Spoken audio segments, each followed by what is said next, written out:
The man was taking a walk along the river when a gust of wind blew him away. When he opened his eyes again, he saw a young girl holding his face and giving him an exaggerated, deep kiss. He subconsciously enjoyed the moment, but the alarm bells of reason instantly went off in his brain. Wait a minute. Who is this woman? Wang Yan was so startled that he sat up abruptly. A fox-eared girl with long pinkish-gray hair was kneeling on the ground. The most eye-catching feature was her large, fluffy, pinkish-gray tail, which was swaying gently behind her. Where did this come from? Cosplay? Wang Yan wondered to himself. Immediately, a voice echoed in his mind. Host reincarnation detected. Binding, Encyclopedia of All Things System. The announcement. We are providing you with the planting of all things module. Made Wang Yan instantly realize that he had transmigrated. At this moment, Wang Yan's gaze returned to the girl in front of him. She was clearly a pure and innocent beast-eared girl. The girl reached out and gently waved her hand in front of Wang Yan's eyes. Are you all right? I'm so sorry. I'm fine. Thank you for saving me. When the big fox saw that Wang Yan had spoken, it realized that he was not a fool. So she continued. Who are you? Why are you in our pool? Wang Yan's mind raced. Should he say he was a time traveler? That would probably be a very complicated explanation. I was just a passerby who came here to drink water because I was thirsty. I never expected to fall in. Fortunately, the fox-eared girl didn't seem to doubt his statement. You're a man, aren't you? Wang Yan didn't know why she asked that, but he nodded subconsciously nonetheless.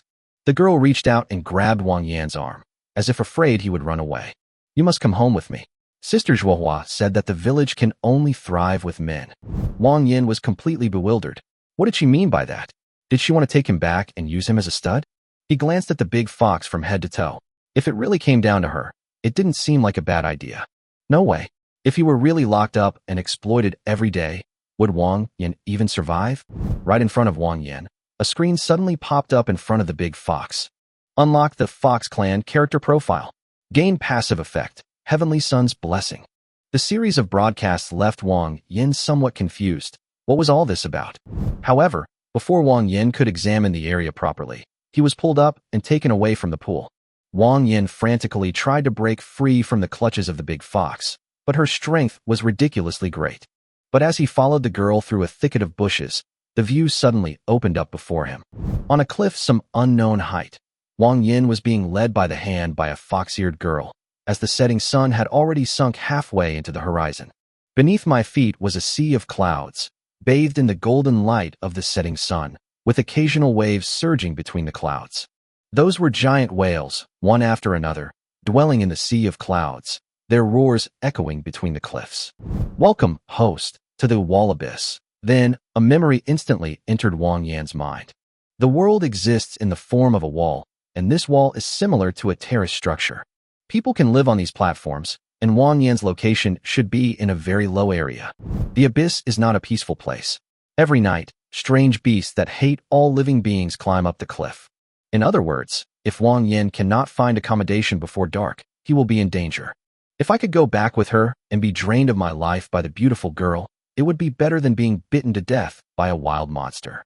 At least I could die from pleasure. Wang Yan focused his thoughts on the Heavenly Sun's blessing, and the effect instantly appeared in his mind. Blessed by the sun, when bathed in sunlight, Wang Yan's movements become faster, and he can gain spiritual power from the sunlight. Wang Yan felt a surge of anticipation as he thought about returning to the village of the Great Fox. It would be great if there were other beast girls in her village that Wang Yan could unlock in his encyclopedia. Finally, they stopped in front of a cliff at a bend in the cliff. To their left was an immeasurably high wall, and to their right was an endless abyss. Yingluo pulled Wang Yan's hand and led him closer to the rock face. Only when they got close did Wang Yan realize. On the far right of this high wall, there is a small, narrow opening, about a meter wide, which is barely noticeable unless you get very close. Yingluo gestured for Wang Yan to go through first. Wang Yan was initially reluctant, but after Yingluo urged him repeatedly, he reluctantly went forward. It has to be said that this narrow opening is quite frightening. A slight misstep could lead to falling into the abyss. After passing through the narrow passage, the view suddenly opened up, revealing a small, open space. This place looks like a courtyard, with a cave-like structure at the very back, which was probably used for living. Yingluo followed closely behind, only to see a small figure suddenly pounce on her. The figure hugged Yingluo's waist tightly, burying his face in it, and nuzzling her. Sister Yingluo, you're back. Luo tugged at her two big mouse ears and gently pulled them back. Squeak, it's hot. Don't rub against me. Squeak scratched his head and chuckled, only then noticing that Luo had brought back a man, and his eyes widened in surprise. Sister Zhuohua, Sister Zhuohua, Sister Luo has brought back a man from outside. Then, two more figures emerged from the cave. Wang Yan was taken aback upon seeing them. One of them is a cat girl with short, black hair that reaches her ears. She is tall and has a captivatingly beautiful figure. The other one is a girl with long pink bangs and hair. She has 3 pairs of horns that look like soft tissue on both sides of her head near her ears. She also has a smooth, pink tail behind her, somewhat like some kind of reptile. If it weren't for her sweet and charming appearance, Wang Yan would have really thought she was some kind of alien monster. Luo said triumphantly to the group, Sister Zhuohua, look, the man I caught. She seemed to be talking to the strangely looking beast girl. The girl named Zhuohua said apologetically, I'm so sorry my younger sister is so immature. It's all my fault for not teaching her well and causing you trouble. Zhuohua's voice was as gentle as a spring breeze blowing through peach blossoms, making it very pleasant to listen to. Wang Yan hadn't expected this girl to be so reasonable. She didn't seem like a savage at all. What? Sister Zhuohua, didn't you say that we can only grow stronger with men? Zhuohua looked embarrassed. I'm sorry to have made you laugh. It's already late. Why don't you leave tomorrow? Sister Zhuohua. Luo stomped her feet in anger when she saw that Zhuohua was about to let go of her prey. Zhuohua then led Wang Yan into the cave. When Wang Yan entered the cave, he discovered that there was a beast girl lying inside. This beast girl is very recognizable. Unlike the other little beast girls, she doesn't wear simple clothes sewn from animal skins. Instead, it covered most of its skin with a close-fitting dark green scale, and its head was tied with a dark green high ponytail. Although she is a snake girl, her lower body consists of a pair of full, long legs, possessing a strange beauty. Squeaky perched on the snake girl's body. Yoli, Yoli, time to get up. Luo has brought back a guest. Get up and eat. The snake woman stood up impatiently, her vertical green snake eyes glancing at Wang Yan, causing him to tremble involuntarily. Fortunately, she only glanced at him briefly and didn't pay much attention to Wang Yan, simply walking past him and leaving. Zhuohua was so embarrassed that sweat was almost dripping from his forehead. He explained, that's just how Yoli is. Let's find a place to sit down and talk. The cave was very narrow. On the right was where the little beast girls slept, with a row of simple beds made of animal skins and hanging neatly arranged. On the left are various bottles and jars, as well as baskets, which seem to be places for storing food and miscellaneous items. After looking around, Wang Yan had no choice but to find a bed to sit on, and Zhuohua followed suit. Taking advantage of this opportunity, Wang Yan could finally open her status bar to see what kind of beast girl this was. Zhuohua Salamander Clan Unlock Salamander Clan Illustration Gain Passive Effect Super Fast Blood Clotting. Upon seeing this description, Wang Yan couldn't help but glance at her again. Wait, this is actually a salamander girl? Salamander girl? To be honest, Wang Yan had never seen this kind of character before. Zhuohua looked Wang Yan up and down. Although the clothes were a little wet, you could still tell that the material was very good. Moreover, this man has fair skin and doesn't look like the type to do manual labor. This person is definitely from the upper echelons. Judging from your attire, you don't seem to be from around here. May I ask your name? Wang Yan had already prepared his explanation and gave it a brief statement. Zhuohua had a rough idea of Wang Yan's identity. He also realized that he was currently homeless and began to make his own plans, saying to everyone, it's so late. Let's eat first, and we can talk about it after dinner. Wow, Sister Zhuohua, the potatoes have been sitting for too long and have sprouted. Zizi held a potato that had already sprouted, her face showing bitterness. This food was obtained by my sisters through bartering, and it's such a waste that it's been left to spoil. Wang Yan looked at the potato that the little mouse girl was holding and suddenly remembered something. Can I have this potato? Little Squeak looked at him with a face full of question marks and said, does the guest want to eat sprouted potatoes? Wang Yan waved his hand. Give me this rotten one, and I can conjure up a good potato for you. Upon hearing this, Zizi was taken aback. Are you kidding me? Oh well, it's already broken anyway, just give it to me. As he spoke, Wang Yan grabbed the sprouted potato. Zizi looked at him as if he were an idiot, then went out with a basket of potatoes on her shoulder. Holding the sprouted potato, Wang Yan's consciousness entered the planting module within the system space. This module is somewhat similar to the penguin farm game from back on Earth. Once the seed is planted, it will grow at a rate 100 times faster and the final mature fruit will be 10 times more abundant. In other words, as long as there are seeds, he can obtain a continuous supply of food. The initial planting module consisted of only one plot of land, and Wang Yan tried planting the sprouted potato there. Just as he expected, the farm could work automatically as soon as the seeds were put in. Open the shop, and several items will catch your eye. Canned beef, 100 points/can. Purified water, 10 points/liter. Seasoning combo pack, 1000 points/set. Mystic sunflower seed, 300 points. Heavenly cauldron core, 4500 points. The sheer variety of goods, including food, overwhelmed Wang Yan. The two items at the bottom should be the corresponding unlockable items for the Fox clan and the Salamander clan. The core of the Heavenly Cauldron? Wang Yan looked at this item, worth a whopping 4,500 points, and inwardly scoffed. What is this thing for, and why is it so expensive?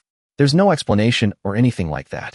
Then Wang Yan went outside, and the cat-eared girl washed a few larger potatoes, skewered them with wooden sticks, and roasted them by the fire. While he was still cooking, Wang Yan decided to open the encyclopedia of the remaining 3 little beast girls first. Chapter 4. Xilongbao is also a type of dumpling. After unlocking the encyclopedia, Wang Yan immediately gained 3 passive abilities: night vision, agility, and efficient sleep. It didn't sound groundbreaking, but it was all practical. However, what Wang Yan cared about most was the super-fast blood clotting he obtained from Zhuohua. It could stop bleeding instantly when injured. In a dangerous place like the Wall Abyss, this ability is practically a life-saving skill. The only pity is that the salamander's powerful regenerative ability wasn't copied over. Otherwise, if severed hands and feet could grow back, that would truly be defying the heavens. Then, he glanced at the newly unlocked item. Cotton seeds, 300 points. An iron pot, 400 points. A red brick, 1 point per brick. These are all everyday items, but the fact that red bricks can be exchanged caught Wang Yan's eye. In this primitive environment, being able to exchange building materials carries a different significance. At this moment, Zhuohua called out to everyone that dinner was ready. Roasted potatoes with dried meat. Yingluo gave Wang Yan a piece of dried meat and handed him 2 potatoes. The food was simple, without salt or seasoning, and the dried meat was a bit fishy, but for Wang Yan, who had just transmigrated, it was good enough to fill his stomach. At least the roasted potatoes wouldn't taste bad. After dinner, several beast girls took out wooden basins from the cave and poured water to wash up. They not only washed their faces and hands, but also carefully cleaned their beast ears and tails. After washing, they sat neatly on the edge of the cliff, stretching their legs out to let the mountain breeze dry them. The sun had completely set, and the moon rose in the east. In the distance, a sea of clouds surged like silent waves. After washing himself in Zhuohua's wooden basin, Wang Yan sat down on the edge of the cliff. Looking at the unfamiliar yet magnificent world before him, he finally accepted reality. He had truly transmigrated, and the core rules of the system were clear to him. By meeting more beast girls and unlocking more entries in the encyclopedia, he can gain more abilities and resources. In other words, if he wants to become stronger in the future, he will have to continue searching for new beast girl races. Wang Yan leaned back, supporting himself with his hands on the ground, staring blankly at the night sky. Suddenly, a splash of pink caught his eye. Zhuohua bent down, her long pink hair tied in a ponytail, looking down at him. The two were very close. Wang Yan was stunned for a moment and almost lost his balance. Zhuohua smiled gently and sat down next to him. "Want to chat?" Wang Yan came to his senses and nodded. To be honest, Zhuohua is really beautiful. If she weren't wearing animal skin clothes and instead had hanfu, she would definitely look like a gentle and refined lady from a wealthy family. She looks slender, but she has everything she should have. After all, a Xilongbao is still a bun. What surprised Wang Yan even more was that she was already 54 years old. On Earth, that would make her an auntie. But Zhuohua in front of her looked like a beautiful young girl. But thinking about it, it makes sense. They're immortal beings. You can't judge them by earthling standards. Zhuohua looked at him, her voice very soft. "Your name is Wang Yan, right?" Wang Yan nodded. Zhuohua continued. "Have you ever thought about staying here with us?" Wang Yan was taken aback.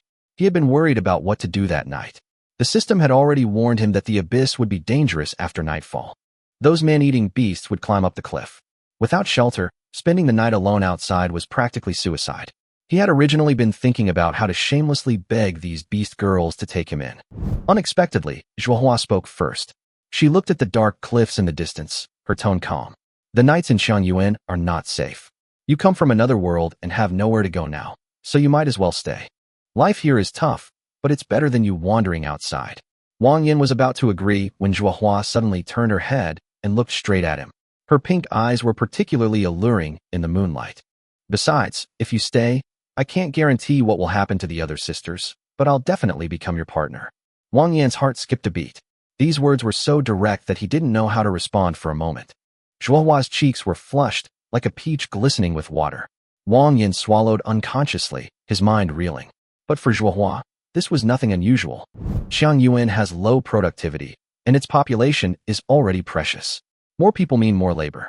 Moreover, Wang Yan is a man who can give this little family more possibilities. So she wanted to keep him, not only out of kindness, but also out of practical considerations. Let me stay, Wang Yan repeated softly, as if asking Zhuohua, but also as if asking himself. But he didn't hesitate for long, quickly nodding emphatically. Thank you. I really have nowhere to go right now. If you're willing to take me in, I'd certainly like to stay. At this point, he glanced at the beast girls around the campfire, feeling somewhat uncertain. After all, the others hadn't exactly been friendly towards him, especially that aloof snake girl, whose favorability towards him was negative. Zhuohua noticed his worry and gently patted his shoulder. You don't need to worry about your sisters. They all listen to me. Just stay here for a while, and they'll naturally accept you. Wang Yan was silent for a moment, then nodded. Okay.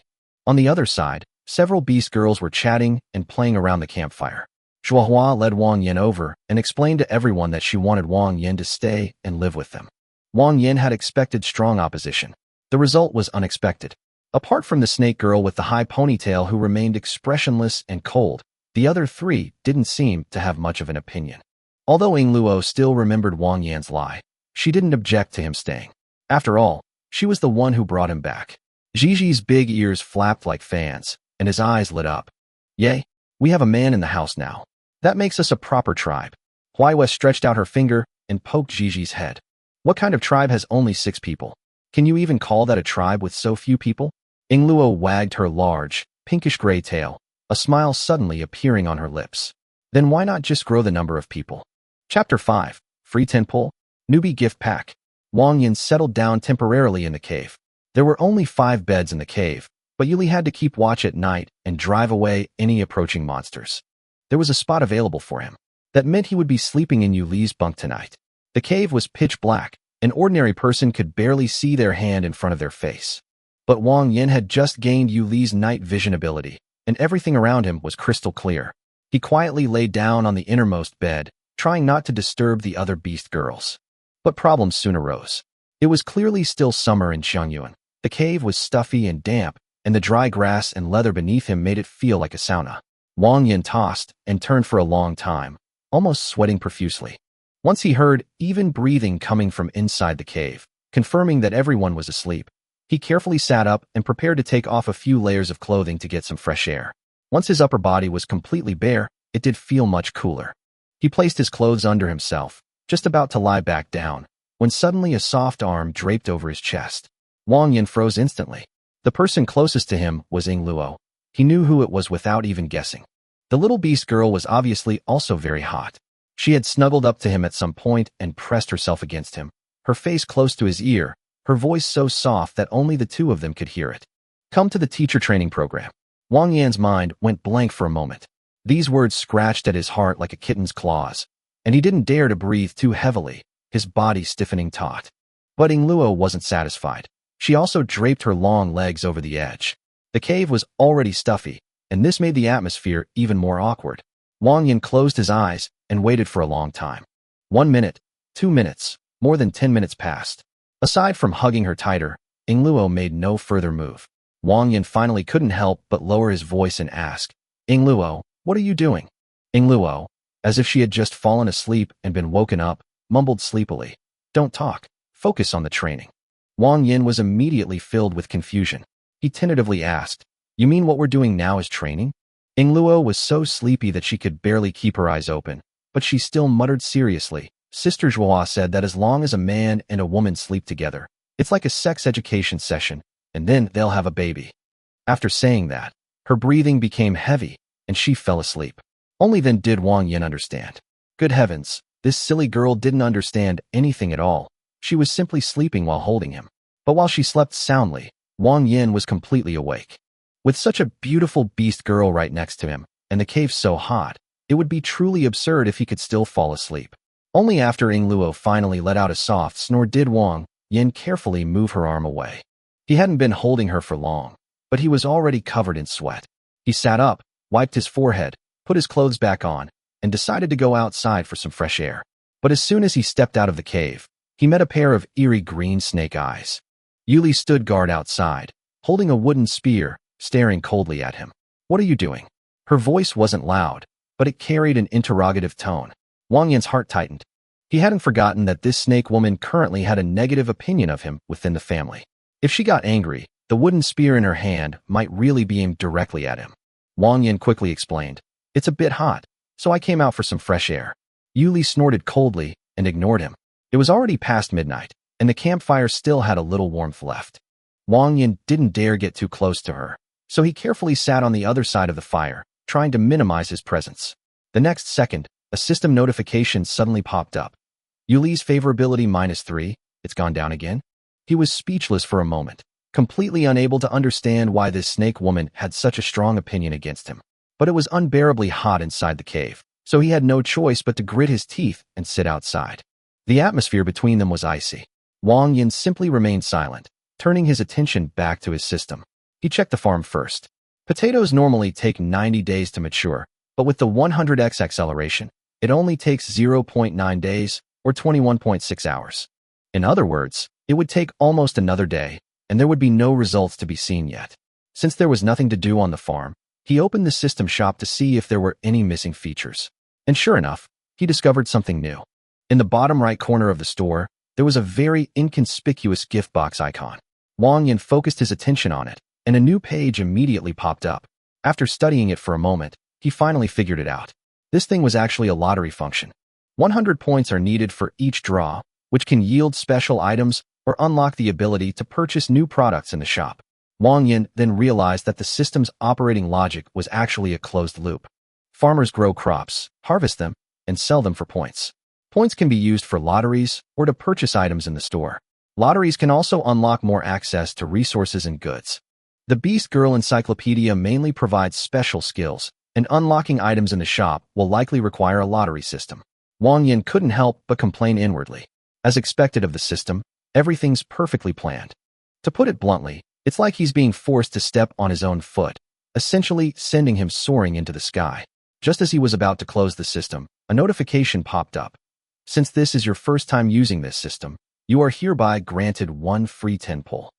Before Wang Yan could react, the gift box icon rapidly enlarged in his field of vision, then began frantically spewing out orbs of light.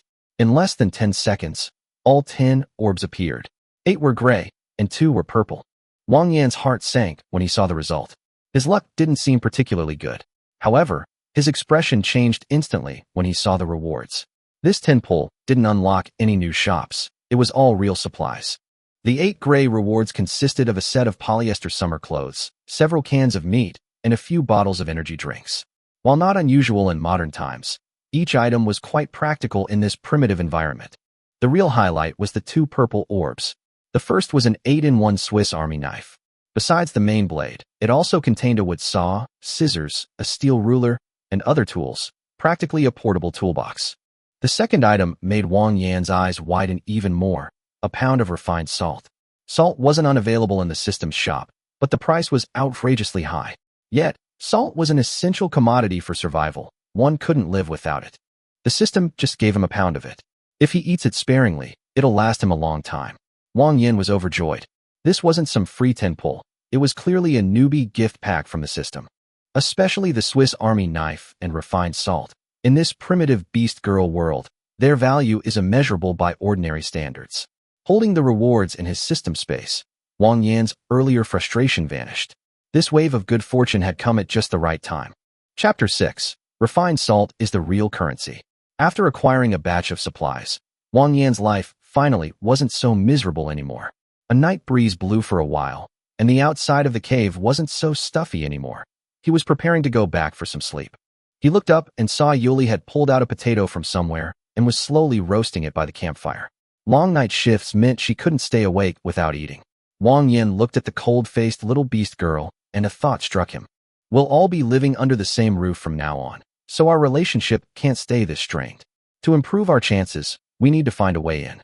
He sat down again, took out a packet of salt from his system inventory, tore a small opening in it, picked a leaf, and poured some fine white salt on it. Yuli frowned, staring at the bag of white stuff, her eyes full of suspicion. Wang Yan handed her the leaves, tentatively saying, "Here, take this. Sprinkle it on the potatoes, it'll taste great." Yuli scoffed, "You want me to eat sand?" The next second, a system notification popped up. Yuli's favorability decreased by 2. Wang Yan's face darkened. In this primitive tribe, the beast girls mainly relied on animal organs to supplement their salt intake. Real salt is very rare, and what you find is the coarse, yellowish kind that's bitter and astringent. Yuli had never seen the snow-white, fine salt that Wang Yan had in his hand before, so it's not surprising that she mistook it for sand.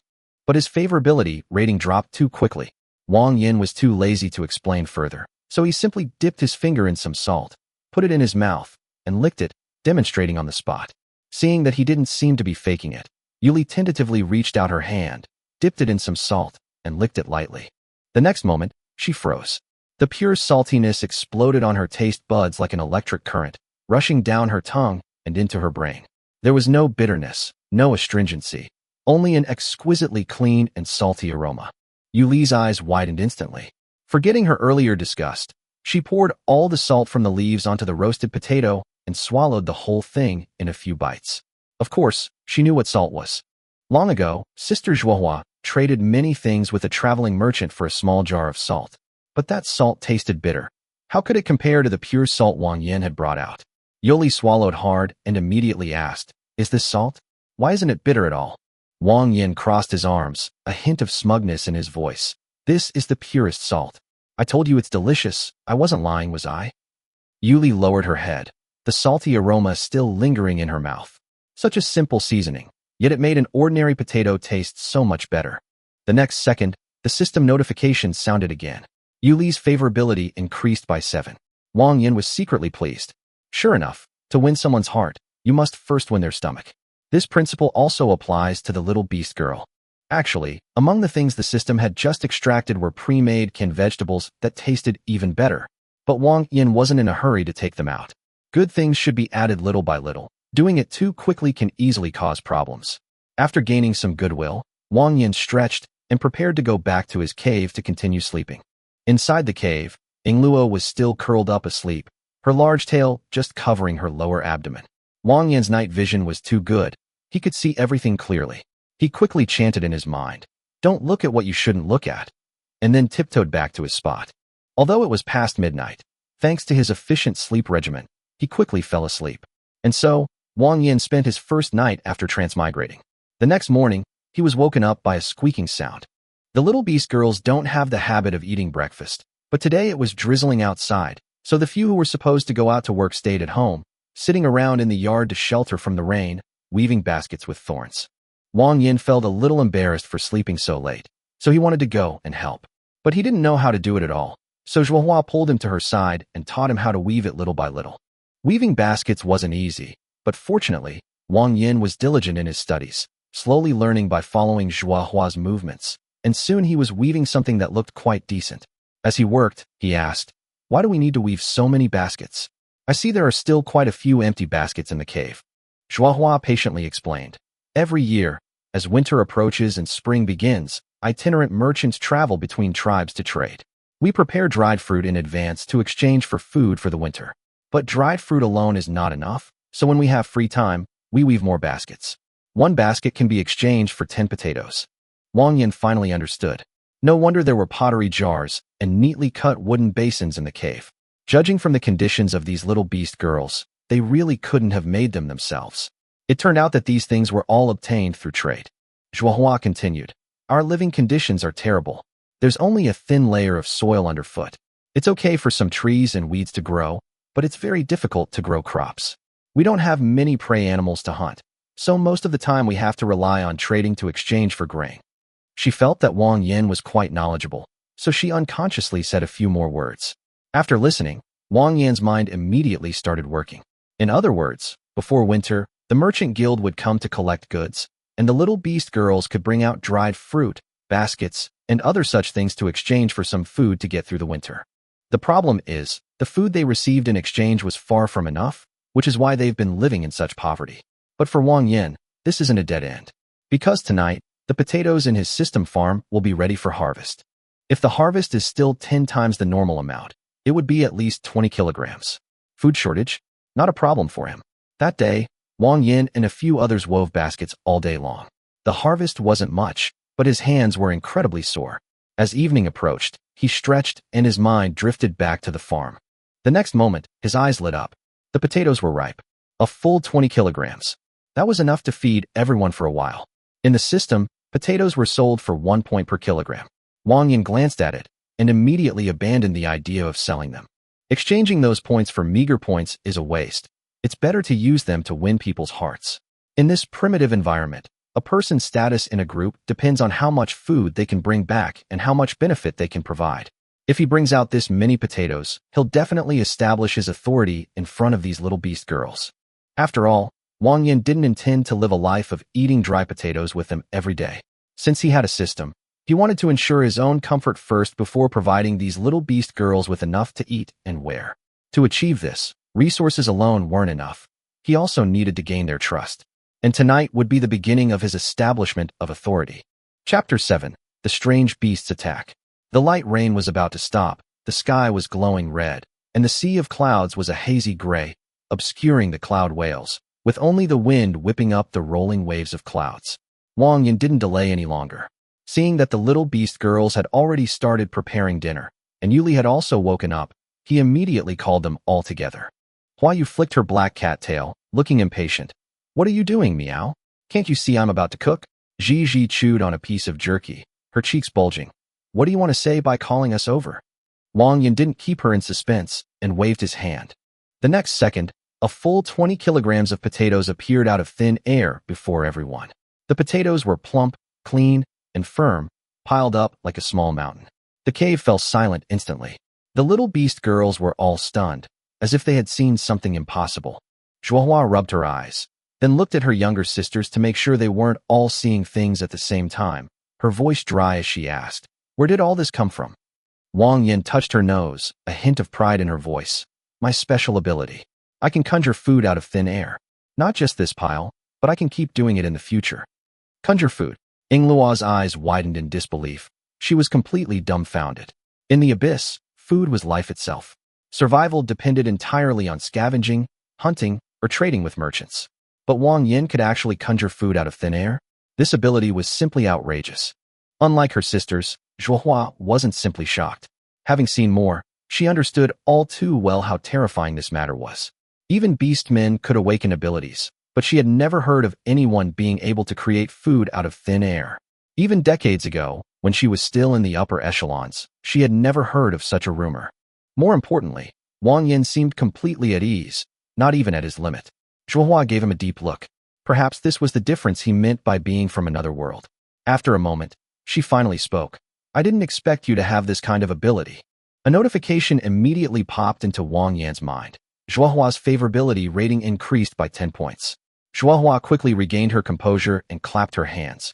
"All right, Yingluo, Gigi, let's each take a little and move the potatoes inside. Huaiwe, you pick a few. We'll roast more tonight." The few beast girls, who were still in a daze, finally reacted and immediately started moving the potatoes. Wang Yan didn't know that at that moment, Zhuohua had completely changed her mind. A person who could conjure food out of thin air was like a hen that lays golden eggs. Letting someone like that go would be foolish. Even if he wanted to leave, Zhuohua wouldn't let him go so easily. At dinner, Wang Yan took out salt again and distributed it to the little beast girls. The moment the salt touched their lips, their eyes changed. The roasted potatoes and jerky tasted completely different now that they were salty. Aside from Yu Li, the other people's favorability ratings each increased by 5 points. Wang Yan knew that their relationships were slowly getting closer. While eating a salty dinner, Zhuohua looked at the dispersing clouds outside the cliff and suddenly said, "Autumn is just around the corner." With her mouth full, Zizi's ears drooped when she heard this. Sigh. Winter is coming again. I hate winter the most. Wang Yan immediately seized on the key point. Is winter in Xiangyuan very cold? Hua Yu crossed her arms and wagged her tail helplessly. In autumn, Everyone will have to frantically prepare food, meow. Just trading with merchants won't get you much. When winter comes, if you stick your head out, your ears will freeze off, meow. Wang Yan glanced at the vertical cliff outside. This terrain offered no shelter, and the biting wind was truly deadly. Without hesitation, he said, "Don't worry, I'll provide food from now on. With me here, everyone won't have to worry about food anymore." A moment of silence fell over the cave at those words. The worry in Zhuohua's eyes eased somewhat, but she also understood that verbal promises weren't enough. For true peace of mind, they needed a reason to keep Wang Yan there permanently.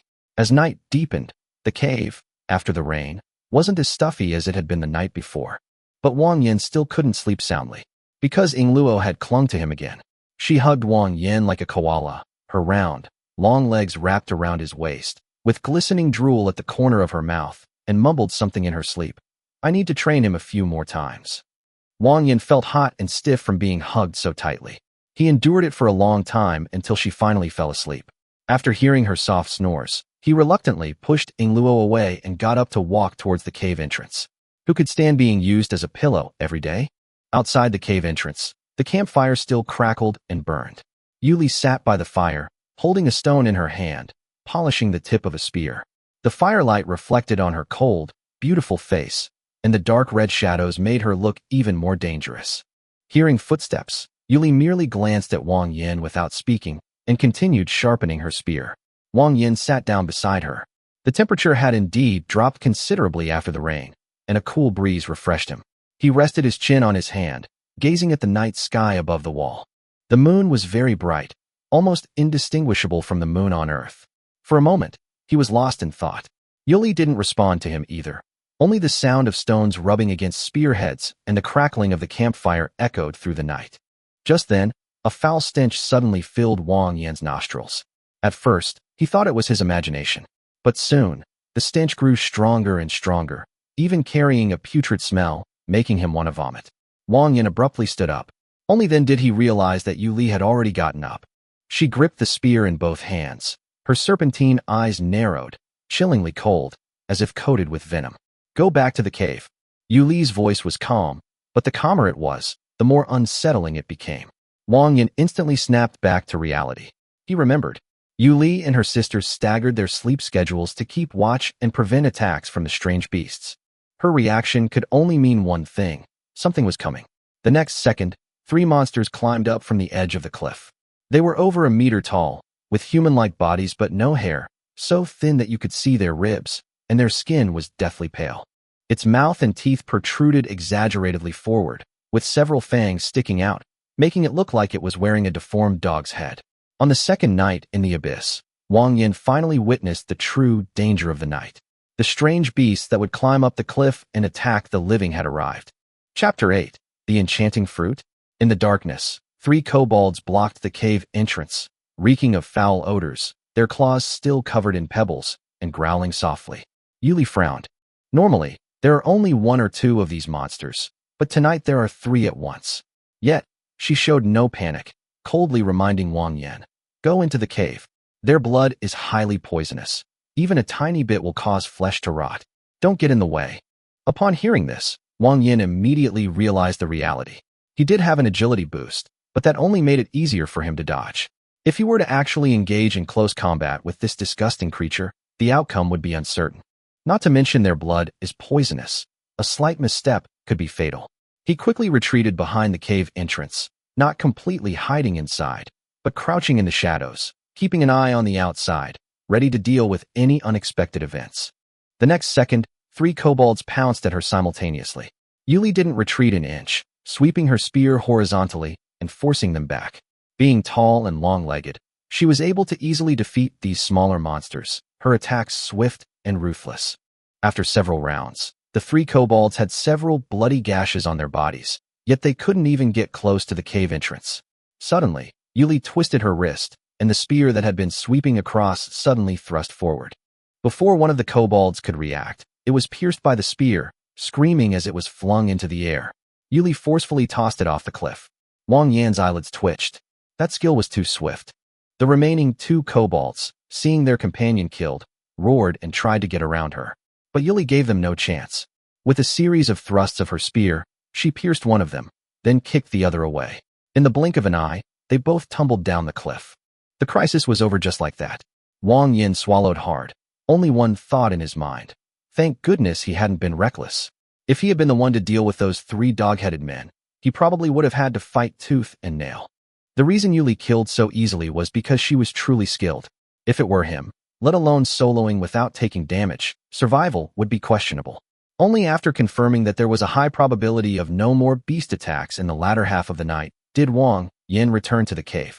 After this experience, he fully understood that this world was not safe at all. Without the protection of these beast girls, he would be nothing more than a walking food source.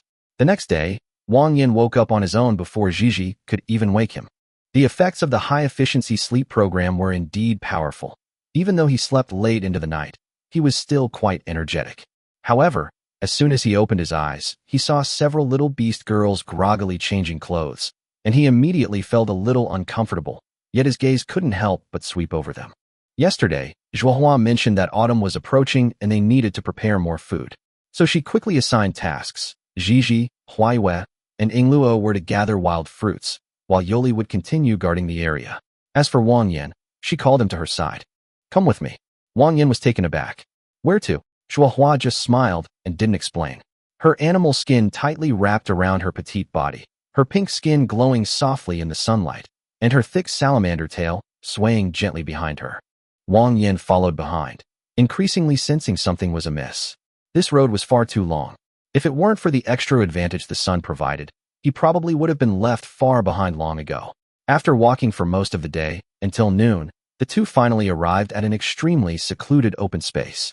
Wang Yan braced himself on his knees, panting heavily. Zhuohua couldn't help but laugh when she saw how exhausted he was. She helped him sit on a rock and casually remarked, "You can't even handle this?" Upon hearing this, Wang Yan immediately raised his head and forced himself to straighten his back. "Who says I can't do it? What's wrong with me?" Zhuohua didn't expose him, but simply turned and walked to the center of the open space. There grew a strange pink tree. Unlike ordinary trees, its crown wasn't made up of leaves, but rather resembled a pink cloud, looking both illusory and eerie. Zhuohua arrived at the tree, tiptoed, and searched within its cloud-like canopy. After searching for a while, she finally picked a cherry-sized fruit and carefully tucked it into her pocket. Wang Yan looked puzzled. She walked all this way just to pick a single fruit? Then why did you bring him here? He was about to ask when Zhuohua returned to his side, smiling and saying, "All right, let's go." Wang Yan was even more confused. But Zhuohua didn't explain. Her cheeks simply flushed slightly as she spoke naturally. "When Yingluo met you before, she was going to the pool to fetch water, but she left her wooden bucket there. Since we were running low on water at home, we decided to fetch some on our way back." After several hours of trekking, the two finally arrived at the pool. This was the very place where Wang Yan first appeared when he came to this world. Last time, he didn't have time to take a good look before Yingluo pulled him away. Now that he's back, he immediately begins to observe the pool. After looking for a while, he was disappointed. It really did seem to be just an ordinary pool of water. There was no teleportation portal, no spatial fluctuations, and no magical mechanism that could take him back. Wang Yan sighed inwardly. If one could truly travel freely between the two realms, that would be truly defying the heavens. While he was studying the pool, Zhuohua behind him had already retrieved the wooden bucket Yingluo had left behind, filled it with water, and placed it aside. Then, she took out the small pink fruit and, without hesitation, popped it into her mouth. The moment the fruit was bitten into, a sweet and intoxicating aroma quietly wafted out. Zhuohua's eyes changed slightly, a smile playing on her lips. She silently walked behind Wang Yan and gently patted his shoulder. Wang Yan jumped in surprise. "Sister Zhuohua, why do you walk so quietly?" Only then did he notice that Zhuohua seemed a little different. She bent down, gathered her long, smooth pink hair into a ponytail, and her eyes held a more intense, inexplicable fervor than usual. Pink mist slowly spread around them. Zhuohua looked at him, her voice so soft it was almost seductive. "Do you remember what I said before? Come on, let's do teacher training." Wang Yan's heart skipped a beat. Having experienced Yingluo before, he instinctively assumed Zhuohua was just tired and wanted to find a place to rest. So he chuckled dryly. "Sister Zhuohua, isn't this a bit inappropriate? It'll be dark soon. How about we talk about it tonight?" But Zhuohua wasn't really discussing it. She'd already taken the love potion. How could she stop now? She took a step forward, her long pink hair cascading down, and her red lips pressed against his. The sudden kiss left Wang Yan's mind blank for a moment. The sweet, cloying fragrance around him grew stronger, and he felt his heart pounding wildly, his breathing becoming erratic. Chapter 9. Why did you bully Sister Zhuohua? It's not easy for humans and beastmen to have offspring. Zhuohua took Wang Yan so far. Her real purpose was that rare love fruit. That thing wasn't an ordinary aphrodisiac fruit. It was a special fruit that could greatly enhance the reproductive ability of beastmen, so rare that a single tree might not even bear one. It was only because Zhuohua was knowledgeable that she recognized it at a glance. If this were sold to a higher level, it would be absolutely fought over. Of course, it's unrealistic to say it has no other effects at all. As evening fell, Zhuohua leaned against Wang Yan's chest, her face flushed, as if all her strength had been drained away. But more than her embarrassment, she was shocked by something else. The salamander meridian within her body had actually broken through. It had gone directly from the first meridian to the second. After awakening, most salamanders possess salamander meridians, which can strengthen their bodies and allow them to absorb salamander energy from the air. The spiritual salamander's meridians are divided into 1, 2, 4, 6, and 8 meridians, each step forward being incredibly difficult. Zhuohua had originally thought she would never be able to reach the second meridian in her lifetime. But now, she had broken through. And the reason, she knew almost without thinking, was definitely related to Wang Yan. Thinking of this, Zhuohua's face flushed even more. Wang Yan remained silent for a long time before speaking in a low voice. Sister Zhuohua, shall we go home? Zhuohua responded softly, then said somewhat shyly, let's lie down for a while longer. I'm still feeling a little uncomfortable. Wang Yan sat up, tidied her wet and messy long hair, and held her more securely. It's getting dark. If we go back too late, Luo and the others will worry. It's all my fault for being careless. I'll carry you back. Zhuohua didn't refuse again, but buried her face in his chest, her voice barely audible. Soon after, Wang Yan carried Zhuohua away from the pool. Zhuohua, favorability plus 25. Originally, for buckets of water wouldn't have been enough to carry, but Wang Yan simply opened the system inventory and put all the buckets inside. Zhuohua was stunned. This man indeed had more than one secret. Wang Yan wasn't familiar with the area, but fortunately, Zhuohua rode on his back to point him in the right direction. The two of them finally returned to the vicinity of their residence before it got completely dark. Just as they reached the cave entrance, Zhuohua suddenly whispered, Wang Yan, put me down first. I'm not in much pain anymore.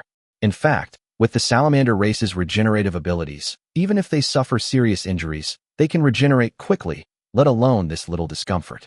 She was fine long ago. She just wanted Wang Yan to carry her a little longer. Wang Yan understood what she meant.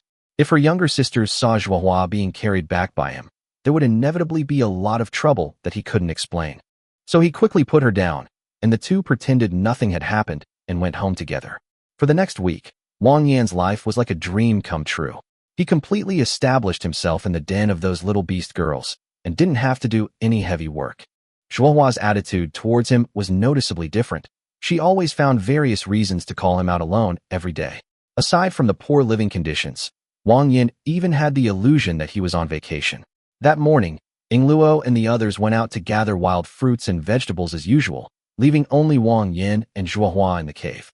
Zhuohua looked at him, a hint of barely concealed amusement in her eyes.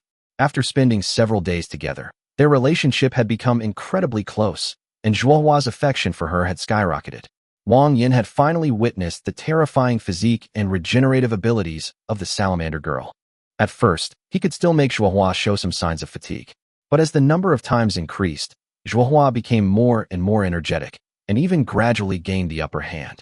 Now, looking at her thick, happily wagging tail, Wang Yan had only one thought in his mind.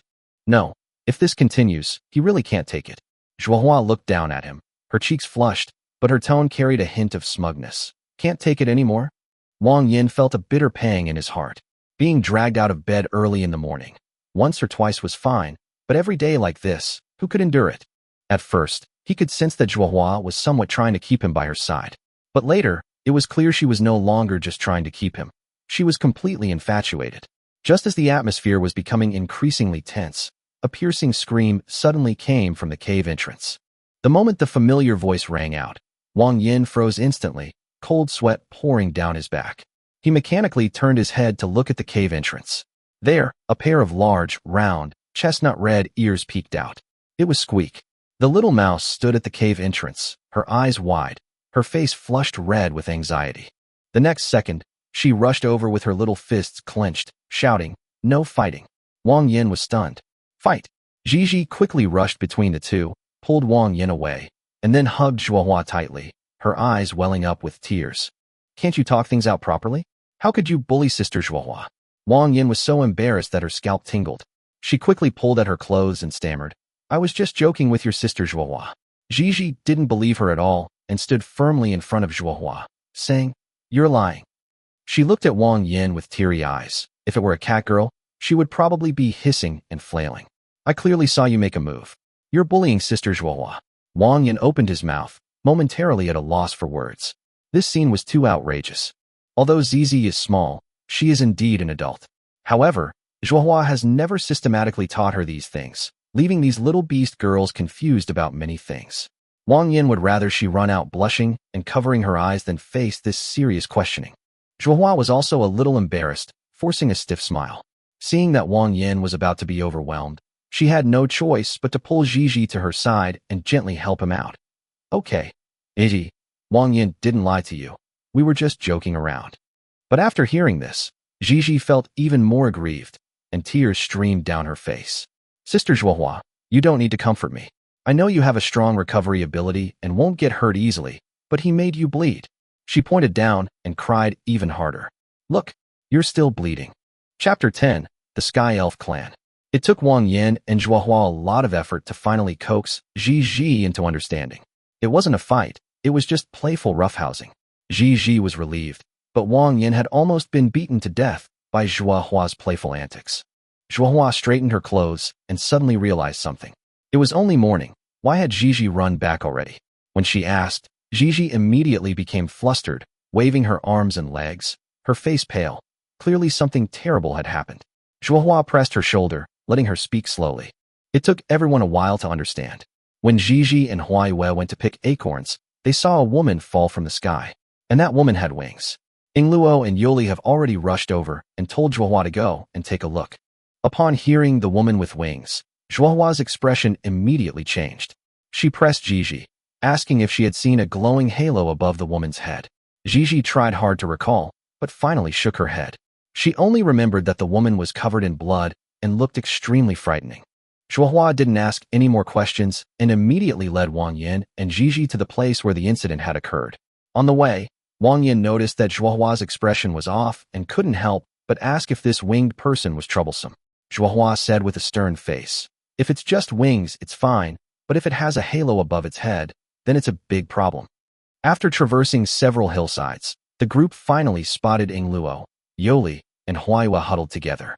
Upon seeing Zhuohua, Ingluo immediately wagged her large tail, urging her to come quickly, saying that the person was dying. Zhuohua hurried forward. When she saw the girl on the ground, her heart sank. The girl wore a blood-stained white robe, her long golden hair disheveled and mixed with mud, and her white wings were soaked in blood. Her ears were pointed, like an elf's, yet possessed an innate sense of holiness. Even covered in blood and in a state of utter disarray, her face remained exquisitely beautiful, unlike that of an ordinary person. What truly terrified Zhuohua was the fading crimson polygonal halo above the girl's head. This was precisely what she feared most. Wang Yan wasn't idle either. Taking advantage of the girl's unconsciousness, he immediately opened her status bar. The next second, a system notification sounded. He unlocked the Sky Elf Race's encyclopedia and gained the passive effect Machine Control Center. Wang Yan's mind went blank for a moment, and his body swayed. In that instant, it was as if he had suddenly established a connection with something unfamiliar. But he couldn't quite put his finger on what it was. He couldn't help but curse inwardly. What the hell is this passive thing?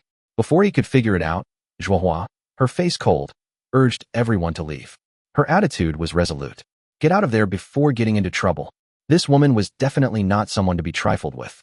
The little beast girls were all stunned. Zhuohua was usually the most soft-hearted among them, but now, seeing a person severely injured and on the verge of death, she was about to abandon them. Just then, the girl on the ground suddenly let out a very soft sound. The group paused. The girl struggled to open her eyes, only able to plead for help intermittently. She said that if they saved her, the Miriam clan wouldn't retaliate. She would also repay their life-saving grace with utmost sincerity. After saying her last words, "Don't go," she completely lost consciousness. Zhuohua stopped. She turned back to look at the girl, her expression still grim. Sky elves were a race residing at the very top. They considered themselves noble, hated lower-class creatures, and didn't care about those below them at all. If this girl still clung to that so-called pride, Zhuohua would never have risked saving her. But now, she had personally asked for help, promising not to retaliate, and even offering a reward. This was different. Zhuohua remained silent for a long time before finally sighing. She told Yoli to carry the person back. Only then did everyone react, quickly helping the blood-covered sky elf up from the ground, letting Yoli carry her on her back, and rushing home. Wang Yan, still completely bewildered, followed beside Zhuohua. He couldn't help but ask who this woman was. Zhuohua glanced at him and explained in a low voice. The Sky Elves, Malira, are an extremely arrogant upper-class race. They look down on all lower-class creatures and have a terrible reputation among the upper classes. Wang Yan instantly understood. No wonder this woman's favorability rating was -100 from the start. Wasn't this just the celestial dragon version of the Wallabies? He then asked what the Miriam cluster she mentioned earlier was. Zhuohua's expression darkened further. Those were a group of iron lumps that Miriam had created in her own likeness, and they were what she feared most. If they rashly rescued this woman, and she turned on them, summoning those mechanical monsters, her entire family would be doomed.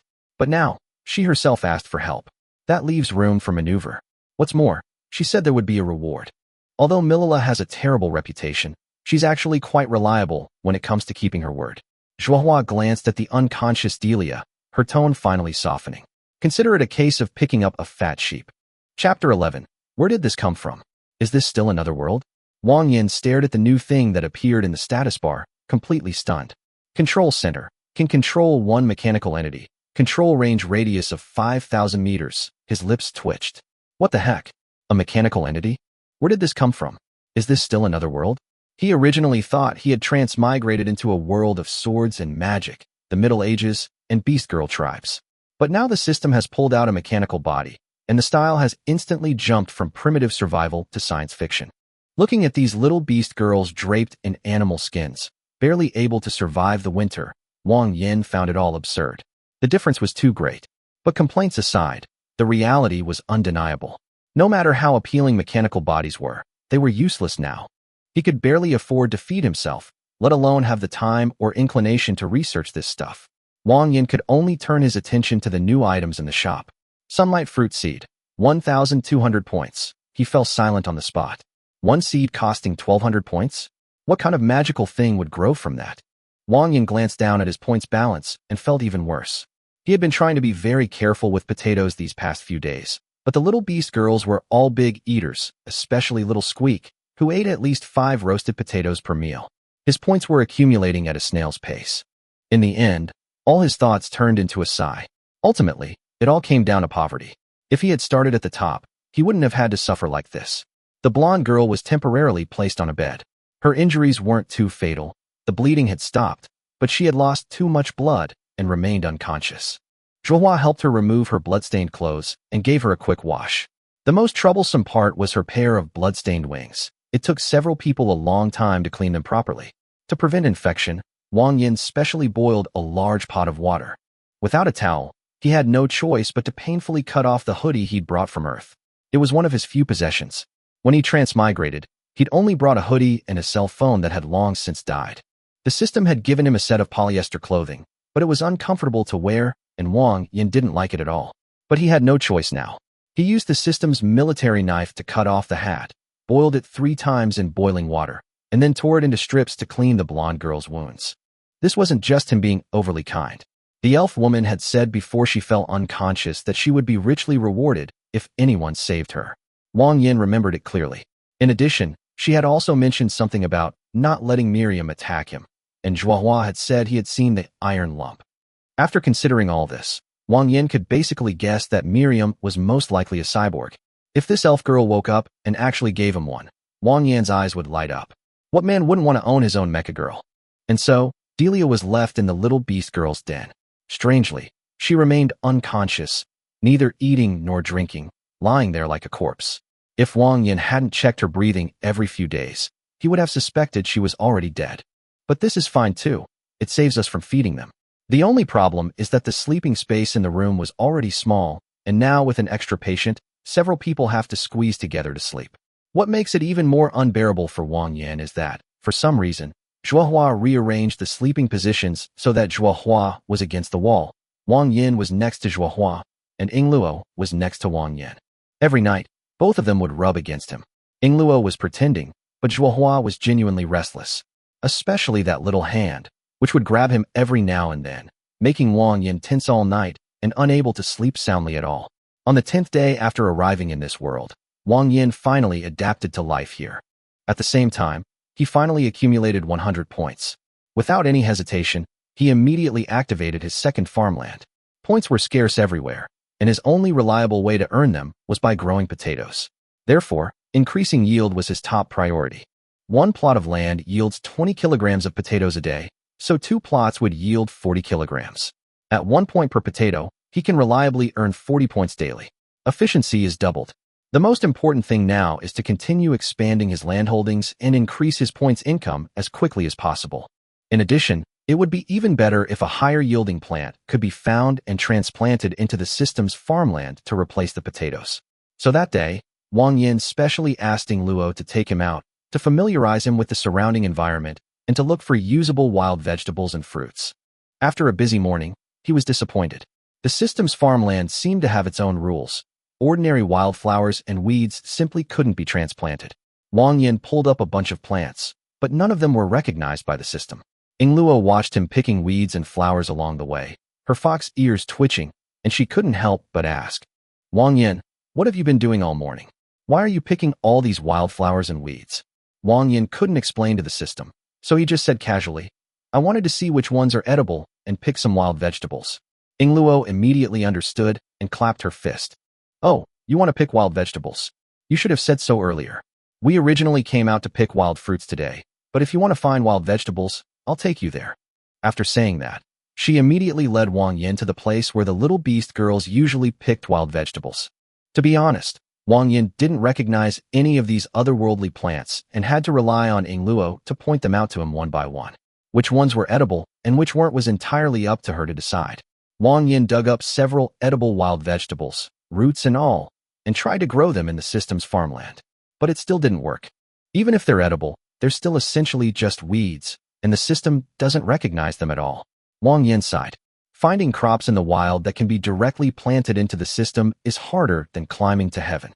After all, the vegetables and fruits on Earth were originally wild grasses and fruits, which humans selected and domesticated over hundreds or even thousands of years. He was dreaming if he thought he could just randomly find high-yield crops in the mountains and forests of this other world. It seemed he would have to accumulate points and buy seeds from the shop in the end. Wang Yan shook his head, preparing to give up and leave. But just as he turned around, he suddenly caught a glimpse of a small yellow-green flower out of the corner of his eye. He paused, his heart skipping a beat. Something was wrong. Wang Yan immediately retreated, lying flat on the ground, staring intently at the small flower. It looked somewhat like a dandelion, yellowish-green in color, with tiny white flowers, like needlepoints, arranged in a small sphere. It looked utterly ordinary. One wrong step, and it would be crushed. Wang Yan's breath caught in his throat. He had seen this thing in a video before. If he wasn't mistaken, it wasn't just any ordinary weed. Wang Yan's eyes widened, and his hands trembled slightly. The next second, he cautiously reached out and tried to bring the small yellowish-green flower into the farm. Chapter 12, Unexpected Fortune. Wang Yan stared at the small yellow-green flower in front of him, his breathing quickening. Although he didn't understand pharmacology, he couldn't resist the daily science popularization of ginseng in short videos, calling it the king of herbs, a great tonic for vital energy, and even a 1,000-year-old ginseng that could prolong life. The plant before him didn't look like an ordinary weed at all. He reached out and touched it. The next second, the small flower, along with its roots, vanished from the spot. Wang Yan's heart skipped a beat, and he immediately opened the system farm. Sure enough, the ginseng was already quietly planted in the open space. It really can be added to the system. Wang Yan almost burst out laughing. The farm immediately displayed the information. Ginseng, 134 years old, priced at 1,340 points. 1,340. This isn't just any medicinal herb. It's practically a points gift package raining down from the sky. Moreover, ginseng is a completely different crop from potatoes. It doesn't flower or bear fruit, it only ages. Given the farm's growth rate of 100-fold, it could grow for 100 years in a single year. Theoretically, as it ages, its value might even double or skyrocket. But Wang Yan didn't have the patience to wait. What he needed most right now was points, and he wanted to secure this windfall first. Ying Luo, standing beside him, was completely bewildered. How did the little flower that was on the ground just moments ago disappear with a single touch from Wang Yan? Only a small crater remained. However, she didn't dwell on it. Instead, it seemed like she suddenly remembered something. I've seen this flower before. Gigi picked it and ate it before. It seems to be poisonous. She had a nosebleed for a long time after eating it and cried in a panic. After it finally stopped, she wouldn't let me tell Sister Zhuohua because she was afraid of being scolded. Wang Yan's lips twitched. Good heavens, Gigi had been eating a century-old ginseng like it was a radish. It was lucky she wasn't seriously injured. The nosebleed wasn't from poisoning, it was from overdoing it. He quickly asked Ying Luo, "Do you remember where I can find this flower? I really need it right now." Ying Luo swayed her pinkish-gray tail, her fox ears twitching slightly as she looked down, trying to recall. "I haven't paid much attention, but I think I've seen it a few times. Next time we go out to gather, I'll pick it for you." Wang Yan quickly waved his hand. "No need to pick it, just take me there when you see it." "Just kidding. The valuable part of this isn't a single flower, but a whole ginseng root. If Ying Luo were to casually pluck it, breaking the roots, it's hard to say whether the system would still recognize it." However, this discovery has truly opened Wang Yan's eyes. Although the bottom of the abyss is barren, it's almost undeveloped, a vast expanse of pristine wasteland. What might be a weed to others could be points to him. If he could find just a few more of these medicinal herbs, his family's life could be turned around instantly. Without hesitation, Wang Yan sold the century-old ginseng from his farm on the spot. The points were instantly credited to his account. 1,340. This was the largest sum of money he had seen since arriving here. Back home, Wang Yan began to plan how to spend it. Should he use it all to develop farmland? That wouldn't be worthwhile. Potato production was currently too low. A plot of land only yielded 20 points, and developing the next plot would cost 400. Prices will only increase as time goes on, and blindly expanding will only waste all your points, making it impossible to recoup your investment in the short term. Therefore, you must address your basic needs first. Wang Yan gritted his teeth, spent 400 points to buy an iron pot, then 500 points to buy an iron spear, and finally used 200 points to open up a new farmland. The windfall that had just arrived was almost gone in the blink of an eye. Wang Yan looked at his balance and felt a pang of heartache. Points really don't last long, especially since a single card draw in the system costs at least 100 points, and trying to slowly accumulate them with potatoes would take forever. However, once the ingredients were in hand, the effects were immediately apparent. Previously, the little beast girls relied entirely on earthenware pots for cooking. The heat was unstable, and the food heated slowly, often leaving the meat undercooked. While the beast girls were physically strong and ate it without issue, Wang Yan was a genuine transmigrator. If he ate like that every day, he would inevitably suffer from vomiting and diarrhea sooner or later. With the iron pot, everything changed. As night fell, the campfire crackled. Wang Yan built a makeshift stove out of stones, placed the iron pot on it, poured in water, added meat, and simmered a large pot of steaming hot broth. The aroma quickly filled the air. At first, the little beast girls didn't know what the round, black thing was for, but when the meat soup started to boil and the aroma filled the air, their eyes lit up. Hua Yu was the most excited, circling around the stove, her big golden eyes full of wonder. "This round thing is so useful, meow. It's much faster than the clay pot, meow." "Thank you, Wang Yan, meow." Hua Yu's favorability +8. Hearing the system notification, Wang Yan's mood improved considerably. Although 400 points was expensive, it could improve his meals and increase his favorability, so this pot was worth buying. Unfortunately, there's no oil available right now, so I can't teach them how to cook. Once conditions improve, the iron wok will be even more useful. After dinner, Wang Yan took out the iron spear again and handed it to Yuli. This spear was made entirely of white iron, a full 3 meters long, and weighed 15 kilograms. For an ordinary person, let alone wielding it, even picking it up would be difficult. But Yuli is different. She's strong and has a lot of combat experience. With this thing, her sense of security at home is instantly maximized. If any more kobolds charge at her, Yuli can just stab them through with one spear. Yuli took the spear, its heavy weight causing her eyes to flicker slightly. She gripped the shaft, a rare softening on her usually stern face, and looked up at Wang Yan, her tone tinged with uncertainty. Is this for me? Wang Yan nodded, patting her shoulder. Next time we encounter a strange beast, we won't have to rely solely on close combat. Want to give it a try? Yuli gently shook her head, a faint smile appearing on her lips. No need. It's heavy, and I like it. Yuli's favorability +10. Wang Yan looked at the notification and was immediately delighted. A pot and a spear not only improved his quality of life, but also boosted his favorability. This windfall was definitely worth it. Chapter 13. A Frenzy of Spending. After receiving a large sum of money, Wang Yan has completely joined the ranks of those going out to collect herbs these past few days.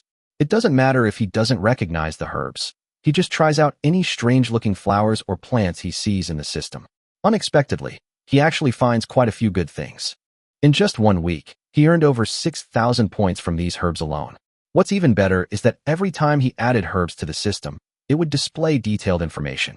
Things like dendrobium, hishowu, and sanshi. Wang Yan had only heard of them before, but now he recognized most of them. He earned points and gained knowledge. The only thing that left him speechless was the golden-haired elf in the cave. She was still lying in bed, showing no sign of waking up. If Wang Yan hadn't checked her breathing every few days, he would have suspected she was already dead. There was nothing he could do but keep her alive for now. He fed him a little meat broth every day to keep him alive, but he couldn't worry about anything else for now. After all, Wang Yan had more important things to do. The 4th farmland required 400 points, and the 5th required 800 points. After a few days, he had already saved up a total of 7,000 points. Without hesitation, Wang Yan spent 1,200 points to upgrade his farmland to level 5. With the remaining 5,800 points, he needed to drastically improve his quality of life. The store didn't have many readily available items to improve his life. The key was unlocking new goods through lucky draws. Wang Yan first spent 300 points on cotton seeds. With cotton, he could make a simple spindle and produce cotton thread. He'd seen his grandmother use a spindle when he was little. It wasn't too difficult to make. As for weaving, he had no clue yet. But that wasn't a big problem. He'd get the cotton thread first. What if he won a spinning machine in a lottery someday? That would be a game changer. Even if he can't weave cloth for the time being, cotton thread can still be used to tie things and sew clothes, which is much more useful than straw rope. As for the Heavenly Cauldron core, priced at 4,005, Wang Yan looked at it for a long time, but in the end, he held back. This thing looks high-end, but he probably wouldn't be able to use it even if he bought it now. Instead of wasting points gathering dust, it's better to participate in the lottery and expand the store's inventory. Currently, opening new plots is too slow. Planting a potato, who knows when you'll break even. The lottery is different. Not only can you unlock new items, but you can also directly obtain resources. They could even pull out clothes and military knives before. Who knows what might be even more ruthless later. If he could pull out firearms, Wang Yan felt he could speedrun through this world on the spot. Thinking it, his hand still acted. 3,000 points, 30 consecutive draws, let's get started. A flash of light, and 5 purple quality items appeared. A cotton quilt, a set of thermal underwear, a bottle of medical alcohol, a bag of cement, and a knowledge capsule of unknown purpose. Wang Yan nodded repeatedly. Good stuff? All good stuff.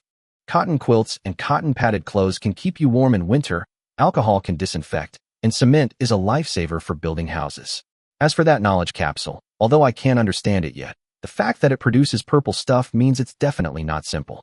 The rest are mostly various fruits and vegetables, as well as modern industrial products like pre-made canned food and beverages. It's a pity the system didn't allow him to exploit the bug. The crops he drew couldn't be planted, otherwise Wang Yan could have truly become rich from a single fruit tree. But eating them isn't a bad deal. He can occasionally take them out to give the little beast girls a treat, improve their diet, and incidentally, increase their affection for them. More importantly, the 30 pull also unlocked 4 items in the shop. Cement, 500 points a bag. Iron axe, 600 points apiece. Leather armor, 500 points apiece. And soap, 300 points a bar. Wang Yan's eyes lit up when he saw these. Now that the mall has both red bricks and cement as basic building materials, we can finally consider building something proper. At least we can't just hang a leather sheet to block the wind at the entrance anymore. It's okay for autumn now, but when winter comes, the cold wind will blow in and everyone inside will suffer. If he built a wall around the opening with red bricks and cement, and then installed doors and windows, his sense of security would be off the charts. But there was no rush. Wang Yan glanced at his balance. He had 1,800 points left. The salt he had bought at the beginning was almost gone, so he gritted his teeth and spent another 1,000 points to buy a condiment gift set. It contained 300 grams of salt, a bottle of soy sauce, a bottle of vinegar, a small packet of MSG, and a small can of cooking oil. Although it was painfully expensive, this was core kitchen technology. With these, the taste of the food would instantly improve. After more than half a month of saving, only 800 points remained. Wang Yan sighed softly. These points were hardly enough. The little beast girls might be satisfied, but he was far from satisfied. So he didn't stop, turning back to take Ingluo out again to continue searching for herbs. Once Ingluo learned that all those delicious things were obtained by Wang Yan through trading strange and unusual flowers and herbs, she was completely ignited. Before, when she went out, her mind was full of wild vegetables and fruits. Now it's different. Her eyes are only on medicinal herbs. Her fluffy tail wags from side to side as she bends over, staring intently at the grass, muttering to herself, "Medicinal herbs, where are you?" Looking at her like this, Wang Yan couldn't help but chuckle. He stepped forward and gently patted Ingluo's back. "Herbal herbs aren't that easy to find. Let's gather wild vegetables and fruits first, and see if we come across any along the way." The reason they've been able to find herbs these past few days is mainly because this area hasn't been developed. They're lucky to stumble upon a few plants. Ultimately, the little beast girl's habitat was too barren. To find more herbs, they either had to go up the mountain or venture even further afield. A whole morning passed, and the two had found almost nothing. Ingluo's ears drooped, clearly disappointed. By this time, they had reached the furthest point of their usual gathering area. Further ahead, they might encounter people from other tribes. For their safety, Wang Yan planned to take her back. But Ingluo shook her head, a hint of reluctance in her eyes. "Wang Yan, let's walk a little further," she quickly explained, afraid that Wang Yan would worry. "There's not much danger ahead. It's just that there aren't many wild vegetables, so we don't usually go there. Let's take another look today. I know the way well, so don't be afraid." Wang Yan thought for a moment and nodded. Anyway, it was just exploring a little further ahead, not too far. But not long after, Ingluo suddenly stopped. She crouched by a clump of grass, staring at a small yellowish-green flower in the corner, her tail wagging rapidly. The flower was well hidden. It was almost invisible unless you looked closely. Ingluo checked several times before quickly calling Wang Yan over. She stood beside him, her tail wagging incessantly. Wang Yan found it amusing, reached out and patted her head, then casually rubbed her fox ears. They did feel quite nice. Ingluo is great. I'll reward you with something delicious tonight after I dig out this ginseng." Ingluo nodded immediately. So happy was he, humming a little tune he'd made up, hands behind his back, tail swishing back and forth. Wang Yan had just crouched down, preparing to carefully dig. But just then, a childish yet angry voice suddenly came from behind. "That ginseng herb is mine. You're not allowed to take it." Chapter 14, Cookies and Cakes. Wang Yan was just about to start digging for ginseng when he suddenly heard a noise behind him. He jumped up and turned around alertly. There stood two children in front of him. They had big, round ears and little tails trailing behind them. One after the other, neither was very tall, barely a meter or so, and they wore linen clothes that looked much more presentable than Ingluo's animal skin outfit. These were two rat cubs. The one in front, with short brown hair, had a flushed face and was clutching a small shovel in its hand. The long-haired brown mouse peeked out timidly from behind her. The short-haired mouse, though trembling with fear, still mustered the courage to shout at Wang Yan. "I found that ginseng plant first. I just went home to get a shovel. You're not allowed to take it." Wang Yan glanced at them, and her status bar immediately appeared. Begonia Blossom, Cookie Rat Clan, 11 years old, -30 favorability. Begonia Blossom, Cake, Rat Clan, 11 years old, -30 favorability. Cookie Cake? Wang Yan almost laughed at the names. The two little guys were clearly terrified, yet they were still trying to look fierce and hiss at him.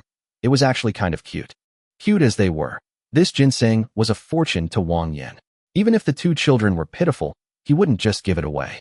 Seeing Wang Yan remain silent, the short-haired little mouse cried out in a trembling voice, "Stop! Don't touch my ginseng, or I'll..." Wang Yan looked up at her and asked calmly, "So what?" With just that one sentence, the two little mice instantly broke down.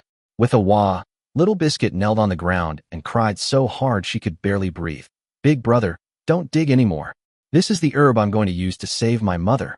Our mother is dying, and I want to use this ginseng herb to make soup for her." Seeing her sister cry, The little cake-shaped toy plopped down on the ground and joined in the wailing. The two little rascals' cries were deafening, making Wang Yan's head spin. "Stop crying," he hissed, and the two little ones immediately shut up, huddling together and sobbing. Wang Yan frowned. Judging from this, they had a dying mother. He turned to Luo and asked, "Are there any rat settlements around here?" Luo was also puzzled and shook her head, saying, "I haven't seen any. The nearest one is a human tribe, but it takes a day and a half to walk there." That was strange. Wang Yan looked at the two trembling little rats. "I'll ask, you answer. If you dare to lie, I'll beat you up, understand?"两个小家伙吓得抱在一起，点头如捣蒜。一番盘问下来，王燕总算弄明白了。他们家里除了病重的母亲，还有一个没断奶的小鼠仔。他们原本不住这里，而是从很远的苏苏城逃难过来的。苏苏城？逃难？ Wang Yan grasped the key point and asked Luo if she knew. Luo shook her head again. He then asked Little Biscuit, who also couldn't explain clearly, only knowing that Mouse Potato City had been invaded by outsiders, and that Mother Mouse had led her 3 children to escape all the way here, hiding in the forest to survive. Wang Yan pondered for a moment, and then spoke to the 2 little mice. "I'll give you this ginseng, but you have to show me where you live. If you dare to lie to me, I'll still beat you up." Little Biscuit was stunned for a moment, then quickly thanked her, turned around, and rushed to the ginseng, carefully digging it up with a small shovel. Little Cake huddled to one side, her eyes red, and dared not speak no matter what Wang Yan asked her. If she hadn't cried so loudly just now, Wang Yan would have thought she was a little mute. A moment later, Little Biscuit finally dug out the ginseng. This ginseng wasn't actually that big, and judging by its age, it was less than 100 years old. If it were really meant to be given to a patient to nourish their body, Wang Yan wouldn't object. But the problem was, with this new neighbor suddenly appearing nearby, he had to find out more about them. So, Wang Yan and Luo followed the 2 little mice deeper into the forest. After walking for a while, they came to a secluded corner. The surrounding area was overgrown with weeds and bushes, making it almost impossible to tell if anyone had lived there. Wang Yan's heart skipped a beat, and he became secretly wary. Were these 2 little wall lamps leading him into an ambush? Little Biscuit crouched down in front of a clump of bushes, parted the leaves, and revealed a narrow opening. She turned back and whispered, "Brother and sister, it's inside." Wang Yan didn't let Luo go in immediately. He leaned close to Luo's ear and whispered, "You wait outside first. If I don't come out, go back and call Zhuohua right away." After saying that, he bent down and crawled into the cave. The cave wasn't large. You could see everything at a glance. It was quite clean inside, with miscellaneous items neatly piled in the corners, a rough wooden table and chairs, and a straw bed at the far end. On the straw bed lay an extremely weak rat woman. She was holding a tiny baby rat in her arms. Seeing a stranger suddenly enter the house, Mother Mouse hurriedly propped herself up, her voice weak and nervous. "Little Biscuit, Little Cake, who is this person?" Little Cake immediately snuggled into her mother's arms. Little Biscuit, carrying the ginseng, quickly explained what had just happened. After listening, Mother Mouse's face turned even more grim. Her family had fled here and deliberately hid in this secluded place to avoid being discovered. Now, their hiding place had been exposed. She wasn't sure if Wang Yan was good or bad. If he truly had malicious intentions, her whole family would be powerless to resist. After confirming there was no danger inside the cave, Wang Yan called out to the outside, beckoning Luo to come in as well. There was only a small torch in the cave, casting a dim, flickering light. Wang Yan looked up at the Mother Mouse. The status bar appeared. Nothing unusual. Little Biscuit hadn't lied. This Mother Mouse named Ginkgo was indeed very ill and looked like she might collapse at any moment. Wang Yan made his judgment. It was just a ginseng. He'd given it away. At this moment, Luo glanced at the sky outside and whispered, "Wang Yan, why don't we hurry up and leave? It's getting late. If we delay any longer, it'll be almost dark." Wang Yan shook his head. Going back now was too risky, and it would be even more dangerous in the dark. He glanced at the narrow cave and said in a deep voice, "We won't leave tonight. We'll stay here for the night." Chapter 15, A Heart as Pure as Water. Mother Mouse, Baigua, shielded her 2 little mice tightly behind her, her eyes fixed on Wang Yan, her voice trembling. "We're so poor we only have this much left, sir. Please take what you need." Wang Yan was utterly speechless. Did he look like a robber? To this extent? He waved his hand and stated his purpose directly. "I'm not here to steal anything. We don't even want your things. We're just asking to stay the night. Madam, you don't mind, do you?" Bai Guo was so frightened that she shook her head hurriedly, her face turning pale. No problem. No problem. You two can stay as long as you want, just don't make things difficult for us. Wang Yan rubbed his temples, too lazy to explain. This rat mother was too timid. She'd probably been scared out of her wits during the escape. Beside him, Yingluo gently tugged at Wang Yan's hand and whispered, Wang Yan, if we stay here for the night, won't Sister Zhuohua and the others worry? Wang Yan had, of course, thought of that too. But now that strange orcs had suddenly appeared around him, he had to confirm whether they posed a threat. Since this nest of rats was just fleeing, it would be safest to stay there for the night and head back early tomorrow morning. There's nothing we can do about worrying. Safety first. Let's leave early tomorrow morning and get back as soon as possible. Afterward, Wang Yan asked Bai Guo a few more questions. From her, I learned that Mouse Potato City had been breached by a group of humans 6 months ago. Bai Guo had no choice but to flee westward with her 3 young mice. Wang Yan was somewhat surprised. How could a sickly mother mouse survive in the wild with 3 children? Bai Guo's answer was simple. She slept in the mornings and traveled in the afternoons. At night, she carried her 3 children up a tree to escape the strange beasts. They traveled like this, stopping and starting, enduring for over a month before finally escaping here. Wang Yan fell silent. He could tell Bai Guo wasn't lying. A mother with no physical strength had, through sheer willpower, dragged her 3 children back from the brink of death. The journey had exhausted her. Without some nourishment, she probably wouldn't last much longer. The sky gradually darkened. Wang Yan took a set of cotton quilts from the warehouse and found a spacious, clean spot in the cave to spread them out. Tonight, he and Yingluo would have to share a quilt. Next was dinner. Having won quite a few pre-made meals and canned goods in the previous raffle, Wang Yan took out a small bag of bread and 2 cans of venison, opening them with his military knife. The moment the cans were opened, a rich aroma of meat instantly filled the entire cave. Yingluo's eyes lit up, and she picked up the cans, ready to dig in. But just then, an untimely sound rang out. Yingluo froze, looking in the direction of the sound. 2 small mice were staring intently at her. To be precise, they were staring at the bread and canned venison in her hands. Their eyes were filled with a mixture of greed and timidity. They were clearly starving, yet dared not utter a sound. Bai Guo's expression changed drastically. She hurriedly pulled the 2 children into her arms and apologized repeatedly. Master, miss, I'm so sorry. The children are just being silly, please don't take it to heart. We'll eat soon too. Little Cake was starving and nestled in her mother's arms, tears streaming down her face. Mommy, I'm so hungry. I haven't eaten for 2 days.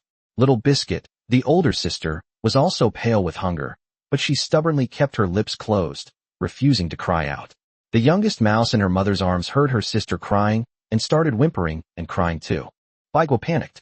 She gently stroked her child's head, soothingly saying, don't cry, Mommy will go out and find you some food. She spoke lightly, but everyone could see she was struggling to walk. It was already dark outside.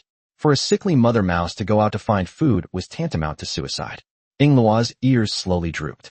She looked down at the fragrant can of food in her hand, and suddenly it didn't smell good at all. She turned to Wang Yan and said softly, Wang Yan, they're so pitiful. Wang Yan looked at her, a slight smile playing on his lips, and reached out to pat her head. Then what does Yingluo want to do? Yingluo put down the can, clenched her 2 small fists, and asked cautiously, how about I give them my dinner? They're so pitiful. Wang Yan shook his head. Yingluo's heart tightened, thinking he disagreed. But the next second, Wang Yan patted her shoulder. Don't ask me. You can do whatever you want. Yingluo's eyes lit up instantly. Overjoyed, she subconsciously leaned over and gently kissed Wang Yan on the cheek. Wang Yan froze on the spot. A notification sounded in his mind. Yingluo's favorability +10. The big fox didn't think much of it, picked up the canned food and bread, walked to Bai Guo, and said earnestly, here, have this. It's getting dark soon, don't go out. The little mice were all stunned. They couldn't believe that such delicious food would be given to them. Bai Guo was at a loss and hurriedly pushed the things back, saying, no, how can you do this? Miss, take it back quickly. There are plenty of wild vegetables outside. We have food to eat. But she couldn't even convince herself of this. She had long lost the ability to go out and forage for food due to her chronic illness, and her family relied entirely on the 2 little mice picking wild fruits to survive. But where would they find so many wild fruits? If there were food, Little Cake wouldn't go hungry for 2 days, and the youngest child wouldn't be too weak to even cry. Wang Yan watched this scene quietly. He wasn't lacking food. With the farm, food was almost endless for him. He didn't mind using a little food to save a family on the verge of collapse. More importantly, Yingluo's reaction softened his heart. This silly fox was kind, but she didn't take it for granted that Wang Yan would offer food to others. She simply asked cautiously if she could share her dinner. At that moment, Wang Yan suddenly realized that he really liked this clumsy yet kind fox. He deliberately sighed. Silly girl, if you give them your dinner, what will you eat? Yingluo scratched her head sheepishly and smiled shyly. Before you came, we often couldn't afford to eat either. It's okay if I skip a meal, hee. Wang Yan shook his head helplessly. This silly fox, there was really no way to deal with her. The next second, he took out several cans of food from the warehouse, and even a bottle of milk, placing them directly on the ground. Take these. Baiguo looked at the exquisite foods she had never seen before on the ground, and especially when she saw the bottle of milk, she finally couldn't hold back her tears any longer. She no longer refused. She pulled the two children to her knees, knelt on the ground, and kowtowed repeatedly to Wang Yan and Yingluo. Yingluo stood beside her, her eyes also reddening. Looking into her pure and innocent eyes, Wang Yan had only one thought in his mind. This fox's heart is truly as clear as water. Chapter 16, New Neighbors. Baiguo finally managed to give the three children a full meal. She carefully held the warm milk in her arms, and after Wang Yan helped her open it, she immediately fed it to the little mouse in her arms. On the other side, the cookies and cakes, smelling the aroma of meat, seemed to have their stomachs, which had been empty for several days, finally come alive. They wolfed down the food until their bellies were round, and they even wanted to reach for more. Baiguo quickly stopped him. If I eat any more, I'll really burst. Yingluo's eyes lit up at the sight, her pinkish-gray fox tail swaying gently, clearly overjoyed. But as happy as she was, she had no dinner left. After a long day, her stomach was growling with hunger. Wang Yan put his arm around her shoulder and asked with a smile, Are you hungry? Yingluo tried to hold on, but just as she was about to look up, her stomach growled.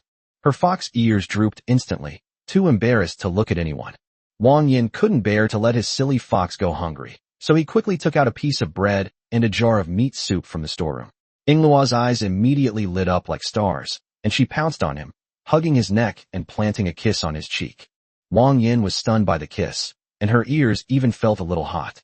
Who did this silly fox learn from?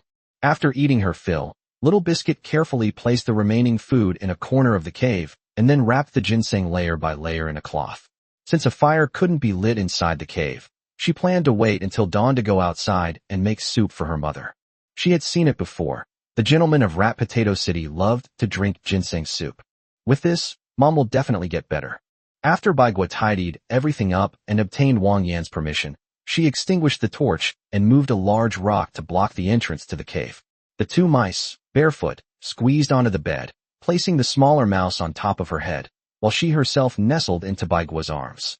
The family of four finally went to sleep. This was the first full meal they had eaten since escaping from Potato City. The Little Biscuits and Little Cakes were even dreaming of eating meat, their lips curled up as they slept soundly. Wang Yan also pulled Yingluo into the quilt. This quilt was far more comfortable than straw mats or animal hides. Yingluo almost fell asleep the moment she lay down. But she remembered Wang Yan saying that mating seemed to require two people to embrace each other. So, in a daze, she reached out and wrapped her arms around Wang Yan's neck. The two were very close. Wang Yan was so close that he could hear her soft breathing, and her warm breath brushed against his face, making his heart flutter. The next second, he subconsciously moved closer. The moment their lips touched, Yingluo froze. She didn't understand what it meant, but her heart was pounding wildly, yet she loved the feeling. Soon, as if she had learned it instinctively, her movements became more and more skillful, and she even took the initiative to pry open Wang Yan's lips and teeth and entwine with him. Just like the chaotic, artificial respiration they had when they first met. Wang Yan finally released Yingluo only after her eyes were glazed over from the kiss.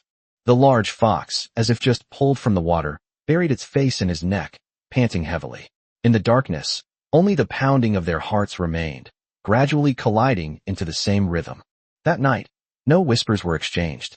But Yingluo remembered that kiss. She seems to have really fallen for it. Wang Yan is a light sleeper. Although the Bai family seemed harmless, he had brought out so much food last night.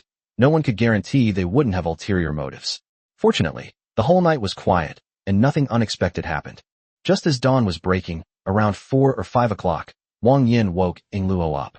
The two tidied up quickly, without waking the nest of baby mice. Before leaving, Wang Yan left nearly 100 kilograms of potatoes near the entrance of the hole. For him, this was just one day's output. But for that hungry rat family, it might just be a matter of survival. Of course, Wang Yankai would not admit that he was soft-hearted. He just didn't want Ing Luo to be sad. After finishing these tasks, he took Ing Luo's hand and hurried home before the morning light had fully risen. After all, he didn't want Sister Zhuohua to worry too much. The two traveled at almost full speed, rarely stopping. They arrived home in about 3 hours. As soon as they entered the courtyard, they bumped into a group of people who were about to go out to look for them. Even Yuli, who usually loves to sleep, didn't sleep. Zhuohua was stunned when she saw the two of them, then breathed a long sigh of relief. She didn't blame them or ask any questions, but simply walked over and patted their heads. It's good that you're back. In comparison, Zizi and Huaiwei are much more exaggerated.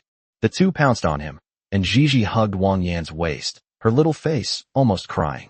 Wow, I thought you were in danger. I didn't sleep well all night. I'm so glad you're back. Wang Yan's lips twitched. Anyone who didn't know better would think something really bad had happened to him. However, Zizi was also worried about him, so he could only offer a few words of comfort before looking at Zhuohua and saying seriously, Ing Luo and I encountered 2 rat children while we were gathering yesterday. They said they had fled from Rat Potato City. To confirm this, I took Ing Luo there to take a look, and it turned out to be true. Because we were delayed for too long, we stayed there for 1 night. Zhuohua's brows twitched slightly after hearing this. Fleeing from Rat Potato City. She pondered for a moment, then nodded and said, Now that you're back, let's go inside the cave first. Tell me the details. Wang Yan nodded. He and Ing Luo do indeed need rest. The group returned to the cave, and Wang Yan briefly recounted the events of the previous day. Only then did everyone realize that they had a new neighbor near their homes. Wang Yan had already confirmed that the other party posed no threat. They were just a mother and child from the rat tribe who couldn't even get enough to eat. Upon hearing this, Zhuohua felt a pang of pity. A mother, struggling to survive on her journey with 3 infants, couldn't help but recall her past experiences. So she quickly discussed it with Wang Yan, and they agreed to visit him together in a few days to help him out if they could. This little incident has come to a temporary end.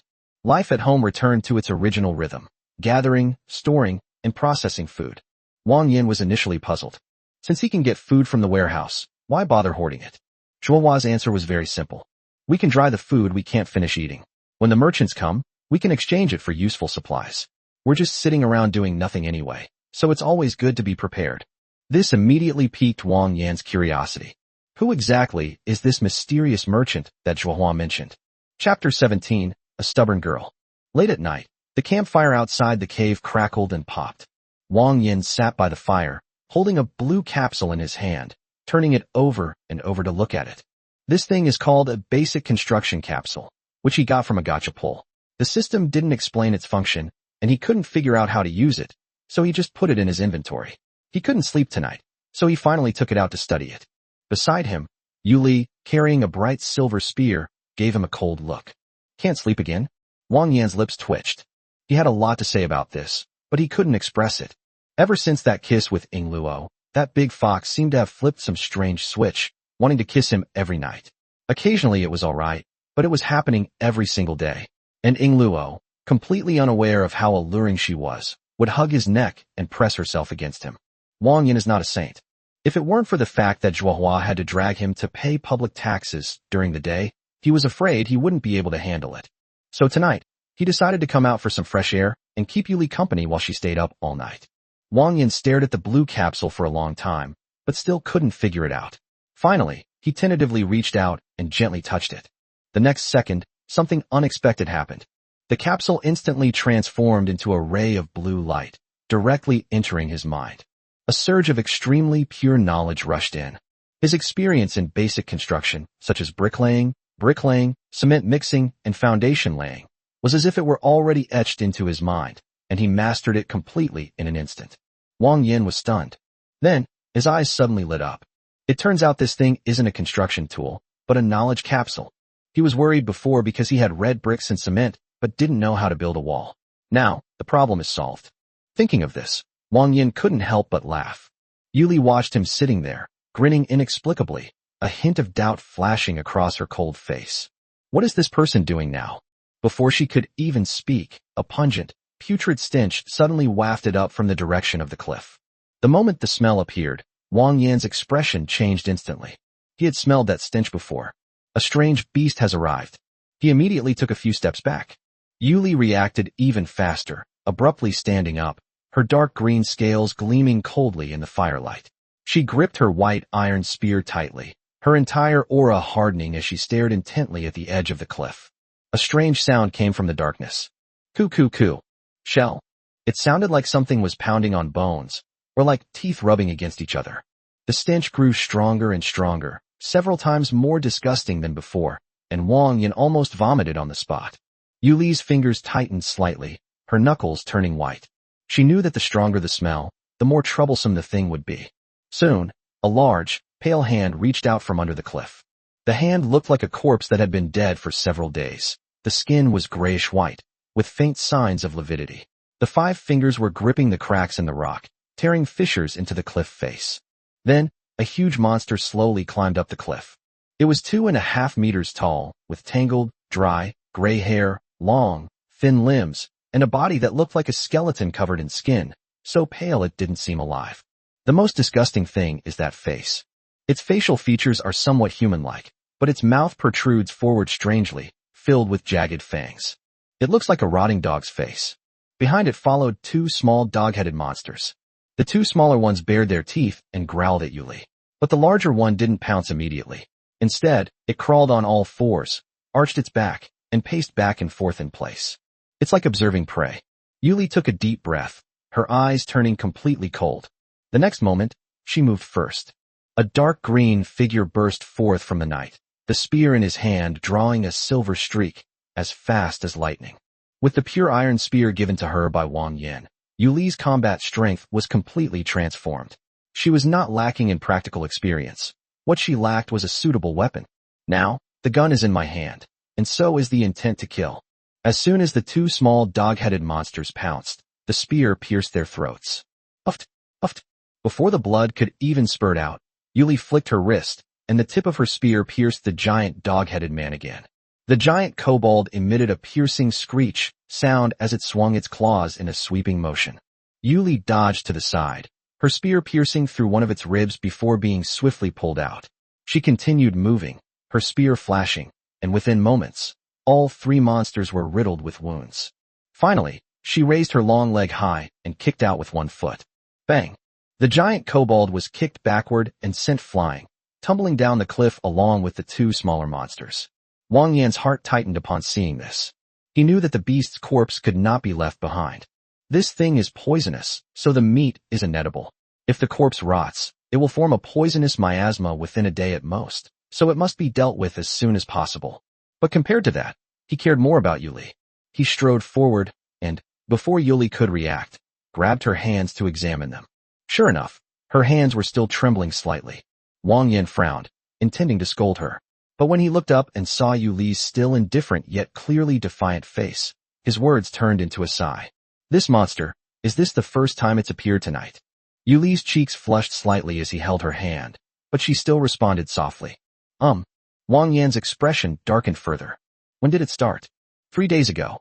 Yuli's voice was very soft. I don't know what's going on lately, but the beasts at night are fiercer and harder to deal with than before. Wang Yan stared at her. Then why didn't you call for help? Yuli hardly hesitated. I can handle it myself. Wang Yan looked at her still trembling hands, feeling both angry and helpless. This girl is really stubborn. Even though things had gone wrong for several nights in a row, and the situation was getting increasingly dangerous, she hadn't said a word. If he hadn't come out for some fresh air tonight, who knows how long she planned to keep it a secret. Wang Yan held her hand, his tone softening, but more serious than usual. Yuli, I know you're not talkative and have a cold personality, but I also know you're very sensible. Being sensible doesn't mean you have to shoulder everything yourself. If something happens, you should speak up. We are a family, not a family where you have to stand outside and risk your life alone. Yuli pursed her lips. She wanted to say something, but she didn't utter a single word. She simply nodded slightly. The next second, a notification popped up in front of Wang Yan's eyes. Yuli's favorability +5. Wang Yan breathed a slight sigh of relief. He didn't expect Yuli to change overnight, but as long as she listened to what he said, that would be enough.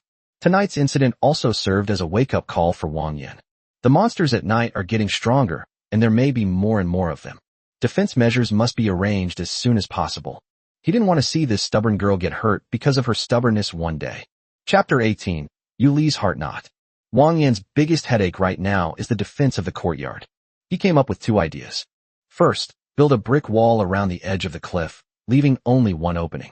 That way, if the monsters rush up at night, they can only enter through the opening, and everyone just needs to guard that one spot. It sounded good, but Wang Yan quickly rejected it. That giant dog-headed man from last night was too strong. The brick wall could hold for a while, but it would eventually break through.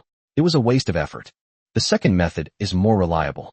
They moved it directly into the cave. The caves like the one belonging to Baigua's family have entrances as small as dog holes, making it troublesome to get in and out. But at night, all you have to do is move a big rock to block it, and you don't even have to keep watch. The problem is, it's not easy to find a suitable hole. There were 6 people in their family, and the cave was too small for them to live in, and its location was too poor and unsafe. Wang Yan secretly made a mental note that he must pay more attention to secluded caves when he went out in the future, and move there immediately if he found a suitable one. There's usually only one attack at night. Wang Yan stayed with Yuli for a while longer, chatted casually for a bit, and only went back to his cave to sleep after confirming that everything was all right. The next morning, Zhuohua woke Wang Yan up early. The weather was nice today, and she planned to have Wang Yan lead the way to see Baigua's family of rats. Wang Yan wasn't a local after all, so whether those new neighbors were reliable or not was something that the well-informed Zhuohua had to see for herself. The 2 went out early in the morning. On the way, Wang Yan recounted how Yuli had insisted on keeping watch the night before and hadn't said anything despite being injured. After hearing this, Zhuohua's face was full of helplessness, but even more so, heartache. She sighed softly. That girl Yuli sigh? Wang Yan finally couldn't help but ask the question that had been bothering him. Why is she always so stubborn? Zhuohua paused, remaining silent for a moment. Wang Yan is now considered family, and there are some things he should know. She put her hands behind her back, her tone calm, yet carrying an undeniable heaviness. I found Yuli later. To tell her story, I have to start with myself. Zhuohua originally came from the upper class, from a place called the Azalea Dynasty. That was a country ruled by the salamanders. Later, due to some things she didn't want to talk about, she was forced to leave her hometown and began to wander. It was during her wanderings that she met Ingluo, Jiji, and Huaiyue. At that time, she encountered a slave trading group. Those people specialize in capturing beast-like humans and selling them to humans to satisfy their twisted and disgusting fetishes. Zhuohua spoke softly, but Wang Yan could tell that her emotions had cooled down. She killed someone. Then they pulled the 3 little guys, who were huddled together and trembling, out of the cage. At first, she just felt sorry for the 3 little ones and wanted to save their lives. But after rescuing them, a new problem arose. Who would take them in? Who would adopt a beast man for no reason? Zhuohua originally wanted to give them some money so they could survive on their own. But when it came down to it, she couldn't bring herself to do it. Finally, she gritted her teeth and accepted them all. She can raise 3 children anyway, since she has no way back now. So Zhuohua led them to hide in a remote place and live in seclusion. Life was tough, but as long as her younger sisters could grow up safely, she felt that was enough. Hearing this, Wang Yan felt a lump in his throat. No wonder Ingluo showed kindness to Baigua's family. It turns out they themselves were also rescued from the brink of death by Zhuohua. Zhuohua continued walking forward, her voice even lower. Later, we lived together for several years. One day, in a cave, I met Yuli. At that time, Yuli was like a small beast driven to the brink of despair. The moment she saw Zhuohua, she pounced on him like a madwoman and began to bite him. When Zhuohua dodged, she saw a female corpse lying deep in the cave that had begun to decompose. She immediately understood the gist of it. Yuli's mother died. The child was left alone next to the body. From then on, Zhuohua was worried about her and would often bring food to visit her. But every time, Yuli would pounce on her and bite her. It bit me all over, leaving me with wounds, and even biting off pieces of my flesh. If it were someone else, they wouldn't have gone. Zhuohua is a salamander. For her, this kind of injury would heal with a good night's sleep. And so she was bitten again and again, and went back each time. This went on for a full month or 2 before she finally calmed down the child who was as irritable as a little hedgehog. On that same day, Zhuohua led Yuli out of that dark cave for the first time. Later, Zhuohua also adopted Yuli. She learned from Yuli that the woman who died in the cave was Yuli's mother. After her mother's death, Yuli suffered a huge shock, which is why she attacked anyone who came near her. From then on, Yuli came to this family, but remained silent and taciturn. She always felt guilty. She always felt that she had hurt Zhuohua and always wanted to make amends. But in Zhuohua's view, what was there to owe? They are clearly a family. Zhuohua tried to persuade and coax Yuli, but she just couldn't get over that hurdle. Finally, having no other choice, Zhuohua cut off his own tail in front of Yuli. Holding the still twitching severed tail, she told Yuli, "Look, this is nothing to me." But Yuli couldn't let it go. She cried even harder. Wang Yan listened silently, his heart filled with mixed emotions. He finally understood that Yuli's silence was not indifference, and her bravado was not stubbornness. It's a kind of cautiousness towards a new home after losing a loved one. She was afraid of becoming a burden, afraid of losing herself again, and afraid of causing trouble for others. So when faced with danger, she would rather grit her teeth and bear it herself than ask for help. It's like being accepted but still standing at the door, afraid to actually come in. Wang Yan and Zhuohua exchanged a glance and sighed simultaneously. After a moment, Wang Yan spoke. "I will try to comfort Yuli about this. If she keeps bottling everything up, it will only make everyone more worried." Although he has only been in this family for a little over a month, he knows very well that sometimes accepting other people's kindness also takes courage. If he were to talk to Yuli, it might have some effect. Zhuohua nodded. "Okay, then I'll leave it to you." She was truly at her wit's end and could only place her hopes on Wang Yan. Wang Yan kept this in mind. He needs to spend more time with Yuli these next few nights. The little beast girl's territory wasn't very big to begin with. A little further out was where Baigua's family lived. The two left early and walked slowly, finally arriving near the cave around 10 a.m. Before even reaching the door, Wang Yan saw two small mice lying on the ground, seemingly rummaging through something. Hearing footsteps, the two mice suddenly looked up. Upon seeing that it was Wang Yan, he jumped up excitedly. "He's the big brother who gave us delicious food. He's here again." Chapter 19, Gilded Pocket Watch. As soon as Wang Yan arrived near the cave entrance, he saw two small mice rushing towards him. With enough food, the two little biscuits and cakes had noticeably gained weight in just a few days. The two little ones clung to his legs, one on each side, like two little mud balls. Wang Yan looked down and his face froze on the spot. The little cake's paws were covered in mud, which had rubbed his trouser legs dirty. Zhuohua stood to the side, covering her mouth and laughing so hard her shoulders trembled. Wang Yan said helplessly, "What are you two doing lying on the ground?" The little cake let go of its paw and exclaimed excitedly, "We're watching ants move house." Little Biscuit nodded along, but halfway through, her expression suddenly changed drastically. "Oh no, we came out to pick wild vegetables. We've been playing for so long we forgot." Wang Yan grabbed the two mice by the scruff of their necks, one in each hand, and asked, "Where is your mother? We've come to find her today." The little biscuit stretched out its dirty little paw and pointed to the hole. "Mommy is inside putting little sister to sleep. Thanks to my brother for giving us herbs. Mommy is much better now."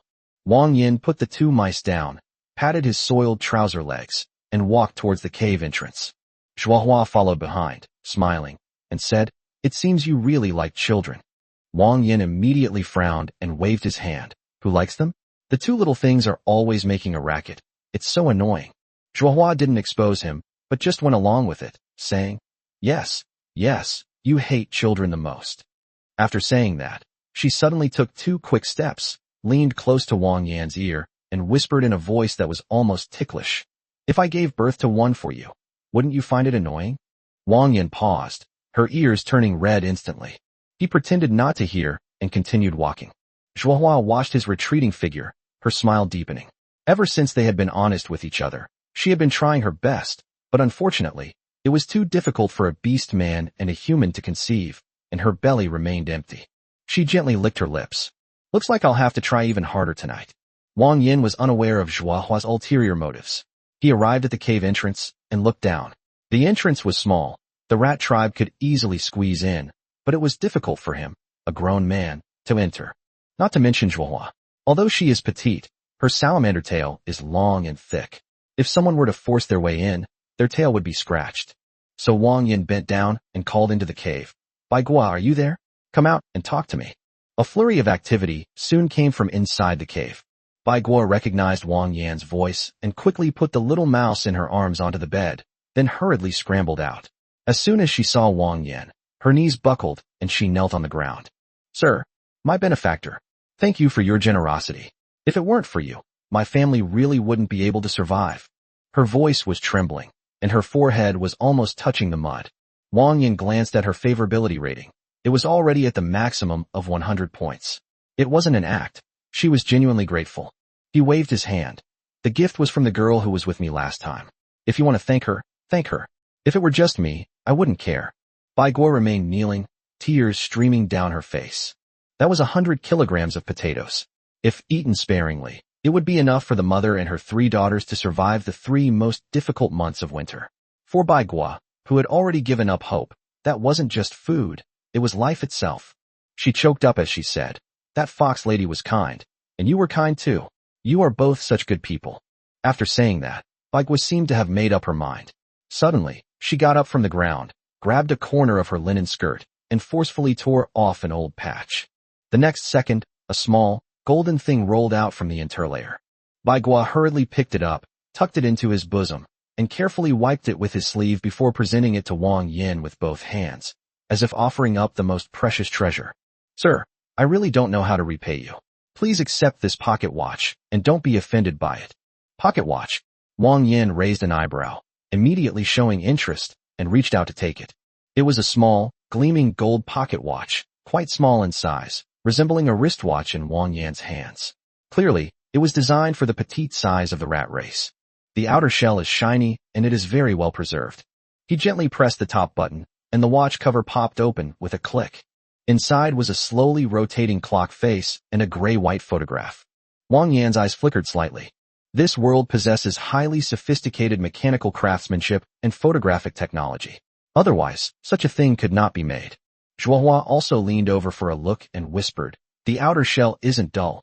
It must be gold-plated." Seeing that Wang Yan was interested, Bai Guo breathed a sigh of relief and quickly explained, "My grandfather, the Begonia Silver Shield, was once a rat knight. He distinguished himself in a battle and was rewarded with this pocket watch by the Rat King, Royal Tooth 16. Later, it was passed down to me." Wang Yan looked at the photo in the pocket watch. The photo shows a rat woman dressed in gorgeous clothes and wearing a crown. She has a noble air about her and is obviously of extraordinary status. Wang Yan turned to look at Zhuohua. Zhuohua gently shook her head. It shouldn't be fake. Wang Yan wasn't particularly fond of pocket watches, but this one was clearly valuable and contained some information. He closed the watch case and put it directly into his pocket. "Okay, I'll take this, but I won't take it for free." He lifted his finger slightly. The next moment, 5 cans of food appeared out of thin air and were neatly arranged in front of Bai Guo. Bai Guo's pupils dilated suddenly, and he was completely dumbfounded. This scene was nothing short of a miracle. She immediately remembered that night when Wang Yan had done the same thing, conjuring something out of thin air. That jar was filled to the brim with meat. Wang Yan pointed to the can and said, "You can break the tin can with a stone. If you run out of food, eat this. If you don't open it, it won't spoil for decades." Bai Guo swallowed hard, her eyes filled with longing, yet she dared not reach out to touch it. Wang Yan was too lazy to say more. He had already put the items down and had no intention of taking them back. Although these canned goods had emptied his warehouse, for the gacha system, these ready-to-eat canned goods were just a stepping stone. They could be obtained after a few more draws, and weren't anything special. Then, he turned to the side, making way for Zhuohua behind him. "This is the leader of our village. You can speak to her if you have anything to say." Upon hearing the words leader, Zhuohua rolled her eyes at Wang Yan in annoyance, but quickly put on a polite smile. She looked at Bai Guo, her voice gentle, yet carrying a hint of solemnity. "Madam Bai Guo, I learned about your family's situation after Wang Yan returned last time. I am very sorry for the tragedy that happened in Shushu City." She paused for a moment, her gaze becoming serious. "Now, I have a few questions I'd like to ask you. Is that all right?" Chapter 20, The New Home. Zhuohua asked Bai with several key questions in a row. It has to be said that women who have seen the world are different. The things they ask are far more insightful than Wang Yandong's rambling and incoherent answers. From Bai Guo, they finally confirmed one thing. The fall of Shushu City was not an accident, but the beginning of a war. The forces that made the move were the Ironstone Kingdom and another force of unknown origin. In other words, the number of orcs fleeing will only increase, and the danger will only get closer. The Bai family was just one of the first to escape. Zhuohua understood that she wouldn't get any more information by asking further, so she stopped pressuring her. Before leaving, she said gently, "Madam Bai Guo, thank you for the news. It's getting dark. We must go back. If you encounter any trouble in the future, just walk east along the cliff, and you will find our place." After saying goodbye to Baigua's family, Zhuohua and Wang Yan embarked on their journey home. Having more neighbors suddenly appearing near your home is usually a troublesome thing. However, after Zhuohua confirmed that Baigua's family was indeed just an ordinary rat refugee and posed no threat, Wang Yan was temporarily relieved. What truly concerns them is the war. Although they live in a remote place, in times of chaos, no one can guarantee absolute safety. They must be even more careful when going out in the future. The two had not walked out for long when the sky suddenly darkened and a light drizzle began to fall. At first they wanted to hurry back, but the rain got heavier and heavier, and it looked like it was about to turn into a downpour. If this continues, something bad is bound to happen. Wang Yan looked up and around. Then his eyes lit up and he pointed to the cliff face ahead. "Over there. There's a hole. Let's go over there and take shelter from the rain." Zhuohua looked in the direction he pointed, and sure enough, there was a cave halfway up the cliff, about 2 meters above the ground. The location is a bit high, but it's the only place nearby to take shelter from the rain, so there's no other option. Wang Yan first helped Zhuohua up, then struggled to climb into the cave himself. The two of them had just crawled inside when they were already soaked.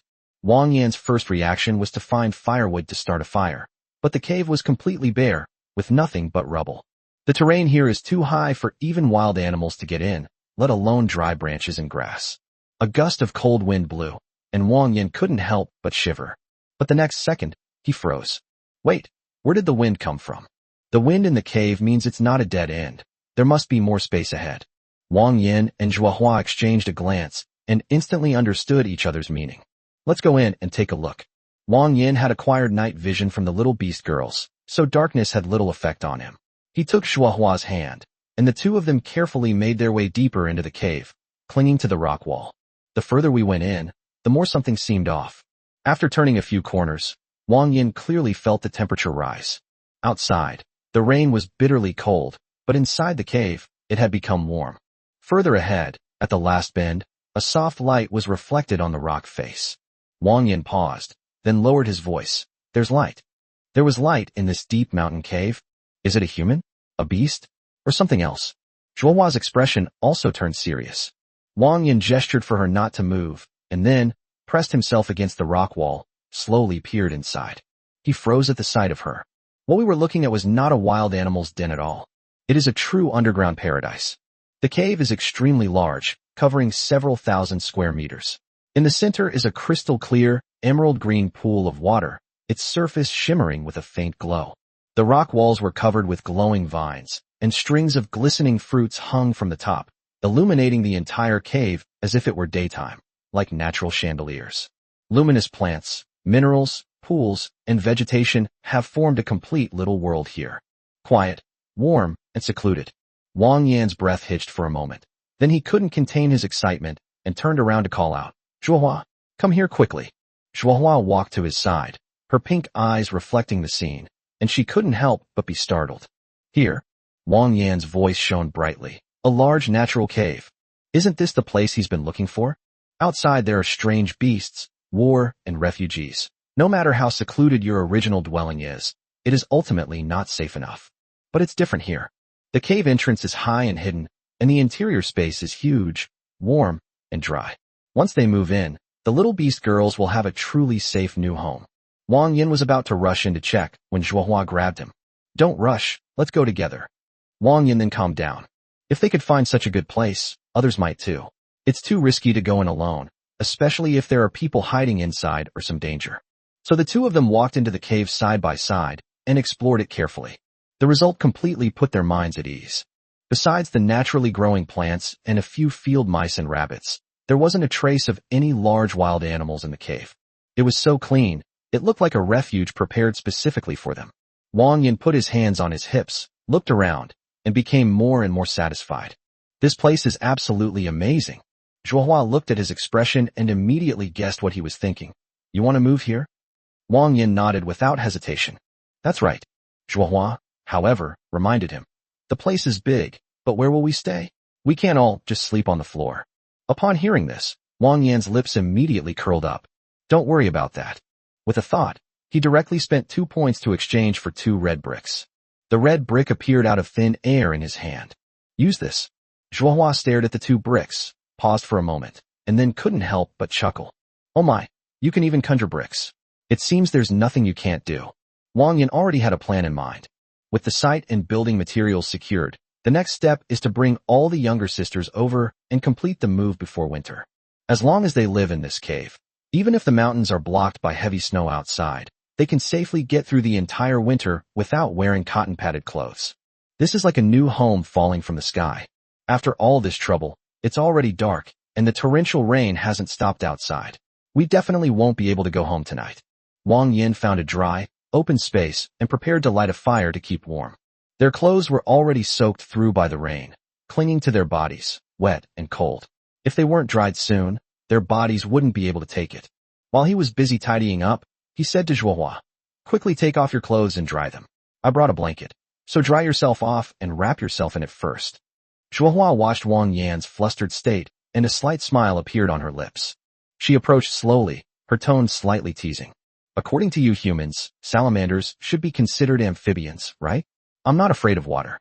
As she spoke, her gaze swept downwards, a hint of ambiguity appearing in her pink eyes. "Why are you in such a hurry? Are you thinking of something bad?"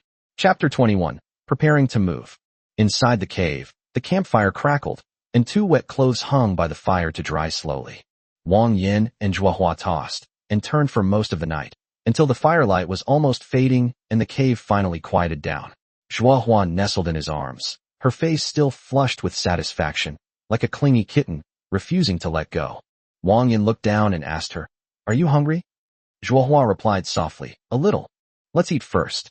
"No, let me hold you a little longer." Wang Yan had no choice but to let her hug him. After a while, the 2 put on their warm clothes and sat down by the campfire to eat. As he was eating, Wang Yan suddenly realized something was wrong. It's already autumn outside, and the temperature is quite low at night, but this cave is unusually warm, almost like springtime. Logically, a cave shouldn't be this comfortable. He quickly focused his gaze on the turquoise pool in the center of the cave. Wang Yan walked over, reached out and touched it, and his expression immediately changed. "Zhuohua, come quick. The water is warm." Zhuohua immediately leaned over, dipped her fingertips into the water, and was also stunned.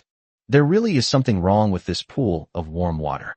She stared at the water for a moment, then suddenly said, "Wait for me up here. I'll go down and take a look." Wang Yan frowned. "Isn't it dangerous for you to go down alone? What if there's something down there?" Zhuohua, however, was quite confident, patting his chest. "Don't worry, the water is my home turf. Besides, I'm not like I used to be. I'm not that weak anymore." She spoke lightly, but Wang Yan was still worried. But Zhuohua moved quickly, turning around and leaping into the pool. Her pink figure flashed, leaving only ripples on the water's surface. Wang Yan stood on the shore waiting. 1 minute, 2 minutes. Nearly 10 minutes passed quickly, and the water surface remained completely still. His heart pounded as he paced back and forth by the pool. If Zhuohua didn't come up soon, he was really going to jump in. Just then, the water surface suddenly rippled. Zhuohua surfaced from the water, and Wang Yan immediately rushed over, grabbed her arm, and pulled her ashore. But as soon as Wang Yan touched her, he gasped. "Ouch, it's so hot." Zhuohua collapsed to the ground, panting heavily, the moisture on her body even carrying heat. "The water down there was practically boiling," she said after a long pause. "It got hotter and hotter as you went down. I went down about 200 meters and still couldn't see the bottom. I had no idea what was down there." Wang Yan looked solemn. He couldn't even reach the bottom at 200 meters. The pool was deeper than he had imagined. Moreover, it got hotter the deeper he went, indicating that there must be some kind of high-temperature heat source at the bottom, continuously heating the entire pool. That's why the cave is so warm, and why the surrounding plants can grow so lushly. Simply put, this place has its own temperature control system. Wang Yan draped a coat over Zhuohua, carried her to the campfire to dry off, and said in a deep voice, "Since we can't go down now, let's not worry about it for now. We'll explore further when we have the ability to go deeper." Zhuohua nodded.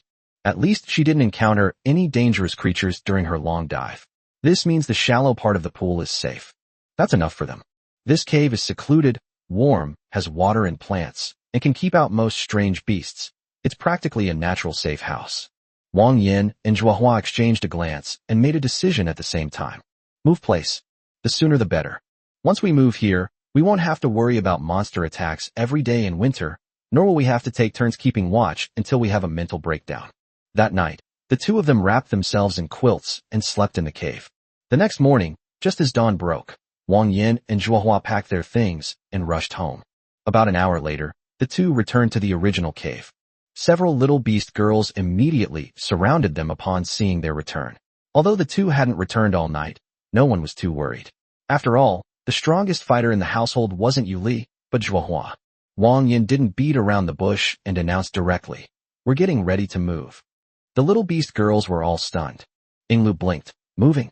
Squeaky hugged its tail and asked softly, "Where are we moving to?" Huayu perked up her ears. "Is it far from here, Meow?" Yuli didn't speak, but just quietly looked at Wang Yan.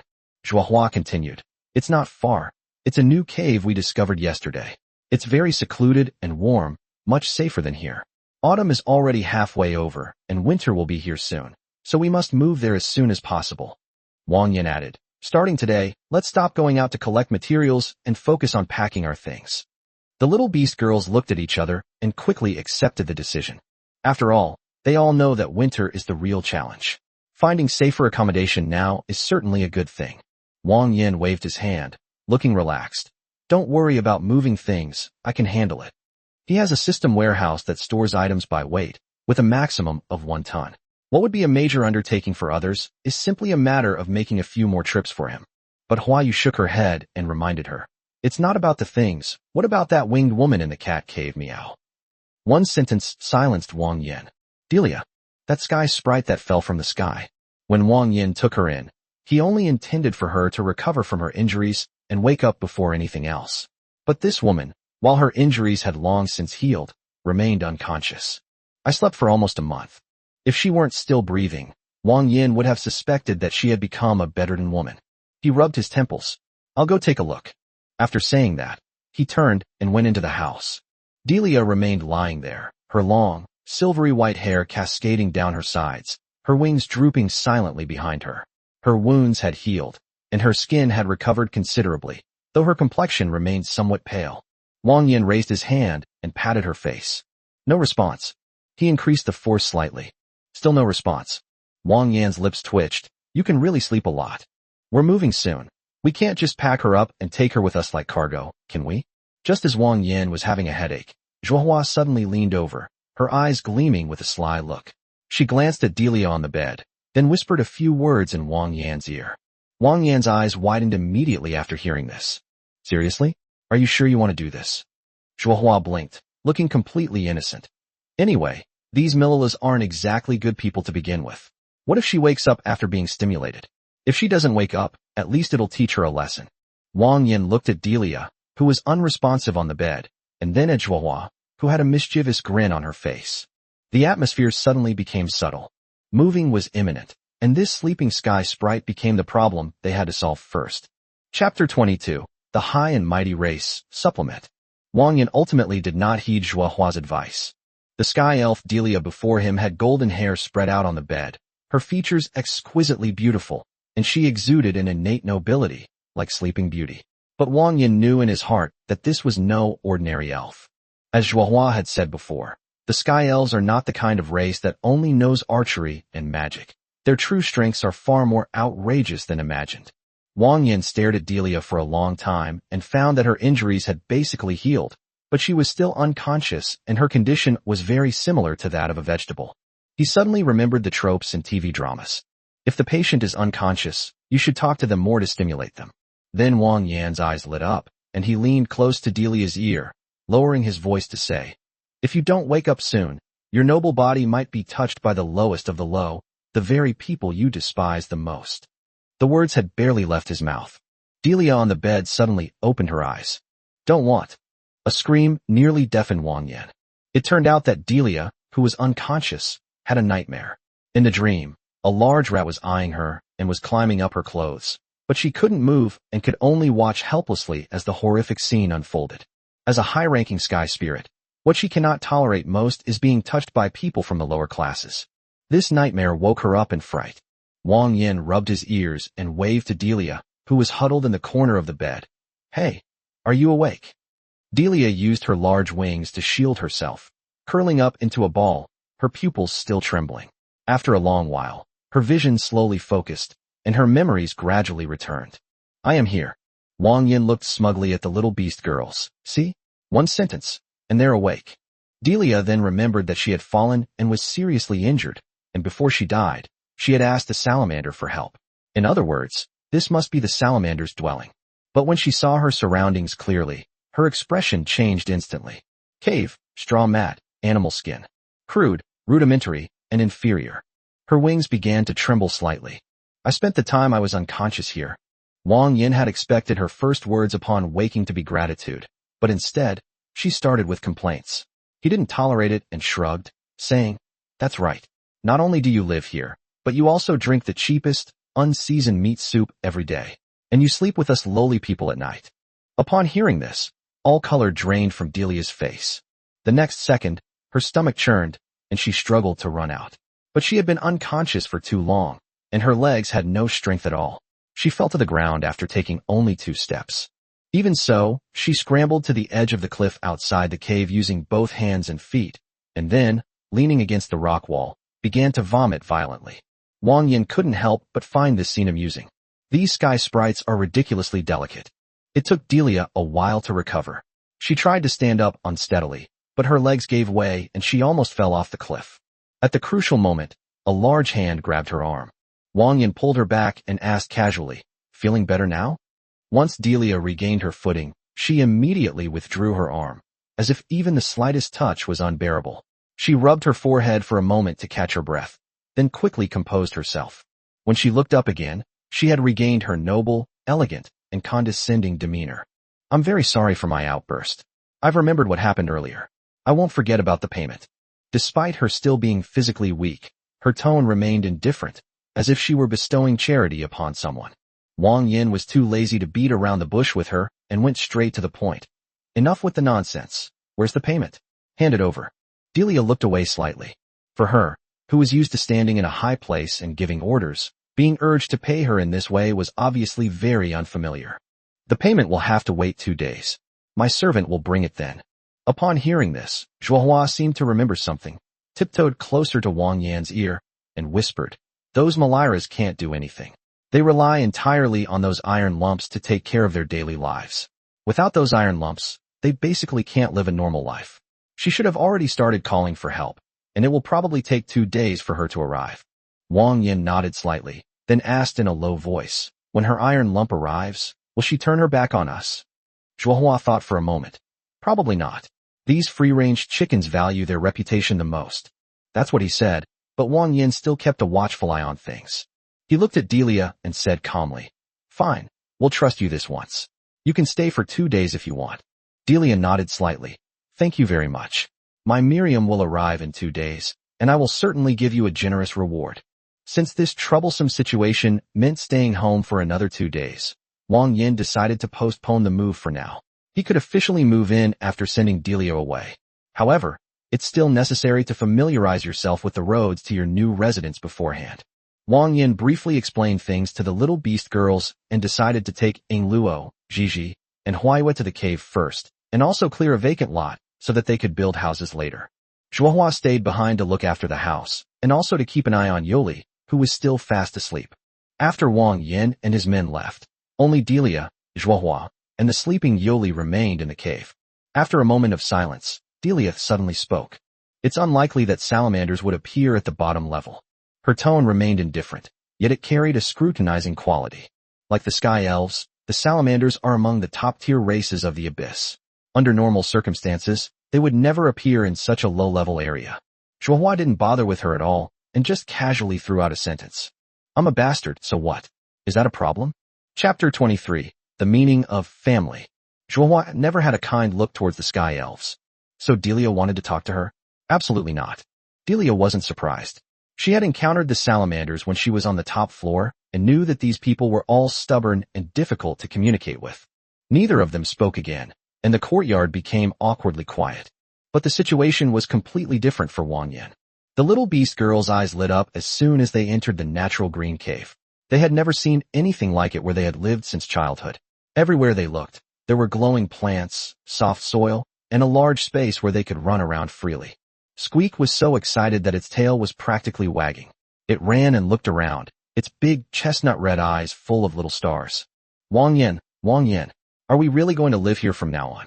Wang Yan, with his hands on his hips, was looking around for a suitable place to build a house when he heard her ask, and he just laughed. Yes, this whole area will belong to us in the future. With just one sentence, all the little beast girls were stunned. They're all theirs? This was like a dream for them. Wang Yan continued. So Gigi needs to help. Let's all work together to build the house as soon as possible so we can move in sooner. Building a house. The little beast girls were even more excited. They've lived in caves since birth. They've never seen a real house before. Meow came closer, tilting her head, and asked, So what are you going to use to cover yourself, Meow? Wang Yan grunted twice and casually picked up a brick. The little beast girls stared at that thing for a long time, completely unfamiliar with it. Wang Yan didn't bother to explain further and directly assigned tasks. First, clear this area out. Remove all the weeds and pebbles. Once the ground is cleared, I'll start construction. After he finished speaking, he quickly chose a spot deep inside the cave with the best lighting. Although there is no real sun here, there are bioluminescent plants everywhere, so the cave is not dark at all. In addition, the terrain is spacious, and there are water sources and vegetation around, making it a natural base. The family immediately got to work. Squeak moved small stones, Meow cleared weeds, and the other little beast girls also contributed their efforts. Although it was a mess, they were all incredibly happy. As Wang Yan cleaned, he discovered that the soil here was surprisingly soft and also exceptionally fertile. It makes sense after a little thought. The plants in this cave have been growing for countless years, and a thick layer of humus has long since accumulated on the ground. In other words, this place can not only be used to build houses, but also to carve out a field for growing vegetables and the like. The only problem is the lighting. These luminescent plants can illuminate the environment, but they are not the same as sunlight. Wang Yan's heavenly sun protection skill was also not triggered, indicating that this place still lacks genuine sunlight. It seems we'll have to find a solution within the system in the future. And so, after a busy day, everyone made it home before nightfall. In the courtyard, Zhuohua sat quietly all day, weaving baskets. Delia, being tactful, didn't try to strike up a conversation, lest she make a fool of herself. It wasn't until Wang Yan returned with the little beast girls that Zhuohua finally showed a faint smile. Dinner was simple, roasted potatoes and a few strips of dried meat. With Delia, an outsider, present, Wang Yan didn't want to reveal too much. However, this meal was pure torture for Delia. She's a noble sky elf. She's never eaten such coarse food before. A bowl of meat soup made her vomit until she was dizzy and disoriented, and now she wouldn't even touch a roasted potato. The little beast girls kindly offered it to her, but she simply shook her head and refused. Wang Yan glanced at it twice and immediately refused to tolerate it. After refusing twice, he told everyone to leave her alone. To put it bluntly, they weren't starving. This is the family situation. Take it or leave it. If they don't want to eat, they'll go hungry. After dinner, everyone washed up and went to bed. Delia still refused to enter the cave. She huddled on a small stone stool in the corner of the yard, wrapping herself up with her wings, as if she would rather freeze outside than stay with these lower-class people. Wang Yan rolled her eyes. Forget it. If she doesn't want to go in, then she doesn't have to. Anyway, her injuries are almost healed, and she won't die from sitting in the yard for a couple of days. He had no interest in continuing to engage with this noble person. After telling the little beast girls to go and rest, Wang Yan himself did not go into the cave. Instead, he sat by the campfire and poked at the embers with a stick. Sparks crackled and popped. Not far away, Yuli sat quietly. She pursed her lips, not understanding why Wang Yan wasn't asleep yet, but instead stayed outside with her. She wanted to ask, but swallowed the words back. Never mind. He can sit if he wants. He'll go back when he gets tired. Wang Yan looked at her. Her hair was styled in a high, dark green ponytail. Her cheeks were covered in fine scales, and her dark green snake eyes were cold and aloof. She had the appearance of a cool and aloof older sister, but the way she pursed her lips and remained silent at this moment was rather cute. Wang Yan spoke up. Yuli, why haven't you told everyone about the strange beasts acting unusually at night lately? Yuli's lips moved slightly, and after a moment of silence, she whispered, I can handle it myself.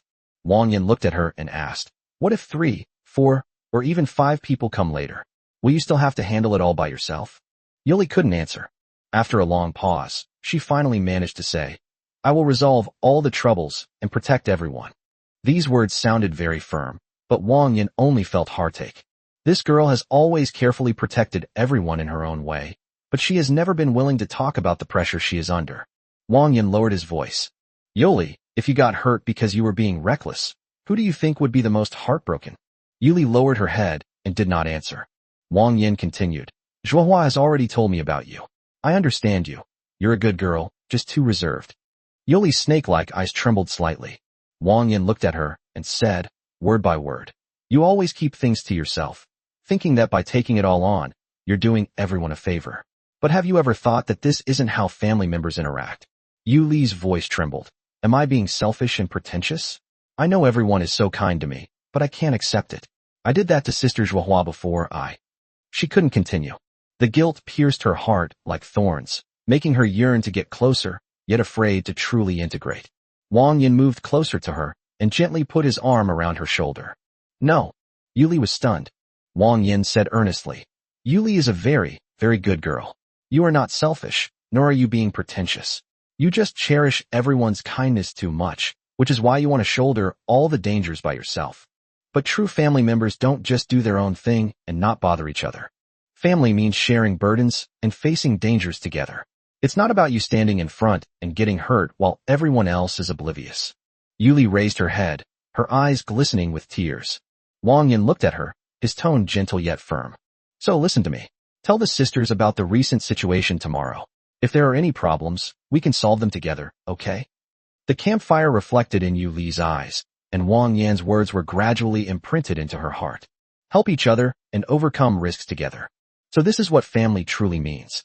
She finally stopped running away and nodded emphatically. Yuli's affection plus 25. Chapter 24. The Valkyrie descends. Wang Yan finally resolved Yuli's inner conflict, but he forgot that Delia was still huddled in the corner of the courtyard. She heard everything they said. Her long golden hair was wrapped even tighter by her wings, and no one knew what this sky elf was thinking. The night was unusually peaceful, with no strange beasts attacking. Wang Yan stayed with Yuli until midnight, then gently rubbed her head before returning to the cave to rest. The next morning, Yuli took the initiative to tell everyone in her family about the increasingly fierce attacks by the alien beasts. In fact, Zhuohua already knew from Wang Yan. But Wang Yan said to wait and let Yuli tell him herself, so that she could truly overcome her inner hurdle. Zhuohua looked at Yuli in front of her, and a slight smile appeared on her lips. This younger sister, who always shouldered everything herself, has finally started to learn to discuss things with her family. Zhuohua stepped forward, hugged her, and said in a gentle but firm tone, My dear sister, thank you for your hard work. Don't keep watch these next few days, I'll take over. Yuli was taken aback, then immediately shook her head. No way. Zhuohua stood on tiptoe and patted her head. Stop arguing. Didn't Wang Yan say that we're moving soon? Once we get to the new house, we won't have to keep watch anymore. I'll just cover for you for a few days. She paused, then continued. It's already impressive that you've managed to hold on this long. But what if the beast gets even stronger? Should we let your older sister handle it? No one in her family doubts Zhuohua's abilities. If she weren't capable, she wouldn't have been able to raise several children and survive at the bottom of society until now. Squeaky was the first to nod, her big ears wagging like fans. Yes, yes. The new home is so safe. We don't have to keep watch at night anymore once we're inside. Huayu snorted in agreement. Yes, Meow. Yuli, you'll be helping us move these next few days, Meow. You didn't even tell us about this huge thing. You're something else, Meow. Ingluo held Yuli's hand and said softly, Listen to your sister. You've done very well. It's time to rest. Yuli looked at everyone, the edges of her cold, snake-like eyes gradually turning red. Everyone. Her voice trembled, but she did not refuse again. Wang Yan stood to the side, watching this scene, and finally breathed a sigh of relief. This is what a home should feel like. We should face difficulties together and get through hardships together, instead of pushing ourselves to the brink of collapse. From that day on, Zhuohua took over the night watch, while Yuli joined the preparations for moving. The atmosphere at home finally became a little more relaxed. Another day passed peacefully. On this day, Wang Yan specifically told everyone not to go out, because today was the day Delia had said someone would come to pick her up. Wang Yan was actually very curious. He had no idea how deep the abyss was, but from the occasional remarks of the little beast girls, he could tell that this place was probably larger than the diameter of the earth. How did Delia manage to send the signal from such an absurd distance? Is her communication device really that amazing? For the past 2 days, the little beast girls haven't spoken to Delia. Delia has also been huddled in a corner of the yard, covering herself with her wings, as if she's been bullied. At noon, everyone was preparing to eat. Wang Yan was carrying a bucket of water and was about to cook with Hua Yu when suddenly, a silver streak like a shooting star crashed down from the sky. The speed is ridiculously fast. Wang Yan's expression changed, and he immediately swore, "Holy shit. This welcoming procession is way too extravagant." Boom. A muffled thud rang out, and the entire courtyard shook. Smoke billowed and dust swirled, scattering pebbles everywhere. Wang Yan instinctively grabbed Hua Yu, who was closest to him, and shielded her head with his hand. He looked up only after the dust had settled. In the center of the courtyard, a huge crater had been smashed into place. Spiderweb-like cracks spread outwards, and the firewood pile and water tank were all thrown into chaos by the shockwave.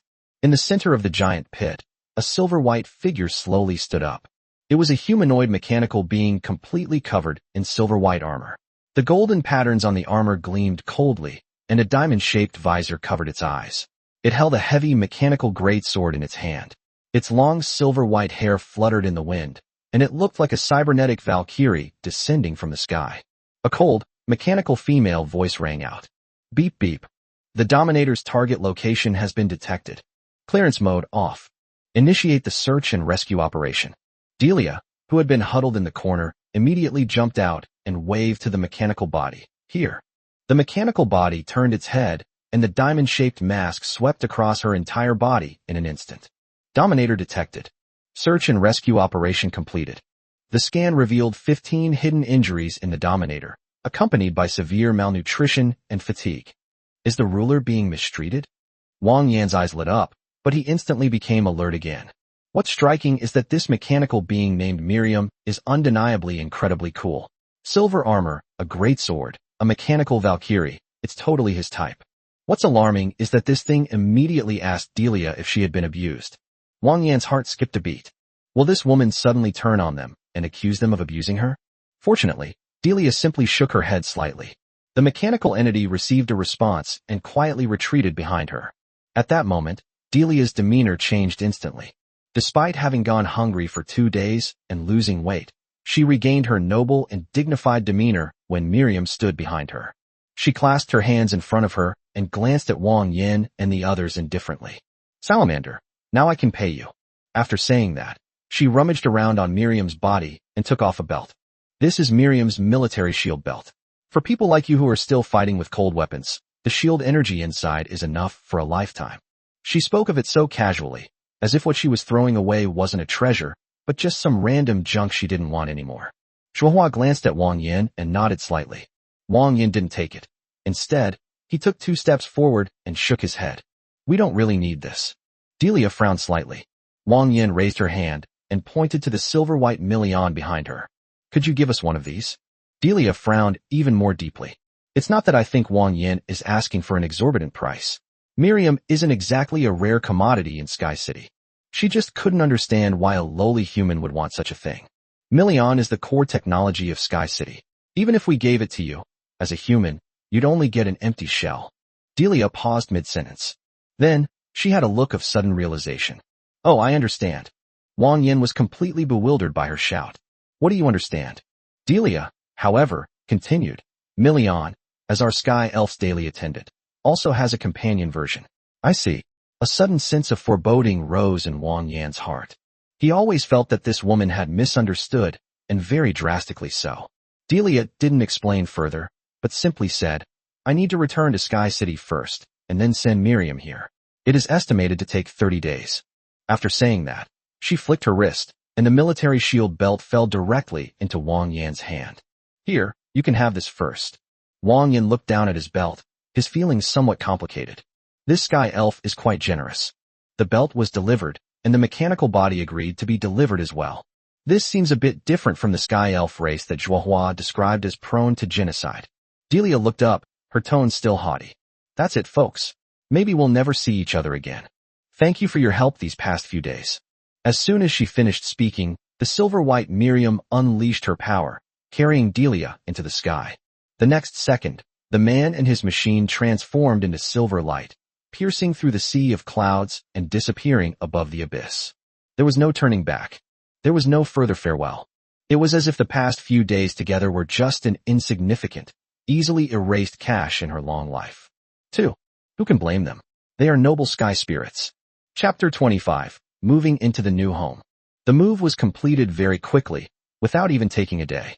Wang Yan had a system warehouse, so he could pack up and leave as soon as he wanted. Plus, when that mechanical entity arrived, it had destroyed most of the courtyard, meaning he could essentially pack up all his belongings. After taking one last look at the old cave, the little beast girls followed Wang Yan and officially moved into their new home. One thing after another happened recently. First, there was the Bai family, then the sky elf Delia. Wang Yan was busy dealing with all sorts of emergencies and didn't even have time to properly organize his own system. After buying the cotton seeds, he actually had quite a bit of cotton piled up in his warehouse, but he hadn't had time to work on the spindle, which is why it's been delayed until now. He still has 5 plots of farmland, but the cotton yield is significantly higher than that of potatoes. Although planting takes 1.8 days, each plot can yield about 15 kilograms, so 5 plots would yield 75 kilograms. At 4 points per kilogram, with a 2-day rotation, that's a direct gain of 300 points. So now, apart from regular meals, Wang Yan is too lazy to grow potatoes anymore. Once they arrived at their new home, the cave was warm and cozy, so the matter of winter clothes could be put aside for now. The most important thing right now was to quickly build a habitable house. The market happened to have bricks and cement for sale, so Wang Yan planned to use these as the main materials, along with some wood, to create a small, temporary shelter. The little beast girls couldn't keep sleeping outside. 1 brick costs 1 point, and a bag of cement costs 500 points. Wang Yan's initial idea was simple. First, build a large dormitory-style house that could accommodate 6 people, just enough for their needs. Later, he planned to expand it into a proper 3-story house. Each person would have their own bedroom, and there would be a living room, kitchen, dining room, and bathroom, everything he envisioned. That was his long-term plan, but it was still too early for now. Fortunately, he had won a construction knowledge capsule in a previous lottery, so he already had a concept of building a house. For his temporary shelter, he decided on a matchbox structure that was 10 meters long, 8 meters wide, and 5 meters high. He just needed to make sure there were doors and windows, and he didn't need any other fancy features. Since he was inside a cave, there was no wind, sun, or rain, and the temperature was regulated by the pool in the middle. A simple roof would be enough.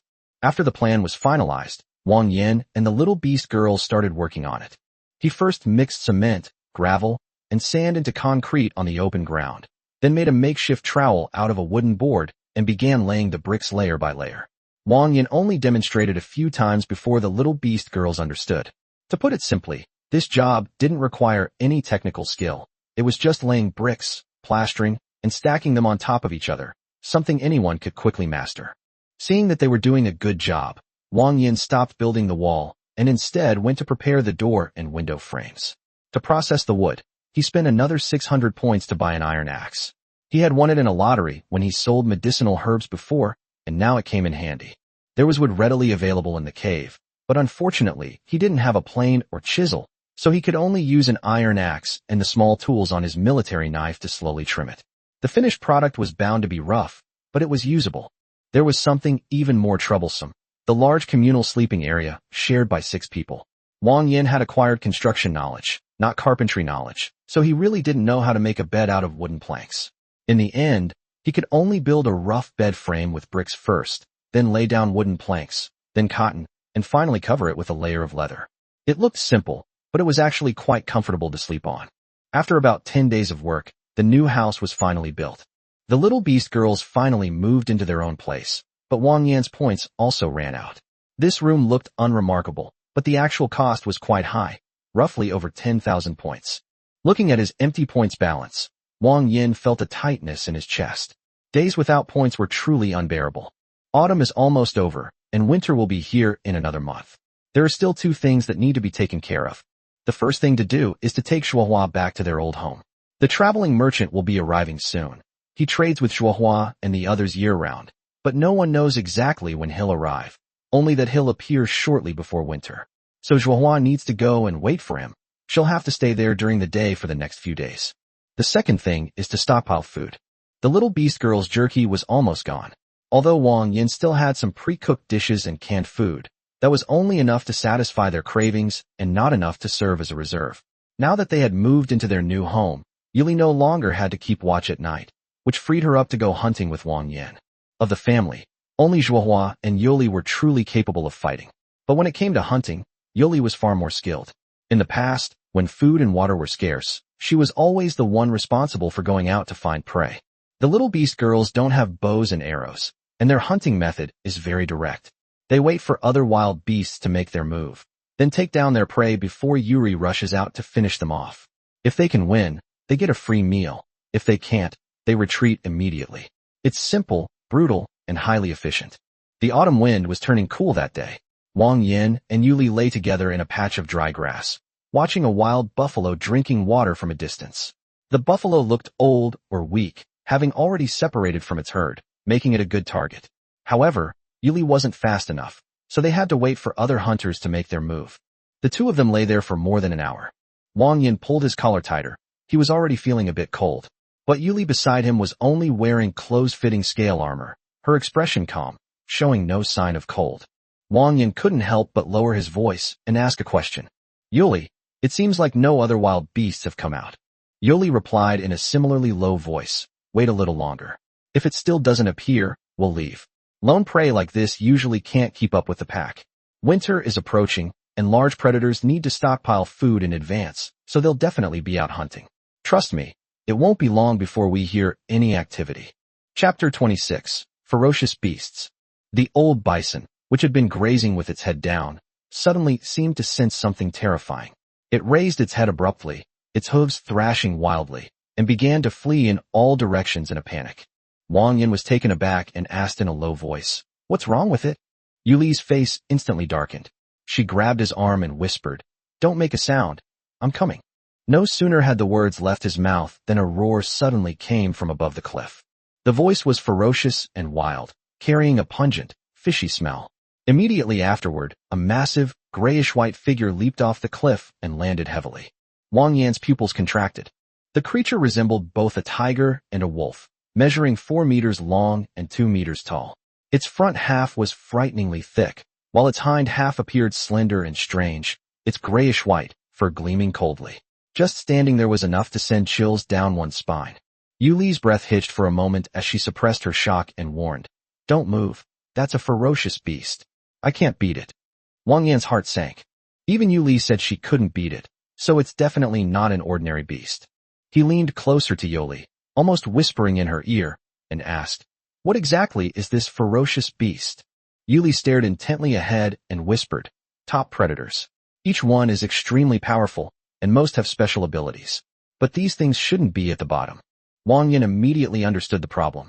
The higher you go, the better the environment and the more prey there is. Powerful predators naturally gravitate towards resource-rich areas. But for this ferocious beast to appear in such a remote wilderness is itself abnormal. Yoli continued, "Once it finishes eating, we'll leave immediately. We must tell the other sisters about this. It's too dangerous here." Not far away, the ferocious beast had already pounced on the bison. With a single slap of its 2 powerful front paws, the bison was ripped open in the chest and abdomen before it could even let out a cry of pain. Its ribs snapped. Blood splattered. Its internal organs spilled out. The scene a chilling spectacle of brutality. Wang Yan gasped. This thing is more than 10 times more ferocious than the Siberian tiger on Earth.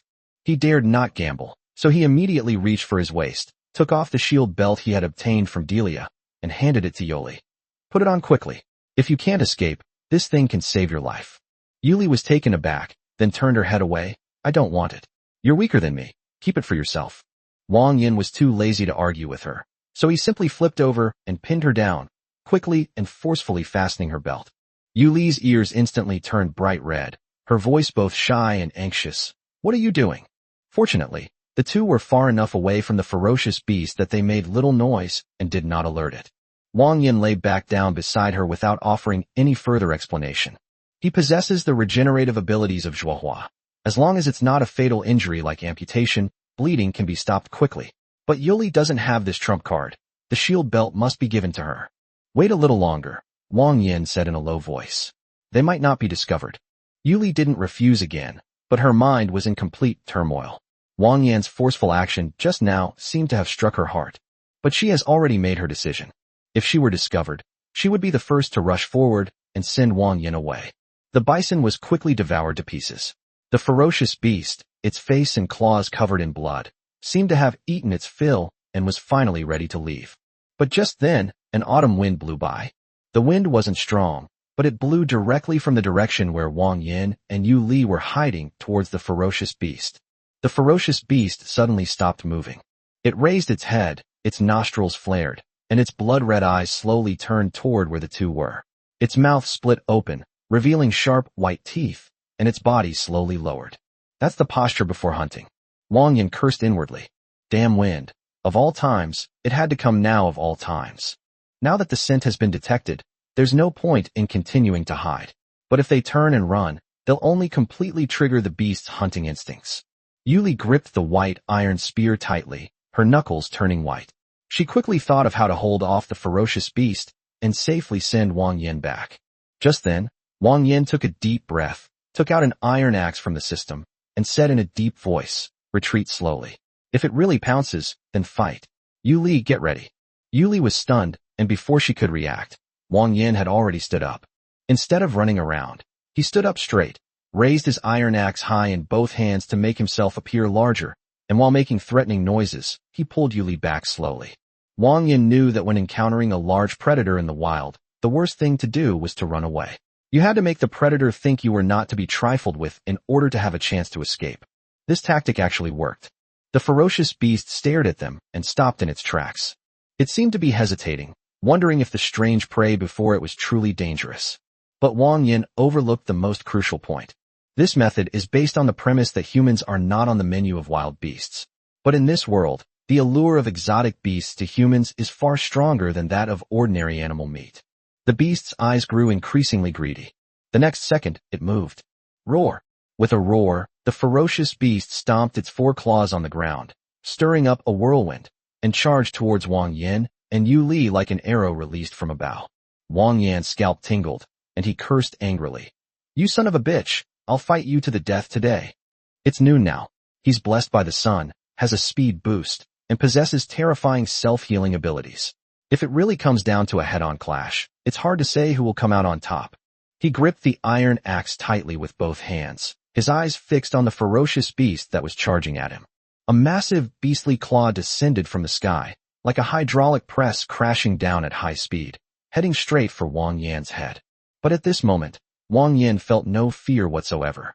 His mind was frighteningly calm, and his body suddenly shifted to the side before the beast's claws could strike, dodging the direct blow at an extremely tricky angle. But the beast's claws were too long and still managed to slash across his chest. With a tearing sound, the clothes were ripped open instantly, and 3 deep, bone-revealing bloody gashes appeared on the chest, from which blood gushed out. Wang Yan.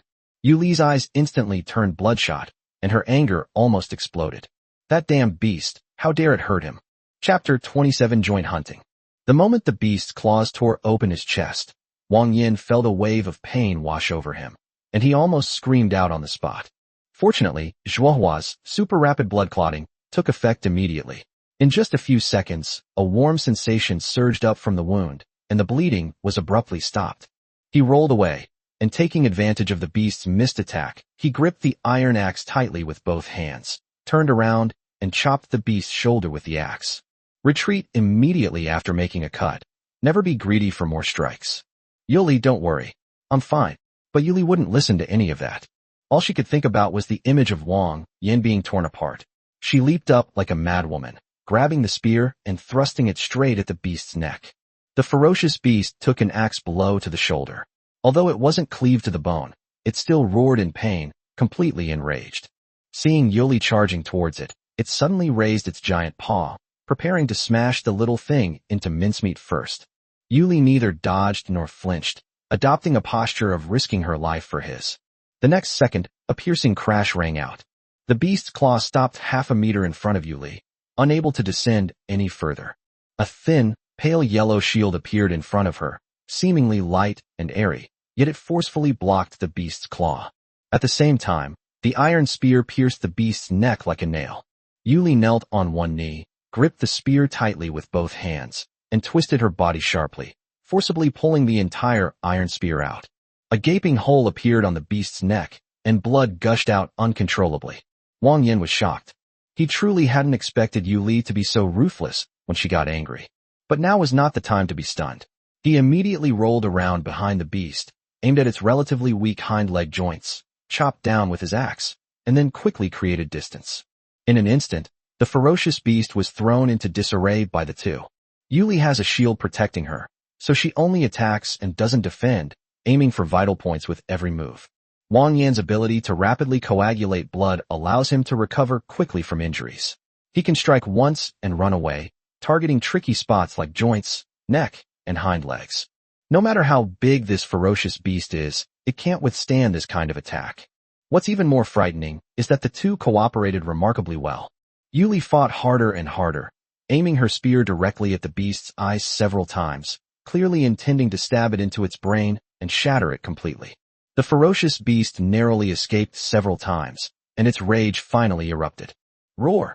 It roared madly, no longer caring about the shield in front of Yuli, and began to attack head-on. Wang Yan's face darkened. Delia stated that the shield belt is not unlimited. It has an energy limit. Once her energy is depleted, Yuli's small frame will definitely not be able to withstand a single claw from the ferocious beast. We can't let this drag on any longer. The beast was sustaining more and more wounds. Blood was constantly flowing from its neck, and its strength was waning. If it could just hold out a little longer, it would eventually bleed to death. The problem is, they might not be able to hold out until then. The battle must be ended as soon as possible. As Wang Yan retreated, he quickly surveyed his surroundings. Suddenly, his gaze fell on several huge rocks on the edge of the cliff, and a flash of inspiration struck him. The system warehouse can hold up to 1 ton of objects, and with just a thought, he can release the contents of the warehouse from within a 1-meter radius of him. This can be used for more than just storage. In critical moments, it can also be used as a weapon.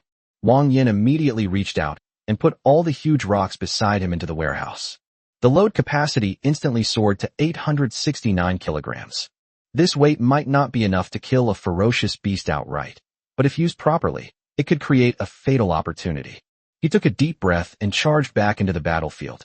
However, his combat experience was ultimately insufficient, and he was scratched several times by the ferocious beast as soon as he got close, and blood was immediately splattered all over the ground.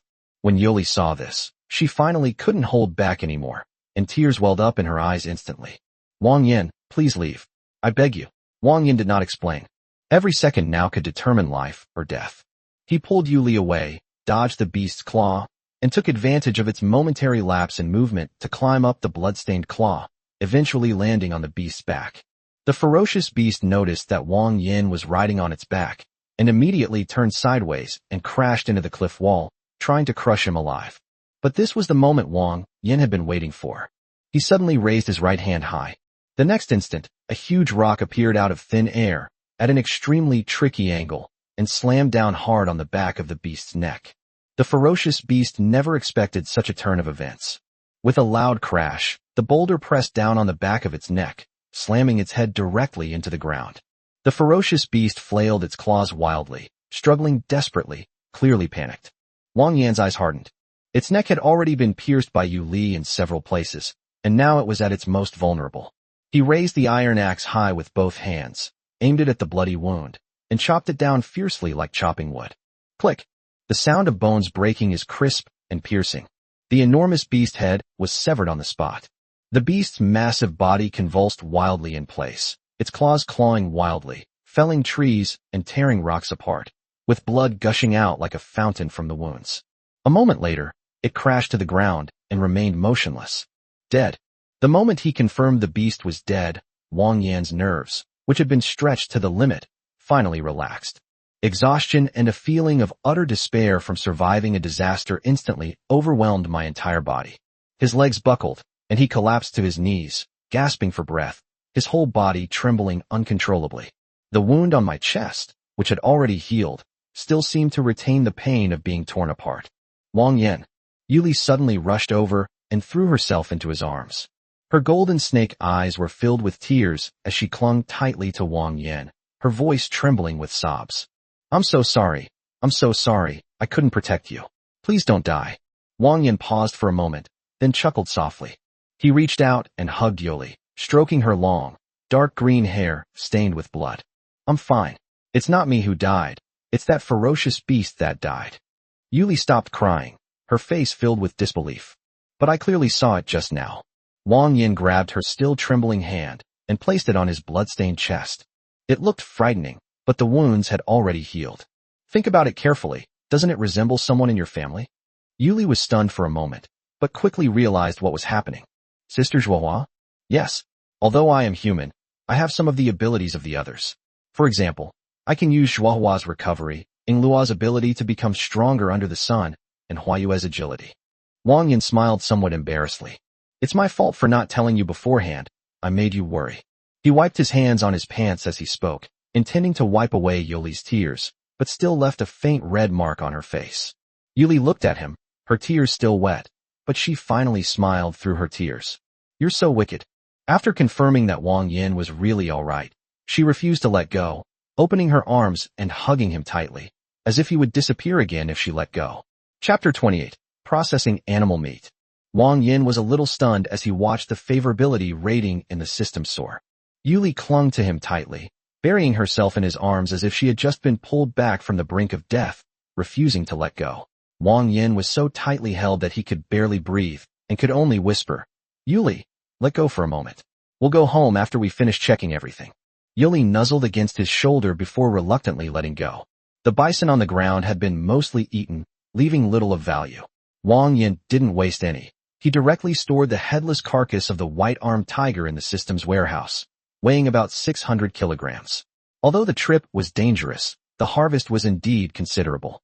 After such a serious incident, the two dared not linger outside and immediately rushed home. By the time they returned to the cave, it was already dark. Zhuohua had just returned as well. Wang Yan didn't hide anything and recounted everything that had happened that day, from encountering the ferocious beast to joining forces with Yuli to kill the white-armed tiger. Upon hearing that the two had actually fought a ferocious beast head-on, Zhuohua's expression instantly changed. What shocked her even more was the change in Wang Yan. You mean, you also possess regenerative abilities like the salamanders? Wang Yan nodded, picked up a small pebble, and made a tiny cut on his arm. As soon as blood seeped out, the wound healed rapidly, visible to the naked eye. Zhuohua stared at his arm for a long time, her expression complicated. This was the first time she had ever seen anything like it. However, she quickly calmed down and immediately reminded him. Regeneration can't just appear out of thin air. You'd better eat something right now, or your body will be worn down. Only after she said that did Wang Yan suddenly realize that something was wrong. It wasn't just ordinary hunger, it was a deep, bone-chilling weakness, as if every cell in his body was screaming for energy. He had initially thought it was a lingering effect of the battle, but now he realized it was due to the excessive depletion of his regenerative abilities. Zhuohua helped him sit down, and Wang Yan quickly took out food from the storeroom to fill his stomach. Zhuohua frowned, feeling increasingly uneasy as she thought about it. The appearance of ferocious beasts in the nearby wilderness is already strange. In addition, the attacks by strange beasts have become more and more frequent recently, which may indicate that there is a serious problem above. Life at the bottom level was already tough enough, but now even ferocious beasts have come down here, doubling the danger level. Zhuohua made a decision quickly. They must stockpile food as soon as possible, and ideally stay in the cave all winter. Whatever the chaos outside, it doesn't matter. Survival is the most important thing. Wang Yan raised his hand and waved it, and the huge corpse of the white-armed tiger instantly appeared in the courtyard. The little beast girls were so frightened that they all retreated. Is this the ferocious beast that Wang Yan and Yuli killed? Just lying there gives me the creeps. Zhuohua circled the corpse twice, his face growing even more grim. This is a white-armed tiger, a very ferocious predatory beast. Even something like this has come down. It seems the situation is more serious than I thought. If it were just an ordinary mythical beast, it could perhaps be considered a coincidence. If even ferocious beasts like the white-armed tiger are forced to migrate to lower levels, it means that a stronger entity may have emerged at the upper levels, squeezing out their original positions. Zhuohua didn't think any further and immediately told her sisters to get bone knives and start dissecting the corpse. Wang Yan and Yuli leaned against the side to recover their strength, while Zhuohua and several little beast girls quickly got to work. It must be said, their skills in processing beast meat were truly adept. Before long, the entire white-armed tiger was completely dismantled. The meat was neatly arranged on the wooden table, weighing a full 300 kilograms. The remaining items, including animal bones, hides, and internal organs were also neatly categorized and placed. Problems then arose. Wang Yan's system warehouse can store things, but it lacks preservation capabilities. 300 kilograms of meat will spoil quickly if not processed. Since there's no sunlight in the cave, drying is basically impossible. The only options left are pickling and smoking. Pickling requires a lot of salt and seasonings, but the salt at home isn't meant to be wasted these days. At most, it can only be used to make a small amount. In the end, the only option left was smoky. Although the cave is enclosed, Wang Yan has observed over the past few days that there is actually a very weak airflow inside. Besides the entrance, some hidden corners also provide ventilation. As long as the location is chosen well, smoke fumigation is entirely feasible. After making the decision, Wang Yan immediately set about building the smoking shed. The ingredients weren't complicated, and it was prepared quickly. Of the 300 kilograms of meat, he hung 250 kilograms for smoking, kept the remaining 50 kilograms for eating, and also cured some of it. By the time all of this was finished, it was completely dark. The whole family was still awake. Little Squeaky was so sleepy that her head was nodding off, but she was still stubbornly staying awake to wait for him. Hearing that Wang Yan was going to cook himself, the little beast girls immediately perked up. Wang Yan poured oil into the iron pot, but unfortunately there was no proper stove at home, making it inconvenient to stir-fry vegetables. He could only boil a pot of meat soup.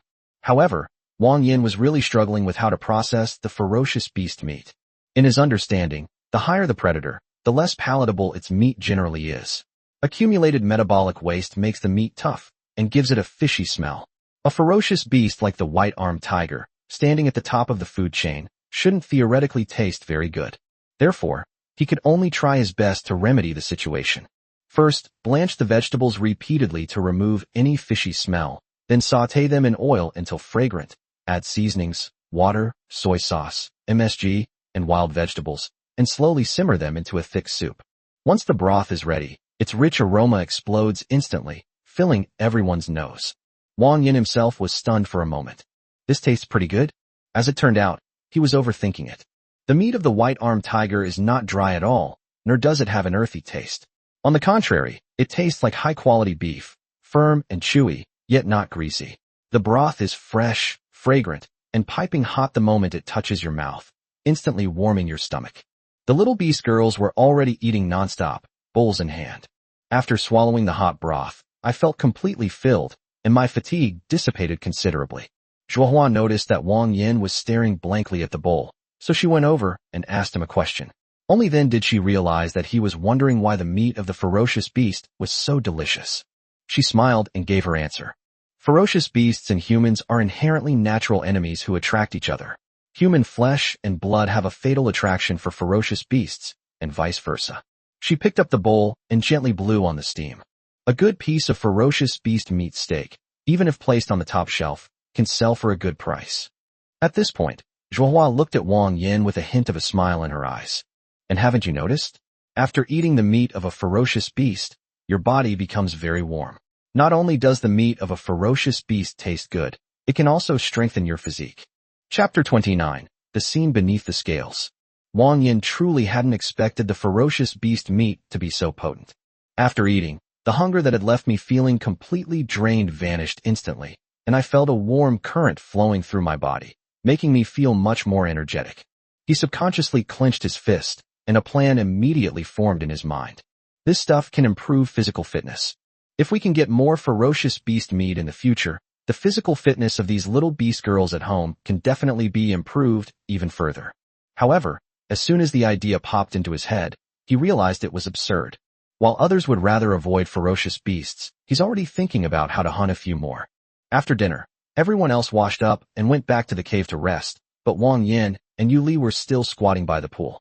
The two of them were covered in blood and filth from rolling around all day.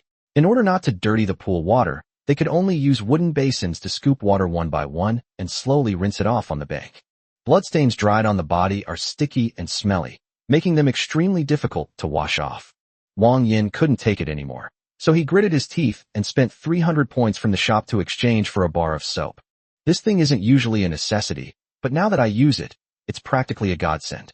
He rubbed himself a few times, and foam immediately came out, washing away the bloodstains. Wang Yan handed the soap to Yu Li.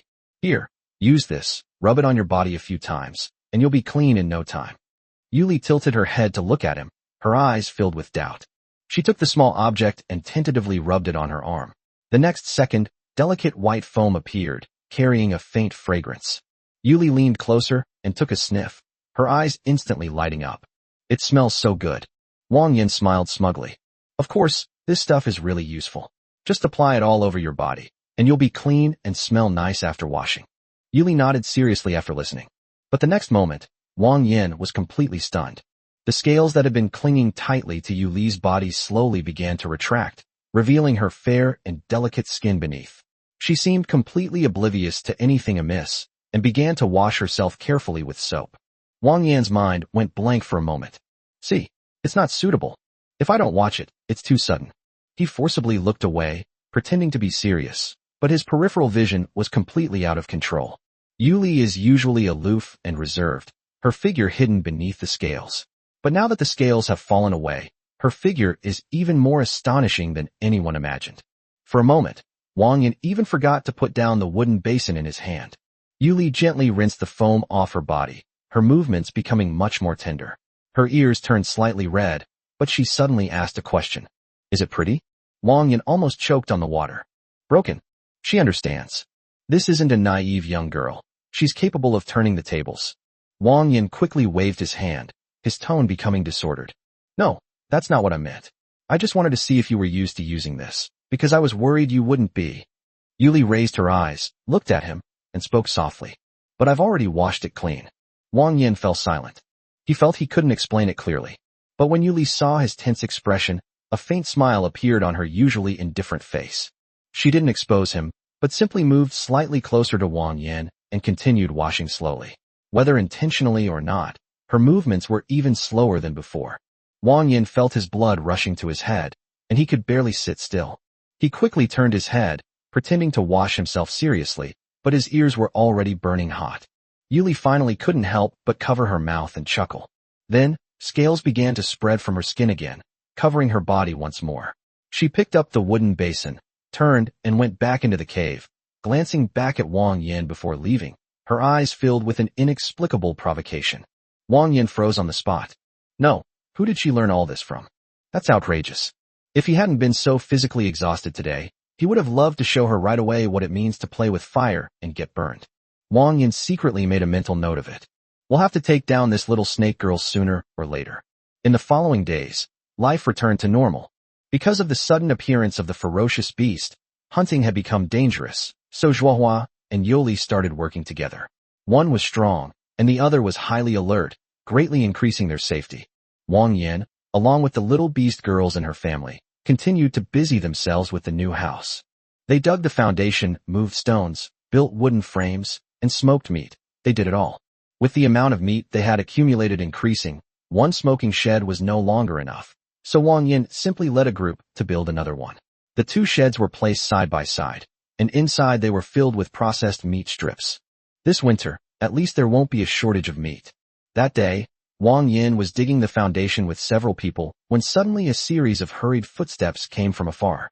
He looked up and saw that Zhuohua had returned. Zhuohua walked up to him and said, Wang Yan, that merchant is here. Come with me, and let's go see him. Wang Yan paused in his movements. Peddler? He then realized that the weather was getting colder and colder, and winter was approaching. The mysterious merchant that Zhuohua had mentioned before had finally shown up. Wang Yan put down the wooden shovel, brushed the dirt off his clothes, and followed Zhuohua outside. Several little beast girls also got busy, bringing out the supplies they had prepared for the exchange. Suddenly, the cave entrance became much more lively. The merchant went to his hometown first, but was brought directly by Zhuohua, who was waiting for him, which saved him a lot of trouble. As soon as Wang Yan stepped out of the cave, a gust of cold wind hit him, and he instinctively tightened his clothes. Then, he saw the giant whale at the edge of the cliff. Yes, it is a giant whale. Its massive body rested on the edge of the cliff, carrying goods of all sizes on its back. From a distance, it looked like a small, moving mountain. A young girl nimbly jumped off the back of the giant whale. She was not tall, about 1.5 meters, with long light blue hair tied in pigtails, a pair of small sunglasses perched on her nose, an exaggerated gold chain around her neck, and a black robe with green patterns. The material was indiscernible, but it was clear at a glance that it was expensive. The moment he stood there, he exuded the aura of a shrewd businessman. The information immediately appeared before Wang Yan's eyes. Bell, human race. Age 26. Favorability is 0. Talent, insight. Specialties, trading expertise, exceptional memory, and eloquence. Immediately afterwards, a system notification sounded. Unlock the human race's character profile. Gain the passive effect of super memory. New products have been unlocked. The store has been updated. The moment the passive effect took effect, Wang Yan felt a sudden coolness in his mind. It was like a dusty library that was suddenly wiped clean. All the things he had casually seen on Earth and long forgotten suddenly came flooding back. Instructional videos, life skills, book knowledge, and all sorts of scattered techniques have become crystal clear. It's not just memory that's improved. Even mental strength has increased significantly. Wang Yan suppressed his excitement and casually opened the online store for a glance. The next second, his eyes lit up. Among the new products, there was even a loom. Priced at 5,000. This is exactly what he lacks most right now. Having a loom means a stable production of fabric. Clothes, bedding, and all kinds of daily necessities can be completely upgraded. Wang Yan looked at the little girl who was a traveling merchant again, and the corners of his mouth couldn't help but turn up. This is no dishonest businessman. This is clearly a lucky star who gave him a big gift as soon as they met. Chapter 30. The Merchant's Little Bell. Xiao Lingdang and Zhuohua had known each other for a long time. She was a traveling merchant who had seen many tribes, so she naturally knew what situation the salamanders were in the wall abyss. Therefore, when she saw a human man emerge from the cave of the Zhuohua family and stand subtly among a group of beast men, seemingly holding some authority, she immediately became suspicious. This is very wrong. What's even stranger is that as soon as Wang Yan saw her, he grinned like an idiot. Little Bell's eyes instantly turned wary. Is there something wrong with this person? Bell's affection level -5. Upon seeing the notification, Wang Yan immediately realized what was happening, quickly looked away, and pretended nothing had occurred. Zhuohua also sensed that something was off and introduced. Lingdang, this is our family's newest member, Wang Yan. He is human, just like you. Little Bell nodded, but her gaze was still sizing up Wang Yan. Humans? The savages we recently recruited? They don't seem like it. She spoke casually, but she was actually testing the waters. Zhuohua could certainly tell. Wang Yan's ability is too special. He can produce food out of thin air. Once this gets out, the trouble will only increase. Although Xilingdang was familiar with her, she was essentially a traveling merchant. What traveling merchants excel at is turning information into goods. So Zhuohua simply said, he was a lost traveler. I thought he looked alright, so I captured him and used him to mate with. Later, I found him useful, so I kept him as a pet. That's half true and half false. The mating was real, and her looks were also real. Everything else was a cover-up. Upon hearing this, Little Bell's expression immediately changed. So that's what that look meant. So this is a stud horse that's been raised? Bell's affection level -10. Wang Yan fell silent. He now fully understands that in Xilingdang's eyes, he has lost all his image. However, since Zhuohua intended to conceal it, he cooperated by standing quietly to the side, neither explaining nor interrupting. Little Bell gave Wang Yan a disdainful look, but didn't press him further and quickly got to the point. I brought a lot of good stuff with me this time. Feel free to come up and take a look. Zhuohua nodded, took out the baskets and dried fruit that she had woven in advance, and handed them to Xilingdang for an appraisal.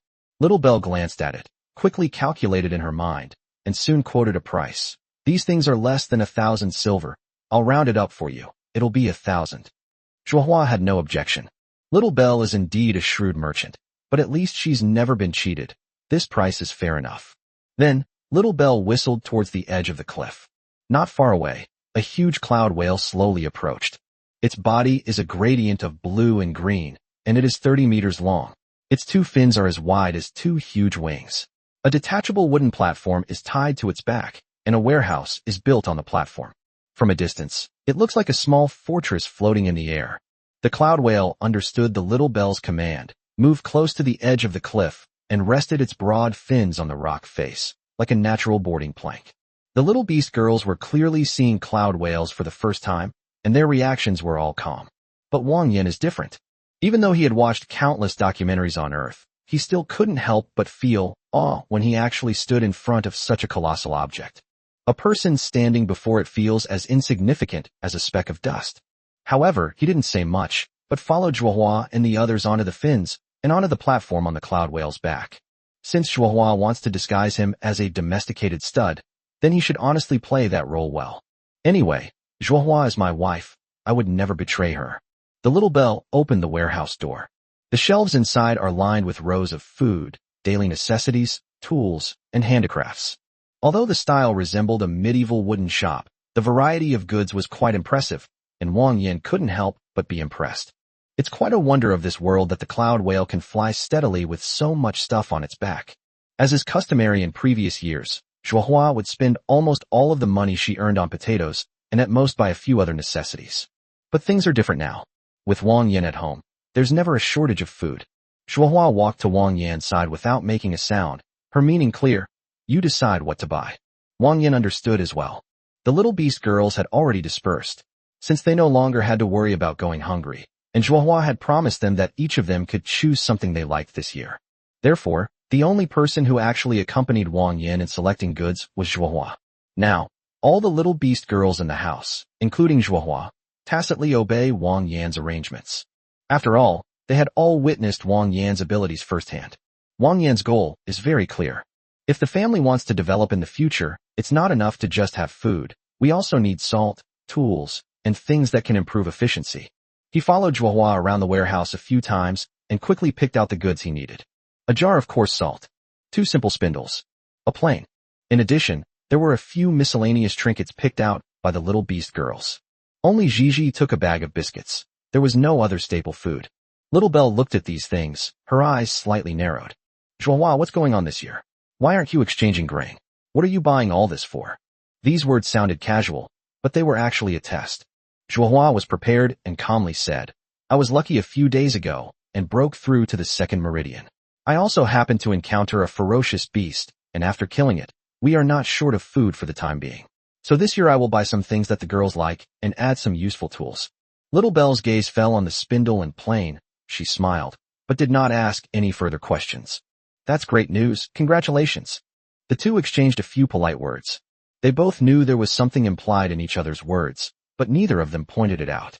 Finally, after Little Belle finished calculating the bill, she said, it's a total of 954 taels of silver. I'll give you the remaining 46 taels in a bit. But Zhuohua raised her hand to interrupt her. There's one more thing I need to buy. Little Belle raised an eyebrow. Oh. Zhuohua's peach-pink eyes darkened slightly, and her tone became serious. Recently, the alien beasts have become stronger, and the ferocious beasts have declined in power. How much for information on this?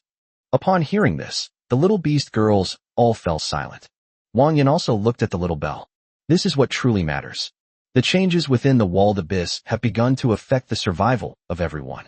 If we don't know the cause, when danger strikes again, no one may be able to react in time. Little Belle wasn't surprised at all after hearing this. She seemed to have anticipated Zhuohua's question, shrugged, and smiled slyly. Well, you've come to the right person. I did specifically inquire about it. She paused, then slowly added, but I have to correct you first. The strengthening of alien beasts and the migration of ferocious beasts are two different things. Zhuohua's eyes were slightly cold. Little Belle's smile deepened, and she extended a finger. Therefore, you will have to pay 2 prices. She looked at Zhuohua, then at Wang Yan, her tone light and airy, yet it felt like a knife stabbing into everyone's hearts. Each piece of intelligence will be sold for a uniform price of 1,000 silver. Chapter 31 contains information about recent strange beasts and ferocious monsters. Sure enough, this bellmaker was a complete swindler. Upon hearing the price she quoted, Zhuohua immediately understood that this girl had clearly taken advantage of their current lack of information and deliberately inflated the price of intelligence. They wanted to find out the reason for the recent unusual situation, and the only person they could ask was Ling Dang, a traveling merchant. Ling Dang, seizing the opportunity, treated the information as a business opportunity. Zhuohua frowned. They clearly couldn't afford that price. Just then, Wang Yan gently tugged at her sleeve and discreetly slipped a hard object into her palm.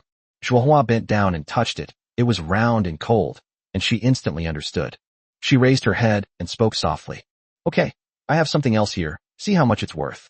The Belle's eyes lit up immediately upon hearing this. She thought these kids had already emptied their pockets, but she didn't expect them to still have some good stuff hidden away. Zhuohua handed over a small pocket watch, which Ling Dang practically snatched. examining it closely from all angles. With its gold-colored casing and exquisite craftsmanship, you can tell it's no ordinary item just by holding it in your hand. Seeing her appearance, Zhuohua directly revealed her background. This was a prize awarded by Royal Tooth 16 to the Rat Knights. I don't need to elaborate on its significance, do I? The meaning is simple. They know their stuff, so don't try to lower the price. Lingdang rubbed her pocket watch, rolled her eyes twice, and her tone became much more serious. It is indeed a fine item, a gift from the Rat Royal family. I rarely see such things. However, these pocket watches usually have a picture of the Rat King inside. Why doesn't yours have one? Wang Yan had already prepared a backup plan. Before taking out the pocket watch, he had already torn out the picture of Royal Tooth 16 inside. He kept it. It might come in handy if he encountered other rats in the future. Zhuohua, of course, knew nothing of this. She simply made up a reason on the spot, following Lingdong's words. This was given to us by a rat woman who escaped from Rat Potato City after we rescued her. She did this to repay us. There wasn't much left inside when we received it. Belle had heard about the fall of Rat Potato City, so this explanation makes sense. She thought about it for a while, and finally relented. Alright, this thing does look like the work of a rat craftsman, but without the photo of the Rat King, it's hard to confirm if it's a royal special. Here's what we'll do. I'll give you 2,000 taels of silver, which will be enough for 2 pieces of information. It's a win-win situation for everyone. What do you think? After listening, Zhuohua sighed softly. She can accept this price. Ultimately, what she really wanted was the information Lingdang possessed. Since Wang Yan was willing to exchange his pocket watch for it, it meant that the watch wasn't that important to him. Taking a step back, it was worth it. Alright, the pocket watch is yours. Now, tell me the information. Lingdang chuckled, casually stuffed the pocket watch into her pocket, and snapped her fingers. Great. I love doing business with you salamanders. We're all smart people. It saves me a lot of trouble. She paused, and her expression became serious. Then I'll cut to the chase. Let's talk about the alien beasts first. It's actually quite simple. Recently, a group called the Deadwood Church has appeared at the bottom, but in my opinion, they don't seem like a legitimate organization at all. They're more like a cult. These people are active in the lower and middle levels. I don't know what methods they used, but they were able to influence the movement of the alien beasts. This has caused panic and chaos among the middle level. Now, some people have started to organize a siege. As Lingdang spoke, her eyes darkened. So, it's not that the beasts at the bottom level suddenly became stronger, but that the entire middle and lower levels are in chaos. The real culprit is this Church of the Deadwood. I heard they even sacrifice living people. By the way, the fall of Rat Potato City is also inextricably linked to these people. Upon hearing this, apart from Zhuohua and Wang Yan, all the other little beast girls were completely dumbfounded. Cult? Sacrifice? Controlling alien beasts? These words were so unfamiliar to them that they were completely baffled and felt a chill run down their spines. The bell continued. However, this matter has caused quite a stir and has already attracted the attention of those high-ranking officials. I estimate that it won't be long before this Deadwood Church is completely wiped out. At that time, the alien beasts should also return to normal. Just be extra careful during this period. Zhuohua nodded, finally feeling more at ease, but the thought of controlling alien beasts still sent chills down her spine. This is no longer just a simple beast tide. Someone is stirring things up behind the scenes. I understand. And the second thing? She asked. Then Lingdang continued to talk about the information about the ferocious beast. You really can't get information about the ferocious beasts from other people. Unlike the one we just talked about, it didn't cause a huge stir. The migration of ferocious beasts only happens in this area. It doesn't happen anywhere else. She looked up at the sky, as if she was recalling something. Not far above you, something very powerful has arrived. I don't know exactly what it is, but it hasn't caused any disturbance. However, the ferocious beasts nearby were all frightened away by the smell, which is why they all moved down towards you. At this point, Belle shrugged. I discovered it by chance. Although it's not a big deal yet, I have a feeling that it will attract attention sooner or later. Who knows what will happen then? Exchanging 2 pieces of intelligence for a pocket watch given by Baigua might sound like a loss, but in reality, it's not a loss at all. At least Zhuohua has figured out the reason for the recent abnormality of the strange beasts and ferocious beasts, and knows that these troubles are most likely not aimed at them. As long as they hide for the time being, there won't be any major problems in the short term. This transaction can be considered a successful conclusion. The little beast girls each got what they wanted and happily disembarked from the cloud whale. Zhuohua exchanged a few polite words with Lingdang, said goodbye to each other, and then left with Wang Yan. Belle stood on the cloud whale and whistled softly. The cloud whale emitted a deep, resonant cry, like the whistle of a steamship before leaving port. It retracted its fins that were draped over the cliff edge, flicked its tail fin, and its enormous form slowly disappeared into the sea of clouds, vanishing in the blink of an eye. Standing atop the cloud whale's head, the wind was still, only ruffling the strands of bells in its hair. She gazed in the direction Zhuohua and her group had left, but the image of the salamander and the stud they had mentioned kept replaying in her mind. Is it really a stallion? She curled her lips into a smile, a hint of interest flashing in her eyes. It seems necessary to investigate this. Chapter 32. What are they going to do? Back in the cave, Wang Yan reviewed the information he had gathered that day and quickly came to two conclusions. First, the recent erratic behavior of the beasts is not accidental. It's due to an organization called the Deadwood Church engaging in human sacrifices, causing the lower and middle-level beasts to mutate as a whole. Their family was simply dragged into it, an innocent victim. Secondly, the real trouble comes from the ferocious beasts. According to Ling Dang, an extremely ferocious being had appeared not far above them. That creature was driving all the nearby beasts to the lower levels. Ling Dang said this would be discovered and dealt with sooner or later, but Wang Yan wasn't sure. What if no one takes care of it? If ferocious beasts roam around our doorstep every day, who can sleep soundly? Not to mention that the little beast girls have to go out regularly. If they were to run into one day, the consequences would be unimaginable. Thinking of this, Wang Yan's brows furrowed even more deeply. Zhuohua noticed his worries, walked to his side, gently took his arm, and asked in a low voice, "Are you troubled again?" Wang Yan didn't hide it from her and nodded. The strange beasts are all right. We can avoid them by staying home at night. But the ferocious beasts are different. They are unpredictable, and if they get close to the cave, we won't be able to defend ourselves. I'm afraid that one day when you go out, you might suddenly encounter one. Zhuohua glanced back at the distance. Yingluo, Zhizhi, Miao Miao, and Huaiwei were gathered together, sharing the little things they had bought that day, their faces full of excitement and joy. A hint of worry flashed in Zhuohua's eyes. But soon, she stood on tiptoe and reached out to press on Wang Yan's furrowed brow. Since there's a problem, let's work together to find a solution. Don't try to shoulder everything by yourself. I don't like seeing you looking so worried. She moved closer to Wang Yan, gently rested her chin on his shoulder, and lowered her voice even further. Okay, don't think about it for now. You seem to be in a bad mood. How about you come for a walk with me?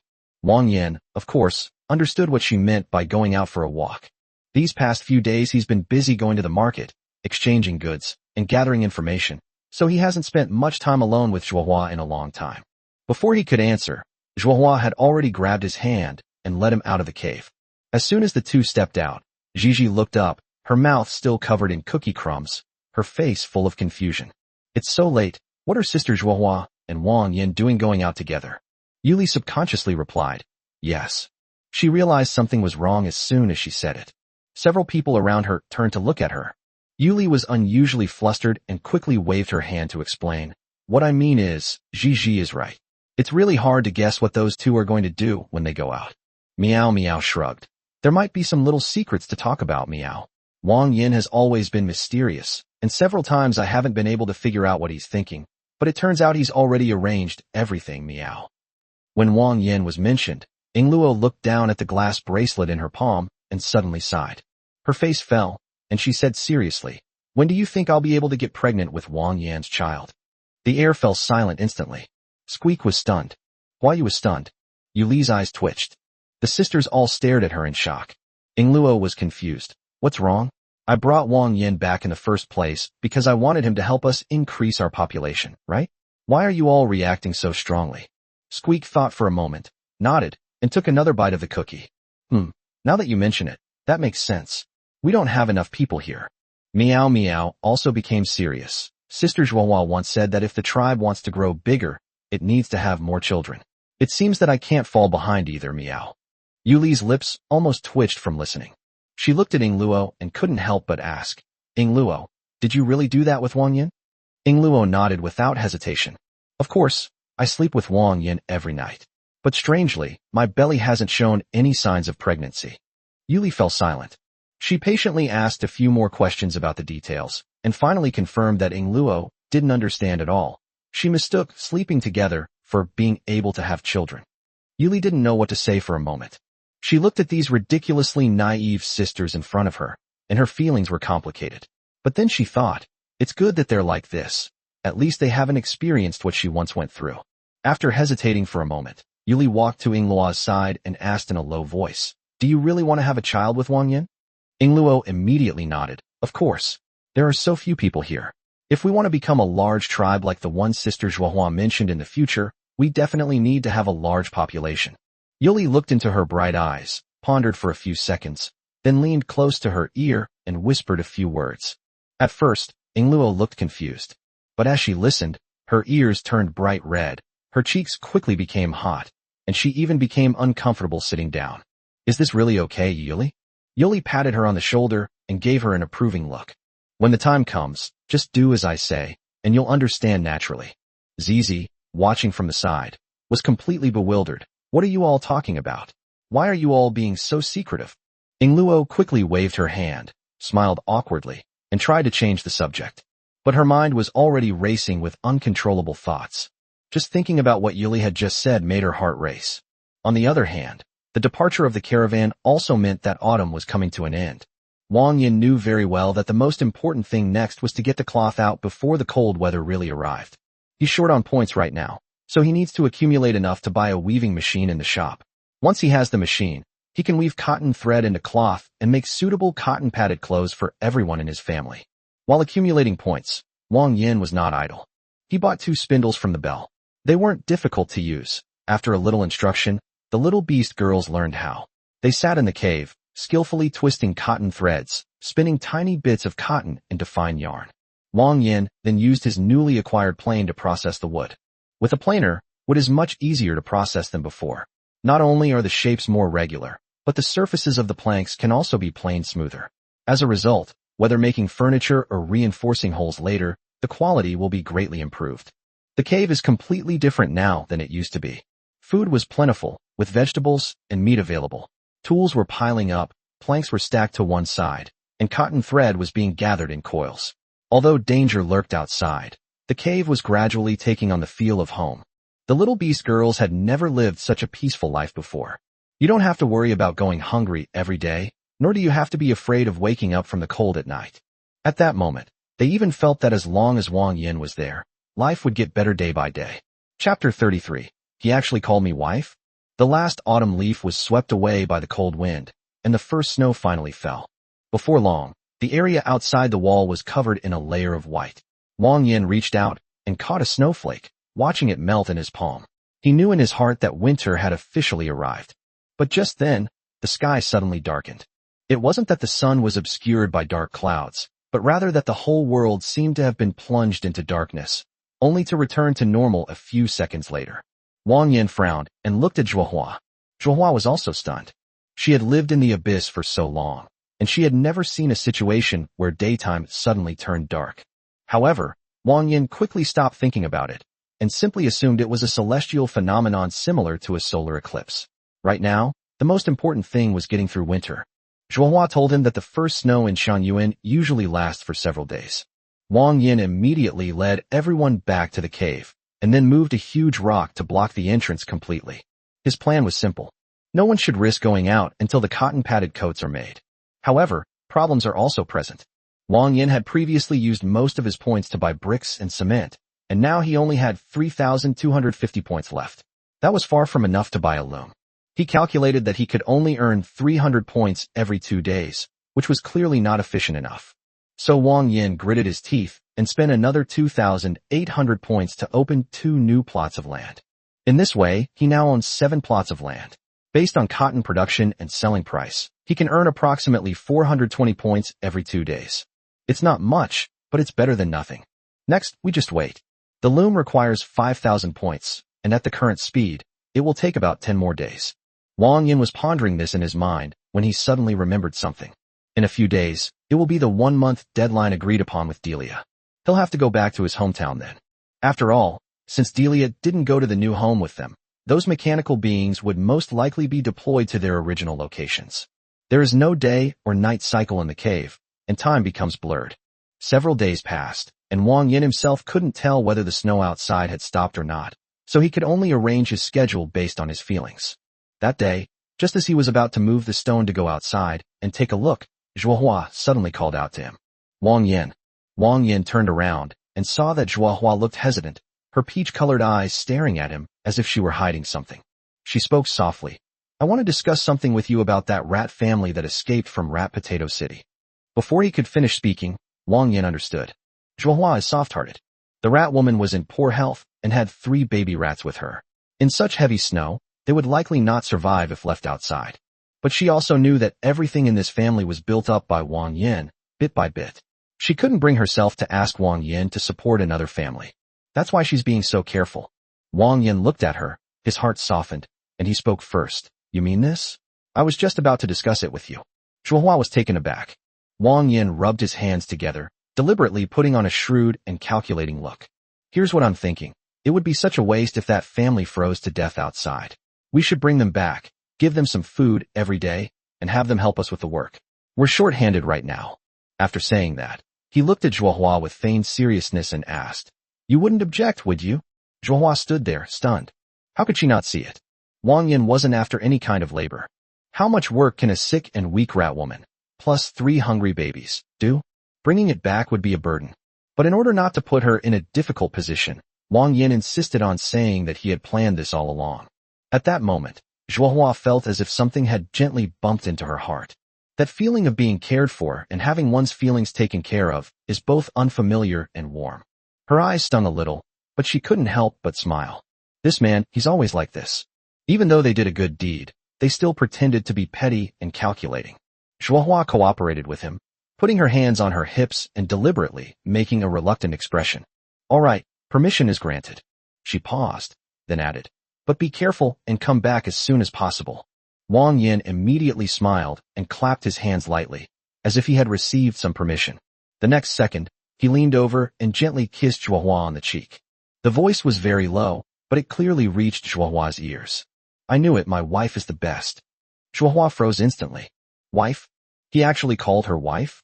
This was the first time someone had called her that. Those 2 words seemed to burn like fire, directly piercing her heart. Zhuohua instinctively clutched the animal skin coat in front of her chest, her heart pounding wildly, her cheeks flushing slightly, and even her lips twitching. She stood there, usually calm and strong, but now she looked like a girl whose secret had been suddenly exposed. What? Zhuohua's mind was in complete turmoil. He actually called me wife? The culprit, Wang Yan, had no idea how much of an impact his casual remark had on Zhuohua.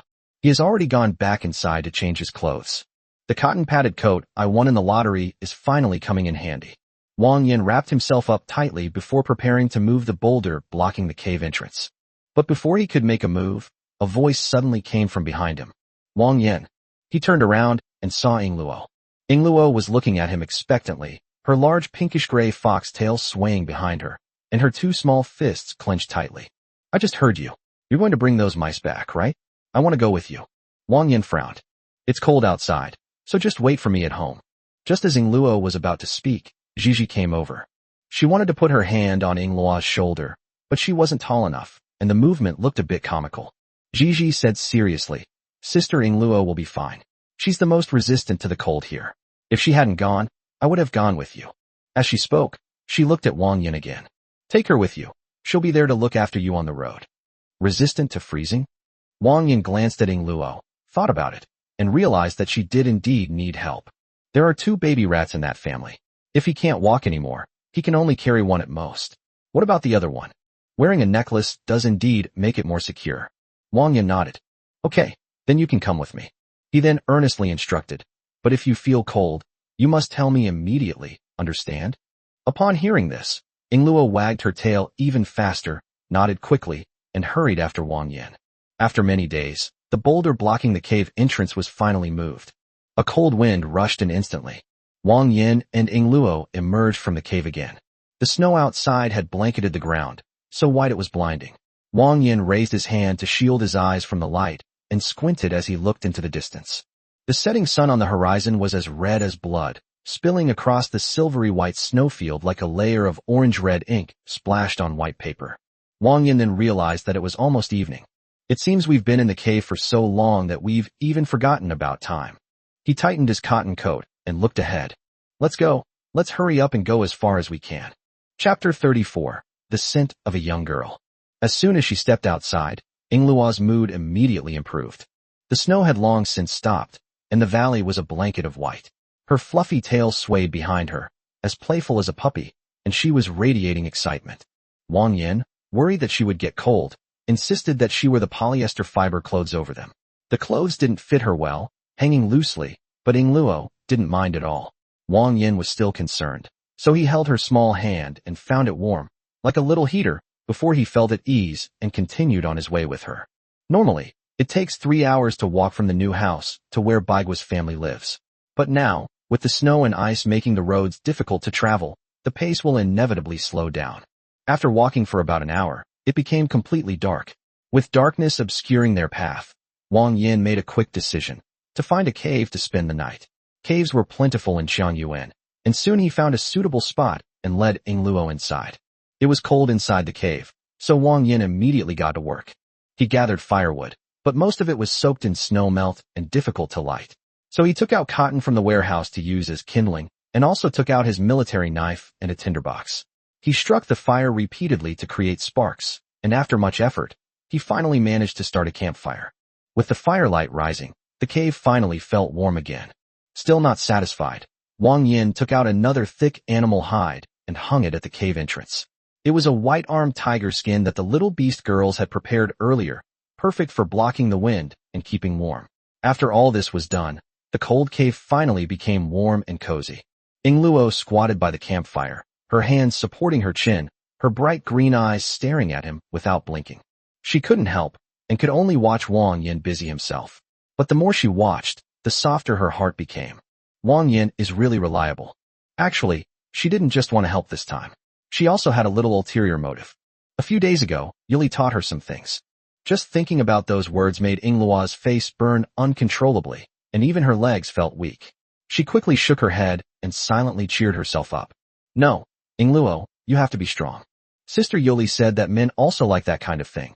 Since I can't help Wang Yan much on the road, I'll help him in another way. Just as her mind was in turmoil, Wang Yan had finished tidying up and turned to look at her. Upon seeing this, he paused slightly in his steps. At this moment, Ingluo was completely unaware of how eye-catching she was. Her large, pinkish-gray tail was coiled on her lap. Her hands covered her flushed face. Her fox ears drooped softly, and she was so embarrassed that she looked like she was about to burst into flames. The firelight reflected on her face, the orange-red glow like a thin veil, making her look both docile and alluring. Wang Yan's throat felt a little dry, so he walked over and gently patted her shoulder. Ah! Ingluo was so frightened that her whole body trembled, and her tail even bristled. Wang Yan was a little embarrassed. What are you thinking about? Ingluo realized what was happening, and her face turned even redder. She lowered her head, her voice barely audible. It's getting late, let's rest. Wang Yan was slightly taken aback. He wasn't stupid. Ingluo was clearly acting strangely tonight. Her nervous, shy, and expectant demeanor betrayed her true feelings. He didn't ask any more questions, but silently laid out the mattress and quilt, checked the hole again, and then crawled into bed with Ingluo. The campfire crackled, and animal hides at the cave entrance blocked the cold wind. Outside, the mountains were covered in ice and snow, but inside it was unbelievably warm. As soon as she got into bed, Ingluo, like a clumsy little fox, pressed herself against him. She mustered her courage and tried to approach Wang Yan in the way Yuli had taught her, her movements adorably awkward. Wang Yan looked at her, couldn't help but chuckle softly, reached out and pulled her into his arms, asking in her ear, "Who taught you that?" Ingluo's ears twitched, and her voice trembled. "It's Sister Yuli." After saying that, she pouted, looking a little aggrieved. "I don't know, fine, but why don't you just say you don't want to be with me?" Wang Yan hugged her tighter and gently pressed down on her wriggling tail with his palm. "I'm just afraid you'll be scared." He paused, his voice lowering slightly. "Actually, I've wanted to keep you by my side for a long time." Ingluo's heart skipped a beat. She dared not look him in the eye, turning her head away, biting her lip, her whole face as red as a ripe fruit. The air seemed to be filled with her sweet scent, like lychee or peach, slowly spreading in the warm cave. Wang Yan called her name softly. "Ingluo." Upon hearing this, Ingluo's ears went weak. The firelight flickered, casting overlapping shadows. The cold night outside was kept at bay by the cave, leaving only the sound of their breathing. That night, Yingluo finally gave her heart completely to Wang Yan. When I woke up the next day, it was just getting light. Yingluo's face showed no signs of fatigue. In fact, it was even rosier than usual. As soon as she opened her eyes, she instinctively snuggled into Wang Yan's arms, her tail swaying gently in the blankets, being incredibly clingy. Looking at the big fox in his arms, Wang Yan felt a sweet warmth in his heart. But they had other important business to attend to. He gently patted Yingluo's head and coaxed her softly. All right, stop hugging her now.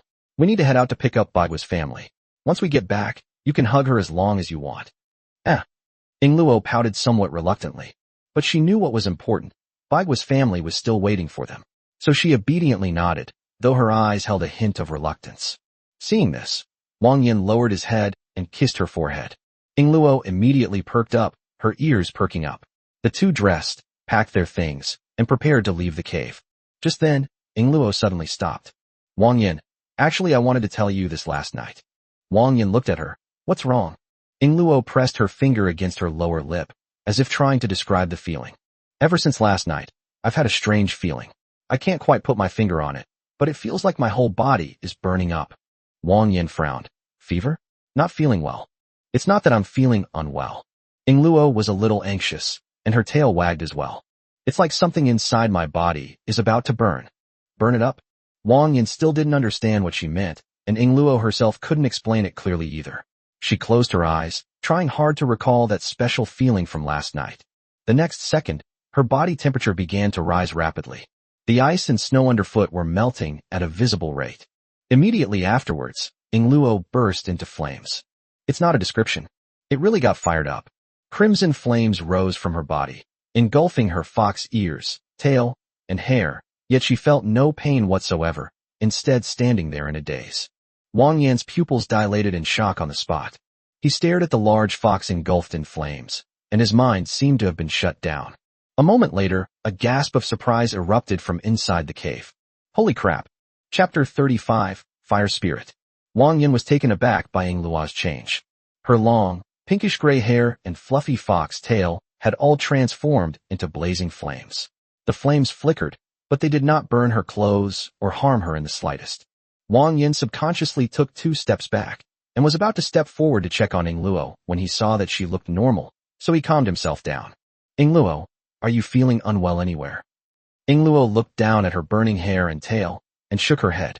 No, I just feel like I have inexhaustible energy in my body.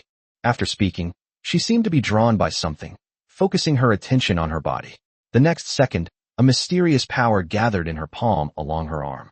A soft thud. A bright flame ignited directly in her palm. Wang Yan's eyes lit up. Awakened. Yingluo has awakened the ability to control fire. He immediately opened Yingluo's panel to confirm. Silk-woven necklace fox clan. Age 19. Affection level, 100. Talent, fire spirit. Specialties, social skills, innate psychic abilities, divine protection, and fire affinity. Sure enough, a brand new talent, fire spirit, appeared on the panel. It also gained an additional fire affinity. Wang Yan felt a surge of joy. This is no ordinary change. It's a genuine boost in combat capability. But then another question came to his mind. This doesn't seem to be the first time something like this has happened. A month ago, Zhuohua also suddenly broke through to a higher level after him.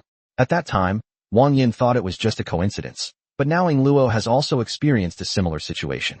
Once is a coincidence, but twice? Could it be that he really has some hidden ability? Wang Yan found it increasingly absurd, but without a third verification, he dared not draw a conclusion and could only suppress his thoughts for the time being. Afterwards, he and Yingluo briefly tested the fire spirit's abilities. Yingluo's hair and tail were indeed fire, and they did have temperature, but the temperature could be controlled. When Wang Yan reached out to touch them, he didn't feel any burning sensation. Instead, it felt like touching a warm light. As for fire manipulation, although Yingluo has just awakened and is still somewhat unfamiliar with it, her talent is ridiculously strong. She can make flames explode, stretch them into thin lines, or even make them swirl around her body like ribbons. The only problem is that after continuous use, she will feel noticeably tired and her head will throb slightly. But for Wang Yan, that was enough. If this ability is cultivated, Yingluo will definitely become a core force in the family in the future.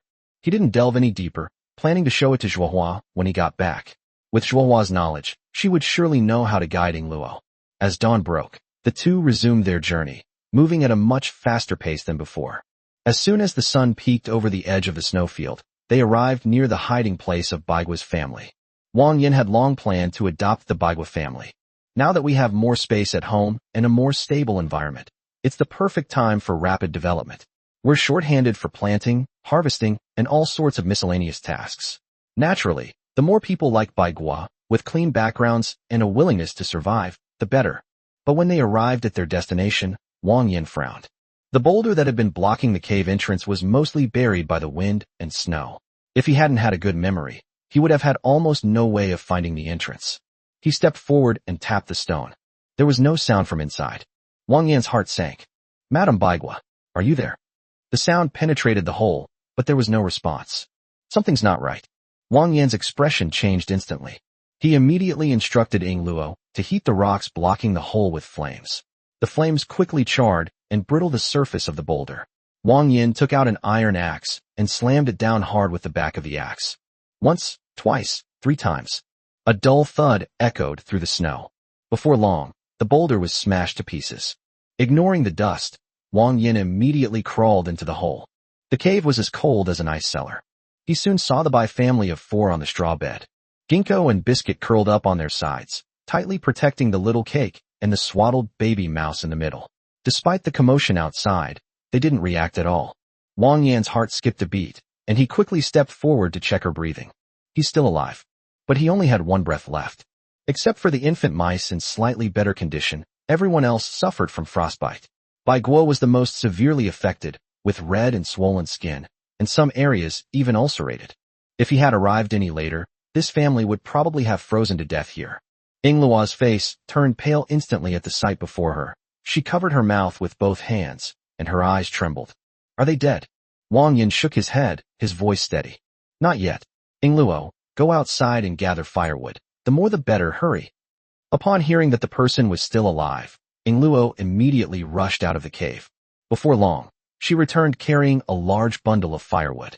With a flick of her foxfire, a campfire instantly blazed up, illuminating the entire cave. Wang Yan quickly checked the condition of the group. Frostbite is generally classified into 4 degrees. First degree is only redness, swelling, and itching. Second degree will have blisters and ulceration, and third and fourth degree is very dangerous. Fortunately, most of the children only had redness and swelling, and Baigua had a few ulcers, but it was not yet beyond saving. There's still a chance. Wang Yan immediately laid out a mat on the ground, then took out the white-armed tiger skin and helped Baigua and the others up, wrapping them in thick leather to keep them warm.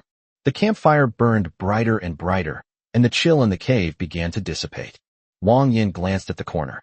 The potatoes she had left for them earlier had frozen solid and were inedible. Without hesitation, he took out the last 2 cans of beef from the warehouse, opened them, and heated them by the fire. The broth melted, releasing a fragrant aroma. Wang Yan carefully fed them spoonful by spoonful. As the hot soup slid down her throat, the almost extinguished life of the ginkgo was finally brought back little by little. Baigua felt that her eyelids were as heavy as stones. She thought she was dead. "It's so warm around me, and I feel a warm current in my stomach too. Is it meat soup?" But she was clearly in the cold cave, and she clearly couldn't hold on any longer. What about the children? How are her children? If they really died, it was because she, as a mother, was useless and failed to protect them. Just as my consciousness was about to fade away, a voice kept ringing in my ears. "Madam Baigua, wake up. Don't sleep. You cannot die for the sake of your children." The voice sounded somewhat familiar. Baigua tried her best to open her eyes. The pain of frostbite radiated from all parts of her body, making her shiver. But it was precisely because of the pain that she knew she was still alive. Finally, her eyelids opened a crack. Through her blurred vision, she saw a fox girl engulfed in flames. The girl's long hair, like a net woven from flames, gently enveloped her and the children. The cave was no longer cold. It was warm, like springtime. Behind the firelight, there was a dark figure standing there. Although she couldn't see the face, it gave her a strange sense of peace. Ginkgo finally understood. She did not die. The children did not die. They survived. Chapter 36. The Joining of New Members.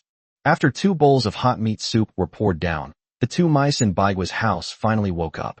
But not long after they opened their eyes, the 2 little ones huddled in Baigua's arms, crying uncontrollably. Ouch, it hurts so much, it itches so much, my body feels so uncomfortable. The most agonizing part of frostbite isn't just the pain, but also the excruciating itching. The two children couldn't bear it. Tears streamed down their faces. Wang Yan watched them cry but didn't stop them. Let them cry. At least they can cry, which is much better than freezing to death in the cave. Bai Gua, holding the child, her eyes red-rimmed, struggled to kneel before Wang Yan. Sir, thank you so much for saving our family. We truly don't know how to repay you. If you don't mind, our whole family is willing to serve you like cattle and horses. Wang Yan's heart skipped a beat. Wow, this is like a long-term meal ticket being handed to me on its own initiative. However, his original purpose for this trip was to bring people along. His family is currently short-handed, and although Bai Gua's family is injured, once they recover, they can be of great help. So Wang Yan didn't stand on ceremony, and his tone turned cold. Then you'd better be prepared to be my slave for life. Stop dawdling. It's noon now.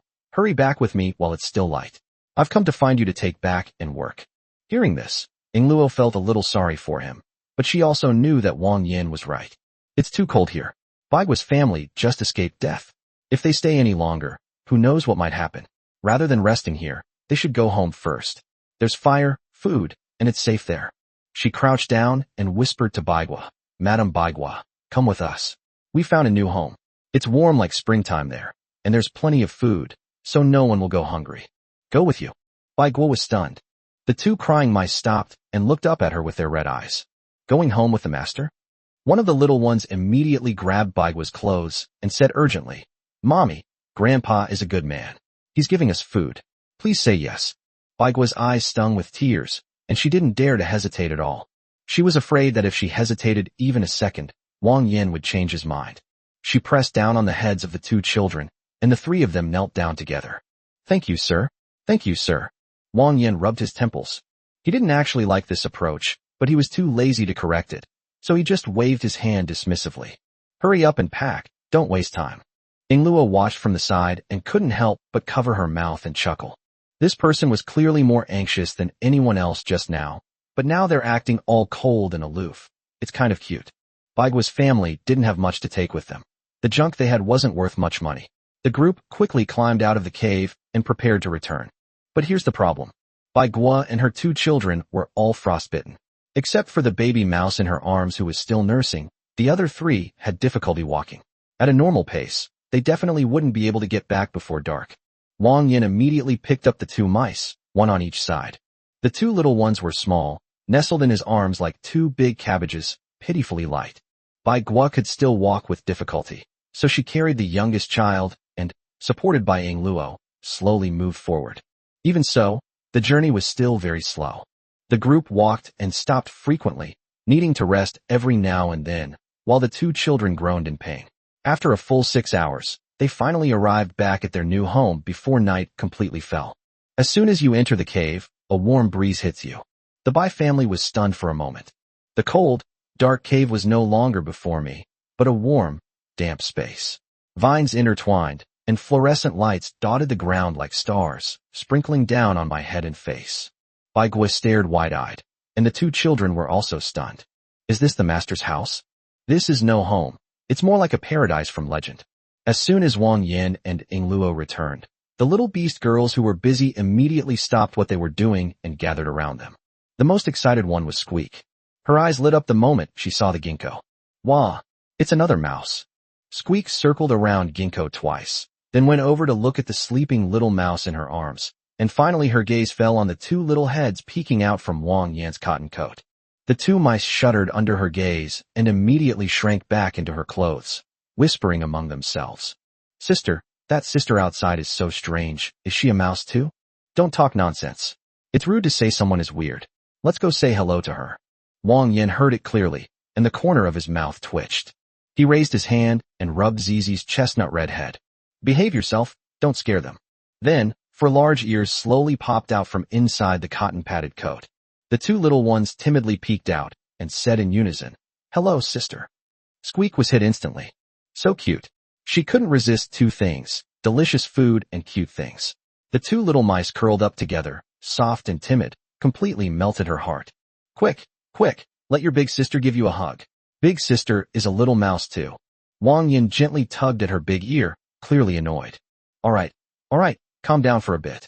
This whole family is injured and has been traveling for ages. Let's eat first. After saying that, he unbuttoned his cotton coat and put the two mice down. Zhuohua then stepped forward and gently took Baigua's hand. Madam Baigua, welcome to our family. From now on, we are all one family and can look after each other. No sooner had she finished speaking than Baigua knelt down with a thud. She looked both terrified and incredibly devout. Thank you for taking me in, madam. I dare not become part of your family, master. We have no right to do so. I only asked to stay here and do hard labor to repay your great kindness in saving my life and taking me in. Zhuohua was slightly taken aback and looked up at Wang Yan. Wang Yan shrugged, indicating that it wasn't his request. However, he quickly remembered that he did indeed say he would make their family slaves. Never mind. Wang Yan was too lazy to care about these matters of identity. In his world, obedience and hard work guarantee food, while laziness and trouble lead to dismissal. It's that simple. Zhuohua didn't insist any further and took Baigua's family to dinner first. To celebrate the arrival of a new member to the family, Huaiwa specially cooked a large pot of potato soup, which included smoked beast meat, salt, and MSG. For the little beast girls in the family, this was already a regular meal. But for the Baigua family, it was something they had never tasted before. The hot soup was incredibly flavorful, the meat was delicious, the potatoes were soft and tender, and the ginkgo nuts almost made me cry again. She was holding the bowl, her hands were trembling. The two children were so engrossed in their food that they barely spoke, their eyes shining brightly. After dinner, Wang Yan found a place for Baigua's family to stay. The house was too small to fit everyone, so they had to make do with a makeshift spot in a secluded corner. But it was warm enough and had food, much better than the freezing wreck they had been in before. And so, the Baigua family officially joined this new home. This is the first time since Wang Yan came here that his family has truly expanded. Chapter 37. In the end, all I got was the script. The Bai family finally settled down. Wang Yan had very limited medical supplies and no good solutions for frostbite, so he could only let them tough it out for now.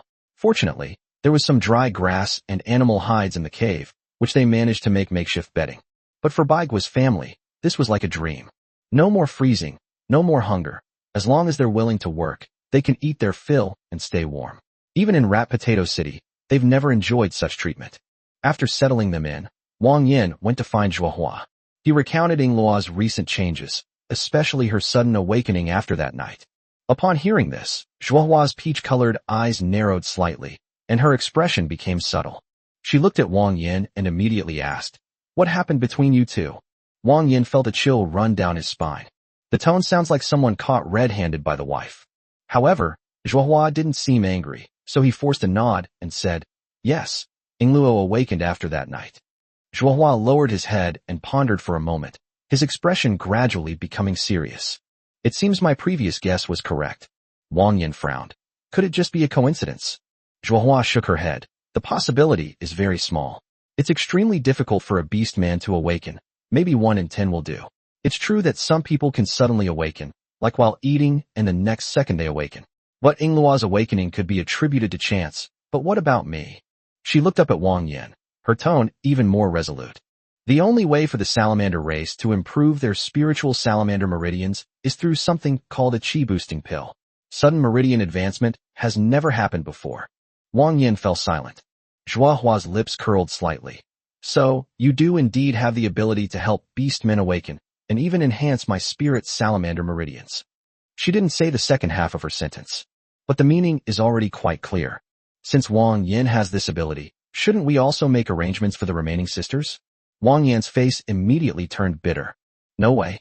After going around in circles, he still ended up with this kind of script.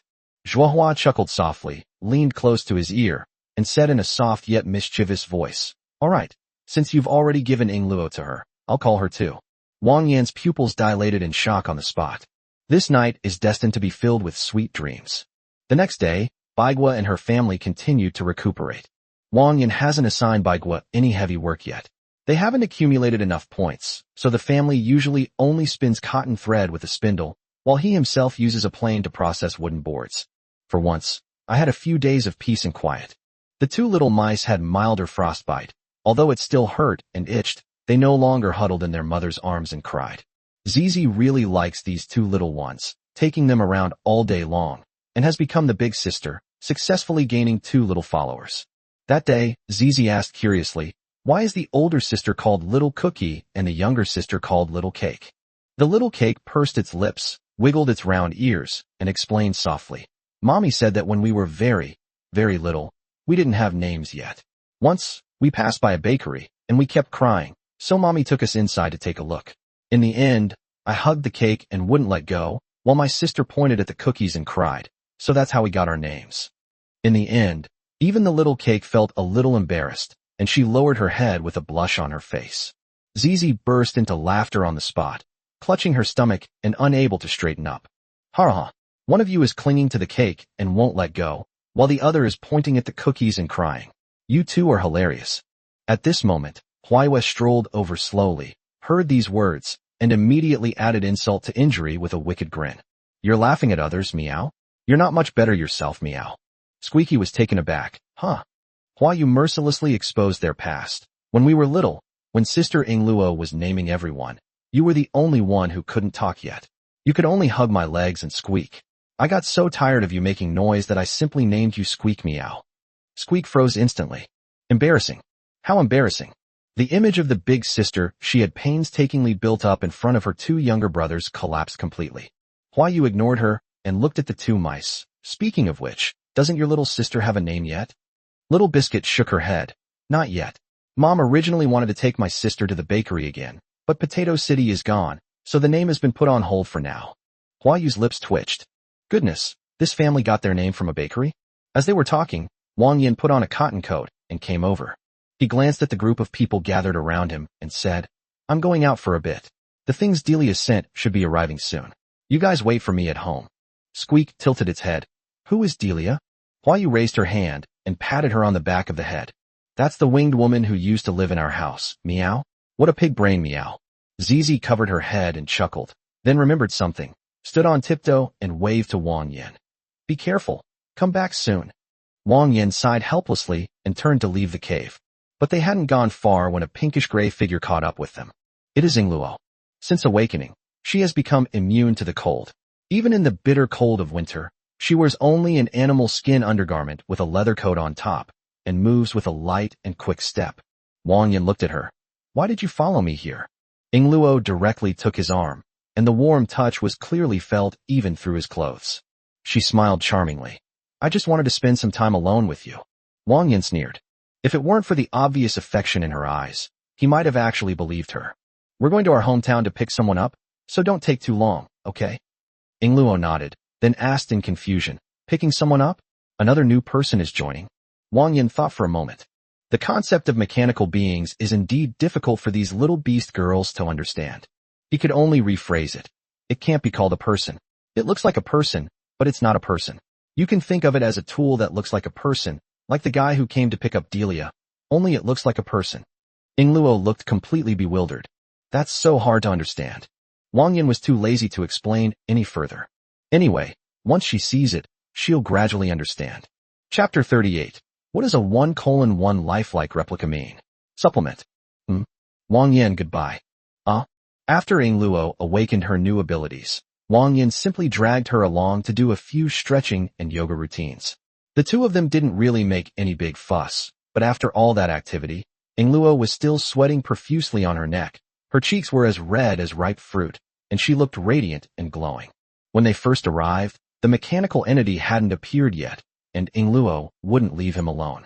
Wang Yan couldn't resist her, so he could only practice with her for a while. As a result, after all that, her legs were a little weak, and she could barely stand steadily. Not long after the 2 leaned against each other, a muffled loud noise suddenly came from outside. It looked like something heavy had fallen from the sky. Wang Yan's eyes flickered, and he immediately understood. He quickly straightened his clothes and stepped outside. When he saw the scene before him, he couldn't help but twitch his lips. Another huge crater appeared on the ground, with cracks spreading outwards like a spider web. It looked like a pair with the previous crater. Wang Yan was filled with doubt. Miriam's entrance was a bit too violent. However, he couldn't be bothered to argue. Anyway, this place had been abandoned for a long time. Let it be smashed if it wanted. Getting the mechanical body out was the priority. Having waited so long, He also wanted to test just how powerful the machine control center Delia had given him really was. Soon, the snow mist in the pit slowly dissipated. Looking down from the edge, Wang Yan saw a white, cocoon-like object curled up in the very center. It lay there quietly, as if its descent was not yet complete.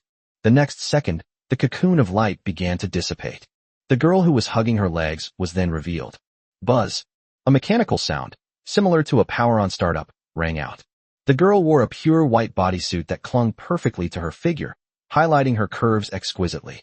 Two interlocking lines adorned the sides of her face, which, far from appearing jarring, added a touch of mechanical beauty to her appearance. Her long, silvery white hair shimmered slightly in the sunlight, almost blindingly so. She floated in the air, hugging her knees, then slowly stretched out her limbs, her movements as light as a goddess descending from the heavens. Her body, though mechanical in appearance, exuded an almost sacred aura, absurd, yet terrifyingly real. Unlike the mechanical being that Wang Yan had met before who was responsible for welcoming Delia, this Million had no armor or weapons, only a white outfit that clung to her body, making her appear exceptionally thin and even giving off an indescribable sense of fragility. But the moment she opened her eyes, her demeanor changed instantly. Those were bright yellow eyes, shining like two high-powered light bulbs. Layers of light overlapped, dispersed, and converged in the pupils, finally locking onto Wang Yan, as if confirming his identity. We have arrived at our destination. Dominator identification complete. Wang Yan, human, male, target confirmed, partner type 0348, deployment complete, binding complete. Wang Yan looked at her, but felt inexplicably strange. Something just doesn't feel right. He had just taken 2 steps forward, wanting to take a closer look, when the mechanical body's eyes suddenly shot out a projection, startling him so much that he instinctively stepped back. Once he regained his balance, he realized that the figure floating in midair was actually Delia's. The Delia in the projection remained aloof and arrogant, her tone still dismissive of others. Human, when you see this projection, it means you have accepted Miriam. As per your request, I specially selected a companion model and further specialized it for women. Using composite bionic materials, I assembled a lifelike replica of the Sky Elf's body. In addition, I have also set up deep learning for her in 34 different poses, which is enough to meet your special needs. Considering that your primitive civilization is too backward, I made some special modifications. She has a bionic reactor and a stomach structure in her body, so she can replenish her energy by eating. In addition, I added a few basic programs to her. Even if you can't control her directly, she can complete some simple tasks through voice commands. Alright, that's how to use it. Humans and salamanders, my payment has been delivered as agreed, we're even. Under normal circumstances, we won't have any further contact. That's it, goodbye. As soon as the words were spoken, the projection disappeared. Wang Yan stood there, his face almost turning black. He now finally understood what Delia's understanding meant. You know nothing. He originally wanted a Valkyrie like Delia, even a lower-end version would do, but who knew this woman would just give him this thing? A 1-to-1 realistic replica? And it even has 34 poses with deep learning? This is beyond normal comprehension. It's so outrageous that he doesn't even know where to begin his rant. Wang Yan felt a tightness in his chest, wishing he could pluck all the feathers off Delia's wings. But since the items had already been delivered, he had no choice but to accept them reluctantly. Ingluo, standing to the side, was completely stunned. What had just happened was clearly beyond her comprehension. Although she couldn't figure it out for the time being, she was too lazy to think about it anymore. Anyway, having been with Wang Yan for so long, there were many things she simply couldn't understand. She gently tugged at Wang Yan's sleeve and asked softly, "This is the tool you were talking about?" Looking at the excessively beautiful face in front of him, and then at that exaggerated figure, Wang Yan was speechless for a moment. This doesn't look like a tool at all. It doesn't look proper at all. But since he had already said it, he could only nod reluctantly. I guess so. Ingluo looked up at him, her expression a little strange, but she didn't ask any further questions. At this moment, Miriam slowly closed her eyes, then opened them again. This time, the cold, mechanical quality in her eyes had lessened considerably, replaced by a more human and insightful light. She looked at Wang Yan, her voice ringing out clearly. "Hello, Master. Would you like to provide any services?" Wang Yan. He took a deep breath and forcefully suppressed the bulging veins on his forehead. As expected, it's not some proper robot. Well, something is better than nothing. Wang Yan stopped arguing with her, and instead turned her attention back to the ability she had just acquired. He hasn't quite figured out how to use the machine control center that was copied from Delia yet. How do I start this thing? The moment he looked up at Miriam, an extremely strange feeling suddenly rushed into his mind. Wang Yan's pupils suddenly contracted. That feeling is hard to describe. It's like a person who originally had only 5 fingers, and suddenly, a 6th finger appears. You know it exists, but you've never experienced it. Strange, eerie, yet undeniably real. And that's exactly what Wang Yan is doing right now. The instant he and Miriam locked eyes, the central control unit seemed to instantly complete its binding. The next second, Wang Yan felt an invisible line appear between him and her. Her every move, everything she saw, and everything she heard all flooded into his senses at the same time. It felt like she had become a part of him. Wang Yan stood there, stunned, his heart filled with turmoil. If used properly, this thing is absolutely amazing. Because the current Miriam can be seen as a clone of him. Her vision is his vision. Her actions were an extension of his. Moreover, no one knows exactly how far this control range can extend. If it can truly be extended indefinitely, then this control center is definitely one of the most incredible abilities currently available. Chapter 39, Jibril. Wang Yan gave the Million mecha a quick test, and found that it was not difficult to control. What surprised him even more was that the developer mode for this machine was not turned off. In other words, Delia probably never expected that he could actually control this thing. As a result, she gave Wang Yan extremely high-level access for nothing. Wang Yan immediately began making adjustments. He soon discovered that this advanced intelligent mechanical body had more than one purpose. In addition to the original companion mode, it also had a normal working mode. She can independently complete tasks such as construction, textiles, raw material processing, and even some complex miscellaneous tasks. Wang Yan became increasingly satisfied with the adjustments he made. Although this machine is neither a traditional work type nor a combat type machine, thanks to the core technology of the Sky Elf race, it is still a super labor force that is equivalent to 5 people. After the debugging was completed, Wang Yan assigned her work instructions and then breathed a sigh of relief.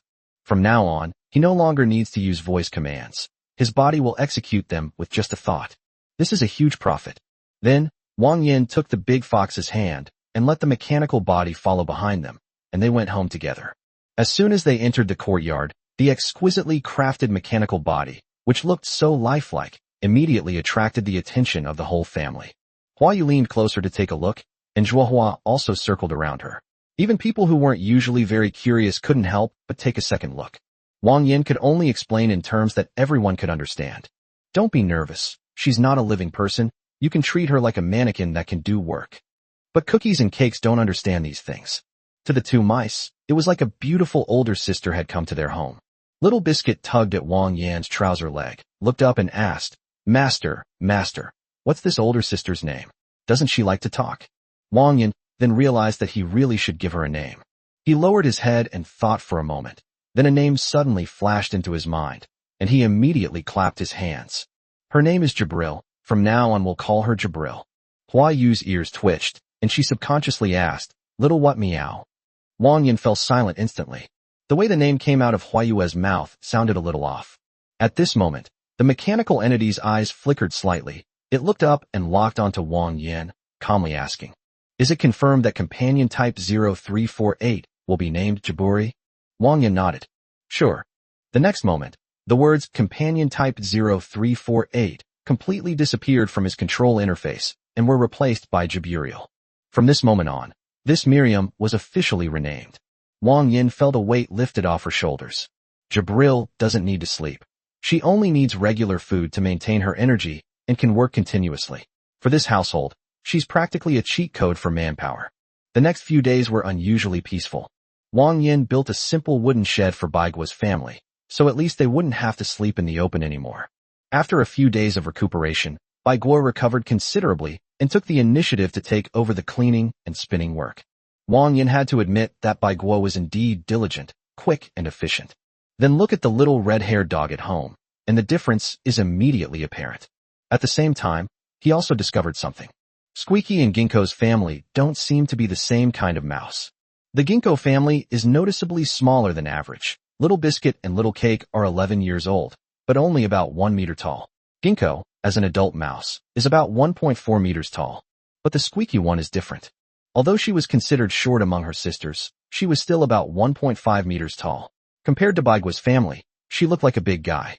Wang Yan pondered for a moment and concluded that rather than saying that Gigi was well-developed, it was more accurate to say that they were not the same kind of beings to begin with. However, these are not important for now. After accumulating points over several days, I finally got 5,000 points. Wang Yan immediately exchanged the loom he had been longing for. The pile of cotton thread at home can finally be turned into bolts of cloth. The little animal girls no longer have to just wrap themselves in animal skins to get through the winter, and their quality of life has taken a leap forward. Wang Yan tried it out. The loom wasn't complicated, but its efficiency was just average. But something is better than nothing. There haven't been any major projects at home lately, so we've accumulated quite a bit of cotton thread, and we'll be starting our weaving project soon. The only problem is that the cotton thread is not dyed, so the woven fabric is a yellowish white and not very resistant to dirt. To dye cotton cloth, we need plant-based dyes. But now it's freezing cold, and we haven't found suitable crops in the caves, so we can only wait until spring. For now, the most important thing is to use white cloth and animal hides to make clothes that can last through the winter. Wang Yan did indeed have knowledge of clothing and textiles, but knowing it was one thing, actually doing it was another. He knew very well that he couldn't do this kind of delicate work himself. But just because he can't do it doesn't mean Jabril can't. Jabril's work ability is outrageously strong. She can accurately record everyone's body data with just a glance. Coupled with working day and night without eating or sleeping, she can quickly combine white cotton cloth and animal hides to make warm and beautiful winter clothes. She also processed the white tiger skin that had been tanned earlier into a heavy cloak. It's extremely effective at keeping you warm, but once you put it on, it feels like you're carrying a small mountain, making you look quite intimidating. After Jabril worked overtime through the night, Yoli and Zhuahua's cotton-padded clothes were also finished one after another. In this way, the few capable members of the family were finally able to go out and take action. Wang Yan planned to take advantage of the relatively quiet period to go hunting and stockpile food and leather. At first, he brought in Luo, Yoli, and Zhuahua with him. The objective was clear, to hunt down the ferocious beast. After wandering around for 2 days, there were hardly any ferocious beasts, let alone ordinary wild animals. At most, we can only catch a few rabbits and a wild badger each day.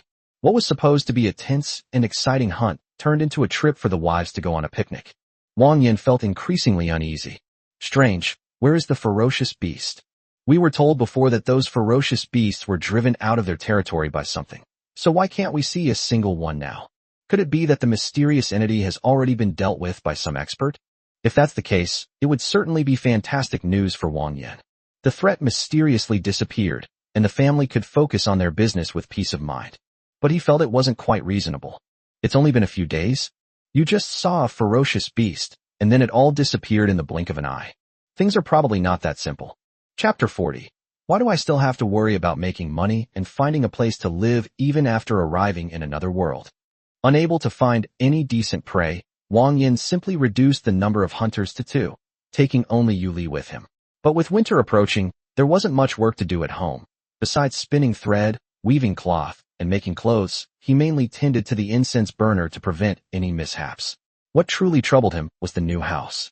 He did a quick calculation.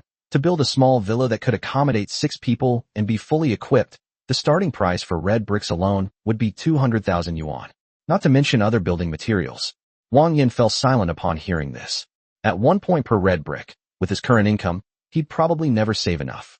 We can only put the house aside for now and deal with it later when the area is developed.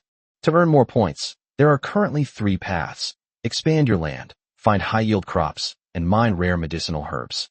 After thinking it over, Wang Yan realized that he only had 7 plots of land, which was too tight. He needed to expand his land to 10 squares first and increase production. Upgrading from 7 to 10 slots requires 7,800 points, which is a huge sum of money. As for crops, he plans to unlock the mystic sunflower and sunlight fruit from the shop first. The former costs 300 points, while the latter costs 1,300, a difference of a full 1,000 points. Wang Yan hadn't paid attention to these two before, so now he'll use them to test the waters. He intends to plant both seeds and see which one will ultimately prevail. However, the planting times are different. The secret spirit sunflower only takes 1 day, while the sunflower fruit takes 6 days. In other words, you can't see the results in a short time. You have to wait patiently. After roughly planning the route ahead, Wang Yan started worrying about extra income. Right now, the area around the ravine was covered in snow, almost half a palm's width deep. Trying to dig for medicinal herbs in such a place was practically a matter of luck. Not to mention, he still needed to buy daily necessities like seasonings and soap. Expenses just wouldn't stop. Wang Yan couldn't help but sigh. Damn it. Why do I have to worry about making money and buying a house even in another world? Despite his complaints, he had to face reality. So, all he could do from then on was hunt. Every day, he would wander around the mountains with his little beast girls, exploring caves, searching for burrows, and randomly harassing a hibernating cutie. That day, Wang Yan took out the little mouse girl, Gigi. He brought Zizi along, not so she could actually join him in battle, but because he valued her innate ability of sharp eyesight. Despite her small size, this little one had the best eyesight in the family. Taking her out would allow him to more quickly spot those cleverly hidden caves in the wild, and perhaps even find hibernating animals inside. When Gigi heard that she could go out with Wang Yan, her tail practically wagged in excitement. She had been cooped up in the cave for over a month and was terribly bored. No matter how spacious the house was, it couldn't compare to the open sky. She immediately changed into the cotton-padded coat that Jabril had made for her, complete with gloves, a scarf, and snow boots. She was all bundled up like a little dumpling. Before leaving, she deliberately puffed out her chest and waved her paws in a pretentious manner. Let's go hunting. Little brothers number 1, little brothers number 2, when I return victorious, I'll definitely bring you back the spoils. Before she had even finished her performance, Wang Yan grabbed her big, round ear and dragged her outside. Stop fooling around. You'd better find me some big stuff today, or you'll be in big trouble. Zizi immediately burst into tears, feeling wronged. Once the two of them cleared away the boulder blocking the entrance to the cave, the outside world suddenly brightened up. The sun was shining brightly, the sky was a clear, deep blue, and the sea of clouds stretched out peacefully.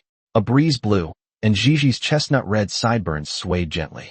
She took a deep breath, and the whole mouse perked up, unable to resist letting out a long, satisfied squeak. Wow, that feels so good. Wang Yan waved his hand helplessly. Stop howling, hurry up and find it. If you find it, you'll get something good to eat tonight. Upon hearing this, Zizi's eyes immediately lit up like two little stars, and she stood up straight right away. Mission accomplished. Wang Yan had underestimated the sheer absurdity of her sharp gaze. He had initially thought her talent was merely good eyesight, but who could have imagined that Gigi's eyesight was as absurd as if she were using an 8 times magnification scope. She locked onto an inconspicuous cave 800 meters away in a single glance. If she hadn't been holding him back, Wang Yan himself probably wouldn't have noticed it even if he had gone blind. Wang Yan spent the entire afternoon following Gigi as they harvested vegetables all over the mountain. Finding a hibernating animal's den was practically free. Even some wild beasts that used to be incredibly ferocious became completely powerless in winter when they hibernated in their burrows. On one of his most ruthless occasions, Wang Yan even killed a black bear. The axe fell cleanly and decisively, barely splattering any blood onto his clothes. Even he himself felt that his technique was becoming increasingly refined. By the end of the afternoon, the harvest had soared to 800 kilograms. Looking at the warehouse piled high with meat, Wang Yan even started to consider whether to process some of it into processed products and sell them. In this lower-level area where there are no ferocious beasts to threaten him, Wang Yan is practically invincible. The two worked until the sun was almost setting, and the effect of Heavenly Sun's blessing on Wang Yan began to weaken. Just as he was preparing to call it a day and go home, Gigi's gaze suddenly shifted, fixing on a very well-hidden cave in the distance. Wang Yan, there's one over there. Did you see it? I think there's definitely more cargo inside. Let's go. I found so much for you today. You have to treat me to canned beef. Looking at the overflowing harvest in the system warehouse, Wang Yan was in a great mood. It's just 100 points, isn't it? This little guy really did a great job today. Buy? Not only buy, but 3 cans. Let her eat all the beef she wants tonight. He reached out and stroked Gigi's little head. The little one squinted comfortably, tilting her head back to rub against his palm. Wang Yan didn't hesitate and agreed immediately, preparing to open the last hole before taking her home. Just as they were about to step into the cave, no one noticed that something even more troublesome was already waiting for them inside. Chapter 41: The Comatose Beast Girl. The cave entrance wasn't large, so it obviously wouldn't harbor any large or ferocious beasts. Wang Yan pulled Gigi a few steps inside and quickly confirmed that there were indeed living creatures in the cave, but what he saw inside still made him pause for a moment. At the end of the cave was a small hill of nuts, and on top of that pile of nuts lay a beast girl with long silver hair, sprawled out. She had some scales on her body, somewhat like Yuli, but covering less area, and the scales were larger and diamond-shaped. Wang Yan judged at a glance that she was most likely a snake-type beast girl as well. The problem was, in the dead of winter, at -20 or 30 degrees Celsius, she was lying there completely naked, looking like she was about to freeze to death. Wang Yan's first thought was that she must also be a refugee fleeing from war, similar to Baigua's family. He frowned, squatted down, and checked his breathing. He was still alive, his breath almost imperceptible, but he was definitely still breathing. Wang Yan immediately got to work, starting a fire, keeping the food warm, and feeding the family hot soup, a process he knew all too well. The family was desperately short of people, and as long as there was a chance of survival, he wouldn't give up. But this time, the situation is even worse than when we rescued Baigua's family. When he picked the person up, it felt like he was holding a block of ice. The chill seemed to penetrate to the bone. The hypothermia was terrifyingly severe. Zizi squatted beside him, watching anxiously. Wang Yan, she's not going to die? Wang Yan didn't speak, but simply pried open her mouth and slowly poured hot broth into her mouth. But after feeding her for a long time, her body still showed no signs of warming up. His heart sank, he sighed softly, and even prepared to give up. Following the principle of not wasting anything, he wanted to check the beast girl's status bar, hoping to glean a new passive skill. Strangely, no matter how much he stared at it, the system remained completely unresponsive. This is the first time. Wang Yan frowned, a hint of doubt creeping into his mind. He wrapped her in thick leather, held her in his arms, and continued to feed her soup in small sips, afraid she might choke if she fainted. But even after the last sip of soup in the jar was finished, she still didn't move. Wang Yan shook his head and said in a low voice, "I'm late." As he spoke, he prepared to put the person down, even considering finding a place to bury her.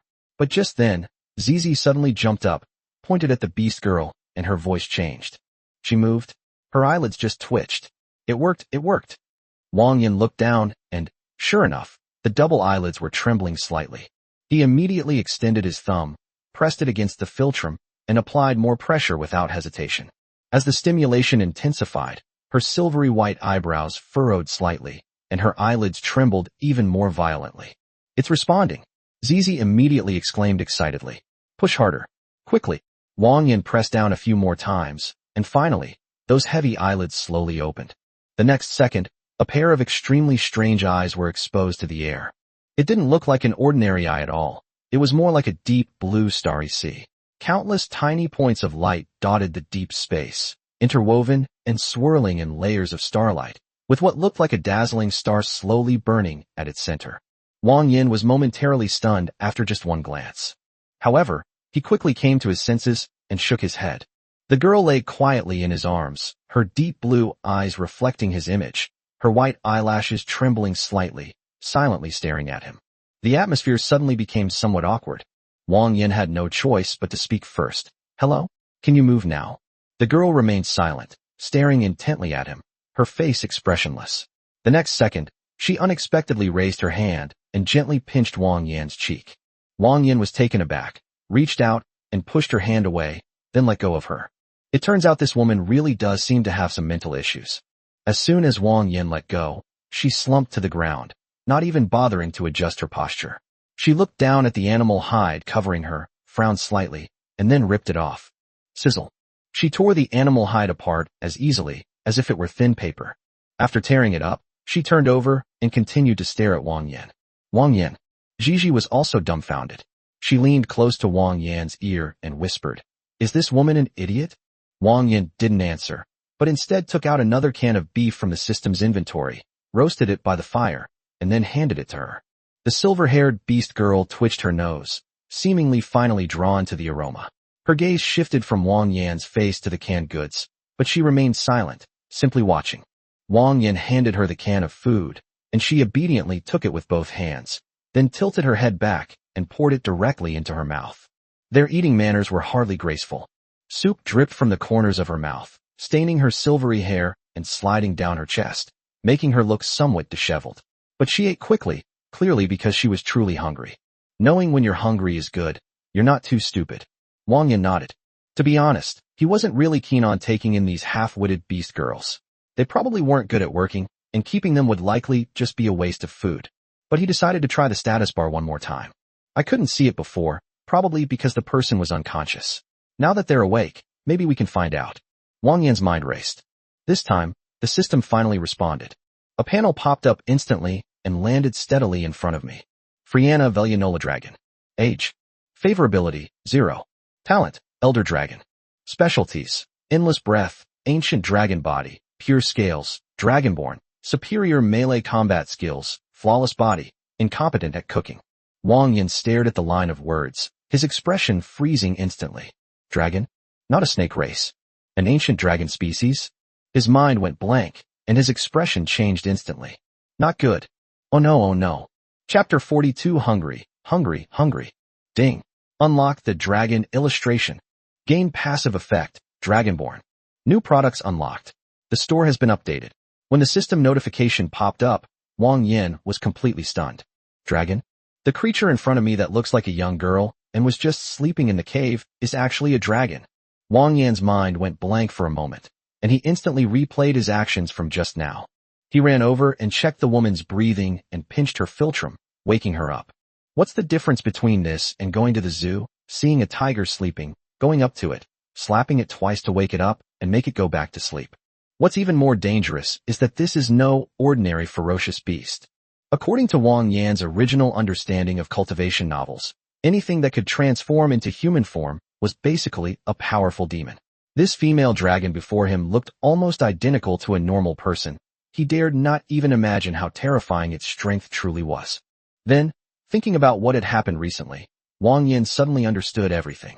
A great migration of ferocious beasts occurred, with monsters from the mountains and forests collectively fleeing downwards, only to mysteriously disappear later. She is very likely the culprit. Besides this dragon, what other creature could frighten an entire ecosystem of ferocious beasts into moving away? Thinking of this, Wang Yan broke out in a cold sweat. If this damn system had given him a warning even a little earlier, he would have run away without looking back, carrying Squeaky. Unfortunately, he has now awakened the mother dragon. After finishing a warm can of beef, Long Yang licked her lips, as if savoring the taste. Then, her eyes fixed intently on Wang Yan. Wang Yan's heart almost stopped beating. He didn't dare utter a single unnecessary word. He immediately spent his last 500 points in the shop, exchanged them for a bunch of canned goods, and pushed them all in front of her. Please enjoy your meal. After saying that, he carefully took 2 steps back. Even his breathing became soft. Fortunately, this trick worked. As expected, the dragon girl's attention was drawn to the canned food. She reached out and grabbed a can, but had no idea how to open it. The next second, she simply opened her mouth and bit into it. A snap. She bit the tin can into pieces with her teeth on the spot, spraying soup and oil all over herself.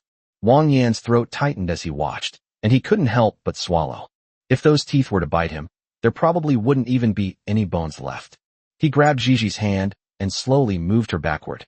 Gigi lowered her voice and muttered softly, Wang Yan, she's so strange. Wang Yan's face darkened, and he immediately made a shushing gesture. Sure, don't speak. Back away slowly. She's not human at all. We've just mistaken her for someone else.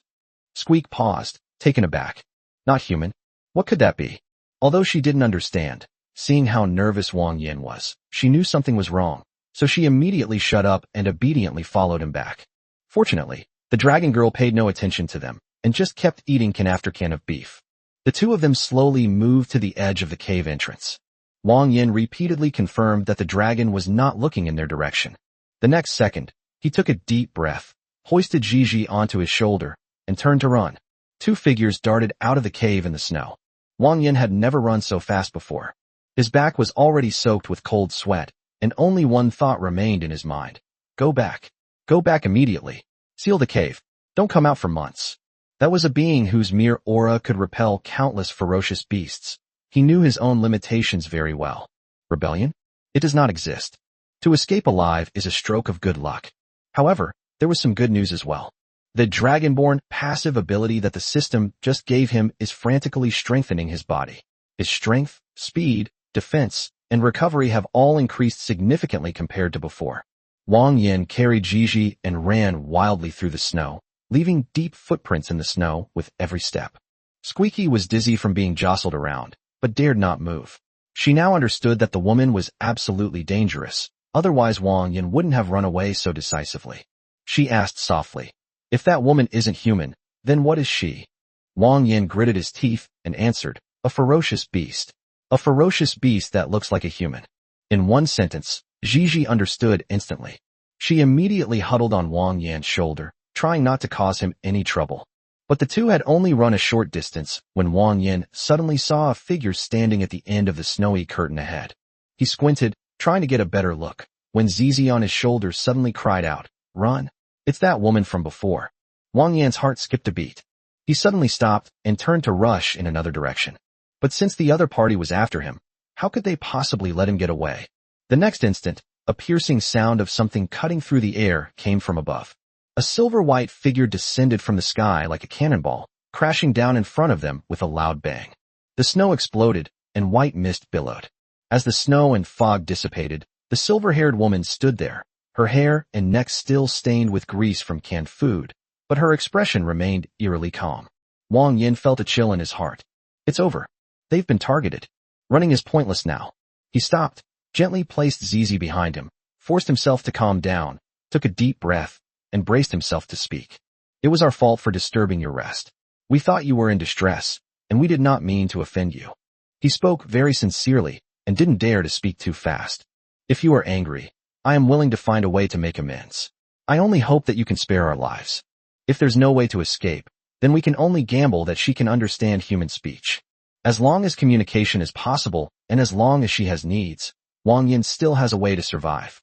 But the silver-white dragon girl did not react at all. She simply tilted her head and quietly stared at Wang Yan. There was no murderous intent, no expression, and not even any unnecessary movements. But the more it's like this, the more it sends chills down your spine. Wang Yan, steeling himself, tentatively asked again, "Senior, why don't you give me an answer?" This time, the dragon girl finally moved. She opened her mouth slightly and uttered a single word. "Meal." Wang Yan was stunned. He doubted he had heard correctly. "What did you say?" The dragon lady didn't explain further, but simply raised her jade-like hand and pointed to her mouth. Wang Yan fell silent. So, this terrifying mother dragon, capable of scaring away countless ferocious beasts and seemingly destroying an entire ecosystem, chased after us not for revenge, nor to devour people. Was she begging from him? Wang Yan dared not be careless and carefully confirmed. "You mean you still want to eat something?" The dragon maiden looked at him, her tone still simple. "Meal." Wang Yan heard it clearly this time. She's a beggar. His extremely tense nerves finally relaxed a little. "It's good that there's demand. You want to eat, right? As long as they are fed, that's fine. As long as you don't eat him, everything is negotiable." Chapter 43, Gluttony at its max. "That thing we just had is gone. Can we discuss replacing it with something else?" Wang Yan has already spent all his points, and even exchanged his last remaining possessions for canned food, which he then gave to her. He really doesn't have a second can of food left. Even after he had said all that, the silver-haired female dragon in front of him still didn't react. She didn't even look at the prey Wang Yan brought back. Instead, she kept staring at Wang Yan, making him feel a chill down his spine. As darkness fell, Wang Yan felt a chill run down his spine from her gaze, and could only grit his teeth and continue explaining. "I really don't have any more canned food. If you still want some, we'll have to go back first. Don't worry, I'll come back to see you next time and bring you lots, okay?" The mother dragon remained silent, as if she couldn't understand at all, or as if she was too lazy to pay attention. Wang Yan felt a chill run down her spine. It seems that uttering those two words was already the limit for this guy. He swallowed hard, tentatively took a step back, and casually grabbed Gigi's little hand. "If you don't say anything, I'll take that as a yes. Shall we go then?" After saying that, he carefully took 2 steps back. The mother dragon still didn't move. Seeing this, Wang Yan became a little bolder and turned around to continue retreating. But just then, his right leg suddenly felt heavy. It felt like it was being held up by something heavy. He stumbled and nearly fell into the snow. When he turned around sharply, he almost had a heart attack on the spot. The silver-haired little female dragon suddenly grabbed his right leg tightly with both hands, knelt on the snow, raised her head, and stared straight at him with her big eyes that seemed to hold the starry sky. Then, she uttered a single word very seriously. "Meal." Wang Yanren was completely numb. What the hell is going on? Let go. Meal. Let go first, okay? Meal. Wang Yan was completely speechless. He reached out to pry her hands open, but they were as solid as iron and wouldn't budge. He tried to leave, but she held him even tighter. He tried to stall, but she simply stayed put.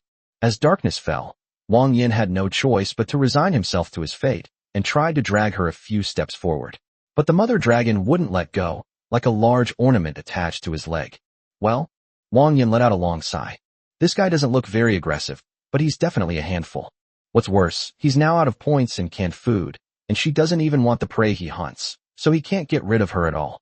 Finally, having no other choice, Wang Yan had Gigi grab her ankles from behind, and the three of them walked home in this strange manner. We didn't encounter any danger along the way. This posture is just too outrageous, like Wang Yan dragging a dragon home and picking up a troublesome creature that can fly but can't fly anymore. By the time they got back to the cave, it was already 8 or 9 o'clock in the evening. Hua Yu was guarding the cave entrance, her tail swishing back and forth. When she saw them return, she immediately stood up and waved. You're finally back, Meow. Dinner's almost cold, Meow. She was about to urge him a couple of times when her gaze suddenly fell on Wang Yan's right leg. Then, the whole cat was stunned. Zhuohua immediately sensed something was wrong, quickly scanned the area, and her expression immediately darkened. Wang Yan finally breathed a sigh of relief upon seeing his most reliable wife at home, and quickly recounted the events of the afternoon from beginning to end. Hua Yu and Gigi looked completely bewildered, but Zhuohua became increasingly serious as he listened. You mean, she's a dragon? Wang Yan nodded quickly. Yes, and she seems to really like the canned food I give her. She's become attached to me. But whether she's aggressive or not, I'm not sure. Zhuohua frowned. She wasn't unfamiliar with dragons. She had even seen them before. This was the first time she had ever encountered a dragon in human form. She then looked at Wang Yan. You can't produce that kind of food now. Wang Yan spread his hands, looking utterly dejected. If I could have taken it out, would I have needed her to carry me the whole way? Zhuohua remained silent for a while, then sighed, walked to the table, picked up a ceramic bowl, filled it halfway with meat soup, and handed it to the mother dragon. The mother dragon, who had been staring intently at Wang Yan, finally looked away. Her nose twitched, as if she had smelled something. Then she released Wang Yan's thigh, reached out, and took the ceramic bowl, and lowered her head to pour it into her mouth. After a few gulps, half a bowl of soup was gone in an instant. Although the eating style was rough, the effect was immediate. It works. Wang Yan breathed a sigh of relief and took a few steps back to quickly distance himself from this clingy person.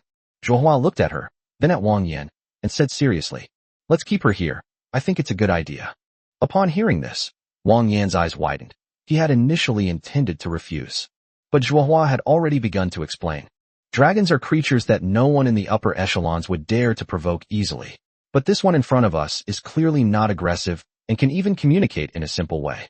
Since she only reacts to food, keeping her at home may not be a bad thing. Upon hearing this, Wang Yan was immediately stunned. Upon closer reflection, it seems that this is indeed the case. This little female dragon is incredibly calm. I pinched her philtrum to disturb her sleep, but she didn't get angry. She only clung to me because she wanted to eat. Even if communication is difficult, if you really keep her at home and don't let her run around, her dragon aura would probably be enough to repel many ferocious beasts. All Wang Yan needs to do is feed him a few more bites of food. When you do the math, it's a huge profit. Thinking about this, Wang Yan's concerns finally began to dissipate. He took a deep breath and nodded. All right then, stay. After saying that, he turned to look at Verinola. By now, she had finished the bowl of soup completely. She slumped to the ground, let out a burp, then curled up and simply fell asleep. Look at it, so quiet, like a little animal that's just had a big meal. Wang Yan's lips twitched as he watched. From now on, we'll probably have to cook more meals at home. Chapter 44. The Bathhouse. Taking a Bath. Supplement. The dragon girl was surprisingly easy to raise. Aside from her outrageously large appetite, enough for several meals for the whole family in one sitting, she's practically a breeze. And since Wang Yan has no shortage of food right now, feeding her is no problem at all. As for her name, Wang Yan originally wanted to call her by her real name in the status bar, but as soon as the words Wei Lunuola were on his lips, the hairs on the back of his head stood on end, as if calling out the name would attract some terrifying being. Wang Yan swallowed his words on the spot. Alright, even names have taboos. This dragon maiden's background is indeed extraordinary. Since he couldn't call her by her real name, he simply gave her a simple name, Elu. It was easy to remember, easy to call out, and didn't violate any taboos. The system item brought by Elu is also quite interesting. It costs 3,500 points and is called a soul contract. Its effect is to allow you to form a master-servant contract with a creature that is of low intelligence and weaker than the user. As soon as Wang Yan read the instructions, a picture immediately popped into his mind. Narwhal. When Xiao Lingdang came before, she rode one of those giant beasts that swam in the sea of clouds, looking incredibly cool. Wang Yan had been envious for a long time. If he could catch one himself, he could simply ride a cloud whale wherever he wanted to go. And the cloud whales were right there in the rolling sea of clouds below. Wang Yan often saw huge fishtails rising from the clouds, which meant there were definitely a lot of them. His strength is now vastly different from what it used to be. Since acquiring the Dragonborn passive ability, his body has been undergoing changes. His muscle definition has become more pronounced, and his strength, reaction time, and recovery abilities have all increased significantly. Even his jet black eyes have gradually taken on a dark gold hue, and his pupils are showing a subtle tendency to slant upwards. If we were to encounter the white-armed tiger again now, it would be hard to say which beast would be the real ferocious one. Catching a smaller cloud whale is theoretically entirely feasible. The only problem is that, despite its name, the cloud sea is essentially just a vast, ethereal cloud layer. To catch a cloud whale, you not only need to be strong enough, but you also need to figure out how to move around inside the cloud sea. Wang Yan could only write down the plan for now and wait for the right time to take action. On the other side, the mystic sunflower and sun fruit have finally ripened. A single secret spirit sunflower costs 300 points and yields 10 kilograms. Each kilogram can be sold for 4 points, and one plot of land is equivalent to 40 points per day, which is much better than cotton. But what truly surprised Wang Yan was the sunflower fruit. This stuff takes 7 days to grow, but the yield is outrageous. One plot can yield 100 kilograms, and each kilogram is worth 7 points. So a single plot yields 700 points, averaging 70 points per day, almost twice that of the mystic sunflower. More importantly, it's not just about selling points. Sunflower seeds themselves are rich in energy, have a sweet and sour taste, and one raw sunflower seed can be quite filling. After initial fermentation, they can also be made into solar fuel, which is comparable to chemical fuels in its effectiveness, being clean, efficient, and renewable. This isn't fruit. This is clearly an oil field. Without hesitation, Wang Yan converted all 7 of his existing plots of land into fields of sunflowers.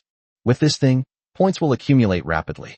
Before spring arrives, he must significantly improve his family's quality of life. Winter is now in its final month.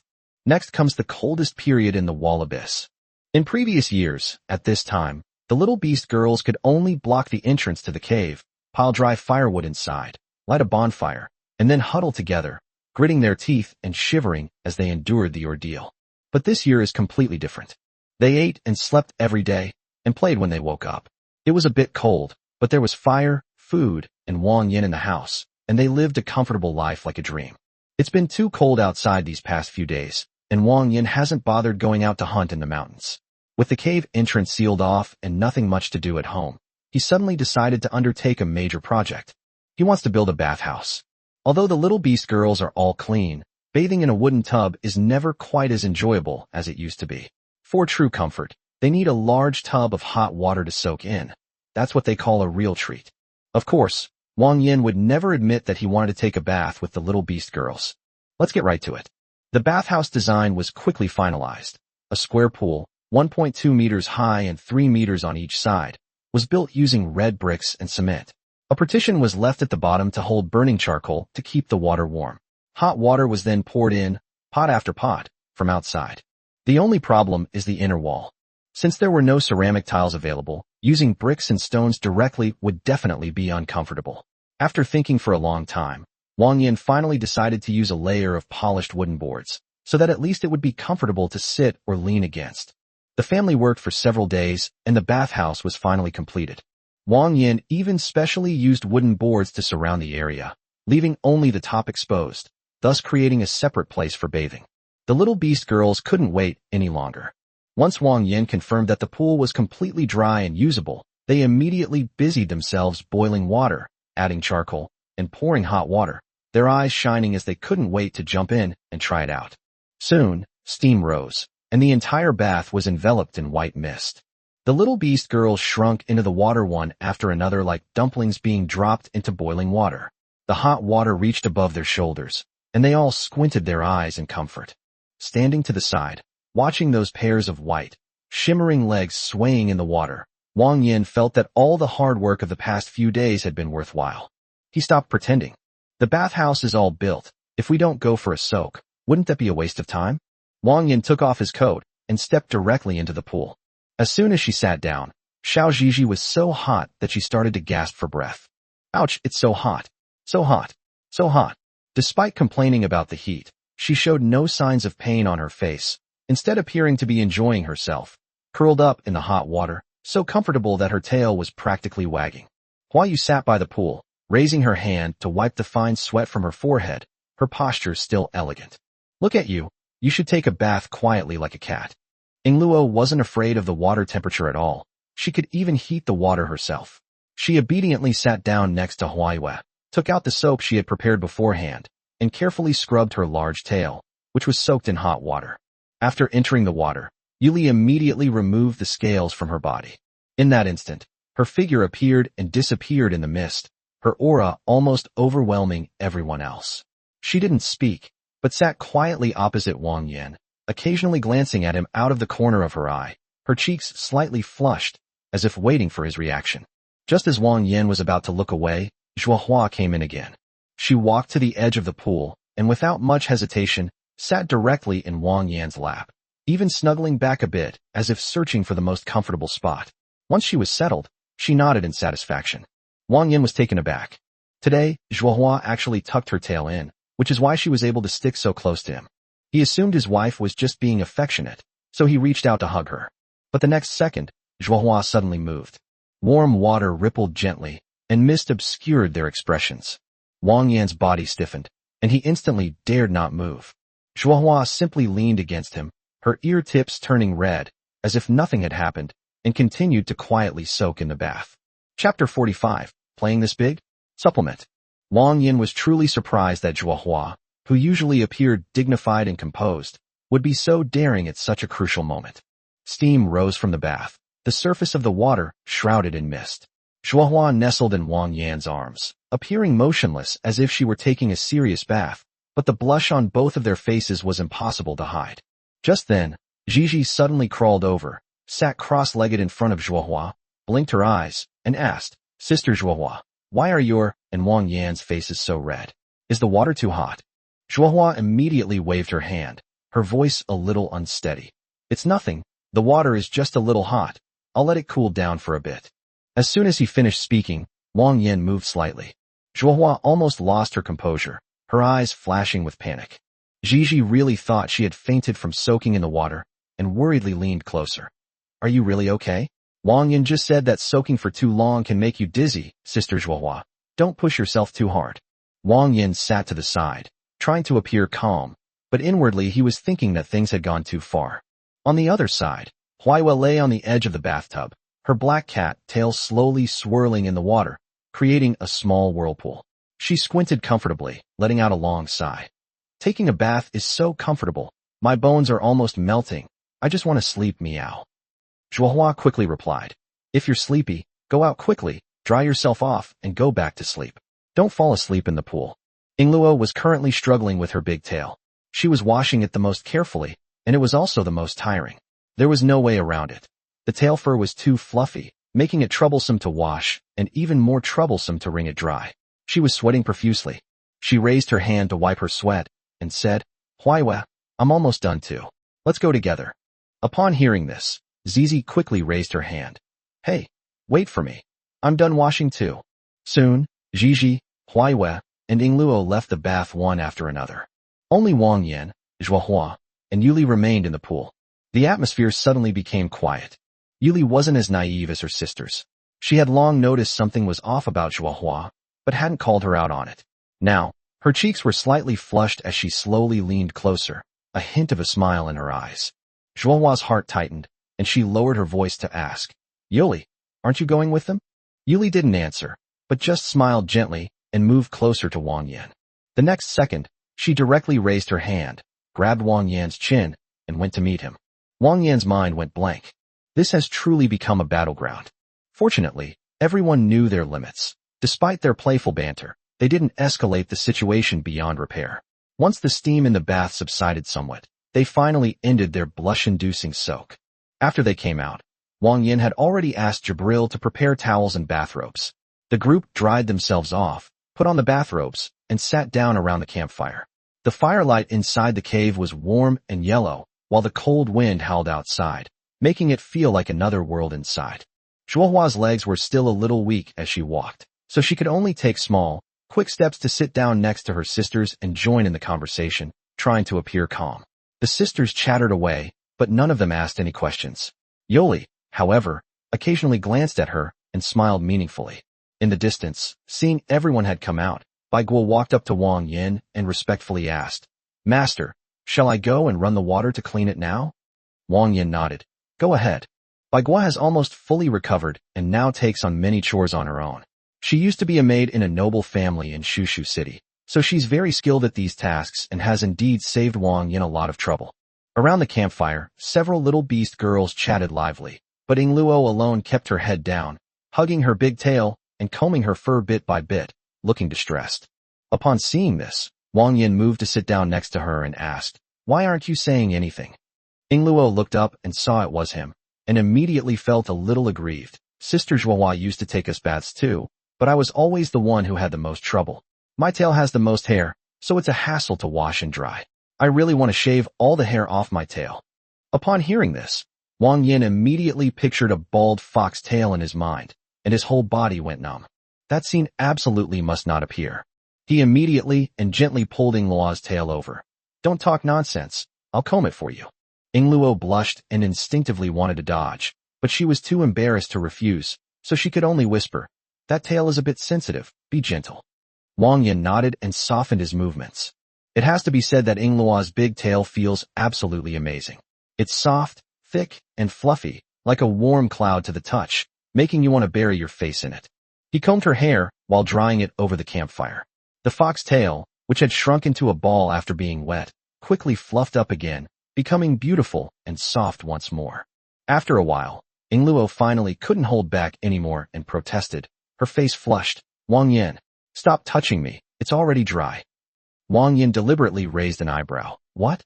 I just finished tidying up your tail, and you're already trying to kick me out." Yingluo was even more embarrassed by his words and stammered, No, it's just that you touched my tail, and it's so itchy." "Oh well, whatever." Seeing her pouty yet unwilling expression, Wang Yan couldn't help but laugh. These kinds of days are truly reassuring. Time passed day by day. Outside, it was a world of ice and snow, and the cold wind swept through the valley like knives, but inside the cave, it remained warm. The campfire, hot soup, and the laughter of the beast girls filled this small home to the brim.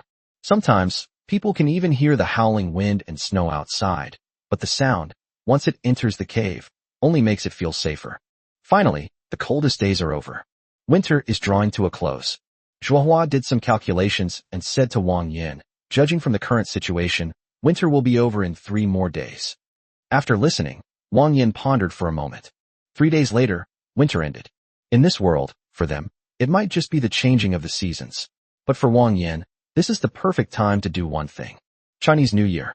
The most important day of the year is when the whole family gathers together, has a good meal, and celebrates that they have survived another year.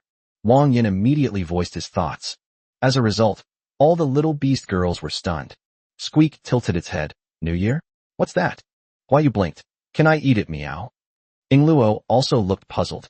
Even the well-informed Zhuohua had never heard of this claim. She looked at Wang Yan and asked seriously, "What exactly is this New Year you're talking about?" Seeing the curious looks from the family, Wang Yan perked up, cleared his throat, and said with a smile, "The New Year is when the whole family gathers together. The table is full of delicious food.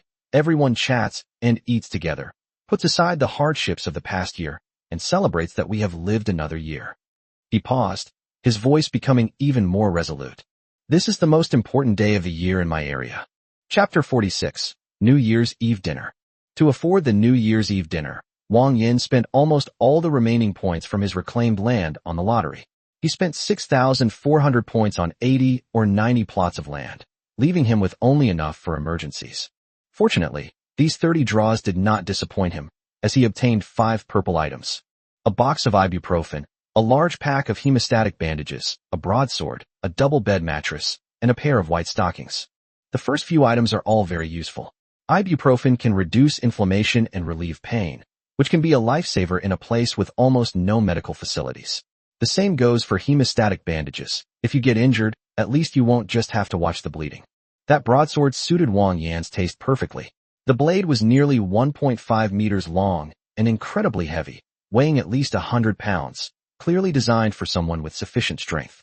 Keeping it at home meant only Wang Yan could wield it, which would be a relief if he stopped using an axe to chop things up, as it would be somewhat beneath him. The mattresses were laid out directly in the room so that the little beast girls could take turns sleeping on them. As for the white stockings, Wang Yan truly hadn't expected to win something like that in a lottery. He stared at them for a long time, unable to understand why they were considered purple items.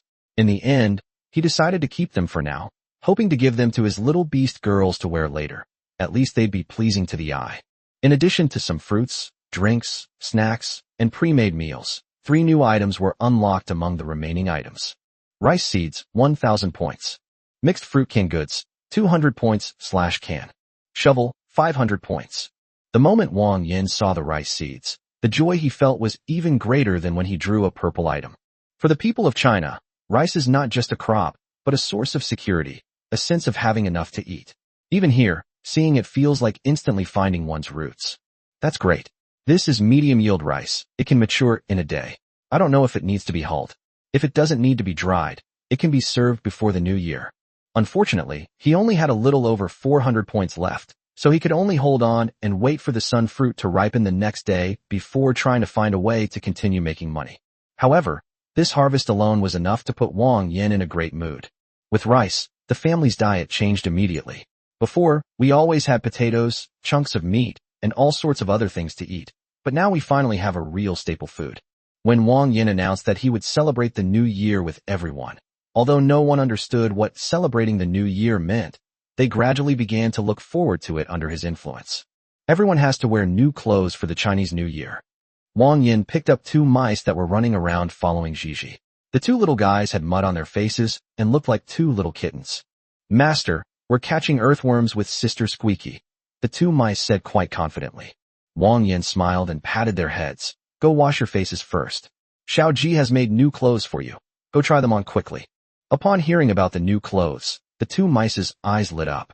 New clothes? Sir, are we also entitled to a share? Wang Yan nodded. He quite liked the 2 little ones. They were always making a ruckus around with Gigi, making the house much more lively. With Xiao Ji, the workaholic, around, the clothes were made incredibly fast. Each of the 2 little mice got a set of cotton-padded clothes and pants, plus little boots, and then a leather vest made from wild boar hide over them. After putting them on, they twirled around on the ground, extremely happy. Not only them, but Baigua also got new clothes, and Ailu also had a set made for her. However, Ailu didn't like being restricted by clothes and refused to wear them several times. In the end, Wang Yan had to coax and trick her into putting on the cotton-padded coat, and she finally looked a bit like a normal girl. Next, Wang Yan and Xiao Ji busied themselves making a table. He used a plane to work the wooden planks, and relying on his memory from watching videos before, he managed to piece together a large square table. Time was too tight to make chairs, so he used smooth stones as makeshift chairs, padded with cotton cloth. The rice was finally ripe the next day. Just as Wang Yan had expected, what was harvested was not paddy rice, but processed pure rice grains. A single plot of land yielded a full 20 kilograms, roughly the amount of a bag of rice. Despite Alu's enormous appetite, this amount of rice is enough to feed the whole family for a while. Over the next few days, everyone was busy making arrangements according to Wang Yan's instructions. Finally, on the last night of winter, the family sat around the large square table. The table was laden with dishes. A soup pot of stewed white-armed tiger meat and potatoes was placed in the center, with roasted meat, smoked meat, stir-fries, and pre-cooked canned food next to it, making a total of 12 dishes. But what's most appealing is the bowl of white rice in front of everyone. Gigi's mouth was practically watering. He wiped his mouth with the back of his hand and couldn't help but ask, Wang Yan, what's this? Since the little beast girls didn't know how to use chopsticks, Wang Yan gave each of them a wooden spoon to make do with for now, and he would teach them how to use chopsticks later. He didn't rush to explain, but first demonstrated by scooping up a piece of pork rib and mixing it with rice before putting it in his mouth. Everyone immediately followed suit. After the first bite, everyone was stunned. The rice itself has no fancy flavors, but it's precisely what brings the most comfort. Each grain is distinct, soft yet firm, and when mixed with the meat gravy, the flavor is instantly released. Just one bite, and everyone is completely hooked. This is called rice. Once cooked, it becomes rice, Wang Yan said with a smile. How is it? Delicious, isn't it? So delicious. Zizi ate with her eyes squinted. The taste is not bad. Ingluo rarely gave a good review. Zhuohua looked at the rice in the bowl, her tone softening. Even in the upper echelons, I've never seen anything like this. The group of people ate with gusto, their mouths glistening with oil, and soon most of the dishes were gone, leaving the table almost empty. This is what Chinese New Year should feel like. After the meal, Bai Guo, holding the child in her arms, walked up to Wang Yan and knelt down. The little mouse in her arms was still biting her finger, its big eyes curiously looking around. Bai Guo said earnestly, Sir, please give us some good fortune. This child doesn't have a name yet. You are knowledgeable, so please give her one. Wang Yan looked at the little guy, who was even smaller than a normal baby, but he wasn't shy at all and nestled quietly in Bai Guo's arms. He smiled, took the child, and placed him in his arms. Zhuohua, watching from the side, understood that he had relinquished the decision-making power to her. She thought for a moment, then gently poked the little one's chubby cheek and said with a smile, Then let's call her Little Rice. Chapter 47 Cargo Hold Crash. There was no day or night in the cave, and Wang Yan was too lazy to keep track of the New Year's Eve. After washing up, he took the little beast girls back to sleep. This was his first New Year in Xiangyuan, peaceful and quiet, but also quite stable. The next morning, Wang Yan led the group to push aside the rocks blocking the cave entrance. Sunlight streamed in, warming their faces, and even the wind felt less biting. Although it was still cold, it was much gentler than the knife-like winds of winter. Wang Yan stretched, took a deep breath of fresh air, and began to plan his arrangements for the new year. Spring has just begun, which is usually the busiest time of year. In previous years, the little beast girls would rush out to gather and hunt, accumulating as much goods as possible before the merchants arrived to exchange for other items. But now, with Wang Yan around, the food at home is already piling up, so they don't need to work as hard as before. He assigned tasks in a simple way. Bai Guo stayed behind to look after Xiao Daomi, while Xiao Ji continued tending the loom. Wang Yan planned to save up as much cotton cloth as possible to exchange for better goods when the merchants arrived. As for Lu, Wang Yan's requirements for her were simple. Don't cause trouble, and just act as a doorkeeper. She spent her days eating and sleeping, so it wasn't realistic to expect her to actually work. However, just her presence made a large area around her feel much safer. At least, ferocious beasts wouldn't dare to approach easily. With Lu in charge, the little ones at home can safely go their separate ways. Huaiwei and Gigi, along with 2 small mice, were mainly responsible for gathering. Before the early spring snow had completely melted, they would go to find medicinal herbs, raid bird nests, and bring back anything edible or valuable. Meanwhile, Wang Yan led his hunting team out. Zhuohua was in one group, while Ingluo and Yuli were in another, each searching for small animals just awakening from hibernation. Having already plundered the area during winter, the spring hunt wasn't plentiful, but they wouldn't return empty-handed. But problems soon arose. The amount of meat piling up at home is so high that even raising a baby female dragon can't keep up with the inventory. The smoking sheds have been expanded to 4, and they're getting further and further away from the dwelling. But if they build any more, the smoke will exceed the cave's ventilation capacity. Curing meat isn't working either. The salt is all obtained through system exchanges. The seasoning packets bought with 1,000 points seem like a lot, but with more and more people, it simply won't last long. What Wang Yan lacks most right now is a way to process animal meat and ensure a stable supply of salt in the long term. He walked side by side with Zhuohua the whole way. To be honest, Zhuohua's strength had always been a mystery to him. She rarely made a move, and each time she simply raised her hand, a wave of energy like sword energy sweeping past, and her prey fell instantly, clean and swift, without even needing to finish it off. The more Wang Yan observed her, the more unfathomable this woman seemed. Unfortunately, I wasn't very lucky today and didn't run into any big trucks. Seeing that the harvest was limited, Wang Yan was about to call Zhuohua home when suddenly, a muffled loud noise came from afar. Boom. It looked like something heavy had fallen from the sky.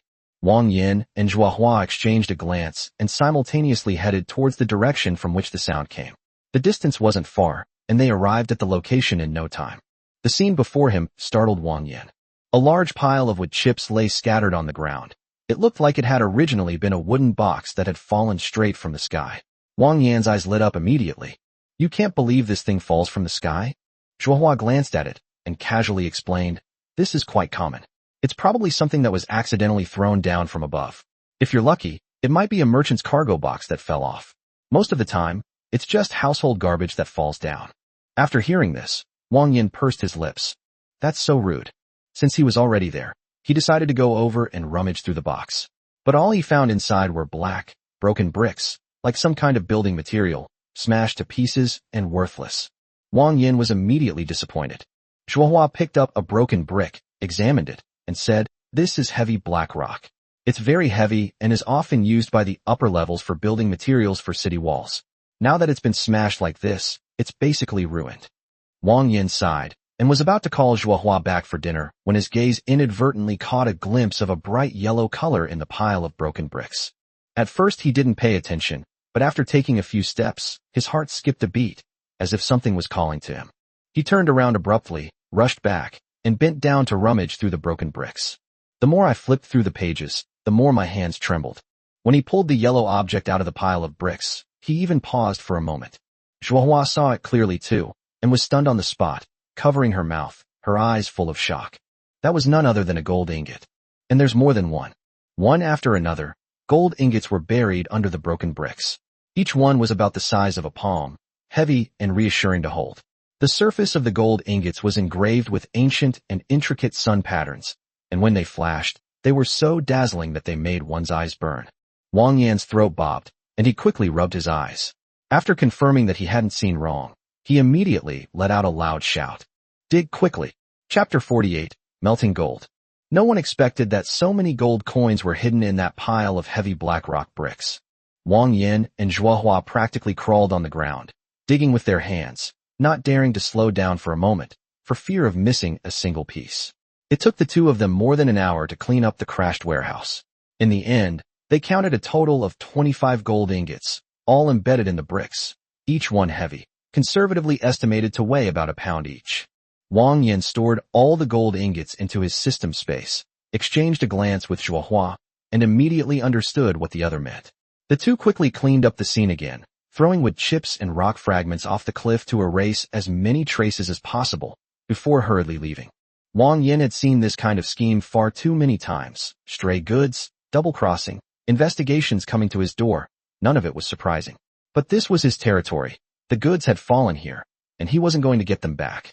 What if someone actually comes knocking on our door? That's easy to say. What could a weak scholar like him possibly know? We can just let that silly little white-haired kid reason with him later. Wang Yan was overjoyed to have struck it rich. He planned to sell these items to higher-ups later, exchanging them for more useful resources. That would be the real windfall. The two ran quickly and soon returned home. Wang Yan immediately blocked the cave entrance with a huge rock, leaned against the stone wall to catch his breath, and couldn't help but laugh. This time, they've really struck it rich. Wang Yan, can I take a look at that gold ingot from earlier? Zhuohua suddenly spoke. Without thinking, Wang Yan took out a piece from his system space and handed it to her. Zhuohua took it and examined it several times, frowning as she said, I've never seen this pattern before. It doesn't look like currency. It looks more like some kind of handicraft. But judging from the luster, it is indeed pure gold. She glanced at it a few more times before returning the gold ingots to Wang Yan, adding, keep them with you for now. They're safer there. Don't tell your sisters about this yet. When Lingdang arrives in a few days, give her some money and have her take you to the upper level to exchange these things for silver. That's exactly what Wang Yan thought too. The origin of these gold ingots is unclear, and showing them directly would be too conspicuous. For someone from the lower classes to produce so much gold at once is a major problem in itself. The safest approach is to melt them down, destroying their original shape and turning them into ordinary gold ingots. This way, even if they are sold later, it won't easily arouse suspicion. That evening, after dinner, everyone went back to their rooms to rest, but Wang Yan called Luo out alone. Luo, when I take something out later, please use the biggest fire to meld it for me, understand? Lu blinked, and although she didn't fully understand, she obediently nodded. She roughly guessed that Wang Yan wanted her to help burn something. After making sure no one was around, Wang Yan carefully took out a gold ingot, placed it on a stone, and had Ing Luo start burning it. To truly melt gold, a quartz bowl is needed. Otherwise, the molten gold easily sticks to the bottom and is impossible to remove. But Wang Yan didn't want a perfect melt. He just wanted to soften the gold ingot and then completely destroy its original shape. Ing Luo quickly entered a state of intense activity. She raised her jade-like hand, and a line of fire, compressed to its extreme, instantly wrapped around the gold ingot. The scorching heat quickly softened the gold. Taking advantage of the opportunity, Wang Yan stepped forward, pulled out his military knife, and casually began to manipulate the gold ingot. Only when the gold ingot completely lost its original shape and became an unrecognizable lump of gold did he stop, satisfied. That's the effect I want. Wang Yan continued processing the gold ingots one by one until late at night, when he had melted most of them into gold nuggets, leaving only 3 untouched. Ing Luo was also exhausted and could barely stand. She had been hoping to secretly play another game with Wang Yan after she finished her work, but now she didn't even have the strength to lift her hand. Wang Yan stored all the gold nuggets in the system warehouse, then quickly stepped forward to support her swaying body, gently stroking her fox ears and wrapping his arm around her slender waist. Ing Luo felt ticklish from the touch, her tail swaying uncontrollably, her eyes narrowed, and a sweet smile appeared on her face. Thank you for your hard work, Ing Luo. As Wang Yan spoke, he lightly touched the corner of her lips. The big fox immediately smiled even more happily, grabbed his collar, and stood on tiptoe to return the kiss. Although she was weak at the moment, her momentum was not weak at all, and she kissed him quite fiercely, taking a while before letting go. After a long while, Ing Luo blushed and withdrew her tongue, her face as red as a ripe peach. She hooked her arm around Wang Yan's neck and said softly, Wang Yan, come with me. I have something I'd like your help with. The night was enchanting, and the room was quiet. The next day, everyone slept exceptionally soundly. The following days were also peaceful, until one day, a loud whale call suddenly rang out in the distance. Everyone immediately knew that the bell had arrived again. Without Wang Yan giving any instructions, everyone had already brought out everything they wanted to sell. Before long, the cloud whale's fin was back on the edge of the cliff, and Xiao Lingdang was still the same as before. With her sunglasses on and a big gold chain swaying, she exuded the air of a nouveau riche. She glanced at the pile of goods behind the group, paused for a moment, then became interested. Hey, my customers, congratulations on surviving another winter. As she spoke, her eyes behind her sunglasses turned to the towering pile of goods, and her tone brightened. This deal is quite large. So what does the boss say? Wang Yan's heart skipped a beat, and he immediately waved his hand. No, you've mistaken me for someone else. I'm not the head of the household. It's Sister Zhuohua who is. Upon hearing this, Little Belle immediately raised her hand and gently tapped her head, feigning annoyance.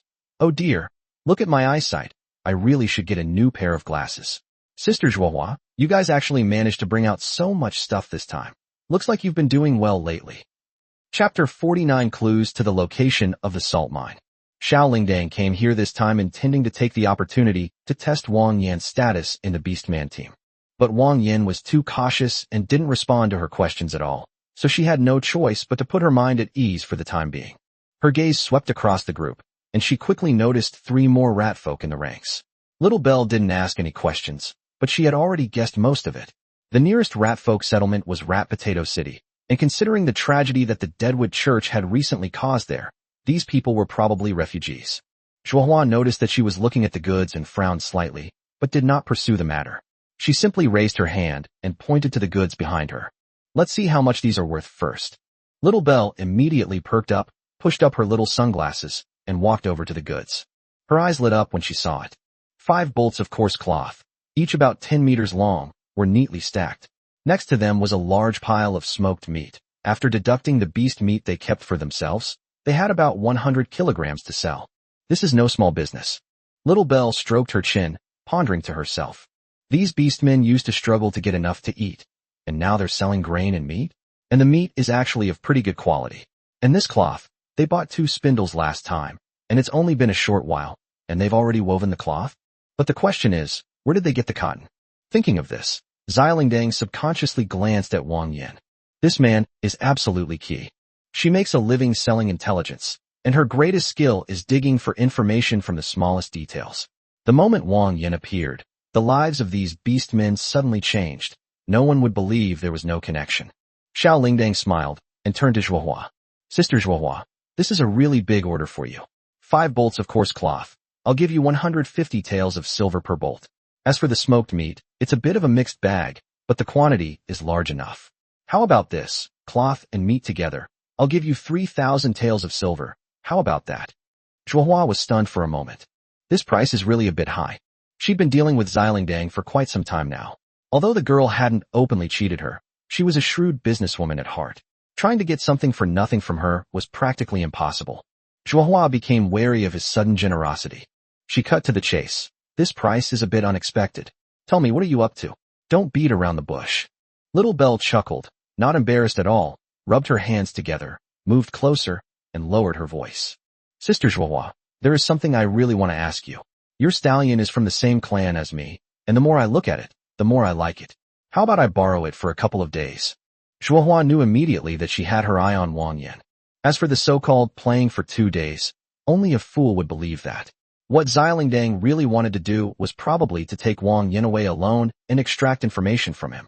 Zhuohua refused without even thinking. I'm afraid that won't work. As you can see, we have many daughters in our family, and we don't even have enough for ourselves, so there's no reason for us to lend them out. Little Belle had already guessed it wouldn't be that easy, so she didn't show any disappointment on her face, but just sighed with feigned regret. All right, if Sister Zhuohua is reluctant, I can't force her. But the price will still be 3,000 silver. Since the quantity is large this time, consider it a discount on my part. Zhuohua nodded. Remembering the important matter Wang Yan had entrusted to her, she immediately said, I have 2 more things to ask of you this time. First, do you have any clues about where the nearest salt mine is? Upon hearing the words salt mine, a faint hint of doubt flashed in Little Belle's eyes, but it quickly returned to normal. She shook her head dramatically, clicking her tongue, and said, Salt mines, to be honest, if I really knew where they were, I would have sold them to the big shots up there long ago. But she deliberately stopped, put her hands behind her back, and smiled like a little fox who had just stolen some fish.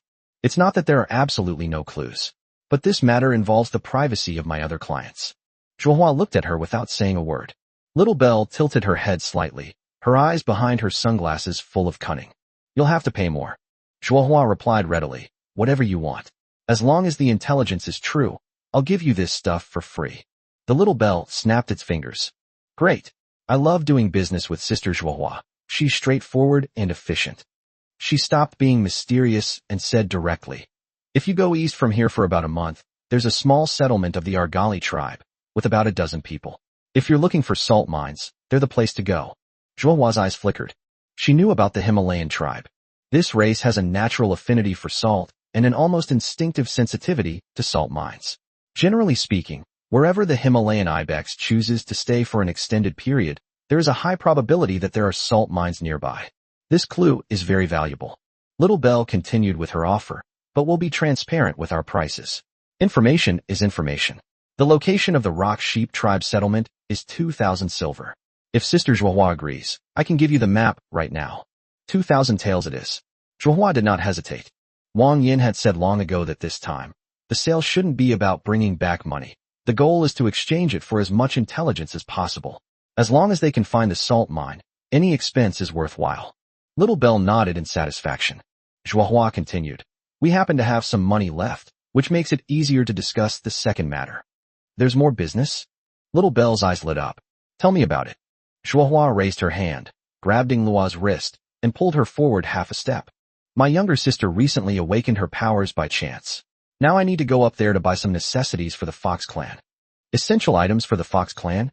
Little Belle stroked her chin and thought for a moment, then suddenly realized something. Oh, I see. You mean that kind of tea? Zhuohua nodded.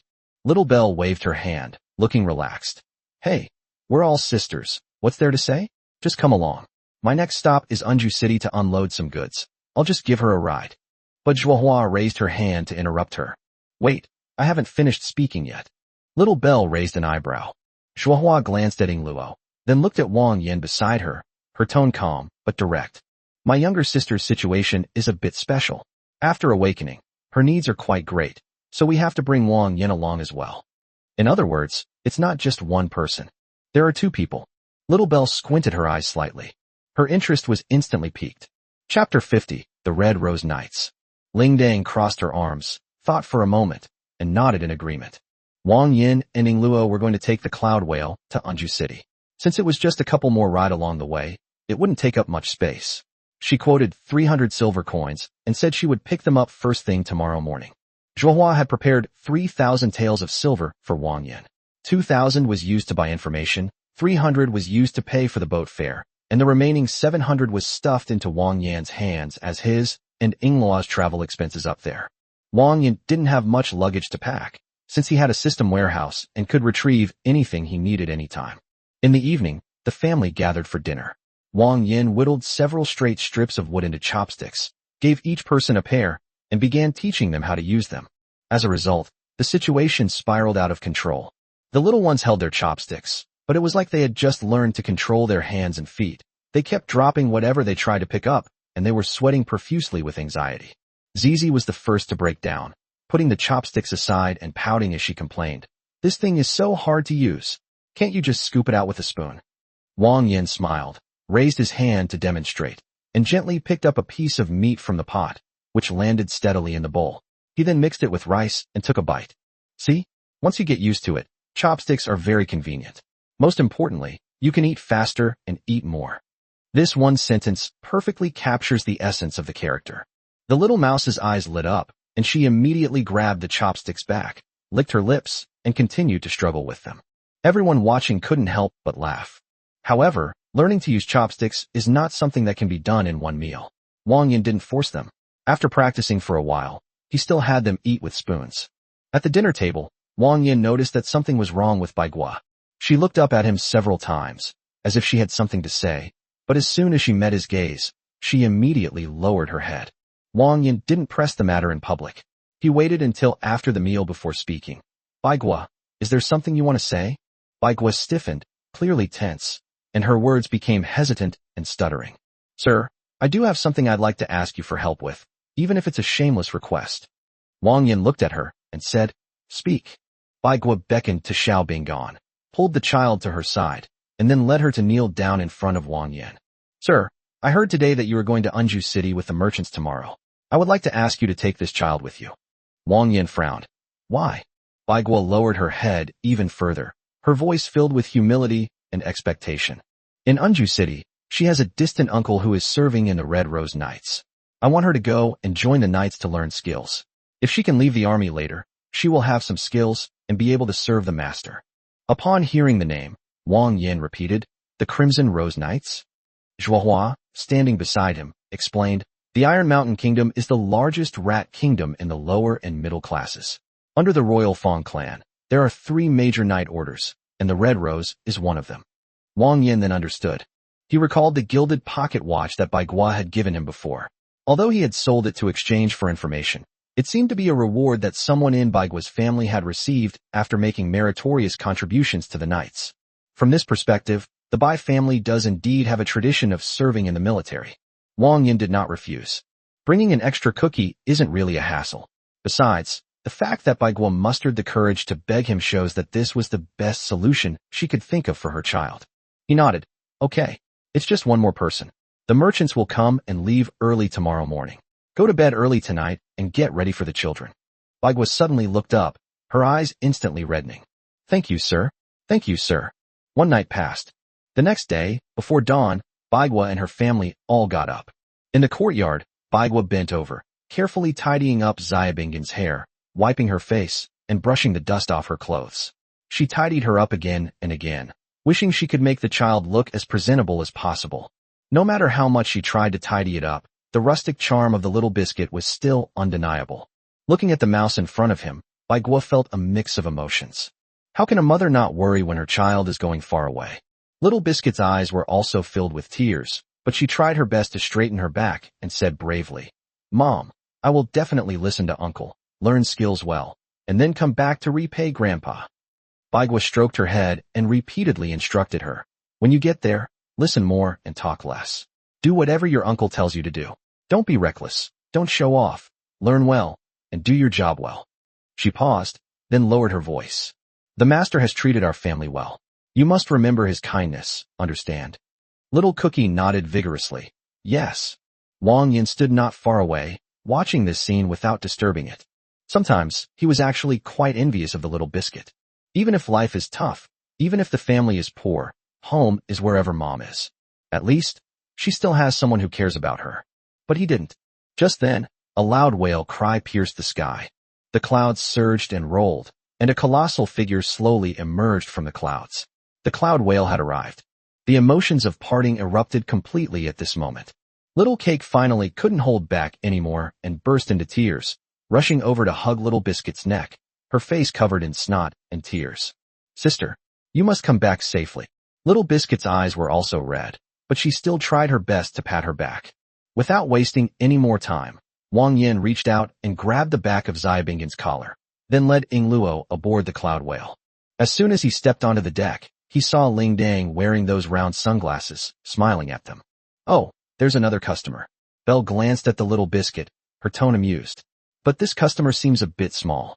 Wang Yan knew the proper etiquette and immediately asked, I understand. How much more money do you want? Unexpectedly, Ling Dang suddenly became enthusiastic, took 2 steps forward, grabbed Wang Yan's hand, and winked at him. Oh, when it comes to business, of course we should go inside and talk slowly. Come with me, let's talk slowly. As soon as she finished speaking, Ying Luo expressionlessly reached out and separated the two. Her tone was cold and hard. Sorry, the money is with me. I should be the one negotiating the price. Ling Dang glanced at her and pouted. The little girl is quite possessive of her food. She glanced at the cookies again and waved her hand. Forget it, it's just a little thing, I won't charge you extra. Otherwise, Shuohua will say I'm heartless when I get back. Sigh, there aren't many honest merchants like me in the whole Changyuan. After saying that, Ling Dang grabbed a specially made whistle spoon and blew it loudly. The sharp sound waves instantly spread throughout the entire deck.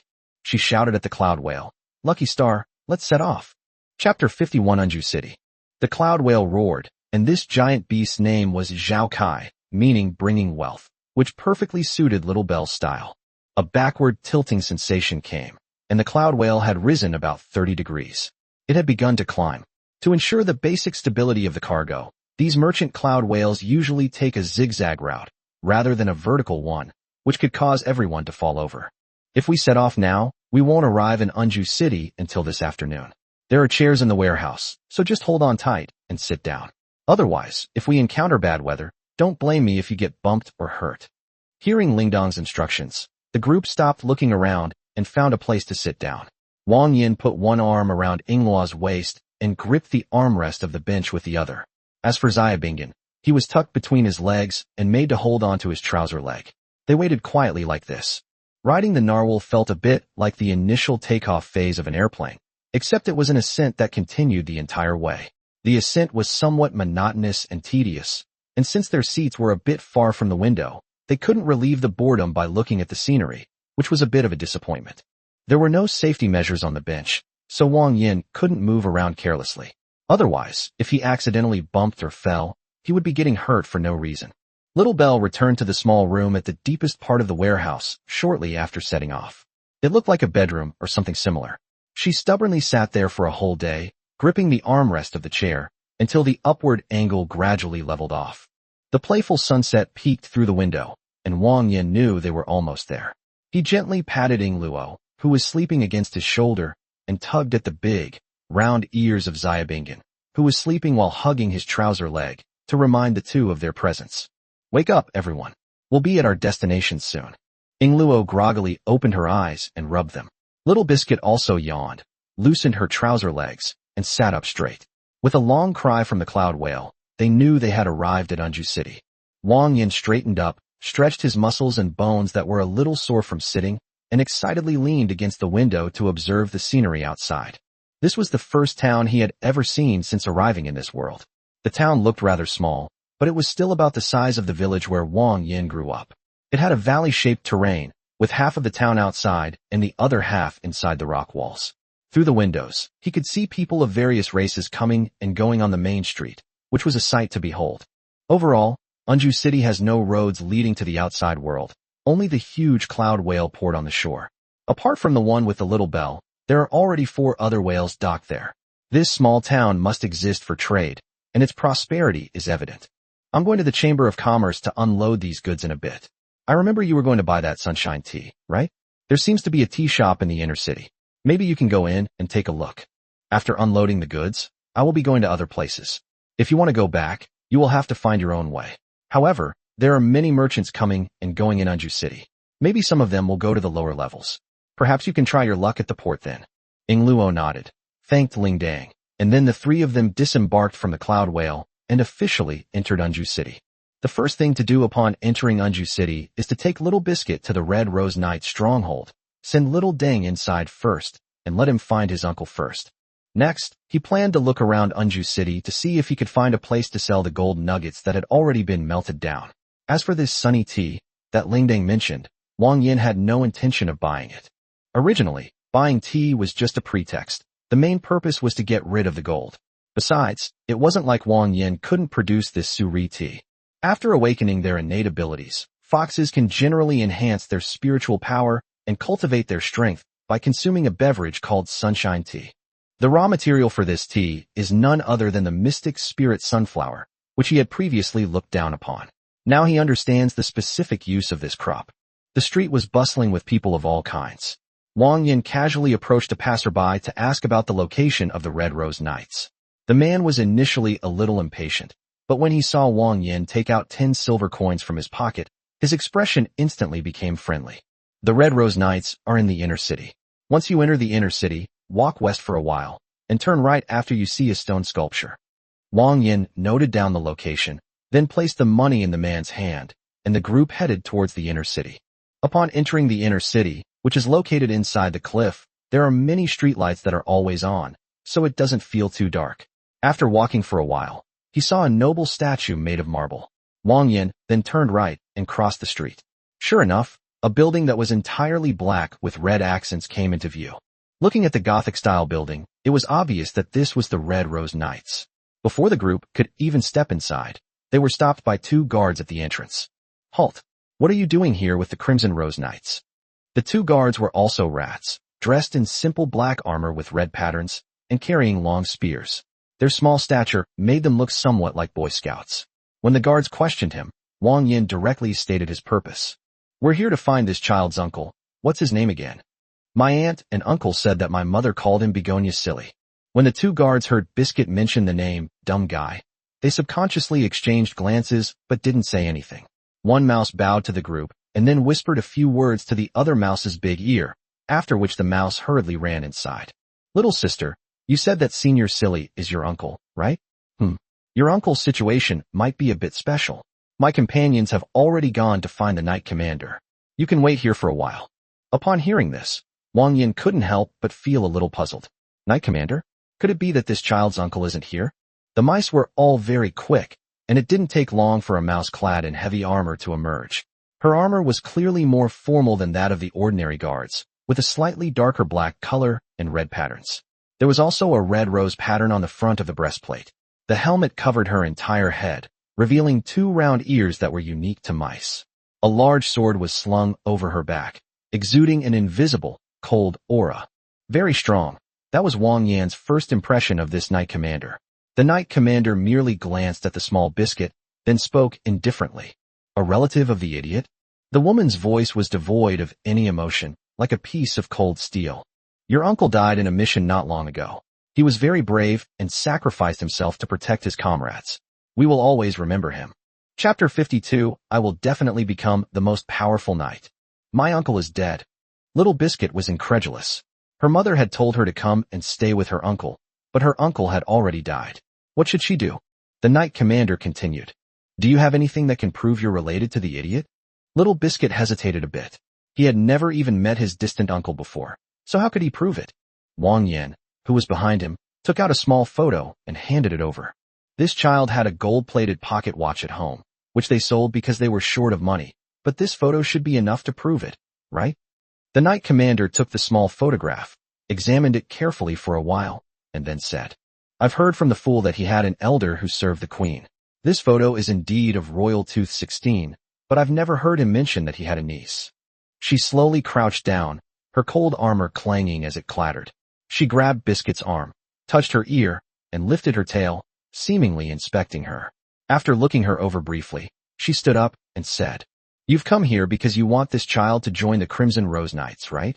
The little biscuit nodded emphatically, its expression resolute. "Mom said that becoming a knight would allow me to protect everyone and then serve the master to repay his kindness."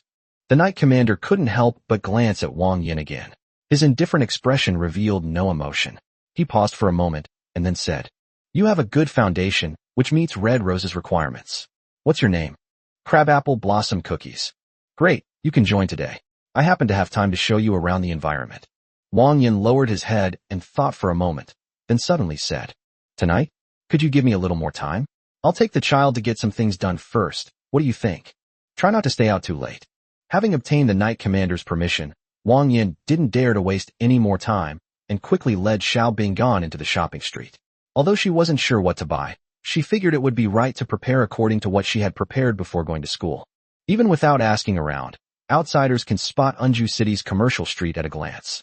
It's unavoidable. It occupies the central avenue of Unju City, connecting the inner and outer cities. As they walked along the street, Wang Yan prepared a set of bedding and a new set of clothes for him. It has to be said that in this commercial town, there were clothes of all sizes available, and since the rat tribe were middle to lower class wealthy families, it was easy for them to find a suitable set of clothes. Finally, they bought some daily necessities such as lunch boxes and wash basins, packed everything up, and the three of them carried the large and small packages to the front of the knight's order. Little Biscuit could pack up and go inside by herself later. Seeing how much Wang Yan had bought for her, Xiao Binggan stammered. The old man had actually spent so much money on her. She wanted to stop him, but he scolded her so much that she swallowed her words. She fiddled with the hem of her clothes with her little hands and stood there, seemingly a little dazed. "All right, that's enough for now. I'm not going to bother moving it inside anymore.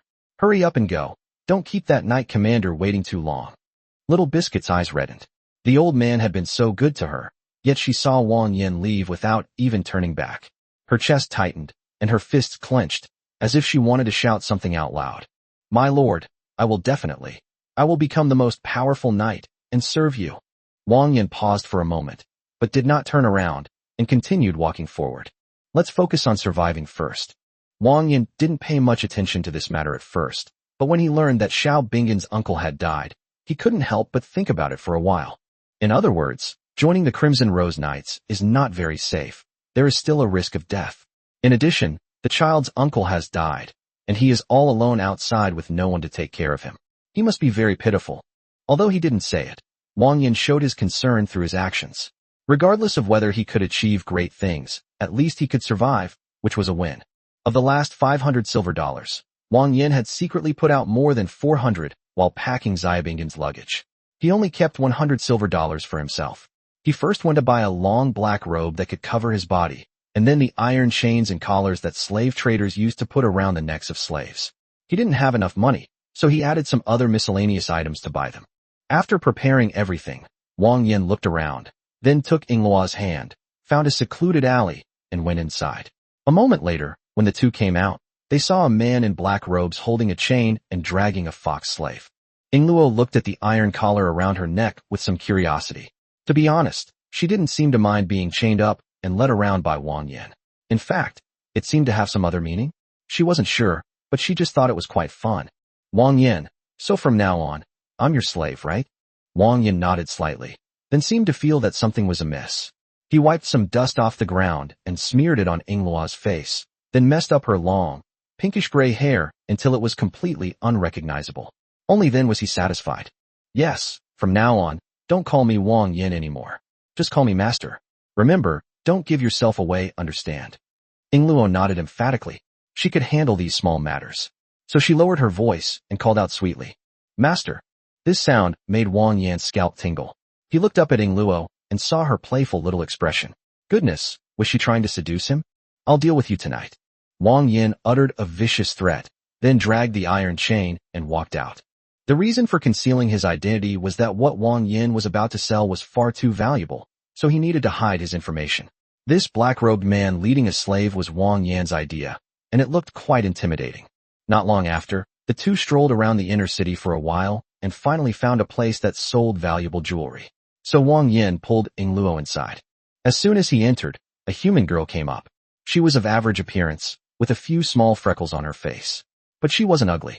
On the contrary, her red brocade dress with plum blossom patterns, paired with an elegant and warm jade bracelet on her wrist, exuded a noble air that Wang Yan had never seen on anyone before. Welcome to the jewelry store. What would you like to see? Chapter 53. The huge sum of money is in hand. Lan Yu, human race. Age, 23. Favorability, 0. Talent, unawakened. Specialties, advanced social skills, business acumen, and expertise in jewelry. A list of data appeared before Wang Yan's eyes. He only glanced at it briefly, but he already had a basic understanding of the woman in front of him. Adhering to the principle of saying as little as possible, Wang Yan concealed his face with a wide black robe, making it impossible to see what kind of face was beneath the cloak. He reached into the robe and rummaged around for a while, actually retrieving items from the system's inventory. Soon, a gleaming gold coin appeared in Wang Yan's hand. He lowered his voice, trying to make his tone as indistinct as possible. Can I accept this? When Lan Yu saw Wang Yan take out such a large lump of gold, her breath even stopped for a moment. She only reacted when Wang Yan's deep voice rang out. However, as someone who deals with precious jewelry year-round, Lan Yu didn't show much loss of composure. She quickly regained her composure and said with utmost respect, "Honorable guest, our jewelry store can certainly accept your goods. But let me ask you first, you have more than just these, right?" Wang Yan nodded silently, confirming her words, then paused before speaking. "Just 2 pieces, both the same size." The woman pursed her lips after hearing this. "It costs 2 pieces of gold in total." "Sir, please wait a moment. Since this involves the buying and selling of gold, I need to have my father receive you ASAP. With Wang Yan's permission, Lan Yu quickly went up to the second floor. Less than 2 minutes later, a lean middle-aged man followed her out. The middle-aged man was very enthusiastic. He exchanged pleasantries with Wang Yan and then offered to lead her upstairs for a detailed discussion. Hello. I am the owner of the jewelry store. You can call me Mr. Lan. My daughter just told me that you have a large order, and I would like to discuss this matter with you in detail. Please. Lan Shan, human race. Age, 55. Favorability, 15. Talent, unawakened. Specialties, advanced social skills, trading expertise, top-tier jewelry knowledge, physically weak. Wang Yan glanced at him briefly and didn't say much. He simply pulled on the chain in his hand and walked up in front of him. Lan Shan was also a shrewd person. He understood that Wang Yan's attire meant he wanted to conceal his identity, so he didn't try to find out more about Wang Yan's identity, lest he offend the other party. These kinds of people usually sell shady goods, so you have to be careful. Upon reaching the second floor, Lan Shan led Wang Yan to the desk in the study and sat down. Wang Yan didn't waste any time and directly took out the 2 gold ingots.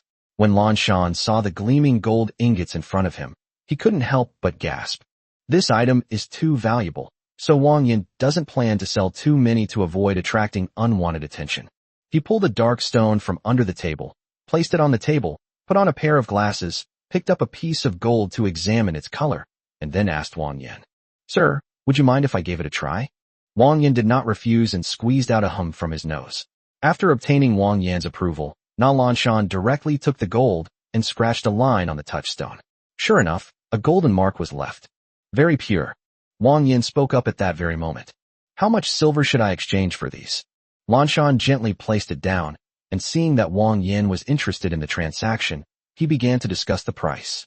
The gold-silver exchange rate is 1 gold for 100 silver. If you want to exchange, our jewelry store only takes a 10% cut, so 1 gold will get you 90 silver. What do you think? Wang Yan nodded slowly. The price was still within a reasonable range, so he said, "Okay, let's change it now." Lan Shan didn't dare to delay any longer and weighed the 5 gold nuggets for Wang Yan. Each of them weighed a standard 500 grams, which was equivalent to 10,000 taels of silver. After deducting a 10% commission, the final transaction price was 9,000 taels of silver.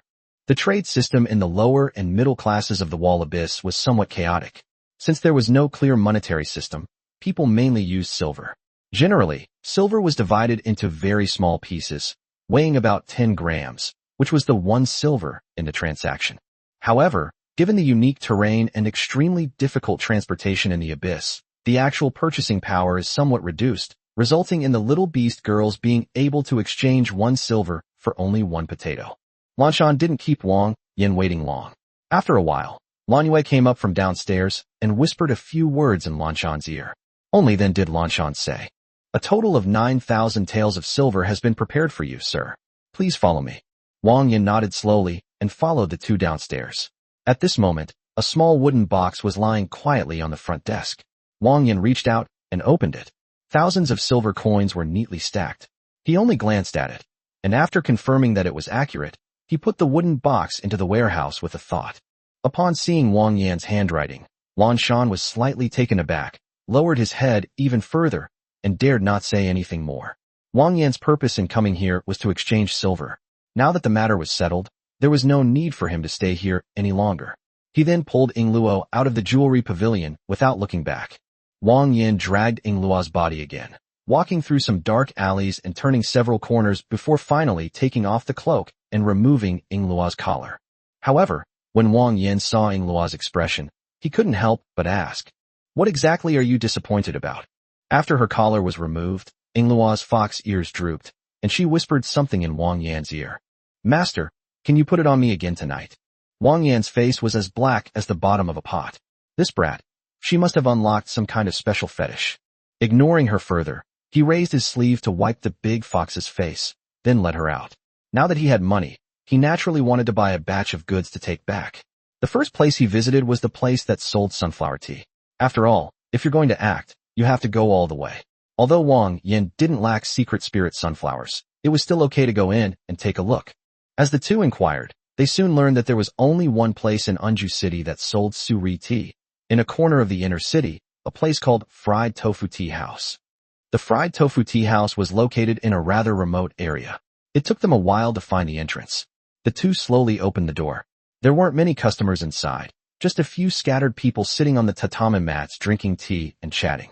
They all had pointed ears and big tails, and if you didn't know better, you would think you had stumbled upon a fox den. Upon hearing the door open, the manager of the tea house came to greet her. She was a tall, voluptuous black fox with long, earthy yellow hair tied up in front of her. Her yellow fox tail with white tips swayed playfully, and she held a pipe in her hand. Her movements were so graceful that it was hard to look away. The woman's lips glistened with moisture, and her voice, once uttered, was so alluring it was almost sickeningly sweet, as if every syllable was stirring Wang Yan's very soul. "Oh my, welcome to the Fried Tofu Tea House. What would you like to drink?" Chapter 54, Star Crossbow. Zhu Yushihu Fox Clan. Age, 46. Favorability, 0. Talent, armor protection. Specialties, social skills, beauty, advanced hearing, sharp eyesight, divine protection, and resilience. Can take a beating? Wang Yan stared at the status bar in front of him, lost in thought. The fox-eared woman, holding a pipe, warmly welcomed the two. Upon seeing the new Fox clan members, her tail swayed involuntarily, circling around Yingluo twice, making a clattering sound as she stepped on the ground. This child is a mortal spirit race. No, it seems, also has some desire forest race bloodline. The tea house manager, quite familiarly, lifted Yingluo's tail and stroked it, then turned and gave Wang Yan a meaningful look, saying, "A girlfriend? You're so lucky." The fox-eared girl kept talking to herself, which made Yingluo blush a little. She silently broke free from the girl's hand and hid behind Wang Yan. Only Wang Yan was allowed to touch her tail. This woman was so rude.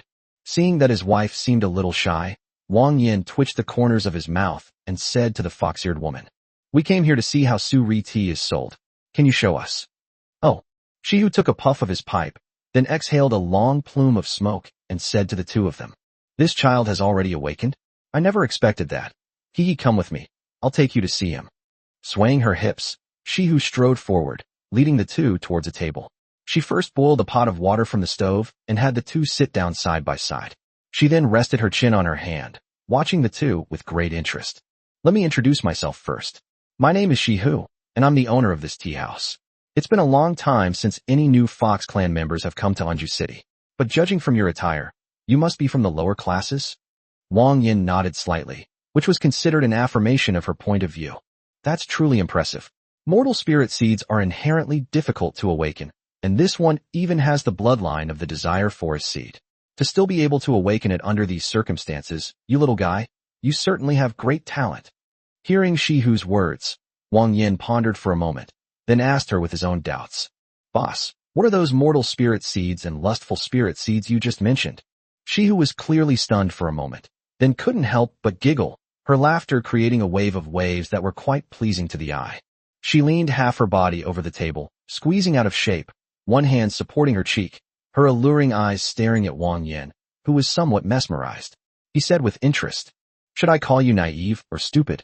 Asking such a basic question so bluntly, buddy, just makes it clear you're an inexperienced newbie.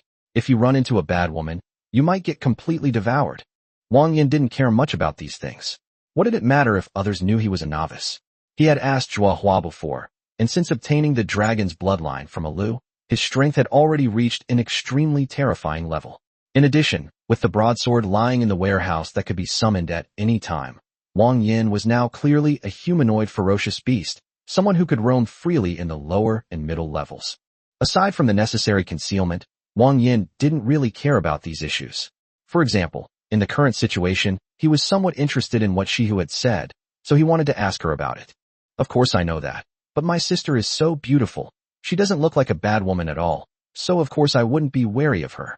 Shihu laughed so hard her body trembled, her voice like silver bells. She giggled, clearly pleased with Wang Yan's words. Little brother, you really have a sweet tongue. I love what you say. How about I taste just how sweet it is?" Shihu teased Wang Yan while holding up his pipe, then chuckled and slowly said, "There are several types of foxes, such as mountain foxes, snow foxes, and sand foxes, and the same goes for beastmen. Like me, I am a shaling type of fox, with dark skin and brownish-yellow fur." Shihu glanced at Ing Luo with her alluring eyes and said indifferently, "Your little girlfriend is a typical fox, known as a mortal spirit, but she also has a hint of the desire-seeking type." Wang Yan lowered his head, pondering Shihu's words. The meaning was not difficult to understand. They were all foxes, but there were some different branches, just like black, white, and yellow people on Earth. Then what kind of species is this Yulin? When Shihu heard Wang Yan ask this question, he revealed a meaningful smile. "It's not simple. Come closer, and I'll tell you." Wang Yan did as he was told, standing up and leaning closer. Shihu, with her legs crossed, breathed softly into Wang Yan's ear and whispered, "Sex slaves." Wang Yan's eyes widened, and he almost cried out. He stared at Shihu, even somewhat incredulous, thinking he had misheard. Seeing Wang Yan's reaction, Shihu took a drag on his pipe and said calmly, "You heard me right. It means exactly what it says. The Yulin race are all born with seductive bodies. They are a race whose desires are etched into their very bones. They are born to satisfy their desires, and all their physiological structures revolve around these two words. You could say they can go without food, but they cannot go without satisfying their desires." Moreover, Shihu glanced meaningfully at Ing Luo, who was blushing and bowing her head in silence, and chuckled softly. "Don't you think your girlfriend is quite strong in some aspects?" Wang Yan, Wang Yan also glanced at Ing Luo and noticed that her head seemed to be bowed even lower. However, this little girl only carries a little bit of the Yulin bloodline, which won't affect her too much. She just has some talent in some special aspects, and only you know the details. Wang Yan scratched his head sheepishly. To be honest, this was the first time he had ever heard about species today. It seemed that this was the most basic common sense in the abyss of the wall. No wonder Shihu said that Wang Yan was a newbie. Shihu took out 3 cups, placed some dried purple flower petals in them, and filled the cups with boiling water.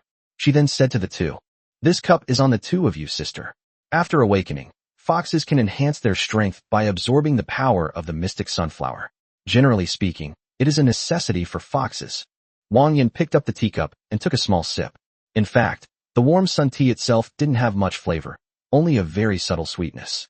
The main thing was the feeling after drinking it. After the tea entered the esophagus, it seemed to spread out and permeate the limbs and bones, bringing warmth to the whole body. Only then did Wang Yan realize just how useful this thing was. When he got back, he would definitely try some of it. After a long day of work, taking a bath and having a cup of it would be so relaxing. The cover has been changed. The previous one was said to be too sassy, so there's nothing I can do about it. Chapter 55. Is this really going to be broadcast? Brewing tea is just the basic way to consume the secret spirit sunflower. There are actually other forms as well. As he spoke, Shihu tapped his pipe and said to the 2 of them, "It can also be dried and, with a small amount of seasoning, made into yaoyang smoke. This stuff is more effective than su-ri tea. Add a small amount of seasoning." Hearing this, Wang Yan had a feeling that what had been added wasn't anything good. However, in my opinion, these things are somewhat outdated. Not long ago, I developed a new method for consuming the secret spirit sunflower. Shihu seemed to get excited as she spoke, her voice rising as if she had something good to share. She reached out and rummaged in a ditch, which made Wang Yan's lips twitch slightly. Aren't you sisters? Do you all like to hide things in places like that? Shihu pulled out a small, flat tin can, his face beaming with excitement. He opened it, poured out a small amount of fine powder mixed with purple and green, and said to the two of them, I discovered that if you mix a small amount of spirit leaves together to make a powder, and then use a straw. Just as Shihu was about to reveal some rule-breaking information, Wang Yan broke out in a cold sweat. In order to maintain the stability of the current world, he hurriedly stopped Shihu. Hey, we don't need this. Just give us the most basic sunshine tea, please. Hearing that Wang Yan had suddenly interrupted her, Shihu was clearly not very interested and reluctantly put the small jar back in its original place, her face clearly showing that she didn't know what she was talking about. In reality, this thing is more like the snuff that Master Jing used to smell, which was invented by Shihu. However, having received very strict anti-drug education since childhood, Wang Yan naturally detests this thing and will not tolerate anything similar. Sigh, this stuff is much stronger than inhaling Yaoyang cigarettes directly. What a pity.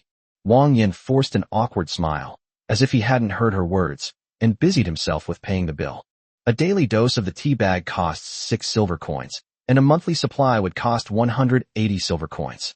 Wang Yan rummaged through his backpack, pulled out the corresponding amount of silver, took the tea bag, and was thinking of leaving this place as soon as possible. Shihu leaned against the door frame, exhaled a thin wisp of smoke, and smiled at Wang Yan. Hey buddy, remember to come again sometime. Although I don't have the bloodline of the Yulin clan, I know just as much as your little girlfriend. Yingluo's ears turned slightly red. She grabbed Wang Yan's hand, quickened her pace, and mumbled something under her breath. Bad woman. Night had fallen, and Wang Yan led Yingluo to the commercial street of Anju City.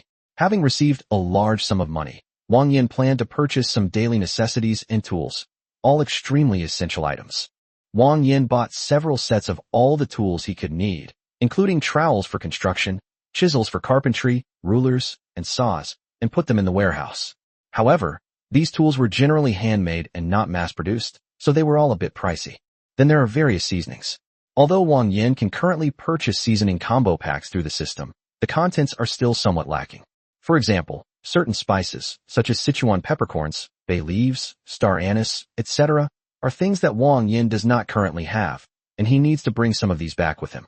The two then went to a place that sold seeds. Wang Yan bought all kinds of seeds, regardless of what they were. Most of them were common fruits and vegetables, nothing special. However, there were two things that really interested Wang Yan. He finally found the two things he had been longing for: chili peppers and soybeans. Chili peppers, on their own, can power an entire cuisine. Their strength goes without saying. And soybeans, well, there are just so many more possibilities for their use. There's a saying that goes like this: in ancient times, the East and the West developed completely different technological paths in terms of diet. One focused on milk, and the other on soybeans. The West has perfected the use of dairy products, but the ancient Chinese craftsmanship of consuming soybeans is unparalleled. A small soybean is incredibly versatile, whether for oil extraction, grinding, or fermentation. Wang Yan's warehouse couldn't hold too many things. After buying a series of necessary items, he went to a clothing store one last time. Since he was already there, he should at least buy a decent set of clothes for the whole family. However, these clothes were generally quite expensive.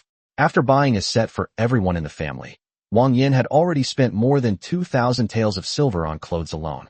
However, it must be said that the styles Wang Yan buys are mostly everyday styles. Due to the influence of upper-class aesthetics, Wang Yan can even buy clothes such as sailor suits and cheongsams here, although these clothes are generally very expensive. However, Wang Yan has plenty of money now, so he doesn't need to care about these things at all. Besides, buying clothes for his wives, how can that be considered a loss? In the end, isn't he the one who enjoys it? The big fox skipped out of the fitting room, her light blue sailor uniform accentuating her graceful figure. The first impression of her was like a gentle breeze, full of youthful energy. How is it? Does it look good? Yingluo stood on tiptoe, her big green eyes sparkling, and twirled around in front of Wang Yan, as happy as a child. So cute. Wang Yan gave the highest praise, but Yingluo didn't seem too satisfied with the answer. Is it just cute? Super cute. The big fox couldn't help but chuckle. It took 2 steps forward, grabbed Wang Yan's waist, rubbed its pink cheek against Wang Yan's chest, and swayed its large, pinkish-gray tail from side to side. She should be the cutest in the whole world. Being older, he couldn't resist the charm of a beautiful young girl. After paying with the sales clerk, Wang Yan packed all the clothes up, leaving Ying Luo to wear the sailor uniform for the time being. Having bought almost everything, it was already night. Wang Yan needed to take Ying Luo home early the next morning, so he ate something casually in the commercial street before finding a hotel in the outer city to rest for the night. This was the first time Ying Luo had ever been to such a far place in her life. She leaned against the window, watching the crowd outside gradually thin out. The guards of Unju City had arrived at the shore one after another and began to evacuate the crowd to prevent them from being harmed by the strange beasts. Everything before her eyes was a sight she had never seen before. Her large, bright green eyes gazed at the desolate night sky, the flickering streetlights, and the slumbering cloud whales. All of this was an experience she had never had before. Wang Yan. Ying Luo's voice was very soft, as if she were talking to herself. The outside world is so wonderful. Wang Yan stepped forward and gently put his arm around her waist. Her big tail seemed to have a mind of its own, constantly rubbing against his arm. Hee, this is just the beginning. Once we get there, we'll go and see the middle floors, the upper floors, and even the top floor together. I played with my friends for half the afternoon, and seeing that I only had 15,000 left, I got a little flustered, which is why I'm updating so late. There's one more chapter to go. I'll write it right away. Another question for everyone. Regarding the reader's fondness for beast girls, I see everyone is very enthusiastic, but there are so many types. If we were to collect them all, we'd probably end up with 108 heroes. So, I'd like to ask everyone's opinion on the idea of only consuming but not collecting. Chapter 56, A Familiar Face, Supplement. Rectification. Still undergoing rectification. Rectification.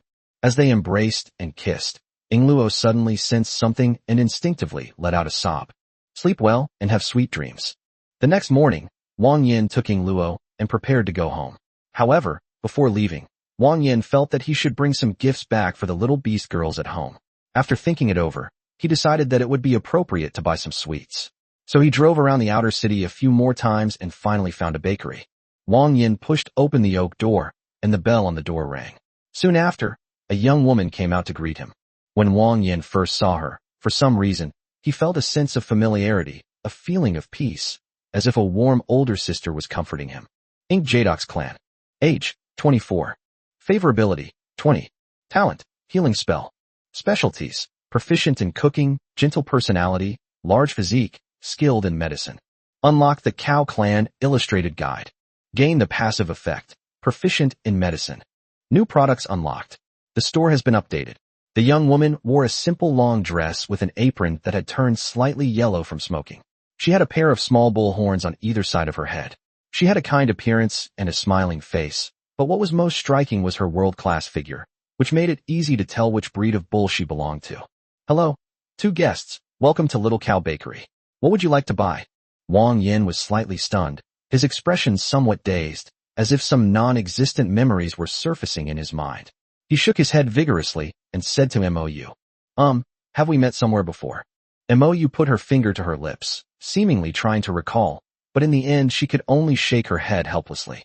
Sir, to be honest, I have the same feeling, but after thinking about it carefully, I really don't have any memories of you. Perhaps we met by chance a long time ago. A long time ago. Wang Yan felt a little confused. When he thought about it, he realized that he had only been in this world for a few months. How could he have seen any beast girls other than the little beast girls family? It made it seem like he was trying to strike up a conversation. Wang Yan smiled awkwardly, taking Mou's words as mere politeness. He then changed the subject and chatted with her for a while longer, selecting a large bag of bread, dried fruit, biscuits, and other sweets before bidding farewell to Mou. Calculating the expenses, I've already spent nearly 5,000 taels of silver since last night. I can't help but sigh that money really doesn't last long. With a thought, Wang Yan stuffed all the bags and packages in his arms into the system space. Ever since he came out of Little Cow Bakery, he had seemed preoccupied. That feeling of déjà vu made him keep thinking back. Who exactly was she? Just then, Ying Luo tugged at Wang Yan's sleeve and suddenly said to him, Wang Yan, that lady from earlier. Actually, I also felt like I recognized her. Question mark. That's right. The moment I saw her, I inexplicably felt a sense of affection for her, as if she were an older sister to me. Wang Yan was now confused. If he felt the faces looked familiar, it might be his imagination, but if both of them felt familiar, then there must be something wrong. Even though the two of them were together, they couldn't figure out where they had seen her before. After thinking for a long time without success, Luo tilted her head and said to Wang Yan, "Let's go find that older sister together next time we come." The two decided that when they came back next time, they would definitely visit this older sister again. Perhaps if they went back and thought about it carefully, they would be able to recall their memories of her. After a brief interlude, Wang Yan arrived at the port, intending to inquire which cloud whales were descending to the lower levels so he could hitch a ride. As for how to find his home, Wang Yan wasn't worried at all, because he was already bound to Xiao-Ji through the machine control center. He could naturally sense where Xiao-Ji was, so all he needed to do was send him to the bottom level, and he could find his way home by relying on his senses. However, after asking several merchants, Wang Yan found that none of them were going to the lower classes because the lower classes were too poor and no one wanted to go there. This stumped Wang Yan. If he couldn't get a ride, he would be in trouble. As the saying goes, every cloud has a silver lining. Just when Wang Yan was at his wit's end, a merchant told him that if he was really in a hurry, he could go to the easternmost part of the port, where there was a place that sold flying fish, and he could ask about the price.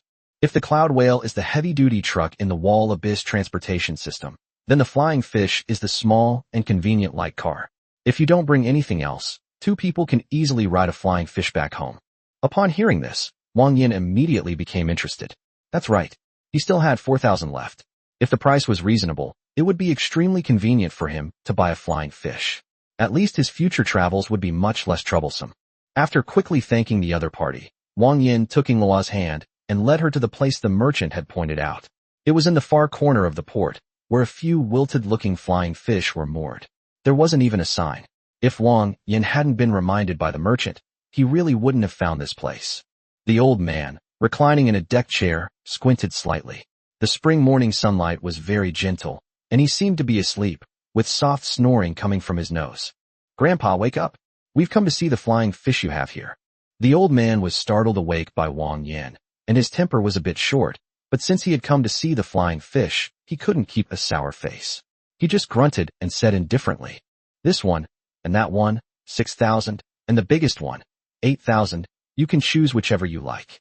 In the abyss, those who can afford to buy flying fish as a means of transportation are generally upper middle class people. Lower middle class people usually rely on traveling merchants or specialized passenger transport, cloud whales, for more cost-effective travel. If they wanted to buy flying fish, they wouldn't buy them here. There are more professional flying fish training grounds in the middle class, where the flying fish are of better quality, unlike the listless appearance of the fish in front of them. When Wang Yan heard that even the cheapest one started at 6,000, he couldn't help but find it hard to believe. This thing was so expensive? He couldn't afford it. Sir, could you give me a discount? I can only come up with 3,000 right now. Maybe you could make an exception?" The old man continued to lie back in his recliner, speaking slowly and deliberately. "Young man, you obviously don't know anything about this stuff. Do you know why flying fish are so expensive? A flying fish that can obey commands and be ridden has to be trained from a young age and raised for at least 5 years before it can become a qualified mount." Indeed, the old man was right. Wang Yan hadn't thought of that for a moment. As a mount, it definitely requires years of training, let alone a flying mount like this. It must be extremely difficult to tame. "Young man, don't think it's expensive. In Unju City, I'm the only fish trainer left. These flying fish are all old guys like me. So I've already given you a 50% discount. I can't reduce the price any further." Wang Yan sighed softly, just when he was at his wit's end, but the old man's next words directly enlightened him. "Over the years, I've taken into account all the food and effort I've put into this. If we could just catch them and ride them, then everyone could just buy the fishing boats that come to the port every day. It wouldn't be a big deal, right?" The old man seemed to still want to promote his flying fish, but this was a wake-up call. The high price of flying fish was all due to the added cost of domestication. A wild flying fish was definitely not worth much. But Wang Yan's system shop has some good stuff to use. Thinking of this, Wang Yan couldn't help but smile. Chapter 57, Rainbow Cloud Shark. "No, I can't laugh now, I have to hold it in." Wang Yan chatted with the old man for a few moments with a hint of regret before leaving in a hurry. If a livestock is used as a mount, its price will include feed, domestication costs, and other added value.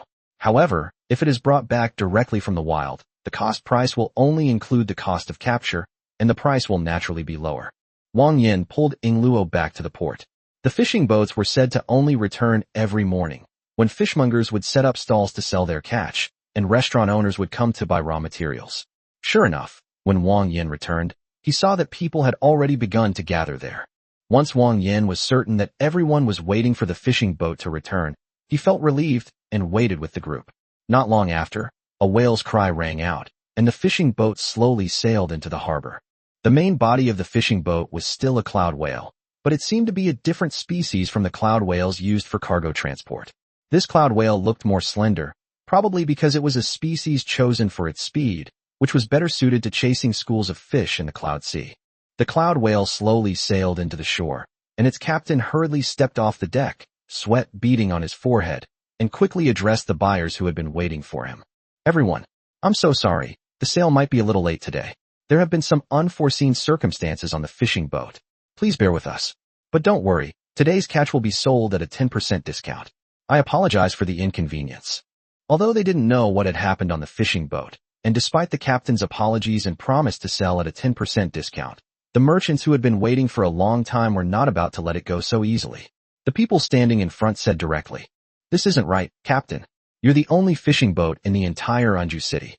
If we wait any longer, and it gets to mealtime, will we still be able to do business?" The fish naturally had to be kept fresh, and the captain was well aware of this. He was sweating profusely as he waved his hands and explained, No, I didn't want to either, but there were some special circumstances today. When we cast our nets, we accidentally caught a rainbow shark.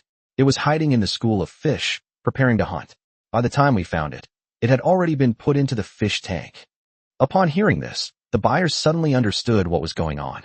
Some even cursed their bad luck and turned to leave the port. The captain quickly apologized with a smile. "I'm sorry, fellow travelers, it was our oversight. I sent sailors to the inner city to find help as soon as we disembarked. Please give us a little more time." After hearing this, Wang Yan was suddenly startled. How could this be? It seemed to be exactly what he wanted.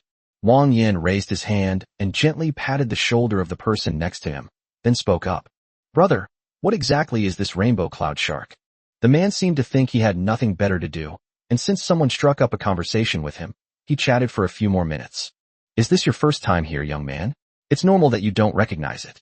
This thing is a predator of the cloud sea, and it's very close to being a ferocious beast, but its flesh is sour and not many people like to eat it. If you accidentally catch one of these in this fish tank and don't handle it properly, it could very well hurt someone." "That's right. That's it. This is what Wang Yan was looking for. Hey bro, I'd like to ask another question. How are these things usually sold?" "Sell." The man chuckled softly, then shook his head. "This thing has no price at all. It's not a ferocious beast, it's stuck in a limbo, so its meat is inedible. This thing is fished out every now and then. Usually, the guards are asked to come and help open the warehouse, and then it's thrown out. Who would bother to buy this for no reason?" Having figured things out, Wang Yan quickly thanked the other party and whispered a few words to Luo, telling her to stay where she was and not wander off. Wang Yan pushed through the crowd, walked to the front, and addressed the captain who was pacing anxiously back and forth. "I can help you retrieve what's in that fish tank, but in return, you have to give me that rainbow shark directly. How about it?" Suddenly someone stepped forward to speak, causing the anxious captain to pause for a moment. When he saw that the person was a tall young man, he originally wanted to scold him for making trouble, but when he met the faint vertical pupils, he somehow swallowed all the words in his throat. "For example, if you can get that rainbow shark out, we don't really need it anyway, so you can do whatever you want with it." Wang Yan smiled faintly and said, "Then it's settled. Please take me there." If he wanted to ask the guards for help to open the warehouse and drive away the rainbow shark, he would naturally have to pay them since they weren't doing charity work. Wang Yan volunteered, and if he could actually catch the rainbow shark, he would be more than willing. Stepping aboard the cloud whale and onto its wooden deck, the captain led Wang Yan to the fish hold. Before they even got close, Wang Yan heard a commotion inside, like some huge creature rampaging through the water.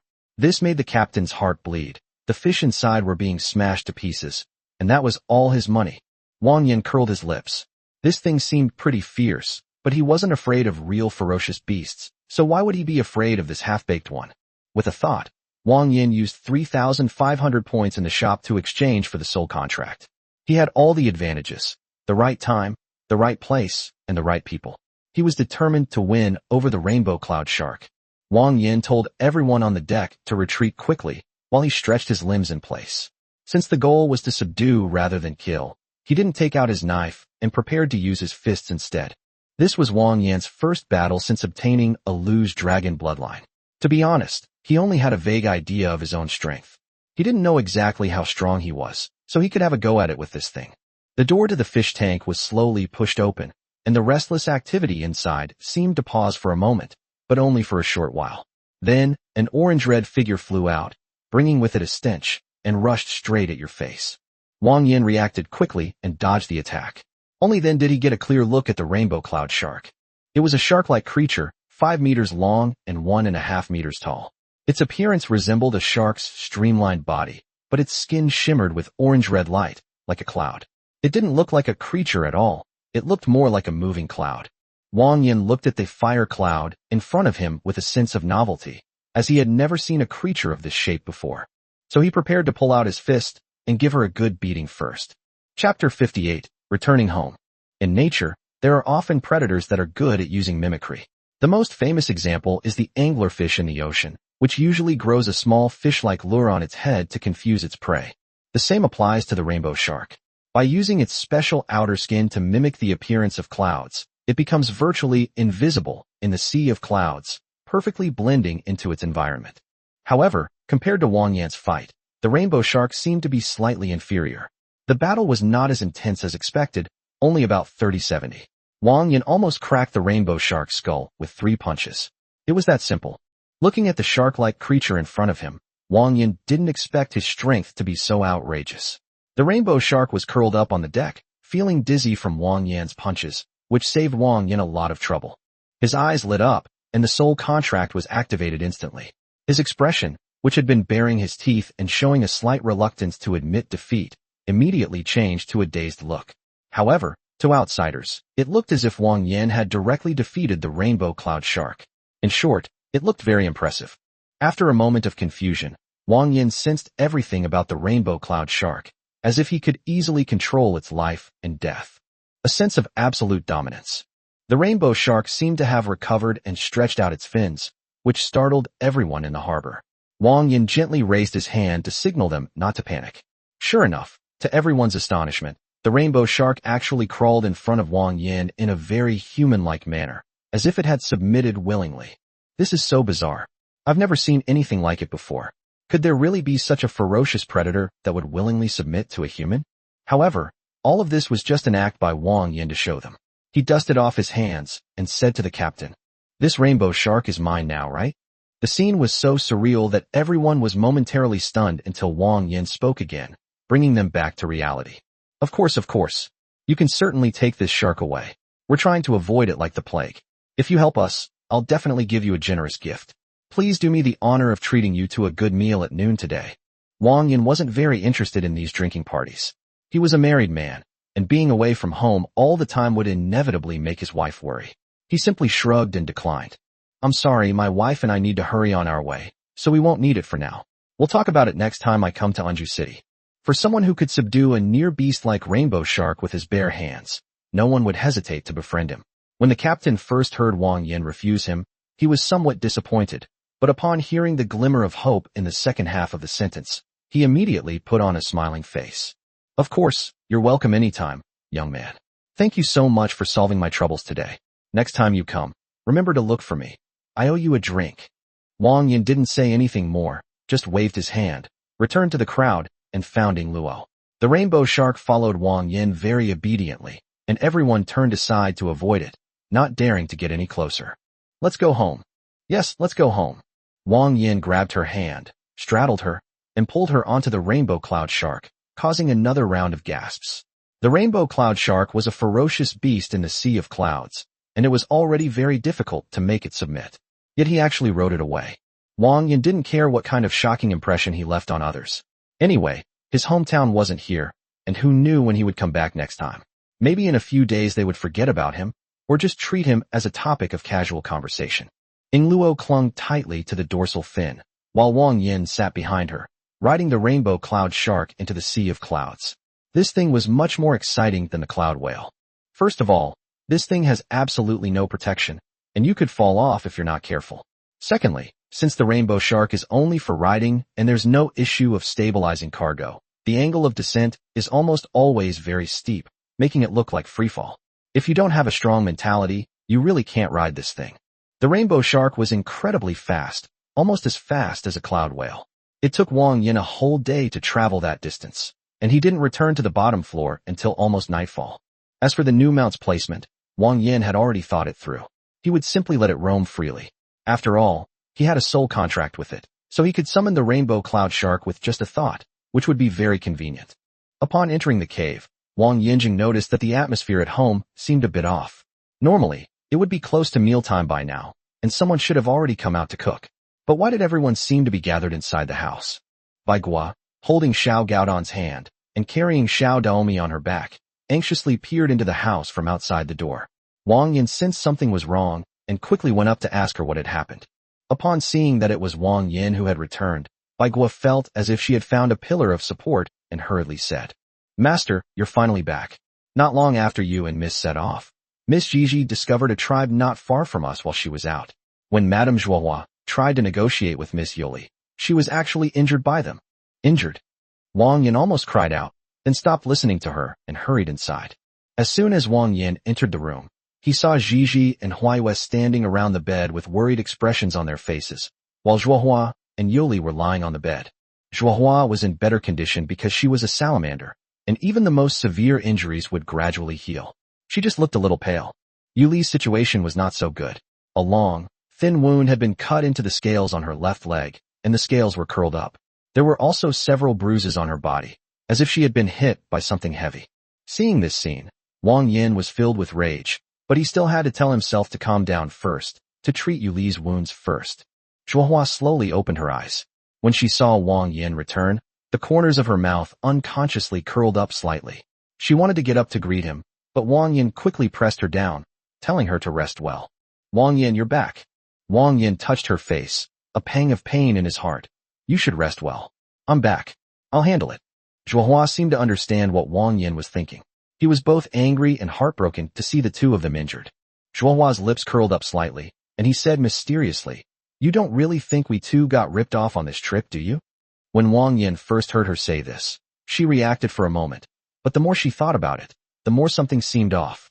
Wait a minute. These two seem to be the two most capable fighters in the family. Chapter 59. What does it mean for two people to wipe out the entire enemy force? Supplement. If you really want to negotiate, why bring along Yuli, that taciturn girl? It can only be said that Zhuohua's goal from the very beginning was to fleece people. After learning about the two men's achievements that day, Wang Yan's anger subsided somewhat. Of the 20 people in the tribe, only 8 remained after being killed by the two men. The remaining 8 men then fled, and Zhuohua did not pursue them. Haha, so it turns out we were the attackers. Look at the mess this has made. However, he still felt heartache and worry. After all, Yuli was genuinely injured. Seeing the beautiful scales on her legs curled up, Wang Yan couldn't help but feel heartache. He instructed Bai Gua to boil a pot of hot water, intending to help Yuli clean her wounds. The talent that MOU unlocked for Wang Yan was related to medicine. He was already very knowledgeable about how to treat wounds and had reached the level of a professional doctor. Since there was no alcohol at home for disinfection, he had to use boiled and sterilized cotton cloths to wipe her wounds. After carefully cleaning the bruises, he bandaged her up and gave her a dose of ibuprofen. "I estimate she'll be better soon. Next time something like this happens, you'll have to wait for me to come back, understand?" Wang Yan's words sounded like a reprimand, but the concern in his tone was impossible to hide.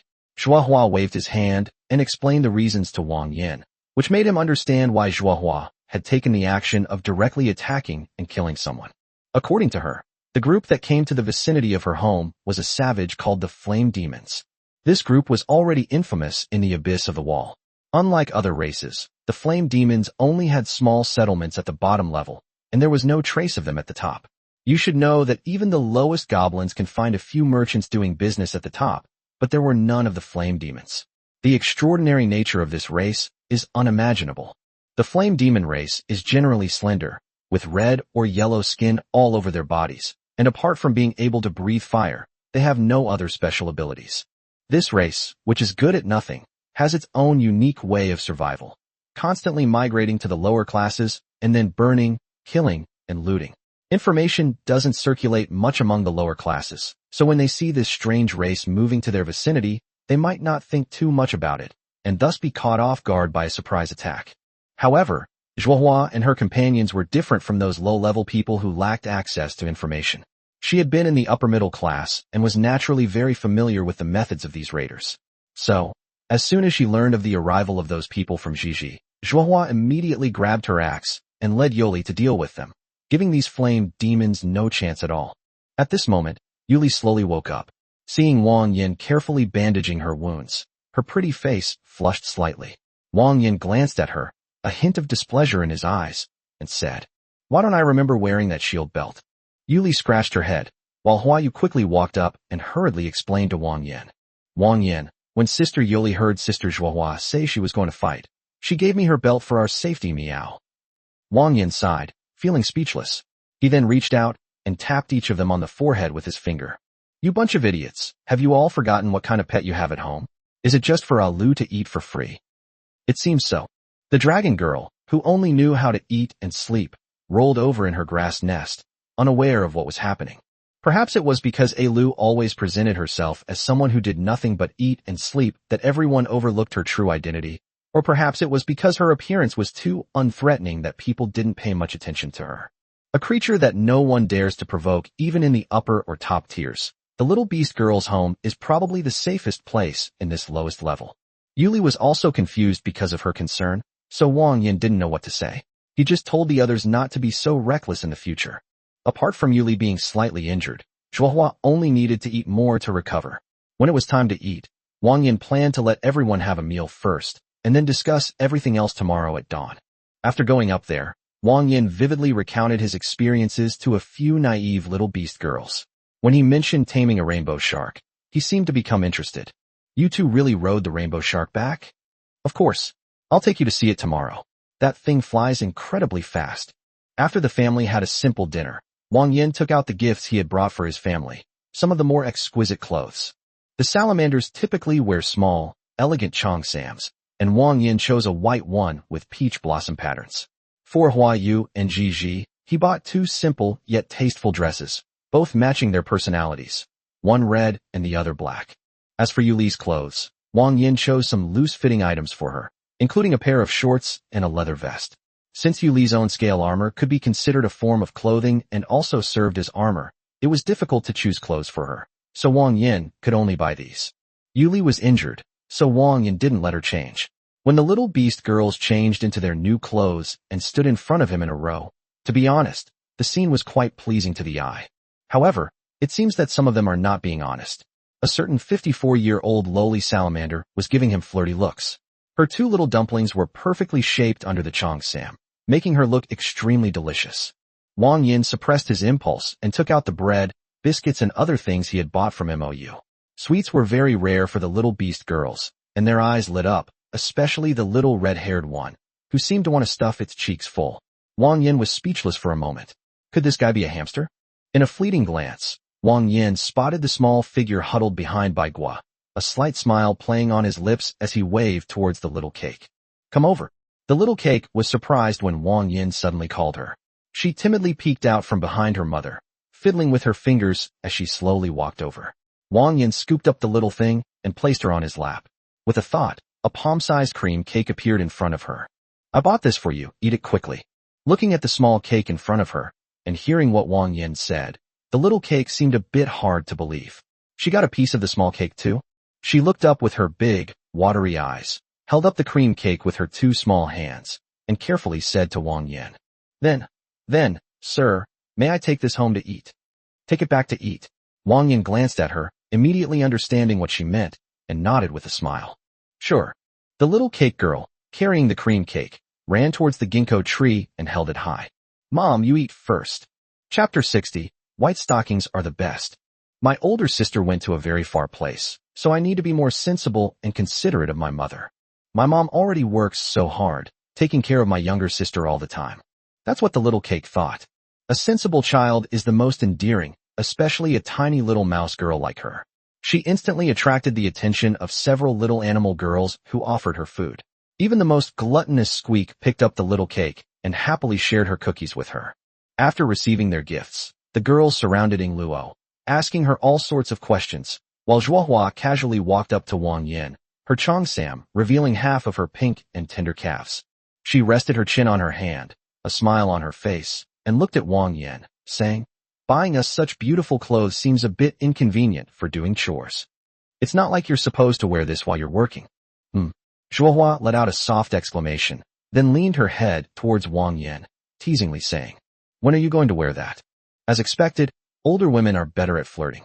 Wang Yan blushed, turned his head away, and pretended not to understand. "Of course, it's after we've finished the work. After all, women love to look beautiful." Zhuohua covered her mouth, her face full of teasing. I thought you meant wearing it when you go to Jiaopei." Wang Yan was speechless. This guy seemed a bit arrogant and kept provoking him. He was no pushover either. Did he think he was made of clay? "I think you just want it." After saying that, Wang Yan carried Zhuohua outside. Squeak tilted its head and saw the two's strange behavior, then said to its sisters, "What are Wang Yan and sister Zhuohua doing out so late?" Yoli, yes. Ying Luo, why, haven't we talked about this before, meow? Squeak, maybe, I've forgotten too. Supporting herself on the rock face, her soft white silky toes clung to her delicate feet, which, under the soft moonlight, resembled two pieces of white chocolate. She gently lifted them, her arches curved like the moon. Her pink salamander tail seemed to have nowhere to rest, unable to conceal her panic. Wang Yan had previously won a pair of white stockings during a lottery draw. The white stockings even occupied a purple space. Wang Yan didn't think much of it at the time and just kept them in the warehouse without paying attention to them. Today he happened to have bought new clothes for Zhuohua, so he could let her wear them and take a look.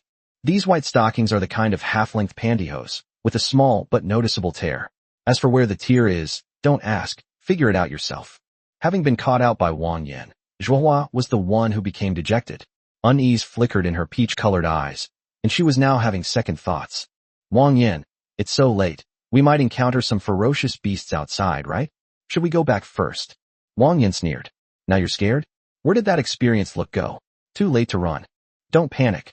I've already released the rainbow cloud shark into the sea of clouds beneath our feet. If any strange beasts come, it will take care of them on its own, so it's nothing to worry about." Until that strange feeling filled her heart again, Zhuohua's delicate cry broke through her throat, and for the rest of the night, the sounds of birdsong could not be stopped until the moon rose above the treetops. A good night's sleep, one-sided. The next day, Wang Yan got up very early. Although Zhuohua and Yuli hadn't suffered any losses, Yuli had been genuinely injured.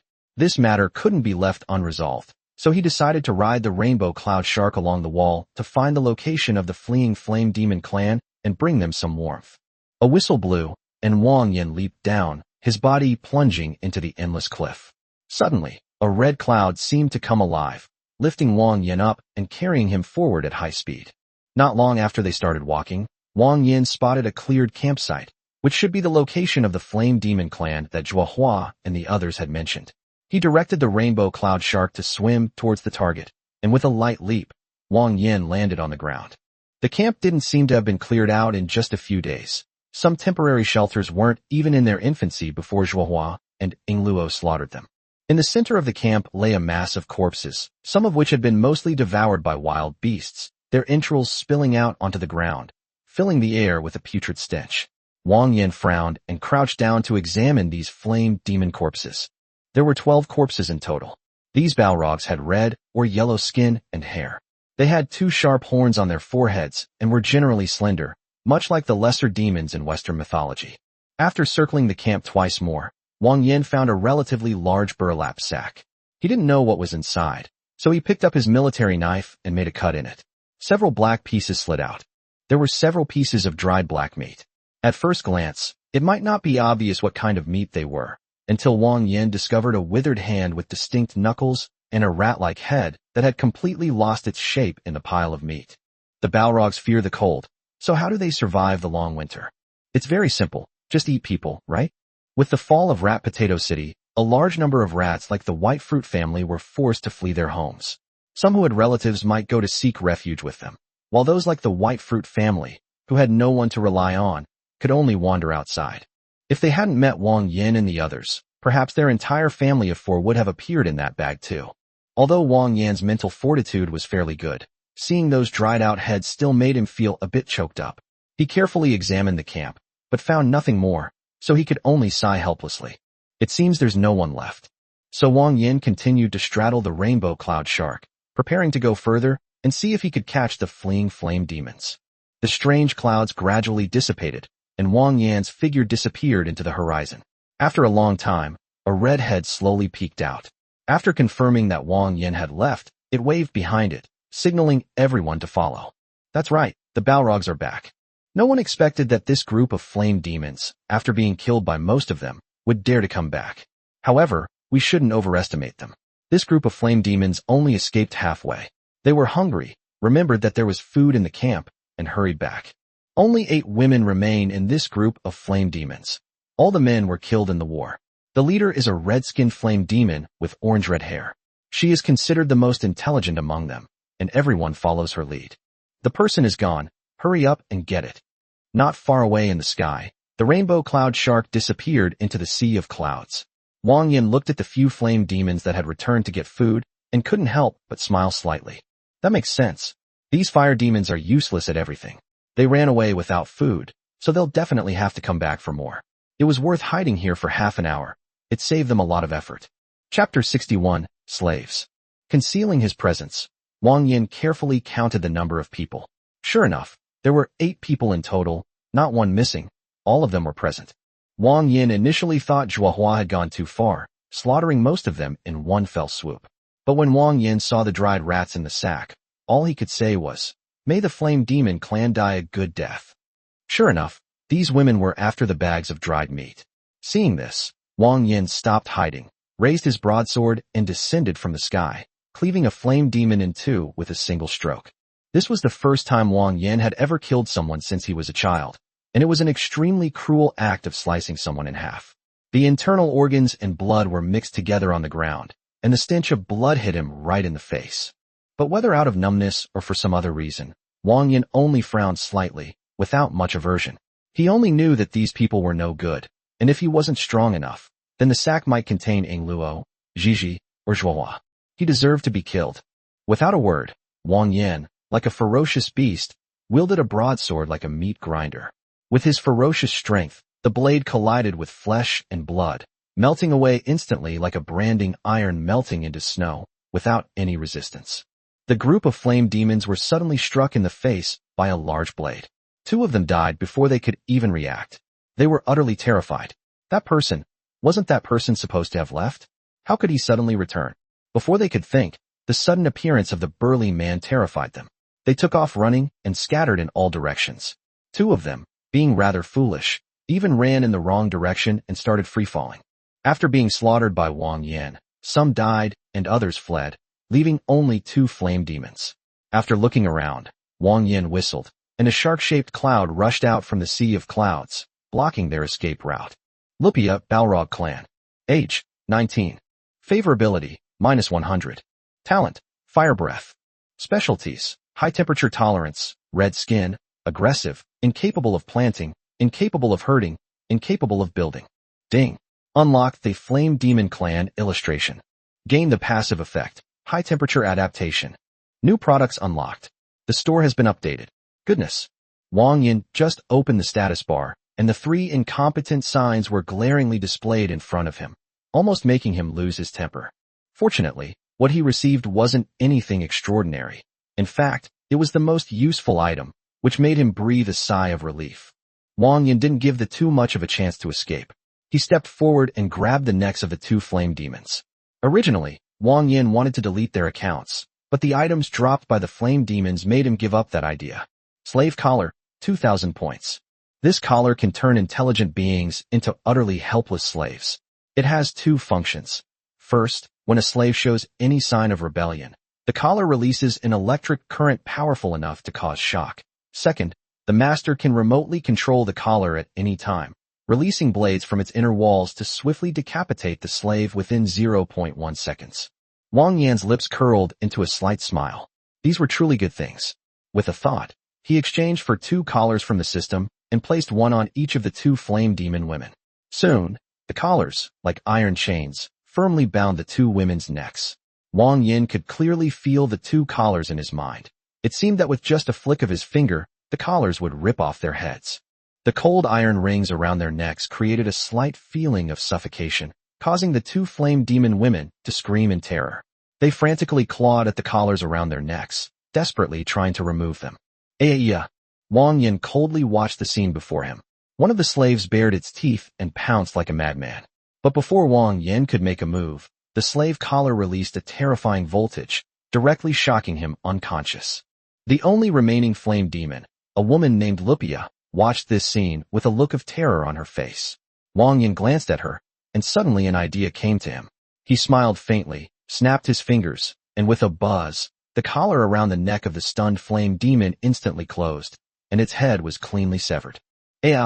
A terrifying scene unfolded before Lupia's eyes, intensifying her fear of the collar. Her legs went weak and she collapsed to the ground, nearly driven to a mental breakdown by the immense terror. Wang Yan nodded slightly. He removed the still bleeding collar and put it into the warehouse. He was just conducting an experiment, but he didn't expect it to be so useful. Perhaps he could capture more in the future. If he had slaves, he could let them develop the cave outside. Anyway, he wouldn't feel bad if they died. Wang Yan crouched down, meeting the gaze of the woman slumped on the ground, a harmless smile on his face. He slowly spoke to her. From now on, you are my slave. If you dare to resist, that's what will happen to your companion. Wang Yan grabbed her hair. To be honest, he had absolutely no liking for this race. He stared at Lupia and continued. If you can understand, nod at me. If you can't, I'll just have to cut your head off too. Upon hearing this, Lupia felt a chill run down her spine, her eyes filled with terror. She nodded repeatedly and hurriedly said, Master, I can understand. Don't kill me, don't kill me. As if trying to prove its worth, the flame demon began to quickly unhide the animal skins covering its body, revealing its crimson body underneath. It lay on its back with its legs spread out, the movements fluid and without any hesitation. Wang Yan. Although this thing isn't very good at working, it's still a person, and if all else fails, you can put a leather armor on it, give it an iron spear, and with the fire-breathing ability of the Flame Demon clan, it can be used as a common soldier. Soon, Wang Yan brought Lupia back home, but he didn't take her into the cave. Wang Yan's plan was to settle the slaves outside the cave, since the space outside the cave was quite large and could be well utilized. When the little beast girls in the house learned that Wang Yan had captured such a flame demon, they all curiously gathered around. Zhuohua looked at the flame demon woman with her head down, feeling somewhat worried and uneasy, and said, Wang Yan, these flame demons are all wicked. If you capture her and bring her back, aren't you afraid? Wang Yan waved his hand confidently, grabbed Zhuohua's hand, and pressed her thumb against the back of the collar. Instantly, a strange sensation surged through Zhuohua's mind. Wang Yan said mysteriously, Want to give it a try? Try it. Try what? Zhuohua was puzzled and didn't understand Wang Yan's meaning, but she seemed to have indeed developed some kind of connection with that collar, so, don't shock me, don't shock me. Hey, that's fun. Zhuohua said so. I feel like everyone has a misconception that since it's all on the fringes, how can there be any saints? I'm going to upload some basic gameplay elements from the fringes world. Hopefully, I won't get banned. Chapter 62, Space Storage Box. Several little beast girls have been authorized. Even Ginkgo has one. After several attempts, Lupia was already convulsing from the electric shocks, with white foam dripping from the corners of her mouth. Wang Yan, she seems to be a little dead, meow. Hua Yu gripped Wang Yan's arm, seemingly somewhat uneasy. Wang Yan shrugged and said nonchalantly, If they die, just throw them down. Hearing vaguely that Wang Yan was going to throw her down, Lupia used all her strength, curled her fingers, and stiffly climbed up, trembling all over, but still muttering incoherent words. I'm still alive, please don't throw me down. Wang Yan laughed and said, Oh, the king of electricity is here. Unexpectedly, the Flame Demon clan is quite resistant to electricity. Wang Yan is very satisfied. It's good that they are not easy to die. That's more like it. After settling the Flame Demon in, Wang Yan casually built her a thatched hut. As for food, he gave her whatever was left over. If there was nothing left, she would go hungry. With Aru around, there's usually not much left at home, making it extremely difficult for Lupia to get a full meal. Since Lu came to our home, it's as if a force field has been created to repel ferocious beasts. Not a single beast can be seen. Therefore, the only remaining danger in the wild is attacks from strange animals. According to Zhuohua, The attacks by the alien beasts are actually linked to the number of people gathered. The more people gather, the stronger the alien beasts will be. However, there aren't too many people in the family right now, and since the beginning of spring this year, the attacks by the alien beasts have gradually weakened considerably, with only 3 to 4 small kobolds appearing each night, posing no great threat. So Wang Yan moved some of the work outdoors, such as the spinning machine, the meat drying rack, and the smoking rack. Ever since she was bound to Shaoji, this machine girl had been weaving cloth for herself, and now she had accumulated quite a lot. Since she was a mechanical body, the alien beasts would not bother to attack her for no reason. It was also a good opportunity to let her go outside and keep an eye on Lupia. Normally, the little beast girl's work involves going out to gather resources or hunt small animals, while Bai Gua does all the household chores by herself. But now that Lupia is here, Wang Yan has given her all the simple tasks, such as adding firewood to the smokehouse, chopping wood, and clearing weeds and pebbles outside the cave. As for anything more complicated, Wang Yan doesn't plan to give her any, for fear that she'll mess it up. Now that the family has returned to a period of steady development, Wang Yan can finally relax and finish the things he bought from Anju City. The things he bought were nothing more than a bunch of tools. Wang Yan planned to take them all out, keeping only a few necessary ones in the warehouse, and putting everything else in a wooden box. Just then, he suddenly remembered that there was something he could use in the store. With a thought, he found it. Basic space box, 500 points. This item was one of the first items Wang Yan had in the store. It looked like it was for storing things, so Wang Yan didn't pay much attention to it. But now Wang Yan needed something to store his tools, so he remembered this item and casually switched to it. After Wang Yan used up his points, the space box quickly appeared before him. It looked like a wooden box with sides of 1 meter. Since it was a creation of the system, it was impossible to think about it in the conventional sense. The storage principle of this space box was that after opening it, a screen would appear in front of him, which would display the items stored inside. It was simple and convenient. However, after studying it for a while, Wang Yan discovered that this item storage seemed to have great potential. In terms of storage alone, this storage box was the same as the system warehouse. A regular small wooden box could hold items weighing 10 kilograms of any type. However, the space boxes sold by this system have another attribute. They can be nurtured. A basic space box can be upgraded to intermediate level by 3,000 points, advanced level by 8,000 points, and top level by 15,000 points, but its size remains unchanged, always a cube with a side length of 1 meter. Furthermore, special items can be provided to customize the space box. For example, Wang Yan saw 2 such items, a time-stop space box and a refrigerated space box. These were things he had always dreamed of. You see, his system warehouse has absolutely no food preservation function. Otherwise Wang Yan wouldn't have gone to such lengths to smoke and marinate food to store it. Thinking about this made him a little depressed. He didn't expect that this was what was waiting for him. In layman's terms, it's somewhat similar to the exquisite storage mod in Minecraft, only simpler. This small 500-point item could easily be considered a standalone system. That makes sense though. Wang Yan has always been a bit unclear about the system's role. Its core seems to be unlocking the beast-eared girl encyclopedia, but it seems to have too many functions, like a shop, farmland, and warehouse. He can only understand these as external branch modules of his main system. That said, with this space box, Wang Yan spent half a day using his carpentry tools and his memories from Earth to build a wooden table that was 4 meters long, 2 meters wide, and 1.5 meters high. He then placed the space box on it, and from now on, this would be his workbench. Wang Yan also kept up with his research on food. During his trip to Anju City, in addition to purchasing spices and unlocking more than a dozen kinds of vegetables, he also unlocked a rather special item. Milk, 300 points/liter.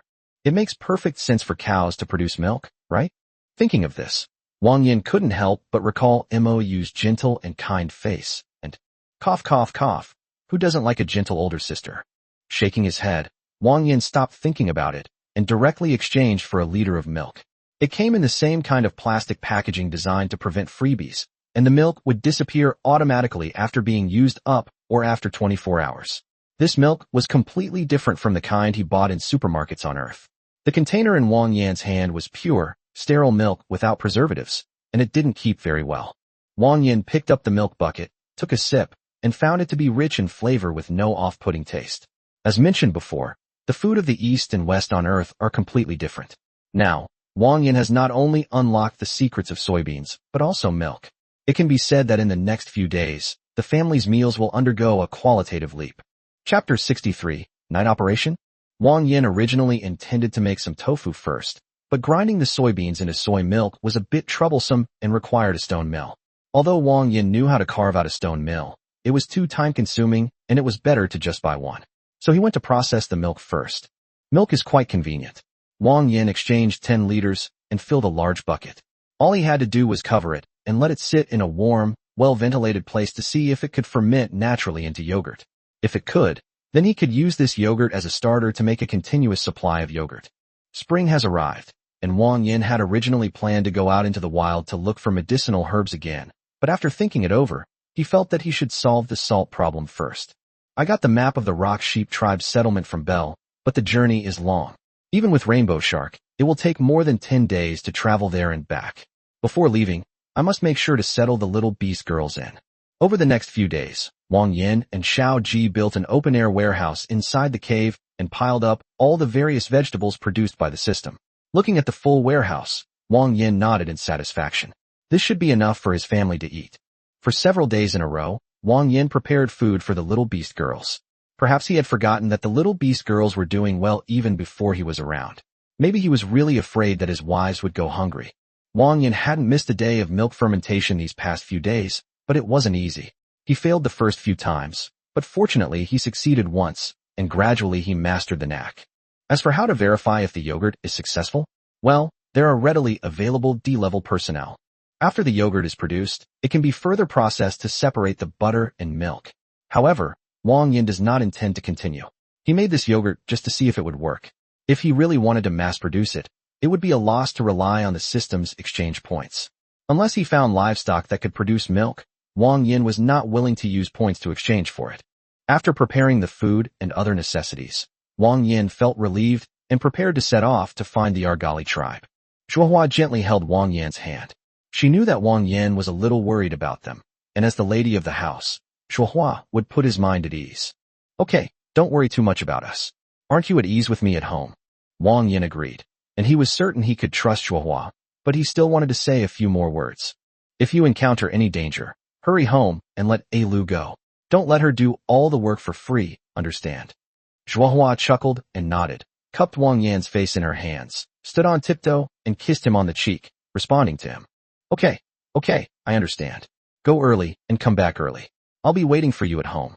As she spoke, Zhuohua leaned close to Wang Yan's ear and whispered in a voice only the two of them could hear. Let's bring that girl Yuli along.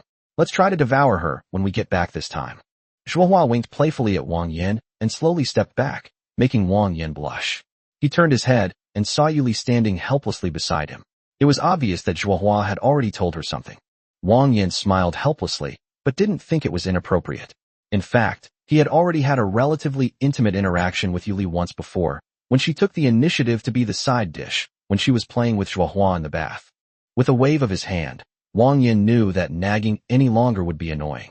He called out to Yuli, and the two of them mounted the rainbow cloud shark and headed straight for the distance. This was Wang Yan's first long trip since coming to this world. The map that Xiao Lingdang gave him was hand-drawn by her, combining text and images, and the directions were quite clear. So Wang Yan only needed to follow the landmarks marked on the map to make his way. And so, as the sun set and the sea of clouds stretched out before them, the two continued their journey without stopping for the entire day. The rainbow shark was very fast, flying close to the wall, and the scenery along the way flashed by. Only the sea of clouds in the sky remained the same, only changing color. As night approached, Wang Yan rode his rainbow shark to the shore. After a day's journey, it was time to rest. They lit a fire and bought 2 cans of food from the mall to have dinner. However, while eating, Wang Yan suddenly thought, since there are monster attacks at night, why not just take action at night? Wang Yan thought about it more and more and felt that this method was feasible, so he mentioned it to Yuli. After all, the rainbow cloud shark flies close to the wall, while these strange beasts generally attack by climbing walls, so it would be safer to advance at night and rest during the day. After listening, Yuli agreed with what he said and nodded in no objection. After dinner, the two of them quickly laid down to rest for a while. The sun had just set, and the strange beasts usually only climbed up at midnight, so the two of them could take a short nap to recover their energy. Let the rainbow shark hunt and rest on its own. Unable to find a cave, Wang Yan could only find a sheltered spot, cover it with dry grass, lay out blankets, and fall asleep with Yuli in his arms. Because Wang Yan has the attribute of efficient sleep, even if he wakes up naturally, he can wake up in the middle of the night at this time. The two didn't do anything special, they just fell asleep in each other's arms, and didn't wake up until midnight. Looking at the bright moon hanging high in the sky, Wang Yan estimated that it was almost midnight. He stretched, woke Yuli, and prepared to continue on his way. They mounted the rainbow shark again, and just as the two of them left, 3 stinking kobolds climbed up. Although these kobolds weren't too difficult to deal with, the stench they emitted was quite disgusting, so they avoided fighting them, and thus avoided this attack. Both Wang Yan and Yuli have night vision, so moving forward at night shouldn't be a big problem. The two of them moved forward for a while, and Wang Yan couldn't help but sigh inwardly that it was more convenient this way. Staying in sync with those disgusting monsters at the same time ensured their safety. But the unexpected often happens in the present situation. The more you try to think about these strange beasts with common sense, the more they will shatter your understanding. A slippery tentacle flew out like a spring, mixed with foul-smelling green slime. Even with the speed of the rainbow cloud shark, it was still caught by the tentacle and its body stopped instantly. Due to the inertia, the two of them almost fell directly down. The sudden turn of events startled Wang Yan, but he quickly regained his composure. What dangers could he possibly encounter at this time? Aside from those strange beasts, there was nothing else. Wang Yan embraced Yuli, stepped on the forehead of the rainbow shark, and leaped directly to the ground. He took out a broadsword from the warehouse, his heart sinking to the bottom. It seems he underestimated the danger of the abyss at night. A fierce battle is likely to follow. I'm having some writer's block and don't know how to continue. Please enjoy this while it lasts, everyone. Today's 11th chapter featured a hugging scene, but it has been corrected. Chapter 64, The Monster with a Long Tongue. The fact that the rainbow cloud shark, a creature extremely close to a ferocious beast, could be grabbed directly by a single tentacle speaks volumes about its ferocity. Honestly, Wang Yan really didn't want to fight these damned beasts, because it was a completely pointless waste of energy. Killing them wouldn't bring any rewards, and their flesh was highly poisonous. He would rather turn around and run away than fight them. But given the current situation, it seems this damned thing has latched onto him, forcing Wang Yan to confront this disgusting monster. The monster's target didn't seem to be the rainbow cloud shark. Seeing Wang Yan and the other person dodge, the sticky tentacles released its tail. It seemed to be climbing on the wall, and it was impossible to see what it was. Coo-coo. Gurgle. A strange sound, like the beat of a drum, rang out, and a familiar stench of decay filled the air. A pale, corpse-like hand rested on the edge of the cliff.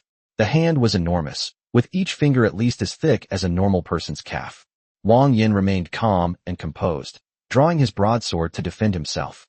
As the eerie figure continued to rise, its appearance was finally revealed. Although the beast had a humanoid shape, it didn't resemble a human at all, not to mention its deathly white skin and its 2 enormous, bony claws. Its enormous head alone was enough to make one feel nauseous.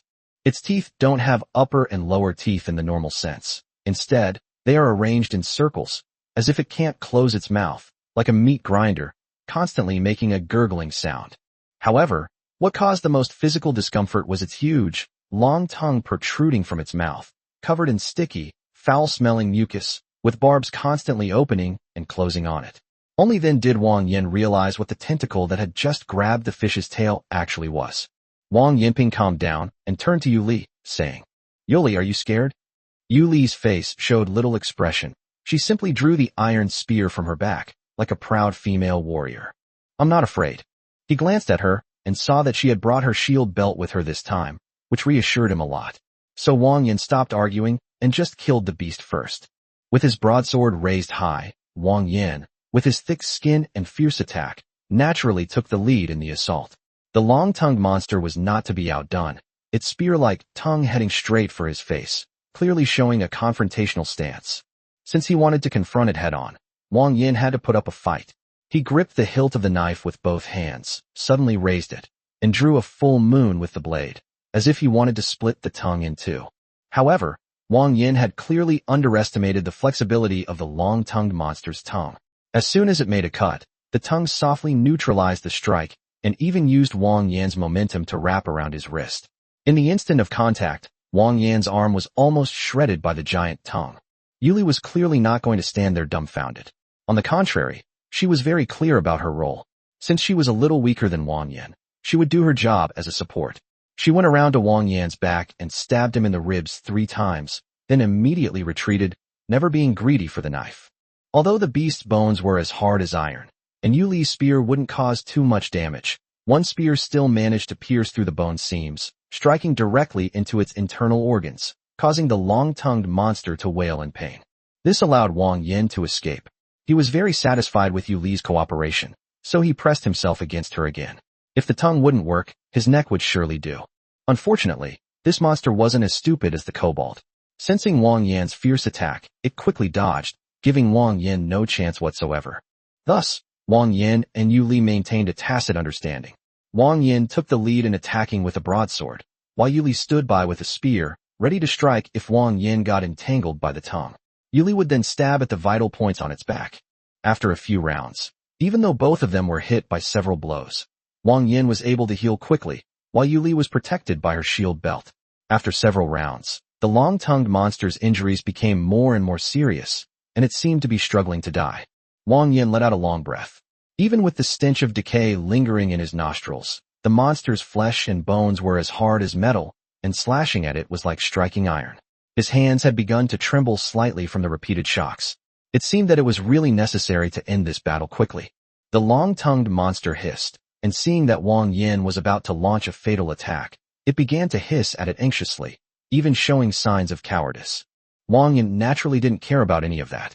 He was going to strike while the iron was hot. Now that his health bar had been reduced by more than half, if he didn't kill him now, when would he? Raising his broadsword high, Wang Yan leaped forward, his only target the monster's neck. But as he soared into the air, he was surprised to find that the monster's face displayed an extremely human-like expression of mockery. Wrong. The monster suddenly turned around, its huge claws like a heavy hydraulic press, heading straight for Yu Li. It even ignored Wang Yan's attack and took the hit head-on, clearly ready to trade its life for his own. Wang Yan hadn't expected the monster to be so cunning. Because it had its back to Wang Yan, the attack missed, leaving a deep, bone-revealing wound on its back, even slicing out bone fragments. But the long-tongued monster seemed to feel no pain, completely ignoring it, and just kept smashing and thrusting towards Yu Li, as if it had its sights set on her, relentlessly biting her. Yu Li was momentarily overwhelmed by the monster's fierce attacks. The attacks were all blocked by the shield belt, but Delia had mentioned that the shield belt had an energy battery. Apart from the consumption during daily hunting, the energy from the previous battle with the white-armed tiger, plus this beast's fierce attack, had slowly depleted the belt's energy. Click! A sound like an eggshell shattering rang out, and Wang Yan was horrified. The shield had shattered. Retreat immediately. Wang Yan roared, but it was obviously too late. How could Yu Li's skills compare to the flying, sharp tongue? Wang Yan gritted his teeth, leaped forward, and straddled the back of the strange beast, causing his tongue whip attack to miss. He tore at the monster's mouth with both hands, his fingers bleeding from the friction of its sharp teeth. Run! Yu Li was slightly taken aback, but she did not continue to show off. She just bit her lower lip even tighter. Wang Yan had a thought, and the rainbow cloud shark flew out of the sea of clouds again, quickly picked up Yu Li, and then quickly moved away from the attack range. Only then did Wang Yan feel at ease and concentrate on dealing with the long-tongued monster. Come on, just you and me. I'm very sorry for the long delay in writing this chapter. I'm not very good at fight scenes, and I don't intend to keep writing these filler chapters, so I'm only releasing it now. I apologize again to all the readers who support me. I'm sorry for keeping you all waiting. Chapter 65, Seed of Purification. Without his helpers, Wang Yan's combat ability has obviously declined significantly. Although he has the ability to heal continuously, his hunger has become increasingly intense, constantly gnawing at his body and mind. In the end, despite having his left shoulder pierced, Wang Yan managed to slash the long-tongued monster's neck, causing it to crash heavily to the ground and collapse. Pulling the long tongue out from his shoulder, the barbs hooked out bloody flesh. Wang Yan couldn't help but groan. This damn thing, even in death it still disgusted him. Unexpectedly, after the fallen beast died, its corpse emitted a purplish-black light. Wang Yan's heart immediately went on alert, and he quickly raised his knife and retreated. However, the light only flickered slightly, and then, as if it had shattered, it turned into a soft bluish-green color. Yes, the light shattered. The cyan light slowly gathered into a small point of light. Once the point of light was fully formed, it flew straight toward Wang Yan's forehead. Even though he tried to raise his hand to block it, The small point of light seemed to enter Wang Yan's mind without any obstruction. Obtained primary purification seed 1. The seed of primary purification? Wang Yan was shocked. It turned out that the small light was a system reward. He didn't expect that after killing it, a purification seed would drop. This made him very puzzled. Why didn't it drop when he killed the alien beast before? Could it be that his level was not high enough? The seed of purification simply floated quietly in Wang Yan's mind. It wasn't even stored in a warehouse, nor was there any description of it, which puzzled Wang Yan greatly. What exactly was this thing for? However, after thinking it over and over, he still couldn't figure it out, so Wang Yan stopped thinking about it. This thing didn't feel dangerous at all. On the contrary, when he focused his consciousness on it, he would feel a sense of peace. So he simply stopped paying attention to it. He had suffered considerable injuries in the battle and needed to find a place to rest as soon as possible. So he whistled at the rainbow shark, put his arm around Yuli's waist, and continued on his way. When Yuli saw the bloody hole in Wang Yan's shoulder, tears welled up in her eyes. But there was nothing she could do to help, so she could only bite her lip tightly to keep herself from crying out loud. It's all my fault for being so useless. I'm so useless. If I were stronger, if I were more powerful, how could Wang Yan have gotten hurt? Wang Yan looked at his wife biting her lip and couldn't help but smile helplessly. This girl was getting stuck on something again. Wang Yan gently raised his hand and pinched the corners of Yuli's lips, forcing her to release them. Sitting behind her, Wang Yan smiled and said, "Okay, stop biting your lip. It won't look good if it gets swollen." Yuli didn't speak, but her body trembled slightly. Now Wang Yan dared not drive close to the edge of the cliff anymore. These strange beasts even had special anti-aircraft defenses. He wondered why the merchants also traveled during the day. He had learned his lesson. Things teach people, and you'll understand after just one time. That long-tongued monster wasn't the type to attack. It was more of a stationary predator. Perhaps even stronger monsters were lurking on the walls. Wang Yan rode his rainbow cloud shark, flying close to the ground, his eyes constantly fixed on the cliff face, trying to find a cave to rest in. Soon, Wang Yan discovered a cave on the cliff face, about 20 meters above the ground. It was a secluded spot, so he used the rainbow cloud shark to take the two of them there. The cave was spacious enough to accommodate 2 people. Wang Yan took out bedding and had Yuli spread it out. He then tore off his shirt, which was the same polyester fiber coat that the system had given him. Although it wasn't very comfortable to wear, Wang Yan actually quite liked it. Unfortunately, it had been punctured and was no longer wearable. It can be seen that some time has passed since the battle ended, and the blood hole on Wang Yan's shoulder has shown signs of gradual healing. It has grown from the size of a fist to the size of a ping-pong ball, and it is estimated that it will be fully healed in a short time. This is all thanks to the skills Super Speed Blood Clotting and Dragonborn. Super Speed Blood Clotting allows him to stop bleeding instantly, while Dragonborn not only gives him powerful strength and defensive capabilities, but also an extremely fast self-healing speed. It can be said that now, apart from broken hands and feet that cannot be healed, his self-healing ability for other injuries is comparable to Zhuohua. Wang Yan leaned against the rock wall, letting out a long breath as his tense expression relaxed. Then came a wave of hunger.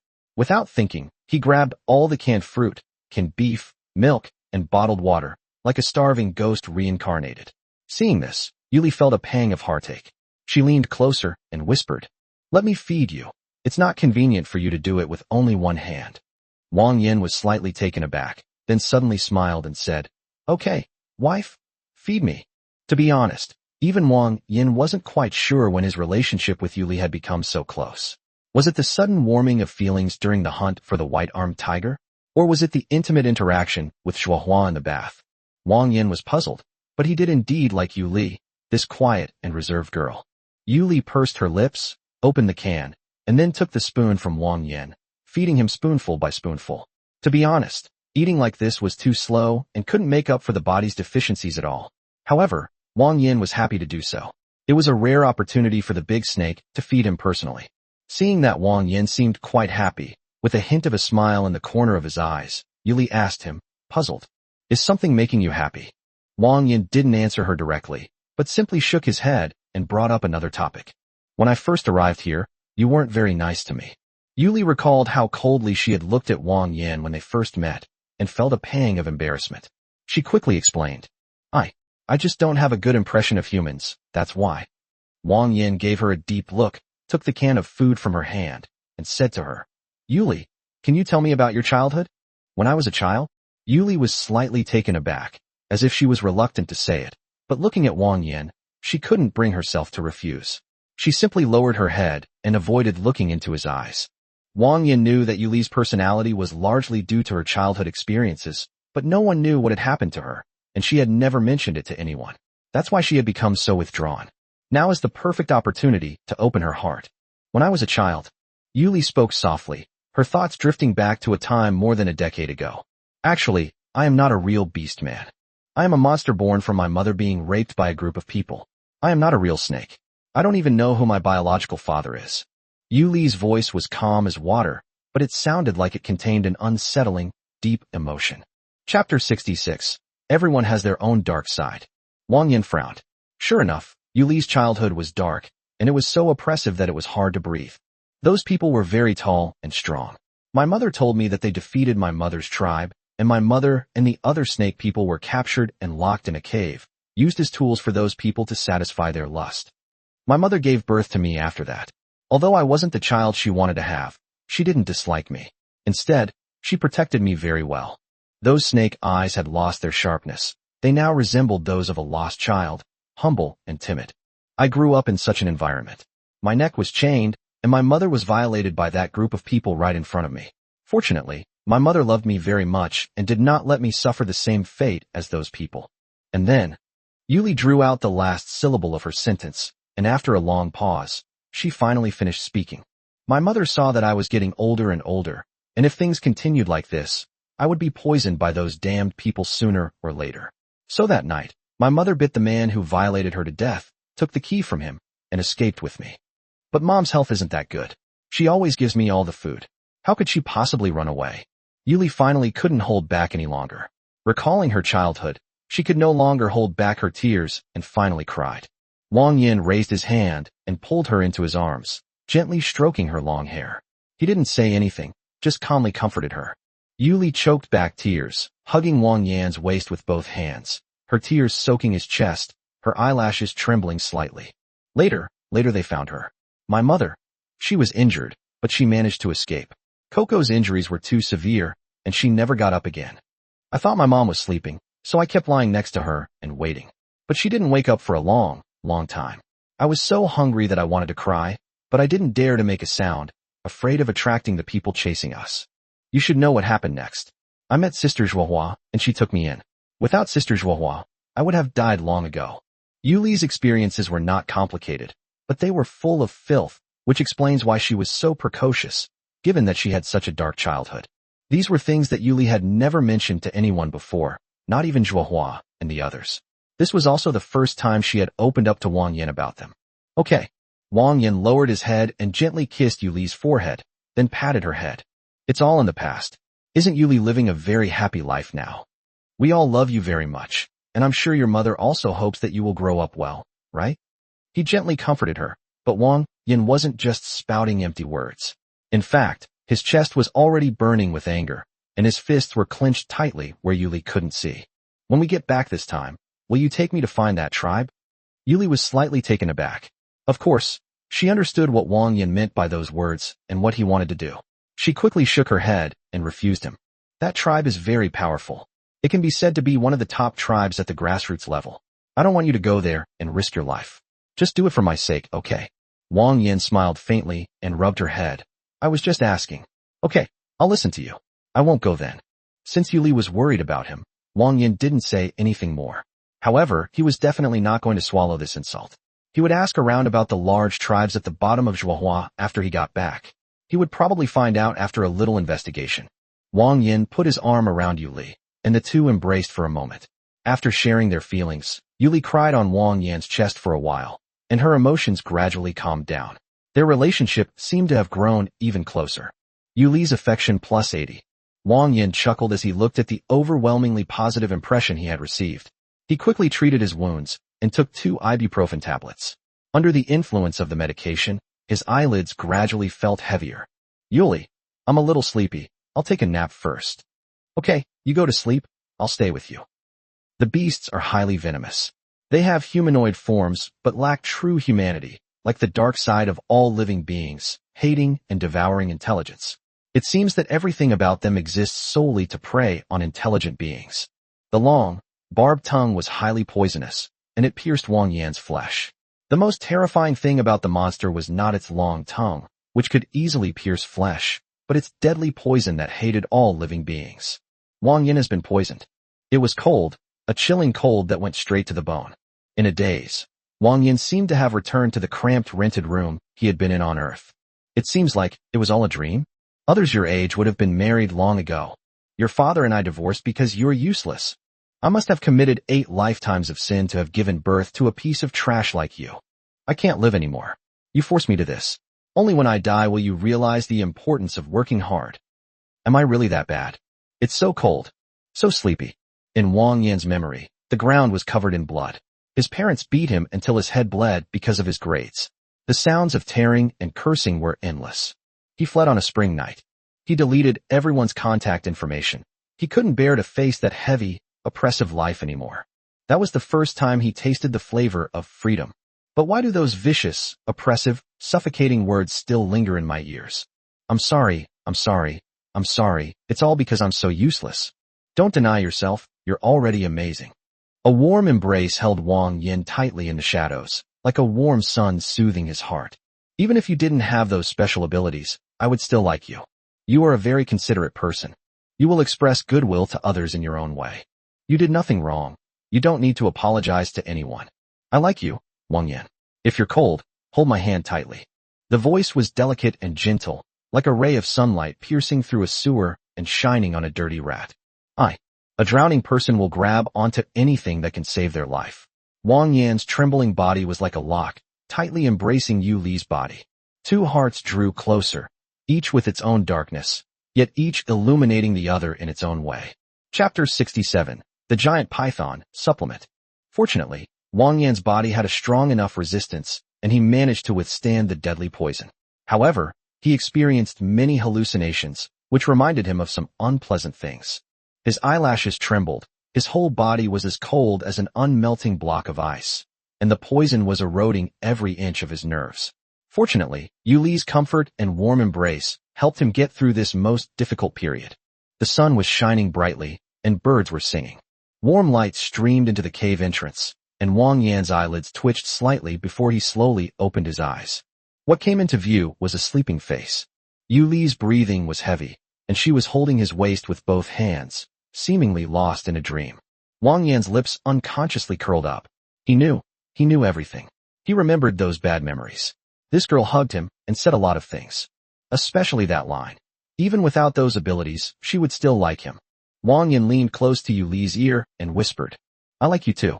Perhaps hearing Wang Yan's voice, Yu Li frowned and struggled to open her eyes, making soft whimpering sounds. Clearly, she hadn't slept enough. She let go of her hand and slowly opened her eyes. At this moment, her mind seemed a little blank. Her eyes focused for a moment, then fixed on the figure in front of her. Wang Yan, you're awake. Seeing that Wang Yan was safe and sound, the girl's voice was somewhat languid, with a touch of girlish charm. What did you just say? Wang Yan forced a smile and turned her head away. I'm not telling you. Huh. But Yu Li wore a playful smile and hooked her arms around Wang Yan's neck, saying, I know even if you don't tell me, I just want to hear you say it again. Okay, then I'll say it again. Wang Yan leaned in and kissed those delicate, newly opened lips. After a long while, he blushed after being kissed by Yu Li, and his brain went blank. I said I like you. Hearing him say it to her face made Yu Li feel a little embarrassed. She lowered her snake-like eyes, not daring to look into those burning gazes. I know. Her gaze fell on Wang Yan's strong shoulder, where the gruesome blood hole had completely healed, leaving only a pinkish mark. She gently placed her hand on it, and couldn't help but breathe a sigh of relief for Wang Yan. Looking at Wang Yan's bare upper body, Yu Li suddenly seemed to remember something. What Sister Zhuohua had told her before she left. She needs to be with Wang Yan, so that she can awaken. Thinking of this, Yu Li's face flushed slightly, along with Wang Yan. Thinking about it, my hand had already involuntarily wrapped around it.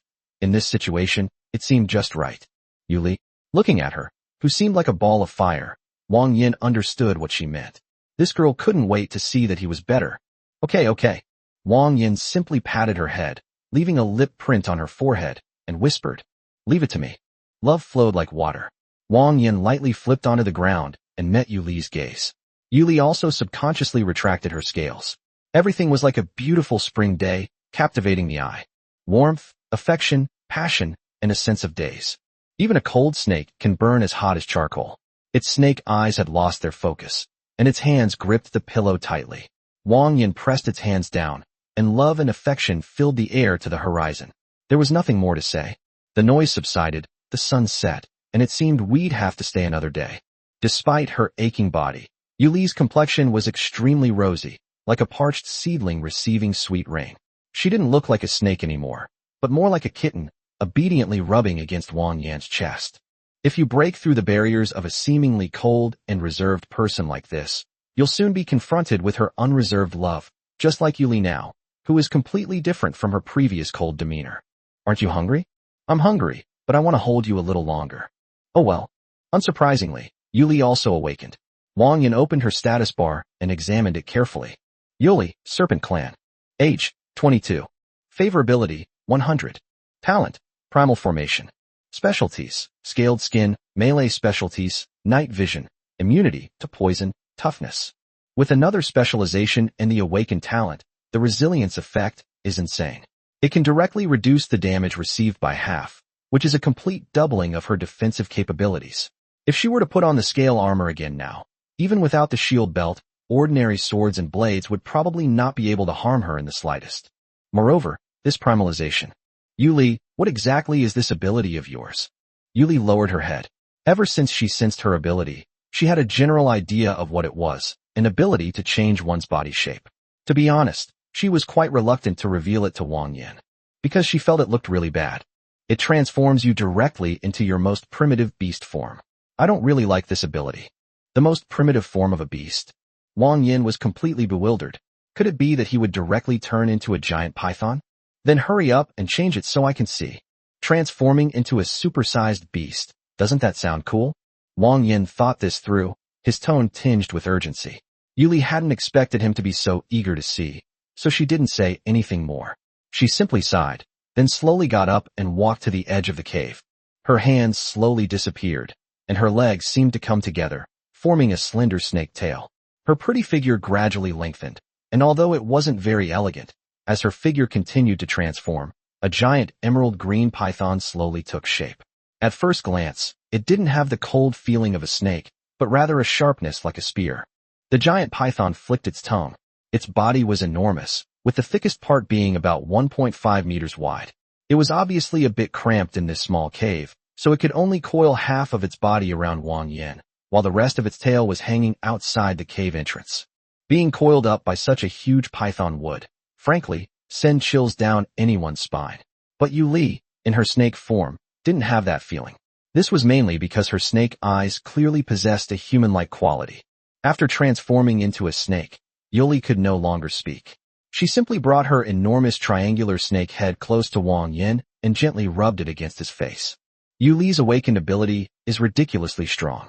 Based on Wang Yan's own senses, Yuli's current aura is even more terrifying than a ferocious beast. If he were to face one, Wang Yan estimated that he wouldn't even need to lift a finger. Yuli could easily transform into a giant python and deal with it. Chapter 68. The Location of the Rock Sheep Clan. Yuli's ability lasts for about 10 minutes. There is a time limit, but it doesn't have much of an impact. However, there are side effects as well. For a period of time after the form is removed, you will feel tired all over and unable to exert any strength, which can be considered a minor side effect. After a few minor incidents, Wang Yan learned his lesson and stopped challenging the ravine at night. He instead focused on traveling normally during the day and resting in caves at night. Although this delayed him by a day, it was not a serious problem. Moreover, during these few days, besides enjoying the scenery along the way, Wang Yan also discovered several human tribes, but they were all too scattered and posed no threat. They were the kind of tribes that could be wiped out by a single ferocious beast, so he had no intention of going forward to trade with them. The two of them haven't been idle these past few days. Once that unspoken understanding was broken, their hidden CG storyline became unstoppable. Wang Yan also truly experienced what it meant to have a snake-like suction force, which made him somewhat addicted. After traveling for about a week, the two finally arrived at an area with sparse vegetation, following the landmarks on the map.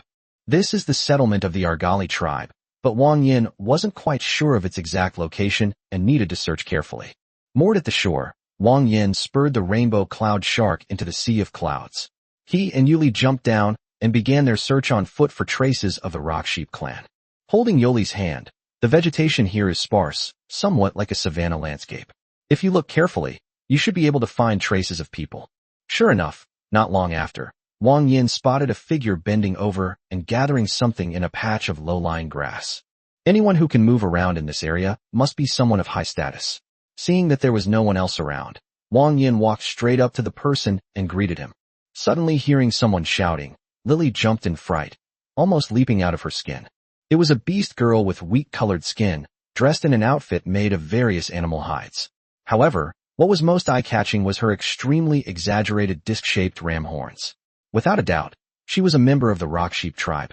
The moment Wang Yan observed her, he opened her status bar and obtained some basic information. Lilivanilla sheep clan. Age, 16. Favorability, 0. Talent, unawakened. Specialties, hard-headed, expert in animal husbandry, endurance, efficient sleep, master rock climber. Unlock the Sheep Clan Illustrated Guide. Gain passive effect, endurance. New products unlocked. The store has been updated. Endurance? Wang Yan couldn't quite keep his composure. It sounded a bit unserious.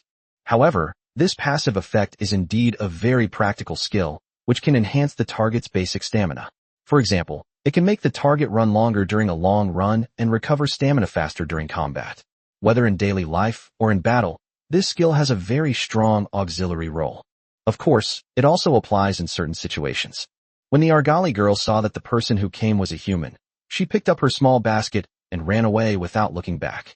What made Wang Yan even more dumbfounded was that the girl actually ran along the wall. This reminded him of a video he had seen on Earth before, where 90 degrees is a wall and 89 degrees is a slope, right? Looking at the little girl running right up to the rock face, Wang Yan really had no temper at all. It just seemed that she was a little timid, and he might have scared her. With a helpless shrug, Wang Yan whistled and quickly led Yu Li onto the rainbow shark. Now that they had seen her, they could follow her to find the location of her tribe and other members of the rock sheep tribe. Wang Yan didn't dare to chase too closely.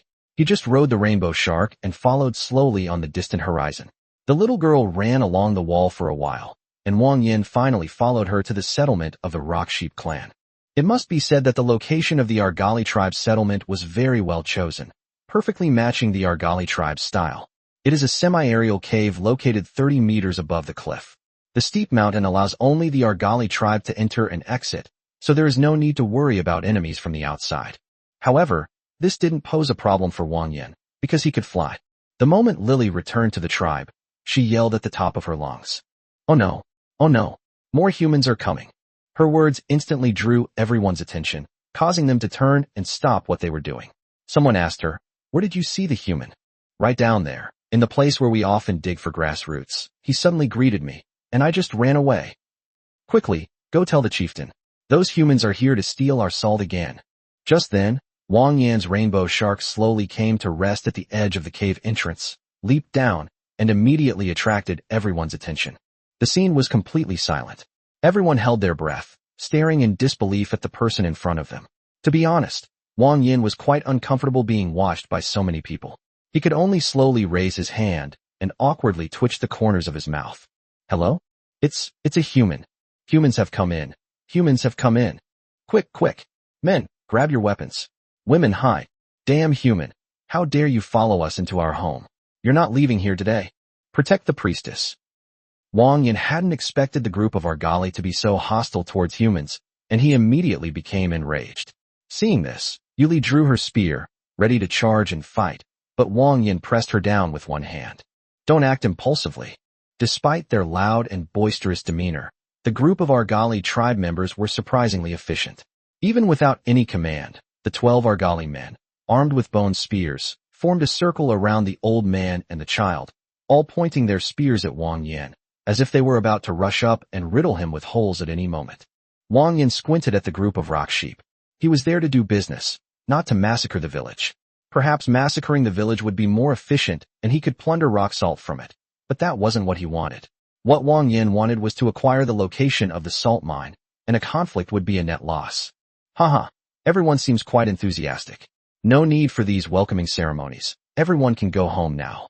Wang Yan spoke in a joking tone, but when he opened his eyes again, his vertical pupils flashed with an extremely oppressive light. I'm here to do business. Call your clan chief out. I have a big order to discuss with you. Chapter 69, The Mysterious Big Black Rabbit. Chapter content download failed. Chapter 70, The Mysterious Witch. Unexpectedly, this big rabbit seemed to have quite a say in this tribe.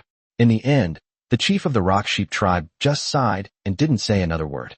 Sir Merchant, and ladies traveling with you, I'm here on behalf of the Argali tribe to make a deal with you. The Argali tribe will pay 500 kilograms of salt in exchange for your vegetables. What do you think? Wang Yan had no objection to the proposal. In fact, it exceeded his expectations, so he nodded in agreement. The chieftain said no more, and instructed several Rock Sheep men to return to the depths of the cave to move rock salt. At this moment, the black python said with a hint of apology, I'm so sorry, merchant from afar, but this group of ibex is not greedy. Although they have stored a lot of rock salt, it is actually a resource that generations of ibex have relied on for their survival. If these salt mines are depleted, this group of ibex will embark on a journey to find a new home, which will be a perilous one. Moreover, due to the salt mine resources, some nearby human tribes often came to plunder the Argali tribe, making the already timid Argali tribe even more sensitive and hostile to humans. Wang Yan wasn't unreasonable. He understood these things. The salt mine was a resource that had been used by generations of people. Once it was used up, they would have to find new salt mines, but that wasn't a reason for them to try to lower the price. Seeing that Wang Yan didn't say anything more, the witch smiled at him and said softly, The merchants who have come from afar will need to wait a while. Why don't you come with this young lady to my humble abode to rest for a while?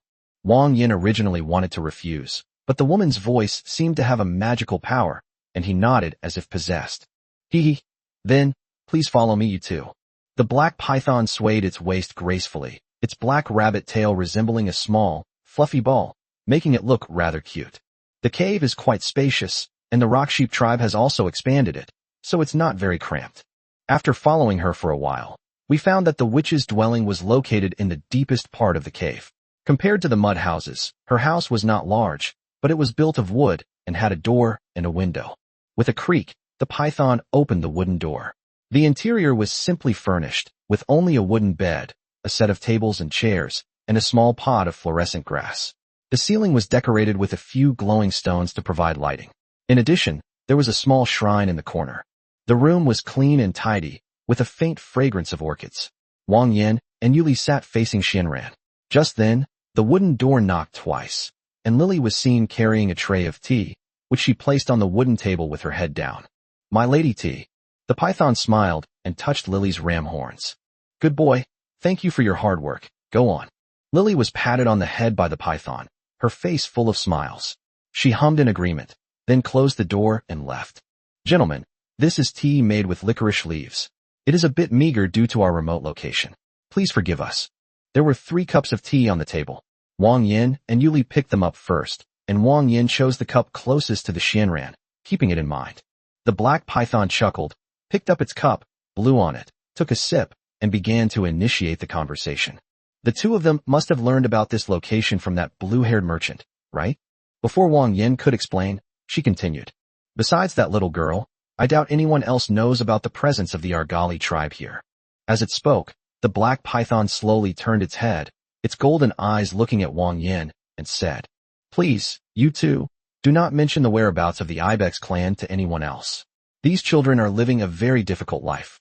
Salt is a very precious commodity in the wall abyss. If too much information is leaked, it may bring disaster to the Ibex clan. Wang Yan shrugged and said, I have no intention of revealing my location to others. On the contrary, I would rather not let people know because I want to establish a long-term business partnership with the Rock Sheep tribe.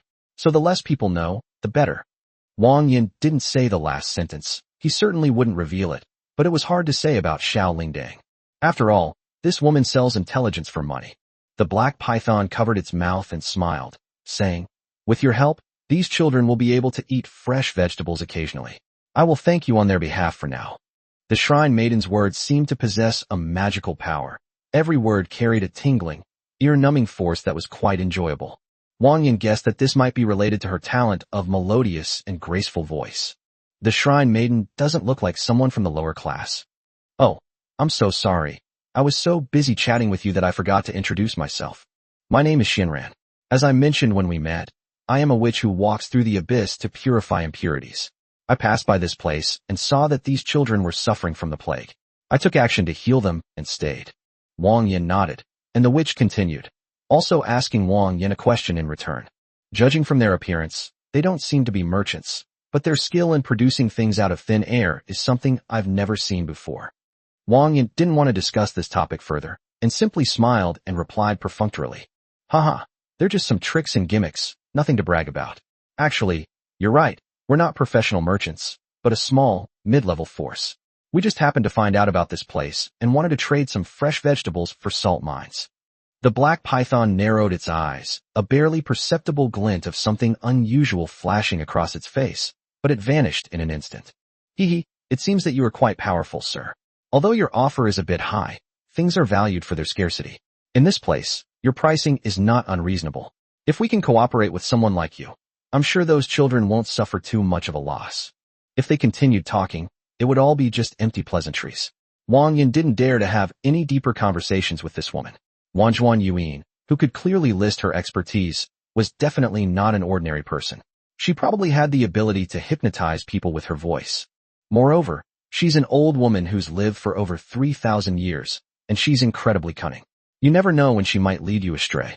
After exchanging a few words with the Xianran, several knocks sounded at the door again. The rock sheep outside informed them that the rock salt was ready. Wang Yan then left without saying anything more and led Yuli away. After quickly taking inventory, Wang Yan also took out the vegetables from the warehouse, which were all products he had accumulated over the past few days. After putting the salt mines in the warehouse, he didn't want to stay there any longer. The woman thought about it more and more and felt that something was wrong, so she decided it was best to leave first. Sorry for posting this so late. I'm such a useless person, I'll still post 2 updates tomorrow. Chapter 71, The Seed of Awakening. However, perhaps because he had stayed too long, the sky had already set in the west, and there was really no other way, so Wang Yan had to stay there for the night. Wang Yan took out more than 10 kilograms of extra vegetables as payment for the night's lodging. The group of Argali sheep were naturally happy to accept and quickly vacated a room for the 2 of them. The room was clean and odorless, and Wang Yan found it satisfactory. He and Yuli began making the bed together. Just as they finished, there was a gentle knock on the wooden door, followed by a soft female voice. Sir Merchant, if you are finished with your business, the priestess would like to invite you to dinner. What would you say? Is this woman inviting them both to dinner again? What does that mean? To be honest, Wang Yan didn't really want to go. He originally planned to stay in the house with Yuli, eat some canned food, and then go to sleep. But this woman suddenly sent someone to invite him to dinner, without including Yuli in the invitation. What did that mean?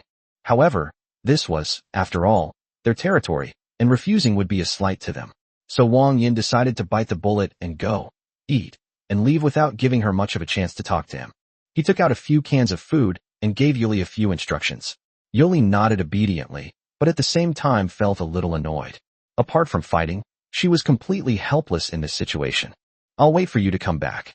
Yuli spoke softly, and Wang Yan patted her head before leaving the room. Wang Yan gently knocked on Xianran's door, then pushed it open and went in. Xianran couldn't help but smile, a smile that was quite mesmerizing. It could only be said that her body, which was full of desire, was truly not for nothing. She was even more alluring than Yingluo. Sir, please have a seat. Wang Yan nodded silently, then pulled out a chair and sat down. He glanced at the food on the table and was somewhat surprised. On the table was a bowl of vegetable soup made with greens and dried meat, with a few golden specks of oil on top. The staple food was a whole earthenware bowl of rice, accompanied by a small plate of pickled radishes, which looked quite presentable. Wang Yan squinted at the food on the table without saying a word. Xianran chuckled as she looked at him, then pulled up a chair and sat down facing him. To be honest, I don't even know your name, sir. The black python rested its chin on one hand, its golden eyes shimmering in the dim, flickering lamp oil, as if it could see into people's hearts. Wang Yan picked up the wooden spoon, lowered his head, and rummaged through the bowl a couple of times before saying, Just call me Hanli. Oh, the black python seemed to be smiling and murmured, Hanli? Is that his real name? Wang Yan casually told a lie without batting an eye, nodded, and with just this table of food, he had a general idea of what kind of woman she was. Not wanting her to know his real name, he revealed Han Tianzuan's name. Sir, you're lying. The black python said with a faint smile. Believe it or not, that's my name. Hee, alright then. Since you don't want to tell me your name, it must be because you don't quite trust me. Why is that? The candlelight flickered, and golden eyes shone brightly, staring intently at Wang Yan. Did you notice something, sir? Seeing that she had asked this question, Wang Yan decided not to pretend any longer and said directly. When we first met, you said you were a temporary shrine maiden who walked through the abyss to purify the filth. But looking at the furnishings in your house, it doesn't seem like you're just staying temporarily. Moreover, everything you do doesn't seem like you're guiding this group of ibex at all. It's more like you're a leech crawling on their backs and sucking their blood. In this sparsely vegetated area, you can still eat this kind of food, and there are even special Argali tribe members to serve you. Your words don't match what you're saying at all. Since you want to call me here alone, let's keep it simple and efficient. What do you want to talk to me about? Let's just get straight to the point. After hearing what Wang Yan said, the black python was visibly stunned for a moment, then covered its mouth and couldn't help but laugh. Ha, Mr. Leech. Mr. is so blunt. The python seemed to be laughing so hard it was crying, gently wiping the corners of its eyes with the back of its hand. However, Wang Yan gradually felt that the python's dignified and elegant aura had completely disappeared. Although I did not deliberately hide it, you were still able to see through my disguise so quickly. You truly are worthy of being called a gentleman. Hee, just as you predicted, I am exactly as you said, but to call me a leech is really too much. Wang Yan was surprised that the woman admitted it so readily, which made him a little strange. What was she really up to? The black python smoothed its jet black hair and said calmly, I do indeed enjoy the offerings from the rock goat tribe, but it's not that I don't help them. Do you know, sir, that the rock goat tribe has a treasure trove but doesn't realize it, and has suffered countless open and covert attacks? Purifying filth and walking through the abyss are ultimately just empty words. A clan offers sacrifices and protects the clan for 100 years. This is the way of survival for the Shinran. It's nothing more than begging for food. Although what this woman said did make sense. Even on Earth, salt could be stockpiled as a strategic resource, let alone in the scarce Chongyuan. Wang Yan still couldn't stand her attitude. How much of this was due to her melodious jade voice, talent, causing her to subconsciously change her views, is something only Shinran herself knows. You give me a different feeling, sir. I am happy to chat with a smart person like you. She rested her chin on her hand, and her elegant aura instantly transformed into one of languidness, with a pair of jet black rabbit ears drooping over her shoulders. I called you over because I really want to ask you for a favor. Wang Yan crossed his arms and met her golden eyes. What is it? Please speak freely. I wish to take my awakened abilities to the next level. Upon hearing this, Wang Yan's pupils contracted almost imperceptibly, but he didn't show his panic too much. This was his secret. It could help others awaken their powers, or enhance the abilities of those who had already awakened. How did Shinran know this? Miss Shrine Maiden, you jest. I do not possess such extraordinary abilities. If you wish for me to do this kind of favor, I am afraid I will disappoint you. The black python's fur gleamed with a glossy sheen. Ignoring Wang Yan's words, she spoke slowly and deliberately. The seed of spiritual awakening is mostly found in Homo sapiens males. After mating with a virgin, they can use the essence of the essence to stimulate their potential or further enhance their existing potential. Am I right, sir? Chapter 72, Virtual Sun. I don't understand what you're talking about. Wang Yan shook his head, stubbornly refusing to admit it. Seeing this, Shinran couldn't help but chuckle. I have lived for thousands of years and have seen countless books. I am quite confident in how to identify a seed of awakening. If you don't want to talk about these things, then let me put it another way. Would you be willing to take my virginity and spend a wonderful night with me? Wang Yan. Although the woman looked hairy, to be honest, she wasn't bad looking and had a great figure. However, Wang Yan still shook his head and refused her. After all, the Shinran himself said that his ability was effective on first nights, but she was already over 3,000 years old. How could an old maid who had kept her first night for over 3,000 years give it to him after only knowing him for one day? Perhaps this span of 3,500 years is insignificant in a different world with a history of hundreds of thousands or even millions of years, but if this time were placed on Earth, it would only be the Shang dynasty at that time. Wang Yan felt a chill run down his spine just thinking about it. Most importantly, the favorability rating of the Shinran has remained at 0, neither increasing nor decreasing, which is very strange. Seeing Wang Yan's refusal, the Xianran was not annoyed, but merely chuckled and looked at Wang Yan with interest. Sir, don't you want my virginity? That's such a pity.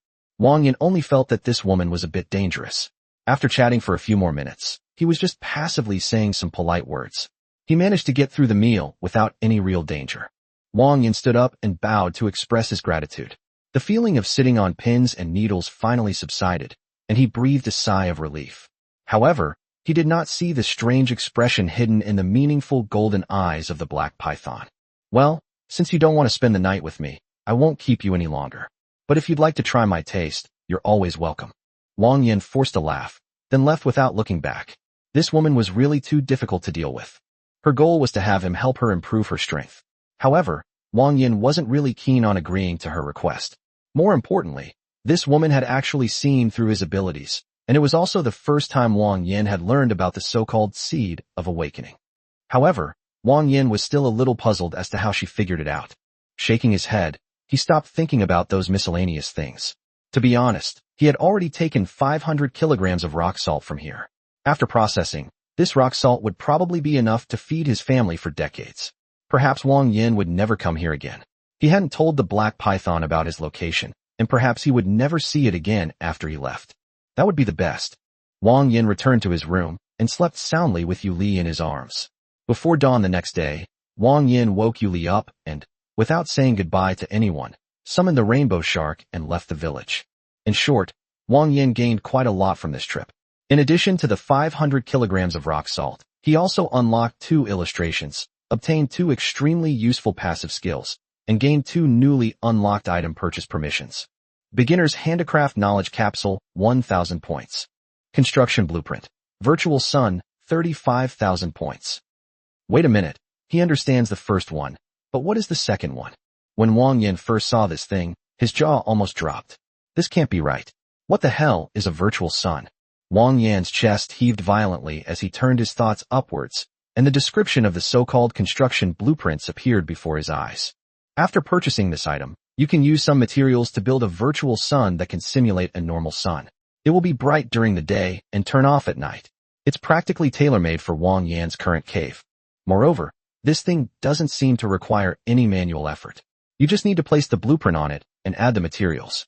After all, it's something produced by the system, so it shouldn't be too complicated. With these things, Wang Yan could place one in his own cave, which would satisfy the lighting requirements, and even allow him to cultivate some farmland, which would be a very good option. However, the points required are somewhat outrageous, 35,000, not even counting the materials collected, just the price of a blueprint, which is a bit of a headache. After all, Wang Yan's next goal is to start buying bricks to build a house, and now there's a virtual sun to build, so the demand for points is getting bigger and bigger. But there's no use thinking about it too much. We have to take it one step at a time. At least for now, we should focus on building houses. After all, it's not bad to be crammed into a large dormitory with the little beast girls every day, but sometimes it does feel a bit restrictive. Moreover, this virtual sun is just a blueprint, and Wang Yan doesn't know the materials used in it. If he needs to use some difficult materials, it would be too frustrating to be left with nothing. So, we still need to go back and prepare the bricks first, and get the house built first. And so, Wang Yan and Yu Li quickened their pace, and after 18 days of travel, their journey finally came to an end, and they returned home once again. Nothing major has happened at home in the past 2 weeks, and everyone has been going about their work. With Zhuohua, the lady of the house, around, Wang Yan is naturally at ease. The first thing Wang Yan did upon returning home was to have a private chat with Zhuohua, recounting his experiences over the past few days. When Wang Yan mentioned traveling at night, Zhuohua showed a strange expression and asked in surprise, "Did you really advance at night?" Wang Yan nodded decisively. Zhuohua circled him twice, then looked worried. Aside from some strange beasts that can climb the walls and attack, the most dangerous creatures at night in the abyss are actually those that cling to the rock walls. Those creatures don't actively attack, they are passive predators.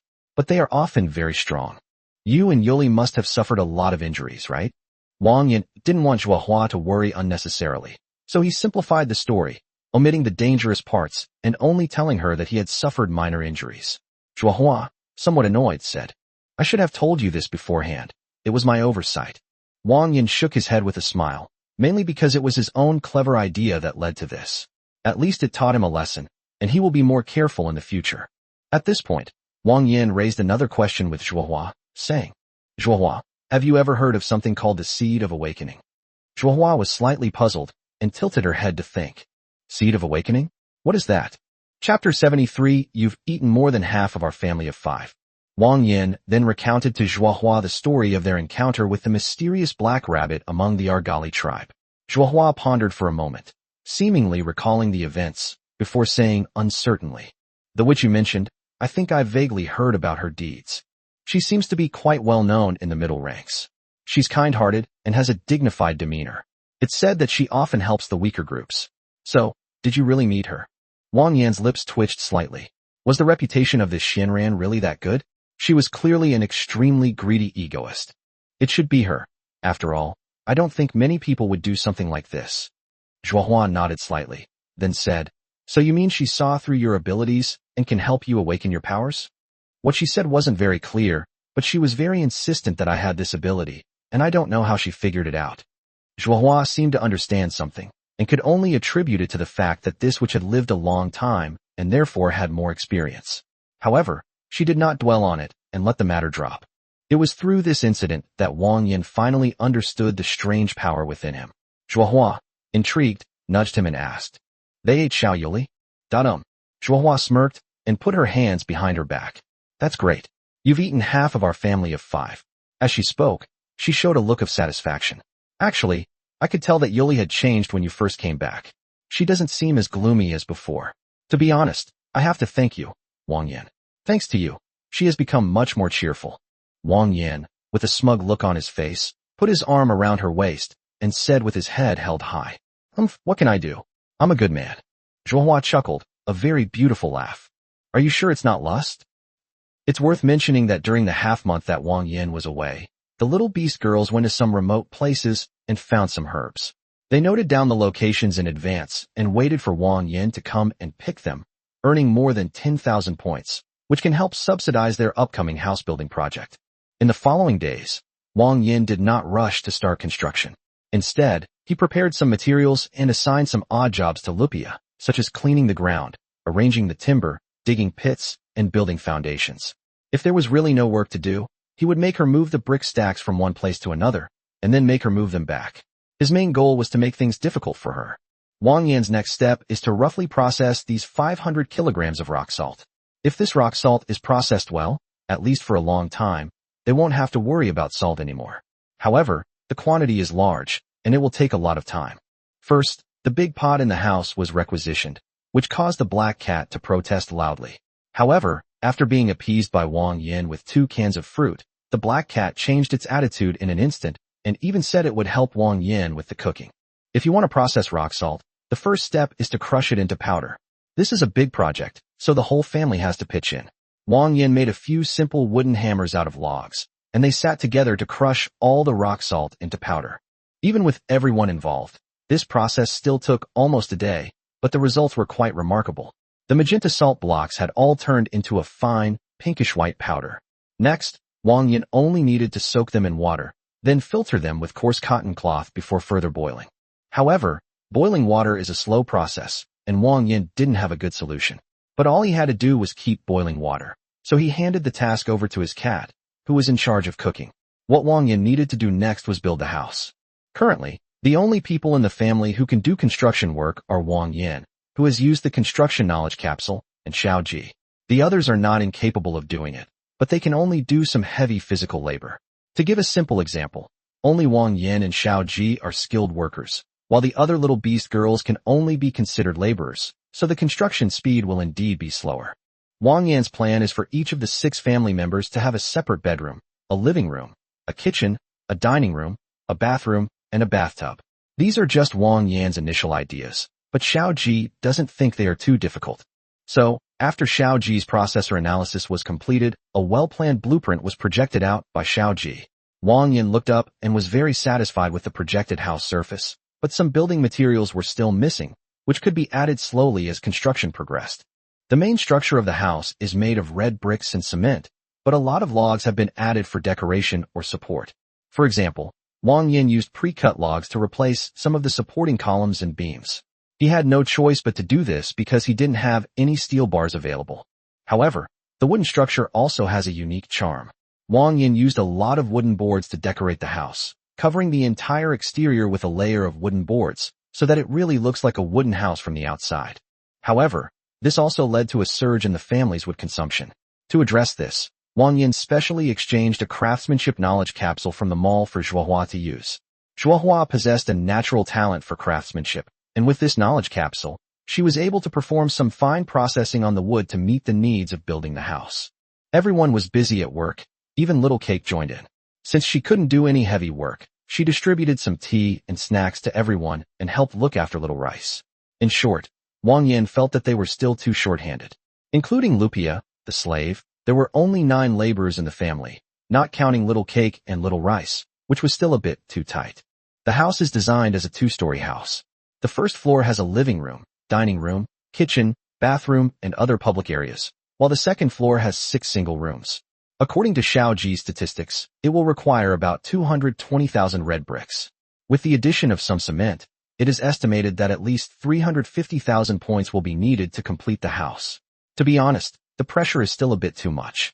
Given Wang Yan's current efficiency in earning points solely through sunlight fruits, if he were to plant them all, the average daily yield would be around 700 points, which would be somewhat insufficient. It seems it's time to come up with some quick and easy ways to make money. Chapter 74. Rat-like migrant workers. Wang Yan recalled the small tribes he had encountered along the way when he visited the rock sheep tribe these past few days. What's the fastest way to make money these days? That's right, it's gathering medicinal herbs. So why not mobilize those tribesmen and have them work for us? After all, the abyss is so vast. Even if some herbs are scarce, as long as the area is wide enough, we can still collect hundreds of thousands of points. For building houses, that's a piece of cake. So Wang Yan decided to go to a few tribes outside and give them some tasks to motivate them to dig up medicinal herbs for him.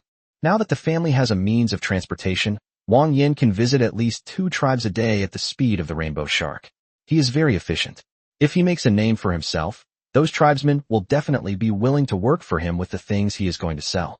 The rainbow shark slowly docked at a human tribe, the closest tribe to the little beast girls. A group of savages came out of the cave, curiously looking at Wang Yan, this sudden visitor. Wang Yan glanced around and felt that these tribesmen seemed to have clearer eyes. Compared to the little beast girl at home, they were more like savages. No, they are wild men. So how can you say they are more like them? Wang Yan blew a whistle, attracting everyone's attention in a rather grand manner. These tribesmen were incredibly honest. Even though Wang Yan had swaggered in, they only peeked out curiously, showing no intention of driving him away.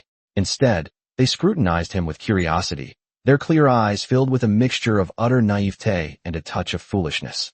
Cough, cough. Wang Yan coughed lightly, drawing everyone's attention to himself, and slowly began to speak. I am a traveling merchant from afar, and I wish to purchase something from you.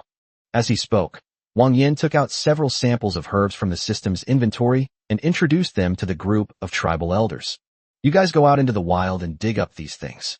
I'll come back to collect them in a few days. The tribal elders looked at each other, seemingly not understanding what Wang Yan was saying, which made Wang Yan somewhat frustrated. What are these grassroots people worth exchanging for?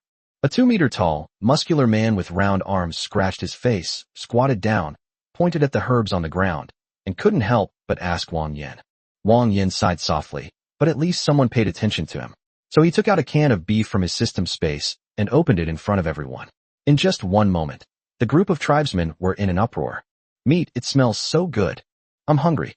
Seeing the reaction of these tribal elders, Wang Yan was very satisfied. He said to them, if you find any of these things, you can sell them to me. 1 blade of grass in exchange for this jar I have. What? Trading grass for meat? What a good person. Wang Yan felt somewhat ashamed. How did these tribal men survive the abyss? Were they all so mentally challenged? However, not long after, a middle-aged woman stepped out from the crowd. She looked Wang Yan up and down, and finally bowed. Welcome, esteemed merchant from afar, the Stone Tribe.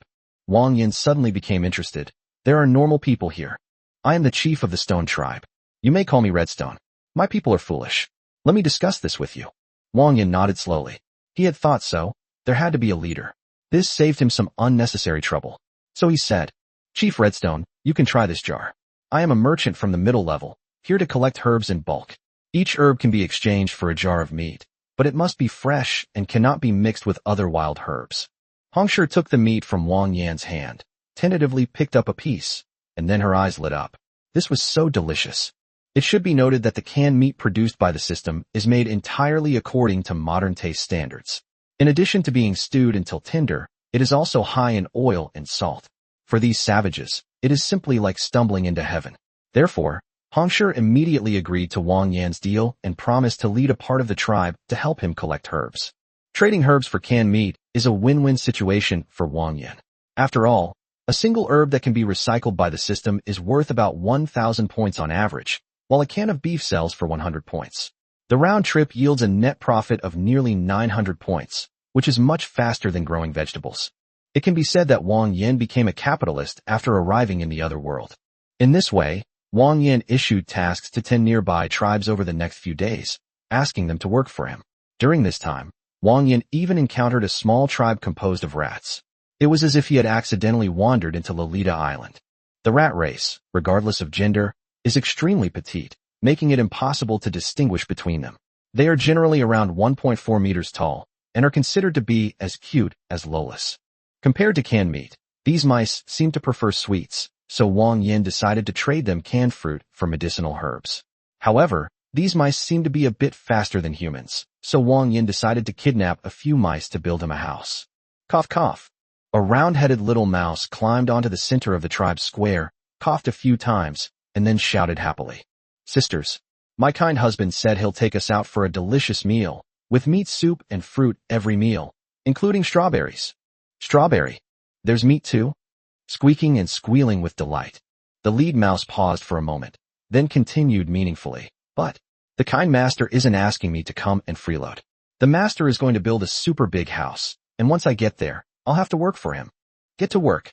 If there's meat and strawberries, I'd be willing to do the work. Nodding and squeaking incoherently. Seeing that everyone's reaction was positive, the lead mouse continued. Master only needs 5 large mice. Those who want to go, line up on my left. Those who can work will be given priority. Priority. Me. I want to go. I want to go. While squeezing into line, they were yelling and screaming. Looking at this army of lolas, Wang Yan figured that hiring 5 of them to help him with his work would greatly relieve some of the pressure. Moreover, there is not much food shortage at home right now. It seems that these big rats really like to eat strawberries. Wang Yan had already unlocked this when he went to Anju City. As long as he provides food every day, these rats should be very willing to work for him. However, it seems that the rainbow shark can't carry 5 mice at once. Wang Yan only gave them a spot at home and told them to form a team and head there directly when the time came. After several days of this, Wang Yan finally resolved the issues of manpower and points. Although it would still take some time, there was no better solution. Chapter 75 Advanced Uses of Space Storage Boxes. Wang Yan wasn't too concerned about revealing his home address to these rats. After all, with such a gluttonous rat at home, he wasn't afraid of anyone coming after him if they found out his location. It took the 5 round-eared rats 3 days to get home. Fortunately, they encountered no danger and could start working again after a short rest, saving them some trouble. Next to the thatched hut of the Bai family, Wang Yan built another row to accommodate these new rat workers. The rats' meals were definitely not the same as Wang Yan's family's. They ate a large pot of rice cooked separately, just enough to fill them up, regardless of the taste. However, some salt or soy sauce was added, which was a rare delicacy for these rats who had never seen the world. The rat race has a rather unique racial structure, with more women than men, typically in a 7-to-3 ratio. Therefore, women are the main force in production among the rats. All 5 rats that came were robust female rats. Wang Yan entrusted the task of training the group of mice to Gigi. After all, they were all of the same kind, so it would be convenient for Gigi to manage them. However, it must be said that this little girl managed them quite well. She directed the mice, and in just a few days they learned how to make mortar, build walls, and drive piles. They worked very hard. Wang Yan wasn't the kind of capitalist who only sucked human blood. He did provide some welfare. He promised to provide strawberries for the group of mice, stipulating that they could eat a plate every 3 nights. This made the mouse girls extremely happy, and they even said that they didn't want to leave and wanted to stay and work for Wang Yan every day. However, Wang Yan doesn't plan to recruit a large number of people for his family yet. He'll wait until the house is built before considering that. He plans to then create a village on the outside of the cave, similar to the inner and outer city structure of Anju City. After experiencing various things over this period, Wang Yan's idea of building his own power became clearer and clearer. After all, if he wanted to improve his quality of life, the most important issue was how to obtain labor. The outside areas could be used to accommodate some slaves or free people, which were essential. However, besides this, Wang Yan had another very important matter to solve. If he wanted to expand his manpower, he first had to solve the food problem. However, nowadays, the family's main food source comes from Wang Yan's system farm. Wang Yan currently owns 10 plots of land, which haven't been cultivated for a long time. It's manageable for a few people, but what if he hires a dozen or so laborers all at once? He can't just let them starve, can he? And so, the spring month of March slipped away unnoticed. By the time Wang Yan realized it, the sunlight had become increasingly dazzling, and summer had arrived. The little beast girls have all changed into their summer animal skins, but fortunately the temperature at home is quite suitable, well ventilated and cool, not too hot. However, since it's summer now, Wang Yan decided to prepare some foods that are perfect for summer, and he immediately remembered the purpose of the space box from before. What kind of summer is it if you don't eat ice? Of course, I'm referring to ice cream and popsicles, not the kind that those tribal guys slurp up dried leaves. There are many types of space boxes. As far as Wang Yan can see, there are as many as 4 types: time-stop box, refrigerated box, living box, and terminal box. The first 3 boxes are easy to understand, as they all have functions in the literal sense. However, the terminal box is a bit difficult to understand. However, if what Wang Yan said is true, this terminal box is the most amazing feature. Only one terminal box can be upgraded, and compared to the original small space box, it takes up more space and is not very convenient to move. However, this does not affect its incredible performance. Rather, this terminal box is not meant to be moved around, but rather serves as an external system repository. It can store items like a normal storage box, but it can generate terminals by consuming points. Once you have a terminal, anyone can take things from it without restriction or distance. In other words, once Wang Yan purchased this terminal box, he could distribute 1 terminal to each of the little beast girls, so that everyone could use the system warehouse. Moreover, Wang Yan can develop even deeper ways to use it. For example, if he just bought something from Unju City a second ago and put it into the terminal box, Zhuohua at home can immediately take it out and achieve the effect of face-to-face fast transmission. This is the amazing feature of the space box. However, Wang Yan couldn't even understand the upgrade materials for this terminal box. He arranged this plan after the virtual sun. Although he was a little itchy, he could only give up for now. After all, one must take things one step at a time. Our attention shifted to the materials needed for the cooler box. This box maintains an internal temperature of -10 degrees Celsius, meaning that items placed inside can be frozen and refrigerated, just like a small refrigerator. Required materials: ice stone 1, blue steel 100 kilograms, 5,000 kilograms of timber, stone 5,000 kilograms, points 2,000. There seem to be a lot, but in reality, apart from the frozen stone and the blue steel king ink stone, which I haven't seen before, the rest of these king ink stones are things I can easily take out. We can go back to Unju City to inquire about frozen stone and blue steel in a few days. The refrigerator is like a small refrigerator. After the house is built, it can be placed in the kitchen to store food. You should definitely get one. Just as Wang Yan was thinking about when to go to Unju City again, he suddenly heard a series of urgent shouts. Looking in the direction of the sound, he saw Hua Yu rushing over in a panic. He quickly said, "Oh no, Meow. 2 strange gray-skinned men came to our place and asked us some questions. We said we didn't know, and they tried to hit us, Meow." Wang Yan, ? His face darkened, and Wang Yan stopped thinking about it. Was there really someone so audacious as to dare to come knocking on his door? He really wanted to see what kind of people they were, daring to act so recklessly on his territory. Huaiwa, let's talk as we walk. Don't rush. Tell me clearly what they asked you before they started hitting you. They were looking for something. When they saw us, they asked if we had seen a box of black bricks, Meow. We said we hadn't seen it at all. Suddenly, they bared their teeth and claws and tried to kill us. Sister Ingluo and Sister Zhuohua fought them in front of us, so they sent me back to find you first, Meow. Black bricks. Wang Yan paused for a moment, then immediately recalled what had happened before. It seems the real owner of the gold cake came knocking on his door. Chapter 76, Believers of the Deadwood Church. During the winter, Wang Yan and Zhuohua encountered a crashed warehouse in the wilderness. After some investigation, they found some gold ingots among the broken bricks, which they then exchanged for silver in Unju City to purchase a batch of supplies. Wang Yan initially guessed that the hidden gold ingots were probably stolen money from some organization, so he and Zhua Hua picked them all up and destroyed them at the scene. He didn't expect that this would lead to them coming to their door. Before long, Wang Yan arrived at the place Hua Yu had pointed out. The fighting was still going on, and the loud explosions and screams could be heard from a distance. The scene was extremely chaotic.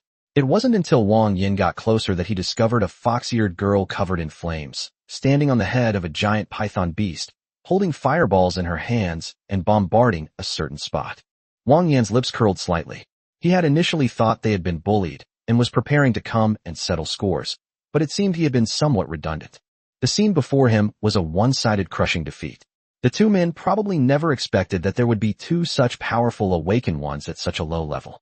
Wang Yan looked in the direction of the bombardment and saw two black-robed men running for their lives, constantly dodging the flying fire that swept in from the sky. They looked extremely disheveled. Wang Yan coughed lightly and called out to Ing Luo. Only then did Ing Luo and Yuli realize that Wang Yan had arrived.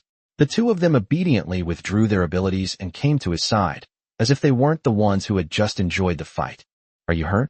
No, those two bastards tried to threaten us. How could Yuli and I let them get away with it? We used our awakened abilities right away. Yuli carried me into the air, and I threw fireballs at them. They didn't even have a chance to fight back. Ing Luo stuck out her tongue and snuggled up to Wang Yan's arm. Seeing this, Yuli felt it wouldn't be appropriate for her not to hug him either, so she hugged him from both sides as well. Huaiwa, meow meow meow. Wang Yan nodded slightly before turning his gaze to the two men in black robes. Their black robes were now tattered from the explosion, and their hair was charred. The two men were crouching on the ground, shivering slightly. Danayan, the Corpse Clan. Age, 22. Favorability, -55. Talent, flesh tentacles. Specialties, antidote-free, addict, filthy believer, foul odor. NET, the Corpse Clan. Age, 50. Favorability, -55. Talent, flesh tentacles. Specialties, antidote-free, addict, filthy believer, foul odor. Ding. Unlock the Mortal Clan illustration. Gain passive effect, poison immunity. New products unlocked. The store has been updated. Virus resistant. Wang Yan vaguely remembered that Yuli seemed to have this ability as well, right? However, he doesn't seem to need this ability right now, because the Dragonborn and super speed blood clotting abilities have already given him unimaginable recovery capabilities. Even the poison from alien beasts, Wang Yan can withstand. But having something is better than having nothing. Consider it a boost to my poison resistance. Looking at the other specialties of these two besides their poison immunity, I couldn't help but sigh and nod. The two men had extremely eerie gray skin and grayish-white hair. Through the holes in their clothes, Wang Yan saw that each of them had two bloody tentacles growing from their backs. They seemed to have their own consciousness. Even though their hosts were on the ground, clutching their heads and ready to beg for mercy, the tentacles were still showing strong aggression, which was quite suicidal. Wang Yan glanced calmly at the two members of the Corpse Clan and said, "Speak. Why did you come to my territory and then resort to violence?" The two members of the Corpse Clan breathed a sigh of relief when the fireball finally stopped. They looked up and saw Wang Yan's figure, and they could also clearly see the two awakened ones standing behind him. This man must be their leader. The skeletal creature, named Danayan, was clearly quite young. Seeing that the attack had stopped, he mustered up some courage and began to introduce himself to Wang Yan, hoping to intimidate the others and prevent them from continuing their attack. "We are the wandering believers of the Deadwood Church. We came here specifically to search for the church's lost supplies, as instructed by the Holy Church. You are the only living people around here, yet you claim you don't know where they are. You are lying. Let me tell you, you not only attacked our Holy Church members, you've already challenged our authority. Besides, those supplies are extremely important to the High Priest. If you don't quickly reveal their whereabouts, you'll face certain death." Oh, the Church of the Deadwood. Wang Yan learned about the two men's origins and realized that the gold coins he had previously consumed belonged to the Drywood Church. He had initially felt somewhat guilty, but now. Moreover, Wang Yan found the young man's words amusing. What was this idiot talking about? Couldn't he see the current situation? Was he still threatening him? And revealing his own identity so directly? The older member of the Corpse Clan appeared experienced and tactful. Hearing his companion's words, he felt a chill run down his spine. His lips moved slightly, and even someone who didn't understand lip reading could tell which two words he had just said. He was clearly calling him an idiot. Wang Yan remained silent. only curious to see what other outrageous things this young man from the Deadwood Church could say. At this moment, Net, with a fawning smile, said, "My lord, we were only sent by the church to check on the situation here. Since there is nothing wrong, we will go back to report. This way, we can dispel the high priest's doubts and save him from coming to check in person. We did not mean to offend you. Knight apologizes to you and your woman for offending you. I am truly sorry." Knight's words were far more sophisticated than Denian's, subtly humbly reminding Wang Yan that if they couldn't return, the next to arrive would be the priests of the Church of the Deadwood. However, Wang Yan remained unmoved, simply stating calmly, "Then can you tell me why you resorted to violence when you couldn't get any answers from them?" Nate immediately replied, "It wasn't my idea, sir. It was him. This kid wanted to make a name for himself, so he struck first. You can ask the two young ladies if you don't believe me." Denian spat out, "Bah, you old bastard, you've disgraced the Holy Church. You actually stooped to begging for mercy from such lowly people. You've truly defiled the divine flesh and blood that grows on your body." One of them, wanting to save his own life, shifted all the blame onto the other. The other constantly mentioned the Deadwood Church, appearing every inch the brainwashed cultist. Wang Yan couldn't help but smirk at the sight, and said, "I did take that gold coin hidden in the stone brick." Upon hearing this, Denian flew into a rage, pointing a finger at Wang Yan and shouting in a trembling voice, "You damn bastard. I knew it. You dared to embezzle the Holy Church's property. You're finished, you're finished."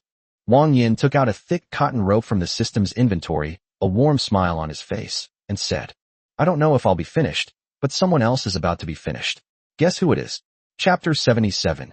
Information about the Church of the Dead Tree. There is a story in Buddhism about the Buddha cutting off his own flesh to feed an eagle. Although Wang Yan does not believe in Buddhism, he still calls himself a holy religion, so in a way, it's not far off. "I've heard that your Church of the Dead Tree has some connection with strange beasts." As Wang Yan spoke, he reached out to take out a cotton rope to tie up Denian, but the guy seemed to resist a lot. Out of desperation, Wang Yan had no choice but to break his limbs like wooden sticks. Although he struggled even more, he soon went limp and looked like he was about to go into shock. "Today, I'll let you feed me too. I'll tie you up here later. Those kobolds should really enjoy your flesh and blood, right?" Denian, who had been wailing in pain, suddenly became extremely clear-headed, as if he had heard a ghost story.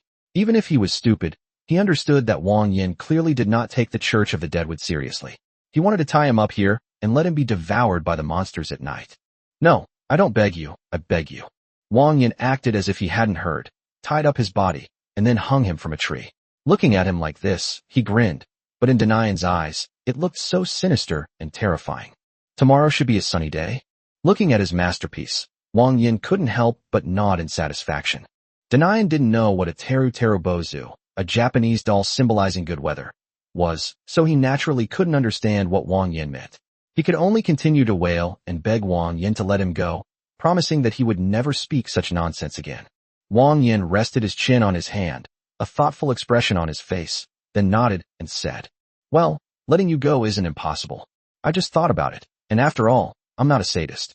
But I can't just let it go like this. How about this? I'll hang you up for a while as a lesson. You count from 1 to 100,000. I'll come back and put you down after I finish dinner tonight." Denian nodded hastily, as if grasping at a straw. His arrogant demeanor from just moments before vanished without a trace. He didn't realize he was wrong. He knew he was about to die. Sure enough, the way to quickly break free from brainwashing is to make them feel the threat of death. Wang Yan didn't really want to let him go. He just gave him hope, kept him alive so that the pain from the broken bones wouldn't cause him to go into shock, and allowed him to hold on until the strange beast came looking for him. Otherwise, if we let him faint prematurely, wouldn't it be a waste to feed him to the beast? From the very beginning, Wang Yan had no intention of letting these two leave. After eliminating one, Wang Yan tied the other by the neck, like leading a dog, and led Net away, leaving only a skeletal creature who was loudly counting, with its limbs broken and hanging from a tree. Wang Yan really wanted to ask about the Church of the Deadwood. An old hand like Net was the most suitable choice. He was willing to tell Wang Yan everything he knew in order to save his own life, which would save Wang Yan a lot of time. After returning home with the 3 little beast girls, Wang Yan tied Net outside the cave, to the doorway, and then took out the collar that had been cut off earlier from the warehouse and put it around Net's neck. "From now on, you're my dog. Now, tell me about the Church of the Deadwood." As long as he could save his life, Net would be more than willing. When he heard Wang Yan admit that he had taken the gold ingots, Net's heart sank. Wang Yan had no intention of letting them leave at all. Moreover, as a seasoned veteran, how could he not see through Wang Yan's cruel methods? He was keeping Denian hanging on, giving him a glimmer of hope, before he was finally devoured by the beast. Just thinking about it sent chills down his spine. He didn't want to die as cruelly as Denian. Having been collared, he was, in a sense, safe from death. To please Wang Yan, Net would definitely tell him everything he knew and show off his abilities in front of his master in order to better protect his life. So Net immediately told Wang Yan everything he knew, but not in complete detail, in order to preserve his continued value. Wang Yan also learned from him that Knight and Denian were the lowest level of believers, not even the most basic believers, which was why they were sent to the lower levels to search for the gold coins. The high priest seems to care a lot about these things, which is why he came down to the bottom himself and directed us walking believers to look for traces. Wang Yan nodded slightly, then asked with a hint of doubt, "Is your high priest very powerful?" The high priest is very strong, with combat power starting at the 5th rank. His strength is terrifying. Although I have never seen what the 5th rank is like, he must be the most outstanding among the lower ranks. 5th tier. Upon hearing Net's words, Wang Yan frowned, and couldn't help but question his statement. What exactly does 5th rank mean? Knight realized that Wang Yan hadn't understood what he was saying, so he explained. This is the normal classification of the strength of the beasts in the Church of the Deadwood. The most basic kobolds are considered second-rate, giant kobolds are considered first-rate, and ordinary ferocious beasts are second-rate. I have never seen anything higher than that. Wang Yan seemed to be deep in thought. So this was a ranking system specially set up by the Deadwood Church to classify the strength of strange beasts. He didn't expect that ordinary ferocious beasts were only at the 2nd level. How strong must this 5th level priest be? So, where is that priest you mentioned now? After thinking for a moment, Net told Wang Yan what he knew. The Giant Bone Tribe is the largest believer tribe at the bottom of the Deadwood Church, and it has the tendency to evolve into the base of the Deadwood Church. I feel that the priest will most likely be there. What's with this Giant Bone Tribe popping up again? And where the hell is this? And what is the background of this Giant Bone Tribe? Net paused slightly, surprised that Wang Yan didn't even know this. Overjoyed, he bowed and explained, as if seeking praise. At the bottom of the wall abyss, there are many tribal groups, and the so-called Giant Bone Tribe is the most powerful tribe at the bottom of the wall abyss. Because the core doctrine of the Deadwood Church is the worship of strange beasts, it is not very popular in the higher places, and has even reached the point where everyone hates it. The most powerful tribe? Wait, could this be the place where Yuli escaped from before? If that's really the case, then it's too much of a coincidence. Wang Yan has to go and see what the composition is in order to carry out future actions. Chapter 78. The Cook with a Cat's Head. I can go to Unju City again tomorrow to check out information about refrigerated box materials. It would be best if they sold them. And there's also that cow lady. As for the Giant Bone Tribe, Wang Yan planned to talk to Zhua Hua properly after returning from Unju City. Although his strength was not great at the moment, he could still go to the Giant Bone Tribe to investigate the enemy situation first. Wang Yan thought for a moment, arranged his upcoming schedule, and patted Net on the shoulder with great satisfaction, saying to him, "Very good, I'm very satisfied, it's a good dog." Net knelt on the ground, his head bowed low, looking just like an old dog. His 2 tentacles drooped down, as if he were just about to grow a tail and bark. "Work hard, and you'll definitely get promoted in the future." Wang Yan stood up, his hands behind his back. Net felt like he had been granted a pardon, but just as he tried to get up, he felt a chill on his neck. He got up, but why was his head hitting the ground? Oh, so he was beheaded. Look at the mess this has made. Wang Yan didn't even glance at it before kicking the headless corpse away. From the very beginning, Wang Yan had no intention of letting this old guy live. He just wanted to get information out of him. Wang Yan felt uneasy about taking this old guy as a slave. He had already extracted some information from him, so there was no point in keeping him around. It would be better to just kill him. These past few nights, because Wang Yan had been occupying the iron pot, the family couldn't even cook. So Wang Yan had to find another one and give it to Huayu. For some reason, Huayu seems to be very interested in cooking. Wang Yan would teach her a few stir-fries from time to time. Now the girl's cooking skills are no less than his, and she is becoming more and more familiar with the control of various seasonings. Tonight, Yuli brought back 2 pheasants. Wang Yan was thinking of making a poached chicken dish. Now that the system can produce seasonings like chili peppers and garlic, it shouldn't be too difficult to make it. Everyone has been busy building houses lately, and they're all exhausted every day. Wang Yan wanted to prepare a good meal to treat everyone. Yuli watched Wang Yan blanch the chicken, not just blindly observing, but also asking her own questions. She followed Wang Yan's steps, and before long, a large bowl of poached chicken drizzled with chili oil and minced garlic was ready. The little cat girl's eyes sparkled. Clearly, the process of cooking made her happier than the delicious food itself. Looking at the bowl of colorful, fragrant, and appetizing food before her, she couldn't help but say, "Wang Yan, you're amazing. I never knew you could cook such delicious food." Wang Yan proudly put his hands on his hips, picked up a piece of chicken, and tasted it. Sure enough, it tasted pretty good. Then he pulled out a chicken leg and stuffed it into Hua Yu's mouth, almost making her drool. This is nothing.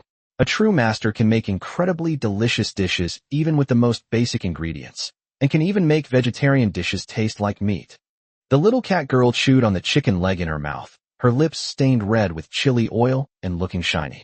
A big question lingered in her little head. How could she make vegetarian food taste like meat? It was hard to imagine. "Wang Yan, I heard you're going to Anju City tomorrow, meow. Can I go with you then, meow?" Wang Yan would certainly not refuse her, but he was a little curious as to why Hua Yu had decided to go to Anju City. Of course, no problem. But why did you suddenly decide to go to Anju City with me? Do you want to go there for a trip? Hua Yu swallowed hard, wiped her mouth, shook her head, and said, "No, it's not, meow. I just heard you say that there are people who sell their own food, and I want to see what they're like." Wang Yan understood what she meant. She was curious about how other people did things besides him and wanted to go to other restaurants to see if she could learn a few tricks from them. "Then you have to get up early tomorrow, okay? Don't sleep in. I'll wake you up, and we'll go early so we can maybe shop around a bit longer." Hua Yu was very excited and was about to hug Wang Yan's neck and kiss his face when she suddenly realized that her hands and mouth were covered in grease. She laughed awkwardly and could only put her cat head into Wang Yan's arms and rub against him affectionately, making a meowing sound involuntarily. Today, Wang Yan and Hua Yu cooked together and prepared a lot of dishes. Wang Yan even called over the 5 little mouse laborers. Everyone had a good meal. If everyone works hard, the house will be built in less than a month. When everyone has their own bedroom, things will be more convenient. As for what will be more convenient, don't ask, it's hard to say. After being kissed by Yu Li and Ning Luo for half the night, Wang Yan got up early the next day. Sure enough, he couldn't trust the lazy cat's words. He was about to leave when Hua Yu was still fast asleep, curled up. Wang Yan felt it was necessary to use some special methods to wake her up. Meow. Hua Yu was like a cat with its fur standing on end. One second she was fast asleep, and the next she almost hissed at Wang Yan in a fit of rage. But being a powerful cat, Hua Yu swallowed the hiss that was about to escape her lips and said angrily, "Wang Yan, what are you doing, meow?" Wang Yan scratched his face awkwardly. He knew he had just been impulsive. He had meant to shake her awake, but for some reason, his hand inexplicably grabbed the black cat's tail and gave it a tug. "All I can say is that it doesn't even breathe in air. Huaiwe is truly an exceptionally fine animal." He quickly apologized to Huaiwe, and the little cat girl reluctantly forgave him, pouting. After all, it was indeed her fault for sleeping in late, and she had to get up early today. After a little tidying up, Wang Yan packed all the woven coarse cotton cloth, tanned animal hides, and other items such as dried fruit and dried meat into the warehouse, taking this opportunity to clear out the family's inventory. This was the first time the cat girl had ridden the rainbow shark. However, Huaiwe seemed to be afraid of heights. She hadn't been flying for long when her face turned dark. Wang Yan had no choice but to hold her face to face in his arms, with one arm around her and the other hand holding the fin. However, this action was a little unseemly. It wasn't until dusk that Wang Yan finally saw the outline of Anju City. After several months, he had finally returned to this town. Hua Yu's steps were still a little unsteady, so Wang Yan had to pull her to rest for a while at the edge of the harbor. It took them a long time to recover. "If you're tired, how about I carry you on my back for a while?" Many readers feel the story has become a bit bland, but Tree Boy is here to fix that. The underlying plot has been developed enough, and now we're about to enter the conflict phase, and things will get interesting. You can look forward to it. Chapter 79. Pretending to be weak while actually being strong? If you find any issues with this chapter, you can read another one. After a while, the cat girl finally felt better and led Hannah to book a hotel. It was evening, and she originally wanted to visit the Red Rose Nights to see how Biscuit had changed over the past few months, but it was already late, so she decided to wait until tomorrow. Hua Yu and he came to Anju City to try out the local cuisine. Now was a good time to find a restaurant for dinner. But before that, Wang Yan needed to exchange all the stock in the warehouse for silver so that it would be convenient to spend. After visiting several places, Wang Yan finally exchanged all the goods for silver, totaling 5,300 taels of silver. He then led the cat girl to a restaurant. Unju City is a relatively large city in the middle and lower levels. It has many different races, but in reality, the largest groups are humans, rats, and some cats. Occasionally, you can see a few salamanders and foxes. I have hardly ever seen any other races. After making some inquiries, Wang Yan learned that there was a very high-end restaurant in the inner city with an average cost of around 500 silver coins per person. It was considered a fairly famous restaurant, so Wang Yan thought he would take Huayu with him to check it out. The two entered the restaurant, and there was no scene where they were kicked out by the host for being dressed inappropriately and then humiliated. In fact, both of them were dressed quite respectably. Wang Yan was wearing a Western medieval-style casual outfit, the kind that could be seen everywhere on men in Unju City. Wearing it, he looked no different from an ordinary passerby. However, the cat girl's outfit was quite something. Although she usually wore revealing animal skin clothing at home, Wang Yan had told her to dress up before coming here. So Huayu put on the little black dress that Wang Yan had bought for her before. Wearing it, Huayu looked like she had stepped out of a comic book, a perfect cat-eared beauty. She lost some of her wildness and gained a touch of tranquility. With her blushing face, she hugged Wang Yan's arm, just like a young couple in love. Wang Yan, there are so many people here, meow. It seems like they're all a man and a woman eating here, meow. After finding a seat, the cat girl didn't want to sit opposite him, so she sat down next to Wang Yan. Wang Yan glanced around and saw that there were indeed men and women around, all dressed in rather fancy clothes. Without a doubt, this was probably a so-called internet celebrity spot, a place that young couples like to come to. The kitten girl had never been to a place like this before and didn't know anything about it. She seemed a little reserved. She sat down next to Wang Yan and whispered to him, Wang Yan, look over there in the corner. Why are their cats kissing instead of eating? Don't they eat, meow? Wang Yan patted Huayu's head awkwardly, telling her not to look around, and explained in a low voice, some people come here not necessarily to eat, but maybe to go on a date. Don't worry about them. Let's just eat our own food. Oh, so what is dating, meow? It's when two people who like each other go out together. The kitten girl's eyes suddenly lit up, and she excitedly asked, so we're on a date too, meow? Wang Yan nodded helplessly. This little girl's thinking seemed a bit unconventional. Yes, we're on a date. Let's not dwell on these issues anymore. I brought you here to eat, so let's order first. Hearing Wang Yan's affirmation, Huayu hugged his arm and rubbed her cat head against his arm. Date meow meow. Date meow. Putting the girl aside for now, Wang Yan ordered his food, which consisted mostly of Western dishes, such as steak, seafood pasta, and chickpea puree. He didn't see any stir-fries, and to be honest, Wang Yan wasn't quite used to them. Western meals are usually served individually.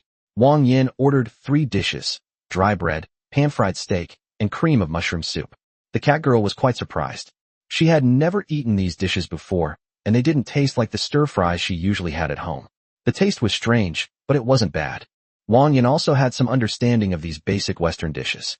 He patiently explained the cooking methods to Huayu.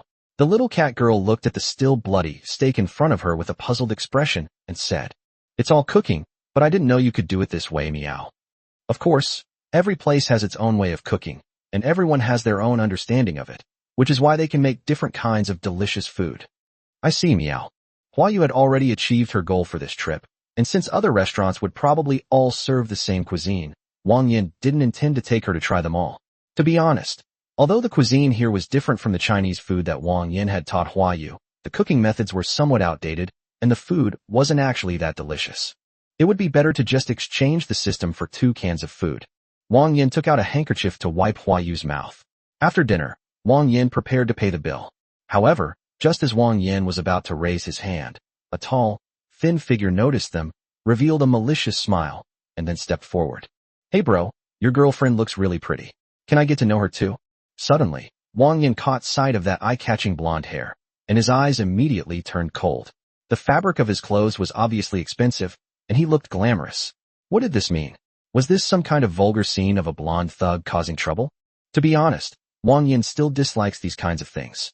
He doesn't want to play dumb and wait until others have trampled his head underfoot before slapping them in the face. What if the cat girl is right next to him and scares her? Fuck you. Before the blonde-haired guy could even utter any threats, Wang Yan punched him in the face and then slammed him down, pinning him to the floor. There was no other way. I originally wanted to kick him out, but then I thought it would break everything in the restaurant, so it would be more appropriate to embed him in the floor. All of this happened in an instant. Even the little cat girl hadn't reacted yet. What was wrong with Wang Yan? Why did he suddenly hit her? The sound of the floor breaking instantly drew the attention of everyone in the restaurant. Wang Yan stopped, not intending to kill him outright, but the kid's nose was definitely broken. He was rolling his eyes and twitching on the ground, looking like he was about to die. The restaurant owner, who was sitting at the counter processing bills, was startled when he heard the strange noise. He thought someone must be causing trouble and rushed over. When he saw the blonde man embedded in the floorboards, he almost collapsed. Quick, quick, get the young master out of there. Go get a doctor, hurry. Chapter 80. He even called out brother to save his life? Oh wow, he seems to be a rich kid. Luckily, I didn't kill him outright. The restaurant owner pulled the man out of the floor and immediately sent someone out to find a doctor. Looking at the blonde-haired man, whose life or death was unknown, he couldn't help but feel terrified. He hoped this guy wouldn't die in his restaurant. If he did, he would be finished. Young man, you're the one who hit him, aren't you? Don't you know who he is? Wang Yan frowned, wiped the blood from his hands, and said, why should I know who he is? He came up to harass my female companion first, and I was already being very lenient by not killing him on the spot. What does it matter to me who he is? The shopkeeper quickly waved his hand and said to him, no, that's not what I meant. The blonde guy you hit is the youngest son of the city lord of Unju City. Young man, you've gotten yourself into trouble. The city lord's son? For a fleeting moment, Wang Yan really wanted to curse. Do these stupid sons of officials have nothing better to do? Not long after, the person who went out to fetch a doctor returned. However, he happened to recognize the person who came. Wasn't she the dairy lady from the bakery? When Mou saw Wang Yan, she was momentarily stunned, then greeted him with a light laugh. What are you doing here? Wang Yan scratched his head, somewhat embarrassed, and said, I came here to take care of some business. I was planning to visit Sister Mayu tomorrow, but I didn't expect it to be earlier than expected. Mou's smile is sweet, and it gives people a sense of reassurance. I'll focus on saving people first. We can talk later when I'm done with this. Mou had already finished work long ago, and today's bread had already sold out. It was only because she often supplied bread and desserts to this restaurant and knew the owner that they had no choice but to ask her to come and help first to stabilize her injuries. Slowly kneeling on the ground, Mou's palms glowed with a soft, warm, fluorescent green light. Gently placing them on the blonde man's face, the flowing blood seemed to stop, and his pale cheeks seemed to gain a faint, almost imperceptible flush. Mou's ability is to heal, like the healing spell in an RPG game. Soon, the blonde man's breathing gradually calmed down, and he was even able to open his eyes and sit up. Seeing this, the boss couldn't help but breathe a sigh of relief. At least the person wasn't dead. Damn, why did they hit so hard? Wiping the blood from his nose, the blonde-haired man had a gloomy face. Although his face was still in excruciating pain, he was not about to faint. But just as he was about to say something, he heard the restaurant owner suddenly speak. Second young master, you've finally arrived. The young master was injured in our shop, but Miss Mayu has already treated him. We're sorry to have worried you. The little cat girl hadn't quite figured out what had happened yet, but she could roughly tell that Wang Yan had hit someone, and someone was trying to cause trouble for the two of them. She wanted to stand by Wang Yan's side. If it came to a fight, she wasn't afraid. However, Wang Yan didn't want her to get involved. What could a silly little cat like her do? He simply pulled her behind him, staring at this second young master, who walked in through the main entrance, and couldn't help but sneer. What these second-generation officials are best at is beating up the younger one, and then the older one comes along. If he beats up the so-called second young master, will the eldest young master come next? The second young master was dressed more conservatively, in a dark blue suit, but it was quite ornate with many decorations. He had short black hair and wore gold-rimmed glasses. Unlike his younger brother's spoiled and dissolute appearance, the second young master seemed more like a respectable person. The second young master was originally preparing to take stock of military equipment and prepare for the city's defense work at night. Recently, due to the increasing rampage of the Deadwood Church, the attacks by strange beasts in the middle and lower levels have become stronger, and the Unju City Lord's mansion has had to increase the city's defense efforts. But to his surprise, he heard that his good-for-nothing younger brother had been beaten up and even seriously injured, so Connor rushed over immediately. His face was ashen, like a block of ice. He glanced at his younger brother, then turned to look at the onlookers, his gaze immediately locking onto Wang, Yan directly in front of him. But he still asked in a low voice. Who hit him? Wang Yan met his gaze and said calmly, I made the call. Connor didn't say anything, but Mou was slightly stunned when she heard it. She thought Wang Yan was just watching the show, but she didn't expect that he was the one who did it. Young Master Connor, I have cured young Master Finn, but this little boy is my friend. Could you perhaps compensate young Master Finn for his medical expenses? Wang Yan was surprised that Mou would plead for him. His heart warmed, but he raised his hand to stop her and said coldly, Sister Mayu, thank you. No need to say anything more. This so-called young master suddenly spoke rudely to my female companion. As a man, I have to teach him a lesson. But if you feel wronged, then you can continue. His vertical pupils were like a quenched dagger. Just one glance was enough to make the hairs on Connor's back stand on end. It felt like being targeted by a ferocious beast. Turning away from Wang Yan, he looked down at his blonde-haired friend and asked him, Are you done? Finn scratched his head, nodded, then shook his head. It's better, but not completely better. My head still hurts a little. Connor breathed a sigh of relief. That's good. Connor's glasses gleamed coldly, and then, to everyone's disbelief, he threw a punch, slamming it directly into Finn's face. Just like Wang Yan had done, he embedded Finn into the floor. But his punches were faster and harder. It wasn't just for show, he was really hitting him. Oh, stop hitting me, bro. I was wrong. Damn thug. He's even calling me brother just to save his own life? No, I was wrong. Brother, please don't hit me, please. All right then. Connor stopped, shook the blood off his hands, and said coldly, I won't hit you anymore.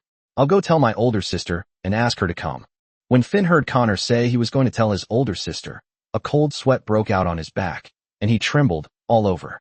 After much deliberation, he resigned himself to his fate, nodded, knelt on the ground, and wept bitterly, his face ashen. Brother, I was wrong. Please don't tell big sister. Connor snorted coldly, but stopped what he was doing. He turned to look at Wang Yan, bowed to him, and exuded an air of nobility, as if he wasn't the one who had just beaten up his younger brother. Sir and madam, please allow me to apologize on behalf of my good-for-nothing brother. He was not well-behaved and was not disciplined properly. Please forgive me. You two don't need to explain too much about what kind of person this younger brother is. I believe you. Finn, get over here and kneel down to apologize. Is your family not strict with your upbringing? Wang Yan looked at Finn, who was barely breathing and whose face was swollen, and fell into deep thought. Chapter 81 Beast Tide. Conagale, Human Race. Age, 22. Favorability, 10. Talent, Invigorate. Specialties, Basic Leadership, Combat Proficiency, Keen Observation, Artistic Mastery. I glanced at Connor's status bar, and yes, he wasn't faking it. This guy was genuinely apologizing to me. He had originally thought there would be a fierce battle, but he didn't expect this guy to be so reasonable and not to use his official position to bully others, which made Wang Yan feel a little better about him. With a city lord's mansion like this, Anju City probably can't be too bad off. Wang Yan waved his hand slightly, stopping Connor. Since Connor had gone to such lengths, he didn't mind giving him a way out. After all, the blonde-haired kid had already been beaten twice.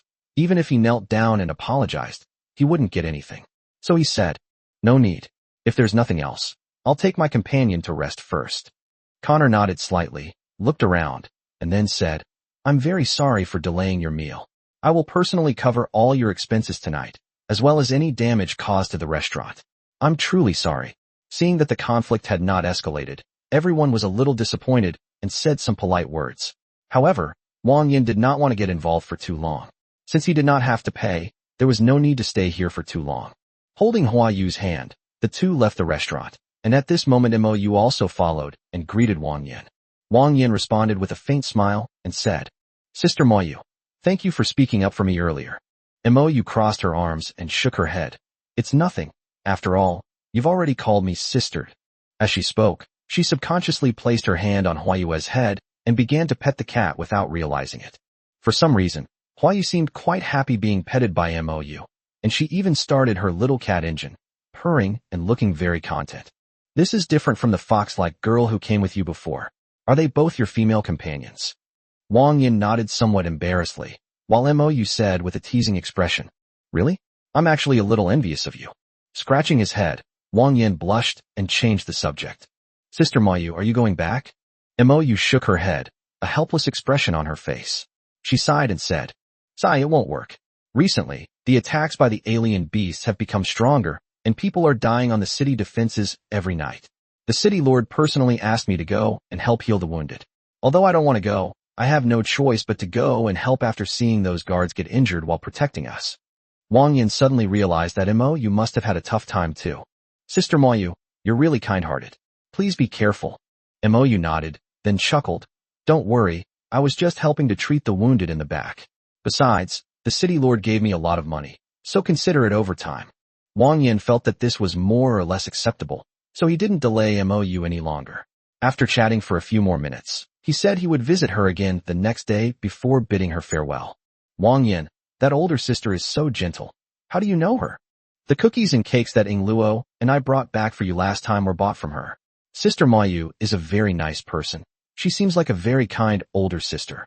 It is indeed very big, meow. The little cat girl held her own in her hands. Although it wasn't small, and she couldn't even hold it in one hand, it was still a bit inferior to Moyu. Wang Yan. Huayu wagged her tail and tugged at Wang Yan's arm, saying, all right, it's already evening. Come and mate with me, meow. Wang Yan was a little embarrassed. Why did this little girl just blurt it out? Luckily, there wasn't anyone around, or Wang Yan would have been mortified. What are you meowing about? Hurry up, meow. Hurry up, meow. Wang Yan couldn't help but laugh. The two of them booked a hotel, which, coincidentally, was the same hotel where he and Luo had been last time. However, this time, Huiwei was on the bed instead. Do you really know how to mate? The little cat girl blushed and hugged her pillow, seemingly a bit timid. Sister Luo and Sister Yoli have already explained the process to me, meow. We're all family, so we should all stay together, meow. Wang Yan smiled knowingly, lay down beside her, poked her little nose, and said, then why are you holding onto the pillow so tightly? Huayu's face turned even redder, and her earlobes became as juicy and rosy as tomatoes. The kitten seemed a little shy, so Wang Yan didn't force her too much. He reached out and put his arm around Huayu's waist, then gently kissed her forehead. Then why don't you lie in my arms for a while? Okay, meow. The kitten purred softly, and Huayu rubbed its face against Wang Yan's chest. Even she herself didn't realize how adorable her expression was. The two embraced for a while, and Wang Yan was getting sleepy, almost falling asleep. But just now, the sounds of fighting came from somewhere, which woke him up a bit. He looked down at Huayu and found that her golden cat eyes were also looking at him. Wang Yan said to her, it looks like a fight has broken out outside. Should we go check it out? Huayu seemed to want to watch the excitement too, and nodded slightly. The two of them got up and moved to the window. The inn was in a very good location, and they could easily see the view of the outer city port area. I'll go. When Wang Yan first saw the horde of monsters, he was even stunned for a moment. He had never seen such a scene before. The kobolds, which were originally in groups of 3 or 5, were now charging in groups of hundreds. There were also some large kobolds mixed in. In addition to these basic monsters, there were many other monsters that Wang Yan had never seen before. For example, he saw a humanoid beast flying in the sky, using its own skin to fly. Its entire body was almost entirely occupied by its huge mouth, somewhat like the Zubat from Pokemon. Only it looked a bit disgusting. Wang Yan, look over there. Doesn't that little thing look like a cookie? Following the gaze, Wang Yan saw a row of armored knights fighting fiercely on the far right of the city defense team. Their distinctive large round ears and small figures made it obvious that they were the Rat Knights of the Red Rose Knights Order. At the very back of this group of mouse riders, there was an even smaller figure, looking like a little rascal, holding a giant shield that was a whole size bigger than her. It must be Biscuit. Wang Yan raised an eyebrow. It seemed that Xiao Shudang had been pulled out for an internship to observe the battles of his seniors and accumulate combat experience. It was estimated that it wouldn't be long before Xiao Biscuit was sent to the front lines. The mouse's location was relatively safe, so Wang Yan didn't pay too much attention to it. The beast hide was held back by the city defense team. The most conspicuous places were the locations of the 3 main beasts. 3 strange beasts, which looked to be at the 3rd tier, were blocked by 3 different figures. Wang Yan had seen one of them before. It was the Knight Commander of the Red Rose Clan, the Mouse Knight who led Little Biscuit into the Red Rose Clan. Chapter 82. There are more experts? This was quite an eye-opener for Wang Yan. He never expected that the attacks by strange beasts in such a big city would be so ferocious. Amidst the flashing swords and clashing blades, the special effects were quite impressive, especially the Red Rose Knight Commander, who faced off against a fat, 3-headed monster. However, it looked rather disgusting, with its 2 lumps on its chest replaced by 2 gaping maws that would occasionally spew out sticky venom, making it nauseating to watch. The knight captain's petite figure was barely the size of the beast's palm. She held a great sword longer than herself in both hands, and each strike was accompanied by faint traces of blood-red rose petals, leaving a bloody gash on the beast's body. It was difficult for the beast to hit her. The heavy armor was as light as cardboard on her body, allowing her to easily dodge every attack. With each leap, she would create a cloud of blood mist, demonstrating her extremely skilled combat experience and preventing her from being injured in the slightest. However, Wang Yan also witnessed some rather bloody scenes. He saw a toad with a mouthful of fangs grab a rat rider in its hand, then shove it into its mouth, chewing it up along with its shell. The flesh and iron pieces rubbed together in its mouth, and a rat tail dangled around its mouth. The sight made the cat's scalp tingle. Wang Yan gently put his arm around her waist, signaling her not to be afraid. He felt that watching any longer might make Hua Yu feel physically uncomfortable, so he pulled her to go back to sleep. But unexpectedly, a shrill cry came from the port. Wang Yan frowned slightly, and a bad feeling suddenly rose in his heart. Waho. The sound was shrill and unpleasant. Even from a distance, Wang Yan felt a stinging pain in his eardrums. It sounded a bit like the crying of a baby, and it gave him the creeps.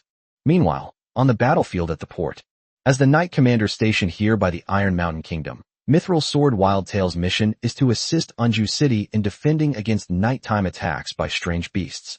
In fact, she usually doesn't need to take action. There are usually only 1 or 2 main beasts each night, and the main defense is handled by the young lady of the city lord's mansion. Recently, due to the damned Church of the Deadwood, who knows what tricks they've used, no place in the entire wall abyss has been spared. Some smaller places are even struggling to resist, to the point that even a port city like Unju City has gathered a large number of refugees. The situation in Unju City is not good either. The number of main beasts in the recent beast tide is slowly increasing, and Wilderness Tail has no choice but to join in the defense. Her greatsword was adorned with rose petals, as red as blood. Even clad in heavy armor, she could nimbly weave between the massive bodies of the beasts, leaving trails of flowing blood. A streak of light flashed, and she severed one of the giant beast's arms. The stench of blood filled the air, and the painful roar was deafening. Clearly, she had angered the beast. However, Wildtail remained calm and composed. She even glanced up at the other 2 main beasts, but the battle there did not seem to be going well. The other 2 main beasts were defended by the city defense team captain and the young lady of the city lord's mansion, respectively. Their strength was not as good as Kuang Yuai's, so they were having some trouble. Kuang Yuai couldn't help but frown slightly, and his eyes under his armor turned cold. She needs to resolve this immediate problem quickly so she can support the other 2. As Kuang Yuai was thinking this, just as he was about to draw his sword to behead the giant beast, his eardrums suddenly felt a sharp pain, and even bled slightly. The sound was miserable and piercing, and everyone felt a chill in their hearts. Damn it, it was the 4th main beast. 1 hand, 2 hands, 3 hands, 8 hands were placed on the cliff face, and the mournful cries did not stop, causing everyone to be in a daze. It was an enormous head, with 8 long, thin arms growing around it. The head had a mournful face and was emitting a heart-wrenching wail. The weaker soldiers had already collapsed to the ground, their eardrums ruptured and their minds broken. Currently, only 3 people on the field can withstand the main beast, but this new addition has created a real problem. No one can stop it, and the giant head seems determined not to stop, howling as it charges straight into the city. Reserve troops, prepare to fight alongside me. Connor, who was originally in charge of the battle, saw the beast charging directly towards the city. He couldn't care less about anything else. The city was full of unarmed civilians. If this thing went in, it would be an overwhelming massacre. Well, Wang Yan, who was at the inn, glanced at the scene. He hadn't really wanted to get involved, but now he had no choice. If this strange beast is allowed to enter, it could very well cause a devastating blow to Unju City. He doesn't want to see the city destroyed. After all, it's the closest large city to his home, and he's counting on getting his goods from here. Huaiwe, find a safe place to hide. I'll be right back. A broadsword suddenly appeared from the system space, and Wang Yan slung it over his shoulder. Huaiyu naturally knew what Wang Yan was going to do, and obediently nodded repeatedly. Okay, Meow. Wang Yan, be careful, Meow. Wrapped. With one leg on the windowsill, Wang Yan leaped into the air, a crimson cloud appearing beneath his feet as he charged directly towards the strange beast. Quick, quick! Archers, fire! Knights of the Crimson Rose, you hold it off. Buy some more time. Don't let it enter the city, once the other three main beasts are dealt with. Connor picked up a rapier and, instead of hiding behind the crowd, stood at the very front, even half a body length ahead of the Red Rose Knights substitutes. He knew that these young knights were all relatively young apprentice knights. As he watched the monstrous head hurtling towards him with howls, a bead of cold sweat slid down his cheek. No, absolutely not. We absolutely cannot let this thing into the city. Although he wasn't as skilled in combat as his older sister, he wasn't someone who could be easily defeated. He raised his sword, ready to thrust, but just as he mentally prepared himself, for some unknown reason, the enormous head flew rapidly in the direction he had come from. What on earth happened? That is, there was someone on the beast's head. That person kicked the beast away. There are more experts. Connor was still in a daze. He was ready to die, but someone saved him. His pupils, hidden behind his gold-rimmed glasses, kept focusing, and the mysterious figure gradually emerged in his eyes. It's him. Chapter 83, offering a helping hand. It's him, the guy who just hit Finn, no doubt about it. Connor stared intently at the figure, never expecting that it would be him who stepped forward in this critical moment. Wang Yan didn't say a word. At this moment, he just wanted to deal with this thing as soon as possible. After all, the little cat girl was still waiting for him, and he didn't want Hua Yu to keep worrying. So you should just die first. With his vertical pupils appearing and disappearing, Wang Yan's broadsword, when used against his immense strength, was like a meat grinder. Even that big head had to dodge frequently, not daring to confront him head-on. Everyone present was stunned. They never expected that someone would step forward at this critical moment. In any case, this directly turned the tide of the battle and undoubtedly gave everyone a boost of confidence, greatly inspiring morale. With Wang Yan's addition, the battlefield of the other three main beasts became a bit more aggressive. If they didn't fight desperately, it would be too late. They had to hurry up and deal with the strange beasts in front of them to avoid causing any more trouble. Aya! The massive head was forced to retreat step by Wang Yan, its mouth constantly emitting piercing cries, and purplish-black blood flowed from its eye sockets, spreading a putrid stench. Wang Yan frowned slightly, but he was still able to cope. He held his broadsword horizontally, the moonlight casting a cold, icy glow on it. An arc-shaped afterimage flashed by, its edge outlined in dark red by the blood of the strange beast. As Wang Yan's blade flashed again and again, the strange beast was visibly dismembered and quickly defeated. Even when the head fell, the battles in the other three areas were not yet over. A familiar feeling washed over him, and the small ball of light once again rushed toward Wang Yan's forehead. Just like when he killed that long-tongued monster last time, Wang Yan once again obtained a seed of purification. However, he still didn't understand what it was for, so he didn't think about it too much. Wang Yan rolled his eyes, but since the crisis was over, he didn't bother with what was to come. He had no obligation to help the city defense team anyway, and since they could handle the rest, Wang Yan went back to the hotel first. After defeating her opponent in the wilderness with a series of lance thrusts, Nisha, the young lady of the city lord's mansion, also completed her battle, assisting the captain of the city defense team in defeating the last main beast and initiating the counterattack. The swarming beasts suddenly seemed to have lost their leader. Some began to riot, while others scattered and fled. However, they were clearly in disarray, and the city defense team would clean them up without the need for further intervention. Nisha removed her helmet, and her long, flowing blonde hair cascaded down, revealing a face that contrasted sharply with her armor. Despite her small size, she's still a lowly knight. Nisha frowned as she looked at the fallen head, seemingly lost in thought. Just then, Connor hurried over. Big sister, the attack is over. Thanks to that person's help, otherwise the city would have been in grave danger. Nisha nodded slightly, exhaling a soft hum through her nose, and then spoke calmly. Do you know that mysterious person who suddenly made a move? Connor pursed his lips, thought it over and over, and decided to tell her what had happened that evening. Yes, Finn went into trouble again tonight, and he just happened to offend that guy. He beat Finn up, so I went over there. Upon hearing Finn's name, especially the news that he had caused trouble again, Nisha's expression turned cold at a visible speed. Did you hit Finn? I hit him. Nisha nodded and continued. Find out where this person went. We'll pay them a visit tomorrow and make sure to thank them properly. After telling Connor her plans, Nisha stopped paying attention to the matter and focused on returning to the city lord's mansion to report to her mother. Wang Yan returned to the inn, Fortunately, he acted in time, and the inn was not affected. He found Xiao Huaiwei in his room. Although Wang Yan had gone quickly enough, Huaiwei was still worried. When she saw him return, she hugged him tightly, as if she didn't want to let go. Wang Yan gently stroked the cat's head and said softly, "Okay, I'm fine. Let go of me first, and let's go to bed to talk, okay?"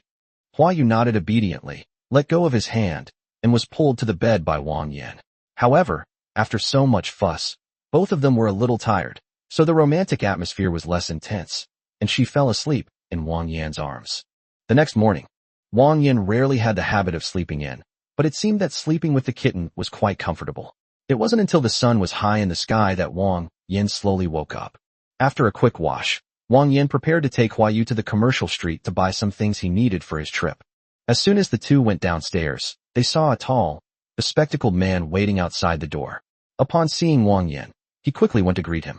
Wang Yan looked at the man. Wasn't he the older brother of the blonde guy from last night? Why did he suddenly appear?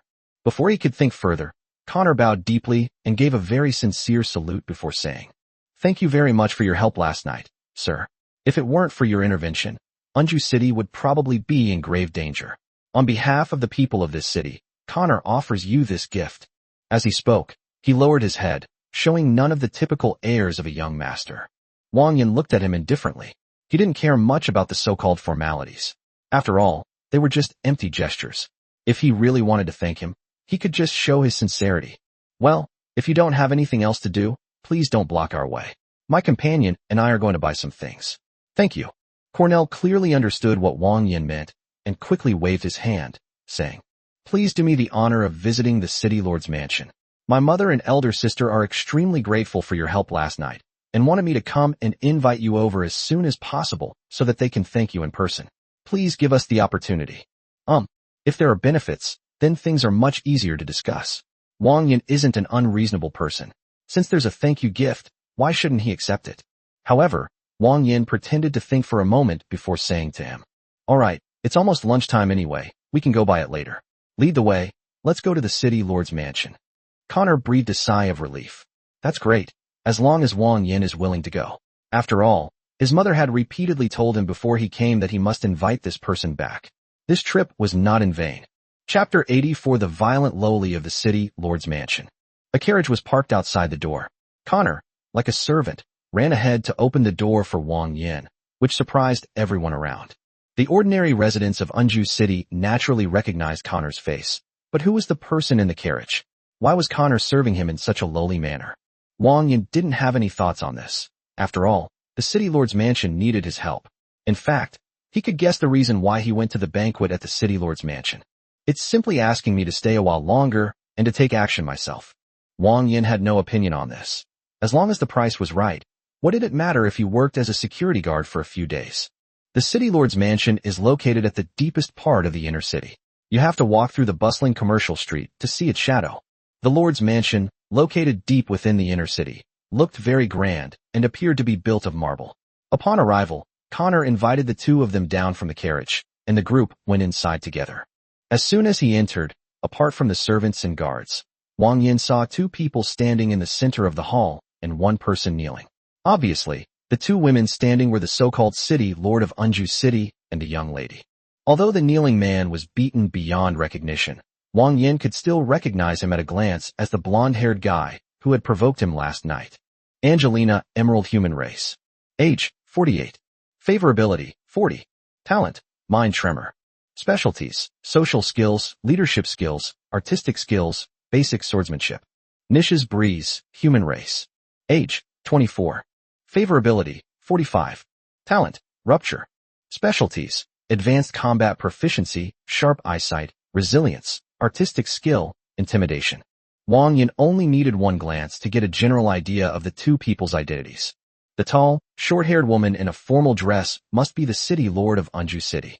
She is extremely beautiful with a hot figure, and she is even comparable to Mou. If it weren't for the system's reminder, Wang Yan would never have guessed that she was almost 50 years old just by looking at her. The blonde girl in the light green dress next to her must be the mysterious older sister Connor mentioned. Wang Yan really didn't expect that this little girl, who looked 2 heads shorter than Connor and appeared delicate and weak, could actually withstand the main beast's attack. It was quite surprising. Honorable Mr. Wang Yan, thank you for standing up for Unju City yesterday. If it weren't for your help, the beast tide yesterday would have caused incalculable disaster. The short-haired young woman spoke with utmost sincerity, without any airs of a city lord. Instead, she seemed like a friendly aunt next door, making people instinctively want to get close to her.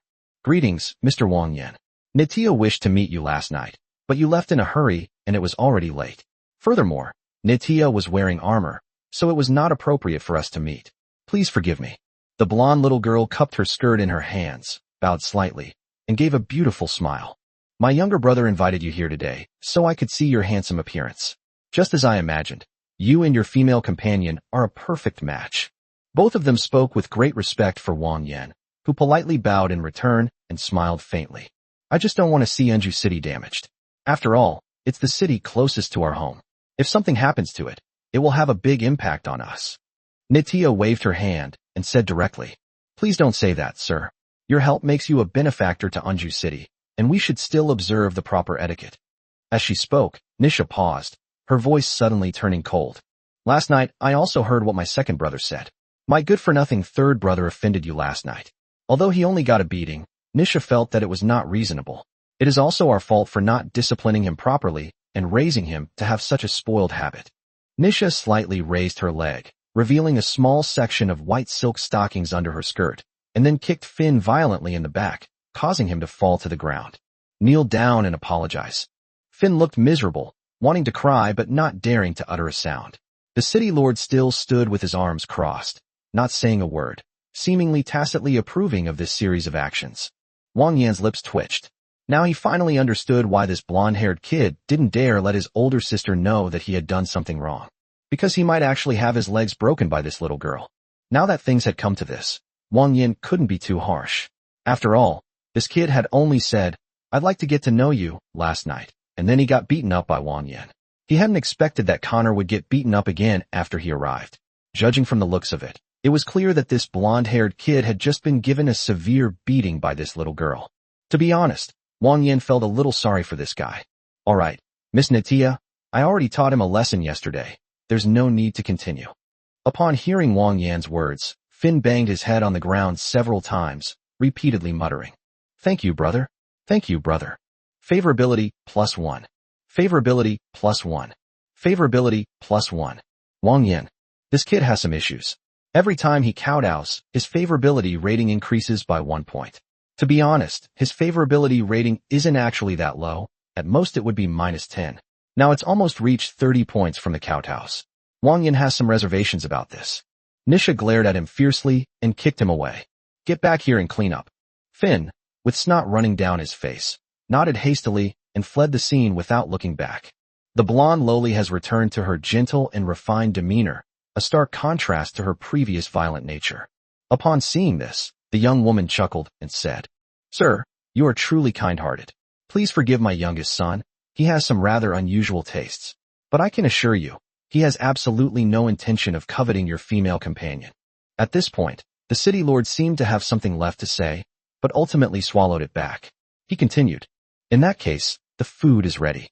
Mr. Wang Yan, please come with me to the dining room. We can talk about this later. Wang Yan nodded, took the kitten girl's hand, and the two followed Angelino inside. The restaurant's layout was very Western style, with long, rectangular tables. Wang Yan and Huayu took their seats as guests.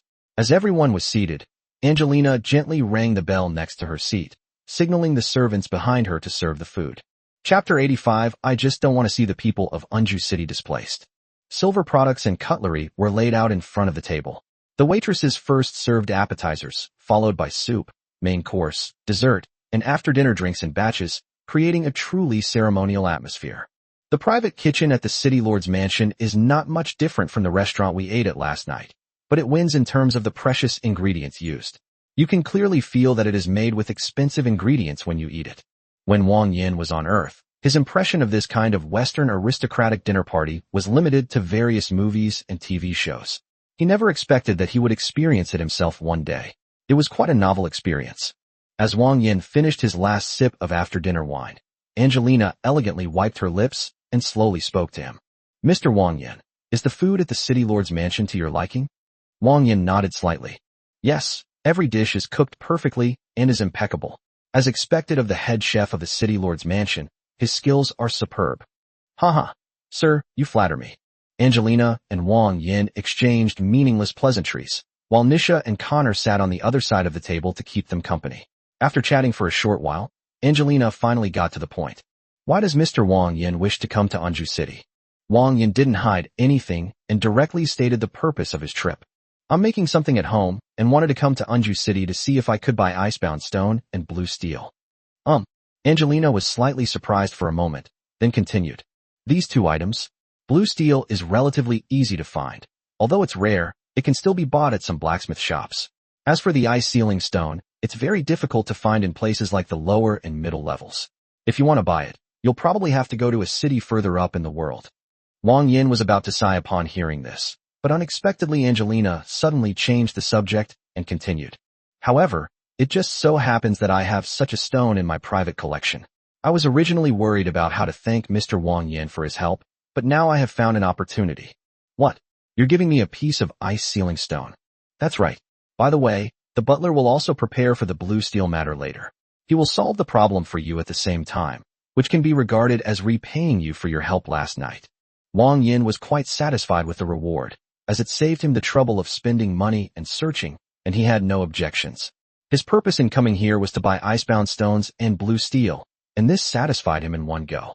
The butler silently withdrew, and Wang Yan guessed he was probably going to prepare something for him. Just then, Angelina spoke again. In that case, is there anything else you need to do in Anju City, sir? Wang Yan smiled faintly. It seemed they wanted to discuss serious matters. There are no other matters. If the city lord has any other requests, please feel free to mention them. Angelina chuckled. Everyone here is smart. Since Wang Yan said so, there's room for negotiation. The next topic will simply be how much the price will be increased. Sir, you are indeed wise. In that case, I will refrain from further pleasantries. As she spoke, Angelina crossed her arms, fixed her gaze on Wang Yan, and continued. Sir, you're probably aware of the recent situation in Anju City. It's all because of the Drywood Church. We don't know why these people are so keen on inciting attacks by mutated beasts. Currently, major powers at the higher levels are starting to take this matter seriously, and the mutated beast tide should subside soon. But as you know, sir, if it weren't for your timely intervention yesterday, the consequences would have been unimaginable if that main beast had been allowed to enter the city. Angelina's eyes were lowered, and a hint of resentment seemed to flash within them. Anju City's ability to withstand the beast tide is weakening. Both the city defense team and the Red Rose Knights are losing members every day. It's estimated that we will soon be out of manpower. At that time, Anju City's destruction will be inevitable. However, I have already come up with a plan. This morning, I sent a messenger to the Iron Mountain Kingdom to seek their assistance. The reinforcements are expected to arrive within 10 days.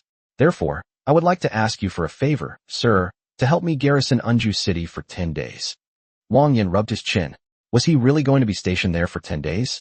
This seemed a bit too long and exceeded his expectations. For each day of duty, the city lord's mansion will pay a reward of 5,000 taels of silver. Actually, I don't have much interest in these money and possessions. I just don't want to see the people of Anju City displaced. With great power comes great responsibility. If I don't stand up, what will happen to those unarmed people? Wang Yan's eyes were extremely firm, like two flames, sincere and intense. Neither Nisha nor Connor could help but lower their heads and gently cover their mouths, while Angelina burst out laughing.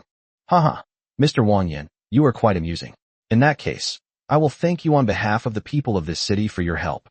Angelina's favorability, plus 10. 5,000 a day, that's 50,000 in 10 days. That's faster than robbing a bank. Although this job wasn't very safe, it was an easy task for Wang Yan, and he could also accumulate the so-called seed of purification along the way. In fact, Wang Yan still doesn't understand what the purification seed is for.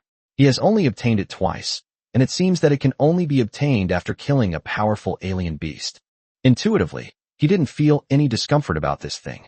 However, in Wang Yan's subconscious, he wanted to collect more, and now was actually a good opportunity. And so the matter was settled with Angelina. After lunch, Wang Yan did not linger and left the city lord's mansion. Wang Yan had arranged with Sister Moyu last night to visit her today, so he planned to take Huiwa to pay her a visit, buy some sweets, and then check out the cookies at the Red Rose Knights Guild. He wondered how well that little rascal had been trained.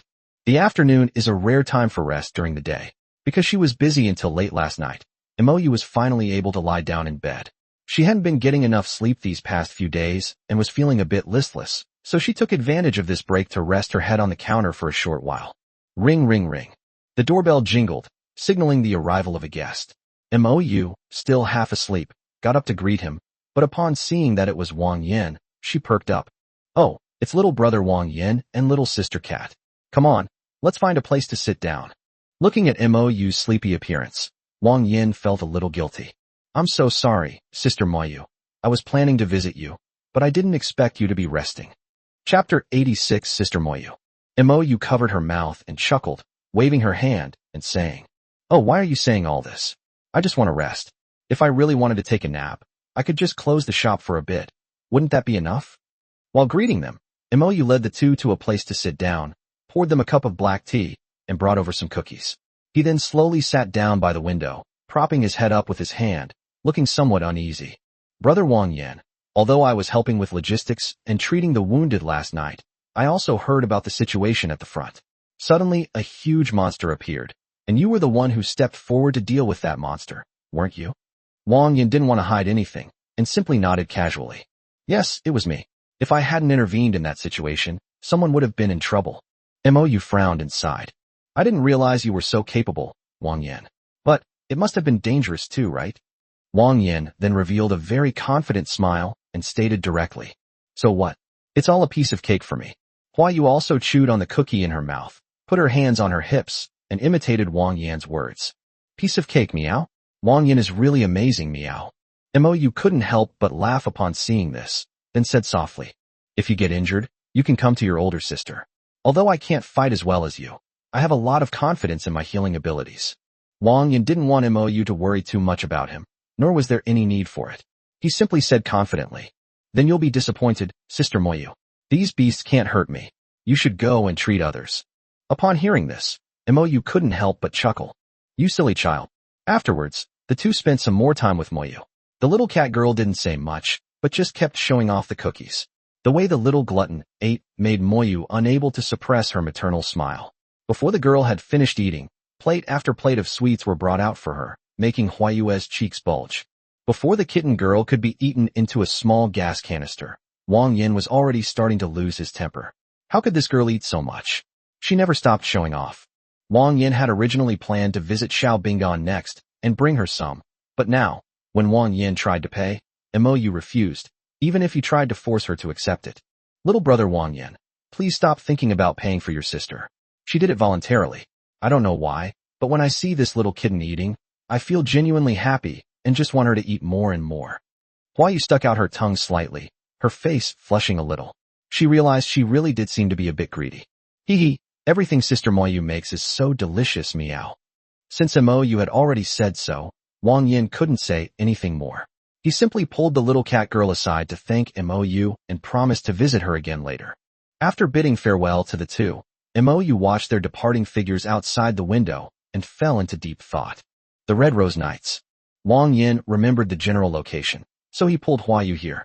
The two guard rats in front of the door were the same two as before, but they were both missing an ear, which made them look a bit comical. The two women naturally recognized Wang Yan and did not stop him as they had done last time. They bowed slightly to him, while the other rat guard quickly ran in to inform him. Before long, a familiar little man appeared in front of Wang Yan and the other woman. Master.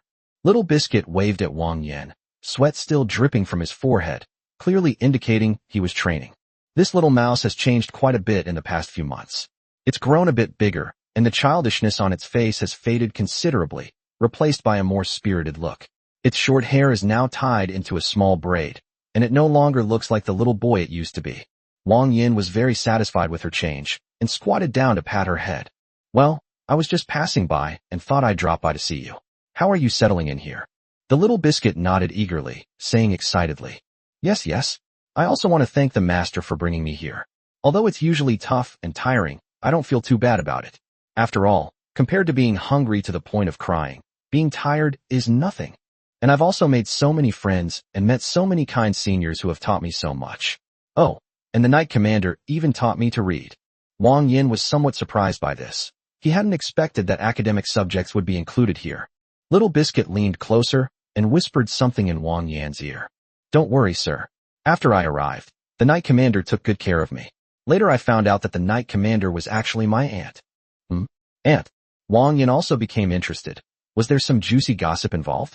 Yes. Uncle Dumb and the Knight Commander are a couple. They just haven't made it public, but everyone knows it. That's what the seniors told me. Unexpectedly, Little Biscuit had this kind of relationship here. Wang Yan said. How come she even provides literacy training? Oh, it turns out she's my aunt. Oh, then it's alright. With this connection, Xiao Deng is probably living a more comfortable life here than at home. Do you have enough money? That's enough. Thank you for the money you gave me before you left, sir. I remember it all, but you gave me too much. I can't possibly spend it all. As if remembering something, Little Biscuit continued. Sir, could you wait a moment? I want to write a letter back to my mother. Okay, you go ahead. I'm going to look around somewhere else too. I'll come back to get it later. Having arranged to meet Xiaobingen later, Wang Yan took Huayue's hand and strolled aimlessly down the street. Huayu, you should go back after tonight. Meow.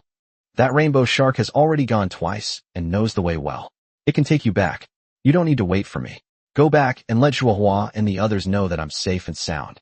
Just tell them I'll be back in a few days. Are we going back, Meow? It would be a lie to say she wasn't disappointed, but Wang Yan had indeed given her a task. If she stayed up there for 10 days straight, Sister Zhuohua and the others would definitely be worried. The little cat girl's tail drooped down. She was finally getting some alone time with Wang Yan. I was so useless last night, Meow. Huayu, why don't you seize the opportunity? No, I can't let it be like last night tonight. I absolutely must seize this opportunity. Meow, I'll seduce Wang Yan. Thinking this way, the kitten girl gradually became full of fighting spirit. What on earth is this silly girl doing? Chapter 87. A day date with the cat girl. Wang Yan didn't want to buy that many things. He only bought some essential tools for the house. Wang Yan knew how to make a stone mill, but it was just too inconvenient. So this time he simply bought one and put it in the warehouse. Wang Yan actually wanted to buy some tiles, since the wooden flooring couldn't quite compare to the quality of the tiles. However, unfortunately, Wang Yan's warehouse only had a capacity of 1 ton. After storing some miscellaneous items and placing a stone mill, it was already almost full, and there was simply no way to put in any more tiles. So, he had to abandon the idea for the time being. However, it's okay to buy some glass. The demand isn't high, and it can be used for window decoration without taking up too much space. Then, we took the kitten around. Unju City is mostly a transit point for various commercial trades. As a commercial city, it also has entertainment facilities. For example, at the end of the commercial street, in the central square of Unju City, there are many people selling acrobatics. To Wang Yan, they are all old tricks, such as training monkeys, swallowing fire, swallowing swords, and the like. To be honest, he had seen enough of these things at the market in his hometown. Even in this other world, these people always do the same few things. Huayu had never seen these things before, but she enjoyed watching them very much, especially the monkey show, where she was amused by the monkey's comical performance.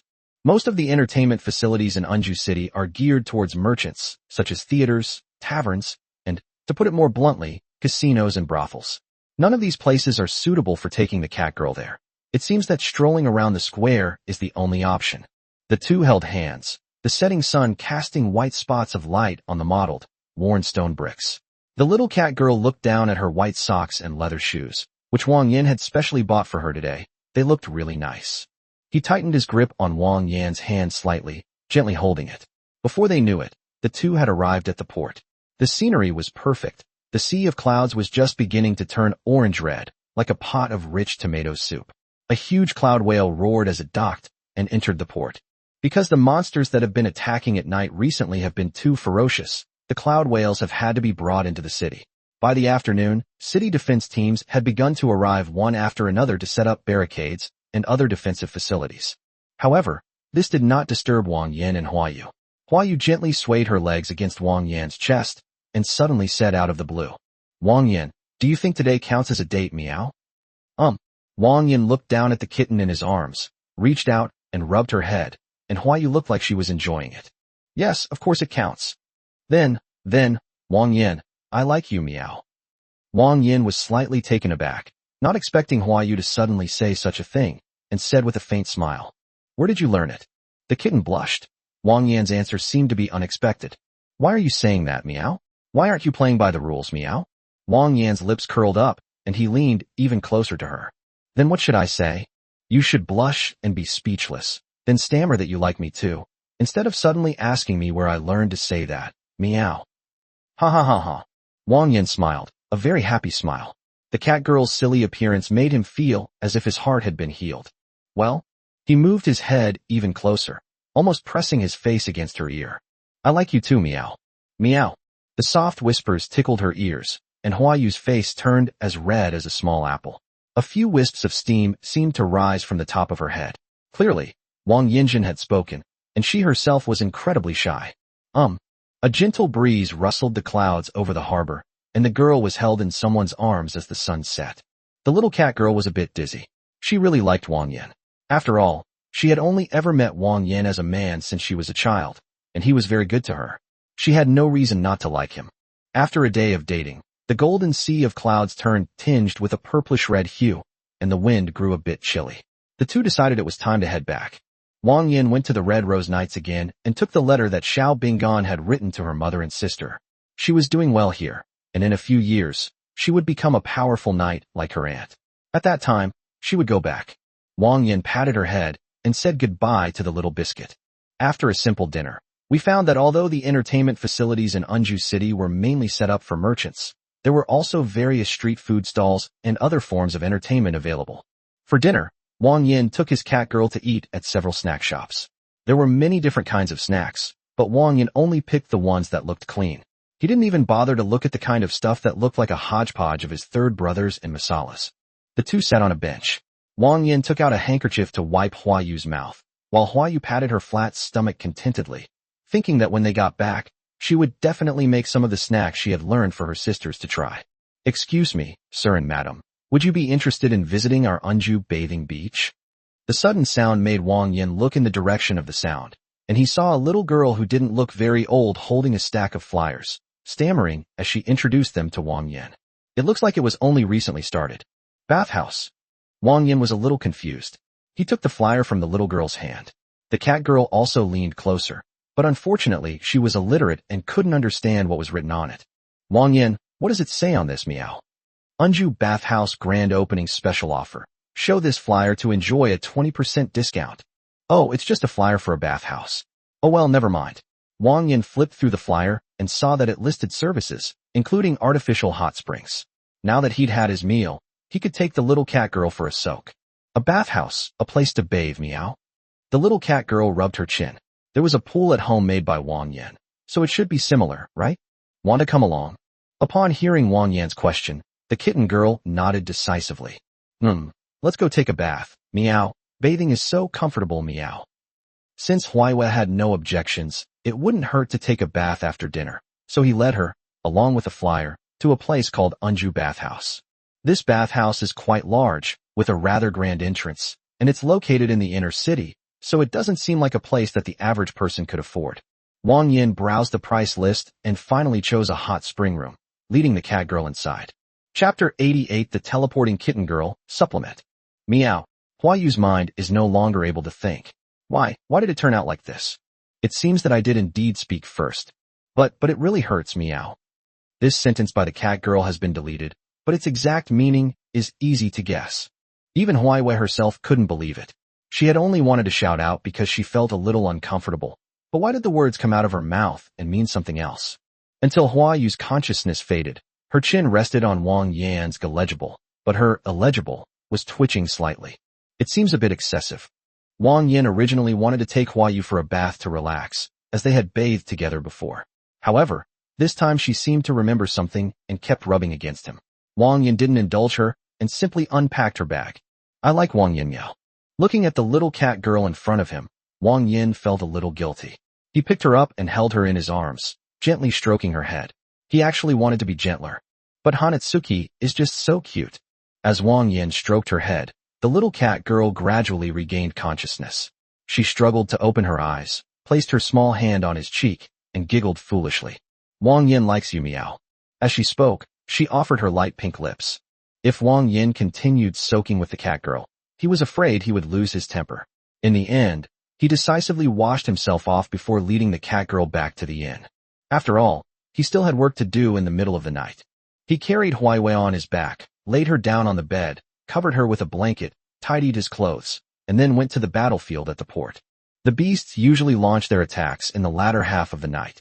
Although Wang Yan arrived a bit late, the beasts had already begun their first wave of attacks. However, this wasn't a major problem, since Wang Yan was there to deal with the main beast, which hadn't yet made its appearance. Nitya looked around nervously, but when she saw Wang Yan's face again, she finally felt relieved.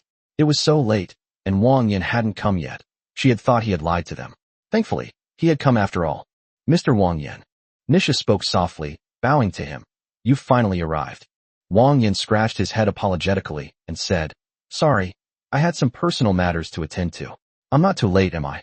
No, you've come at just the right time. Nisha glanced casually at the small red marks on Wang Yan's neck, her face flushing slightly. She then coughed lightly and said, The main beast has not yet begun its attack. You may rest for a while in the back. Wang Yan shrank his neck, his expression unchanged, but inside he was so embarrassed he was practically digging his toes into the ground. Fortunately, the main beasts arrived relatively early tonight, preventing Wang Yan from feeling embarrassed for too long. However, the number of beasts remained stable at 4 tonight. Wang Yan simply picked up a monster that was easy to handle with his broadsword and easily subdued it. After helping the others finish off the monster, Wang Yan hurriedly left the battlefield, as he needed to get back to sleep with Huayu. The night passed peacefully. With Wang Yan's addition, the pressure on the city defense team was greatly reduced. They were no longer in a passive defensive situation, and there was even a hint of a counterattack. The birds chirped and twittered in the early morning. Huayu woke up with a tired body and saw that familiar face. Wang Yan, good morning, meow. Wang Yan also woke up, and seeing the little cat girl's sleepy appearance, he couldn't resist, and simply kissed her. Good morning, Huayu. After a quick wash, Wang Yan planned to take her to the port and call upon the rainbow cloud shark to send her back. Wang Yan, I forgot to tell you last night. The thought of her wild behavior last night, including saying something like a little bit, made Huayu blush uncontrollably. I've awakened too, meow. Just as Luo and the others said, meow. Upon hearing this, Wang Yan looked up at her, and a status bar came into view. Flower Moon Cat Clan. Age, 19. Favorability, 100. Talent, instantaneous movement. Specialties, stealth, culinary skills, agility. Has the talent of teleportation been added? Huayu slowly began to speak. I feel like it's the ability to suddenly move from one place to another in a flash, like. As she spoke, Huayu's golden cat eyes fixed on a spot not far away.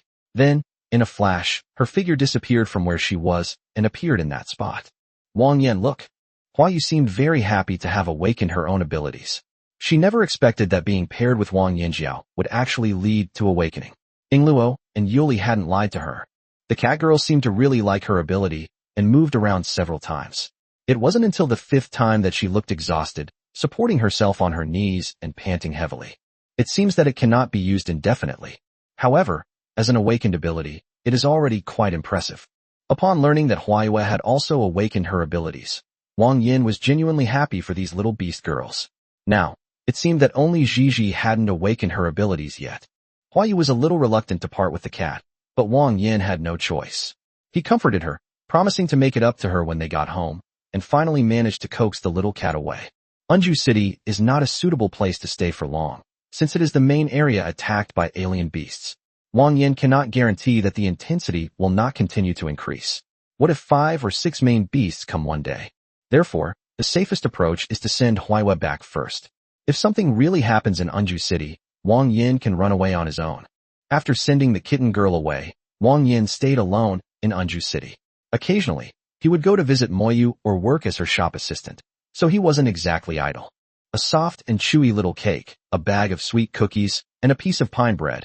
That's 103 silver coins in total. I'll round it down to 100 for you.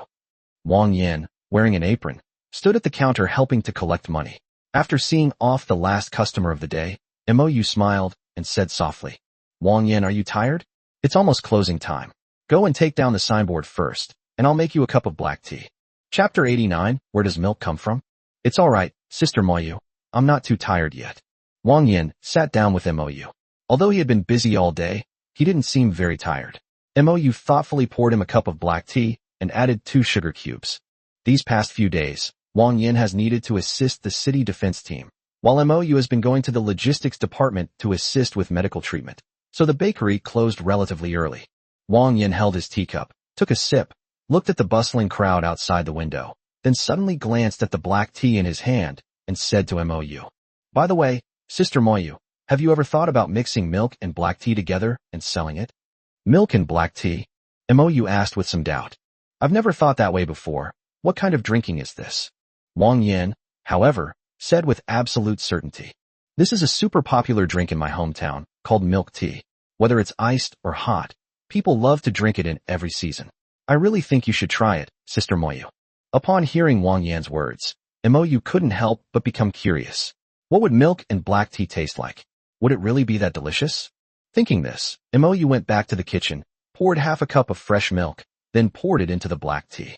After stirring for a while, a cup of rich, simple black tea was ready. She brought it close to her nose and smelled it. Indeed, she could detect a strange fragrance. She took a small sip, and a fragrant and rich taste instantly filled her mouth. Just one sip was enough to fascinate her with its unique flavor. Mixing milk and black tea together results in a flavorful drink that combines the richness of milk with the aroma of black tea. How about it, Sister Mou? Was I right? Mou rested his chin on his hand, pondering, and said, this is indeed a good idea. If we optimize it further, the young ladies in the inner city will definitely love it. She paused, as if considering something, before continuing. But this milk could significantly increase the cost. Wang Yan was taken aback upon hearing this. Milk? Subconsciously, his eyes lowered slightly, and Mou noticed his gaze, her face instantly turning red. What are you thinking? I am a cow-type beast man of the bull clan, not a cow. Wang Yan looked embarrassed and apologized repeatedly. He really didn't mean to think that way, but Mou was just too easy for people to misunderstand. Mou also realized that she might have spoken a bit too harshly, and her expression softened slightly. This was mainly because Wang Yan's thinking was a bit off. She was just a little older.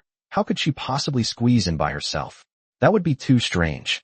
The milk in the shop is usually supplied by several small villages around Anju City. The quantity is very small, so it is very expensive. Milk is very easy to spoil, so you can only buy it nearby. I picked up the cup of milk tea and drank it all in one gulp. Warm drinks are the most soothing for the soul. Little brother Wang Yan, you're being naughty. Mou pouted as she spoke, but there was no hint of blame in her expression. Sorry, Sister Mou, I didn't really think too much about it. Just as the two were talking, a clear bell rang as the door opened. Mou instinctively turned her head, thinking a guest had arrived, and said, Sorry, we're already closed. Sister Mou, didn't I say I was coming to pick up the goods soon? Are you not welcoming me? A slightly familiar voice suddenly rang out, and Wang Yan's heart sank. He looked in the direction of the voice and, sure enough, saw a hot woman with dark brown skin. Oh, I'm sorry, Sister Shihu. I thought you had a guest. Are you here to pick up cherry blossom cakes? I'll go get them for you right away.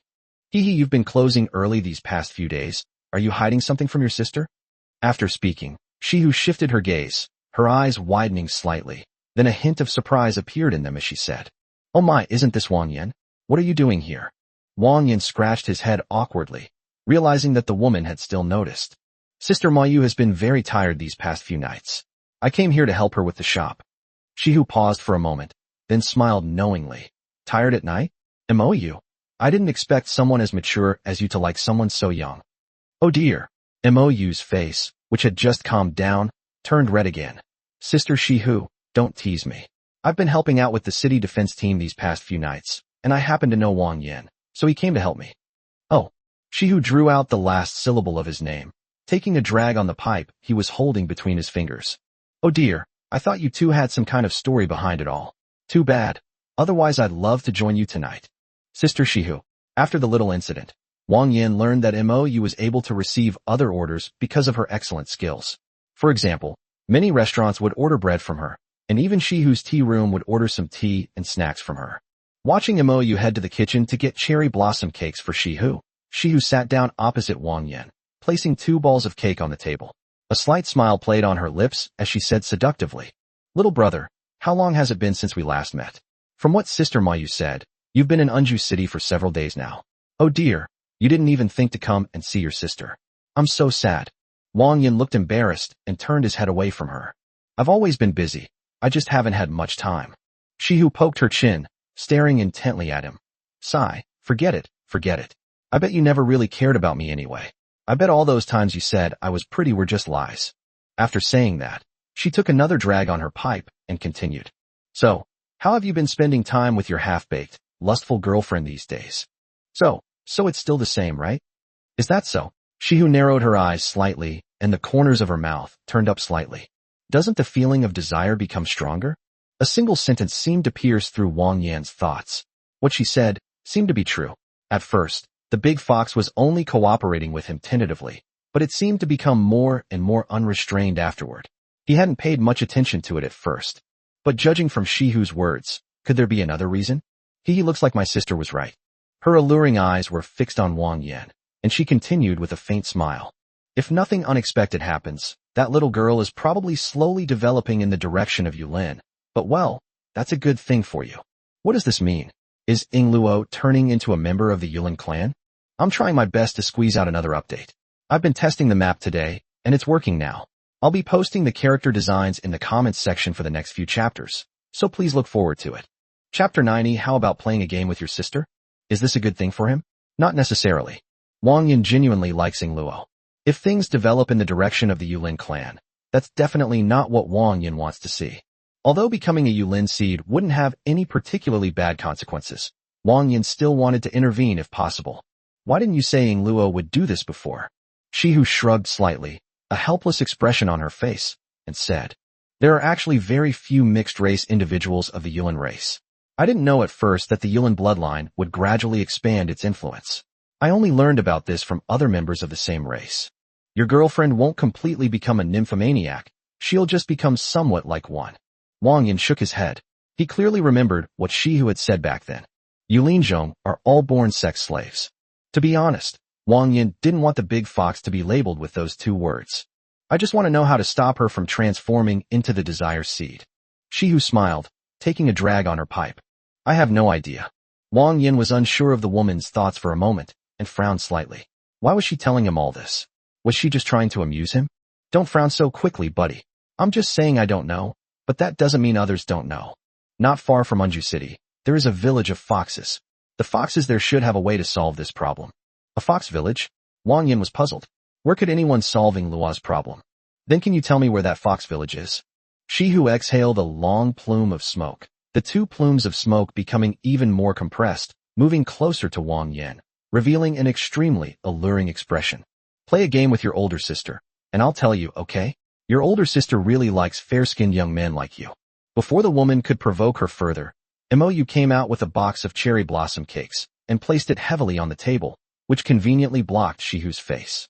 Sister Shihu, all the cherry blossom cakes you ordered are here. Please check them. Shihu smiled slightly and touched her chin as she said, oh dear, it seems some people just like to hog everything. I'm so sad. Hee alright, little brother, I won't tease you anymore. Actually, I don't know exactly where that village is, but some of the fox ladies in the tea house might know the location. Next time you come to Unju City, you can bring your girlfriend along, and I'll put in a good word for you and find someone to take you there. Wang Yan forced a thank you. After all, Shihu had reminded him and was willing to find someone to take him to the Fox clan's village. For that reason alone, he should thank her properly. No need for thanks, little brother. If you really want to thank your big sister, how about you pamper her for one night? Her bright eyes opened slightly, gleaming with a mesmerizing light. Sister, you're not joking when you say that. All right, Sister Shihu, it's about time to go back. Mou gently pushed Shihu. Sister Shihu, we're closing up shop. We need to eat later, and then we're heading to the city defense team. Haha. Okay, little sister Mou, I get it. I won't bother you anymore then. After Mou saw off this troublesome guest, a look of relief finally appeared on Wang Yan's face. Shihu was indeed troublesome, but she was genuinely willing to help when needed, so Wang Yan didn't say much. After having dinner with Mou and resting for a while, the two left the bakery to start working overtime. 10 days didn't actually pass by very slowly, mainly because these days were so fulfilling that Wang Yan didn't feel too bored. These strange beasts didn't pose any threat to him, so it was quite peaceful. On the 9th day, just as Wang Yan had defeated the main beast and was preparing to return to the inn, someone he never expected appeared at the inn's door. It's that blonde-haired kid named Finn, the young master of the city lord's mansion. Young Master Finn, what brings you here? Wang Yan frowned slightly.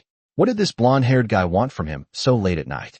Upon seeing Wang Yan, Finn immediately greeted him with a warm smile, put his arm around his shoulder, and said in a very familiar manner, "Hey, brother Wang Yan, I've been wanting to meet you for a long time, but I've been recovering from my injuries, so it's been delayed until now. Come on, let's go have some fun together, it's on me." "What are you doing?" Wang Yan had no idea what was going on in this blonde-haired kid's thought process, so he gently pried his hand away and said bluntly, "Young Master Finn, our business is over. You don't need to keep trying to apologize to me. It's getting late. Please go back. I need to rest." Pushing Finn aside, Wang Yan entered the room. Just as he was about to close the door, one of his feet got stuck in the crack. Finn, peering through the crack, quickly said, Hey, brother Wang Yan, don't be so quick to refuse. I really just want to treat you to a nice drink, that's all. Don't overthink it. I know you're leaving soon. Brother Wang Yan, please give me a chance." Wang Yan glanced at the favorability rating above his head, which was strangely high at 50. It didn't seem like he was hostile at all. Does she seem genuinely interested in reconciling with him? With a slight sigh, Wang Yan realized he wasn't an unreasonable person. Since this young man with blonde hair wanted to reconcile with him, he didn't need to keep rejecting him so ruthlessly. It's always good to leave room for maneuver in the future, especially since the man's mother was now his employer. He was also curious about what tricks this young master could come up with.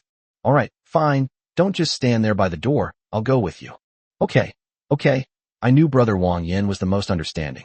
"Come on, let's go for a drink." It seems a bit hasty. Wang Yan initially thought that the kid's apology meant taking him to some brothel or something. If that were the case, he would have left without looking back.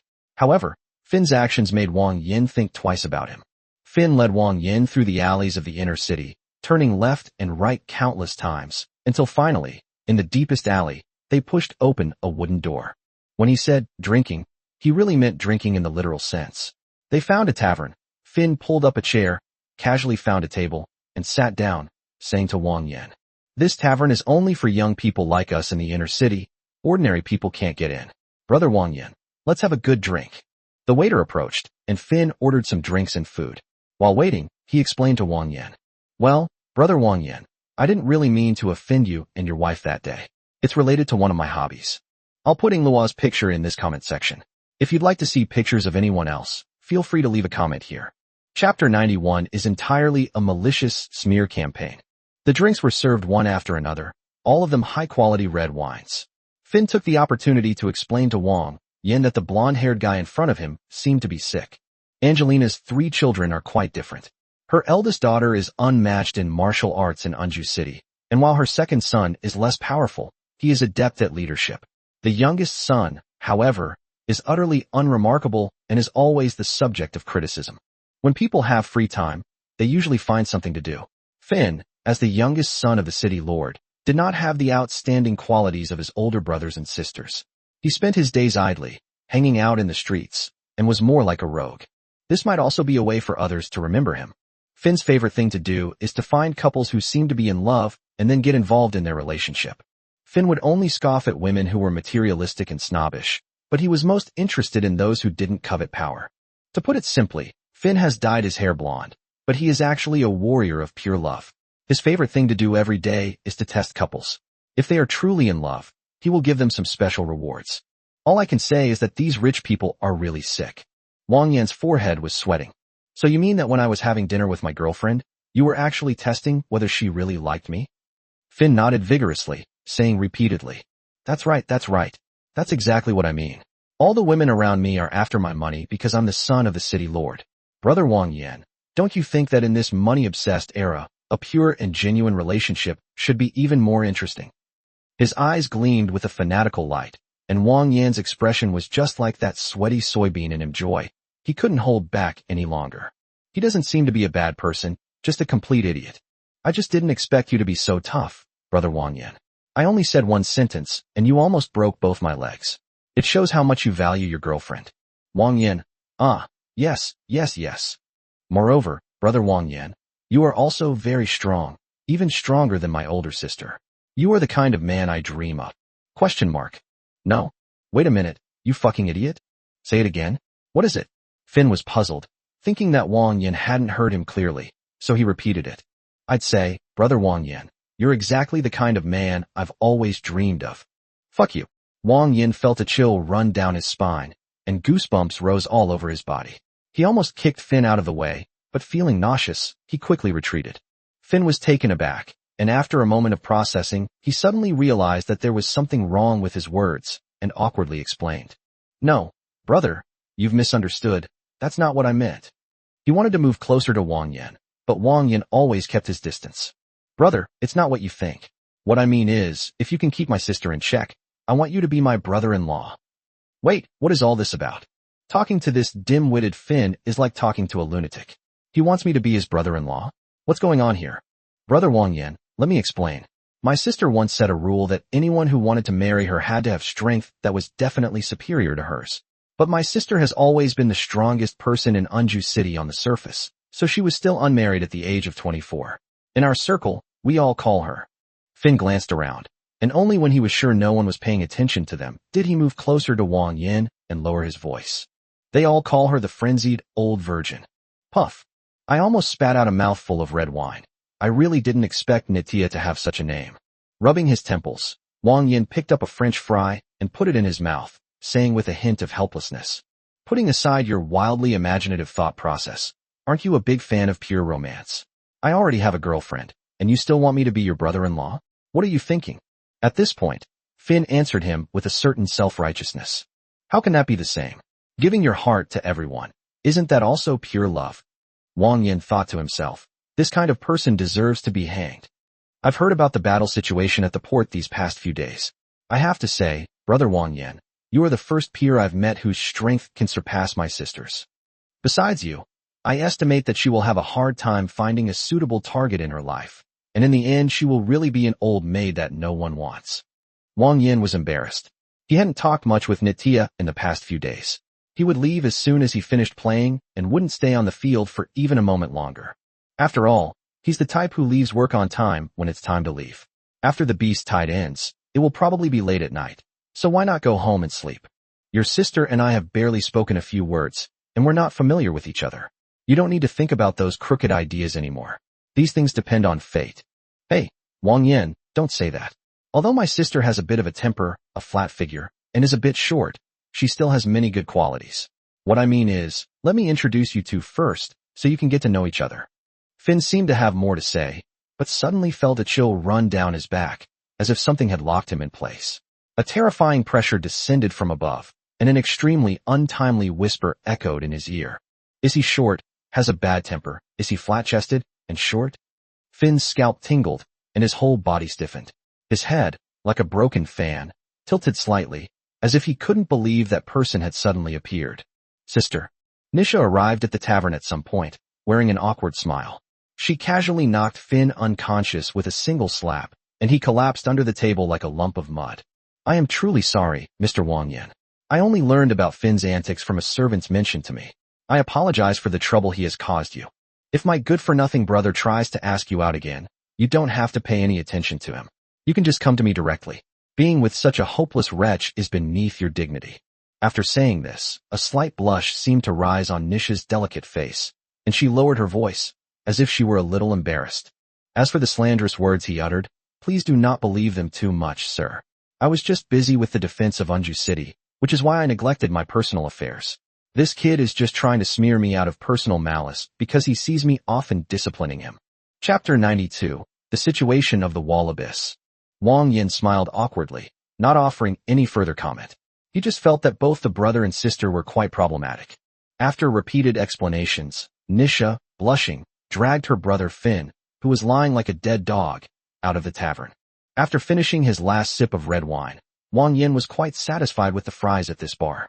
He thought he could come back more often to try their fries. He didn't stay long and went back early, which delayed him a bit, but it didn't affect his rest. After all, he had the talent for efficient sleep, and he only needed a short amount of sleep. This was Wang Yan's last day in Unju City. Reinforcements would arrive tomorrow, and Wang Yan's short-term employment would come to an end. Today, we need to pack everything up first. Kayensha has already sent the kitten girl back, and she's now back in the vicinity of Unju City. Wang Yan can head back directly tomorrow morning. The first place to go was the city lord's mansion, where Wang Yan needed to collect his wages. Although few commoners recognized him these days, since he only participated in nighttime city defense, who among the guards didn't know him? That's a powerful figure who can even easily outclass the young lady. Without any hindrance, the old steward of the city lord's mansion personally came out to greet him. Since Angelina was currently working, the old steward gracefully bowed to Wang Yan and led him into the reception room, saying, "Sir, please wait here for a moment. The maids will serve you tea and refreshments shortly. Madam is currently working. Please allow me to inform her of your arrival." Wang Yan nodded slightly, then sat down on the sofa in the reception room. Soon after, a group of maids brought out trays of tea and snacks. After waiting a short while in the reception room, the butler returned. "Sir, Madam has learned of your arrival and invites you to her office for a detailed discussion. Please come with me." Nodding, Wang Yan followed the butler to the second floor. The butler knocked on the door 3 times, and after receiving permission from the mistress, he opened the door and led Wang Yan inside. Angelina stood up to greet him, warmly shaking Wang Yan's hand. The old butler bowed slightly, closed the door, and waited outside the office. "Mr. Wang Yan, please sit down. Let's sit down and discuss the next steps in detail." Angelina was still wearing one pair of glasses, which added a touch of refinement to her elegant demeanor. She rubbed her temples, sat down facing Wang Yan, and got straight to the point. "Mr. Wang Yan is leaving tomorrow morning, right? I've made preparations. The ice sealing stone, blue steel, and 50,000 silver will be delivered to you by the steward later." Wang Yan nodded slightly upon hearing this, giving it to him without hesitation, which earned him a bit of goodwill. "Well then, I'll have to trouble you, Lord City Lord." At this point, Wang Yan suddenly remembered something else, and thought he could take this opportunity to ask Angelina about it. "In addition, Lord City Lord, I also have some questions. I wonder if you could answer them for me." Angelina raised an eyebrow slightly, suddenly curious about what Wang Yan wanted to ask, and replied, "Sir, please feel free to ask your questions. I will answer them to the best of my knowledge." Wang Yan nodded slightly, and then stated his question. "Lord City Lord, have you ever heard of the Giant Bone Tribe?" "The Giant Bone Tribe?" Angelina frowned slightly. She had indeed heard of that name before. "I've also had some dealings with the Giant Bone Tribe. This tribe is one of the most powerful grassroots tribes in the known world. The people in it are not easy to get along with. They are all rather tyrannical. Why did you bring up this tribe, sir?" After thinking for a moment, Wang Yan decided not to reveal his conflict with the Giant Bone Tribe. Instead, he planned to shift the blame eastward and reveal all the information he knew about the Giant Bone Tribe. "I once captured 2 low-level believers of the Deadwood Church. From them, I learned that a priest of the Deadwood Church has now arrived at the lower levels. He is very powerful and is most likely near the Giant Bone Tribe. Furthermore, I also learned from them that the Giant Bone Tribe is currently the largest group of believers in the Deadwood Church at the grassroots level, and there is a high probability that it will evolve into a base of the Deadwood Church." With each additional word Wang Yan uttered, Angelina's expression grew increasingly grave. Her face turned ashen, and she asked in a deep voice, "Is everything you said true, sir?" "It's absolutely true. It was all told to me by a low-level believer of the Deadwood Church. He told me a lot about the Deadwood Church in order to survive. I think there's no doubt about the truth of this information." Angelina took off her glasses and slowly leaned back in her chair, her beautiful face filled with a solemn expression. "It seems things are much more complicated than I thought, sir. Your news has been a great help to us. Currently, all the major forces in the middle level have temporarily put aside their conflicts and turned their attention to the Church of the Deadwood. However, due to the Church's strong secrecy and counter-surveillance awareness, we have not even been able to capture a single believer. But if what you say is true, that the Giant Bone Tribe has become the largest following of the Deadwood Church, then I must inform the major powers in the middle ranks to prepare for a joint annihilation." Wang Yan could understand some of what Angelina said, but there were still many things he didn't quite understand. "Only the middle level is ignored. What about the upper level?" Angelina was slightly taken aback, then suddenly realized that Wang Yan didn't seem to be very clear about the situation in Shangyuan, so she took the opportunity to explain it to him. In the abyss of the wall, there are actually 2 worlds. The upper-class nobles drew an endless golden line at the very top of the middle class to distinguish themselves from the middle and lower classes. Those at the top possess the vast majority of knowledge and technology, and may even know the truth about the abyss. The middle and lower layers are an integrated whole. The lower layer provides raw materials to the middle layer, and the middle layer provides processed products to the lower layer. They complement each other, and neither can function without the other. Therefore, the major powers in the middle level are unwilling to see the rampage of the alien beasts. The major powers in the middle level can still resist the attacks of the alien beasts, but for the people at the bottom level, It is a catastrophic disaster. If no intervention is taken, the people at the bottom level may be wiped out. Wang Yan listened attentively, and it was the first time he had learned about the structure of this world from Angelina. Then, Lady City Lord, what are those major powers you mentioned? I've put Zhuohua's picture in the comments section of this post. Please leave a comment if you'd like to see any other pictures. Chapter 93. The Division of the 5 Major Powers. Angelina seemed surprised that Wang Yan would suddenly ask her this question. Wang Yan seemed to know very little about Changyuan. In the known world, the middle layer is divided into 5 major forces. The Iron Mountain Kingdom, which is mainly composed of rats. The Holy Radiance Kingdom, which is mainly composed of pure humans. The Golden Federation, which is mainly composed of beastmen. The Radiant Sun Holy Land, which is mainly composed of foxes. And finally, the Blood Fawn Kingdom, which is mainly composed of wolves. The known world is the area that the major powers in the middle layer of the wall abyss can fully detect, but in reality, no one knows how big the wall abyss really is. At this point, Angelina's eyes darkened slightly, and she seemed to be talking to herself in a low voice. It's not even certain if it's actually a wall. This was the first time Wang Yan had heard about the power structure of Changyuan, and it seemed to be much larger than he had imagined. In short, these 5 major powers have both opposition and cooperation with each other. For example, the Holy Kingdom and the Golden Federation are completely opposite sides. However, under the current circumstances, all 5 major powers have put aside their prejudices and unanimously pointed their spearhead at the Church of the Deadwood.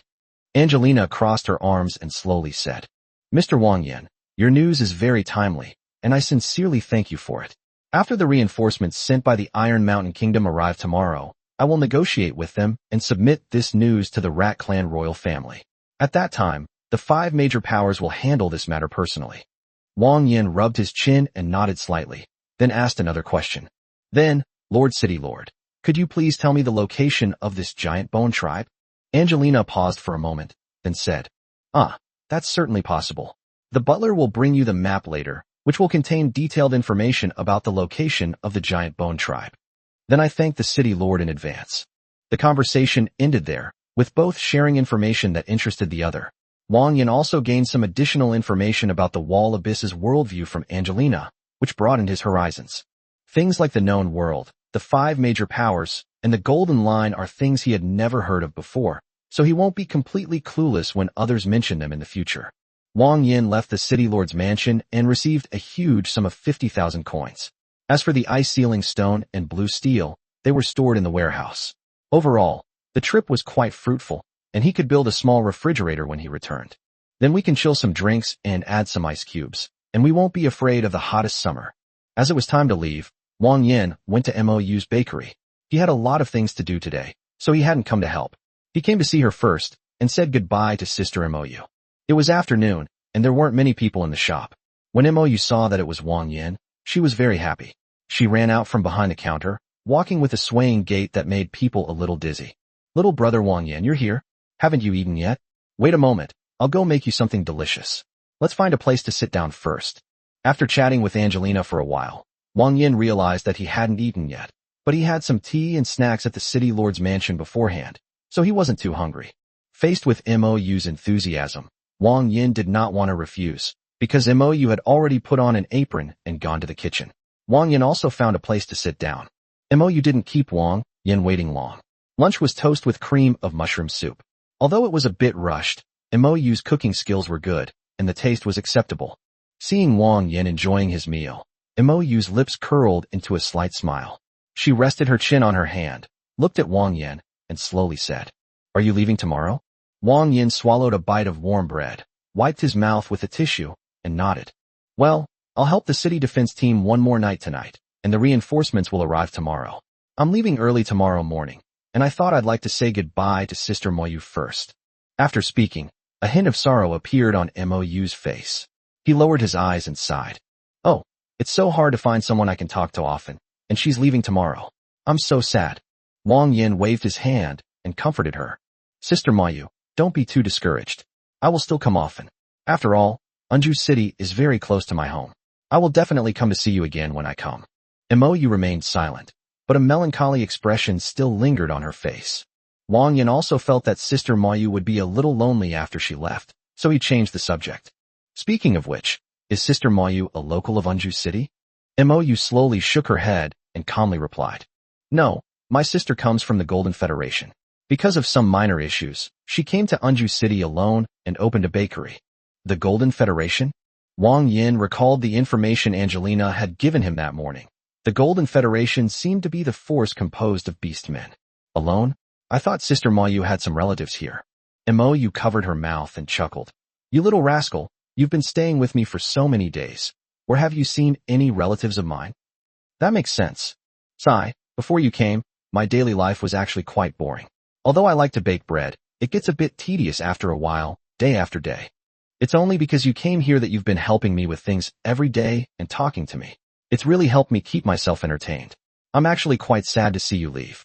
Remember to come visit your sister often in the future. Wang Yan nodded solemnly and assured Moyu. Yes, Sister Moyu, I will definitely come to see you often. Before leaving, Moyu packed a lot of sweets for Wang Yan to take home to feed the little beast girls at home. Wang Yan had no choice but to accept them, somewhat embarrassed. Moyu, however, said with a stern face that this was Wang Yan's reward for helping him these past few days. After saying goodbye to Moyu, Wang Yan wandered around the city again, but ran into two acquaintances in front of a tavern. Sister, stop hitting him. Stop hitting him. His head is bleeding. He'll die if you keep hitting him. You deserve to die. I'll beat you to death today, you useless piece of trash. Hearing the commotion, Wang Yan wanted to push through the crowd to see what was going on, but Finn, who was being beaten, spotted him and rushed over, crying and scrambling. Brother-in-law, save me. My sister is going to beat me to death. Wang Yan's heart sank. What on earth was this damned blonde kid up to now, calling him brother-in-law? Finn, you dare to talk nonsense again? Today I'm going to skin you alive. Nisha was furious and wanted to vent her anger on Finn, but when she saw the man's face, she immediately fell silent. Haha, what a coincidence, Mr. Wang Yan. Are you also here for a stroll? Due to certain special reasons, we will not be posting any pictures of Yoli here for the time being. Chapter 94. Who is your brother-in-law? Yes, it is quite a coincidence. Wang Yan scratched his head, looking a little embarrassed. Brother-in-law, please save me. My sister is going to beat me to death. Finn clung to Wang Yan's leg, a thin stream of blood still gushing from his head. Nydia's fists were as hard as iron. In front of Wang Yan, she tried her best to maintain her composure, but her seemingly gentle smile couldn't hide the bulging veins, and her expression looked somewhat strange. Mr. Wang Yan, please don't listen to his nonsense. Finn has been spreading rumors about you and me for the past few days. I didn't mean to bother you, but you've still made a fool of yourself. I'm truly sorry. I don't. Finn clung to Wang Yan's leg, tears streaming down his face. Brother Wang Yan is my brother-in-law. I don't recognize anyone else but him. Wang Yan, suppressing his urge to engage in a mixed doubles match with Nitya, forcefully pulled the guy apart, frowning as he said, Who is your brother-in-law? Don't talk nonsense. Brother Wang Yan, no one but you can take my sister in. Please take her in. Although everyone in Unju City's aristocratic circles knew about Nisha's social class, Finn's public pronouncement of it was truly unbearable for Nisha. Sir, please excuse me for a moment. Nisha smiled, but her expression was terrifyingly dark. Before anyone could react, she lunged forward, grabbed Finn by the neck, and then leaped up, dragging Finn away quickly from the multi-tiered rooftop.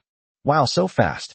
It was unclear who said it first, but everyone realized that Nisha was serious and took Finn away, thus bringing this farce to a close. Wang Yan was still quite confused about this. He still didn't understand what had happened. It seemed that Finn had been making things up, and then Nitya had caught him. While Wang Yan was still thinking, his ears suddenly twitched, and he heard the soft chirping of crickets from the people around him. That man seems to be the fiancé of the violent old spinster? It seems so. Finn just called him brother-in-law. She looks so frail. Can she really keep Nisha in check? Shoo, keep your voice down, don't let him hear. I heard from the city defense team that the city lord recently hired someone very powerful, even stronger than Nisha. It must be him. So everything Finn said is true? She's stronger than Nisha, and she's not bad looking either. Maybe Finn wasn't lying at all. I think so too. After all, the city lord has been worried about Nitya's marriage for a long time. It's possible that the engagement has already been arranged in advance. Wang Yan felt disgusted, as if he had swallowed a fly. What the hell was this damned blonde kid spouting? How did he suddenly become the son-in-law of the city lord's mansion? Rubbing his temples, Wang Yan now truly regretted not having chased after Nisha and helped her beat up Finn. Ignoring the chatter of the onlookers, Wang Yan felt like a monkey in a zoo being stared at, his scalp tingling. He hurriedly tried to leave this troublesome place, but unexpectedly, Nitiya returned. Sir, please wait a moment. I'm so sorry to have caused you so much trouble. Nitiya kept bowing and apologizing to Wang Yan. Wang Yan glanced at her and saw a few streaks of scarlet blood on her light green dress. She must have finished cleaning it up before running back to apologize to him. This is not the place to talk. Please come with me. I'm really sorry. Wang Yan didn't really want to pay attention to it. There was already a misunderstanding, and if he went with her, wouldn't that only deepen the misunderstanding? However, Nisha seemed to be in a hurry, and she grabbed Wang Yan's wrist and dragged him away. It seemed she was aware of the strange looks she was receiving, which made her extremely embarrassed, and she wanted to leave the place as soon as possible. Helpless, Wang Yan had no choice but to follow Nitiya away quickly, and they arrived at the city lord's mansion along the street. Unexpectedly, after going around in circles, Wang Yan had returned here again today. Nitiya left in a hurry, not even paying attention to the butler who came forward. She quickly led Wang Yan to the reception room, ordered the door to be closed, and then let go of his hand. She sat down on the sofa as if her whole body had gone limp. Nisha's face was weary. Finally, no one was around, and she breathed a sigh of relief, saying weakly, "Please sit down, sir. I'm so sorry to have made you laugh." Well, Wang Yan sighed, then sat down as she suggested and asked her, "What exactly happened, Miss Nitiya?" The maids brought over some freshly brewed hot tea. Nitiya took a small sip, which calmed her turbulent emotions considerably. Then, with a hint of apology, she said, "I'm so sorry, Mr. Wang Yan. I originally intended to handle this matter before it escalated, but I didn't expect that guy Finn." Wang Yan shrugged, indicating he had no solution to the problem. "I knew it would be like this. He was talking to me about it at that tavern last time, but I didn't agree. This guy still hasn't given up." When she heard Wang Yan say, "I didn't agree," Nitiya's eyes dimmed slightly, but she quickly recovered. "I know my own situation better than anyone. Everyone says I'm an old maid who can't get married, and I admit it. Even if that brat Finn goes around saying things like that, I won't care too much. But Mr. Wang Yan, if these words fall into the ears of your female companion, it will definitely cause you trouble. I'm so sorry." Wang Yan waved his hand lightly. His wives had hardly ever been to Anju City, so how could they possibly know about these rumors? Even if they did know, they probably wouldn't say anything. At most, they would make him work overtime at night and throw a little tantrum. "None of my girlfriends and I are from Anju City, so no matter what Finn says, it won't affect me. However, I still think that Miss Nisha should come forward to clarify this matter to avoid any unnecessary trouble later." Nisha nodded slowly, her tightly clenched fist loosening slightly, and changed the subject. "Mr. Wang Yan, I remember this is your last night shift, right? Are you leaving first thing tomorrow morning?" Wang Yan nodded slightly, without denying it. "I see. Then why don't we have dinner together, and then go on night duty together later? It's our last night, and Nitiya would like to apologize to you, sir." The illustration of Huaiyue will be posted in this comment section. Chapter 95, Departure Home. Instead of dining with Wang Yan at the city lord's mansion, Nitiya led him to a restaurant where the signature dishes were seafood, all caught from the Sea of Clouds, giving them a unique flavor. Wang Yan already knew that although this world did not have a sea, it was possible to catch various seafood from the Sea of Clouds. However, Wang Yan had never tasted them before, so this was a good opportunity to experience what the seafood in this world tasted like. A family dinner would be a bit too much trouble, since Mr. Wang Yan will be working the night shift with me later. So I had no choice but to bring you here. I really like the food at this restaurant, and I hope it suits your taste."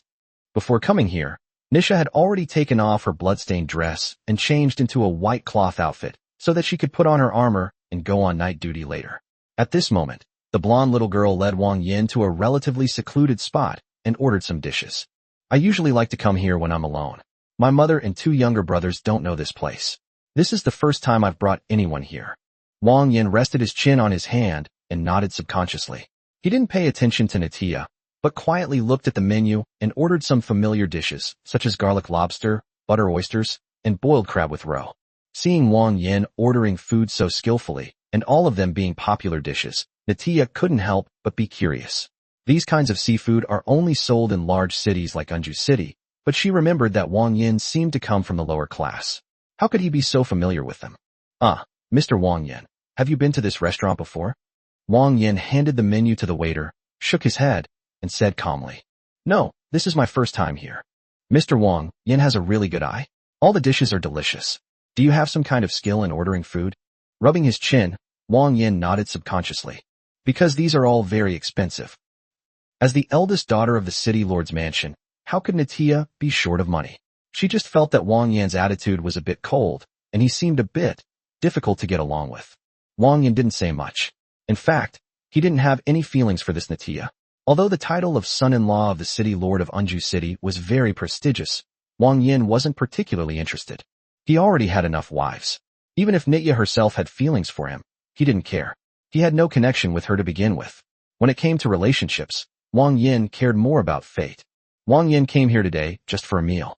Seeing that Wang Yan didn't seem to be very interested in the conversation, Natia could only order some things she liked and quietly looked out the window at the night scene while resting her chin on her hand. The city defense team was already busy at this time, driving away the lingering civilians. However, this was all under the command of Connor. Wang Yan and Nisha, as the interception assistants, did not need to go too early. After a short while, all sorts of dishes were served, and Wang Yan didn't stand on ceremony, picking up a crab leg and starting to eat. The taste is a bit strange. It's not that it's bad, and it tastes like real crab, but it feels like something is missing. After tasting it repeatedly, I realized that it was missing the natural sea salt flavor of the seafood. Come to think of it, these are all caught from the Sea of Clouds. How could they possibly have a sea salt flavor? This also raised a question for Wang Yan. What exactly is this so-called Sea of Clouds? It looks like a normal ocean, producing a range of seafood, but there is no water, which raises some questions. What will we encounter if we keep exploring deeper into the Sea of Clouds? Wang Yan didn't ask Nydia these questions. After eating a simple meal and having dinner with Nydia, the two left the restaurant together and went to the city defense team to begin their night shift. Although it was the last night, it was just like any other night.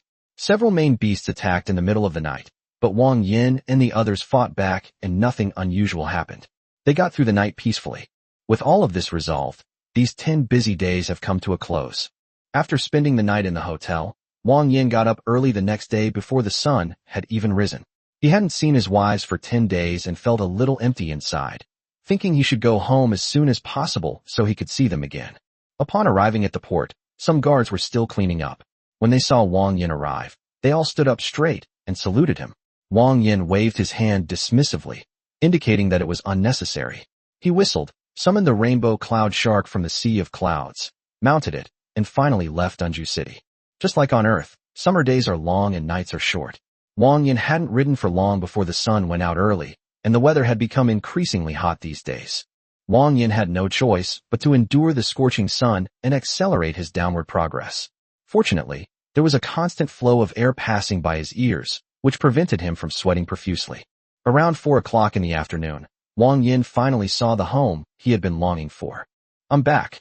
With a loud voice, Zhuohua's ears twitched, and as if by telepathy, she looked up at the sky and indeed saw the figure she had been longing for day and night. "Wang Yan is back." Zhuohua let out a soft exclamation, then got up and quickly stepped forward. At this time, only Gigi was at home. Hearing Zhuohua's words, her big chestnut ears twitched. She looked up and saw that Wang Yan had indeed returned. With its arms outstretched, Gigi trotted up and rushed forward. Just as Wang Yan came to a stop and jumped over the cliff edge, the big rat pounced forward like a giant octopus, entangled Wang Yan, and almost knocked him away. "Wang Yan, Wang Yan, Wang Yan, I miss you so much." Wang Yan couldn't help but smile slightly after being hugged so warmly by Gigi. It felt so good to be welcomed home like this. Holding Squeaky in one hand and stroking the little mouse's head with the other, he whispered in response to her big, round ears. "I want to squeak too." "Hey hey." Squeak raised its head, its eyes sparkling, and said expectantly, "Wang Yan, did you bring us any good food back?" Upon hearing this, Wang Yan couldn't help but chuckle. He could only say that Squeaky was indeed the best. Her second question was, "Do you want something delicious?" "All right, Zizi, you're heavy. Get off Wang Yan and let him rest. Let's go inside and talk." Chapter 96, Wang Yoli's Escape, Supplement. They entered the cave together with Zhuohua. Ingluo, Huaiyue, and Yoli were not at home at the moment, but they were probably all coming back soon. In the 10 days since I left home, there haven't been any major changes at home. The rat workers are still working hard. However, after 10 days, the house has become much more complete and will be finished in a few days. Wang Yan had a good impression of these practical mice. Although they were a bit noisy and chattering, They were all very hardworking. Before finishing the project, Wang Yan decided to reward these little mice and would hire them again for any big projects in the future. After a brief discussion with Zhuohua about their recent itinerary, Luo and the other two returned home shortly afterward. I told you, Wang Yan would be back on the 10th day, meow. Hua Yu wagged her tail and snuggled up to Wang Yan, rubbing her head against his neck. Luo then said, You've worked hard, Wang Yan. Take a rest first. Okay, Hua Yu, stop mooching off him. Come and cook with us. We'll make a nice meal tonight to welcome Wang Yan home. We can't do without you. Upon hearing this, Hua Yu reluctantly released the cat's head. Luo was right. Wang Yan had worked so hard to earn money for the family for so many days. Now that he was back, he definitely deserved a good reward. Okay, meow. No problem, meow. Leave it to me, meow. The little cat girl left Wang Yan's embrace, and Zhuohua shook her head with a light laugh and followed her. Together with Luo, the three of them busied themselves preparing dinner, creating a harmonious and joyful scene. Wang Yan took out the things Mo had brought him.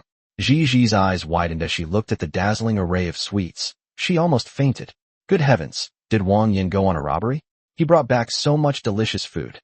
Eat sparingly. Those were brought by Sister Moyu for all of you. Leave some for the older sisters. Wang Yan gave her a quick reminder, but it was unclear whether she actually listened. She grabbed a cookie and stuffed it into her mouth, puffing out her cheeks, while nodding repeatedly. Looking at this little foodie, Wang Yan smiled helplessly. Just then, a hand slowly landed on Wang Yan's waist. Without even thinking, it was obvious who it was. Yuli, what's wrong? Yuli rested her chin on Wang Yan's shoulder and murmured shyly. Think. Hearing the girl's blunt words, Wang Yan couldn't help but blush for a moment, and replied in a low voice. Isn't it too early now? How about we wait until tonight? Yuli's chin twitched on Wang Yan's shoulder, and she shook her head, saying, Why you told us that you ate her too? Sister Zhuohua and the others have been missing you a lot these past few nights. I'm afraid I won't be able to compete with them at night. So you came here to sneak away, is that it? Wang Yan's lips curled up. He found the silly girl's behavior quite amusing. Although Yuli didn't know what running away meant, it wasn't hard to understand from Wang Yan's expression and words. Wang Yan glanced at the makeshift stove by the campfire. The three of them were busy preparing ingredients, while Bai Guo was helping them. Wang Yan reached out, took Yuli's hand tightly, and silently led her away from the cave. The rectification has been completed. As the sun sets in the west, the sea of clouds is calm, and the sounds of unclear, possibly a type of music or instrument, echo through the mountains and fields. Wang Yan, I like you. I like you too. Edited and deleted. Wang Yan. Edited and revised. As dusk approached, Zhuohua had already noticed that Yoli and Wang Yan were not in the cave, and knew what they had gone to do, so she didn't rush to look for them. By the time a large table of food was prepared and served, the two of them had just returned. Zhuohua waved to the two of them and gave them a meaningful smile. Yoli lowered her eyes, her face still flushed, looking somewhat embarrassed. But Wang Yan didn't care about all that. After all, she was his wife, so what? Emboldened by his pride, Wang Yan took a seat and naturally picked up his chopsticks to begin his hearty meal. Hua Yu's cooking skills had improved considerably after her trip to Anju City, and were now on par with those in restaurants. Watching Wang Yan eat heartily, only Gigi and Alu were quietly eating, while the other girls kept putting food on Wang Yan's plate, urging him to eat more and replenish his energy. Wang Yan wasn't stupid. He understood what his wives meant. Clearly, there was a second round waiting for him, so he needed to eat even more. He hadn't seen his wives for several days, so he naturally wanted to pamper each of them. After a hearty meal, Wang Yan patted his belly and exclaimed how satisfying it was. At this moment, Bai Guo stepped forward, bowed slightly, and said, Master, the hot water is ready. You and the ladies can go for a bath now. Wang Yan nodded.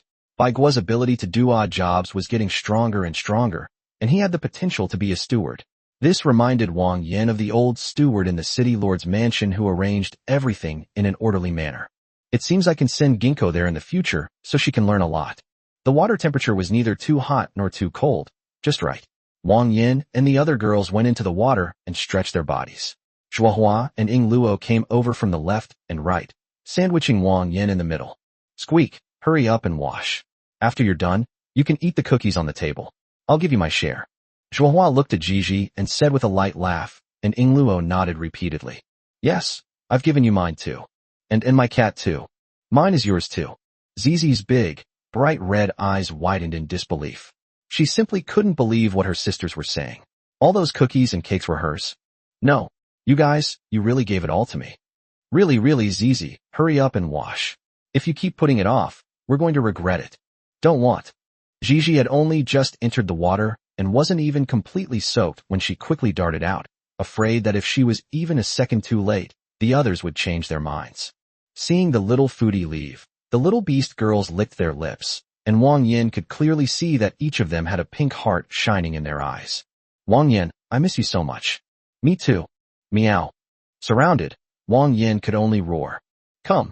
Chapter 97. The refrigerated box is complete. Second supplement. 1b3 is nothing special. Edited and revised. As soon as he came out, Wang Yan caught a glimpse of a timid voice speaking over the wooden table. Sister Zizi, are these all ours? Hee, there's all of this on the table. Wang Yan said these were meant to be shared, but for some reason the older sisters didn't want them, so now they're all mine. Eat up, eat up. If you consider me your older sister, I definitely won't treat you badly. Hearing Zizi's comment, Little Cake swallowed hard, picked up a piece of gummy candy, and stuffed it into her mouth. She didn't know if she had learned it from that silly girl Zizi, but she always liked to stuff her mouth full when she ate, making her look more and more like a little hamster. Zizi also picked up a cookie with a milky aroma and said to the Little Cake, Later, take some out and share some with those mouse sisters, but don't give them too much, just let them have a taste. The rest are all for the two of us. Wang Yan felt somewhat helpless about these two little foodies, one big and one small. Zhuohua tucked her hair back, her face still flushed, and instructed Gigi. It's almost bedtime, don't eat too many sweets. Okay, Sister Zhuohua, chewing, I won't eat any more after I finish this cookie. With a soft chuckle, Wang Yan decided to head over to the warehouse since he still had some time before bed. He had prepared everything he needed for the trip, so it was a good time to take a look. After working so hard for so many days, all for this little refrigerator, Wang Yan found the one on the workbench, emptied out all the tools, and then tapped the surface of the space box a few times. An upgrade pop-up appeared in front of him. Ice Stone 1. Blue Steel, 100 kilograms. 5,000 kilograms of timber. Stone, 5,000 kilograms. Points, 2,000. Blue Steel and Ice Sealing Stone were all prepared. As for wood and stone, there was no shortage of either. After all, there was a flame demon slave outside, and Wang Yan would definitely not let her be idle. A lot of wood and stone had already been prepared, and there was even a surplus. The last thing is these points. Since Wang Yan has been focusing all his points on building houses these days, he actually doesn't have many points left, only a little over 10,000. It's not a big problem, it's only 2,000 points, which is still respectable. With a click, all the prepared materials around were sucked into the space box. Then the space box began to change. The brownish-yellow outer shell seemed to be covered with a thin layer of ice, and its appearance gradually turned into an ice blue. There seemed to be a faint chill in the air. Only when a crisp ding sounded did the space box complete its transformation into a refrigerator. Wang Yan rubbed his chin, slightly puzzled, and stepped forward.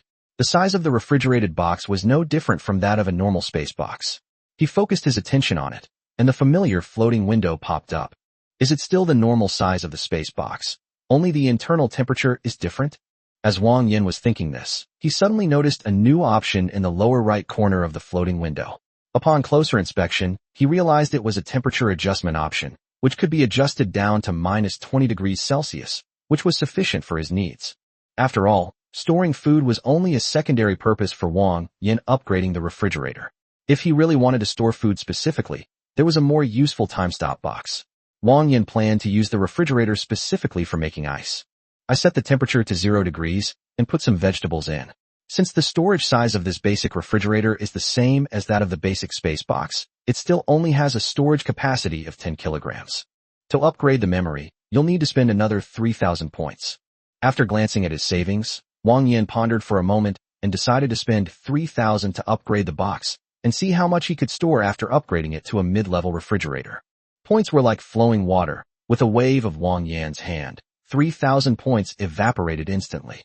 The exterior of the refrigerator hadn't changed much, except that it seemed to have some brass trim.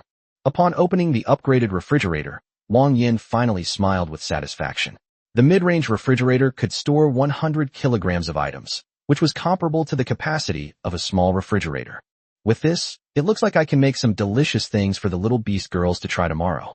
Stretching and yawning, Wang Yan turned around and saw Hua Yu waving at him. Wang Yan, time to sleep, meow. I had a good night's sleep. In summer, restless cicadas clung to the trees, emitting piercing chirps.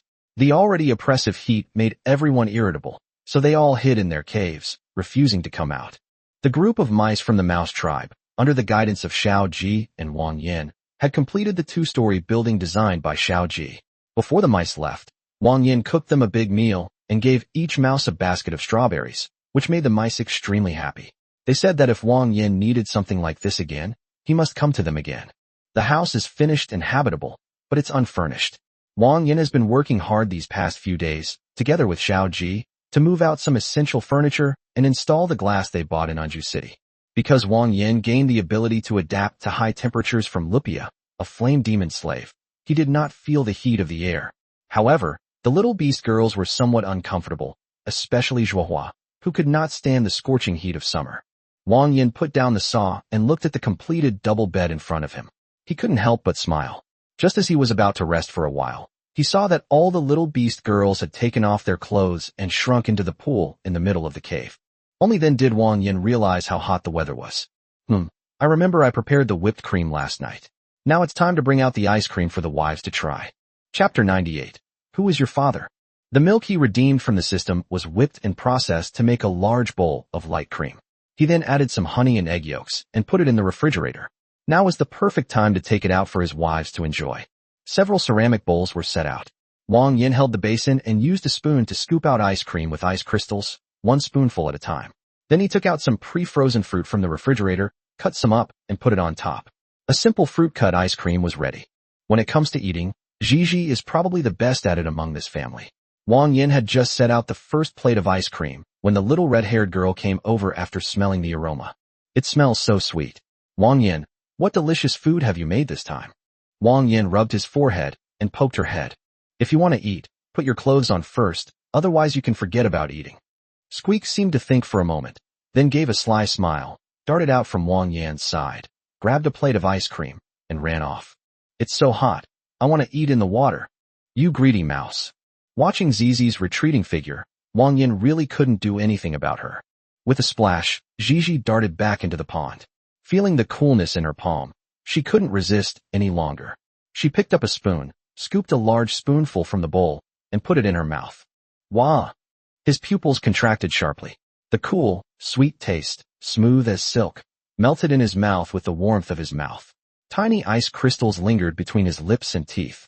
In this sweltering summer, it was like a desert traveler encountering sweet water, awakening every nerve in his mouth. Wow! So delicious, so delicious. The cat girl tilted her head, looking at Zizi's blissful expression, and couldn't help but wonder, is this thing really that delicious? Why is Zizi so craving it? So the others also came out of the pool and walked towards Wang Yan, taking an ice cream from him to take back. Hey, if you want ice cream, you can have it, but first put your clothes on properly. Inglua walked past him carrying the ceramic bowl, winked at him, then tiptoed and kissed Wang Yan on the cheek, laughing mischievously. What's wrong? Don't you like watching it? As she spoke, she rubbed against his arm as if in a provocation. Seeing his reaction, Ingluo covered her mouth and chuckled.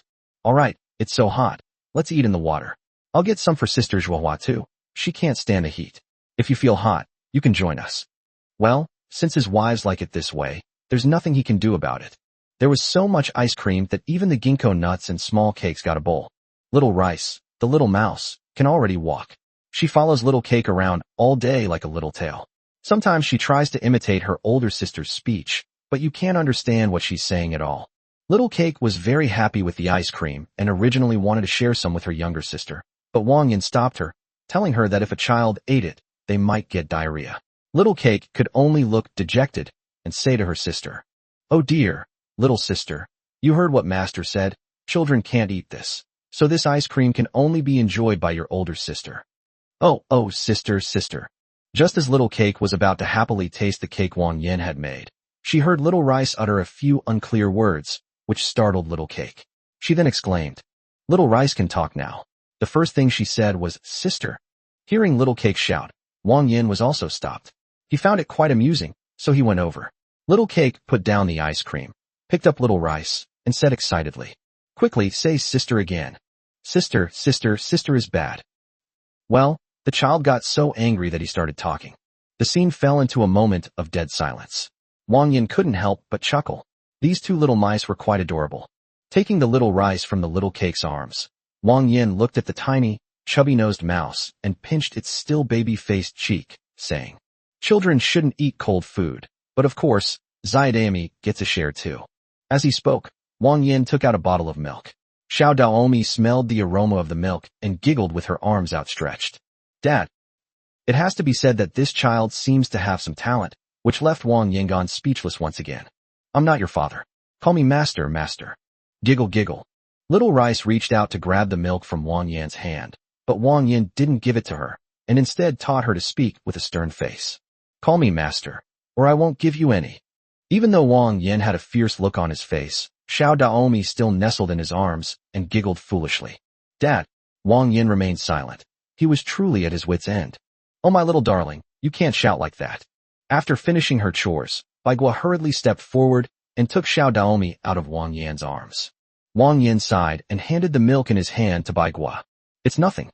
Maybe it's because I always give her food that she's been led astray." When Wang Yan had nothing to do, he would often feed the little mouse some snacks. Perhaps over time, he became familiar with her and mistook her for her father. Of course, there is another possibility, that the little mouse was just saying it for fun and didn't understand what father meant. All the ice cream was distributed, except for Lupia and Aru outside the cave. Lupia, needless to say, was already being merciful by Wang Yan not whipping her. "Want to eat ice cream? Dream on." Anyway, this guy is naturally adapted to high temperatures, so he probably won't die from the heat. Let him bask in the sun. As for Alu, her sleep time has been getting longer and longer since the beginning of spring, to the point that now she can sleep for a whole day at a time and is rarely awake. Wang Yan was puzzled. Winter was already over, so why was this guy getting more and more addicted to sleeping? Wang Yan had nothing to say about this situation. Since she wanted to sleep, he didn't want to disturb her. She was just curled up in a corner of the cave anyway, so he let her sleep if she wanted to. After disassembling the processed wooden bed, it could be assembled in the house later. Wang Yan took out a sunfruit and handed it to Xiao Ji to replenish her energy. Wang Yan rubbed his chin. The house would be ready to move into soon. Wang Yan had already planned his next goal, to go to the giant bone tribe to get some information in advance. After all, Wang Yan was determined to give it to him. However, when Wang Yan took out the map that Angelina had given him, he was at a loss for what to do. Even at normal speeds, it would take a year to travel round trip. That's way too far. The pictures of Zizi are in this comment section. All the pictures of the female leads are here. Who else would you like to see? I'll ask my friends to go find them. Chapter 99, Planning, Second Supplement. Yes, the giant bone tribe is located very far away. Even riding a cloud whale, which is located in the lower level, it would take a full year to travel back and forth. Looking at the vast distance, Wang Yan suddenly remembered what Yuli had said. He remembered that Yuli's mother was already injured, so how could she have traveled so far with young Yuli in tow? Could it be that Yuli didn't come from the giant bone tribe? Wang Yan glanced at Yuli in the pool, pursed his lips, and realized that he would have to ask her in the end. Edited and revised. Wang Yan turned her head and was instantly speechless. What kind of person did she imagine herself to be? "Come here. I came out to talk to you about something." "What are you thinking about?" Yuli blushed, looking embarrassed, and followed Wang Yan into the depths of the cave. Wang Yan took Yuli's hand and found a place to sit down. He slowly began to speak. "Yuli, can you tell me more about the tribe you lived in when you were a child?" Yuli paused for a moment, then said somewhat hastily, "Didn't I tell you? That tribe is very strong. Don't think about avenging me or anything. I've long since stopped blaming them. Don't do anything impulsive because of me, okay?" Wang Yan gently waved his hand and put his arm around Yuli's shoulder. "This matter is actually quite complicated, Yuli. Let me ask you, is that tribe called the Giant Bone Tribe?" When Yuli heard those 4 words, her body stiffened for a moment, and her fists clenched instantly. Although she didn't say anything, Wang Yan understood that this was indeed the tribe. The previous attacks by the alien beasts were all caused by the Giant Bone Tribe. Even if we don't avenge you, we still have to deal with this trouble. This time, Huaiwe and I are going to Anju City. Do you know how many alien beasts there are? Huayu told us when she came back. The cliff face was covered with strange beasts. As far as the eye could see, it was terrifying. Wang Yan nodded slightly and continued. So even if our attacks are weaker here, we can't guarantee that we won't end up like they are someday. So it's not that we're deliberately asking for trouble, but that we have no choice but to fight back. Do you understand? Yuli was trembling slightly, and Wang Yan held her tighter. But they are all really strong. I once saw with my own eyes that a beast with eyes bigger than a person was knocked down by a single punch from a member of the giant bone tribe. I really don't want Wang Yan to face enemies like that. I've already lost my mother. I don't want to lose my man too. Wang Yan smiled and pinched Yuli's nose, saying confidently, "How insecure are you about your man? I'm very capable too, okay? Besides, who said I was going to go alone?" Looking at Wang Yan's relaxed smile, Yuli was puzzled. "Do you still need to bring Sister Zhuohua?" "You're wrong." Wang Yan pointed to a white-haired dragon girl and said, "I'll take Lu with me." Wang Yan had this plan in mind. Why not use their own strategic weapons? Why waste so much food feeding this stupid dragon? Moreover, he didn't have the idea of taking revenge on his own, and nobody cared what others thought. This kind of thinking is like having a gun, but still constantly learning close combat skills to have a fair duel with your opponent. Wang Yintong refers to people who have this kind of thinking as idiots. Didn't Sister Zhuohua tell everyone before that Lu is a dragon? Dragons are terrifying even among the upper classes. Which do you think is more powerful, Lu or the giant bone tribe? But didn't you say that Lu can't understand you? Hee, this is no problem for me. I'll just lure her with the canned food and come with me. If we get there, will Lu really watch me get beaten up? At this point, Yuli nodded subconsciously. What Wang Yan said wasn't without merit. Moreover, I just want to go and take a look to gather some information. I will go and negotiate with them as a merchant first, so I will not directly clash with them. So, Yuli, can you tell me where they are now? Stunned by Wang Yan's words, Yuli found them quite reasonable and nodded gently in reply. I only remember that my mother and I escaped for 6 whole days. We had to keep going west, through a big canyon, and then uphill for a while. I've forgotten the exact location because it's been so long. Wang Yan rubbed his chin, pondered for a moment, and thought it sounded like a short distance, about 6 days' walk. If he rode the Rainbow Shark, the distance would only be reduced further. Actually, during my stay in Unju City these past few days, I asked someone about the location of the giant bone tribe.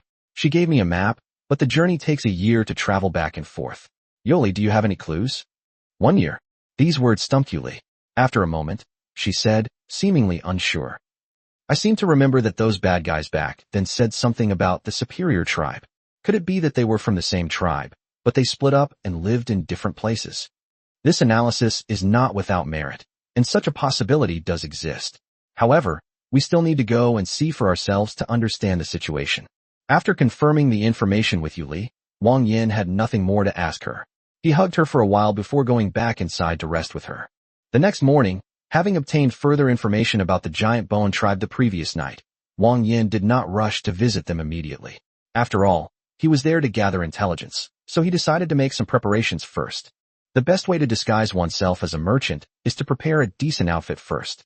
After all, Wang Yan doesn't have a cloud whale, only a rainbow shark, which is definitely not enough. He had encountered this situation before in the rock sheep village.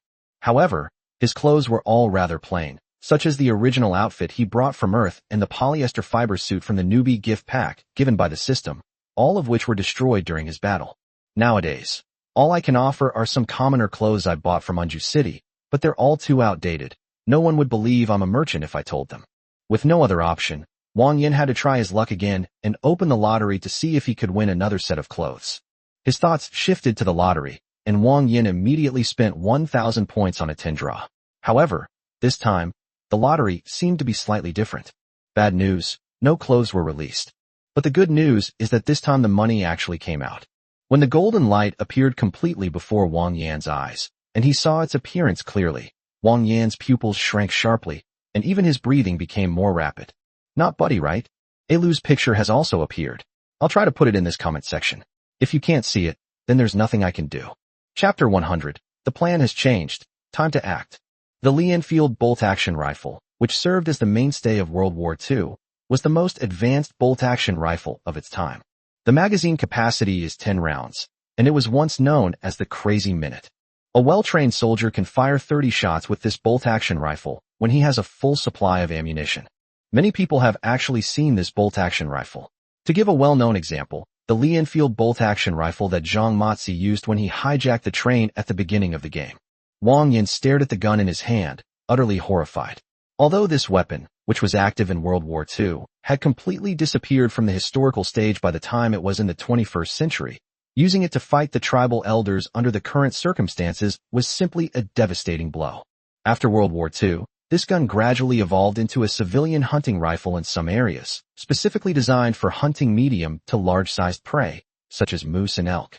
As for hitting a human, while not guaranteed to kill with a single shot, it would certainly result in death or serious injury. The prize money he won in this lottery was quite an eye-opener for Wang Yan. He couldn't help but take a deep breath. He didn't expect the system to actually give him such a big gift this time. Not only was it a gun, but it also had a full 60 bullets, which was more than enough for him. As a law-abiding young man, Wang Yan had never actually handled a firearm before. All he had ever seen were introductions or popular science videos he had watched on short videos. He still needed to familiarize himself with the firearms first. With this thing appearing, Wang Yan wasn't in a hurry to go to the giant bone tribe today. He made a few simple targets out of wooden planks, intending to try them out himself first. Following the instructions he remembered, Wang Yan tried shooting 5 times, but unfortunately, his accuracy was worrying. Covering his forehead, Wang Yan felt somewhat helpless. It seemed that using a gun was a skill, and if things continued like this, even with a gun, he wouldn't be able to unleash his full potential. What troubled Wang Yan the most was the lack of ammunition. Although there were 60 rounds, systematic practice was required to use them proficiently, and 60 bullets were far from enough, which was very frustrating. Recalling some trinkets he had bought in Unju City, Wang Yan remembered bringing back a small slingshot. He thought he could use the slingshot to practice his aim. However, just as Wang Yan took out the small slingshot, preparing to find something to shoot, he suddenly saw a white figure processing furniture over at the workbench, and his mind went blank for a moment. That's right. How come I just realized? Xiao Ji is a mechanical being. She has built-in aiming ability. As he spoke, Wang Yan had a thought, and controlled Xiao Ji to walk towards him. Xiao Ji tilted its head, the light focusing in its mechanical eyes, its golden pupils reflecting Wang Yan's face. Take this bolt-action rifle and fire 3 shots at that target. Upon hearing Wang Yan's instruction, Xiao Ji took the bolt-action rifle. Then, the light in his eyes surged continuously, as if he was analyzing the rifle's data. After a moment, a pale blue light screen swept out from Xiao Ji's eyes, neatly covering the rifle. Analysis complete. A clear and melodious female voice rang out. Xiao Ji raised the rifle and then, in an extremely neat and orderly stance, fired 3 crisp gunshots in quick succession, clean and efficient, all in one go. Wang Yan gasped, jogged over to take a look at the target, and saw that the bullseye he had marked in red had completely disappeared, leaving only a slightly charred hole. In other words, all 3 shots hit the bullseye. Hiss. Yes, it's better to give it to this mechanical girl than to use it myself, since she has a cheat code. With such a magical artifact, why would Wang Yan need to call that stupid dragon? Wouldn't it be better to just take Xiao Ji with him? So Wang Yan quickly went to call Yuli. In fact, the loud gunshots had already woken up the little beast girls, but they didn't pay much attention to it when they saw that it was Wang Yan who made the noise. Wang Yan, still beaming with excitement, found Yuli, grabbed her wrist, and pulled her outside, explaining as they walked. Hurry, Yuli, it's still early, we need to hurry up and get going. If we ride the rainbow shark, we should be able to reach the giant bone tribe tonight.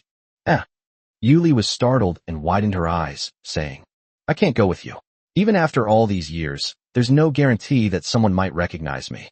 Didn't you say you were going to scout ahead first? Bringing me along could easily cause trouble. Wang Yan smiled mysteriously, interlocked his fingers with Yuli's, and said confidently, the plan has changed. Prepare to act. Oh, you really are. Seeing Wang Yan's excited expression, Yuli couldn't help but feel a deep sense of powerlessness. Didn't you promise me you wouldn't start trouble? Wang Yan gently stroked Yuli's head and smiled. Of course I won't do anything I'm not sure of. This time I brought a secret weapon. With this, we'll definitely be able to wipe out that so-called giant bone tribe. Upon hearing this, Yuli suddenly remembered the loud noises she had just heard. Could it be that thing? Leading her to the outside of the cave, Yuli was surprised to find Xiaoji there as well, and asked in confusion, Wang Yan, is she coming with us too? Wang Yan nodded repeatedly and explained, that's right, and she's the main force this time. Main force? Yuli was puzzled. Didn't Wang Yan say before that this dummy was weak in combat? How come it's suddenly being called a main force now? With a soft sigh, Yuli ultimately decided to trust Wang Yan. After all, Wang Yan had never lied to her, and he must have his own reasons for making this decision. This was the largest number of people the rainbow shark had ever carried. It seemed a bit cramped with just 3 people on board, and the swimming speed was obviously slower, but it wouldn't affect things too much. According to Wang Yan's estimate, they would definitely arrive before nightfall. After all, Yuli and her mother were injured at the time, and they had to travel along winding mountain paths. Wang Yan and the others only needed to fly close to the edge of the cliff, which would make the journey much shorter. As the scenery continued to flash by, Yuli's long-forgotten memories were gradually wiped clean of dust. She knew all these routes, and even after all these years, she still remembered them clearly. Where have you hidden? Where have you rested?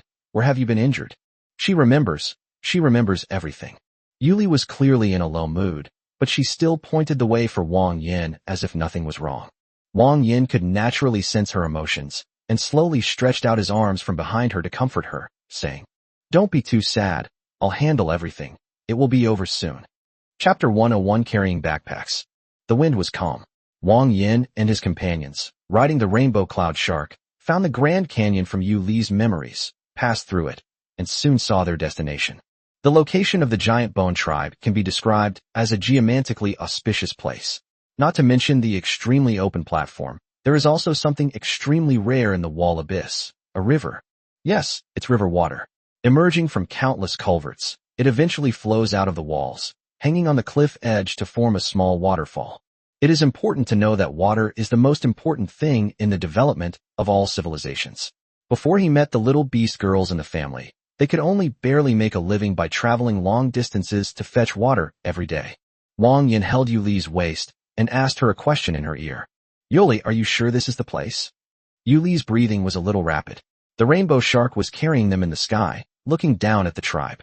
Yuli thought she had let go long ago, but who would have thought that when she saw the giant bone tribe again, she still couldn't control her emotions. Yes. Her voice was hoarse, as if she was trying her best to suppress her emotions, and she was biting her lip. Wang Yan nodded gently, patted Yuli's shoulder, and comforted her. "Yuli, don't worry. I will give you an explanation." Since the location is correct, Wang Yan has nothing more to say. Now that the truth is out, why should he bother negotiating? Wouldn't it be better to just go up there and give you a good beating? He patted the rainbow shark beneath him and gently carried the group to the shore, near the giant bone tribe, but in a secluded and deserted place. Wang Yan's mind stirred slightly, and he gave orders to Kaiyun Shark and Xiao Ji. Now, all that was needed was for Xiao Ji and Kaiyun Shark to cooperate.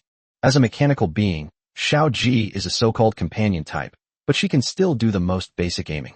In other words, once she fires a shot, it is almost impossible for her to miss. This is the terror of artificial intelligence. And what about the effect of the rainbow cloud shark? It's a levitation flight, a manned mount that defies common sense. So what's the effect of headshot auto-aim plus flying? He carried his luggage on his back. The majority of the tribes in the giant bone tribe are Neanderthals. In fact, this race did exist on Earth once, but it only exists in textbook descriptions. The Neanderthals have been extinct in the long river of history. As for why they were extinct, we'd probably have to ask our ancestors. At first glance, this race appears no different from normal humans, but they have broad frames, robust physiques, and prominent brow ridges. Their appearance is closer to the modern image of a savage. Moreover, modern humans also possess a small amount of Neanderthal genes, proving that their ancestors interbred with Neanderthals.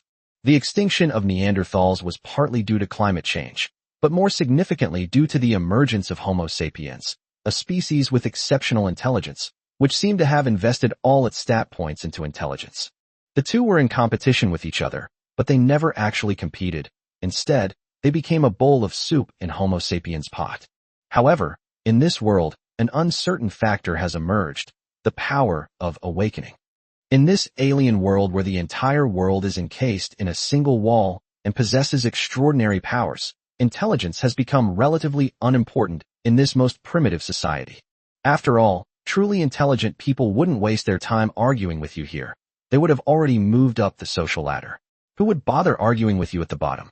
This has led to the situation where the strong Neanderthals have become the dominant force in the lower classes, acting like a lump of filth that is disgusting to touch, but also disgusting to leave untouched. A bald Neanderthal man, having just finished relieving himself in a slave's basket, scratched his rear end and prepared to go to the campfire for something to eat, when he happened to glance up at the sky and saw something flying. He squinted his tiny, bean-like eyes, trying desperately to see what was in the sky, while pulling on the other Neanderthal beside him and shouting, Big bird, big bird. As he spoke, he hurriedly looked around, trying to find a stone to knock that thing down from the sky. Unexpectedly, a loud bang suddenly came from the sky. The Negro who was looking for the stone was bending down to pick it up when he suddenly saw a bloodstain on the ground, along with some pink bits of flesh. Gurgle. He didn't know what had happened. He just felt a slight headache and a feeling that something was leaking in. Then he died. The sudden scene seemed a bit abrupt to the not-so-bright minds of the Neanderthals. The Neanderthals in the tribe looked at the unfortunate man lying on the ground, and before they could figure out what had happened, they heard several more loud noises. Bang, bang, bang. With each sound, a nun would fall to the ground. Dead, dead. Even the most foolish Neanderthal knew they were in danger. In their eyes, it was as if a bird in the sky would cry out and a member of their kind would die on the ground. Quick, shoot the bird down. The Neanderthals weren't without brains. Some had already begun directing attacks on Xiao Ji in the sky, but Xiao Ji was riding a rainbow shark, an existence almost indistinguishable from a ferocious beast. How could they possibly let these Neanderthals hit it?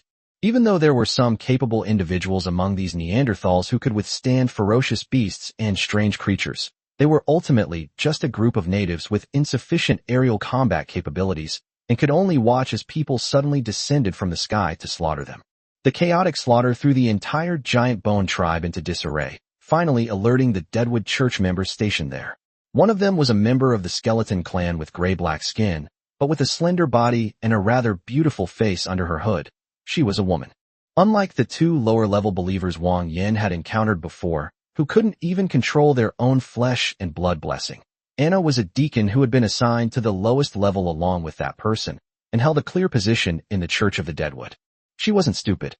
Looking at the figures shooting down the Neanderthals from the sky, she immediately realized that someone was using firearms to massacre them. Damn it! Could it be that the church has been exposed? As a deacon of the Church of the Deadwood, she was well aware of the church's current status within the middle echelons. They were practically pariahs. The fact that they possessed firearms, something only the middle or even upper middle echelons would normally have, naturally led her to immediately assume they had been exposed. She was merely a deacon assigned to this place. Her original orders to the bishop and priest were that if she encountered danger in this branch of the giant bone tribe, her priority should be survival, and then she should try her best to contact him. Anna naturally tucked her head in, ready to spit out poisonous miasma and run away at any moment. But as they waited, the gunfire in the sky seemed to have stopped. Wait, why is there only one person? Chapter 102 Great Revenge Achieved. Only one person? Anna was furious. She had thought a large number of people had come to surround and kill them, but the actual situation was that they had run away after firing all their bullets. Are you kidding me? Anna clenched her fists, and beneath her dark gray skin, the blessing of flesh and blood showed signs of restlessness. She looked at the corpses scattered on the ground, her heart filled with resentment. The more she thought about it, the angrier she became. How dare they? How dare one person run wild in the tribe of believers of the Deadwood Church? Xiao Ji only had 52 bullets left. Some of the Neanderthals were tough and thick-skinned. Although he aimed for the head, he could kill a few of the stronger ones with 2 or even 3 bullets. In reality, he killed 38 people, which was more than half of them. Anna's breathing quickened as she watched the surviving Neanderthals fleeing in all directions. A nameless anger rose within her, and she rebuked them in a deep voice. Silence. Now, immediately count the dead, then prepare for battle. As the steward stationed here to plunder offerings, Anna held a higher position than the chief in this branch tribe. Upon hearing Anna's command, the panic-denied people all stopped in their tracks. However, when Xiao Ji was shooting, Wang Yan shared her field of vision. Through the transmission from the machine control center, Wang Yan could clearly see what Xiao Ji was seeing. Therefore, he had already seen the figure of the corpse clan. However, this was within Wang Yan's expectations. After all, he had known for a long time that the Drywood Church and the Giant Bone Tribe were colluding together. It was just a pity that he couldn't execute her along with them, and he had to go through all the trouble himself. Therefore, Wang Yan did not keep the group of necromancers waiting for long. As soon as Xiao Ji finished firing his bullets, Wang Yan and the beast-transformed Yuli rushed in together, aiming to catch them off guard. The giant serpent, accompanied by a cruel, pungent wind, had a man wielding a broadsword standing atop its head. The two, man and serpent, charged in without any regard for reason. Wang Yan leaped into the air, raising his broadsword high and pointing it directly at Anna's face. while Yuli plunged into the dozen or so survivors, beginning a frenzied slaughter. The sudden attack caught Anna completely off guard. She thought the person in the sky had left, but it turned out they had just been replaced. The attack continued. Although Anna is very strong and can sit in the position of butler, her ability is based on spewing poisonous miasma and wearing down enemies from a distance. When a strong man with a broadsword suddenly gets close to her, she has no time to react. Wait, who are you people? How dare you attack a branch of the giant bone tribe? Aren't you afraid of death? Wang Yan snorted coldly, ignored her, and continued to approach her. Watching someone wielding a 100 to 200-pound sword wildly slash at you would make anyone's scalp tingle, especially a mage like Anna who specializes in ranged poison miasma. She even felt her legs go weak. Seeing no hope of communication, Anna had no choice but to keep spitting venom at Wang Yan. But in front of that huge broadsword, it was like playing around. Before it could disperse, it was shattered by the blade and scattered into a mess. The fleshy tentacles that shot out from the sleeves were like a joke in front of the broadsword, completely ineffective, and were cut in half as soon as they peeked out.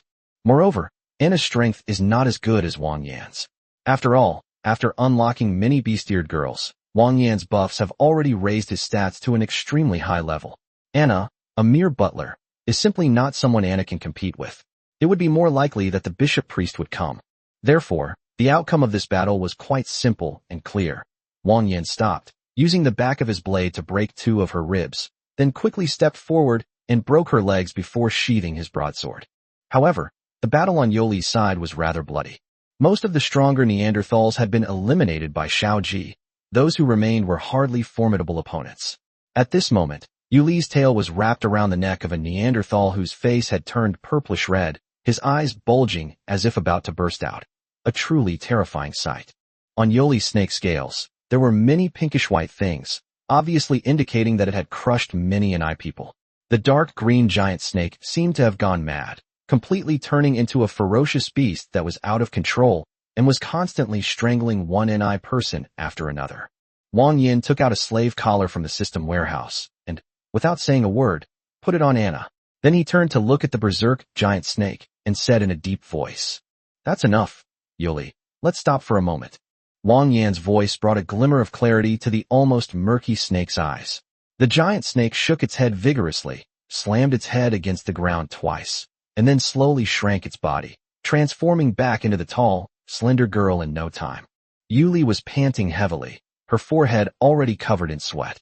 She was gagging, but nothing came out. Wang Yan quickly stepped forward and caught her. At this moment, Yuli finally felt like she had found her pillar of support. Looking at Wang Yan's face, her nose tingled, and she burst into tears. Wang Yan. Ah. The girl's voice was somewhat strained. Wang Yan put his arm around her shoulder and gently patted her back. Okay, it's all alright now, it's all alright now. Yuli returned to the place where she was born. In the past years, she often dreamed of the scene of her mother being ravaged by that group of nuns, dreamed of being whipped by that group of people, and dreamed of her and her mother fleeing on the road. They say they've let go, but what's the reality? That was a nightmare that haunted Yuli throughout her childhood, and the culprit was this group of nuns. Now, Yuli has finally gotten her revenge. Hearing the cries of the nuns as they were entangled by her tail, and the bursting blood as her body was crushed, she finally felt a sense of liberation. Yoli's tears were complex, carrying a hint of joy, a hint of relief, a hint of sorrow, and even a hint of confusion. After holding the girl for a while, her voice finally calmed down. Yuli's eyes were red and swollen, but her expression was less gloomy. She lay on Wang Yan's body, her breath brushing against his neck. Wang Yan, thank you. Wang Yan smiled and gently wiped away the remaining tears on her face. Why are you thanking me? All right, you've got your revenge, so you don't need to think about it anymore.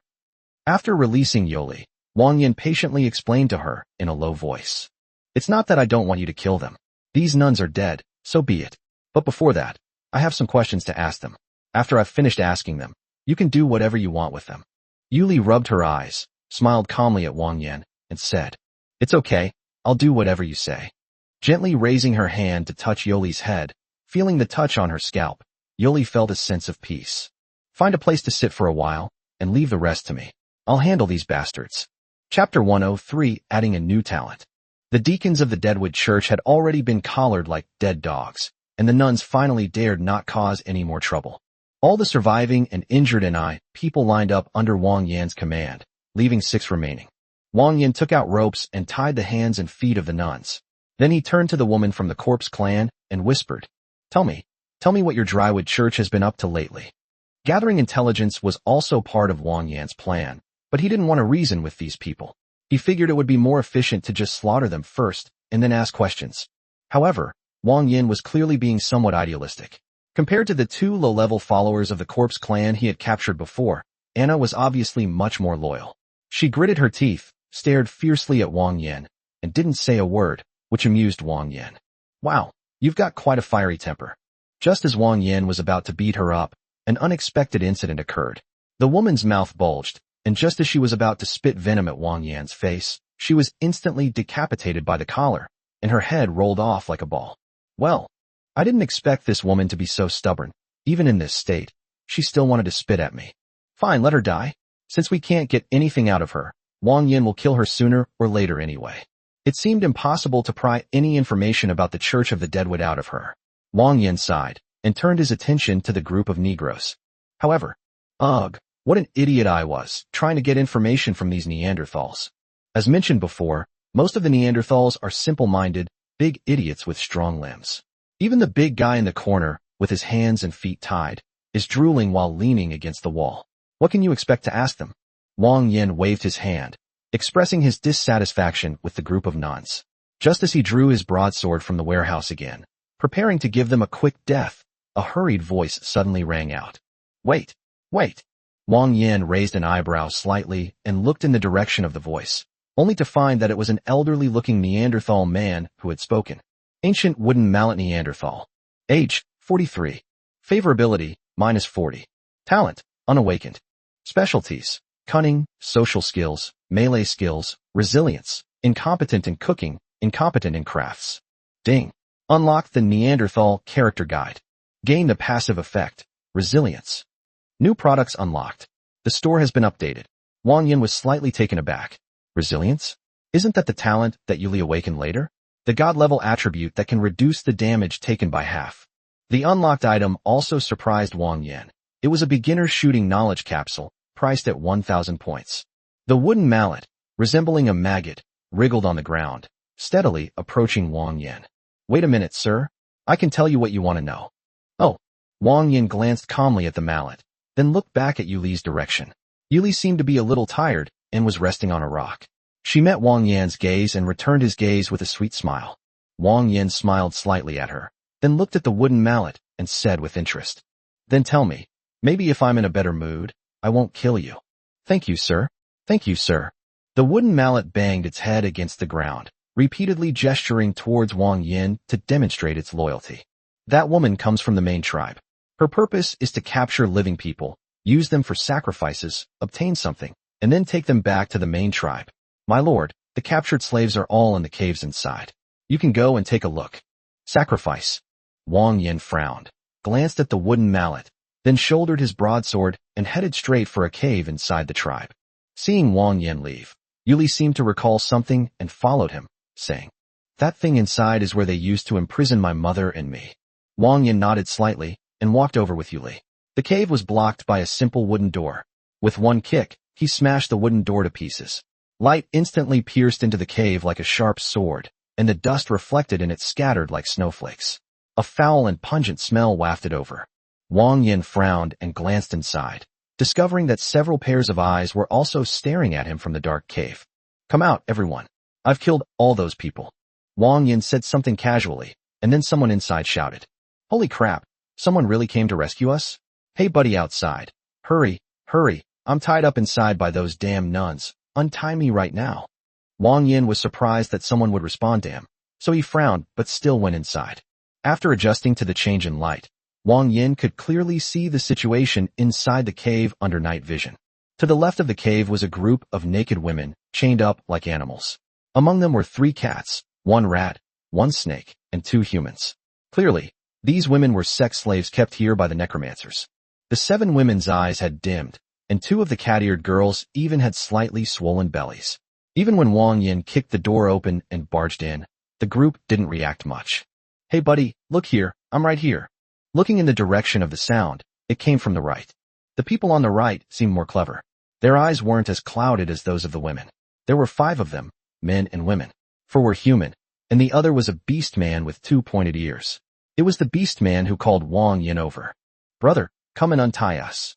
I'm a spy from the Bloodfawn Kingdom. I was investigating the whereabouts of the Deadwood Church, but I ended up being captured by these damned nuns." Lanya Yunxiao Wolf Clan. Age, 25. Favorability, 30. Talent, Berserk. Specializations, Bloodlust, Melee Proficiency, Sharp Claws, Construction Proficiency, Animal Husbandry Incompetence. Ding. Unlock the Wolf Clan illustration. Gaining the passive effect, Blood is Boiling. New products unlocked. The store has been updated. When Wang Yan first replicated that boiling blood, the blood in his body seemed to come alive, and Wang Yan could clearly feel the flow in his blood vessels. This passive effect promotes blood circulation. During combat, it can quickly relieve pain, even having an effect comparable to a stimulant. In short, it's a must-have for berserkers. Seeing the wolf's favorability rating, Wang Yan didn't think much of it, took out his military knife, and untied her. Chapter 104 Lanya Clan Yunxiao. Yunxiao flexed her wrists, then stretched out a long yawn, and her large tail behind her seemed to receive a signal and began to wag. "Thank you so much for your help, brother. If it weren't for you, I would have really been done for. Thank you." Wang Yan glanced at the remaining humans who were bound hand and foot, only to find that these bastards all had negative favorability ratings, so he didn't untie them immediately. They left the cave with Yunxiao, which was hardly a place for conversation. "I am Yunxiao, the vanguard officer of the Bloodfawn Kingdom's Dark Assault Legion. You can just call me Yunxiao, brother. I am mainly in charge of intelligence. May I ask how you should address me, brother?" Once outside the cave, Wang Yan could finally see Yunxiao clearly. He was 178 centimeters tall, slender and tall, wearing an outfit that resembled a sports vest, the material of which was unclear, over which was a brown leather vest. The few inches of skin exposed had a powerful texture, and the outline of his muscles was clearly visible. With her short, silver-white hair tinged with a hint of red, and those blood-red eyes, she looked like a ruthless character at first glance. However, the wolf tail behind her, swinging like a propeller, diminished her ferocity by a significant margin. Wang Yan returned the greeting with a cupped hand. "Just call me Wang Yan. I'm just the leader of a small, lower-level tribe, nothing to brag about." Yunxiao, acting as if they were old friends, gently patted Wang Yan's shoulder. "Hey brother, don't underestimate yourself. What do you mean by not worth mentioning? I think you're pretty amazing. You managed to wipe out such a rat's nest. That's not something an ordinary small leader could do." Wang Yan waved his hand slightly and said to her, "There's no need to flatter me any further. Let's get down to business." Yunxiao glanced at the dim sunset, nodded slightly, and then said seriously, "Well, to repay your life-saving grace, I will also tell you all the information I have found out." As if remembering something, Wang Yan picked up the maggot from the ground and found a place to sit with Yunxiao in the central square of the giant bone tribe.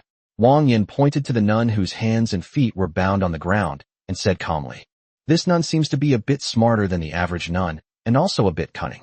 Perhaps we can talk to her and verify the information with her." Yunxiao glanced at the wriggling wooden mallet on the ground, nodded slightly, and then said, "You killed that woman from the Corpse Clan, didn't you?" Wang Yan didn't say anything, but simply nodded. "It's good that they're dead. Those kinds of people were completely brainwashed by those idiots from the Church of the Dead Tree. You couldn't get a single thing out of them. I've been tracking and investigating this woman for a long time before I discovered what kind of tricks this group of Deadwood Church members are up to. They are performing a special kind of human sacrifice. Those who are sacrificed die in extremely gruesome ways. Even the strongest people will turn into mummies in a short time. I witnessed that woman from the Corpse Clan perform a sacrifice. She drove several living people into a pit, chanted some spells, and then drained them all dry." Wang Yan carefully analyzed Yunxiao's words. The concepts of live sacrifice and absorbing life force did fit his stereotypes about cults. At this moment, the wooden mallet also quickly spoke up. "Yes, that's right, but I know more. I overheard her saying that she collected all the life force of everyone into her own body, and once it was full, she would sacrifice herself to the gods. She and a man from the Church of the Dead Tree said all of this to each other." Oh, Wang Yan was taken aback, and even Yunxiao, who had been investigating the Drywood Church for months, couldn't help but raise an eyebrow, as this was the first time she had heard of such a claim. However, what this guy said probably wasn't entirely unreasonable. Wang Yan didn't know what these people wanted to do with their life force, but it certainly wasn't anything good. It was probably related to the monsters that had caused the riot in the abyss. The giant bone tribe, as a malignant tumor at the bottom, clearly coincides with the Drywood Church. The Drywood Church wants to collect life force, and the giant bone tribe, as a super large tribe at the bottom, can just meet this need. At the bottom of the abyss, the last thing that is not lacking is human life. The group of Deadwood Church believers stationed in the branch tribes were like living batteries, a position that required extreme loyalty to the Deadwood Church, which matched the woman's behavior. Live sacrifice. Wang Yan muttered something to himself, while Yin Xiao shrugged and said helplessly, "That's all the information I've gathered. After all, the entire wall abyss knows very little about the Church of the Deadwood. I'm really sorry, brother, that's all I know." Wang Yan gently shook his head and said to Yin Xiao, "No, thank you so much.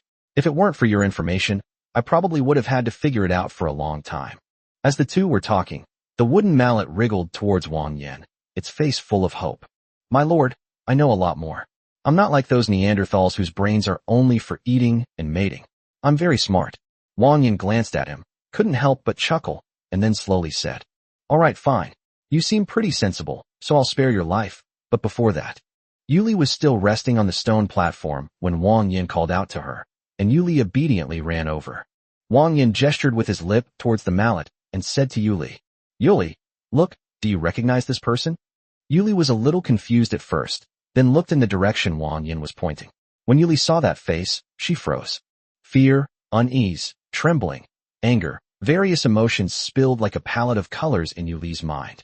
"I recognize him." Yuli trembled all over, and the tears that had stopped falling again. She bit her lip, and blood spilled from the corner of her mouth. She didn't say much, and Wang Yan, quite tactfully, handed his military knife to Yuli. "Use this one. This knife is short and dull." Yuli trembled as she took the knife Wang Yan handed her. Her snake-like eyes seemed to be coated with poison as she stabbed the nun again and again. A sharp wail rang out, but Wang Yan didn't continue watching. Instead, he turned to Yin Xiao and said, "Miss Yin Xiao, it's getting late. We came here about the matter of the Drywood Church, but it's been resolved now. We plan to stay here for the night. Do you have any plans?" Yin Xiao shook his head and grinned at Wang Yan. "Now that this stronghold has been destroyed, I must go back and report. This is a rare piece of intelligence about the Deadwood Church. Thanks to you, Brother Wang Yan." Chapter 105 Core of Personality. Yin Xiao also plans to stay here for one night and set off early the next morning. Together with her, Wang Yan gathered firewood and lit a campfire. They also searched the inside of the tribe, but unfortunately, they didn't find anything of value. When Wang Yan returned to Yuli's side, the wooden mallet on the ground had long been stabbed into a pulp by the knife, and it was no longer recognizable as a human. Ironically, he never recognized Yuli's identity until his death. Wang Yan looked at the lump on the ground, clicked his tongue, then placed his hand on Yuli's shoulder and said to her, "All right, Yuli, go wash up in the river first. I'll heat up some food for you later." Yuli's emotions were eerily calm at this moment, with bits of flesh stuck to her hands and face. She nodded and hummed in agreement. Wang Yan handed her a bar of soap from the warehouse, and Yuli then walked towards the deeper part of the river. By evening, during the previous 10 pull, there weren't any new items. Apart from the gold item, the rest were just pre-made meal sets and some filler fruits and vegetables. Wang Yan's last lottery draw was a long time ago.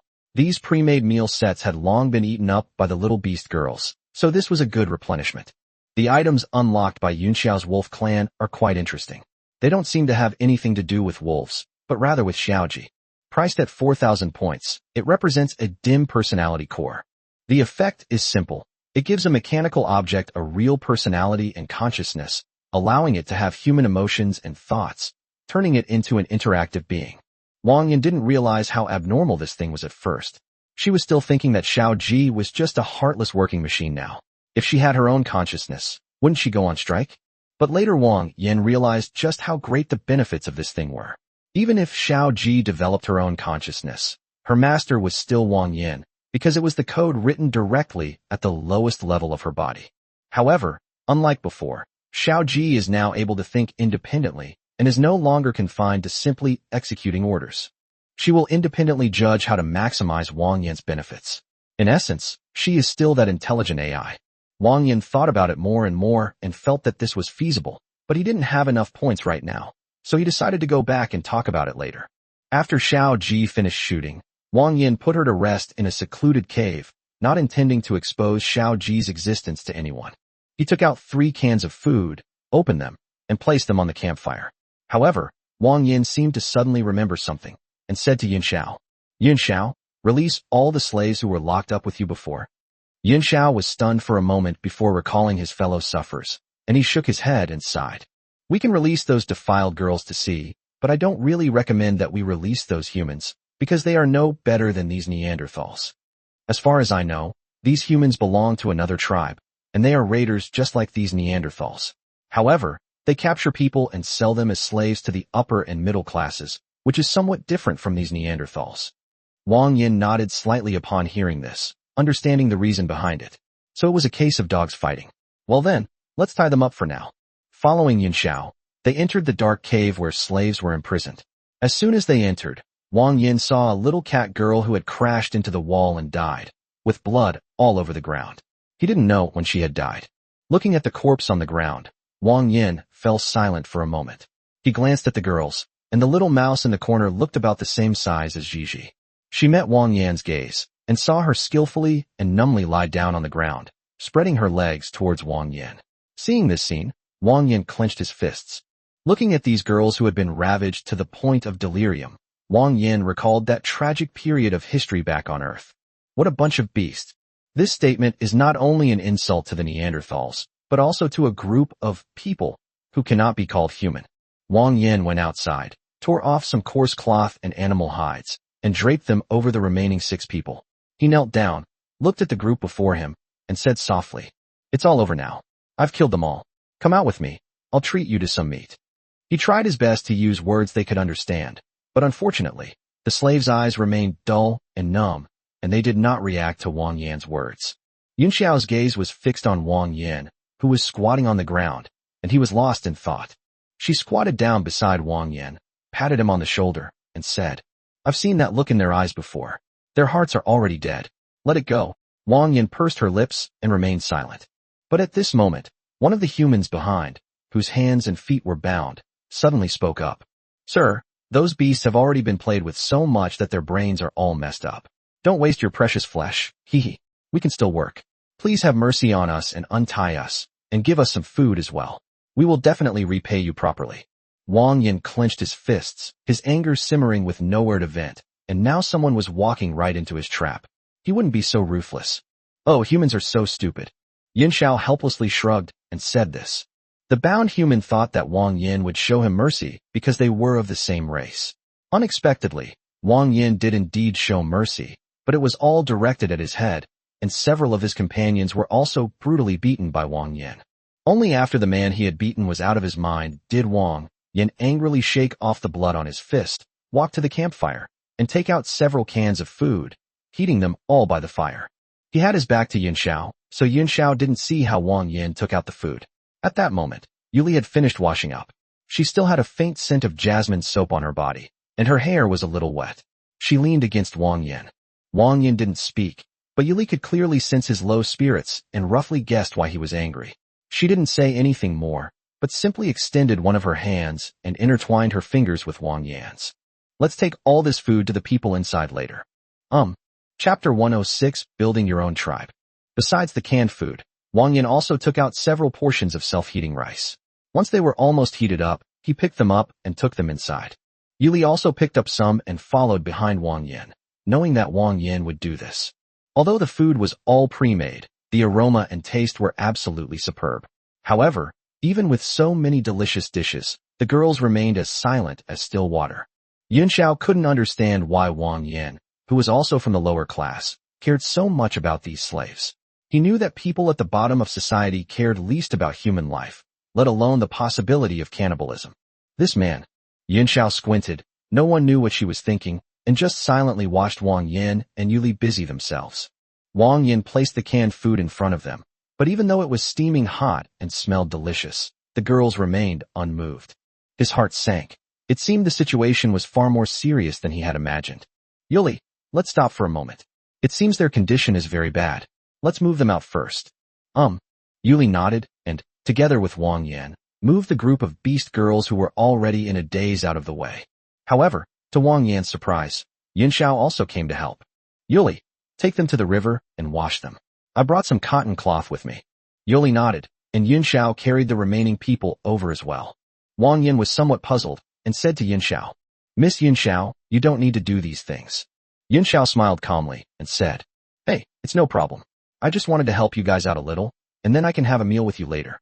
Hearing Yin Xiao so bluntly say that she wanted to mooch a meal, Wang Yan couldn't hold back for a moment, but since she was willing to help, it was naturally a good thing.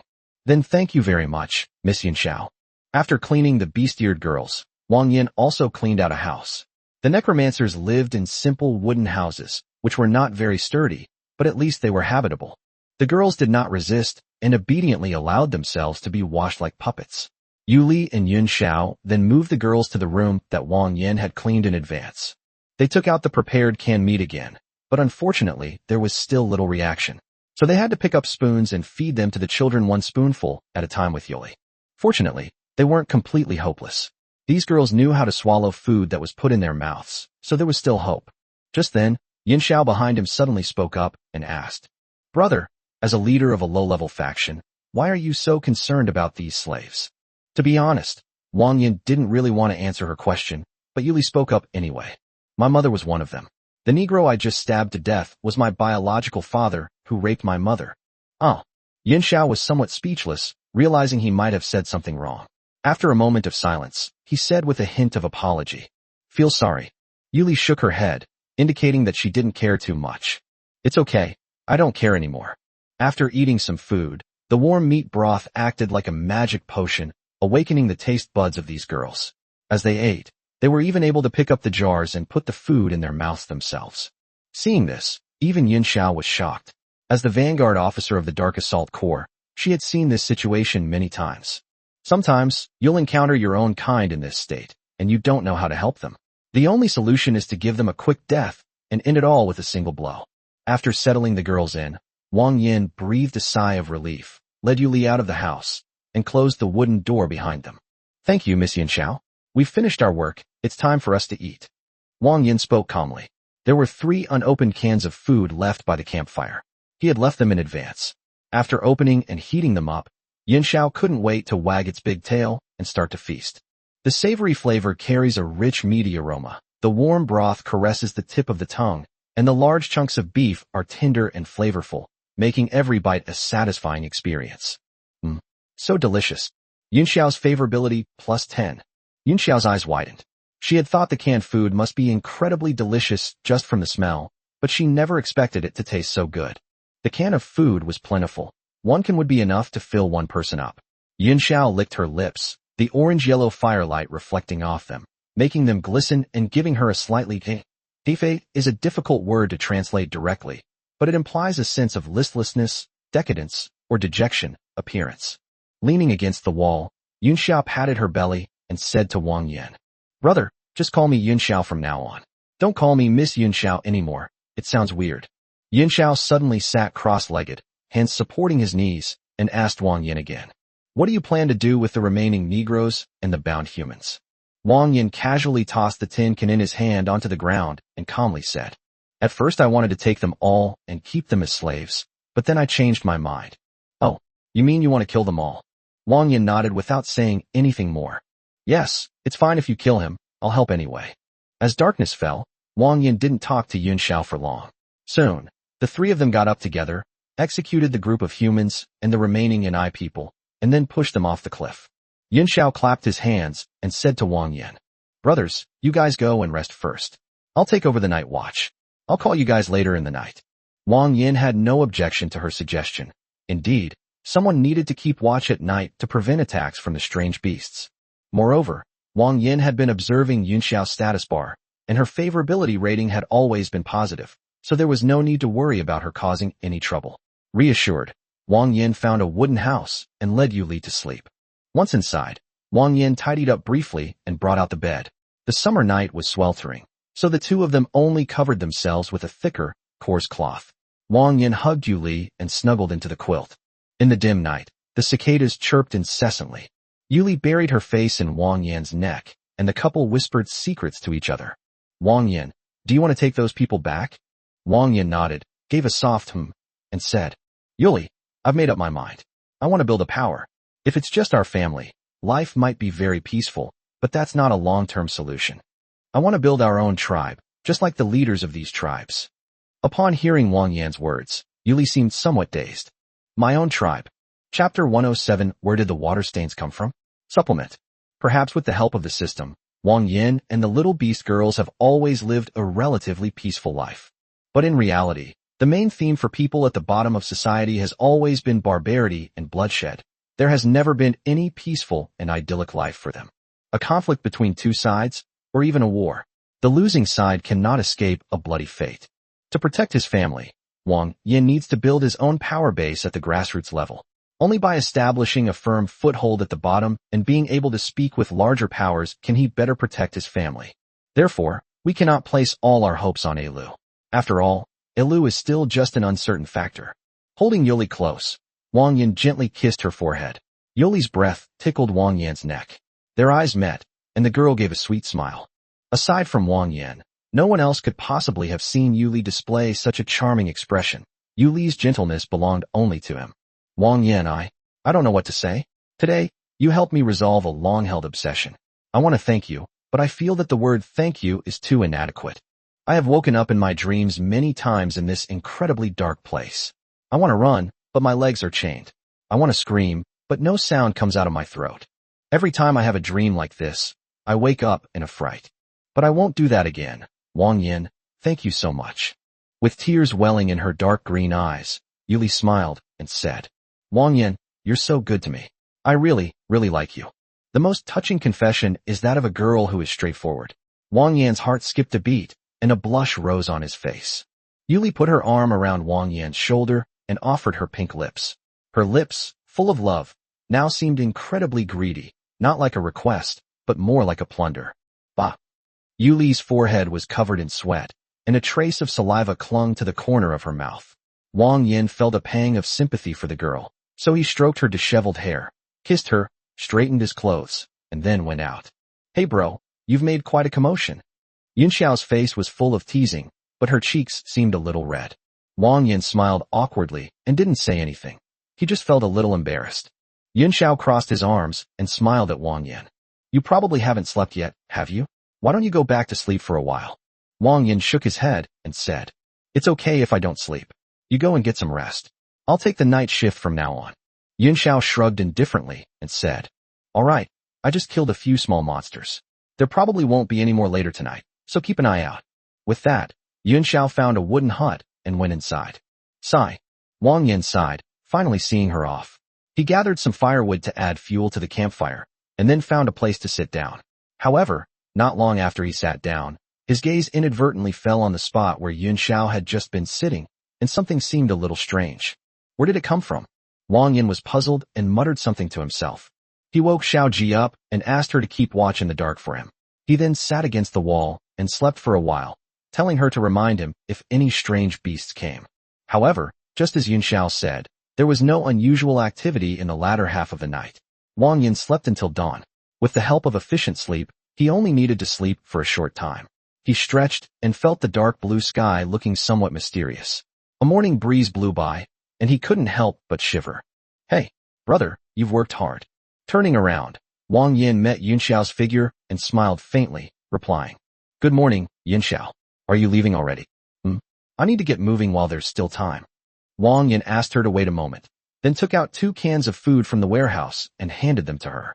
Until we meet again. Here, take this. Once you open it, eat it as soon as possible. This jar will disappear after a while once it's opened.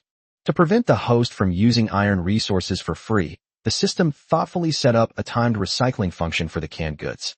The can will automatically disappear 3 hours after it is opened. Yunxiao was slightly taken aback. Looking at what Wang Yan was holding, she couldn't help but smile slightly. Yunxiao's favorability +5. Yunxiao took the canned food, put it in her backpack, waved to Wang Yan, and left him with her back turned. Until we meet again. After bidding farewell to the wolf woman, the sun rose again, and Wang Yan returned to the house, waking Yuli. His plan was simple. The maximum number of people the rainbow cloud shark could carry was only 3. To bring all 6 girls back, he would have to make 3 round trips, which would be hard on the rainbow cloud shark, as it would have to serve as a slave again. The first trip was for Yu Li to take the snake person and the rat back to warn their families and prepare in advance.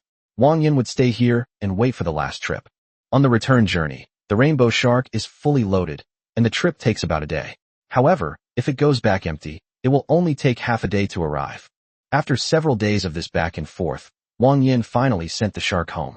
However, due to the intense work these past few days, the rainbow shark was exhausted, and its cloud-patterned camouflage had faded. Wang Yan felt a little bad for it, and said he would give it a long vacation.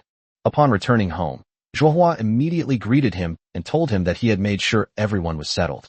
The new house has been fully renovated, and the wives all have their own independent bedrooms. The old house was left for Bai Gua's family to live in, while the girls who were rescued were placed in the thatched hut where Bai Gua and the others had previously slept. That's how it's been arranged for now. Zhuohua learned about Wang Yan's idea of establishing his own tribe from Yuli, and then discussed it with Wang Yan. After building your own power base at the grassroots level and bringing these girls back, what's your next step? Wang Yan had naturally made plans long ago and shared his thoughts with Zhuohua. It's very simple. We just need to integrate the surrounding tribes, starting with the rat tribes. As he spoke, Wang Yan slowly analyzed the situation for Zhuohua, saying, whoever can lead the tribe to have enough to eat can become the leader. The sense of belonging of the lower-level tribes is not so strong. If they can live a good life, people will naturally come.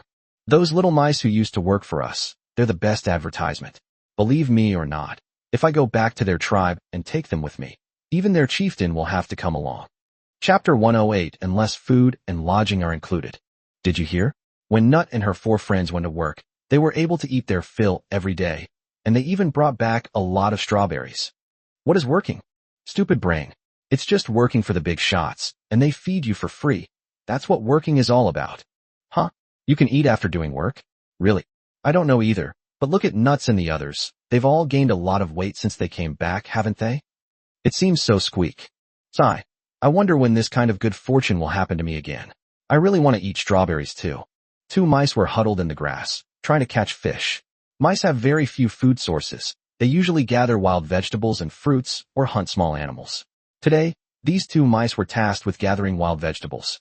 Don't let their short stature fool you. These hamsters have an appetite that rivals that of a normal person.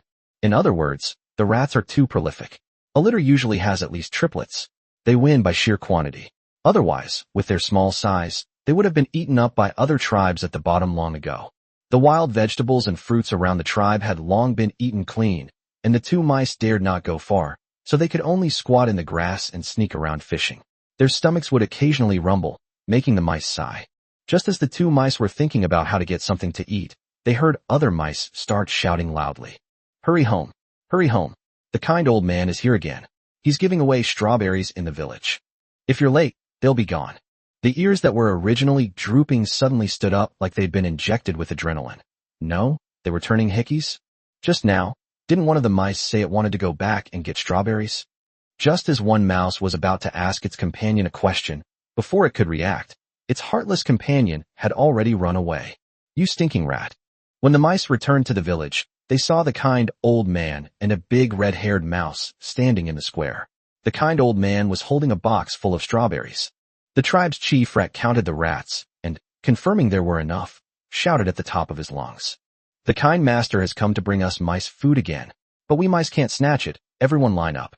The big mouse can take 10 strawberries, and the little mouse can take 5. I'll cut off the ears of anyone who dares to snatch. Upon hearing the leader's command, the little mice below began squeaking and chattering, some even drooling uncontrollably. Squeak looked at his fellow mice and couldn't help but sneer. Wang Yan, look how funny they are. Wang Yan remained silent, only responding to Zizi with his fist. You are not allowed to make fun of others. The leader mouse stood beside Wang Yan and directed the other mice to line up. Only then did Wang Yan begin to have Zizi distribute strawberries, ensuring that each mouse could get its own strawberry. Hey, Chestnut, you've already been here once. Boss, are you seeing things? I'm Chestnut's younger brother. I'm Hazelnut. Nonsense. I already received the hazelnuts. Are you trying to fool me? That's my brother impersonating me. My strawberry. I don't care. You've already taken the chestnuts and hazelnuts. No more? Let's go. Madam Xiangwan, although a little mouse can lead 5, do you really need to bring all 5 of your quintuplets here? Hey, you guys over there. Don't you dare steal other mice's strawberries. Wang Yan watched as the mice displayed their unique abilities and couldn't help but twitch his lips. There are 32 large rats and 18 small rats, totaling 50 rats, which is quite a considerable number. One box of strawberries wasn't enough, so Wang Yan prepared another box in advance. In total, about 10 caddies of strawberries were sent out, which was just the amount produced by one plot of land in a single harvest. The leader rat, hands on her hips, kept maintaining discipline, and then she shouted loudly again. Stop making a fuss. Listen to what the master has to say. Wang Yan glanced around, cleared his throat, and said, Everyone, as you all probably know, when I came here before, I hired 5 rats to help me with my work. You all know what kind of treatment they received. After Wang Yan finished speaking, one of the little mice that had been working at the house earlier chirped in agreement. The master's family has enough to eat every day. As long as you're willing to work, the master will even give you meat. Right, that's right. Wang Yan couldn't help but smile slightly. It was truly worth the effort of feeding them. These mice were really speaking up for him. At this point, the curious mouse asked, Sir, is there another job for us to do this time? Wang Yan glanced at the timid little mouse and chuckled. Yes, I'm here this time because I have some new tasks to assign you. Upon hearing this, the mice immediately erupted in chaos. I want to go. I want to go. Master, look at me. I'm strong. One mouse can take on 2. You've already been there last time, so let the mouse who hasn't been go this time go. As Wang Yan watched the group of mice squeaking and chattering, he volunteered, and his heart immediately settled. After letting the mice argue for a while, Wang Yan raised his hand slightly to signal them to be quiet. The mice listened to Wang Yan and immediately quieted down. Very good, and her obedience is also quite good. Everyone, don't rush. This time, I need a lot of people, so everyone will get a share. What do you mean? I want everyone here. Wang Yan's shout startled the mice, and the scene fell into a deathly silence for a moment. Even the leader rat was slightly taken aback. After a moment of silence, the mice suddenly let out a sharp, popping sound. Sir, do you want both rats and mice? Yes, any rat will do, as long as they work and they get to eat. I want to go. I want to go too. Looking at the group of mice scrambling to get started, Wang Yan was very satisfied. He then looked down at Gigi and said, Go and count the number of people who have signed up and make a record. Wang Yan entrusted this task to Zizi. His plan was to take control of the group of mice, and then let Zizi manage them in his place. He didn't need Zizi to have strong leadership skills. She just needed to relay messages for him. Since they are all of the same kind, it will be easier for Gigi to communicate with Wang Yan than for Gigi to do so. Squeak nodded upon hearing this, and then said to the group of mice, Listen up, all you rats. Anyone who wants to sign up, line up here. I'm going to keep track of how many rats there are. Chapter 109, I will make sure everyone has enough to eat. Honeysuckle spider plant, mouse tribe. Age, 20. Favorability, 50. Talent, unawakened. Specialties, fast eating, fast movement, digging proficiency, gathering proficiency. Wang Yan could roughly discern the information about the leader of the rat tribe with a mere thought, but he still asked one question. May I have your name? My name is Jean Inju, sir. Honeysuckle, would you like to go? Jean Inju lowered her head and pondered for a while before murmuring. I know that the master wants to take over our tribe, I understand. Wang Yan looked at the honeysuckle, narrowed his eyes, and remained silent. There is no clan chief in the village. The rats at the bottom are all idiots. Everyone listens to whoever is smart. It has always been like this. So I understand your true thoughts, sir, but I am naturally willing to lead the rats home with you. The mice are not getting enough to eat, and they are having many babies. Every year, many baby mice starve to death. I want to have enough to eat, and I also want my people to have enough to eat. Looking at the honeysuckle that was less than half his height, Wang Yan couldn't help but look at her with newfound respect. Then be a good boy and listen to me. With me here, no one will go hungry. Jean Inju promised Wang Yan that she would help him manage the rat tribe after they arrived, and Wang Yan naturally agreed readily. And so, the great migration of mice began. Based on previous experience, it will take the mice about 3 days to arrive from their home. A total of 32 rats and 18 mice were included. Wang Yan's plan was that he would transport the small rats, while the large rats would be divided into 4 batches of 8 rats each. If they were to move out in a large group, it might attract the attention of strange beasts. After all, the intensity of the attacks by these alien beasts depends entirely on the number of people. The more people there are, the more alien beasts will come. The rats have very poor self-defense capabilities, so they must be transferred in small batches. It was just a pity for Wang Yan's good mount. He had originally planned to give it a few days off, but unexpectedly it had to go back to work again. What a heartless boss. It took several days to relocate all the rats. However, because of this, the attacks from the alien beasts have indeed become much stronger due to the large influx of rats. There are no more low-level kobolds now. There are 3 giant kobolds every night. But it's alright, as the awakened ones at home can all handle it solo, so there's not too much to worry about. To accommodate the mice, Wang Yan's plan was to have some live outside and some inside. For the time being, all 50 mice would live in the burrow, and the outside would be tidied up first. With so many rat hands suddenly appearing, Wang Yan roughly planned to first enclose the outer cliff with rocks and add some mixed cement mortar to create a wall, and then enclose the outer perimeter first. However, Wang Yan designed a wall with a large gap in the middle and on both sides.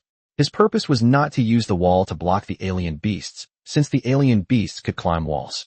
So it was just for show. His main idea was to let the attacking alien beasts attack through the gaps he designed, so that he could deploy manpower in advance to share the attack pressure. Food and lodging were not a problem. According to Wang Yan's statistics, the total daily food consumption of everyone in the colony was about 25 kilograms. Wang Yan's daily rice production reached 20 kilograms, which was more than enough to supply the rats' food needs. Besides staple foods, there's also the consumption of meat and fruit. Wang Yan set aside a piece of land specifically for growing strawberries to ensure the rats could eat every day. As for meat and vegetables, a little bit would be more than enough, since Wang Yan wasn't raising them for nothing. These rats themselves had a certain ability to forage. By sacrificing 2 plots of land, Wang Yan solved the problem of food and clothing for these newly arrived mice. He did indeed keep his promise, ensuring they could eat their fill, have strawberries, and even meat. Finally, there's the issue of housing. Since the hamsters are small, they don't need a large place to live. Soon, Wang Yan came up with a very good idea. Bunk beds, large shared sleeping area. Returning to the warm memories of high school dormitories is the perfect choice for housing a large number of rats. In some rural high schools, this situation still exists. A dormitory room that accommodates dozens of students in one classroom is so poorly furnished that even prisoners of war would shake their heads at the sight of it. It's like a large dormitory room resembling a concentration camp. However, this was exactly what Wang Yan wanted, as it could quickly and centrally accommodate so many people. So he and Xiao Ji began to design a super large double-decker bed that was entirely made of mortise and tenon joints, enough to accommodate all the mice. This way, all that's needed is to build a relatively large house.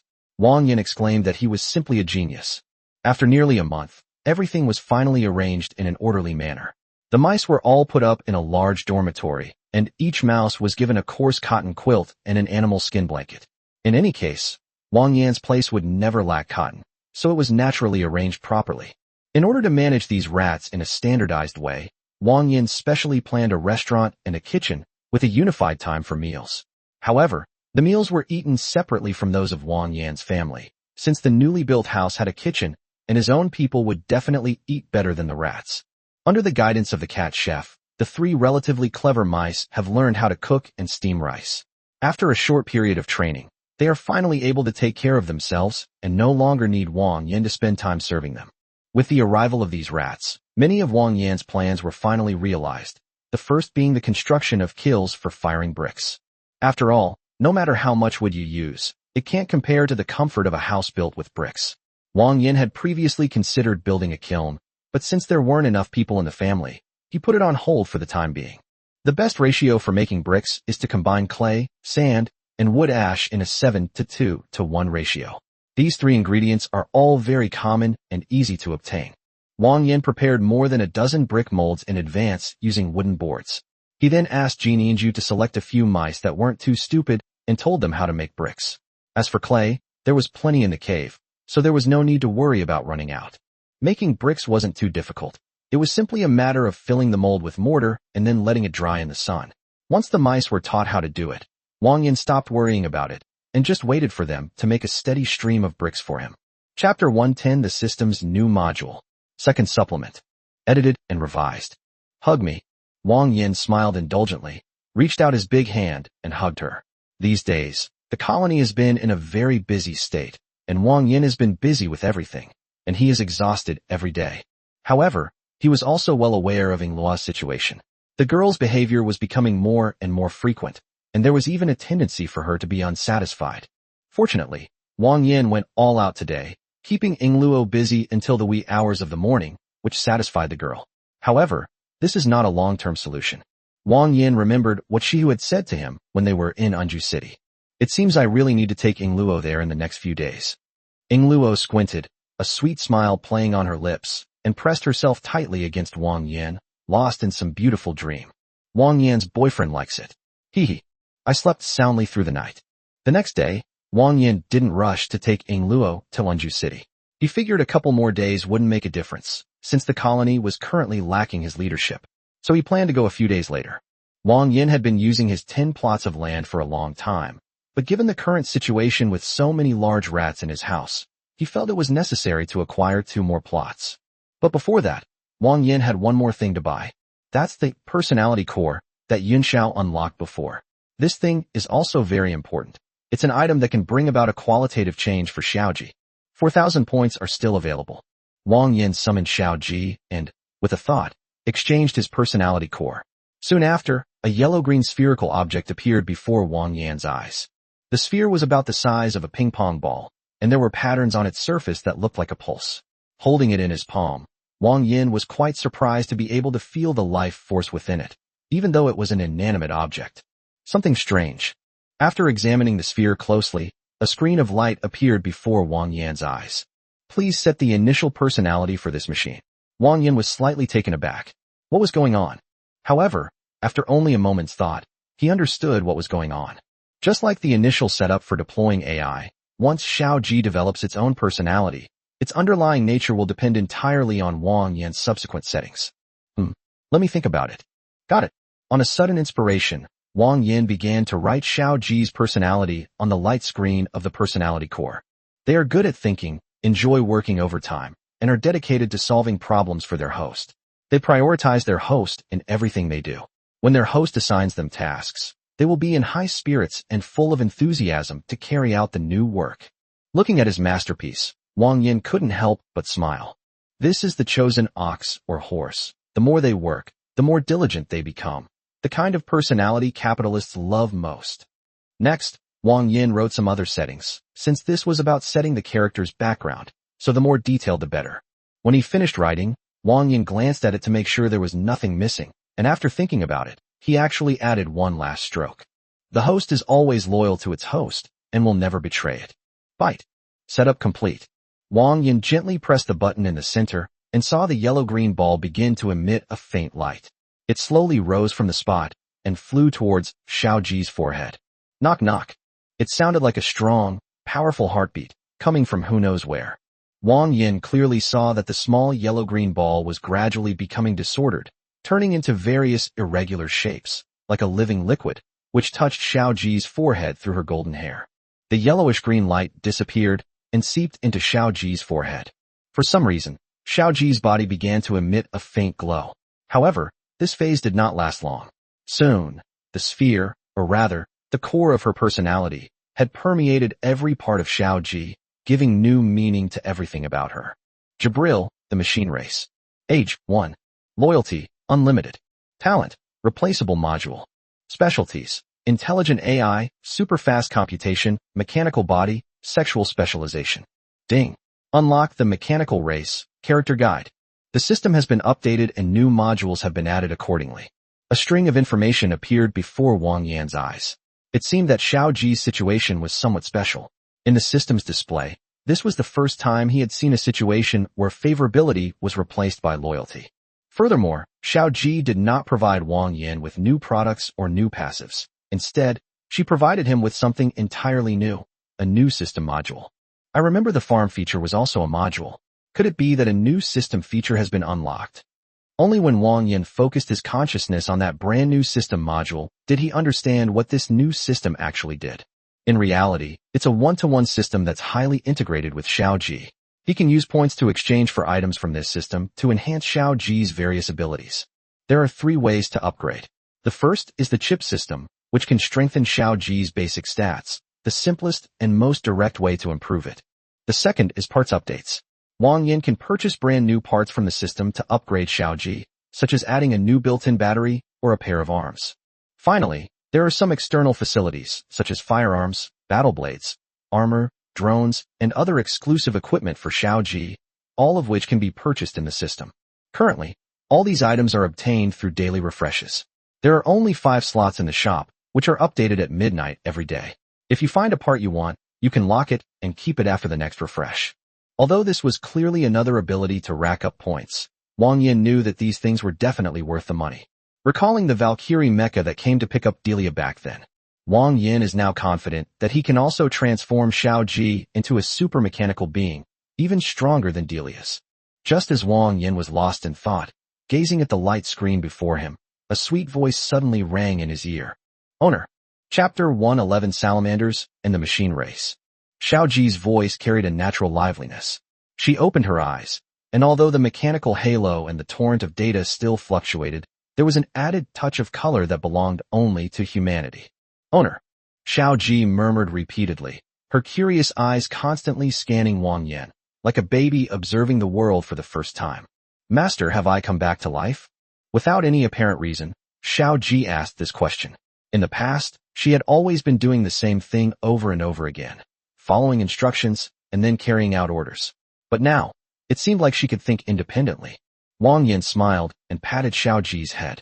He was in a good mood, and the 4,000 points he spent were really worth it. Yes, from now on, Xiaoji is a living, breathing person. People?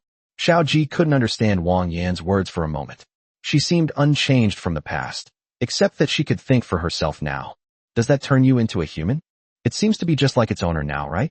Xiaoji gained self-awareness, and Wang Yan felt it was necessary to introduce her to the little beast girls again, since Xiaoji was considered a veteran member of the family and had made great contributions to the colony.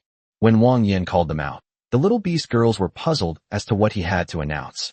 They only saw Xiaoji standing in front of Wang Yan with his head down, his hands constantly rubbing together, looking somewhat nervous. After all the little beast girls had gathered, Wang Yan smiled and said, "Let me introduce you all. This is Xiaoji. You can get to know her." Hua Yu tilted her cat head, rubbed her chin, and asked in confusion, "What nonsense are you talking about, Meow? We all know Xiaoji. Did you call everyone here just to talk about this, Meow?" Wang Yan crossed his arms and shook his head smugly. No. Didn't you notice anything different about Xiaoji today?" Gigi blinked her big, reddish-brown eyes. She did notice that Xiaoji seemed to have changed a bit, but she couldn't quite put her finger on what was wrong. It does seem a bit different, but what exactly is the difference? Zhuohua's pink eyes held an unusual light, but she didn't say anything, just watched calmly. Xiaoji hooked her finger and awkwardly extended her hand to greet the group. "Hello everyone. I'm Xiaoji." Xiaoji's sudden outburst stunned everyone. Xiaoji wasn't like this before. She would occasionally talk to the little beast girls, but her words always carried an undeniable coldness. What was going on? Aha! That's what I wanted to tell everyone. As Wang Yan spoke, he gently patted Xiaoji's shoulder. Xiaoji is now just like everyone else, a girl with her own thoughts. What? Only after Wang Yan said that did Gigi realize that Xiaoji had become more human-like, because he looked so strange. But Wang Yan, didn't you say before that Xiaoji was just a tool that looked like a human? Although Xiaoji possessed all the memories from before he lost his independent consciousness, Wang Yan still felt somewhat embarrassed when Gigi brought up his past remarks to his face. Haha, everyone doesn't need to worry too much about those things. After all, I never expected that Xiaoji would have his own consciousness. With their limited minds, the little beast girls had a hard time understanding the concept of independence. Wang Yan could only explain it to them in a down-to-earth way so that everyone could understand and accept Xiaoji as much as possible. So, Xiaoji has become a girl just like us, who eats, sleeps, and chats and plays with us? Squeak, shaking its big ears, announced its conclusion. Xiaoji, a little embarrassed, slightly raised her hand and said softly, "To maintain basic functions, the most basic need is to eat. Rest is essentially for living organisms to restore physical strength and relieve fatigue, but I am a mechanical body, so I don't need sleep." That's so hard to understand. Xiaoji's words left Gigi somewhat confused, so Wang Yan explained. It means that Xiaoji only needs to eat and doesn't need to sleep, understand? Hey, you should have said so earlier. After getting acquainted with Xiaoji and the little beast girls, They realized that they were all already familiar with each other, so there was nothing to be reserved about. Xiaoji had made many clothes for the little beast girls before, so everyone was naturally very enthusiastic towards her. However, Wang Yan noticed Zhuohua, who had been silent all along, and went up to her in confusion to ask, "What's wrong, Zhuohua?" Zhuohua lowered her eyes, gently raised her arm, took Wang Yan's hand, and led him away from there. Back in Zhuohua's bedroom, Wang Yan understood that Zhuohua had something to say to him, so he closed the door behind him as soon as he entered the room. Only when she was alone did Zhuohua finally speak her true thoughts. "Wang Yan, I don't really like that lump of iron." Wang Yan nodded. He had always understood Zhuohua's attitude. In fact, she was very resistant to Xiaoji, but she just hadn't said it. "However, I don't mean to send Xiaoji away. I just want to tell you what's on my mind." Zhuohua herself was well aware of how important Xiaoji was to the family, and she had no reason to dislike Xiaoji, neither emotionally nor rationally. "It's all my own fault. My identity as a salamander is what's bothering me." Zhuohua lowered her head, held Wang Yan's hand, and whispered, "Xiaoji is really amazing. Our lives have changed so much, and it's inseparable from her. Do you think it's selfish of me to think like this?" Wang Yan shook his head, put his arm around Zhuohua's shoulder, and sat on the bed. With such a small loli in his arms, Wang Yan was actually quite satisfied with his girlfriend. After all, even if Zhuohua really disliked Xiaoji, her first reaction wasn't to sulk and make Wang Yan guess, but to take the initiative and immediately tell Wang Yan her thoughts. That's what Wang Yan liked about her. She's always been so considerate. Wang Yan lowered his head and whispered in her ear, "I know all that, but can you tell me why you dislike Xiaoji?" Zhuohua lowered her eyes and explained in a soft voice. "In the upper levels, the number of mechanical beings is extremely large. Our salamander race was once attacked by mechanical beings to the point of near extinction. Therefore, the idea of hating mechanical beings has long been engraved in the bones of every salamander. I don't really hate Xiaoji, I feel more resistant to her. Mechanical bodies are inherently cold and ruthless killing machines. I don't know what method you used to bring Xiaoji back to life." When she smiled and waved at me, I felt a sense of unease from the bottom of my heart. "I'm sorry, Wang Yan, I've caused you trouble." Chapter 112. It's been a year. Wang Yan already knew that Zhuohua came from the upper class, but this was the first time he had heard of such a story between the salamanders and the mechanical race. Zhuohua promptly voiced her thoughts. In fact, she was more of a mistress of the house, so everything she did was for the collective good of the family. In other words, it was just him venting to Wang Yan. There was nothing particularly meaningful about it. "Okay, I know my wife is the most considerate. Xiaoji isn't a mechanical being in the true sense. She's a living little girl. I think you can look at her from a different perspective. Besides, Xiaoji is only 1 year old. Although she understands a lot of knowledge and skills, there are still many things that need to be taught to her." Wang Yan took Zhuohua's delicate pink hand, kissed it, and played with her tiny palm in his hand. "Let's look at Xiaoji from a different perspective. As the lady of the house, I'm still waiting for you to patiently teach her." With her peach-pink eyes slightly lowered, Zhuohua felt the warmth of Wang Yan's palm and calmly said, "Yes, I understand. Perhaps. Xiaoji seems like a very cute little girl, if you don't associate her with a mechanical being." At this point, Zhuohua changed the subject and asked Wang Yan another question. "You'll accept Xiaoji too, right?" This suddenly left Wang Yan completely bewildered. "What the hell? Accept Xiaoji? Besides that girl Gigi, which of your younger sisters hasn't been taken advantage of by you? Although I'm happy to see all the sisters fall for you. As for the women outside." She paused for a moment. Then her peach-pink eyes suddenly met Wang Yan's gaze. "You're not allowed to date any women of bad character. If you bring any bad women into your home, I will kick them out." Zhuohua was Wang Yan's first woman in Xiangyuan, and he regarded her as his first wife, a fact that Zhuohua understood. In truth, she didn't want to interfere too much in Wang Yan's affairs, judging solely from his ability to enhance beastmen. It was impossible for Wang Yan to have few women. As the mistress of the house, she wouldn't oppose Wang Yan, but at the very least, she couldn't bring in any bad blood. Otherwise, given her younger sister's innocent nature, they would inevitably be bullied. After his wife's suggestion, Wang Yan awkwardly scratched his head, unsure of what to say. Taking Xiaoji as a concubine? That didn't seem like a bad idea after all. Holding Zhuohua's hand, the two talked about some random things, which calmed Zhuohua's mind. She also made up her mind to temporarily put aside her hatred for the mechanical race and to accept Xiaoji with sincerity and guide Xiaoji to become a real person.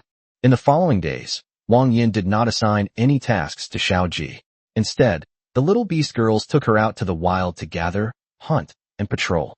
The main purpose was to let Xiao Ji get to know them better and learn more from them. The mice are very diligent.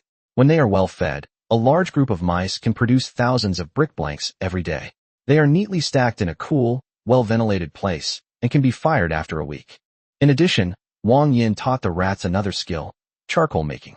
Dig a pit, put the wood in it, cover it, and smolder it. This will create holes and produce more durable charcoal. Naturally, the more you prepare, the better. The 6 girls rescued from the giant bone tribe are no longer so dull. Their recovery has been very successful. At least now they know to pick up their food and eat it when it's in front of them. So Wang Yan's efforts haven't been in vain.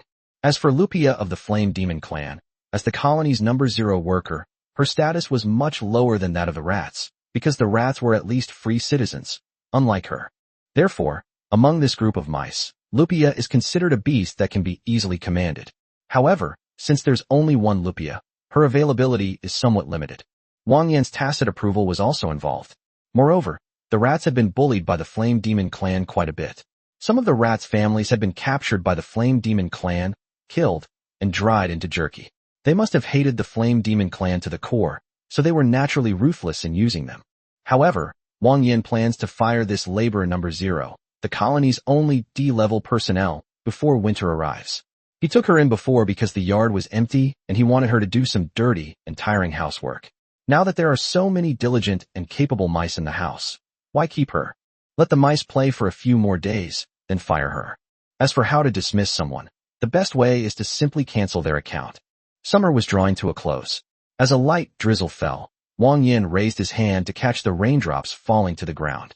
He couldn't help but sigh inwardly, realizing that he had been in this world for a whole year. Autumn is here. Wang Yan calmly muttered that because of the rain today, all the mice were gathered in the dormitory. Some were singing, some were playing around, and some were sharing the desserts they were rewarded for doing good work. In short, there was a constant chattering sound, which looked very lively. Wang Yan glanced at the honeysuckle beside him. As she said, most of these mice are indeed stupid. Come to think of it, mice mainly live in the middle layer, while the mice living on the bottom layer must be a relatively inferior species. The fact that only one normal mouse, Jininju, emerged from this group of mice is enough to show just how high the average level of these mice is. These past few days, Wang Yan has had no choice but to keep her by his side and teach her as many useful things as possible. Honeysuckle, how do mice survive the winter? Jininju lowered her head when she brought up the topic, seemingly feeling somewhat down. In winter, everyone would gather in the cave to keep warm. The strong would stay outside, while the children and the elderly would stay inside. In autumn, they would store up all the food, and by winter, no rats would come out of the cave. Even so, several rats die every winter, and many of the remaining rats have frostbitten hands and feet. Jininju stretched out her small hands, and only then did Wang Yan notice that her left ring finger was missing a section. After a moment of silence, Wang Yan continued. Go ahead and do a survey with them. Xiaoji will go with you later to measure each mouse. In winter, everyone will get a cotton padded coat. Padded coat? Jininju murmured. Master, are you going to give them cotton padded clothes? If we had cotton padded coats, no more mice would freeze to death in winter. But cotton padded coats are so precious, and there are so many mice. Does the master really want to give one to every mouse?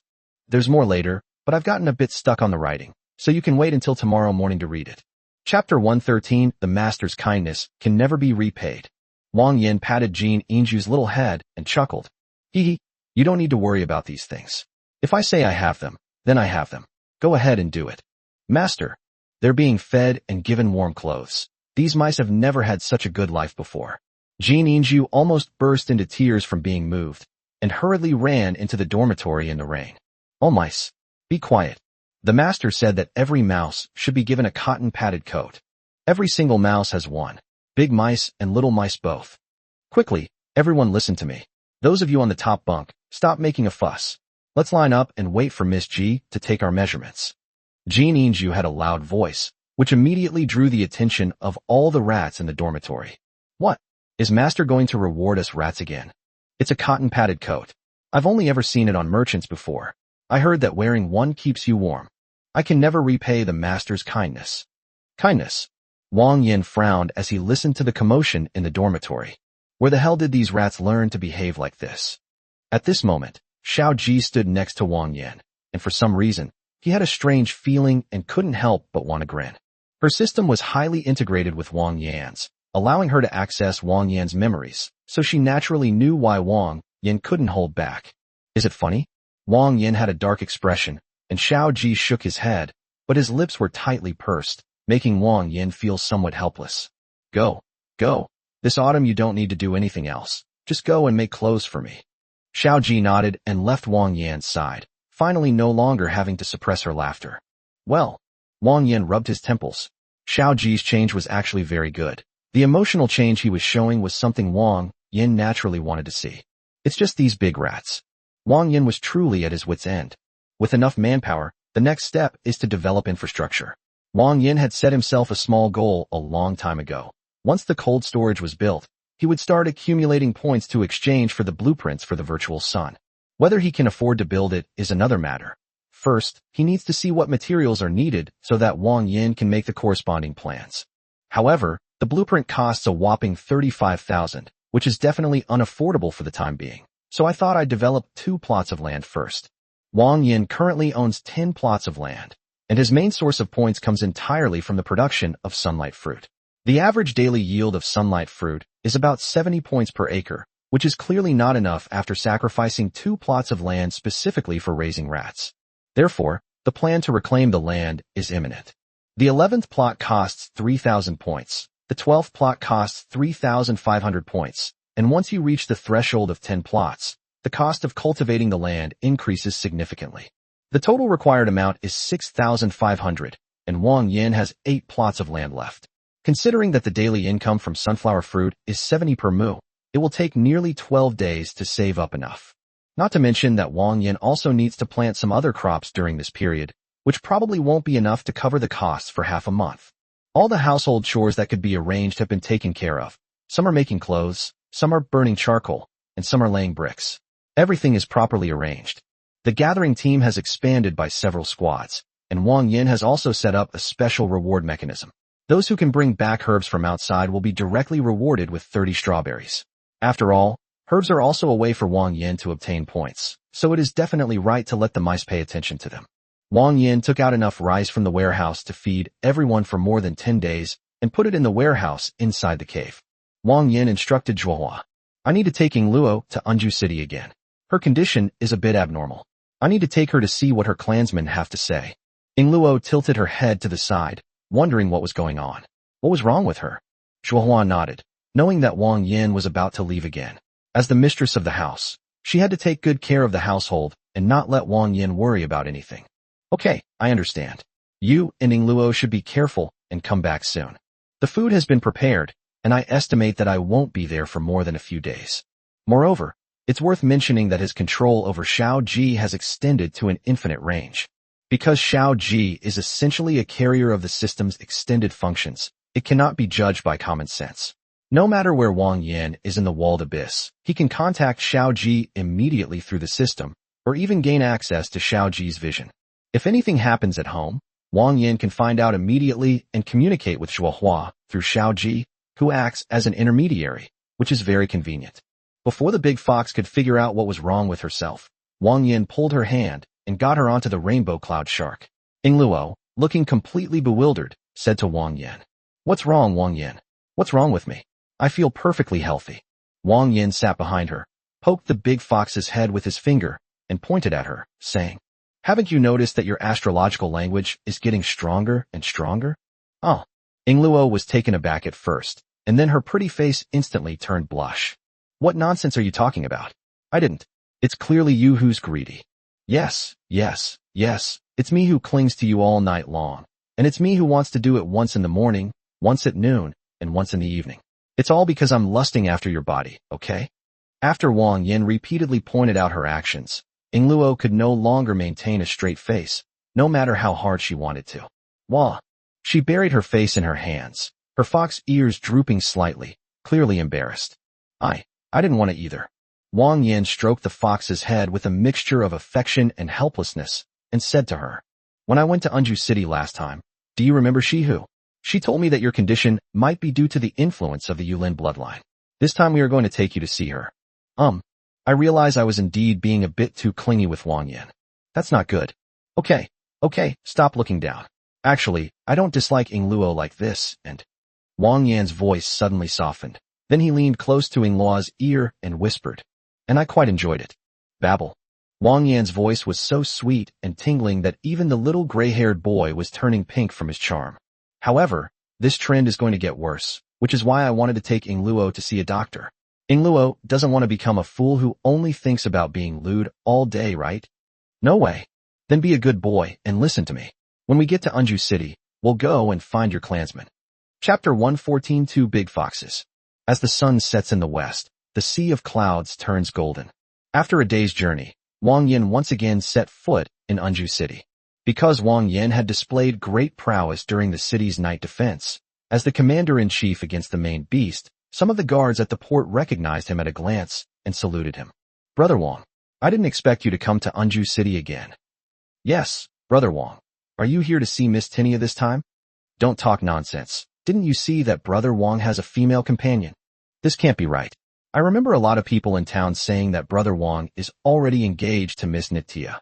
Although the last two sentences were whispered by the guards, Wang Yan heard them clearly. What the hell? How did I end up engaged to Nitya? Damn it. A face with blonde hair flashed into Wang Yan's mind, and he clenched his fists tighter and tighter. That damn Finn. He's gone to such lengths to spread rumors. Ying Lu tilted her head, her small head filled with a big question mark. Wang Yan, who is Nitya? When Ying Luo asked him that question, Wang Yan panicked instantly.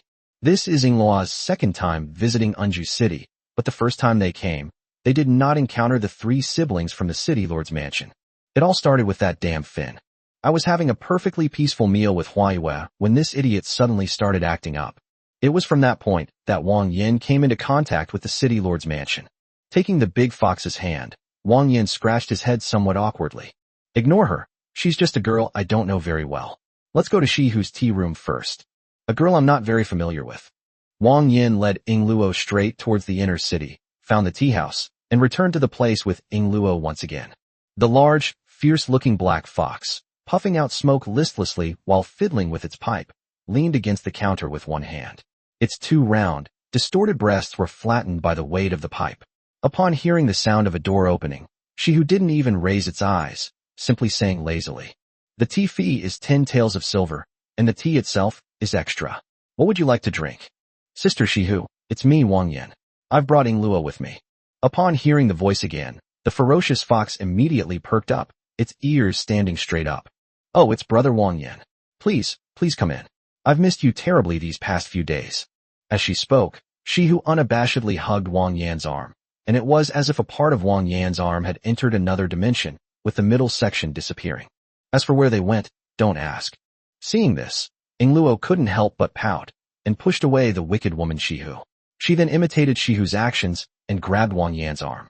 However, Ying Luo was still a bit small, so she wasn't wrapped up completely. Of course, it's only relatively small. Oh my, the little one is still so possessive of his food, haha.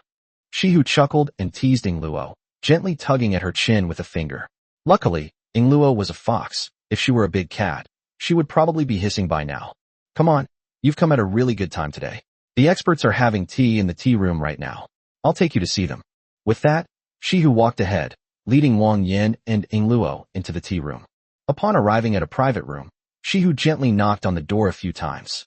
"Tamamonome, I'm coming in." As Wang Yan opened the door, he saw two fox-eared girls sitting on the tatami mat, sipping tea around a square table. The fox-eared girl had pink hair tied in two cute pigtails, but looking down, her figure was anything but cute, and even somewhat resembled that of Mou. The other fox-eared girl had beautiful black hair and a touch of crimson eyeshadow at the corner of her eyes. Her figure was not as terrifying as the pink fox's, but rather more similar to Ying Luo's. However, for some reason, this fox spirit exuded a dangerous aura. Shihu sat down on the other side of the square table quite naturally, seemingly quite familiar with the two fox-eared girls. The pink fox took a sip of tea, then frowned as it looked at the languid Shihu. "Shihu, didn't I tell you before? I really hate the smell of Yao Yang Yan's cigarette smoke. Next time you come to see me, could you please air out the smoke before coming in?" "Oh dear, Tamamo, we've known each other for so long. Haven't you gotten used to it yet?" Tamamo picked up a piece of sakura mochi, chewed it twice, and said calmly, "Even though we're old acquaintances, I've never seen you give us a discount. Haha, even sisters should keep clear accounts." The black-haired fox spirit sitting opposite them propped her chin up with one hand, looking at Wang Yan and Luo with interest, and said with a half-smile, "So, this is the little girl you mentioned to us before, the one with the bloodline of the Yulin race." Shihu nodded and said to Wang Yan and the other two, "Yes, it's their little Luo. Sit next to your sister. As for Wang Yan, you go sit across from her." This was the first time Luo had seen so many of her kind. She nodded shyly and sat down next to Shihu. "Let me introduce you." Shihu affectionately took the pink-furred fox's arm and said to the two of them, "This is Tamamo, and the one opposite her is called Fox Mosmo. When we were young, we even formed an adventurer party." Wang Yan raised an eyebrow slightly. "An adventurer team?" "Yes, it was a team that took on all sorts of commissions to exterminate ferocious beasts. But later, my sister got older and stopped doing that kind of work. She came to Unju City and opened a small tea house." Tamamo chuckled and said calmly, "Old woman." Upon hearing this, Shihu's expression remained unchanged, but his tail behind him rose high. His face turned terribly gloomy, and veins bulged on his forehead. "Big-breasted monster, who are you talking about?" "Hee, guess what? Call me Big Boobs Monster. That's quite a way to put it. After all, some people don't have that kind of bust size, so they just make sarcastic remarks. It's really pathetic. Is having a bigger head such a big deal? Who knows?" Wang Yan watched the two arguing and felt a headache coming on. He never expected that Shihu, who was always frivolous, would have such a side to him. Sitting on the other side, Fox Moss seemed oblivious to the argument between the two, as if it were nothing new to her. "My name is Fox Algae. What's yours?" "My name is Luo. Luo is such a beautiful name." Then, Fox Algae turned to look at Wang Yan, the dangerous aura in her red eyes seeming to intensify even further. "And you? Human, introduce yourself." Chapter 115 Luo's background. Being stared at so intently by the Fox Algae, Wang Yan felt a sense of unease for some reason. "Just call me Wang Yan." Swallowing hard, Fox Algae burst out laughing for some reason. "Haha, you look really nervous." Fox Algae withdrew her scrutinizing gaze and calmly said, "Before, when Shihu was chatting with us, he mentioned this little fox. However, Umo probably knows more about the Yulin clan. She reads a lot of books, you should ask her." Wang Yan shifted his gaze over there. At this moment, the situation between Shihu and Yuzeo was somewhat tense, as if they were about to start fighting at the slightest disagreement. Sensing the gazes of the group, Yuzeo turned her head away and ignored Shihu. "Missing Luo, come here and let me take a look." As she spoke, Luo nodded obediently and sat down next to Yuzeo. Tamamo's slender, white fingers pinched Luo's fox ears, then lifted her large tail and groped it in her palm for a while. To be honest, Luo was quite uncomfortable with having her ears and tail touched by someone other than Wang Yan, and her face turned as red as a ripe peach. Tamamo stroked her chin and raised an eyebrow. "It seems to be a hybrid of the Desire Forest race and the Mortal Spirit race, but after awakening its abilities, it has activated its own bloodline. I suspect the root cause of this situation is that the one of your parents who is of the Yulin bloodline is extremely powerful. It wasn't very obvious before awakening, but after awakening, the Yulin bloodline took over the dominant position." A hint of hesitation flashed in Luo's emerald green eyes. "Her parents?" At this point, Tamamo crossed her arms and looked at Wang Yan.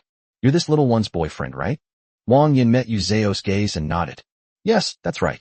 To be honest, there's nothing wrong with becoming a Yulin seed. I think you know how good the experience she gave you is, right?" Wang Yan was too embarrassed to respond after hearing it so bluntly, but it was indeed as Yuzeo said. Each time Luo brought Wang Yan an experience that gradually improved. Just then, Luo clenched her small fists and shook her head vigorously. I don't want to become a lustful seed, a fool who only thinks about sex all day long." "Tamamo." A moment of silence fell over the room for some reason, followed by a burst of extremely cheerful laughter. "Ha ha ha. Tamamo, did you hear that?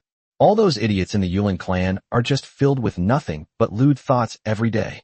Even the Fox Algae couldn't help but chuckle for a moment. A big question mark appeared above Luo's head as she asked, puzzled, "What's wrong?" Shihu wiped away the tears of laughter from the corners of her eyes, and said, supporting her chest, "Tamamo is a member of the Yulin clan, huh?" Upon hearing Shihu's words, Luo panicked instantly, realizing she had misspoke, and quickly apologized. I'm so sorry, so sorry, so sorry. I wasn't talking about you. I was talking about myself. However, this cannot be entirely blamed on Yingluo. Yu Zhao gives the initial impression of being virtuous and elegant. Sitting here, even Shihu looks more like a member of the Yulin clan than she does. This is completely different from what Shihu previously described as a born sex slave. Tamamo calmed her breathing, took a sip of tea, rubbed her temples, and gently waved her hand. It's okay, I'm used to it now. She looked up at Yingluo and said, I don't look like a Yulin at all. Very different from what you imagine, right? Tamamo then explained. Not all of the Yulin race are subspecies that are succumbing to desire. We also have the means to control our desires, but very few people use them. Just then, Shihu rested her chin on her hand and smiled mockingly. That's right. Little Wang Yan, let me tell you a little secret. Yu Zhao, as a fox of the Desire clan, is very conservative. She's still a virgin. I've disliked her for a long time. How about I hold her down for you, and you take her apart? Veins bulged on Tamamo's forehead as she cursed at Shihu. Stop running a fever, you little vixen. I'm in a panic. Wang Yan naturally didn't dare to say a word more. In this situation, saying even one more word would be a disaster, so he could only grit his teeth and listen from the side. Alas, what a contrast it is to yearn for true love, but be born with an evil body. Tamamo was too lazy to pay attention to her anymore and simply ignored her, saying to Yingluo, if you want to control your desires, you need to practice for a long time. With her eyes lowered, Tamamo seemed to be deep in thought, then slowly said, Little fox, what is your talent? Can you tell me about it? Upon hearing this, Yingluo first looked up at Wang Yan, and seeing that Wang Yan gave her an affirming look, she then demonstrated her abilities to everyone. Yingluo's hair and tail were enveloped in blazing flames, and every hair on her body turned into dazzling firelight, instantly illuminating the entire tea room. What's even more astonishing is that the wooden tables and clothes touched by those flames remained miraculously unharmed, as if they had no temperature at all, which is truly amazing. My ability is fire control, but every time I control fire, my whole body bursts into flames like this. For some reason, after Yingluo demonstrated her abilities, the three foxes in the tea room all gaped open, their faces filled with astonishment, as if they had witnessed something unbelievable. As the flames subsided, Yingluo slowly withdrew her power. Everyone was still in shock. After a long while, Yuzuru finally spoke softly. I think I should know who your mother is. Fox Algae nodded subconsciously. Only Senior Xingyang would possess such an ability. She who was still somewhat incredulous. She had originally thought that Yingluo was just an ordinary little fox, but she never expected that she would actually be like that. I remember Senior Xingyang didn't seem to have any children, right? How could she? That can only mean that the widely circulated rumors were true, and that Senior Xingyang really did have a child. The commotion from the group left Wang Yan and Yingluo completely bewildered. Were they talking about Yingluo's mother? Excuse me, who exactly is this Senior Xingyang you're talking about? Yu Zhao looked up at Wang Yan, then exchanged glances with Shi Hu and Hu Zhao, before reaching out to pat Yingluo's head, thus answering his question. The previous Heavenly Sun sorcerer of the Fox clan was our most powerful awakened one, but he died in battle 17 years ago during a beast tide. Chapter 116 Returning to the Village Together. For a moment, Yingluo didn't know what expression to use to respond to those words. Although he learned about his mother's passing, the news that she had already passed away was inevitably hard to accept. Seeing the slight sadness on Yingluo's face, Wang Yan quietly walked over, placed his hand on Yingluo's shoulder, and said nothing. I once caught a glimpse of Lord Xingyang from afar at a grand event in Tianyang City, the capital of the Yaoyang Holy Land. Your ability is no different from Lord Xingyang's. Only the flames of a Tianyang sorcerer can ignite yang fire on the surface of the body. I am very sorry about what happened to your mother. Please accept my condolences. No Fox clan will forget Lord Xingyang. Yu Zhao's words were tinged with apology and were also meant to comfort Yingluo. It's okay anyway. I don't know her. I just suddenly heard news about her and was a little taken aback. Yingluo was only depressed for a moment before she quickly figured it out. In the end, this mother she had never met was just a stranger. It was Sister Zhuohua who rescued her from human traffickers and raised her. Fox Algae bit her finger and suddenly asked, since she is Lord Xingyang's daughter, how could she have fallen to the bottom level? Let me explain. Wang Yan spoke calmly, looked at Hu Zhao, and recounted in general terms the experiences that Zhuohua had told him, which drew gasps of surprise from the others. What? Lord Xingyang's daughter could have been captured by slave traders. What were those people in the Holy Land doing? I remember that Lord Shenyang had only just passed away not long ago, right? There might be some shady dealings involved. Several people spoke up for Yingluo, saying that Lord Shenyang was a hero who protected Tianyang City, and his daughter should be taken care of by her as well. But the fact that he was captured by slave traders is quite interesting. Yu Zhao sighed softly, feeling sorry for Yingluo as well. It's no use talking about this now. In the end, we're just a few ordinary people. We don't understand the shady dealings of those holy sites. Fox Algae gritted her teeth and slammed her hand on the table in anger. Then they shouldn't have joked about Lord Xingyang's child. Tamamo slightly raised her eyes and looked at Fox Moss. Huzamo, calm down. Fox Algae took a deep breath, then crossed her arms, her eyes filled with a sinister look, and said nothing more. Tamamo was also feeling helpless. Fox Momo's emotions were extremely unstable, and she was a ruthless character who would suddenly become violent and kill people at the slightest provocation. Turning her gaze to Yingluo, Yu Zhao continued. Little Yingluo, would you like to come back to the village with us? To control your desires, you must practice diligently and persistently. So if you want to learn, you can only come back to the village with me. Furthermore, I will also teach you some techniques on how to control your awakened abilities. Currently, you don't have a teacher, and all your moves are haphazard, which is a waste of your abilities.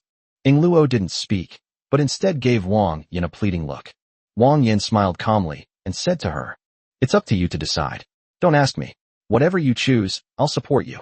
If I leave with you, will I never see Wang Yan again? You still get regular rest. If you're willing to come with us, I'll tell him the location of the village so he can come to see you more often. Aye. Yingluo was filled with inner struggle. Deep down, she actually wanted to go with Yu Zhao, because that way she could learn to control herself and her abilities. If I keep getting stronger, I'll be able to protect everyone better, right? However, she had never been away from her family for too long since she was a child. The thought of not being able to see Wang Yan or her sisters for many days made her feel sad. Wang Yan, me. Seeing the big fox's hesitant appearance, Wang Yan knew what her choice was, so he smiled slightly at her and took Yingluo's small hand. Yingluo can go. I've said it before, whatever your choice is, I will support you. Are you worried about not seeing your sisters? A short separation is for a better reunion, Yingluo. Don't be afraid. Zhuohua and the others will come to see you often. Encouraged by Wang Yan, Yingluo finally took a deep breath, made up her mind, and nodded solemnly. Yes, I've decided to go back with you. Tamamo and Fox Momo exchanged a glance, the latter nodding slightly before Tamamo spoke. In that case, why don't you go back with this young man to make some preparations, and also say goodbye to your family? Once everything is ready, come to Shihu's tea room again, and we will take you away. After discussing everything, Yingluo and Wang Yan obtained some other information about Yaoyang Holy Land from the three women. However, it was already getting late, so Wang Yan didn't chat with Yingluo for too long and went out with her. We'll be staying here tonight. Around dinner time, Wang Yan plans to visit MOU with Yingluo. We can also invite MOU to try the restaurant that Natia took him to last time. MOU, who was busy closing up shop, heard the doorbell ring. She looked up and saw Wang Yan and Yingluo. She immediately smiled and went to greet them. Little brother Wang Yan and little Yingluo, sit down quickly. I've missed you both so much. MOU dragged him to a place to sit down, and Wang Yan couldn't help but twitch his lips slightly. Sister Mayu is so enthusiastic today. Hee, is that so? I actually have something I want to say to my younger brother Wang Yan. As she spoke, she walked towards the kitchen and soon brought out 2 steaming hot drinks that smelled of milk. Little Wang Yan, look at this. Wang Yan looked at the things on the table, and upon closer inspection, he was surprised to find that it was a cup of steaming milk tea. Thanks to you, Wang Yan, for telling me that tea and milk could be combined. Later, I further optimized the recipe myself. By dry frying sugar and tea leaves together to infuse the tea with sweetness, then adding milk and simmering over low heat, the resulting milk tea tastes much better than simply mixing other ingredients. MOU clenched her fists, looking at Wang Yan with a smile, clearly very happy, sharing the joy with the two of them.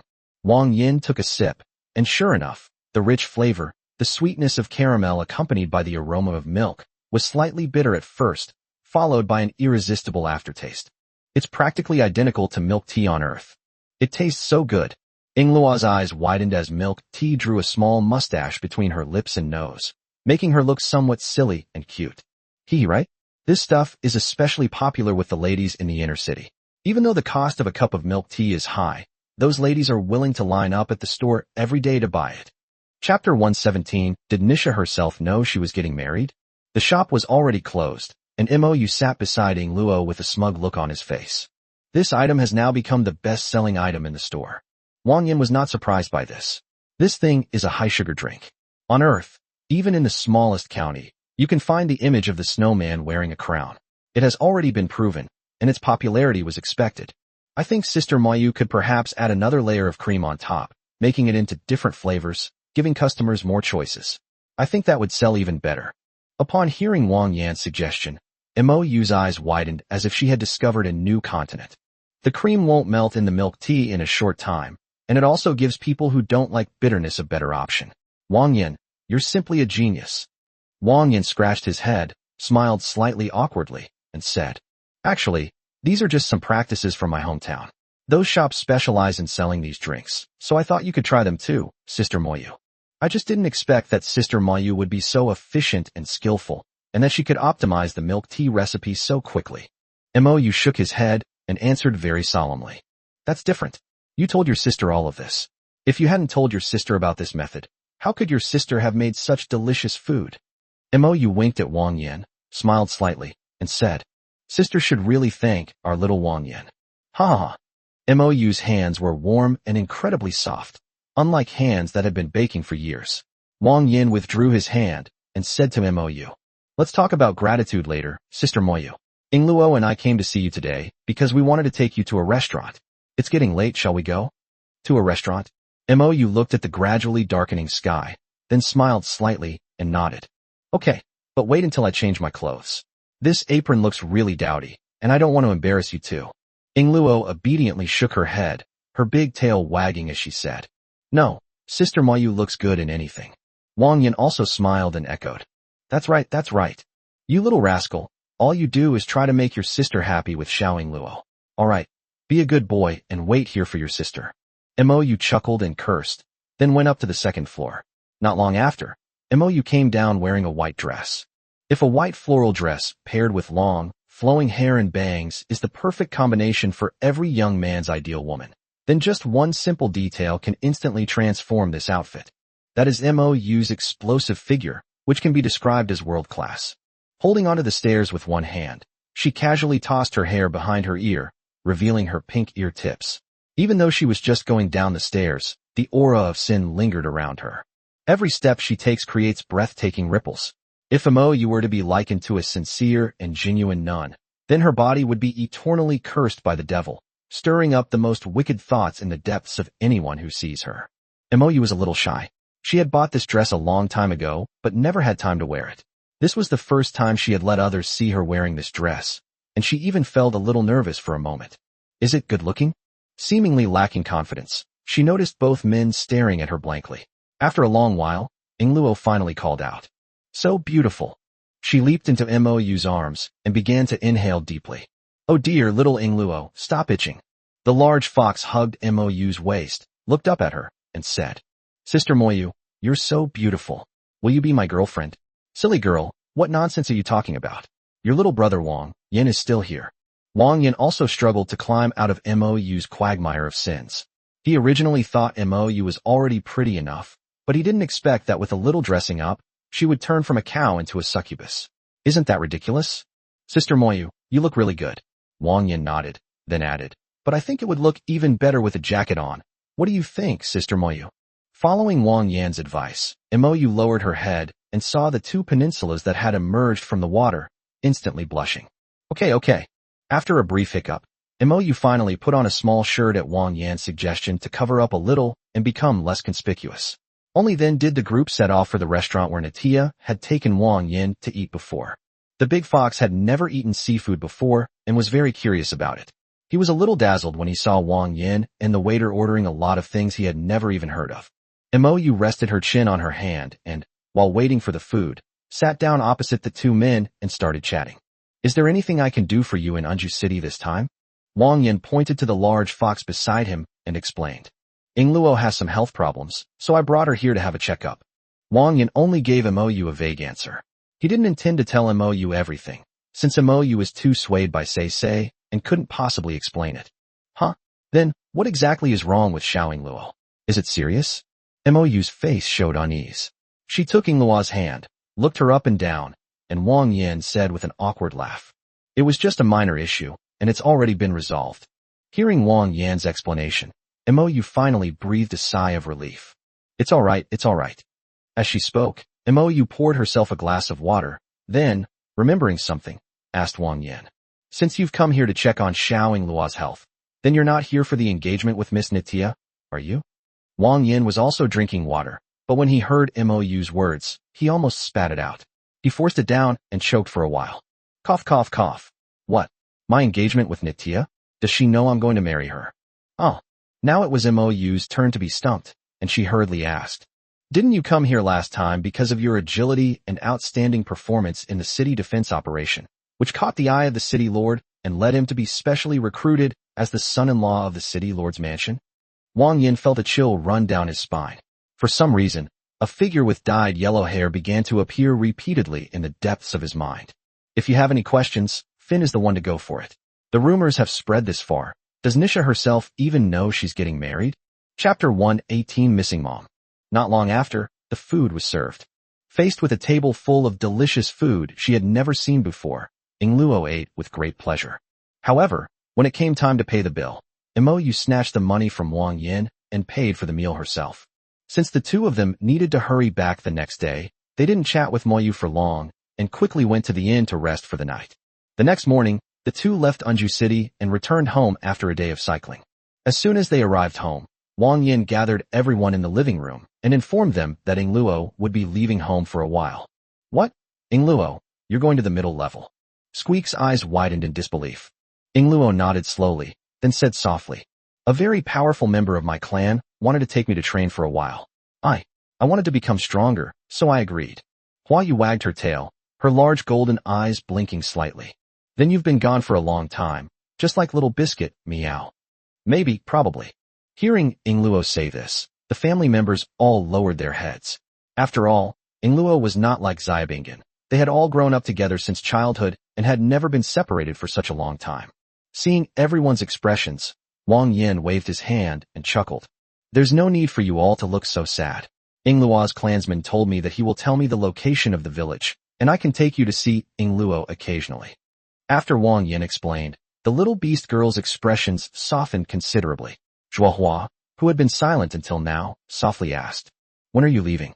Yingluo looked up at Zhuohua and said, that fox sister told me to come back and prepare tomorrow morning.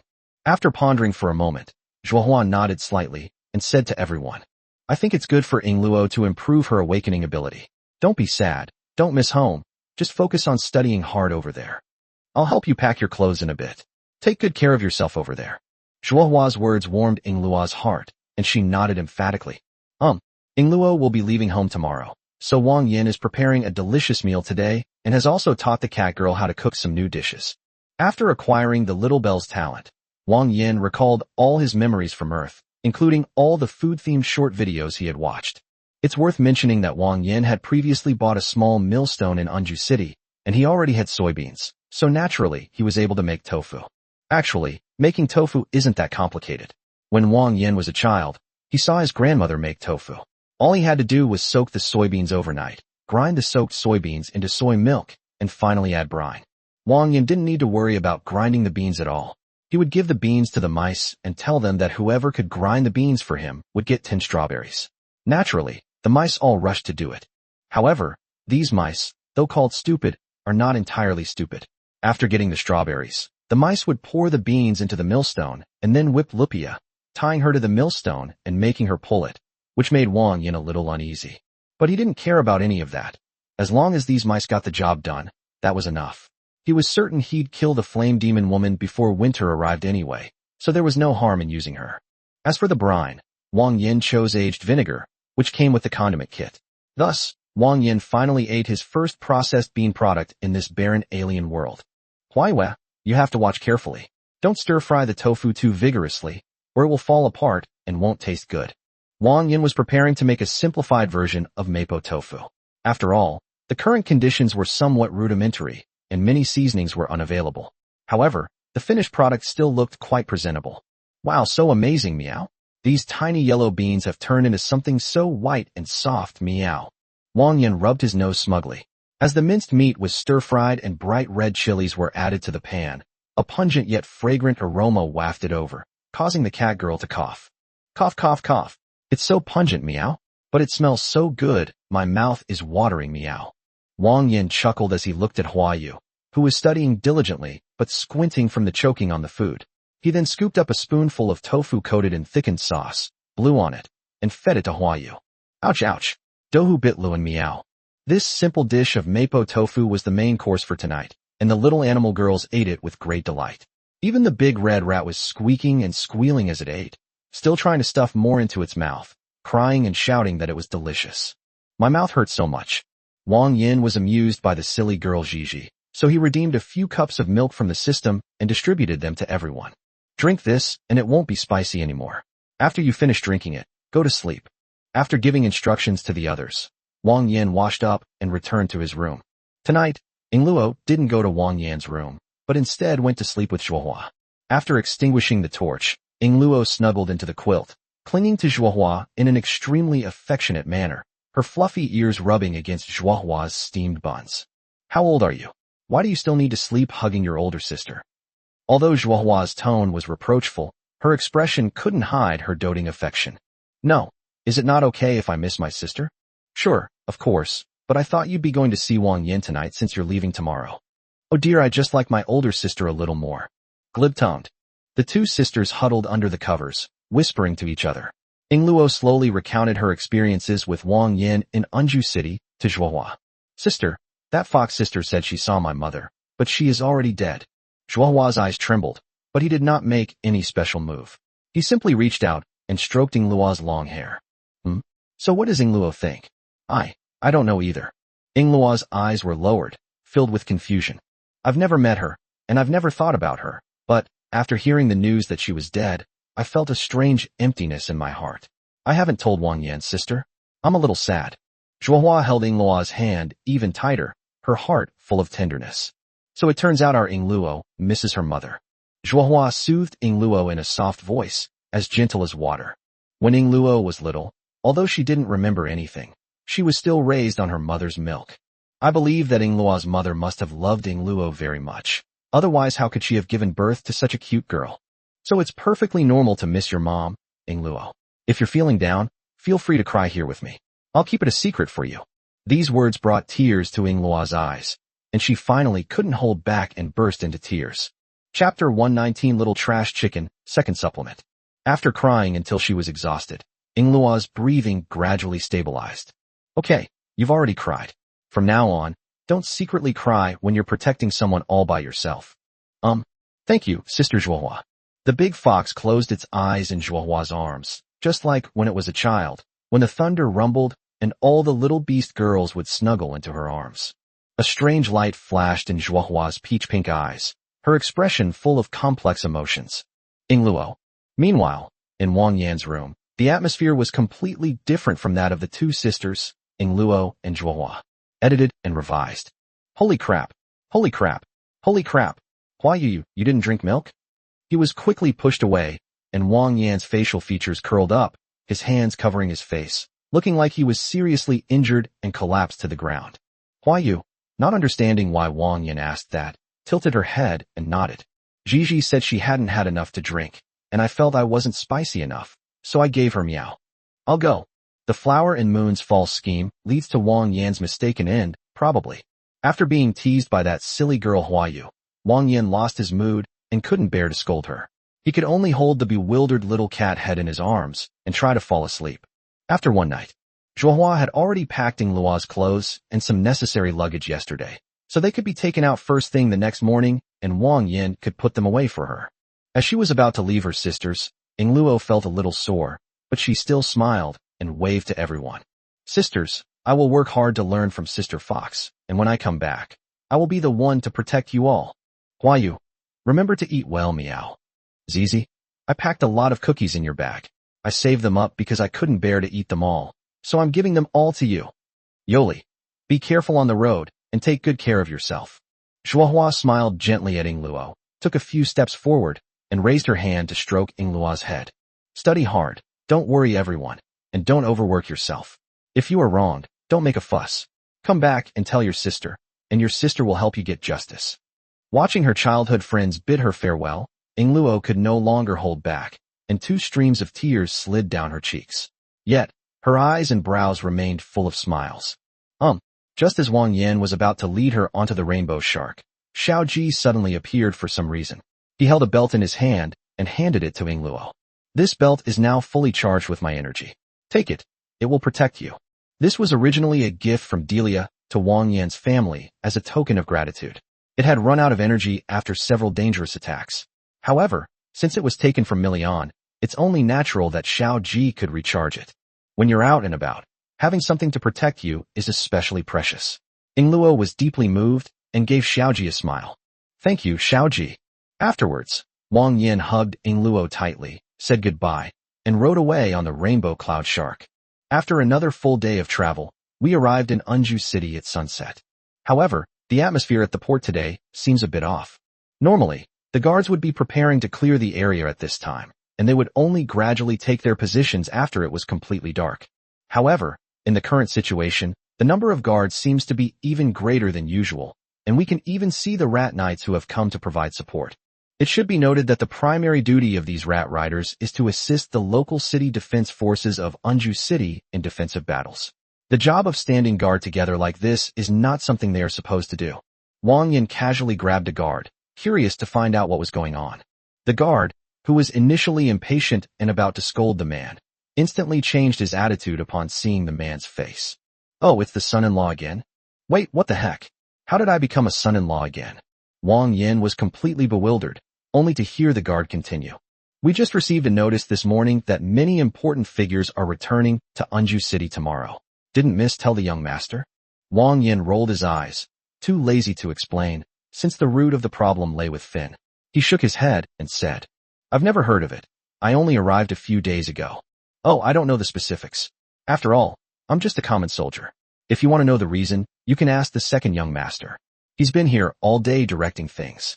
Wang Yan recalled the second in command of the city lord's mansion, who seemed to be the only contestant who looked like a normal person. Following the soldier's pointing, he saw the man wearing gold-rimmed glasses. After thanking the guards, Wang Yan pulled Luo and walked towards Connor.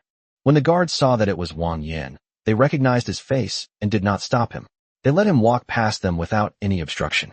At this moment, Connor was arranging the specific distribution of guards.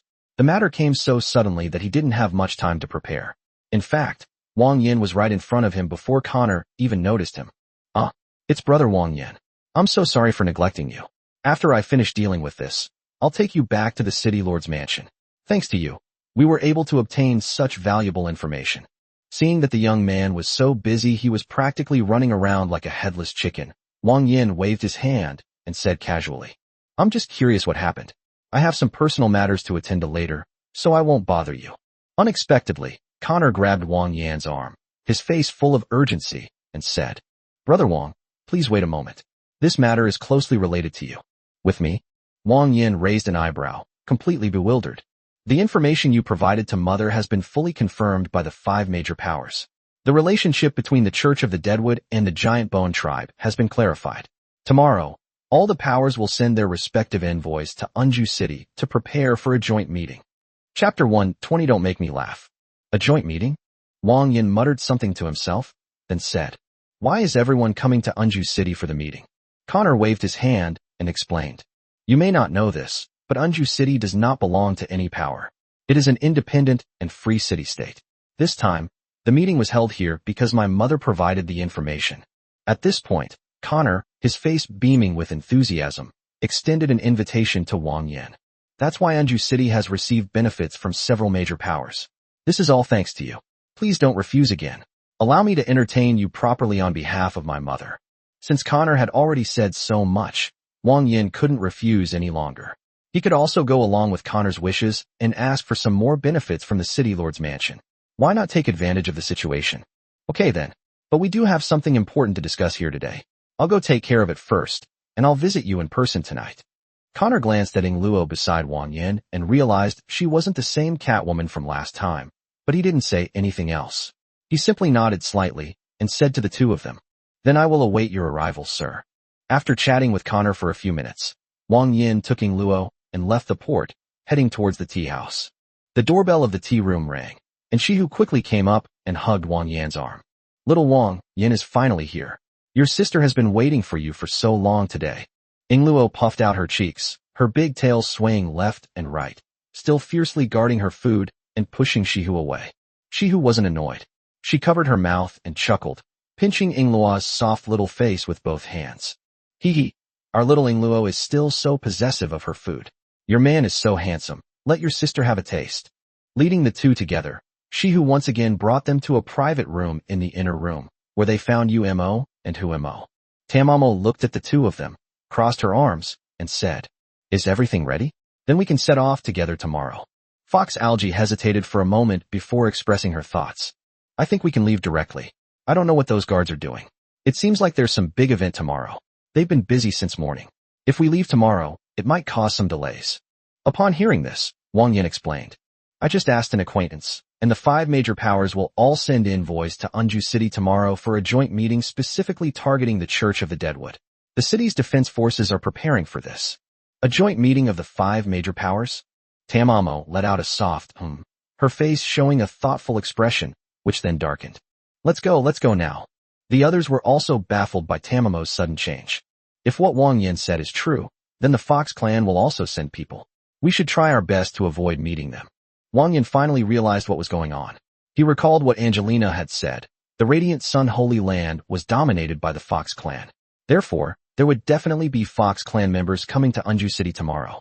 Ing Luo's problem lies here. As the son of the Holy Sun, she is still unclear about the Holy Land of the Radiant Sun's attitude towards her. However, it seems that the attitude is mostly hostile, so it is best to stay away from this group of people as much as possible. Wang Yan nodded slightly and took Ing Luo's luggage out of the warehouse. This action drew the attention of the 3 women, but they didn't say anything. Ing Luo's things are all here. I think we should leave as soon as possible, while it's still not dark, so you can travel a little further. Tamamo and Kanomo exchanged a glance and nodded. Well then, little Ing Luo, grab your things, and let's hurry up and go. Huh? Are you leaving already? For a moment, Ing Luo was still a little dazed, but Wang Yan had already put the backpack on for her. Be a good girl, and listen to Tamamo and Fox Momo, study hard, and I will come to see you often. Ing Luo had thought she could stay another night with Wang Yan in Unju City, but she didn't expect that she would have to leave so soon. Her face was full of bitterness, and she hadn't even had a chance to say goodbye to Wang Yan properly. After much hesitation, Ing Luo finally stood on tiptoe, wrapped her arms around Wang Yan's neck, and kissed him deeply. She held him for a long time, until her breathing became heavy, before slowly letting go. You absolutely must visit me often. Wang Yan looked at Ing Luo in front of him, smiled indulgently, and patted her head. Yu Zhao glanced at the two of them before leading Hu Zhao and Ing Luo out of the tea room. After the door closed, Shihu beside him spoke softly. Oh dear, it seems some people are a bit hot-tempered. Should I take pity on you and let them vent their anger? Ing Luo's talent for seduction is becoming more and more obvious. A single kiss can make someone lose their senses. Shihu stuffed Wang Yan's arm back in, and this time there were no more little foxes guarding their food to bother her. To be honest, little brother Wang Yan, I've never actually been with anyone before. Would you be willing to be my first man? Red heart. Wang Yan sighed softly and pulled his arm out of the endless abyss. Don't make me laugh, Sister Shihu. Seeing Wang Yan's actions, Shihu instantly felt discouraged. Oh dear, it seems I'm getting old and my looks are fading. I can't compete with the younger ones anymore. Is it really true that you haven't opened the packaging? You can try it yourself. As she spoke, Shihu swayed her waist and sat on the tea table in the private room, her two jade-like legs slightly open. Wang Yan. He was truly at his wits' end with this crazy woman. The tea house wasn't open today, and there wasn't a single customer in the shop. In other words, Wang Yan could just hold Shihu down and teach her a lesson about the wickedness of human nature. However, out of rationality, Wang Yan ultimately fled without looking back. This crazy woman was clearly just a Shaoling species, yet she was even more alluring than Yu Zhao, who was a Yulin species. Wang Yanjin felt that if she stayed here for even a second longer, she would make a mistake. Cut off the coward. After leaving the tea house, Wang Yan went to the city lord's mansion to pay a visit and attend the banquet that Connor had invited him to. The guards did not stop Wang Yan from visiting. To Wang Yan's surprise, Natia was already waiting there. Upon seeing Wang Yan, She hurriedly stepped forward and bowed to him. Mr. Wang Yan, Nitya just learned of your visit from my younger brother. Please forgive me for not greeting you properly.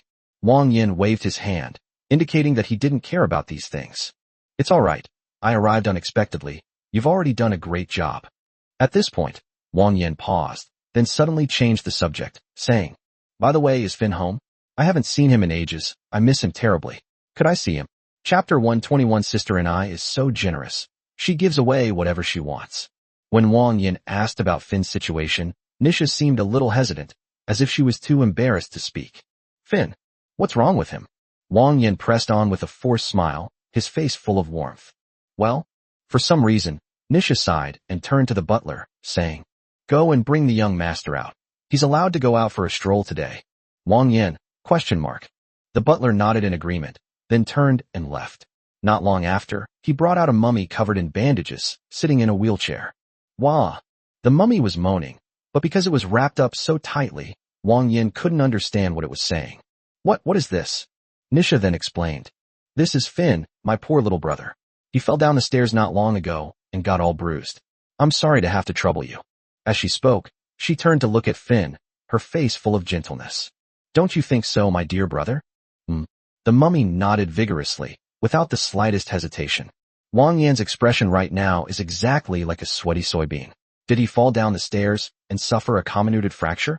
Why did he suffer such a serious injury? It's really hard to guess. Wang Yan glanced at Finn, who was now completely paralyzed from the beating, and then at the smiling little girl beside Finn. His anger towards the blonde-haired boy instantly subsided. Ahaha, that sounds really sad, Master Finn. Finn Wah, the mastermind behind the rumors has been brought to justice, and Wang Yan didn't want to say anything more, so he followed Nitya to the banquet hall. Nitya took the seat of honor, Wang Yan took the guest seat, and Connor accompanied her. The group then took their seats. Connor glanced at Wang Yan and couldn't help but ask curiously, Mr. Wang Yan, didn't the Fox Clan lady who was with you come with you? You mean her? She has some things to take care of right now, and it's not convenient for her, so it's just me alone. Connor's question was casually brushed aside by Wang Yan, but when Nisha, sitting in the main seat, heard that it was a Fox Clan lady instead of a Cat Clan lady, her heart sank inexplicably. How many wives does he actually have? Wang Yan glanced around the dining table, where only Nisha and Connor were present, and then asked, Where is Lady Angelina? Isn't she here? Connor explained in a timely manner. My mother is not here right now. She went to negotiate with the Iron Mountain Kingdom herself. The Iron Mountain Kingdom felt that this matter was of great importance, so they proposed to discuss it with several other forces. So my mother is still on her way back with the Iron Mountain Kingdom's envoy. Upon hearing this explanation, Wang Yan nodded slightly. As the butler rang the bell, the maids brought out the dishes, which were still the Western-style aristocratic meals. They tasted pretty good, and the meal was quite pleasant. After dinner, the maids came forward to take away the cutlery, and the butler closed the door. At this moment, Tinia spoke. My mother left a message that if I ever meet Mr. Wang Yan again, I must thank you properly. You may tell me what you need, and I will do my best to meet your needs on behalf of the City Lord's mansion. It's here. This is exactly what Wang Yan was waiting for. He's being asked to state his terms. We need to carefully consider this opportunity. We can't say anything reckless, but we also can't go too far. It's best to stay within a reasonable range. After a moment's hesitation, Wang Yan said, Then, I'll gladly accept your offer. I do have a few ideas. Nitya was invigorated upon hearing this. It was good that there was a need, and it sounded like there was more than one. It would be best if Wang Yan owed Unju City a favor, as his mother had repeatedly emphasized. Well, I mainly want to have a place to stay in Unju City for my future travels. It doesn't need to be too big, since I won't be staying there for long, so just a place to stay will do. Upon hearing Wang Yan's request, Nitya was overjoyed.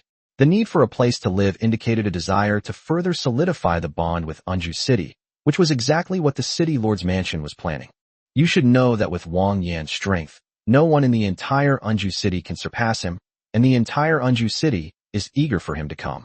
Nisha made the decision almost immediately and said to Wang Yan, That works. The City Lord's mansion is 3 streets away in the inner city. There is a private residence belonging to Finn, but he is seriously injured now, so it would be a waste to leave it there. It would be better to give it to Mr. Wang. That way, it would still be of some use. Connor, standing to the side, almost couldn't hold back. My dear sister, Finn is injured, not dead, and you're just giving away his house like that? However, Connor did not say anything. He understood Wang Yan's importance. Giving him a house to stay in was not a waste. It was just that his younger brother was suffering, as he had no home now. This isn't quite right. Wang Yan was utterly embarrassed. The residence of the third young master of the city lord's mansion couldn't possibly be ordinary, could it? And he just gave it to her like that? Moreover, he didn't actually plan to stay here for long. After all, his base was still at the bottom, and he would feel somewhat constrained when he came to someone else's territory. It was more comfortable to stay at home. However, Unju City is the closest city to his home, only a day's journey away. Wang Yan will definitely come here often in the future, and if he can have a place to stay here, it will certainly be much more convenient. Sir, there's no need to refuse. After all, this is the only empty room in the city lord's mansion. Please don't decline. Is it really an empty room? It seemed like they were trying to force it on him, so Wang Yan couldn't help but twitch his lips and nod reluctantly. He had originally planned to ask for some more supplies later, but now he was too embarrassed to ask again.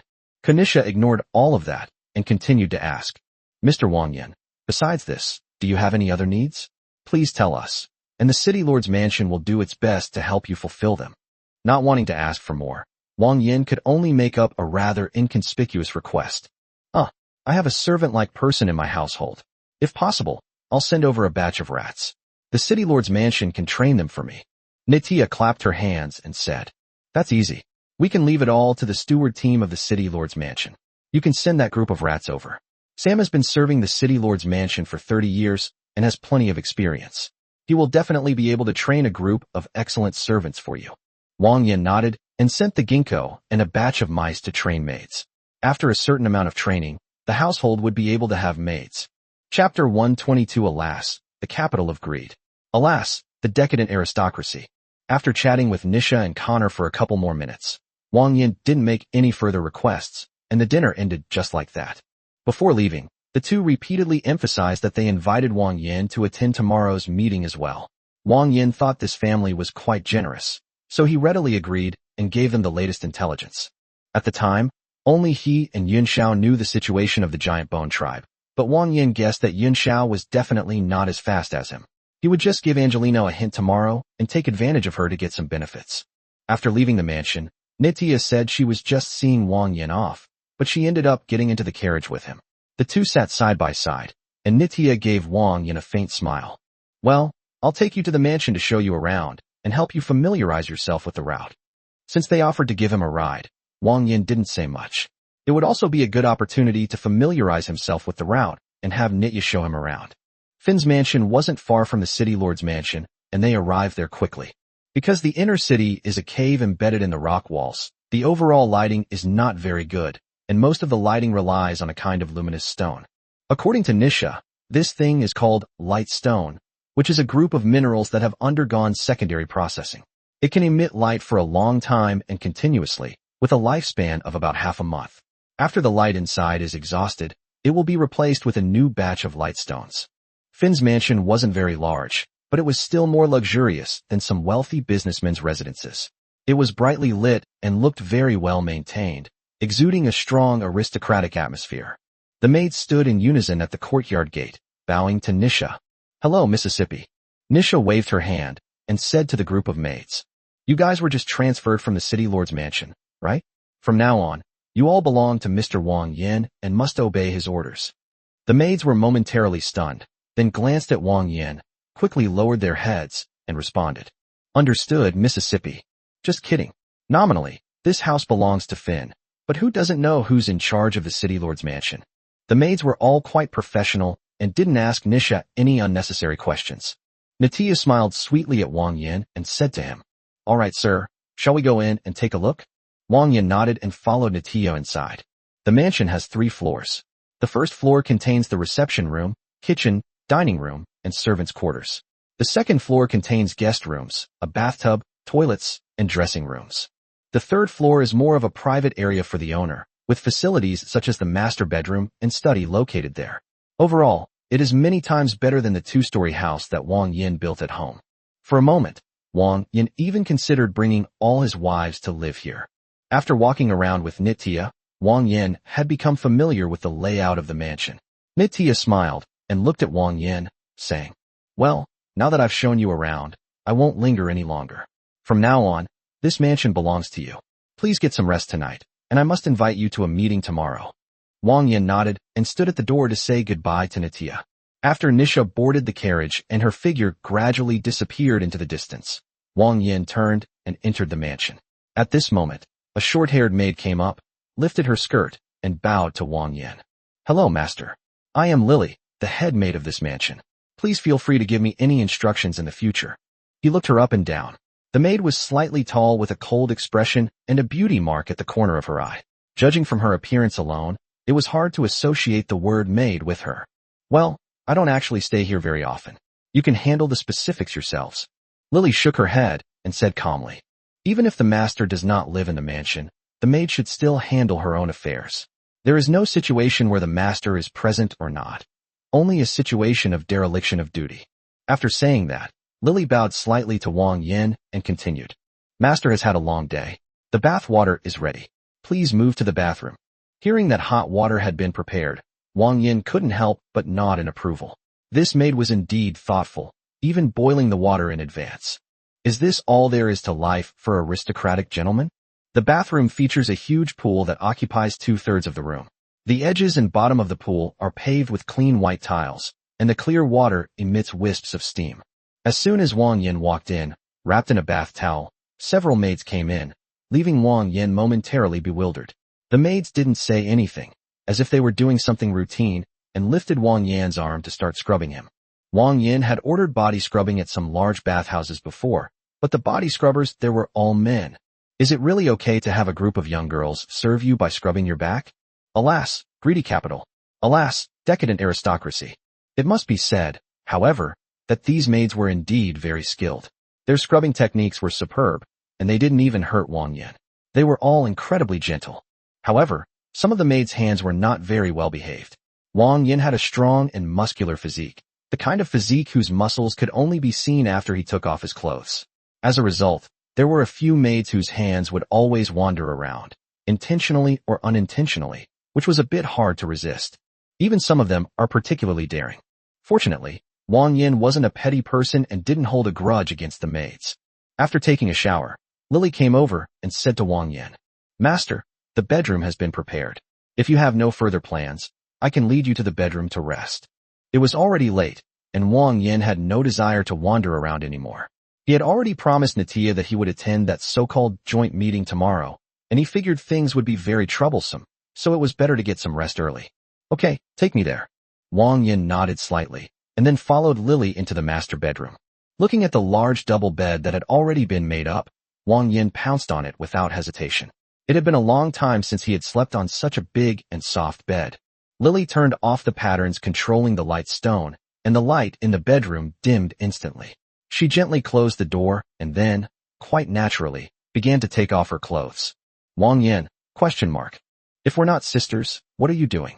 Lily paused for a moment, not understanding why Wang Yan asked that, then explained, "As the head maid, I belong to the master's personal property, and I should offer my virginity on the first night I am handed over to the master to show my loyalty. To ensure the head maid's chastity, I was just transferred from the city lord's mansion. I was previously Lady Angelina's personal maid and never served young Master Finn alone. Now, I belong to you." Wang Yan's lips moved slightly, but for a moment he couldn't think of what to say. Alas, greedy capital. Alas, decadent aristocracy. Chapter 123, A Fake Becomes Real? Wang Yan eventually let Lily leave. Ultimately, this mansion was just a place for him to stay, a hotel he could check into any time. That would be a different story if Lily went back to the lower class with him.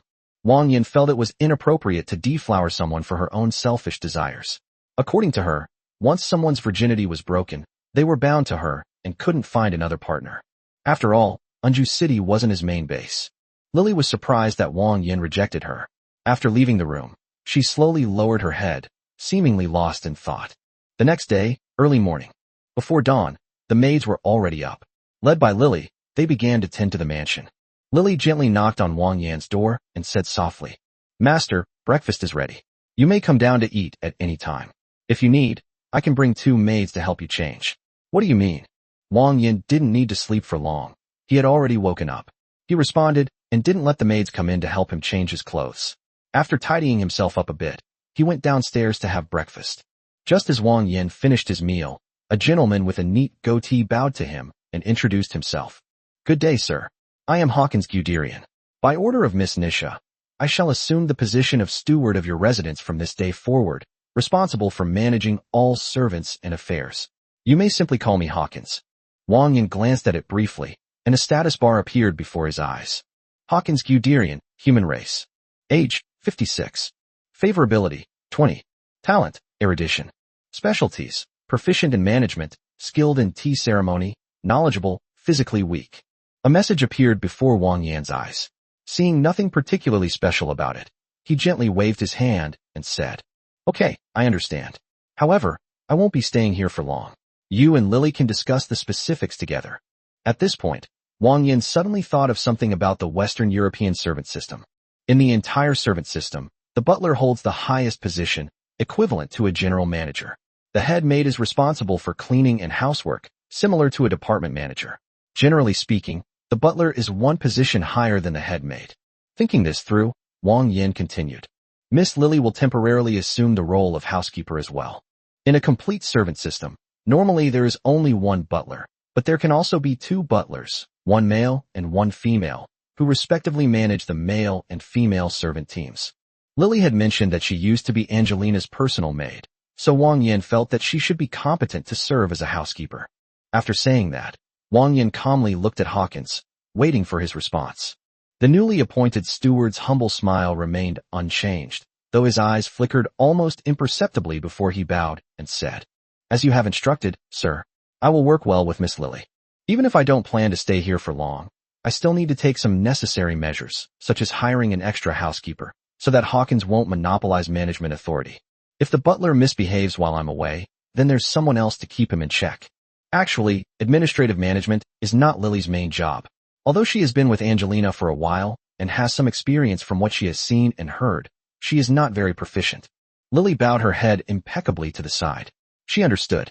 Administration wasn't her job, but the head maid was adept at reading between the lines and understood the meaning behind Wang Yan's message to the two of them. In short, they are still doing their own thing, only nominally on par with Hawkins.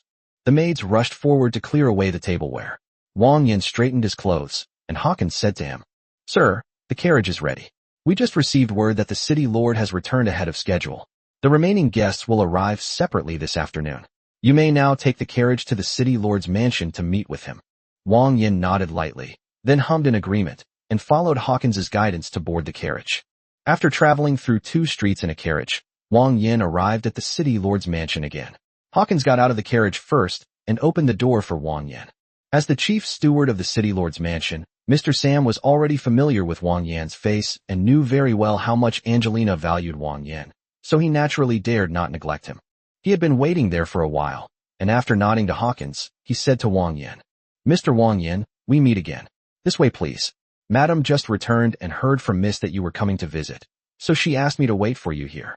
Wang Yan, guided by butler Sam, arrived at the study of the city lord's mansion. Angelina was still tired from her journey, but upon seeing Wang Yan, she warmly stepped forward and shook hands with him. Long time no see, Mr. Wang Yan. Your timing is perfect. Please have a seat. After sitting down at the desk with Angelina, Angelina took out a teacup and poured Wang Yan a cup of strong black tea before eagerly speaking. Mr. Wang Yan, thanks to your intelligence, the direction has been completely clear for several forces that were at a loss, and Anju City has also gained a lot of benefits as a result. It's not just about reducing the tax rate in Anju City. It's also about placing orders for dozens of large-scale trades. In total, this trip is equivalent to 2 years' worth of income for the entire Anju City. As a trading city, these benefits will undoubtedly be amplified. These are all pieces of information obtained by chance. Madam, there's no need to take them too seriously. Wang Yan made a casual, polite remark, while Angelina shook her head repeatedly. Sir, you are mistaken. Your help to Anju City is evident to all. You should accept the necessary thanks. Speaking of which, Miss Nisha gave me quite a lot yesterday. I am very satisfied with that mansion. Thank you very much, Mrs. Angelina. Angelina waved her hand and calmly said, A small residence is of little significance to Mr. Wang Yan's contributions. Her eyelashes fluttered, and her eyes held a strange light. Recently, I've also heard rumors about you in the city. My good-for-nothing youngest son is spreading some false information about you. Isn't that right? Wang Yan got angry just thinking about it. But then he remembered that the blonde-haired kid had been beaten to a pulp and that he had taken over the kid's house, and his anger subsided considerably. It's all right, madam. I'm not one to hold grudges. Now that Finn has received his due punishment, I won't dwell on it. But to everyone's surprise, Angelina shook her head and continued. I did not mean that. I just think that my youngest son's suggestion isn't entirely unacceptable. Although Nisha has a bad temper, I, as her mother, can tell from her attitude towards Mr. Wang Yan that she still respects you very much. Let's go along with that idea. The eldest daughter of the city lord's mansion. I think she's barely worthy of your status. Wang Yan, ? No. How can you pass off something fake as real? Chapter 124, I just want to maintain contact with Anju City. City Lord, I think this matter needs to be reconsidered more carefully. Wang Yan's attitude was actually quite clear. Although his relationship with the city lord's mansion was relatively close at present, Wang Yan still wanted to maintain a certain distance from it. If he were to marry Nitya, it would mean he would be tied to Anju City, which is definitely something Wang Yan doesn't want to see. If he were alone, it would be fine, but now he has many new family members, so Wang Yan has to consider the feelings of his family members in every step he takes. Putting everything else aside, if he marries Nitya, what will his other wives be? Concubines. Miss Nisha is indeed very beautiful, with a gentle and graceful demeanor. But, City Lord, I feel that our personalities might not be quite compatible. Moreover, I think it's good enough that we keep this distance from each other. Wang Yan didn't make his words too definitive, but how could Angelina, as the lord of a city, not understand what he meant? Even if it was a pity, there was nothing that could be done if Wang Yan was unwilling. It's just a pity about her stubborn daughter, who insisted on making a vow not to marry anyone who wasn't better than her, and ended up developing a lot of brute strength. Isn't it obvious that she's headed to be a bachelor for life? Angelina decided not to bring it up again, and after exchanging a few pleasantries with Wang Yan, he told her some of the latest information about the Church of the Deadwood. The specific situation refers to the series of events he and Yoli encountered in the Giant Bone Tribe, and the information they obtained from the Neanderthal named Wooden Hammer. Speaking of which, this guy is practically Wang Yan's father-in-law. TSK, it's quite a sad story. This is roughly how the Giant Bone Tribe plans at the bottom.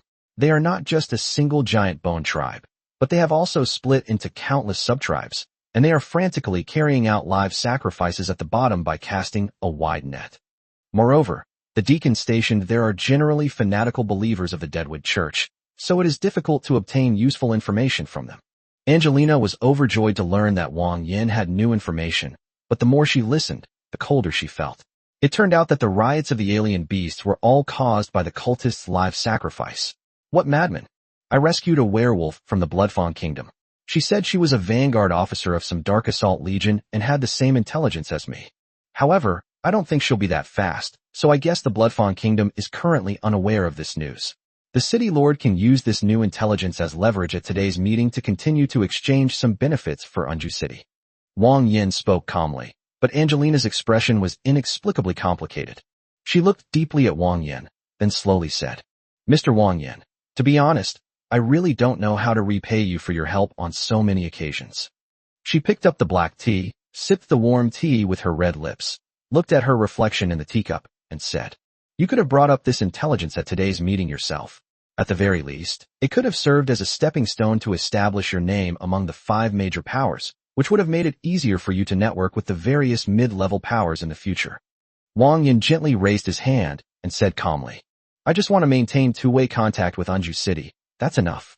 Anju City has many things it can do because it doesn't belong to any power. It's just an independent and free city-state.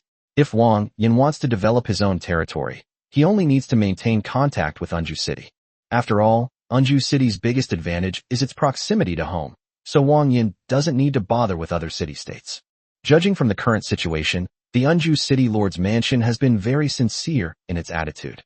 There has been no sign of looking down on him or neglecting him.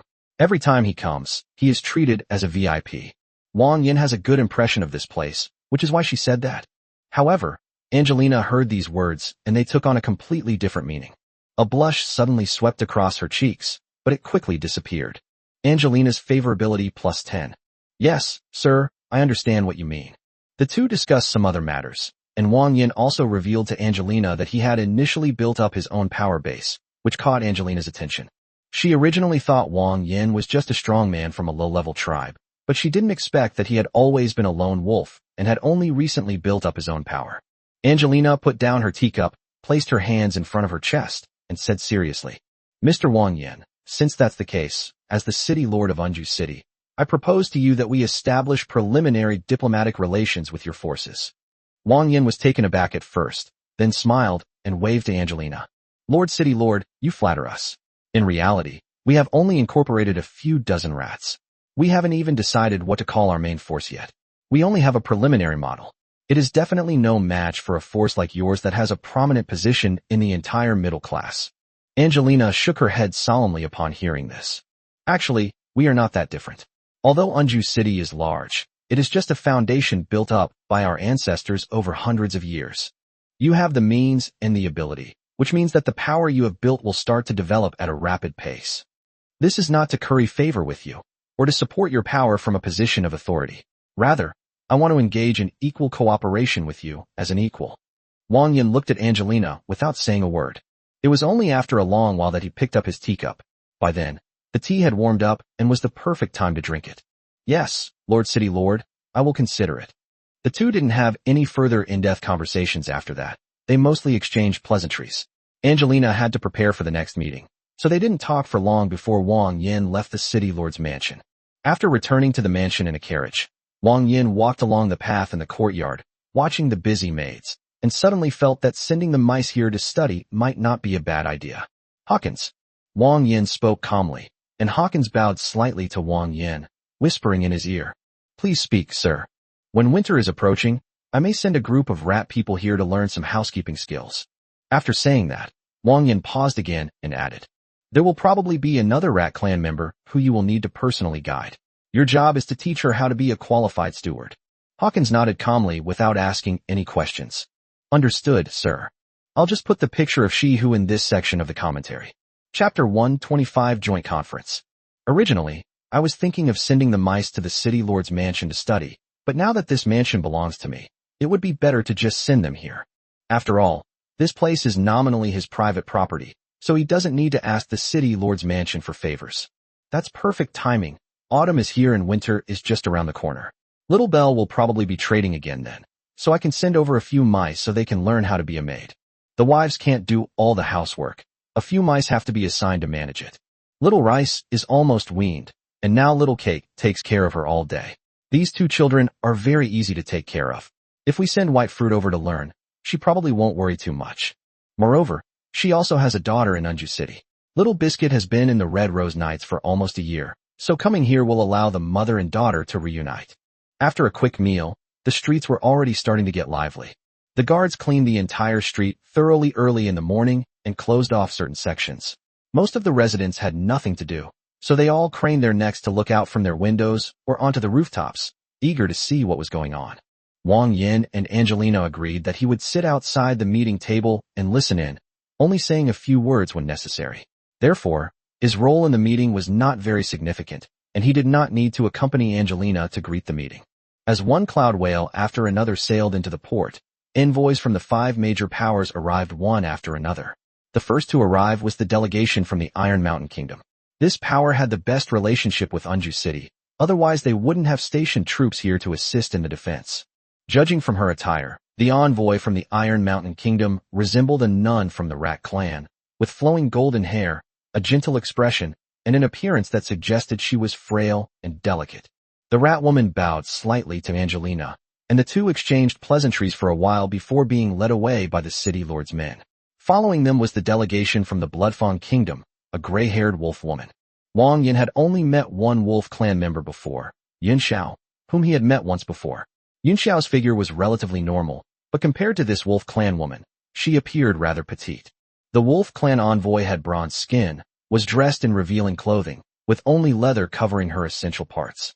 She was nearly 2 meters tall and had explosive muscles, exuding an air of nobility. However, his face wasn't ugly. It just looked a bit odd against his muscular physique. The next delegation was from the Holy Kingdom, which was predominantly human. The man in the delegation was a noble-looking, overweight figure, which fit the stereotype of nobles. The man exchanged a few polite words with Angelina and then followed the crowd to the city lord's mansion. Following closely behind is the Golden Federation, a multiracial federation composed of countless races, though within it, power is mainly held by a few families in rotation. The leading envoy was a girl with silver-white curly hair and bright blue eyes. She had a pair of round animal ears on her head, but they weren't as big as the rat tribe's ears. Because of the distance, Wang Yan was unable to open the status bar to check. However, based solely on Wang Yan's guess, the white tail with spots on her back suggests that the girl belongs to a species similar to a snow leopard. Finally, the delegation from the Fox clan arrived, a group of foxes from the Radiant Sun Holy Land.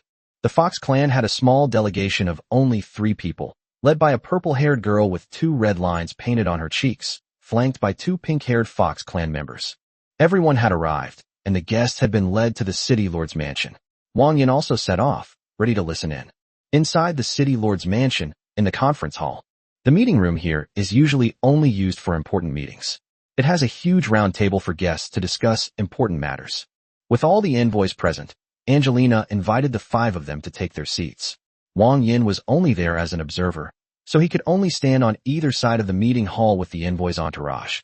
The girl, who appeared to be from the Snow Leopard clan, was very close to him at the moment, and Wang Yan was finally able to open her status bar to take a look. Rin Yukike's Leopard Clan. Age, 20. Favorability, 0. Talent, Frost Claws.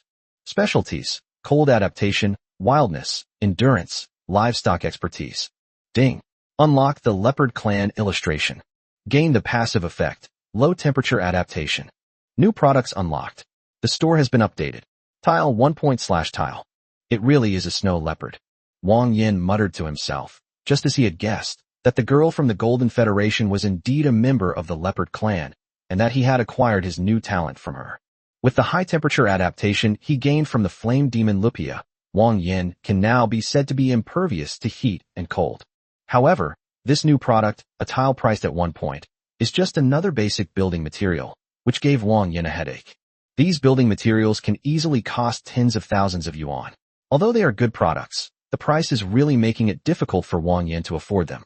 Moreover, there are quite a few things to accumulate right now, such as continuing to develop land and purchasing the blueprints for that virtual sun.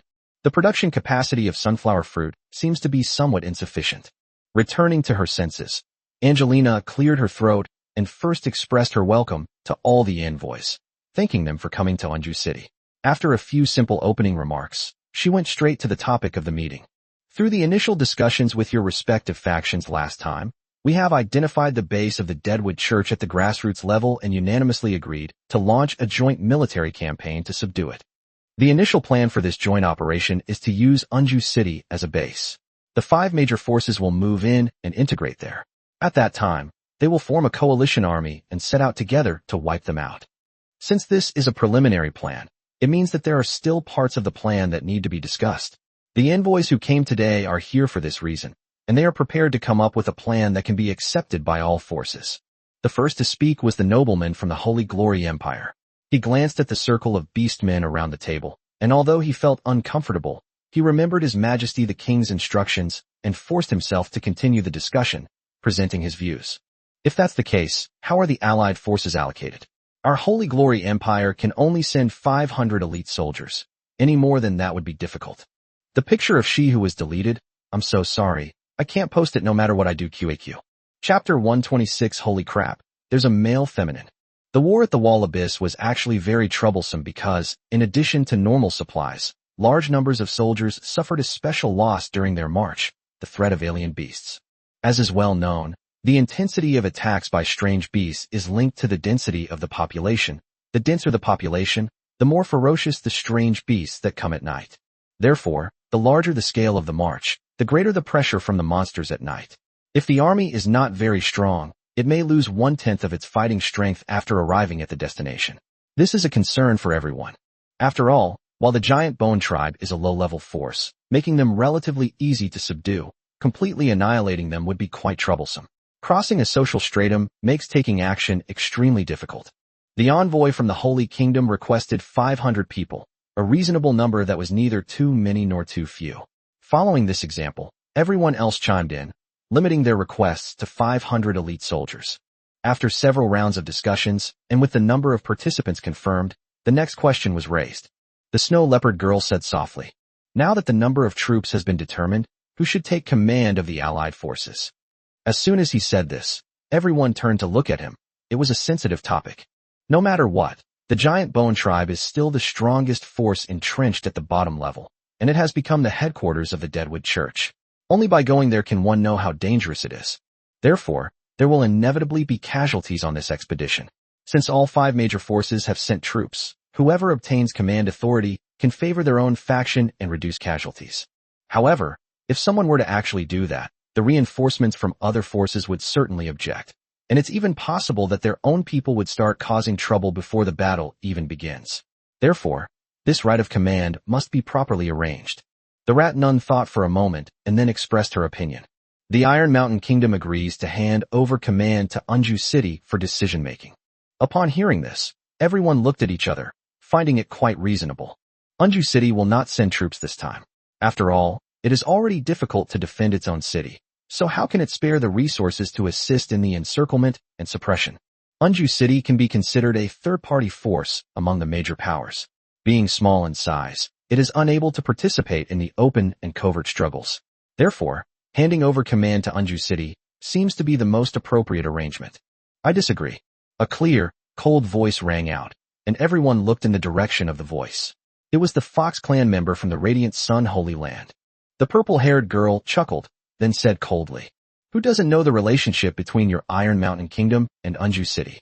Sister Lena, you look like a sweet little lamb, but I didn't expect you to be so cunning." Reminded by the purple-haired fox, everyone realized that Unju City and the Iron Mountain Kingdom had close ties. If the command was truly handed over to Unju City, could they really remain impartial to any faction? The nun from the Iron Mountain Kingdom lowered her eyes and said calmly, "If Mr. Zishuan can come up with a better arrangement, then Lena will naturally agree wholeheartedly." Wang Yan was stunned when he heard this, then turned to look at the purple-haired fox from the Yaoyang Holy Land with a flirtatious expression. "Mr. Zishuan, a man? Oh no, there's a male-female pair." No one noticed Wang Yan's shocked expression. Everyone was at a loss when it came to this topic. After a long stalemate, the older sister wolf, who had her arms crossed, suddenly had an idea and shared her perspective with everyone. "Why don't we just hand over command to Unju City?" The silver-haired werewolf glanced around, paused, and continued. After the encirclement and suppression ended, the family with the most casualties was compensated by the other families based on the number of people killed. These words were like a bomb dropped on the entire conference table, instantly silencing everyone. This plan, while seemingly solving the command issue, actually turned a military alliance into a transaction fraught with suspicion. The representative of the Holy Glory Empire glanced at her coldly and said indifferently, "As expected of barbarians from the Bloodfawn Kingdom, only a bunch of guys with brains full of blood and money could come up with such an idea." Sister Na responded with a smile. "Marquis William is too kind." At this very moment, Zishuan expressed his opinion. "I agree to the Bloodfawn Kingdom's proposal." When someone suddenly chimed in, everyone was taken aback. Zishuan shrugged, looking completely unconcerned, and said, "Since everyone has their own ulterior motives, let's just be frank. Since we're all afraid of losses, let's just clearly state the price. If everyone wants to take advantage, then I think it's better to break up as soon as possible and let the lower class fend for themselves. Isn't it better to just protect your own homes? The facts are right in front of us, and even if people don't want to admit it, they have no other choice." The Golden Federation agrees. The snow leopard girl slowly spoke, making her stance clear. After several people expressed their opinions, Sister Reyna of the Rat Clan sighed softly and said indifferently, "The Iron Mountain Kingdom agrees." Seeing this, even the Holy Glory Empire, which had been calling the Bloodfawn Kingdom barbaric, was instantly speechless, and all their words turned into a helpless sigh. Holy Empire agrees. Everyone agreed with this opinion. Zishuan looked in the direction of the Holy Glory Empire and sneered. These hypocritical humans are really deceitful. After agreeing on the plan, the next step was to discuss how to price the items and how to compensate. Since the matter had been brought to the forefront, everyone had no reservations and the specific details were quickly finalized. However, this thing should be kept private and not let the soldiers know about it, otherwise it will have a huge impact on morale. After all, nobody wants their life to be priced by these politicians. The meeting lasted a long time before all the major and minor matters were finalized. With the conclusion of the discussions, the meeting aimed at the siege of the giant bone tribe also came to an end. Angelina had essentially only served as a venue provider. The main reason is that Unju City is not significant enough to be able to negotiate with these other forces at the same table. However, as the host, now that the meeting is over, Angelina also needs to properly entertain the envoys. Ladies and gentlemen, now that the meeting has come to a successful conclusion, please proceed to the banquet hall, where a sumptuous dinner has been prepared. The latter half of the event had little to do with Wang Yan. Ostensibly a banquet, it was actually an opportunity for these various factions to conduct private discussions. However, in the past, it was fine to just freeload a meal. Chapter 127 Nanliang, who likes driving big trucks. As the crowd moved, Wang Yan unknowingly came to Angelina's side, and the two walked side by side. Sir, what are your thoughts on this meeting? Wang Yan chuckled and offered his own assessment. Each has their own ulterior motives. Angelina pursed her lips. Indeed, as Wang Yan said, if the Deadwood Church hadn't truly threatened the foundations of several families, they probably wouldn't have taken action. In fact, it is difficult enough to get several forces with conflicts and interests to sit down together, let alone sit down together and discuss things together. Wang Yan understood this principle as well, but remained non-committal. As they walked and talked, Angelina moved closer to Wang Yan and whispered in a voice only the two of them could hear. I would like to hand over command authority to you, sir. Before Angelina could finish speaking, Wang Yan slowly shook his head and replied, I'm sorry, Lord City Lord, I don't think I'm capable of doing this kind of thing. It would be better to leave it to someone else. Angelina lowered her eyes, and seeing Wang Yan's decisive refusal, she had no choice but to nod. Lord City Lord, there's nothing more for me to do now. Please go and entertain the guests.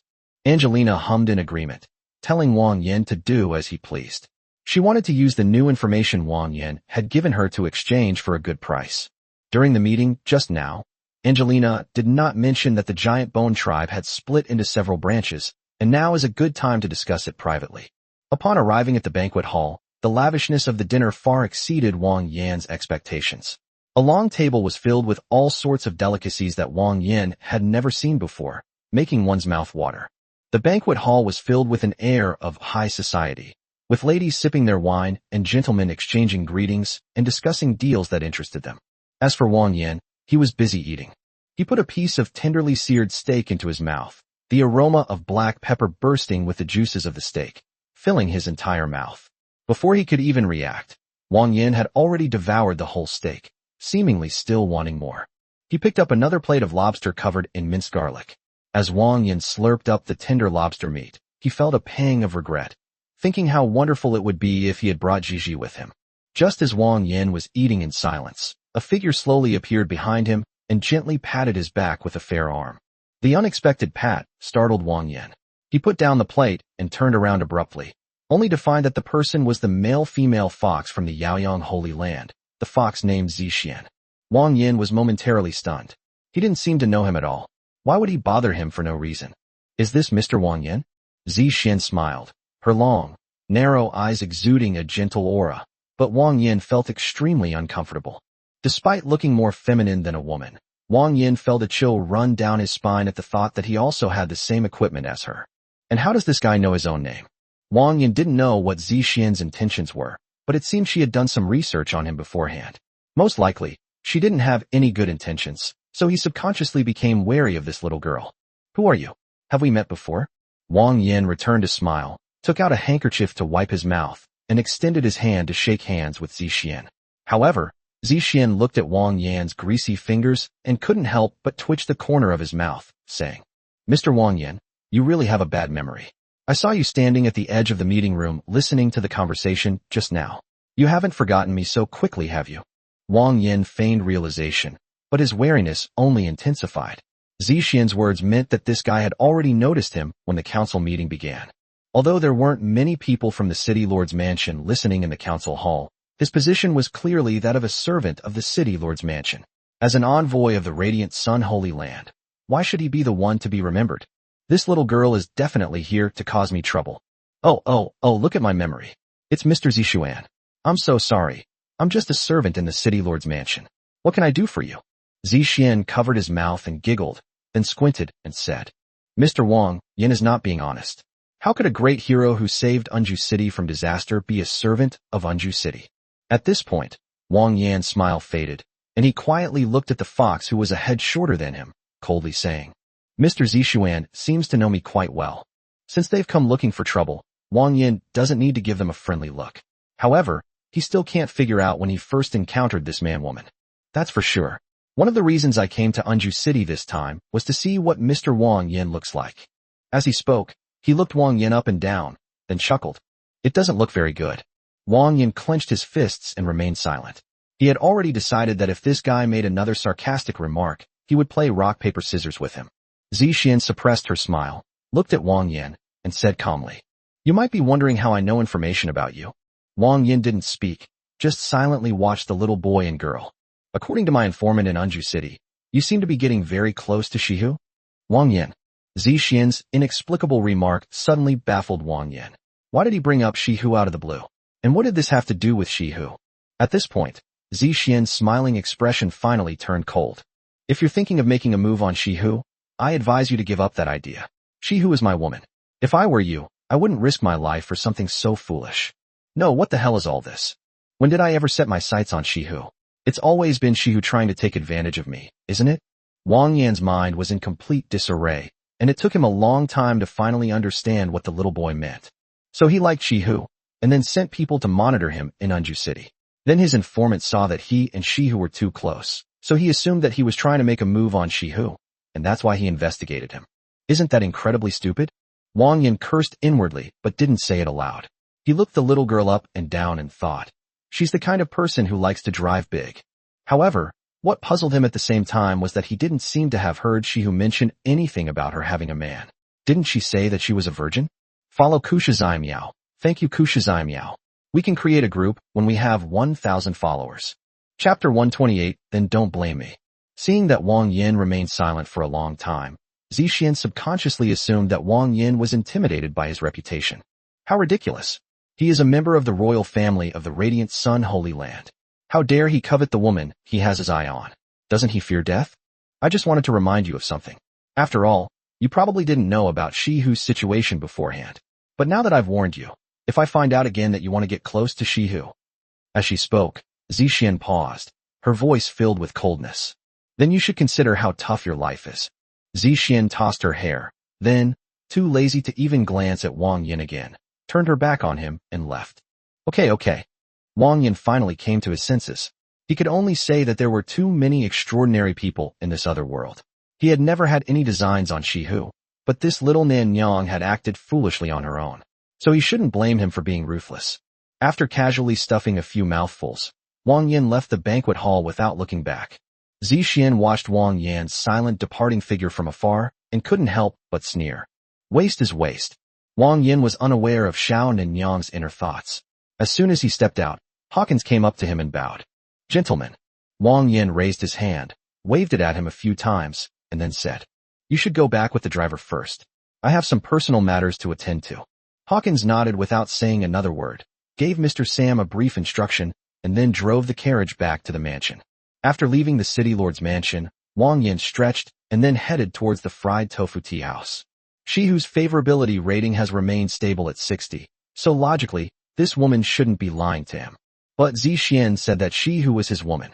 Which side is telling the truth? Wang Yan didn't want to guess. The best way was to ask Shihu directly. Soon, Wang Yan arrived at the entrance of the fried tofu tea house. It was the tea house's night session, and the atmosphere inside was even more decadent than during the day. Most of the people inside were pink-haired foxes drinking. Without a doubt, these were all Yulin's offspring. The group of pink-furred foxes were dressed provocatively, with either bare shoulders or slits, and their faces were flushed. They were holding bottles of alcohol and drinking with each other. Some sharp-eyed pink foxes spotted Wang Yan standing at the door, and their eyes lit up. Hey, handsome little guy at the door. Come in and play. Upon hearing someone shout, all the Yulin disciples in the tea room seemed to be injected with chicken blood, turning their heads to look at the door. When they saw Wang Yan's figure, some even stood up and took his arm. Honestly, Wang Yan felt even more uneasy than being stared at by a pack of ferocious beasts. Those pairs of eyes were clearly intent on devouring him. Gurgle. Surrounded by wolves, Wang Yan was led into the tea room. He swallowed hard, then forced a smile and said awkwardly, Ladies, I'm here to find Shihu. Could you let me find her first? A short-haired fox rested his elbow on his shoulder, a slender finger brushing against his chin, and said softly, "Forget about she-who or anything like that. With so many beautiful ladies like us, don't you want to play something fun with us? We guarantee you'll be in heaven." Just then, a cold snort rang out. She-who heard the noise and came down from the second floor. When she saw that it was Wang Yan, she immediately stopped the group of lustful creatures. "A bunch of vixens, get out of my way." The several members of the Yulin clan in the tea room smiled and looked at She-who, teasingly saying, "Oh dear, even Sister She-who has a day when she's possessive of her food. Don't be so heartless. Share this handsome little boy with us, okay?" She-who strode forward, snatched Wang Yan from the pink-furred fox, and walked right past it. Once again enveloped by She-who's dimensional pocket, Wang Yan felt a strange sense of security this time. "I'm already being merciful by giving you all this space to drink. If you cause any more trouble, you'll have to put up a sign on your door saying, 'No dogs or bastards allowed.'" The pink-furred foxes looked at each other. Then one of them covered her mouth and chuckled softly. "Oh, I see. So this old maid has fallen in love? Sisters, in that case, we can't compete with She-who for her. Let's go back and have a drink." "Huh? I thought we were going to have something delicious tonight. This young man has such a great body. Oh, I really want to try him." She-who blushed and muttered a curse under her breath. What a bunch of sluts. After saying that, she led Wang Yan out the door, not wanting to stay in the same room with this group of women. Leaving the decadent atmosphere of the tea room, She-who's expression was clearly flustered, and she quickly said, "Since those foxes had nowhere to go, I just set up a place for them to gather at night. I didn't get involved with them." She-who didn't know why she needed to explain to Wang Yan, but she just blurted it out unconsciously. Seeing She-who's appearance, Wang Yan became even more certain of his guess. He looked around, but didn't see anyone. "Sister She-who, I have some questions for you. Recently, City Lord Angelina bestowed upon me a mansion. Shall we go there to talk?" "Huh." Wang Yan originally thought that since Zixian had planted spies, and even those few Yulin creatures sitting inside might be mixed in, it would be difficult for him to say anything to She-who. She-who was slightly taken aback. Wait, is it progressing this fast? Last time, he didn't even want to touch her when she sat on the table with her arms outstretched. How long has it been? And he's already thinking of taking her home. Wang Yan glanced into the tea room, somewhat speechless. However, the tea room seems to be quite busy. She-who immediately shook his head and quickly said, "It's all right. Those few Yulin girls have already paid for their tea. They'll leave on their own once they've had their fill of drinks." As she spoke, She-who immediately turned around and shouted into the house, "Hey you guys, I'm going out for a bit. Remember to clean up after you're done drinking, or don't blame me for not letting you in next time." As soon as she finished speaking, several slightly teasing voices responded to her. All right. The old maid is eager to lose her virginity, we understand. Go quickly, and be careful." It can only be said that she is indeed of the Yulin clan, speaking so bluntly. If it weren't for the fear that Wang Yan would be getting impatient, She-who would definitely have a good talk with these women. The two left side by side. Wang Yan's residence was not too far from She-who's tea house, and they would arrive in no time. Not far from the tea house, a pair of pointed fox ears twitched slightly in the darkness. A figure hidden in the alley watched the two people leave before disappearing from sight. Chapter 129 Standoff, Supplement. Upon arriving at the mansion, the servants all turned to look at Wang Yan, noticing that he had brought home a woman. However, being servants, none of them asked any questions. Seeing this, Lily quickly walked over. "Sir, the bathwater is ready. Would you like me to prepare another room for this young lady?" Wang Yan waved his hand and shook his head, saying, "Let's not wash today. You can all rest after you're done with your work." With that, Wang Yan led She-who into the bedroom without turning his head. Lily watched their retreating figures, lost in thought. After a long while, she lowered her head and murmured to herself, "So Master likes big ones." She-who was blushing furiously. She hadn't expected Wang Yan to be in such a hurry, dragging her straight into the bedroom. Good heavens, she wasn't prepared at all. Wang Yan gently pushed She-who into the bedroom and locked the door from the inside. With a click, She-who's heart skipped a beat. She turned around stiffly, meeting Wang Yan's eyes directly, looking somewhat flustered. "Wang Yan, that me." Wang Yan grabbed her hand, slowly sat down on the edge of the bed, and suddenly asked her, "Sister She-who, do you know someone named Zixian?" "Huh." Meanwhile, in the banquet hall of the city lord's mansion, the snow leopard girl named Lin was chatting with Zixian about the circulation of their goods when a simply dressed fox girl reported to the gatekeeper. Her identity was confirmed by Zixian's attendant, and she quickly entered the banquet hall. Zixian held a wine cup, the purplish-red liquid swirling gently along the sides. However, when he saw the short, fox-eared girl, his hand paused slightly, and a few drops of wine spilled down the rim. I had a strange, bad feeling about it. The girl found Zixian and quickly walked up to him, tiptoeing to whisper a few words in his ear. What? Zixian's pupils dilated in shock, and he could hardly believe what he had just heard. His trembling hand lost its grip, and the wine glass crashed to the ground with a smash, the crimson liquid spilling onto the white tiles like a pool of blood. Zixian's loud roar instantly silenced the entire banquet hall, and everyone involuntarily turned to look. The short fox lowered his head and said in a deep voice, "Absolutely true, master." Anger, disbelief, shock. All these emotions surged onto Zixian's face like a pressure relief valve being opened, twisting her face, which was more delicate than a woman's, into a terrifying grimace. Bang! A shattering sound, like a stone being smashed in a silent banquet hall. The little fox lay on its side, clutching its head, its blood staining the smooth floor, mixed with wine, spreading in large patches as it convulsed and howled in agony. Damn trash, can't you even think of launching a sneak attack? As he shouted, Zixian trembled with anger, completely losing his previous witty and cheerful demeanor. Follow me, all of you. With Zixian's shout, the two pink-haired foxes who had come with him nodded slightly and followed him out of the banquet hall, gathering all the fox guards to head together to the location of Wang Yan's residence. At this moment, no one in the banquet hall understood what had happened or why Zixian had suddenly gone mad and disregarded all decorum. Some people with sharp noses sensed something unusual and quickly followed Zixian and his men after they left, eager to see what was going on. People were slow to realize that there was something to see, so they stopped the banquet and went outside. Soon, only a few people remained in the banquet hall. And there's that little fox whose head got smashed by the table. Nisha frowned slightly, looking at the mess on the ground, and instructed the servants to treat the little fox's wounds and clean up the banquet hall. Angelina slowly walked to her side, and Nisha said to her, "Mother, let me stay in the banquet hall. You should go up and check on things. Don't let Mr. Zixian cause any trouble. I have a bad feeling about this." Angelina nodded in agreement. Judging from Zixian's violent demeanor just now, something must have happened that had made him extremely embarrassed. Wang Yan's residence was not hard to find. One only needed to ask anyone. Zixian's face was as gloomy as iron, and he was accompanied by more than a dozen fox guards. They silently headed toward Wang Yan's residence. As soon as they arrived at the entrance, Zixian tried to lead his men inside, but they were immediately stopped by the guards at the entrance.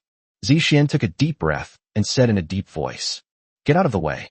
Although the two guards didn't recognize Zixian, they knew from the sight of that large, menacing group that they were not to be trifled with. The two guards exchanged a glance, and one of them hurriedly ran into the mansion. They needed to get Mr. Hawkins out first. "Miss, you can wait here for a moment. Our master has already rested. You can discuss anything with Butler Hawkins later." Zixian's forehead veins bulged, but he did not break through immediately. Although he was furious, he was not blinded by anger. This was Unju City's territory after all, and he understood the principle that even a powerful dragon cannot suppress a local snake. If he really fought with these people from the City Lord's mansion, it would mean breaking ties with Unju City. He was merely a member of a branch of the royal family.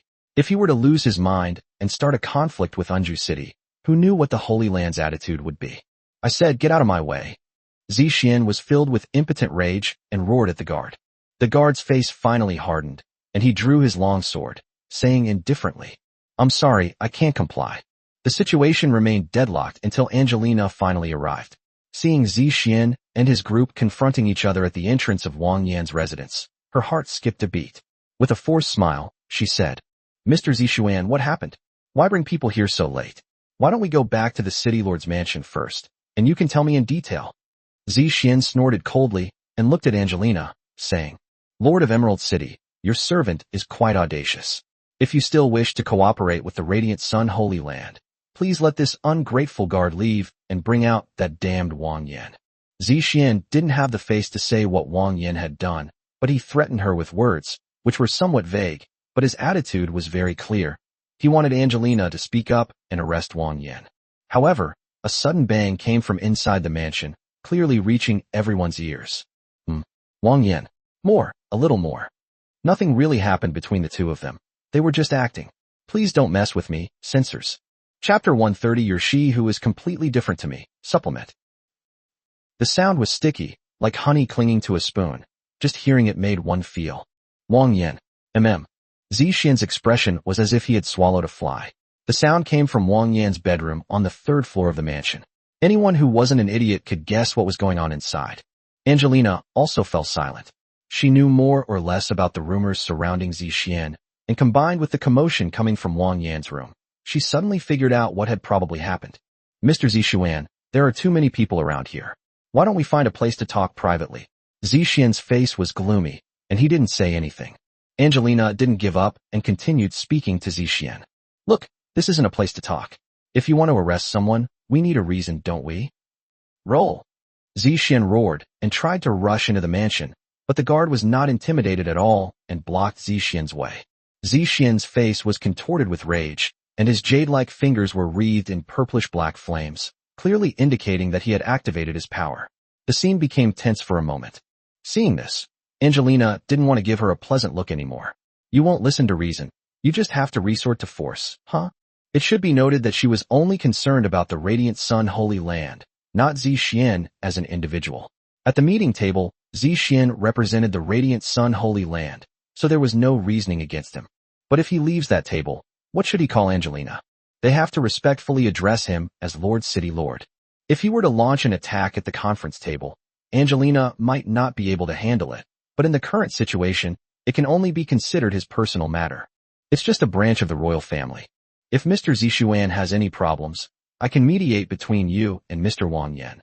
But if you really want to force your way in, then we have nothing to talk about. Seeing that the situation was about to escalate, a pink-haired fox spirit who had come with Zixian whispered in his ear. Young master, if we make a big fuss, the situation in the Holy Land may be used as an excuse by some people. The Lord originally wanted you to handle this matter well and to build momentum for you. I do not recommend that you start a conflict with Unju City. Zixian's head was a little dizzy, and listening to the charming sounds upstairs, his heart felt even more bitter. Taking a deep breath, Zixian finally calmed down after being persuaded by his attendants. He stared coldly at Angelina. Now was the time to seize power, and he could not afford to make the slightest mistake. Once everything is successful, a small, peaceful city will be built. Lord of Emerald City, for the sake of a lowly person from the bottom of society, I hope you will not regret your decision today. Oh. The loud shouts from upstairs interrupted everyone's thoughts. Zixian gritted her teeth, snorted coldly, and turned to leave. Angelina watched him walk away calmly, then glanced at the balcony on the third floor of the mansion and sighed helplessly. Ladies and gentlemen, a minor incident has occurred. Let's go back and continue with the banquet. Upon hearing Angelina's words, the guests who had been watching the spectacle exchanged bewildered glances. Since there was no more excitement to be had, they had no choice but to turn back and continue attending the banquet. After seeing everyone off, Angelina looked at Hawkins and said to him, "Has Mr. Wang Yan finished?" Hawkins shook his head slightly and replied, "I don't know yet. I've already sent Miss Lily to knock on the door and inquire. Madam, please come in." Wang Yan, you should moan softly. Oh, this level of force. Sister Shihu can't handle it. At the very least, be gentle, just a little bit. Wang Yan slowed down the pressure in his hands, his wandering hands becoming gentler. Sweat dripped onto Shihu's smooth shoulders, which, in the soft light, looked rather delicious. Yes, right from the beginning, Wang Yan opened the window and started giving Shihu a massage. Back on Earth, he had seen many videos of bone setting and acupressure, and with the resurfacing of those memories, he was able to easily perform a massage on Shihu himself. As for Zixian, Wang Yan only understood what was going on after talking to Shihu. Shihu was originally born into an ordinary family in Tianyang City, the capital of the Yaoyang Holy Land. If you were to convert that to Earth, he could be considered a king of the capital. As a member of an outlying branch of the royal family of the Radiant Sun Holy Land, Zixian knew Shihu when they were children and in school. This guy is something else. He's been pursuing Shihu since he was a child. At first, Shihu didn't have much feeling for Zixian, but because Zixian's pursuit was too intense, even a bit greasy, Shihu gradually became more and more disgusted with him. The things he did included, but were not limited to, restricting Shihu's social circle, publicly revealing his relationship with Shihu, and frequently professing his love for her in public. He was as obsessed as could be. Shihu couldn't stand Zixian's outrageous behavior either. She repeatedly and clearly rejected him, but he still persisted, claiming that he was using love to influence her. So, not long after she who awakened her talent, she found Tamamo and Fox Moss, formed a small adventurer team, and left Tianyang City. Later on, she gradually became unable to do this kind of work, but she who did not want to return to Tianyang City, so she simply sent a letter to her parents, telling them that she was going to settle down in Unju City. She whose parents were naturally aware of her predicament, but due to their status as members of the Zixuan royal family, they couldn't say much. All they could do was support her decision and advise her not to return to Tianyang City unless it was absolutely necessary. When Wang Yan said what Zixuan had told him, she who was already furious. Zixuan's abnormal desire for control meant that even after arriving in Unju City, he still wouldn't let her go. Wang Yan comforted her, but he had already come up with a plan.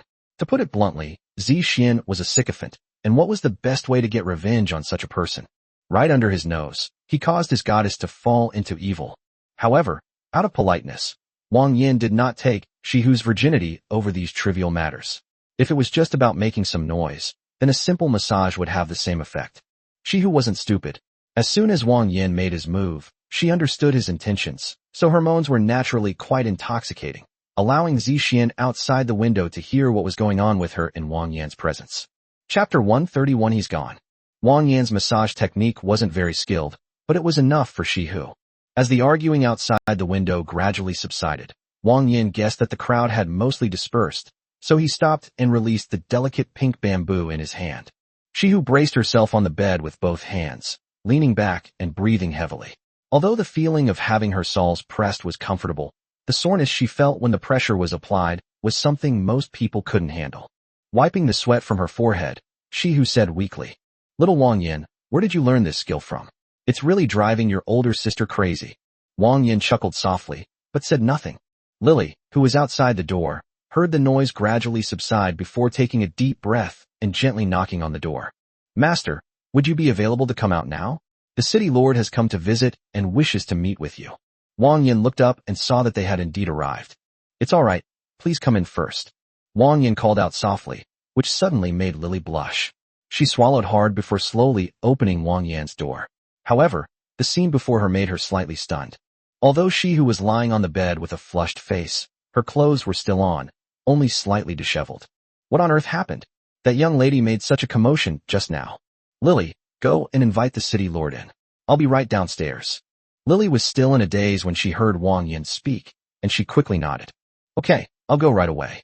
As she spoke, Lily walked out of the room, but inwardly she was still wondering if the master hadn't actually done anything at all, and if it was all just an act between the two of them.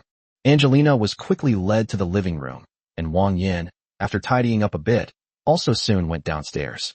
Angelina looked at Wang Yan, sighed softly, and said with a hint of helplessness, "Mr. Wang Yan, what's wrong with you, sigh?" Angelina wanted to say something, but the words stuck in her throat. No matter what, Zixuan is a member of the royal family of the Yaoyang Holy Land. You've now completely made an enemy of him.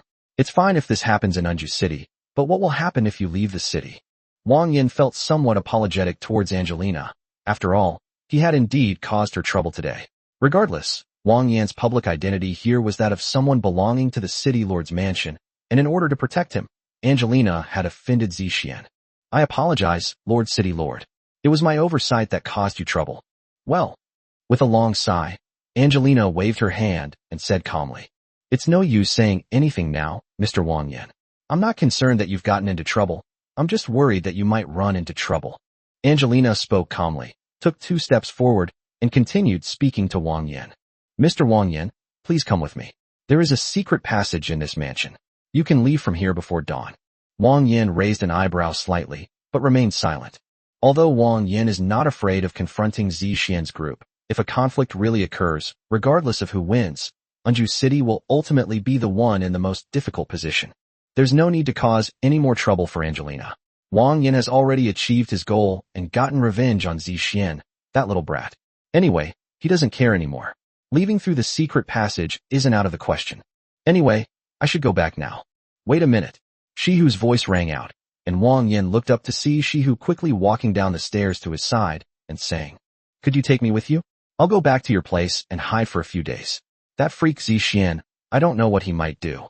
Wang Yan glanced at Shihu indifferently, pondered for a moment, and then nodded in agreement. Shihu has helped him a lot. If he leaves her here, who knows how that paranoid maniac will treat her. All right then, let's go together. Angelina didn't speak, but led the two to the basement, which was usually a place to store miscellaneous items. She came to a wall, as if she was thinking, and then raised her hand and pressed a few bricks. The bricks acted like buttons. As Angelina pressed them one after another, a hidden door slowly appeared before everyone's eyes. Mr. Wang Yan, the secret passage is right here.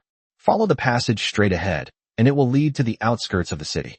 Once there, you can call for your mount and have it carry this young lady away.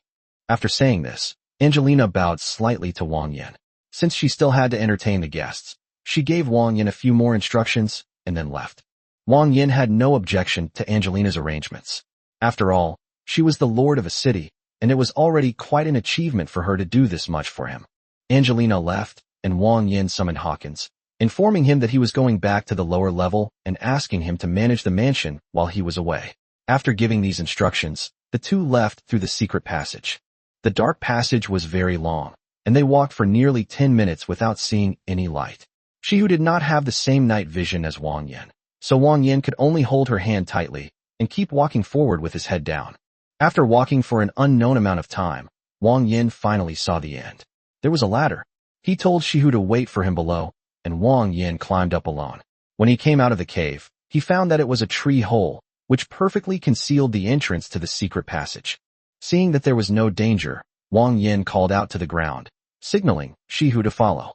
Judging by the time, it's probably the middle of the night now, and it won't be long before dawn. Wang Yan turned to look at Shihu and said to her, "Let's wait here for a while. The beast shouldn't be coming. If you're sleepy, you can lean against a tree and rest for a bit. We'll leave when it's almost dawn." After all that fuss, Shihu was indeed a bit tired, so she and Wang Yan rested in the tree hole for a while, waiting for the night to pass. They caught the last train of moonlight, which shone through the gaps in the tree trunks like a thin veil, draping over the two of them. Everything seemed so peaceful and beautiful. "Wang Yan, thank you." Shihu leaned on Wang Yan's shoulder, her breathing growing heavier, in a voice only they could hear. "Thank you." Wang Yan's lips curled slightly, and he said calmly, "Sister Shihu has helped me a lot, so it's only right that I help her in return." "Thank you." Shihu repeated this sentence, and Wang Yan was slightly puzzled. He turned his head slightly, and then smiled. It turns out it was already asleep and was talking in its sleep. He took out a fur blanket and covered her with it. Good night. Chapter 132, Bringing a New Woman Home Again. After enjoying a moment of peace, as the sky began to lighten, Wang Yan woke up Shihu. If they went back early, they should still be able to make it for lunch. Since the Rainbow Cloud Shark and Wang Yan are bound together through the system, Wang Yan only needs to silently recite a phrase in his mind, and the Rainbow Cloud Shark can locate Wang Yan's position and move in his direction. While waiting for the Rainbow Shark, Wang Yan opened Xiao Ji's page again. These days, he would check the store to see if it sold any accessories for Xiao Ji, but they were either impractical or too expensive. There wasn't a single item that he could use at this stage. Looking at all this stuff that popped up today, what on earth is it? A double jump jet foot module, a body flexibility extension module, and what's this? Tentacle replacement module? Too lazy to look any further, Wang Yan sighed slightly, closed today's online store, opened the communication page, closed his eyes, and connected with Xiao Ji. In just a moment, Wang Yan contacted Xiao Ji, who was busy making winter clothes for the mice. When she saw Wang Yan's message, Xiao Ji temporarily stopped what she was doing.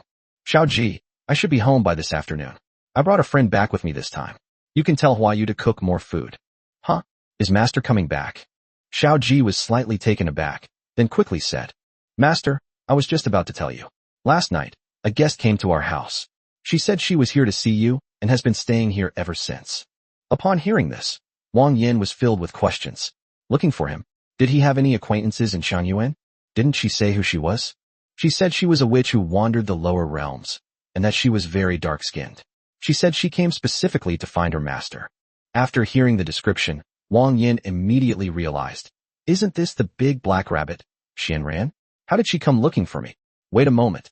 Wang Yan seemed to realize something and suddenly thought of the little blue-haired boy with two buns.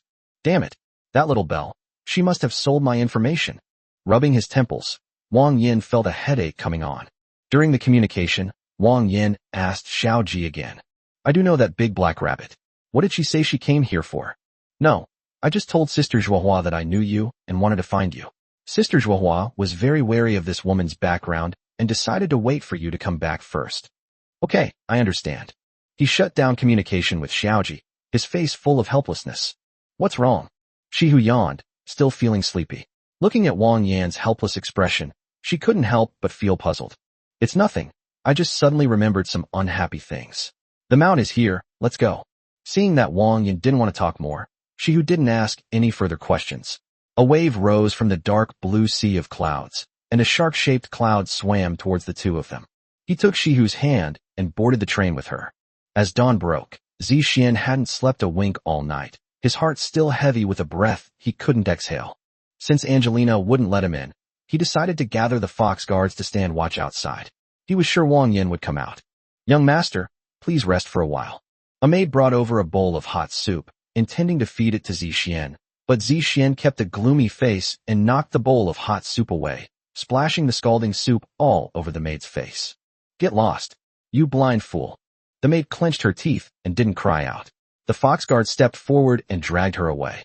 As a member of the royal family of the Radiant Sun Holy Land, he had never been so humiliated.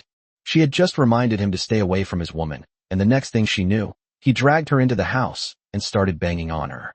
And they were shouting so loudly. Damn it! Damn it! Damn it! You bitch! Zixian insisted on waiting here until the two came out. He was determined to avenge this. However, his idea was going to fail, as Wang Yan and Shihu had already left Anju City, and Wang Yan probably wouldn't be coming back anytime soon. Of course, that's all hindsight. By the time Zixian realized Wang Yan had left, the other forces had already departed Anju City. And within these circles, a legendary figure named Wang Yan began to circulate. Have you heard? Zixian's wife got slept with by someone else. Is it that royal branch of the Radiant Sun Holy Land that's been making headlines lately? Are they going to go this far? Hey, I was there at the time. That guy did it right in front of Zixian. He went way too far. So Zixian didn't react at all? He's a complete loser. He watched as others took advantage of his wife and didn't dare to say a word. TSK. I was there at the time. In short, more and more on-site weirdos spread this rumor more and more outrageously, and it has evolved into a plot of Wang Yan having sex with Zixian's wife in front of him. It is unknown whether someone behind the scenes is pushing this, or whether everyone is more willing to believe this version. Another noteworthy thing is that Wang Yan has since earned a rather outrageous title, Wife Hunter. But by the time he found out, it was already too late. Around 3 o'clock in the afternoon, Wang Yan hurried back home with the rainbow shark. The little beast girls at home had already received the news from Xiao Ji in the morning and knew that Wang Yan would be back in the afternoon, so they were all waiting for him. As the rainbow shark entered, the mice who were busy making bricks outside saw the newcomer and all came to greet it. Master is back. Sir, look at the bricks we made today. Looking at the group of little mice, Wang Yan felt somewhat helpless. He could only pat each of their heads while trying his best to avoid getting his clothes dirty with their little hands. Shihu stared wide-eyed, never expecting Wang Yan's home to be like this. It was a small village built on an open space, but it was quite different from the low-class villages she had in mind.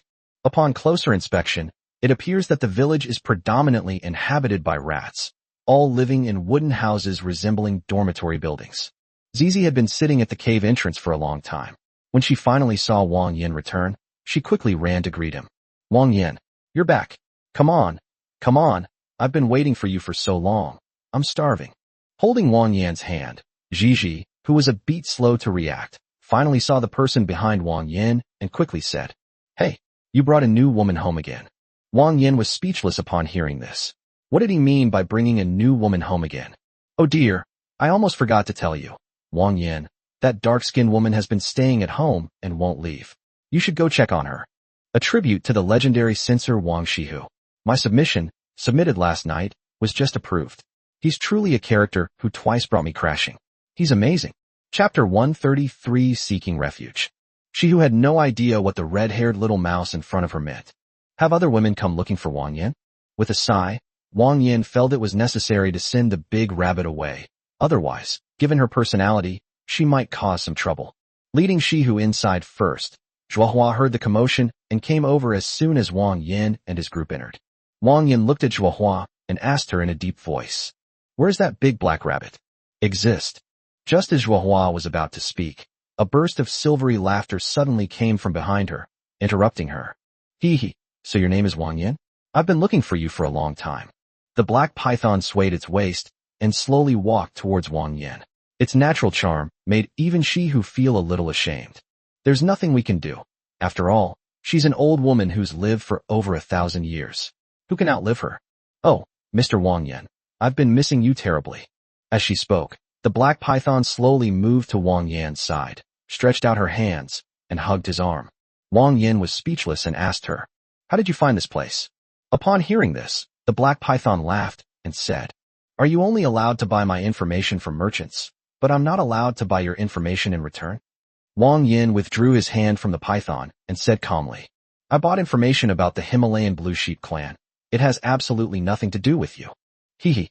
The python's laughter was crisp and clear as it chuckled and said, "You can't say that. If it weren't for your accidental encounter, how would I have met you? Isn't this a fateful meeting between us? But I don't want to see you." Wang Yan spoke the truth. The black python feigned disappointment, pouting as if it were somewhat displeased. Sir, that's really hurtful. I don't want to argue with this guy anymore. He's an old thing who's lived for thousands of years, who knows what he's up to. Stop with the nonsense. What exactly are you here for? The black python's rabbit ears twitched twice, and its bright golden eyes looked at Wang Yan, appearing so innocent. Of course it's because I miss you. He really couldn't handle this woman. Wang Yan didn't answer her, but instead addressed the crowd.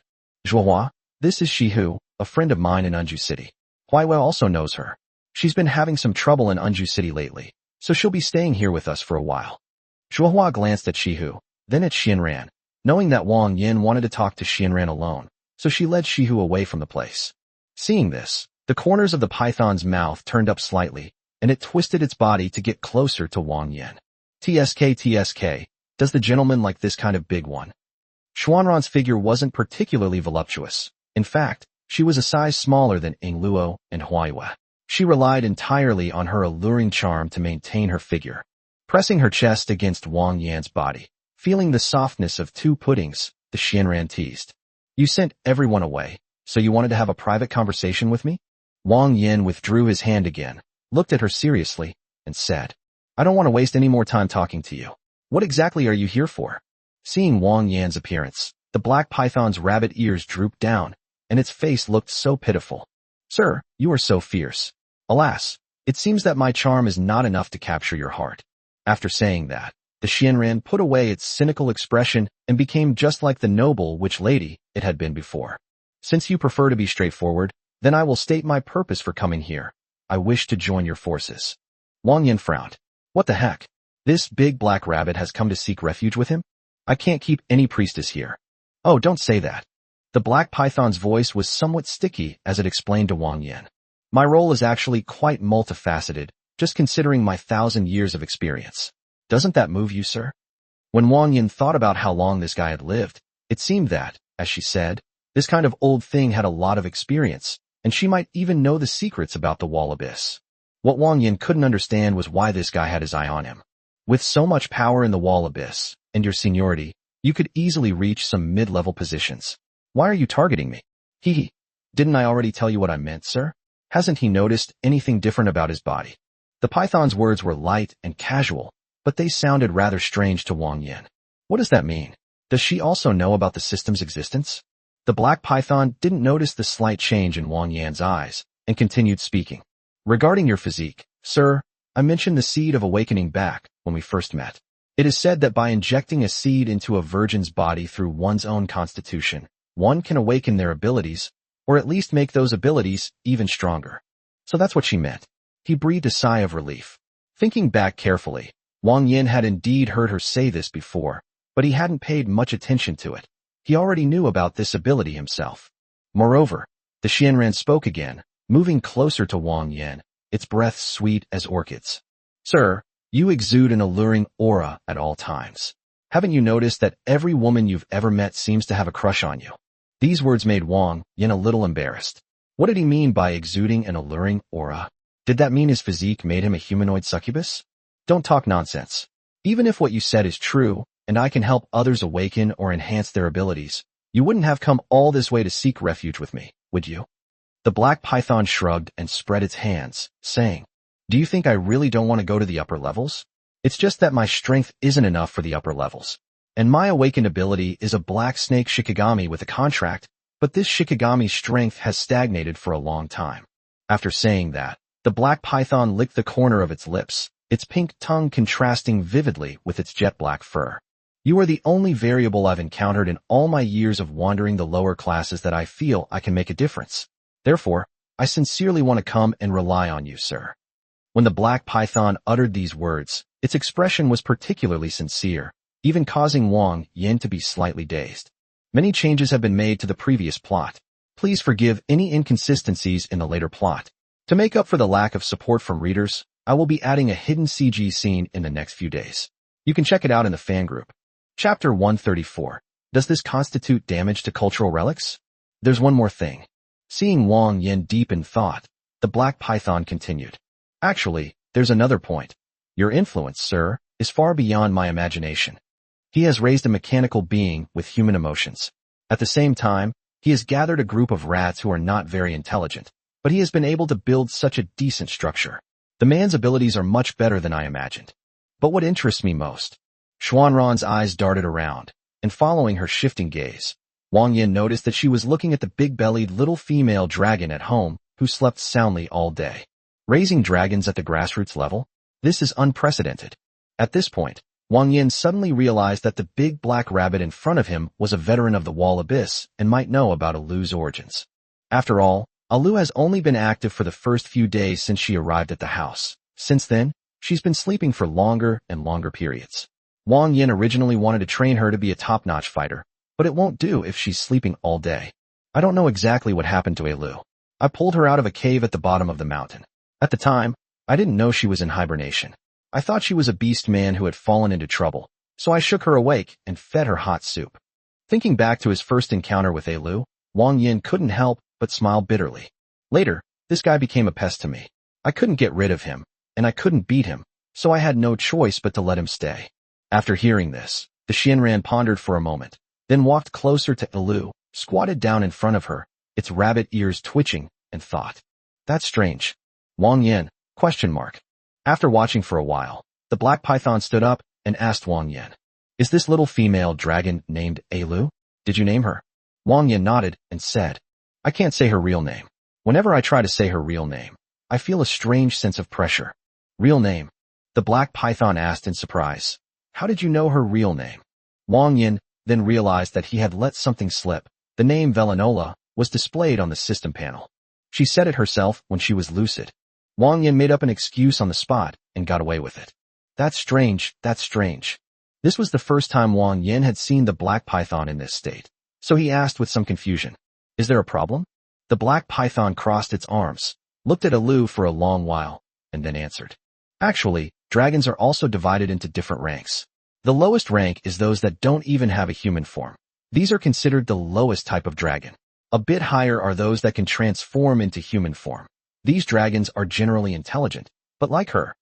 Her eyes were deep as she gazed at Alu. I've only ever heard of situations where even real names can't be mentioned, especially among deities. Her background is very powerful, more powerful than people can imagine. At this point, even Shinran was somewhat puzzled about Wang Yan. Was he lucky or unlucky? With such a powerful figure in the family, wasn't he afraid of offending her one day and bringing shame upon the whole family? Upon hearing the mention of the Shinran, Wang Yan had long had this premonition, but now it was finally confirmed. So what's her situation now? The black python shook its head slightly, also at a loss. A character of this rank shouldn't be at the bottom. Her presence here is extremely unusual, so it's impossible to predict what she'll do now. She's probably in hibernation. Hibernation. Alu rolled over in her grass nest, scratched her belly, and looked completely harmless. After hearing the explanation from the Shinran, Wang Yan finally gained a basic understanding of Alu. I see. Wang Yan calmly answered the Shinran and continued. All right then, I agree to let you stay. Xuanran's words fully proved her worth. She was indeed very knowledgeable and experienced. At the same time, she glanced at this guy's favorability rating and wondered when it had increased to 20. I'd say it's passable, at least for now. The black python's eyes brightened slightly, and it immediately reached out and wrapped its arms around Wang Yan's neck. Let's begin now. Wang Yan didn't expect this guy to be so unconventional. He had only agreed to let her stay, but he hadn't agreed to duo Q with her. And now he wanted to start a game right away? Just as the Xianran removed her hood, preparing to undress and begin, a strong hand pushed her away. Wang Yan looked at her and said calmly, "I've only agreed to let you stay. As for the rest, we'll talk about it later. Let me make it clear beforehand. My tribe doesn't take in freeloaders." Wang Yan's refusal made Xianran purse her lips in displeasure. She said somewhat unhappily, "My purpose in coming here to seek refuge with you, sir, is to enjoy your company. You are truly disappointing me." "Just kidding. You have to be mentally prepared, right? That's a 3,500-year-old virgin, which is back to the Shang dynasty in Earth's history. If she really breaks it, wouldn't that be destroying cultural relics?" Wang Yan smiled, put his hands behind his head, and walked past her without looking back. "It depends on your performance." Wang Yan's silhouette was reflected in the black python's golden eyes, its light shifting slightly, as if it were lost in thought. She who has been settled in Ning Luo's room. "Zhuohua has arranged everything." Seeing Wang Yan enter, she went up to him and said softly, "How so?" "She said my physique could help others awaken or strengthen themselves, so she came to join us. This person has lived for thousands of years and knows a lot of things. I think we can keep her." Zhuohua stroked her chin, lowered her head, and pondered for a moment before saying, "This Xianran is quite famous in the middle and lower levels. If she can really stay in our tribe, it shouldn't be a bad thing." She had no objection to Wang Yan's decision, and raised her small hand to gently pat his shoulder, saying, "Then let's win her over as soon as possible and make her completely devoted to us." Wang Yan. Because they rushed back, the whole family hadn't had lunch yet, and were all waiting for him. They were all hungry, and it was time to eat. And so, the black python settled in Wang Yan's tribe and became a new member of the family. However, there seemed to be not enough rooms, so Wang Yan instructed the mice to build her a small wooden house in the cave for her to stay in for the time being. Time finally returned to calm, and Wang Yan was finally able to free up his hands to begin digesting and developing the situation. "It seems like I've planted a lot of foreshadowing. Can anyone tell me what foreshadowing I haven't resolved? After all, there are some plot holes that I sometimes even forget myself. My memory isn't very good QAQ. Chapter 135 Master, save me." After several days of accumulation, Wang Yan finally accumulated 6,500 points and unlocked 2 more plots of land, bringing his total to 12 plots, thus solving the mice's food problem. The mice were doing their jobs, burning charcoal and making bricks. Everything was going well. Wang Yan picked out a few of the mouse girls who were good-looking and efficient, along with Baigua, and gave them some instructions. When winter was approaching in a few days and the merchants were about to arrive, Wang Yan told them that he would send them up for training to prepare them mentally. He said that once the tribe was fully developed, these little mice would naturally become his personal servants. These little rat girls were naturally not the slightest bit unwilling to become Wang Yan's servants. Wang Yan had already done them a great debt of gratitude, so they were definitely 100% willing. It was a bright and sunny day. Wang Yan stretched and yawned. Winter was just around the corner, and he needed to prepare food for the winter in the next few days. It would be best to hunt some game and store it. However, as soon as Wang Yan stepped out of the hole, he was bumped into by a group of playful mice. 2 little mice with braids seemed not to be watching where they were going and fell on Wang Yan's legs as if they had bumped into a telephone pole. "It hurts, it hurts." Wang Yan frowned slightly, raised his hand, and picked up the 2 half-grown mice, one in each hand.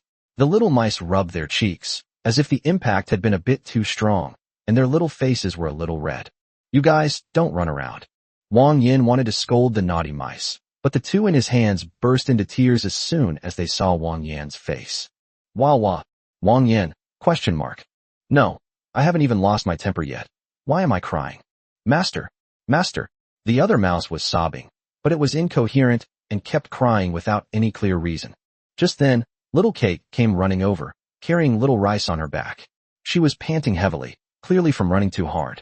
After catching her breath for a while, she said, "Master, just now, Sister Watermelon and the others said they were going to catch piglets, but they got hit by wild boars. Now they're all blocked by wild boars. Master, help us." Upon hearing this, Wang Yan looked at the 2 small mice he was holding in his hands. The 2 mice nodded vigorously, expressing the same sentiment. Seeing this, Wang Yan couldn't help but feel annoyed. These little brats really know how to cause trouble. With a dark expression, Wang Yan placed the 2 snotty-nosed baby mice on the ground. then put Xiao Daomi at home as well. He picked up Xiao Cake, mounted the rainbow shark, and headed out of the village. You went with them to catch piglets too? When Wang Yan asked the question, Xiao Cake nodded somewhat shyly. Sister Watermelon and the others said that when they were adventuring together in the wild, they saw a cave with piglets, and they told me they wanted to go catch the piglets together. Wang Yan was truly speechless. These rats were incredibly bold. Even adults would avoid wild boars. Yet these little mice dared to go to a wild boar's den to steal piglets. The value of Jean Inju's statement, "All the rats at the bottom are idiots," is still increasing. The little cake pointed out the location to Wang Yan, and the group of mice couldn't run far and quickly found the spot. In the narrow cave, 4 half-grown mice sat together. The smallest one squatted on the ground wiping away tears, while the other 2 each held a wild boar piglet. The piglet seemed to be struggling to breathe due to the tension, and its breath was weak. The eldest child had a cut on her arm from something, and bright red blood was gushing out, but she didn't seem to care much, continuing to throw stones at the head of the wild boar outside the cave. They discovered the cave entrance while escaping. It was more than a meter above the ground, making it difficult for the wild boar to get in. As long as they guarded the entrance, there shouldn't be any major problems. Wah, Sister Watermelon, are we going to die here? The largest rat was obviously Watermelon. Watermelon snorted, picked up a stone, and hurled it heavily at the wild boar at the entrance of the hole. Don't say such discouraging things. Little Cake and the others have already escaped far away. It won't be long before the adults come to rescue us. I'm so sorry, Sister Watermelon. It's all because we were too slow and you got gored by the wild boar, boo-hoo. Seeing the blood flowing from Shigua's arm, the mice cried out of guilt. Shigua, being the oldest among the children, could certainly have run away on his own, but he still got injured while trying to save them. Actually, it's also my fault for coming up with such a bad idea. I should have been more obedient and not tried to steal the piglets. The atmosphere among the children was noticeably somber, but then they heard a heart-wrenching roar outside the cave, which drew the mice's attention. That's the squeal of the wild boar blocking the entrance to the cave. It sounds like it's been killed. Wang Yan collected the dead wild boar into the warehouse, wiped his broadsword, and called out towards the cave entrance. Come out, I'm here to save you. The mice were all slightly startled when they heard the sound. It's the master's voice. The master is here. Wah, the master has come to save us. Instantly, the mice went from sorrow to joy, and they all ran out, still clutching the 2 little wild boars in their arms. Wang Yan immediately noticed the large patch of blood flowing from the older child's arm and frowned. How did you get that? The watermelon looked a little embarrassed, lowering its head to look at its toes. He was hit by a wild boar. As he spoke, Shigua involuntarily closed his eyes tightly. He had caused such a big mess. He was sure he would be beaten by the master. Well, looking at the group of mice, Wang Yan couldn't help but sigh softly. He didn't say anything to blame her. He just squatted down immediately, picked up the watermelon's arm, and examined it. Fortunately, it was just a simple scratch. He could wash it with water, and it would be fine. What can I say to you? You dare to raid wild boar dens today. Will you dare to raid tiger dens tomorrow? The little cake and the 4 mice stood obediently, heads bowed, receiving instruction. Pat, pat. Tiny tears streamed down her small cheeks, splashing up tiny droplets. We're sorry, sir. We won't do it again. We just wanted to catch a couple of piglets for the master so that he can have meat to eat during the winter, since winter is coming soon. Upon hearing the mice's explanation, Wang Yan was stunned. So it was for him? Chapter 136 Dark Chocolate Pudding, Part 4 Supplement. Looking at the little mice bowing their heads and admitting their mistakes, Wang Yan felt the words of reprimand stuck in his throat. The mice are really stupid, so stupid that they can only scavenge for food in the bottom layer of the earth. They live in constant fear, never knowing whether tomorrow or death will come first. They knew they would suffer from hunger and cold in winter, let alone be able to eat meat. With 2 live piglets, they can be raised until winter, ensuring at least a fresh meal anytime. Wang Yan was so good to them, feeding them well every day and even giving them strawberries that they could only dream of. This is how those silly mice repay their debts, and it's this incredibly simple thought process that left Wang Yan speechless. He crouched down and reached out to rub the dirty little heads of the mice. The little filthy mice looked especially adorable at that moment. Didn't I say I would make sure all the rats have enough to eat? Don't worry about winter, everyone. The master is omnipotent. Even in winter, everyone will have meat and strawberries to eat. You're all still children, you don't need to worry about these things. Looking at the group of little mice, Wang Yan felt a mix of emotions. It seems that letting these children roam freely is not a good idea. It is necessary to establish a place similar to a school. As we all know, schools play a role that goes beyond just teaching knowledge. They also have a supervisory role. If we let these mice run around freely, it wouldn't be surprising if 2 of them were snatched away by wolves. For the mice's safety, it's best to let them learn something first. The 5 mice weren't heavy, but Wang Yan wanted to explore the outside world a bit more, so he asked the rainbow shark to take the 5 mice back first, as he needed to go hunting. There weren't many prey at the bottom, but it was definitely enough for Wang Yan's family. However, adding the mice seemed to make it a bit insufficient.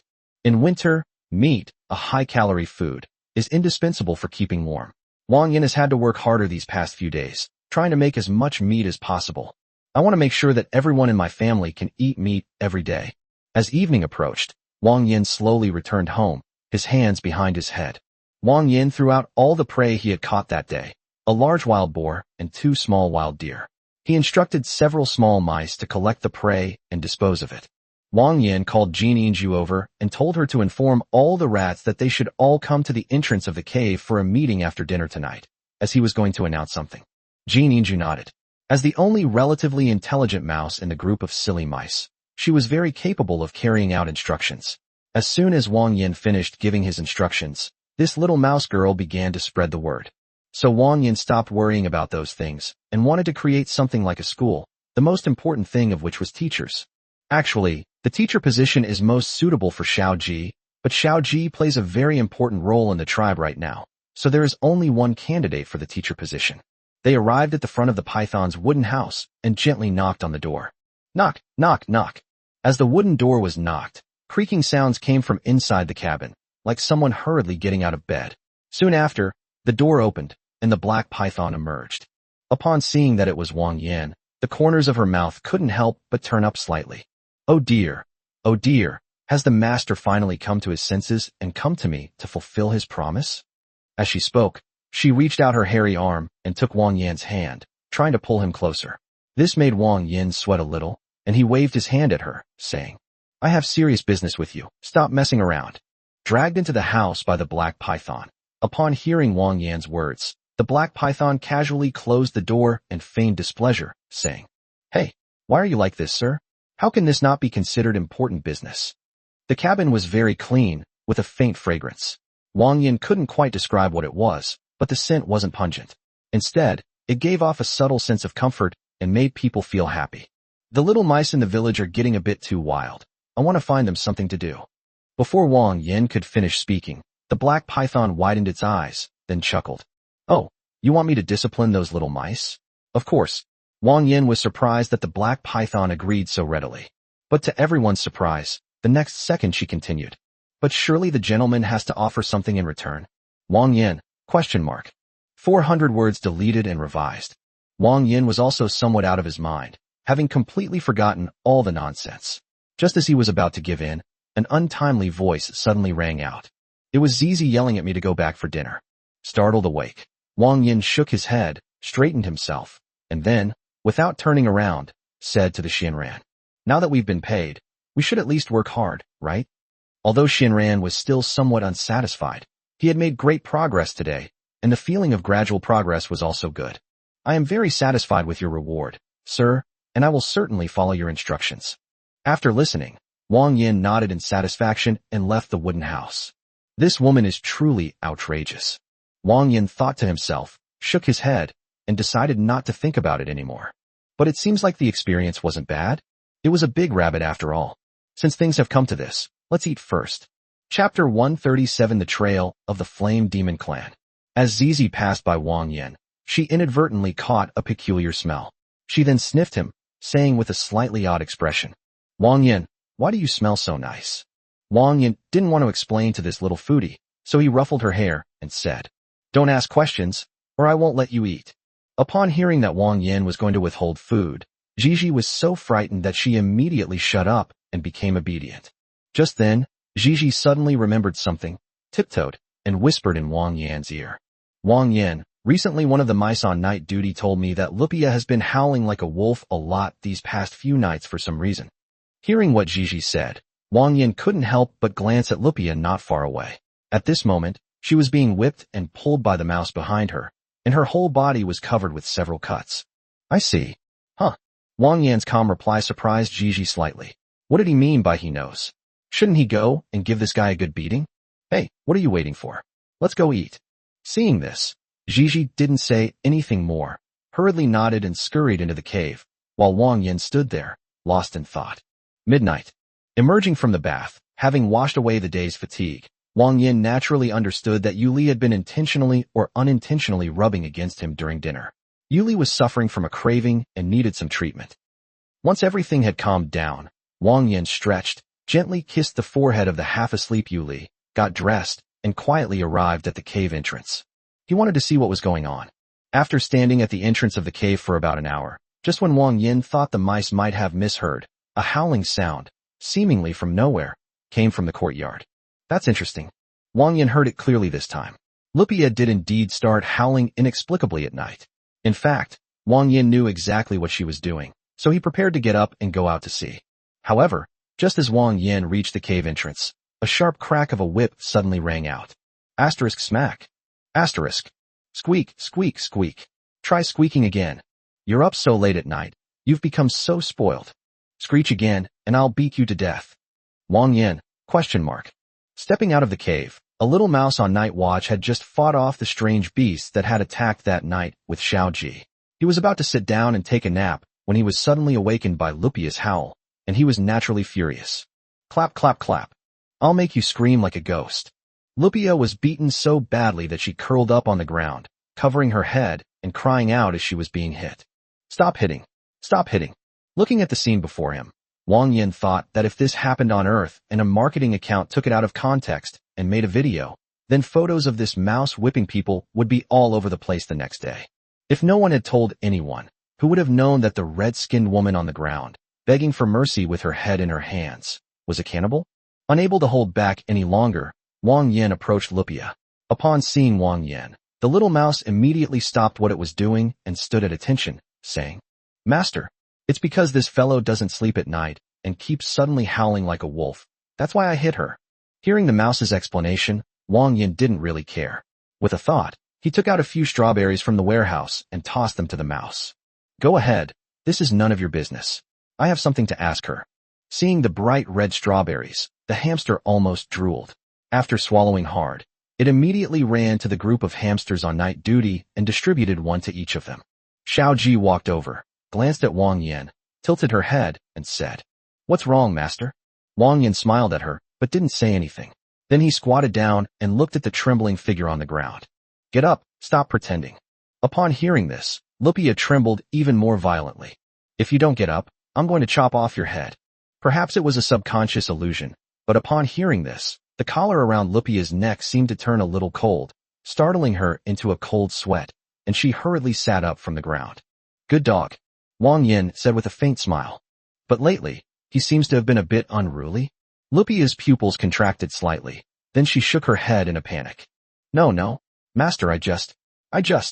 For a species like the Balrog, whose brains are smaller than a mouse's, it's obviously difficult to come up with a reason.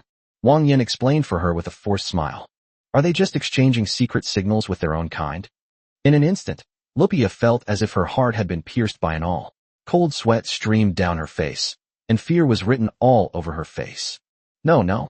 Do you think I'm stupid? With his palm out, Wang Yan grabbed Lupia by the neck. It seems you're still up to no good. It seems you don't really value being spared. The pain of being tightly gripped, the suffocation of being deprived of oxygen, caused Lupia's eyes to roll back and her limbs to twitch. I'm sorry, master. I won't do it again. As soon as Lupia finished speaking, her limbs went limp and the twitching stopped. Wang Yan released his grip, and Lupia collapsed to the ground like a tattered rag doll. Oh dear, it seems my apology comes a little late. I'll be more careful next time. After removing the collar, Wang Yan kicked her off the cliff edge. At this moment, Xiaoji, who had been watching quietly from the side, spoke up. Master, if she's trying to escape, why didn't the collar activate? It might have been a bug. It was only calling out to its own kind and didn't seem to have any ill intentions towards its family members, which is why it escaped being cut by the collar. Xiaoji tilted his head and said again, In that case, are there flame demons lurking near the village? Wang Yan nodded slowly, a hint of seriousness flashing across his eyes. It's hard to say, but it's highly likely. After all, winter is just around the corner, and the flame demons won't be able to withstand the cold. So they'll start to get restless and start preying on others. Xiao Ji's gaze shifted slightly, and the halo around her overlapped a few times. Should I go and investigate for my master? Wang Yan thought about it carefully, and it seemed like a good idea. After all, Xiao Ji was a mechanical being and wouldn't attract any strange beasts at night. Moreover, she could always be connected to him. He could ask her to look around the village for any traces of the Flame Demon clan and eliminate any potential dangers. The hidden CG is now complete, but please allow me to run some more maps and add the CG. Chapter 138 Great Flame Demon. After dealing with Lupia, Wang Yan yawned and went back inside to sleep with Yu Li in his arms. Lupia is dead, but no rat dares to mention her again. Good riddance. That red-skinned beast had been barking incessantly every night for the past few days, making it impossible for anyone to sleep. The only thing that's nostalgic is that no one will be grinding the millstone anymore. From now on, the mice will have to do the grinding themselves. Alas, life is tough, even a mouse size. Looking at the mechanical modules in front of him, Wang Yan rubbed his chin and finally focused his gaze on the module in the very center. Valkyrie, sword fighting. Core module. Description: enables the mech to learn basic sword fighting skills and slightly improves its strength and agility attributes. This module can accumulate experience over time to learn more advanced sword fighting skills. Price: 10,000 points. This was the first module that Wang Yan had ever seen that truly captivated him. Xiao Ji's customized and personalized training is actually quite simple. It boils down to software, hardware, and peripherals. This sword fighting module is a very typical example of software. After much deliberation, Wang Yan finally decided to focus on this item. Although it's a bit pricey, it's worth the investment because it's a growth-oriented product. Buying it definitely won't be a bad deal. However, his schedule might be a bit tight going forward. For example, his original plan was to buy the blueprint for that so-called virtual sun. With a full 35,000 points, it's definitely not going to be unlocked anytime soon. In addition to these 10,000 points, Wang Yan thought that it was still necessary to go to some tribes outside to collect more herbs, and try to collect as many as possible before winter. So, Wang Yan started running his business again these past 2 days. However, this time Wang Yan was not only collecting herbs, but also animal meat. For those tribal men, the strange man who used to trade grass roots for meat had returned. With winter approaching, they were naturally overjoyed and very enthusiastic about finding medicinal herbs. However, Wang Yan discovered that many of the tribes he had visited before had been reduced to ruins. Looking at the ruins reduced to ashes, Wang Yan's heart sank. Damn Flame Demon Clan. After running around for several days, I finally managed to distribute all the tasks. Now all I have to do is wait to harvest the crops. Hello? Master, can you hear me? Wang Yan had just had a verbal altercation with the Xianran, and was still holding a pair of rabbit ears in his hand when he heard a clear, ethereal voice in his ear. His eyes flickered as a pop-up window appeared from his perspective. It's Xiao Ji's communication. Hello. Wang Yan responded, panting heavily, but did not stop, continuing to beat the python. That's right, Master. I'm currently 23 kilometers away from the village as the crow flies, and just as you said, I've discovered a large number of flame demons. How many are there? Xiao Ji lay prone in the grass, intending to project her perspective onto Wang Yan, but for some reason Wang Yan refused.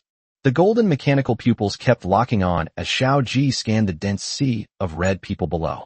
They were dissecting a cat they had just captured, raising an axe to cut off her head and piercing her chest with a spear. They then placed the cat directly on the fire, her face contorted in a grotesque and terrifying manner, the blood and savagery on full display. Although Xiao Ji was originally just a mechanical being, she now has her own independent consciousness. This is the first time she has encountered such a situation, and her tone has become more serious. Net headcount, 1,350 people. Intense, yet slow, Wang Yan seemed startled by the sheer number of people, trembling slightly in fear. Cough, cough, cough. After tidying up his clothes, Wang Yan finally realized what had happened and couldn't help but exclaim in surprise. How many? 1,350. Wait a minute, project your screen over here. Xiao Ji was puzzled. Why didn't he answer the phone just now, but now he wants it again? Shaking her head, Xiao Ji thought that human thoughts were always unpredictable. Without thinking further, she turned her gaze to Wang Yan. When Wang Yan saw the densely packed crayfish in front of him, he couldn't help but feel a chill run down his spine. How the hell did so many monsters spawn? Looking at the scene before me, the houses and other structures were not yet built, and the meat drying racks outside were covered in blood, indicating that they had only recently been moved here. But what on earth is going on? Over 1,000 flame demons. Are you kidding me? How could these things possibly gather in such a large number? Wang Yan rubbed his temples, realizing that the problem here seemed to be more complicated than it appeared. Record the data, protect your safety, and hurry back. Wang Yan gave the order, and Xiao Ji nodded, slowly retreating from the range of the Flame Demon clan. After hanging up the call, Wang Yan paced back and forth, deep in thought. But after much deliberation, he realized he couldn't find a solution. Suddenly, he remembered that there was an experienced woman in his family. Why not just ask her? Xianran lay on the bed, seemingly still savoring the afterglow of what had just happened, when she heard the door being pushed open. Looking up, she saw Wang Yan and couldn't help but show a hint of joy. TSK, sir, you haven't finished yet, and you're already coming to find me again? All right, go away. I'm here to talk to you about serious business. Having said that, Wang Yan said seriously, do you know how a population of 1,300 flame demons can be found? Upon hearing this, the black python frowned slightly. Such a huge population? Even a long-lived creature like the Xianran, who had lived for thousands of years, couldn't help but think for a while before slowly saying, I've only heard rumors about this situation. The Flame Demon clan usually lives in extremely scattered groups, with only a few dozen people, or at most 100. A group of over 1,000 people like this is clearly abnormal. More than 1,500 years ago, something like this happened at the bottom level. For some reason, all the flame demons at the bottom level gathered together and formed a powerful force that ruled over the bottom tribes of the entire known world. They even showed a tendency to attack upwards. However, for some reason, it was the higher-ups who intervened in the end. The Flame Demon clan's dominance came quickly and went just as fast. At that time, I was not traveling among the lower levels. By the time I found out, a large number of flame demons had already died out. After I learned about it, I found out that the unification of the Flame Demon clan was due to the birth of a great flame demon in one of the Flame Demon clans. This great flame demon was far superior to ordinary flame demons in both intelligence and martial prowess. That's why he was able to unify the Flame Demon clan and turn the entire lower class into the Flame Demon clan's livestock pen. The black python's expression turned slightly solemn. Its golden eyes looked at Wang Yan, and it said in a deep voice, It's possible that what you're describing is this situation. Within the Flame Demon clan, it's possible that a scenario from 1,000 years ago has been replicated, resulting in the birth of a great flame demon. I'm a little hungry. Can you recommend some snacks? Chapter 139, I will accompany you, sir. The Great Fire Demon? Wang Yingang even paused for a moment when he heard this, and after thinking about it for a while, he realized that the script that this great flame demon had seemed a bit familiar. Unify the tribes and dominate the lower classes. Xianran leaned back on the wooden bed, spreading her hands slightly. These flame demons are practically born to plunder and invade. They are even more threatening than those necromancers. If they really gain power, they will be a catastrophic disaster for the entire lower class. At this point, the Xianran couldn't help but ask, Where did you learn all this? Wang Yan did not answer her question directly, but only responded, Just a short distance away from us, about 2 days' walk, lies a large settlement with a population of 1,000. What? Even the usually composed Xianran couldn't help but exclaim in surprise, Are you kidding me? It's on my face. In terms of its own strength, the Xianran is not weak. On the contrary, how could it move freely below the gold line without some means to live for thousands of years? But she really didn't want to even glance at the Flame Demon clan. Not only are they barbaric and disgusting, but these fire demons are also masters at spewing out flames from their pouches, unleashing one breath of fire after another as soon as the fight begins. You should know that the lower-level tribesmen all built wooden houses or huddled in caves. If the Balrogs breathed fire on them, the entire tribe would be almost burned to the ground before the fighting even started. Xianran looked out the window. The mice that had finished their work were chasing and playing. If these little mice were to really face these flame demons, they would definitely die on the first touch. These little rats are absolutely no match for the Flame Demon clan's attack. If it were me, I would immediately take my loved ones and leave this dangerous place as far away from the Flame Demon clan as possible. Upon hearing this, Wang Yan did not immediately express his thoughts, but remained silent, seemingly pondering something. We'll play a defensive game. Wang Yan spoke calmly, revealing his thoughts. Seeing this, Xianran understood Wang Yan's thoughts. It seemed he still wanted to clash with this group of flame demons. Sir, do you not know that a lone flame demon may be weak and feeble, but a flame demon that has grown in strength can be extremely troublesome? Wang Yan shook his head slightly and said, there are 1,300 people in total, but after deducting the old and weak, I estimate that only about 800 can actually exert combat power. Right now, the enemy is in the open, while we are in the dark. Those flame demons do not know the specific situation here. Wang Yan walked to the window. The wind outside caused 2 leaves to fall, and the little mouse outside tightened its coat. If the flame demons really want to raid, they won't come all at once. They'll definitely come in waves. But winter is coming soon, and we just need to hold out until the first snowfall, and these weak and cold-resistant flame demons will collapse on their own. The black python listened quietly to Wang Yan's analysis, and subconsciously, it began to think more highly of the man before it. It seemed this man wasn't just some stallion who only knew how to mate. Mystic Python's favorability +3. Wang Yan looked at the sudden increase in favorability and couldn't help but wonder, how did the favorability suddenly increase? The black python's lips curled slightly into a smile.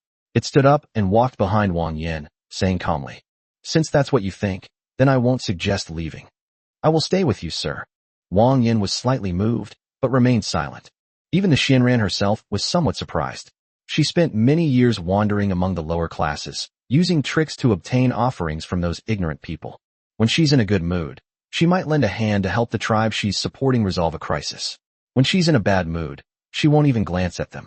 In the past, if she encountered such a situation, she would definitely not even glance at it, and would leave immediately to find the next tribe. Let's consider it. For his seed. Bang bang bang. A series of knocks sounded at the door. Xianran went over and opened the wooden door, where she saw a tiny mouse looking up at her, its voice still carrying a hint of its lingering babyishness. Is Teacher Rabbit going to teach today? The black python paused slightly, turned to look at Wang Yan, smiled gently, and then spoke softly to the baby rat. Go to class. Go wait for the teacher will be here soon. Another short meeting was held today. Wang Yan did not hide the crisis of the flame demon clan from the mice. For safety reasons, all the mice will no longer go out, and they will also have to stand guard during the day. Upon hearing Wang Yan say that many flame demons would be attacking in the coming days, some of the rats were so frightened that they trembled all over.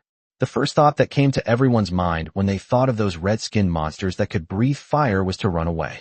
Quiet. Seeing the restless mice, Zizi couldn't help but shout out for Wang Yan. Wang Yan glanced at Gigi beside him, then addressed all the mice. Don't be afraid, everyone. If you all listen to me, as long as you hold out until winter, those Balrogs will all freeze to death on their own. Starting tomorrow, I will select 10 rats for special training. As long as they listen to me, not a single rat will die. Wang Yan's voice was like a shot of adrenaline, instantly stabilizing the mice's emotions. Can we really defeat the Flame Demon clan? The master wouldn't lie to the mouse. He said he'd let the mouse eat its fill, and the mouse really did eat its fill and never went hungry again. I'll listen to you, sir. I can never repay the master's kindness. I can never repay the master's kindness. Wang Yan was speechless. How did things suddenly turn out like this? However, asking the mice to face the flame demons is indeed asking too much of them. After all, these mice occupy a very low ecological niche, where they can be kicked around by anyone, and they only survive by being able to reproduce. Having been timid their whole lives, it's easy to imagine how difficult it is to get them to stand up for themselves. The most effective method is to let them face it truly once, so that they know that with the right use of wisdom, this group of fire demons is not invincible. However, these mice don't seem to be very intelligent. That was all Wang Yan wanted to say to the mice. They wouldn't understand much more anyway. She dismissed the mice, letting them go back to their nests to sleep, and then found Jean Inju and said to her, Jean Inju, help me pick out a few rats that fight fiercely or rats with good eyesight. Have them wait for me in the center of the village first thing tomorrow morning. Jean Inju listened carefully, remembered Wang Yan's requirements, and then nodded, pondering the selection of the rat. Wang Yan, seeing that the meeting for the mice was over, Zhuohua came up to him and asked, Are you sure it's okay? Won't it be a bit much to handle over 1,000 flame demons? Chapter 140 The Core of the Heavenly Cauldron? I have it. Wang Yan patted Zhuohua's head and said with a smile, They're just a bunch of useless wretches. If they attack in batches, they might not be a match for us all. If we really rely entirely on the rats to fight, we're definitely courting death. As the main force resisting the Flame Demon clan, we still need to take the lead ourselves and our wives. After a short meeting with the mice, Wang Yan gathered the little beast girls in the house, along with Shi Hu and Xian Ran, for a brief discussion. Actually, of the mice in the house, Huiwei and Gigi are not capable of fighting. Gigi is alright, but she hasn't awakened her powers yet. At most, she's just a larger version of a mouse. Wang Yan didn't want her to participate in the battle, so he excluded her directly. As for the cat girl Hanatsuki, although she has awakened her ability and possesses an extremely high limit for teleportation, she unfortunately has not undergone any special training and rarely uses her abilities, so her combat power is limited and cannot be counted. Apart from the two of them, only Zhuohua and Yuli remained in the house. However, Wang Yan seemed to have no recollection of ever seeing Zhuohua make a move. Sometimes he would wonder what the so-called spirit salamander veins on her body were all about. He only knew that she was very strong, but he had never had any direct experience of it. Thinking of this, Wang Yan looked at Zhuohua and couldn't help but ask, Zhuohua, which is stronger, your two-veined spirit salamander or Yuli's beast form? Before Zhuohua could explain, Yuli shook her head first. I'm definitely not as good as Sister Zhuohua. Even if I transform into a beast, I'm no match for her. Upon hearing this, Wang Yan was slightly taken aback. He had never seen Zhuohua make a move, but he had seen Yuli do. That would transform directly into a giant python tens of meters long, capable of crushing several flame demons with a single crushing blow. But she said that she was no match for Zhuohua at all. Judging from Yuli's expression, she doesn't seem to be being modest. Hearing their conversation, the black python's eyes darted around, and it suddenly spoke. The salamanders of the second lineage? Do they have factions? Zhuohua glanced at her, then replied. All flowers share the same lineage. Is there only one lineage? Wang Yan was somewhat confused. What faction? What lineage of 100 flowers? What are you talking about? Instead of Zhuohua explaining herself, Xianran spoke first. The spirit salamander clan's spiritual veins are very unique. To advance in rank, they can only do so by consuming something called a luck pill. And the spirit salamander factions are more like a system. The spirit salamander faction is divided into 5 types: thunder, flowers, water, flame, and earth, each granting the salamander race different abilities. However, to improve the strength of a particular school of martial arts, one needs to learn the corresponding techniques. Having said that, the Xianran looked at Zhuohua and smiled. Am I right, Miss Zhuohua? Zhuohua nodded calmly and said, That's pretty much it, but in reality, there are 7 types of spirit salamander meridians. Zhuohua's voice was not loud, and it was almost inaudible at the end, as if she didn't really want to mention what the other 2 spirit salamander veins were. Upon hearing the answer, Wang Yan suddenly realized, isn't this the cultivation technique for immortality? The spirit salamander veins correspond to cultivation levels, while the spirit salamander sects refer to the cultivation methods of the corresponding sects. As for this luck pill, Zhuohua, where exactly can you get this luck pill? I can keep an eye out for it next time you go to Anju City. Upon hearing this, Zhuohua simply shook her head and said, It's impossible. Luck-enhancing pills are in high demand even among the upper levels, let alone those below the gold level. The recipe for luck-enhancing pills is complicated and not easy to collect. Most importantly, luck-enhancing pills can only be refined from the heavenly cauldron. Even in the upper levels, a luck pill is extremely difficult to obtain. This is because the heavenly cauldron is monopolized by those large sects, and there are more pills than available ones, so it is unrealistic for it to end up in the middle levels. The chi-boosting elixir heaven-reaching cauldron? Wang Yan's eyes suddenly lit up, and he abruptly said to Zhuohua, The heavenly cauldron? Is that the thing made from the core of the heavenly cauldron? Zhuohua was slightly taken aback, unsure how Wang Yan knew about the core of the heavenly cauldron, but still nodded and said, Yes. The most crucial part of a heavenly cauldron is its core, and the manufacturing process for the core is only mastered by the royal family of the Azalea dynasty. I have the core of the heavenly cauldron. Zhuohua, ? The scene fell silent for a moment. Those who didn't understand tilted their heads, while those who did were dumbfounded. What? Say that again. Zhuohua thought she had misheard, so she asked Wang Yan. I said, I have the core of the heavenly cauldron. No. Wait a minute.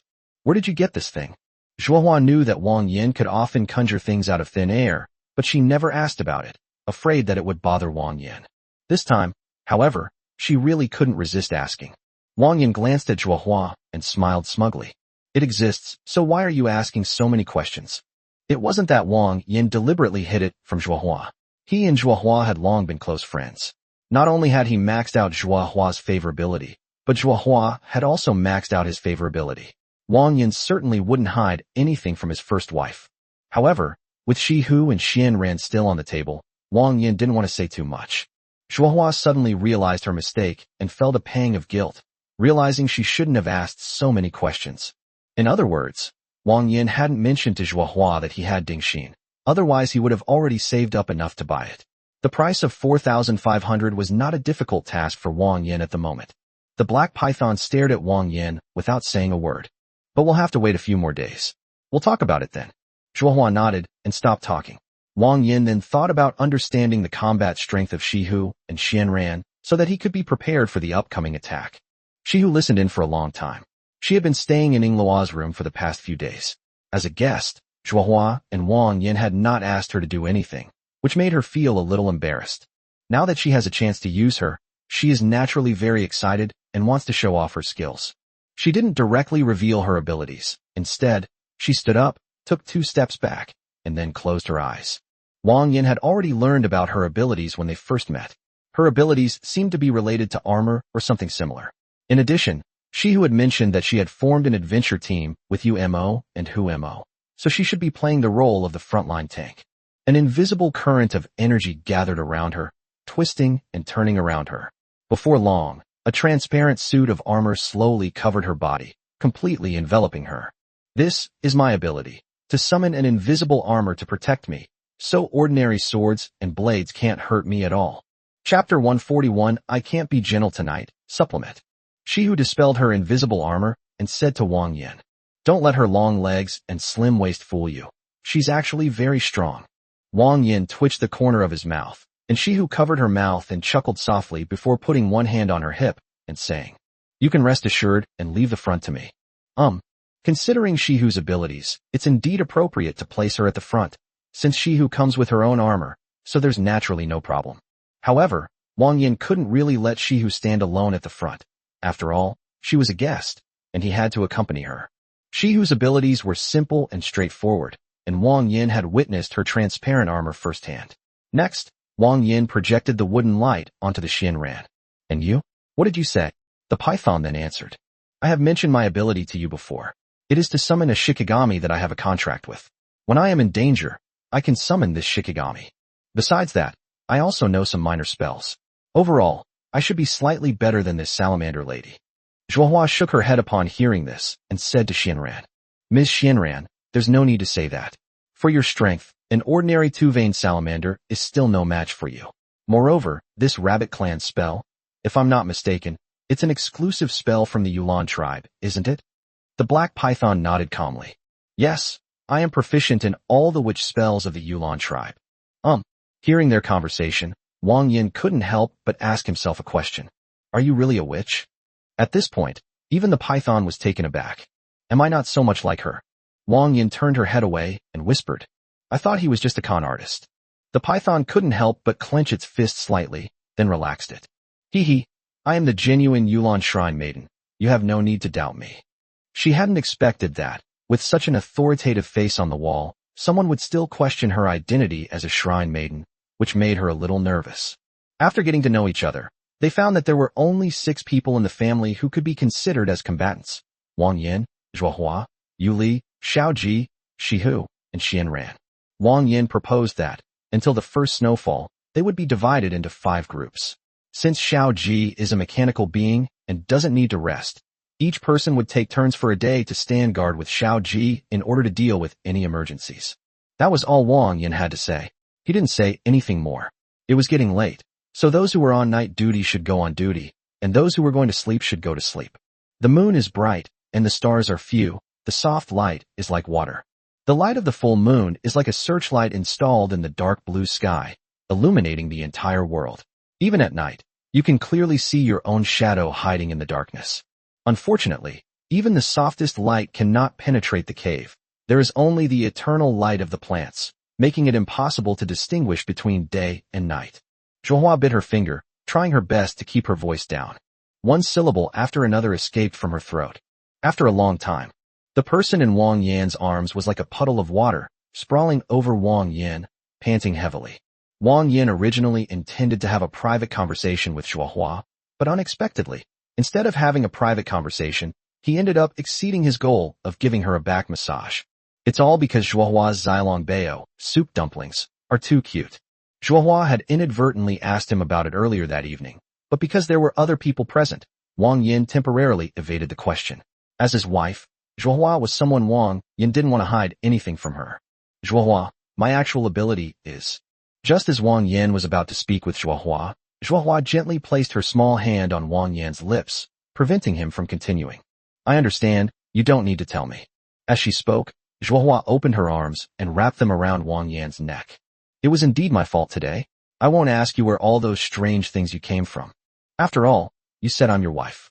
As your wife, what I need to do is not to make things difficult for you.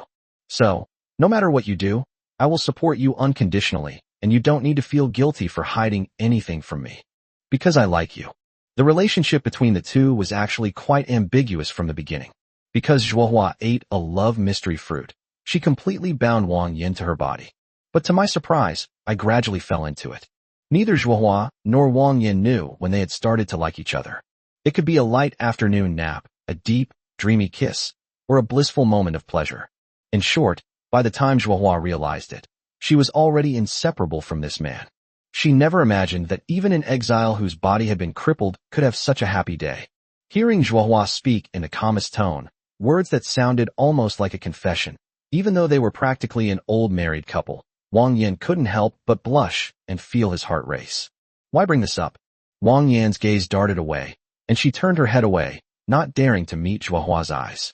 Zhuohua was slightly taken aback upon seeing this, then covered her mouth and chuckled softly. With a teasing expression, she leaned against Wang Yan, placed her hands on his shoulders, and teased him. Huh? Did I make you blush? Come on, let me see. Wang Yan turned his head away, refusing to look at her. Seeing Wang Yan's adorable reaction, Zhuohua also felt like teasing him. Like a mischievous kitten, she lay down next to Wang Yan's ear and breathed on him in a way that made people itch. If you don't let me see it, I'm going to keep talking, okay? After saying that, Zhuohua took a deep breath, and then her pink hair fell down, covering their already flushed faces. I like you. I like you. I like you. I like you. I like you. After whispering in Wang Yan's ear for an unknown amount of time, Zhuohua finally raised her head, tilted her head to look at Wang Yan, and smiled broadly. What's wrong? Why aren't you saying anything? Before she could finish speaking, a violent tremor suddenly struck her. She didn't know what had happened, but by the time Zhuohua came to her senses, she and Wang Yan had completely switched places. Huh? Wang Yan was panting heavily, his eyes filled with the reflection of the pink, delicate body beneath him. Wang Yan, your eyes seem a little scary. Can you be a little gentler? Title: A Peaceful Night's Sleep, Wang Yan. Chapter 142 Saitama Training Method, Incomplete. The next morning, Wang Yan was full of energy, as if he had encountered something happy. He slowly walked out of the cave, stretched, and embraced the first ray of sunshine of the day. Master, we found you a mouse. Would you like to take a look? Jin Yingju ran towards Wang Yan, reporting the tasks he had previously assigned her. The efficiency was acceptable. They had gathered the necessary personnel in one night without any delays. Wang Yan nodded and said, Okay, call them all over. Upon hearing Wang Yan's approval, Jin Yingju nodded and then shouted loudly. Soon, 10 small mice wrapped in animal skins ran out of the dormitory. Stand still, Jin Yingju shouted, and the mice instantly understood that when Jin Yingju found them last night, she had told them exactly what to do. The 10 mice stood in a neat row, straight and quiet, waiting for Wang Yan's scrutiny. Wang Yan suddenly became interested when he saw this. This person's energy level seemed pretty good. I glanced at the descriptions of these mice and found that they all had descriptions like thick-skinned, aggressive, and dull sense of pain. But most of them seemed to be about being able to take a beating, which is understandable. She's already a mouse, so how can you expect her to bully others? To Wang Yan's dismay, none of the mice had a description of sharp eyes like Squeak. They were all geared towards close combat styles. Moreover, judging from Wang Yan's observations over the past few days, these rats seem to be generally nearsighted, meaning their eyesight is not very good. The only advantage they have is that they run fast and work efficiently. This is probably an innate characteristic of these rats. The large rats of this breed have poor eyesight. This further confirms that the Squeaky's breed is very unique, and the difference between it and the lower-class hamsters is too great. Of these 10 mice, they were between 16 and 20 years old, all in the prime of their lives. Wang Yan looked at the 10 mice with great satisfaction, nodded, and said to them, "Very good. Jin Inju should have told you everything. From now on, you don't need to work anymore. Your next task is to continuously improve your own strength, and then use your lives to protect everyone in the tribe." Wang Yan didn't plan to use any brainwashing techniques to persuade these mice, because he didn't expect them to have any fighting ability at this stage. At the very least, they just needed to be able to protect themselves. Wang Yan arranged a training plan for these mice today. Do 50 push-ups, 50 sit-ups, 50 squats every day, and run 5 laps around the village. These mice are all skin and bones, so Wang Yan doesn't plan to train them to death. He'll let them get used to it first, and then gradually increase the training later. This is a heaven-rank cultivation technique from some bald powerhouse. If you master it for 3 years, you can destroy a starship with a single punch. Just kidding. Although Saitama's training method was just a joke, these things are actually very basic and already quite practical for these mice.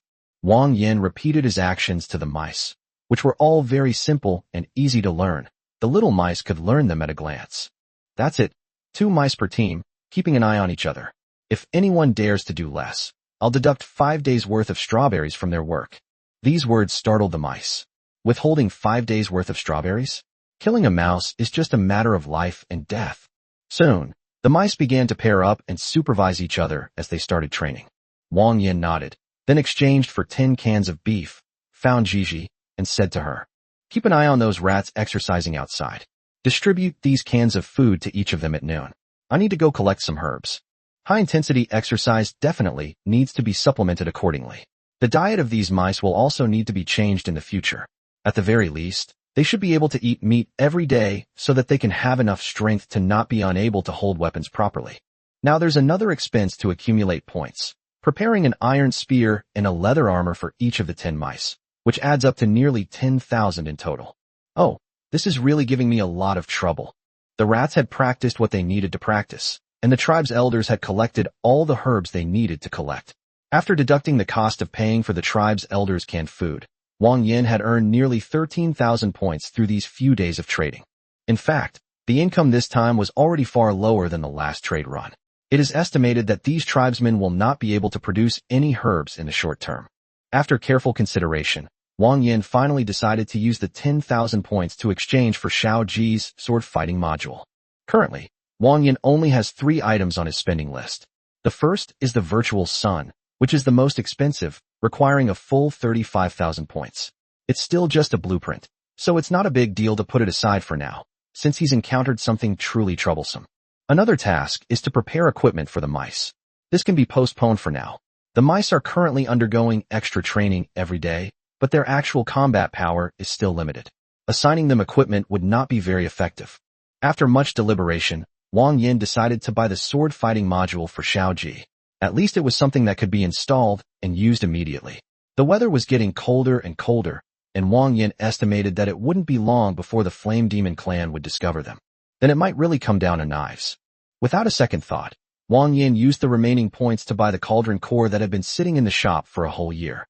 With this, Wang Yan could consider refining a luck-enhancing pill for Zhuohua to further improve her strength. As Wang Yan's points rapidly diminished, the more than 10,000 points he had just accumulated were instantly depleted, and that round, white sphere appeared out of thin air in Wang Yan's palm. The design of the cauldron core was quite unique, resembling an egg with half of its shell broken open. The hollowed-out hemisphere encased a shimmering golden sphere inside, and just by holding it in your palm, you could feel its warm pulse. It's like an unusual heart. The Heavenly Cauldron. Required materials. The core of the Heavenly Cauldron 1. Any type of stone, 5,000 kilograms. Resurrection furnace. Cut 5,000 kilograms of stone to any size. The moment Wang Yan held the cauldron core in his palm, 2 pop-up windows were imprinted in his mind. These are the materials used to manufacture the Heavenly Cauldron. Wang Yan stroked his chin, holding the white, jade-like cauldron core in front of his eyes, and asked with some doubt. I know the Heavenly Cauldron is used for alchemy, but what is the soul-returning furnace for? Chapter 143 Re-encounter with Little Bell. Professional matters should naturally be handled by professionals. Wang Yan probably couldn't figure out what this was even if he racked his brains, so he should go back and ask Zhuohua. As for these 5 tons of stone, Wang Yan said that Xiang Yuan has no shortage of this kind of thing. Recently, due to the approach of the Flame Demon clan, Wang Yan has forbidden the mice from going out. The little mice are doing well, as they are watched over by the Xianran every day and no longer run around. But many of the large rats were idle, so Wang Yan gave them a few pickaxes and told them to dig at the rock face whenever they had free time. Back home, Wang Yan found Zhuohua spinning thread, handed her the cauldron core in his hand, and asked, "Take a look, isn't this the Dingxin you mentioned?" Zhuohua looked at the object in Wang Yan's palm with some surprise, stopped what she was doing, and carefully took the cauldron core with both hands. She then examined it closely before saying with some uncertainty, "Dingxin, to be honest, I haven't seen this thing much before, but it feels very similar to mine, and I have a strange sense of familiarity with it." Since Zhuohua has said so, Wang Yan is probably pretty close to right. So he continued to ask her, "I know what the heavenly cauldron is, but what is the soul-returning furnace?" Upon hearing Wang Yan's question, Zhuohua pondered for a moment, seemingly hesitant. When refining pills, the heavenly cauldron needs to be supplied with heat through the soul-returning furnace, requiring a maximum of 8 soul-returning furnaces. Zhuohua spoke calmly, but Wang Yan felt that she seemed to have left out the rest of her sentence. 8 mouths. Adding the materials needed for the Tongtian cauldron, it seems that a total of 45 tons of stone will be required. What exactly does 45 tons of stone mean? A heavy-duty semi-trailer truck has a rated load capacity of 40 tons, which means that putting this much stone on a semi-trailer would be considered overloading. Now the mice will have something to do. Since that's the case, Wang Yan is now just waiting for Xiao Lingdang to arrive. He'll send all the selected mice up for a training session, and at the same time, he can also send the 10 guard mice he recently chose up to the city defense army for a good training exercise. At the same time, I can also purchase all the mining tools, so that when I have nothing to do in the winter, I can have the mice mine for me. 2 more days passed peacefully. During this time, traces of the Flame Demon clan began to appear in the tribe, but they were only scattered scouts, which were all discovered and dealt with in time by the little beast girls. However, this also reveals a message. The Flame Demon clan has begun to stir. It's estimated that it won't be long before the Flame Demon clan's ranks notice the anomaly, and the next attack will be a large-scale assault. That noon, Wang Yan was directing the mice to collect some loose stones. There weren't many pickaxes in the warehouse, so only 3 mice were assigned to mine inside the cave. Most of the mice were empty-handed. Wang Yan figured they were just idling around anyway, so he let them collect some pebbles if they could. After all, the system didn't specify what kind of stone it was, so he figured these pebbles would be usable. Wang Yan shielded his eyes from the sunlight with his hand, when he suddenly heard a loud wail cry. He instantly understood what it meant and called out to Jean Inju, instructing her to call out all the selected mice. The merchants have arrived and are preparing to go to the upper levels.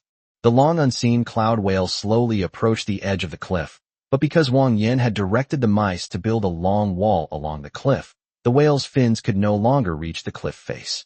So, Little Bell had to direct the cloud whale to find an open space outside the wall and stop. Wang Yan led his people out, and when Little Bell saw Wang Yan, she waved to him from afar and said, "Hey, Boss Wang, it's been a year, I've missed you terribly. I didn't expect it to have developed like this.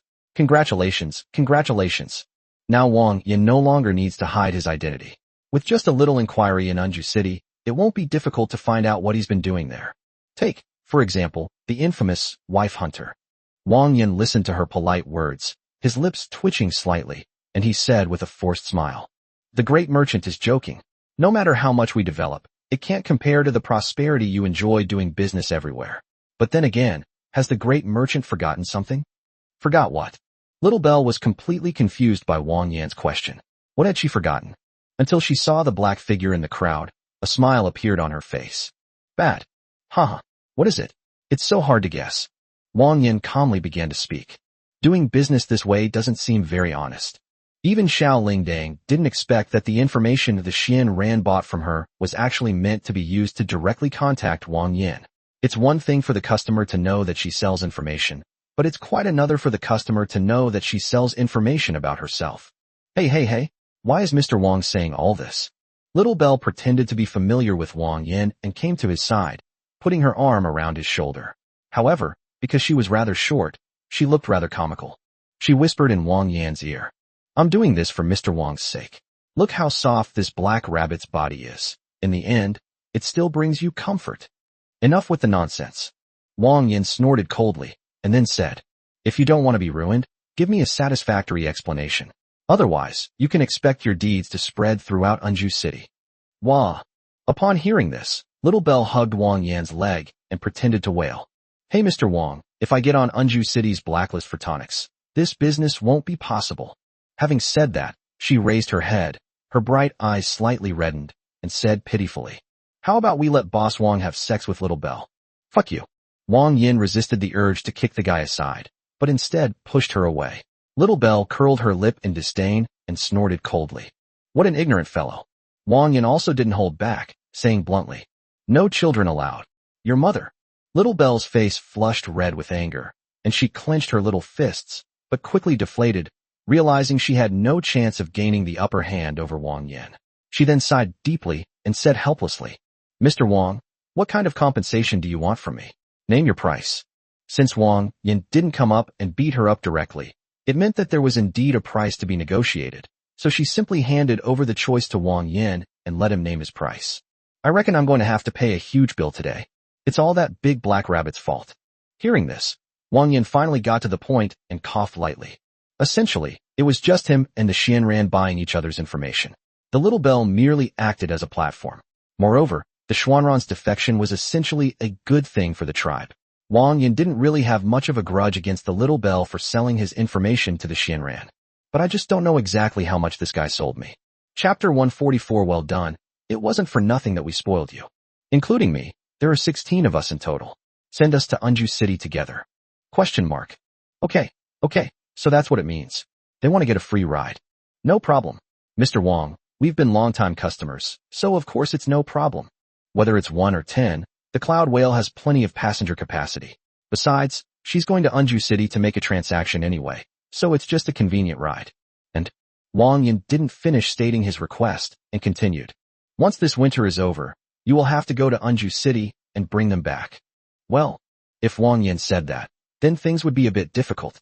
As a traveling merchant who wanders around Xiangyuan, Xiao Lingdang actually has her own exclusive route of action. Moreover, if she goes to Anju City again in the spring and then returns, then the transactions along this entire route may be delayed. Will it work or not? Wang Yan asked her with slight impatience, and Xiao Lingdang could only nod quickly when she saw this. Of course, we'll do whatever Boss Wang says. Wang Yan nodded in satisfaction and then said, that's more like it. Then, turning back to everyone, he said, now everyone can go up and take something they like, but they can't take anything too expensive. Jin Inju, lead the way, and no cutting in line. The mice were stunned. What did that mean? The master told them to go to the narwhal and take whatever they wanted? My goodness, with the big horned rat on top, the master is being way too good to the rat. In the past, even traveling merchants were reluctant to do business with these mice, let alone go up to the Cloud Whale to take a look. Master. The master is dearer than the sun. I can never repay the master's kindness. Wah, master, I'm going to give you a whole litter of baby rats. Wang Yan frowned slightly. Where did this come from? Ignoring the mice's enthusiasm, Wang Yan spread his hands and said, all right, that's settled. Don't say I'm not patronizing big businessmen. I'll pay for what these little rats take later. Little Bell's eyes lit up when she heard this, and she nodded repeatedly. No problem. Mr. Wang is so straightforward. So, led by Jin Inju, the mice lined up neatly and boarded the Yun whale to start their 0 yuan purchase. Gigi pulled Yuli and Huaiwei by the hand, and the three of them went up together. Zhuohua didn't follow them, but walked to Wang Yan's side, looked at Xiao Lingdang, and then smiled faintly. Oh my, Sister Zhuohua, you've really made quite a stir, you stud. Having said that, Little Bell sidled up to her, looking disgruntled. Sister Zhuohua, we've known each other for so many years, and you still lied to me? This really breaks my heart. Zhuohua, without blushing or skipping a beat, smiled slightly. Isn't this because I was afraid you'd worry about it? Look at what you're saying. Little Bell pretended to complain and hugged Zhuohua's arm. My dear sister, we're practically best friends, don't you trust me? I don't believe it. Zhuohua spoke calmly, and without the slightest hesitation. The two chatted about this and that, and Wang Yan, looking at them, suddenly had a question. How did they know each other? However, for now, we'll do it in front of the two of them. We'll ask Zhuohua separately later. Listen up, all you rats. No one is allowed to take more than the limit, and no one is allowed to steal. I'm watching you all. If anyone dares to cause trouble for the master, I'll be the first to bite off your ear. Jean Inju stood in the center of the cloud whale's cabin, loudly scolding all the rats. The rats were very obedient and well-behaved. Even if Jean Inju didn't say anything, they were extremely well-behaved and did not cause any trouble for Wang Yan. The mice were mostly holding snacks and desserts, and a few of the more vain mice were holding combs or bracelets. In short, there were no large items worth more than 50 silver at first glance. Nevertheless, the mice were quite content. After selecting their desired items, the group, led by Jean Inju, went to Xiao Lingdang one by one to calculate their bills. Looking at the little gadgets the mice were holding, Little Belle was a little confused for a moment. What kind of junk were they holding? Mr. Wang, these rats of yours seem to be quite good at saving you money. Before Wang Yan could answer, some of the mice in line had already spoken. Of course, the master treats us so well. How could we keep taking things without permission? Yes, the rats don't know what silver is, but Boss Jean Inju said that it's all earned by the master through hard work, and the rats can't waste it. Looking at the mice in front of him, Wang Yan felt a surge of satisfaction. Well done, it wasn't for nothing. You guys get a strawberry treat tonight. Well, Little Belle, with a cat-like face, helplessly finished calculating the accounts for the mice. The girls brought back from the giant bone tribe also got a share, plus the 3 of them, including Squeak, and it only amounted to a little over 2,000 silver. I thought it was a big order. Wang Yan laughed heartily, patted Xiao Lingdang on the shoulder, and said, "Why can't this be considered a big order?" Little Belle ignored Wang Yan and settled the money with him. She had really been taken advantage of by Wang Yan today. All right, Mr. Wang, it's the same procedure as before. Pack your things first thing tomorrow morning, and I'll come pick you up. Wang Yan smiled and waved goodbye to her. Whispering sound. I should have known better than to sell it to that black rabbit. That evening, whether they were going to learn how to be maids, butlers, or train with the city defense team, Wang Yan gave these rats a training session in advance, telling them some common knowledge about Anju City. Once we arrive in Anju City, everyone must obey Baigua's orders and is not allowed to cause me any trouble. The mice listened attentively to Wang Yan's patient description. This was the first time in their lives that the mice had gone to such a far place, and they couldn't help but feel excited. We'll talk about the rest when we get to Anju City. Get a good night's sleep tonight, and we'll set off early tomorrow morning. Chapter 145 I Want to Go With You Too, Supplement. That evening, Baigua held Xiaodami and Xiaogadan's hand and talked for a very long time. Little Cake, Mom knows you're the most obedient. Tomorrow Mom is going to visit your older sister, so you stay home, listen to Grandpa, and take good care of your little sister, okay? Little Cake's eyes were red. She didn't know where her mother was going, only that she was going to find her sister and didn't know when she would be back. Yes, I will take good care of my little sister and won't let Mom worry. With her older sister's care, Little Cake could occasionally be willful with her. But since her sister left, she has gradually become a caring older sister herself. Now that Mom is leaving too, she will definitely take good care of her younger sister. When Mom and her older sister come back, they will both praise her as a good older sister. Squeaky, resting her chin on her hand, squatted to the side, watching the scene before her, and offered words of comfort. Oh dear, Little Cake girl, don't be too sad. Your mother is only away for a while. Once she has learned what Wang Yan asked her to learn, she will be back soon. As she spoke, Zizi slowly stepped forward and stroked Little Cake's fluffy hair. Besides, don't you have many mouse friends to keep you company? Not only should your mother go to study, but you should also learn some useful things from teacher Xianran. Zizi's words made Xiaodanga understand a lot. She was already a big sister and couldn't keep thinking about her mother. I understand, Sister Zizi. 200 words deleted and revised. I want to go with you tomorrow. Wang Yan was slightly taken aback upon hearing this. He raised his head to look at her. This was the first time Zhuohua had said that she wanted to go to Anju City with him. It wasn't that Wang Yan didn't want Zhuohua to go with her. She was simply a little surprised. What's wrong? Zhuohua slowly said. I see you've already started preparing to build the heavenly cauldron, but after the cauldron is built, you'll still need the raw materials for the chi-boosting pill, so I'd like to go and see if I can prepare some. Upon hearing this, Wang Yan realized that he had been so busy these past few days that he had forgotten about this matter. If Zhuohua hadn't brought it up, wouldn't he have been left helpless after the Tongtian cauldron was built? And Zhuohua arched her body, adjusting to a more comfortable sleeping position. The quality of these materials varies greatly, and it's easy to encounter counterfeit products, so it's better if I go and check them myself. Wang Yan nodded. He thought so too. It's good that you mentioned it. Otherwise it would be too troublesome to travel again in winter. Anyway, now that Xiao Ji is at home, even if there's an emergency, Xiao Ji can contact me in time.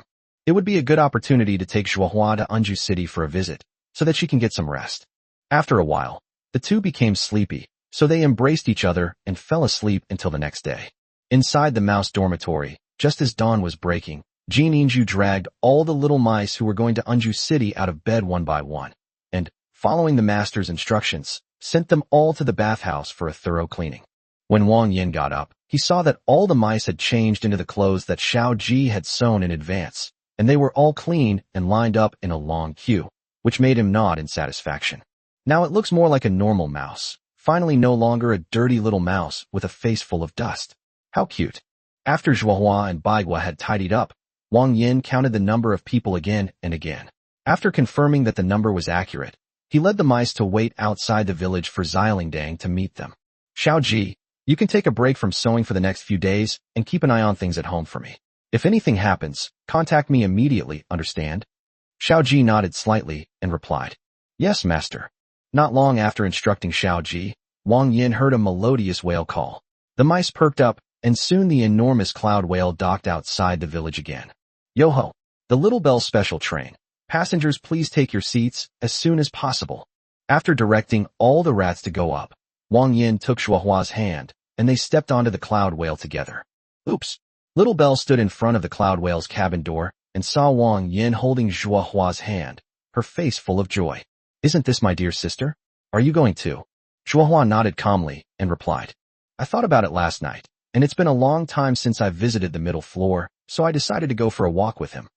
Having said that, Little Bell grabbed Zhuohua's arm and said to her, That's great, they'll keep me company. So Wang Yan watched as Zhuohua was pulled into the bedroom inside the cabin by Xilingdang with a mischievous grin. Is this guy crazy? Wang Yan didn't bother with it, so he found a bench and sat down. He also told the mice to find good spots so that the cloud whale would be very bumpy when it moved and not to fall over. The mice looked at each other, seemingly not quite understanding what Wang Yan meant. They simply sat down one after another on Wang Yan's bench, and if there wasn't enough room, they sat on the ground. In short, these dozen or so mice huddled together around Wang Yan's bench, making Wang Yan's lips twitch. All mice, grab the tail of the mouse closest to you. It's unclear which mouse made the sound, but the other mice all nodded and reached out to grab a long tail. Those who couldn't grab a tail clung to the chair leg or Wang Yan's leg. In a sense, it seems quite stable.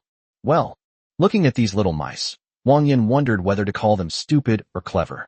My brand new clothes rolled around on the ground twice and got completely dirty. Wah! The cloud whale let out a long cry, seemingly reminding the passengers to sit tight and that the journey was about to begin. The ground seemed to be tilting, and a feeling of weightlessness appeared, but fortunately the mice held on tightly and none of them were thrown off. Wow, wow, wow. It's flying. It's flying. Fly, fly, fly. Wah! How scary. Chapter 146, Zhuohua's Past. The mice are going to heaven for the first time. Some are happy, and some are worried. Upon arriving at Anju City, some of the mice became so weak in the legs that they collapsed and vomited on the shore, clearly not feeling well. Wang Yan expressed his understanding and suggested that the mice be allowed to adjust first. A large group of people poured into the port, which naturally attracted the attention of the guards. Several guards came over, and when they saw that it was Wang Yan who brought them, their expressions changed instantly. They saluted and greeted Wang Yan. Brother Wang is here again? With so many people, should I call you a carriage? Wang Yan waved his hand. If it were just a few people, a carriage ride would be fine, but with over a dozen mice in total, there wasn't enough room. Anyway, traveling a short distance wouldn't make a difference, so Wang Yan replied. Thank you, but no need. I'll lead them for a while. After a while, the mice finally calmed down. Although the few mice that had been dizzy from whales still had a dark complexion, they were no longer so weak that they couldn't even stand up. Stay close to me, don't get lost. I'll take you somewhere next. The mice nodded obediently, and to prevent themselves from getting separated from Wang Yan, they lined up in a long row, grabbed the tail of the mouse in front of them, and followed closely behind Wang Yan. Anju City is densely populated. As a commercial port city, every street and alley is teeming with people. Moreover, all the major forces in the middle ranks have now stationed their troops here, so the number of people on the streets has reached the highest level in the history of Anju City.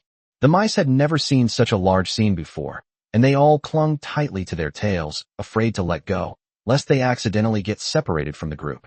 Shuohua took Wang Yan's hand, and Wang Yan chatted with Shuohua as they walked. I suddenly forgot to ask you, how did you and Zai Lingdang meet? Wang Yan remembered that Xiao Lingdang was only 27 years old, not much older than the other little beast girls, while Shuohua was already in her 50s. How did the two of them know each other? Shuohua hadn't expected Wang Yan to suddenly ask this question. After a moment's thought and recollection, she replied, I've only known her for a few years. I told you before, I was actually kicked out by the higher-ups. Her voice was calm, revealing no emotion. About 8 years ago, I was found by my own people. The upper-class salamanders are not a monolithic group either, my fellow salamanders. Shuohua paused, seemingly trying to think of a suitable way to phrase it, but couldn't come up with anything. In short, I don't really like my fellow tribesmen. Ever since I brought my sisters to the lower class, I've never thought about going back. However, my fellow clansmen are quite extreme. They didn't ask for my opinion. They just forcibly kidnapped me. Wang Yan listened patiently to Shuohua's description and couldn't help but ask, what does this have to do with the little bell? Shuohua shook her head calmly and explained, she's the one who saved me. After I reached the middle level, I took advantage of my clansmen's rest to escape. At that time, Lingdang should have just inherited the cloud whale from her ancestors and taken over the business of trading. I met her while I was on the run. Wang Yan asked with some surprise. She just saved you for nothing? She didn't ask for anything? How could that be? Shuohua pursed her lips and said indifferently, I sold her the salamander tribe's elixir recipe before she would take me away. That Lingdang has never shown any mercy. She always puts profit first. Back then, she was just starting out, and the pill formula I gave her was exactly what helped her earn her first pot of gold, which allowed her to fully establish herself as a merchant. Wang Yan understood now and nodded slowly, but soon another question came to mind. What about your clansmen? Didn't they come looking for you? Shuohua shook her head and said indifferently, they're all probably dead. Lingdang and I hid in the sea of clouds for almost half a month. When we came ashore, we heard that a ruthless salamander had come to the middle level. I guessed that he was here to find them. Wang Yan nodded. So that's how it is. He remembered the upper-level salamander power. It was called something like the Cuckoo Dynasty, but judging from Shuohua's words, she didn't seem to be from the Cuckoo Dynasty. Just as Wang Yan was about to ask again, he realized something and immediately swallowed his words. Shuohua didn't seem particularly interested in bringing up her past. Since Shuohua was being very considerate by not prying into her privacy, Wang Yan, as her man, couldn't ask too many questions if she didn't want to. Shuohua looked up at him, her lips curving upward slightly, and her small hand clasped Wang Yan's fingers. Actually, at first I was just afraid that you would be resistant to my past, but I think I was overthinking it. Crimson Blood Sect, the place where I was born. Her gaze was fixed on the road, and her pace seemed to slow slightly. That place is where living people are used to refine elixirs. Suffering, blood, and wailing are the hallmarks of the Crimson Blood Sect. How was it? Wasn't it disgusting? Wang Yan hadn't expected that simply asking her about her experiences with Xiao Lingdang would lead to so many unanswered questions. Red Blood Sect. He muttered a few words with his head down. It seemed that Shuohua's background was much more complicated than Wang Yan had imagined. How could I possibly find you disgusting? Wang Yan tightened his grip on her palm, rubbing her smooth hand with his thumb. Whether Shuohua is a good woman or not, I can judge for myself. If someone who can rescue 5 children imprisoned by slave traders and raise them on their own is considered a bad person, then what kind of person can be called a good person? I believe in Shuohua. Shuohua must have his own reasons. Shuohua fell silent, head bowed, and said nothing more.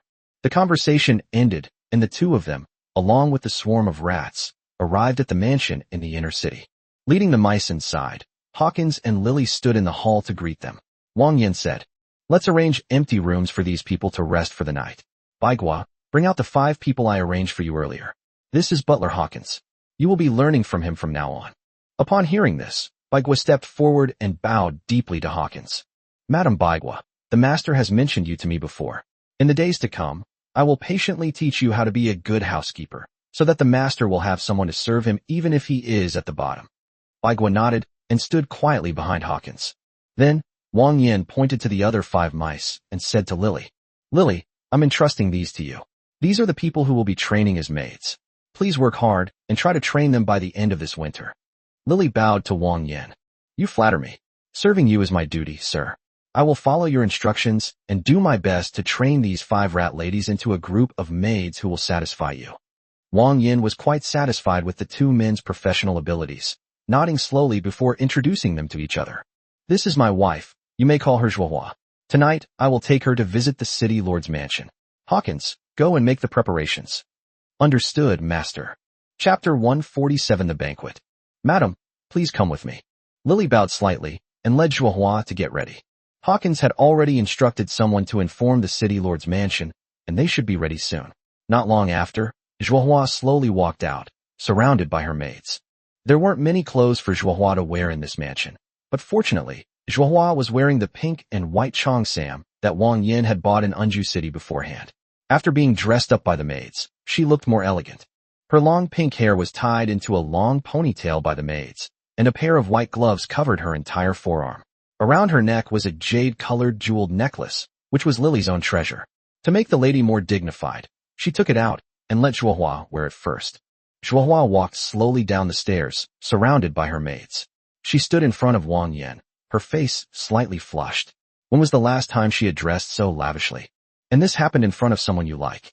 With a slight bow, Zhuohua tilted her head and said with a soft laugh, "How about it?" Wang Yan was clearly stunned. Zhuohua was extremely beautiful. Any one of her faces could be described as a beauty of unparalleled grace. However, due to long-term fatigue, she was like a pearl covered in dust, which is why her beauty was not very noticeable. Now, the dust has been wiped away, and the beauty's face is radiant with happiness. Her every smile and gesture is captivating and mesmerizing. Glug. It's really good. Puff. Zhuohua covered her mouth and couldn't help but laugh as she looked at Wang Yan's dazed expression. Of course, she could tell what Wang Yan meant. He was clearly captivated by her. Okay. Reaching out to take Wang Yan's arm, Zhuohua no longer maintained her noble air, but instead resembled a young girl. Is she really that pretty? Are you stunned? I know I'm pretty. Thank you. Wang Yan scratched his head, and the sight of the girl beside him warmed his heart. Yes, my wife is indeed beautiful. The carriage stopped in front of the mansion gate, and Wang Yan took Zhuohua's hand as they boarded the carriage. Zhuohua sat beside Wang Yan and said to him in a low voice, "What exactly have you been doing here? This house is just being given to you for free." When Zhuohua asked him this, Wang Yan almost lost his composure and explained to her, "I stayed here for 10 days back then. It was during the beast riots, and Anju City almost fell. Huaiwe and I were there at the time. A large beast broke through the city and came straight into it. I originally intended to protect Huaiwe and directly deal with that strange beast, but the next day their city lord begged me to help guard it. Later, I chatted with the city lord and inadvertently revealed some information about the giant bone tribe and the Deadwood Church. As a result, the city lord took it and talked to the 5 forces in the middle level and gained a lot of benefits." And Wang Yan lowered his voice, leaned close to Zhuohua's ear, and whispered, "It seems this city lord wants me to be his son-in-law." Zhuohua had intended to keep smiling, but in the end she couldn't hold it in. "Haha, so do you agree?" "How could I? I don't really know that girl, and to be honest, I'm not really willing." Zhuohua pursed her lips, remaining silent as she gazed at Wang Yan's profile, lost in thought. Soon, the carriage stopped in front of the city lord's mansion. Hawkins opened the carriage door and helped Wang Yan out first. Then, Wang Yan bent down and reached out, and a fair arm reached out to take his hand. To Wang Yan's surprise, it wasn't Butler Sam who stood at the door to greet him, but Nisha. She was still wearing a green dress and gave Wang Yan a ladylike bow upon his arrival. "Greetings, Mr. Wang Yan, it's been a long time." Wang Yan returned the greeting, then turned to the side, revealing Zhuohua behind him, and introduced her. "Greetings, Miss Nitya. This is my wife, Zhuohua." "Zhuohua, this is the young lady of the city lord's mansion, Nisha. When I was temporarily in charge of guarding the city here, Miss Nisha helped me a lot." Zhuohua followed Nitya's example and gave a slight bow, appearing poised and graceful. The pink eyes scanned Nisha from head to toe, and then, understanding dawned on her. She smiled and said, "It's a pleasure to meet you, Miss Nitya. As you are indeed as rumored, you are elegant and dignified. Zhuohua may live at the bottom of the social ladder, but her knowledge is not limited to that. If you want to be honest, Zhuohua grew up above the gold line, and her background is much more prestigious than that of the young lady of the city lord's mansion." Although he had long forgotten about etiquette and such, he quickly demonstrated his eloquence, appearing composed and at ease even while conversing with Nitya. After exchanging pleasantries, Nitya formed a deep impression of the woman before her. You should know that the little cat girl that Wang Yan brought over before, he never specifically mentioned that she was his wife. It is clear that Zhuohua is Wang Yan's legal wife at the lower level. Sir, please come in. My mother has been waiting for a long time. Let's go inside and talk. Guided by Nitya, Wang Yan and Zhuohua entered the city lord's mansion. Since their arrival was rather late and sudden, Nitya led them directly to the banquet hall. Angelina was already waiting there. Apart from Connor accompanying him, Wang Yan immediately spotted the conspicuous blonde-haired boy in the banquet hall. Finn bared his teeth and waved at Wang Yan. This guy recovered so quickly? Last time I came he was a mummy. Mr. Wang Yan, I didn't expect to meet you again so soon. Wang Yan also stepped forward to exchange pleasantries with her, and then emphasized Zhuohua's identity to Angelina. The two then took their seats in turn. The dinner was more like a family dinner, since Wang Yan didn't know anyone else in Anju City besides Mou, so there were only a few people, and the meal was finished quickly. Mr. Wang Yan, you should be able to see the situation in the city today. All 5 major forces have recently moved in. You should pay close attention. As for Zixian, I recently heard that there seems to be some trouble at the Yaoyang Holy Land, so he rushed back shortly after you left. Therefore, he is not currently staying in Anju City. You just need to keep a close eye on the Fox clan to avoid any conflict with them. Wang Yan nodded slowly, neither confirming nor denying it. He was naturally not afraid of those foxes, but no matter what, he represented the city lord's mansion, and at the very least, he couldn't let Angelina be caught in the middle and make things difficult for her. It wouldn't hurt to keep an eye on her. Okay, I understand. Thank you for your hard work, Lord City Lord. The book is gone, and we're in the revival round. We've only been promoting it for 2 days. Chapter 148, Why Don't You Marry Her Too? There is one more thing I would like to ask of the City Lord. Please speak, sir. Angelina became interested and asked Wang Yan. I brought 10 rat people from the bottom level, hoping to send them to the city defense team for training. After all, they won't be able to train much at the bottom level.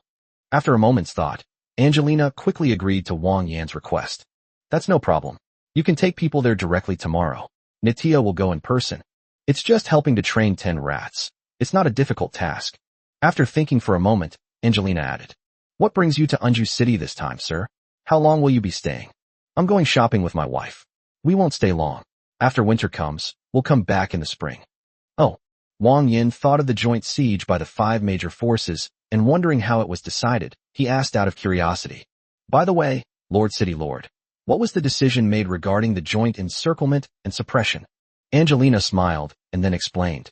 The 5 families initially agreed to wait until winter was over before making any further plans, and instead temporarily set up camp here for the winter. Wang Yan nodded slightly. This was also within his expectations. The start of the war was scheduled for early spring, since the current time was still a bit too awkward. The defenses of Anju City are now airtight. The Allied forces deal with all the monsters at night without our city defense troops having to lift a finger. In the end, we owe it all to you. Wang Yan twitched the corner of his mouth and waved his hand, saying, You flatter me, City Lord. With the arrival of the 5 Allied forces, all expenses were borne by themselves. It wasn't that these forces were particularly kind-hearted and unwilling to oppress Anju City, but rather that no one dared to set the precedent. One of them has an army of 500, and these are all elite troops. If one of them sets the precedent and demands that Anju City fund the supply of their army, then the other 4 will surely follow suit. The result would be that the entire city of Anju would be dragged down and its resources depleted by these 2,500 elite soldiers, rendering Anju a mere shell of its former self. If Anju City collapses, the only beneficiary will be the Iron Mountain Kingdom, which is closest to it and has the best relationship with it. You know, Anju City is a piece of big, juicy meat no matter what. Who wouldn't be tempted by it? Therefore, everyone would rather pay out of their own pockets than see Anju City dragged down by this huge military expenditure. Even if they can't get it themselves, they won't let your Iron Mountain Kingdom get it. This has created an extremely strange situation. All of these military funds end up in Anju City. Even though the City Lord's mansion has offered very generous incentives, the final profits are still terrifying. Simply put, these troops not only spend money here, but also help resist the alien beasts. It can be said that these past few days have been the most prosperous period in the history of Anju City. After chatting with Angelina for a while, it was getting late, so Wang Yan said goodbye to the others and boarded the carriage to return home. On the way back, Zhuohua leaned against Wang Yan's side and said somewhat mysteriously, Is that Nisha the one the City Lord wants you to marry? Wang Yan nodded, somewhat puzzled by Zhuohua's question. Zhuohua's pink eyes darted around, and she suddenly laughed. Why don't you just listen to the city lord and marry her? Question mark. Just as Wang Yan was about to voice his question, Zhuohua raised her hand and covered Wang Yan's mouth, whispering an explanation to him. Think about it. She's the eldest daughter of the city lord's mansion. If you marry her, you'll be one of the city lord's people, right? Besides, I think that girl seems to be quite interested in you too. She doesn't seem to have any bad intentions. I, as her first wife, have already agreed. What are you still thinking about? Wang Yan grasped her hand in return and said earnestly, You really want me to find a new wife? Zhuohua shook her head and rubbed against him. No, I wish you only liked me and my sisters. But the wall abyss is a really complicated place. More than anything, I just want to give you more help so that you can gain a foothold in the wall abyss. Her pink eyes looked at Wang Yan, and she smiled slightly. After all, you certainly can't just stay at the bottom of society with us for the rest of your life, right? Zhuohua's thinking was simple. As Wang Yan's woman, she had long understood that Wang Yan would definitely not be content to stay at the bottom forever, but it was not so easy to make a name for himself. Conversely, taking in Natia would at least tie him to Anju City, which would also be an asset to Wang Yan, making things easier for him. How could you be so stupid? Wang Yan extended a finger and gently tapped Zhuohua's nose. If I were to actually marry her, should I bring her back down here, or up here? After we come up here, will I take you with me? Zhuohua lowered her head and said in a soft voice. Well, I don't necessarily have to be the first wife. Why do you always act silly at times like this? Have you thought about your younger sisters? Wang Yan's expression was gentle as he held her hand tightly. Don't overthink it. Whether or not I accept it is my decision. All you need to do is help me manage the household, understand? Okay, I understand. Zhuohua pursed her lips, but her heart was filled with sweetness. He also indulged in a lavish affair with Zhuohua at the mansion. However, tonight, when they took a bath, the maids wisely stayed out, and Wang Yan and Zhuohua enjoyed a long-awaited bath together. The space was large, and even though Zhuohua was almost dizzy from being soaked, Wang Yan finally carried her out. As night deepened, the two returned to their bedroom and lingered there for a long time, until late into the night, before finally falling asleep in each other's arms. The next day, Wang Yan got up early. He was going to take the mice to report to the city defense army, so it was best to go early. However, he could let him go by himself. Wang Yan gently kissed Zhuohua's forehead, wanting her to sleep a little longer. The mice were very obedient and got up a little earlier than Wang Yan. When Wang Yan came downstairs, the mice were chattering away in the hall. Master, when one of the mice saw Wang Yan, it suddenly opened its arms and jumped up. Hearing the shout, the other mice stopped their discussion and looked up. All of you are very good. Not one of you is sleeping in. Get ready to come with me. Next, I will send you to train so you can learn how to become a real soldier.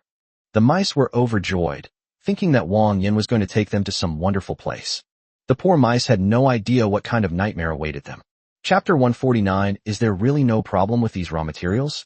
From today onwards, you will stay here and study and practice diligently. I will take you back next spring. Yes, sir, no problem, sir. Don't worry, sir, we'll definitely stay here and behave. The mice assured Wang Yan, and only then did he nod in satisfaction. Natia had already informed the city defense team, and since the team all knew Wang Yan, it was very easy to send the rats over. Wang Yan then spoke with the city defense team, asking them to keep an eye out. The team leader readily patted his chest, promising that they would definitely train them to a decent level. After all, Wang Yan had saved their lives, so they were very willing to do such a small favor. Moreover, Anju City is currently guarded by the Allied forces, so there is no need for the city defense army to take action. The rats are not in any danger here, making it a perfect time for training. After saying goodbye to the mice, Wang Yan put his hands in his pockets and prepared to go back and wake up Zhuohua so that the two of them could see what they needed to buy. Back at the mansion, Zhuohua was already up. The two tidied up and set off together. Wang Yan originally intended to take Zhuohua around as a date, so he didn't take a carriage or bring any attendants. The two of them simply strolled hand in hand along the commercial street. What's in the recipe? Zhuohua lowered his head and pondered for a moment, then recalled and said, I remember that you need jade powder, spirit leaf, and azure jade. These three ingredients need to be ground into powder according to the ratio. Finally, the prepared elixir is put into the cauldron to refine a pill. When Wang Yan heard what she said, he suddenly felt that alchemy was actually quite simple. It didn't seem to be like what he had imagined, involving fire control, purification, or using some kind of exotic fire. Just crush the ingredients into powder and put them in the stove, and that's it. The spiritual leaf is easy to find. You can find it at any tobacco shop. But I'm not so sure if I can buy the other two things. Wang Yan nodded. Anyway, he didn't know what these things were for, so he just followed his wife. Sure enough, Zhuohua quickly found the spirit leaf in the tobacco shop, and it wasn't too expensive.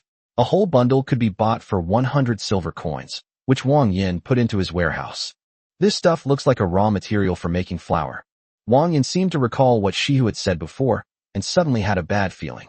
The first and easiest to buy material was ready. Next, Zhuohua went to a blacksmith shop and led Wang Yan inside. Hello, do you have any azure jade for sale? There were quite a few burly men forging iron in the blacksmith shop, and business seemed to be booming. A naked, burly man sitting by the furnace glanced back, picked up the towel hanging around his neck to wipe the sweat from his face, and stood up to reply. It's been a long time since anyone bought Qingming jade. There is indeed one left in the shop. Zhuohua breathed a sigh of relief. It was good that there was still one. This thing was really hard to find. If it couldn't be found here, it probably wouldn't be found anywhere else. The shirtless, burly man bent over and rummaged through a corner where boxes were piled up for a long time before finally finding a box that looked like it was made of stone from a pile of dusty crates. The sweat on his arms glistened on his body. The blacksmith wiped the surface of the stone box with his arm, checked the box to make sure it was correct, then carefully opened a small crack to take a look before immediately closing it tightly. Yes, it's the same thing I got 5 years ago, but this azure jade is highly poisonous, and I haven't figured out what to make it into, so I'll just leave it here for now. Since you want it, young lady, I won't ask for more than 1,000 silver coins. I bought it for the same price. If I had known this stone was so dangerous, I wouldn't have bought it.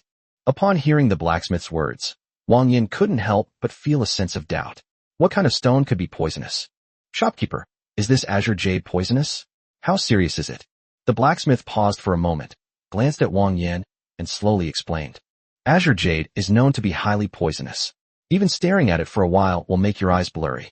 If it is made into an object and worn for many years, your scalp will ulcerate and your hair will fall out in pieces along with the skin and blood. The blacksmith seemed to have thought of something terrifying, and a chill ran down his spine. Even worse, the flesh on the body will inexplicably rot away, and there's no way to save it. Sigh. Back then I believed the nonsense of that customer who settled the debt, saying that this thing could be forged into some kind of peerless divine weapon, capable of cutting through iron like mud. With further refinement, it could even be made into a world-destroying artifact. Now it seems I was wrong. Well, Wang Yan felt a mix of emotions. Listening to the blacksmith's description and observing his seemingly genuine reaction, Wang Yan glanced at the stone box subconsciously and swallowed hard. He recalled the old friend from his chemistry textbook when he was on Earth. Uranium, 235. Sweat instantly beaded on Wang Yan's forehead like a headdress. This was definitely uranium, or at least some kind of radioactive mineral. Was it really safe to use this stuff in his luck pill? Zhuohua's reaction was nothing special. She slowly took it, opened the stone box, glanced at the stone inside, and Wang Yan finally saw the so-called azure jade. His heart, which had been hanging in suspense, finally died. It really is uranium, or... After confirming that everything was accurate, Zhuohua quickly closed the stone box and nodded to Wang Yan. Yes, this is it. Although Wang Yan wanted to complain, his wife wanted to find this very thing, so he gritted his teeth, took out 1,000 taels of silver, and quickly left with the stone box. As soon as he stepped out of the blacksmith shop, Wang Yan immediately put the thing into his system space, finally letting out a sigh of relief. He then said somewhat uneasily, Zhuohua, are you sure you want to refine this stone into a pill? Aren't there any problems? Zhuohua knew Wang Yan was worried about her, so she smiled, shook her head, and took his hand to explain. Don't worry, the last material we need to find is jade powder, which can neutralize the toxicity of azure jade. The two complement each other and won't harm your body. Hearing Zhuohua's explanation, Wang Yan felt a little calmer. He thought to himself, how could anyone possibly put nuclear materials into their own stomach? I don't think so. I won the revival match. Please write me a 5-star review, please, meow. Chapter 150, isn't this a coincidence? To be honest, Zhuohua wasn't very confident about the last ingredient. There's no way we can find yuqiong powder here. We'll have to settle for finding the raw materials for yuqiong powder. After undergoing special processing, the jade bamboo becomes jade powder, which is commonly used by the salamander people to refine elixirs. Besides being used to make jade powder, This jade bamboo can also be processed into a raw material called gold inlaid fabric. This fabric isn't actually inlaid with gold. It just has a shimmering, golden appearance after being woven. The salamander nobles loved using this fabric for their clothing. Moreover, due to its inherent luxurious quality, this fabric is extremely popular among middle-class consumers. Zhuohua now wants to go to the cloth shops in Anju City to see if they have any jade bamboo in stock. If they can find it, that would be great. Together with Zhuohua, the two arrived at the largest store in Anju City that specialized in selling fabrics. This large store format was somewhat similar to the shopping malls that Wang Yan had back on Earth. However, it is ultimately just a store that sells raw materials. Most of the customers here are tailors who come to buy goods, so what is displayed in the store are just samples. Upon entering the store, to Wang Yan's surprise, he saw the second salamander he had encountered since arriving in this world a little over a year ago. Boss, although I didn't bring enough money, I'm extremely skilled at performing rituals. I'll draw a wealth-attracting spell for you and stick it on the door. If it doesn't work, you can certainly break my legs. The lean-faced boss had a dark expression and looked impatient, but reason prevailed. No wonder he was a big boss. Even with such unreasonable behavior, he didn't lose his composure, simply replying with a stern face. My dear customer, gold inlaid fabric is a rare find in our shop. I'm very sorry, but it's really not convenient for us to sell you jade bamboo. The salamander seemed a little anxious and quickly said, Hey, don't be in such a hurry. My reputation is renowned even throughout the entire salamander tribe. I'm not kidding you. One wealth-attracting spell will guarantee your business goes smoothly and your wealth flows in. Guest, we don't want to repeat ourselves. We can't sell jade bamboo. If there's nothing else, please leave. Seeing this, Wang Yan realized that there were other salamanders who also had their eyes on the jade bamboo, but it seemed that the shopkeeper didn't really want to sell it. Upon hearing this, the salamander finally sighed. Seeing the situation, she could no longer think of using talismans to settle the debt, so she turned around somewhat dejectedly and prepared to leave the fabric shop. However, as soon as she turned around, she saw Zhuohua standing with Wang Yan. It's important to know that the vast majority of salamanders live above the gold line. While it's not to say that they don't exist below the gold line, it's practically the same as not existing at all. Seeing someone of the same race here filled the salamander girl with overwhelming joy. The salamander girl had long, jet black hair tied in two thin pigtails on either side of her head. Her 6 cheeks and tail were the color of sapphires. She wore a moon-white lining and a Taoist-style robe.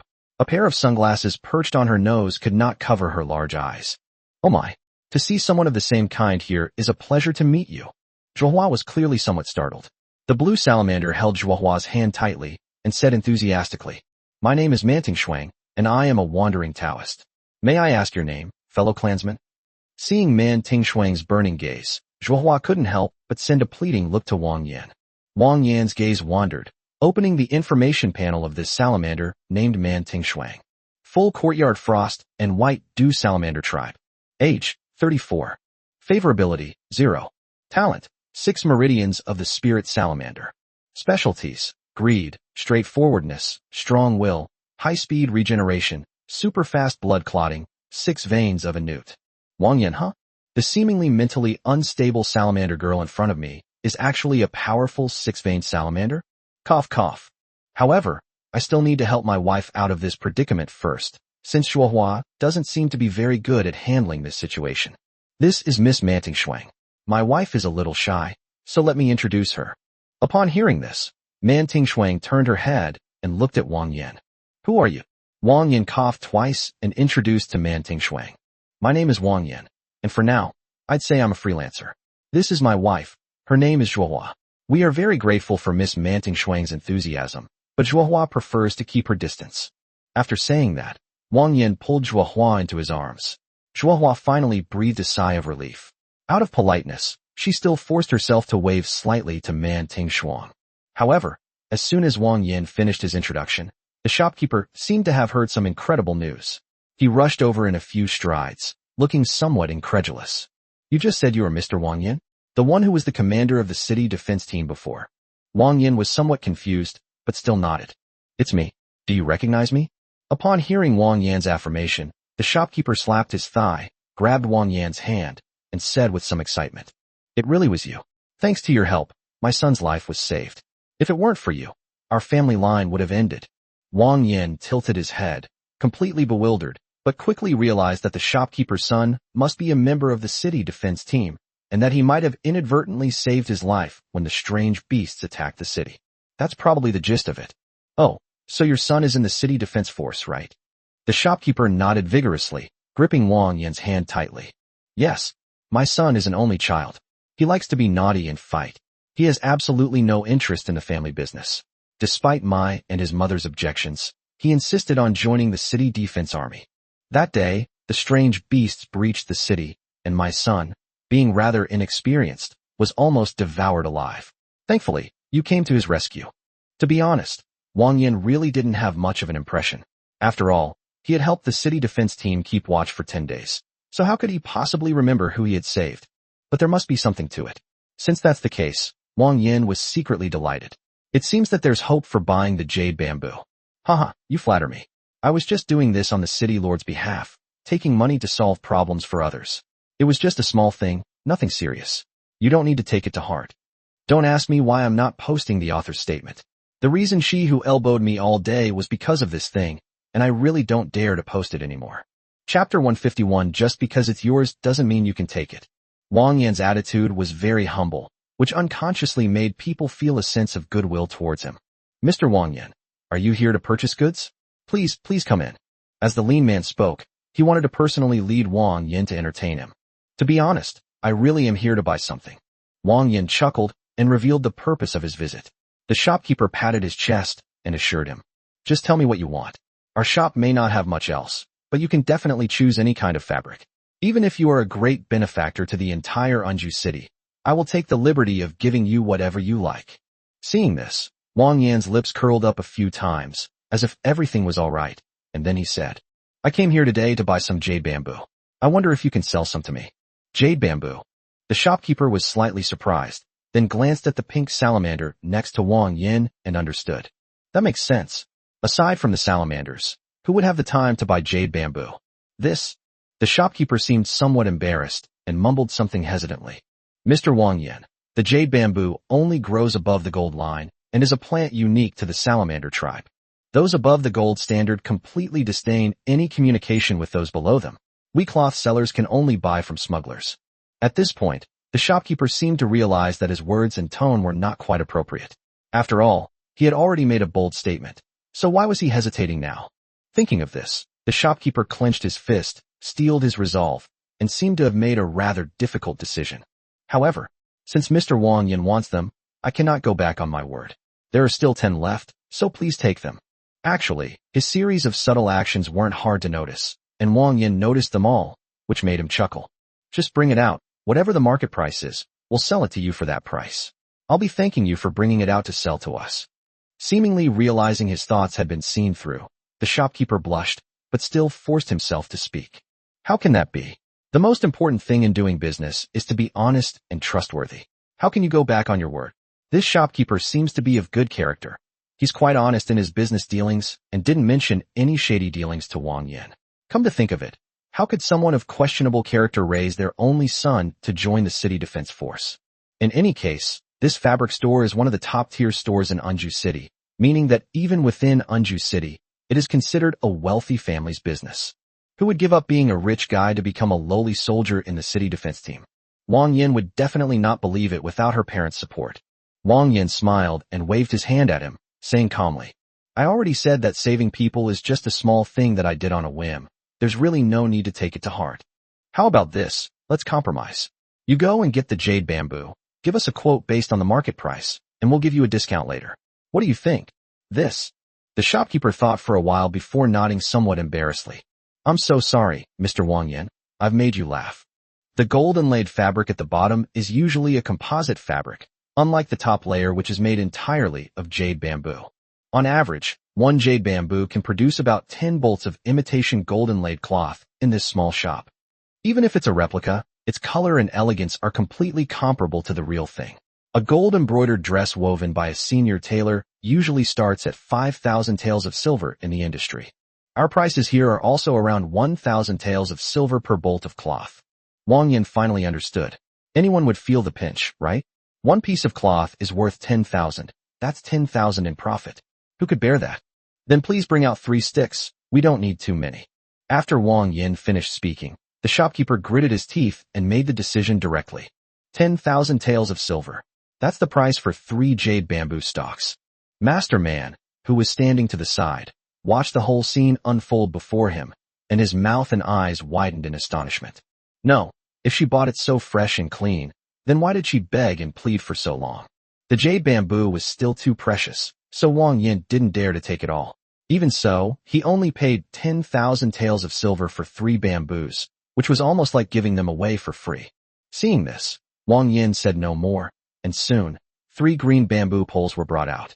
The jade bamboo is completely different from normal bamboo. It has a texture similar to jade, and its nodes have a natural coating that reflects golden light. If Wang Yan hadn't known about it beforehand, he would have really thought that this thing was just an ornament. Zhuohua carefully accepted the 3 jade bamboo stalks. She intended to step forward and examine them, but Manting beat her to it. Holding a bamboo section in both hands, her eyes behind her sunglasses gleamed with golden light as she exclaimed in admiration. Yes, this is it, the purest jade bamboo. It's at least 10 years old, and it would be considered a top-quality piece even in the upper class. Wang Yan's forehead darkened, and he snatched the jade bamboo from Man Tingshuang's hand. Just because it's yours doesn't mean you can take it. Having said that, under the watchful gaze of Man Tingshuang's mournful expression, Wang Yan handed the jade bamboo to Zhuohua. Zhuohua, take a look, is this any good? Zhuohua took the jade bamboo, examined it carefully, and then slowly nodded. Yes, absolutely. After saying this, Wang Yan tied up the jade bamboo, paid the silver, and then said goodbye to the shopkeeper. This trip had brought together all the materials needed to refine the pills. However, a little tale followed behind it. Carrying the bamboo, Wang Yan prepared to head home. After walking for a while, realizing she couldn't shake off the person behind her, she turned back and said to her, Master, stop following me. You heard it yourself, how expensive this thing is. Don't expect me to give it to you. Just go. Man Tingshuang pouted, looking somewhat deflated, but immediately shook her head vigorously and said to the two of them, I am a wandering knight-errant, a righteous man who travels the world with his sword. How could I possibly beg for alms? That would be too beneath me. Wang Yan's face was gloomy as he coldly said, So that means we're going to have to use a gun? To be honest, Wang Yan would be quite troubled if he were targeted by a 6-veined salamander. He really had no confidence in facing it head-on. Man Tingshuang paused for a moment, then quickly waved her hand and shook her head, explaining in a very righteous manner. How can you speak of me like that? Although I do possess some Taoist skills, how could I possibly do such a despicable thing? I won't take it from you for nothing. How about exchanging a golden talisman for a piece of jade bamboo? There will definitely be some adaptive modifications, so please take your time reading it. If you have any questions, you can interact with the author in the comments section. Chapter 152, A Lucky Draw. As she spoke, Man Tingshuang untied the cloth bag slung over her shoulder, rummaged through it, and pulled out a crumpled gold talisman. She then said, That shopkeeper was ignorant and didn't recognize the real treasure I possess.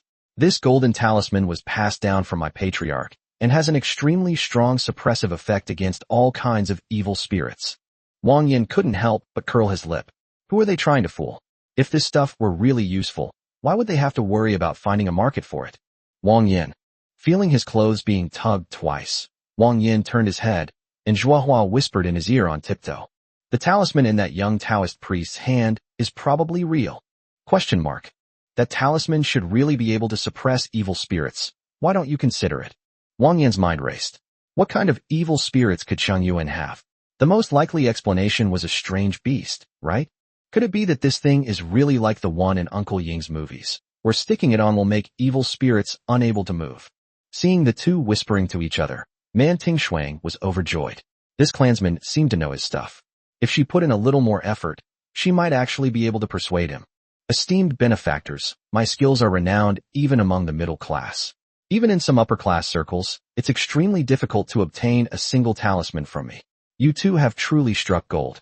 Man Tingshuang continued to blow her horn without a care in the world, doing whatever made it sound impressive. Wang Yan slowly turned his head and exchanged a glance with Zhuohua. It doesn't really matter whether we need this or not, right? Zhuohua nodded and explained. Indeed, this is a rather specialized magical artifact.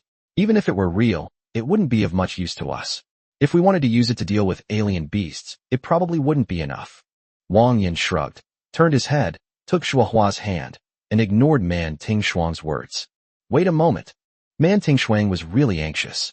Just as Shuahua had said, this talisman only had a miraculous effect on specific targets.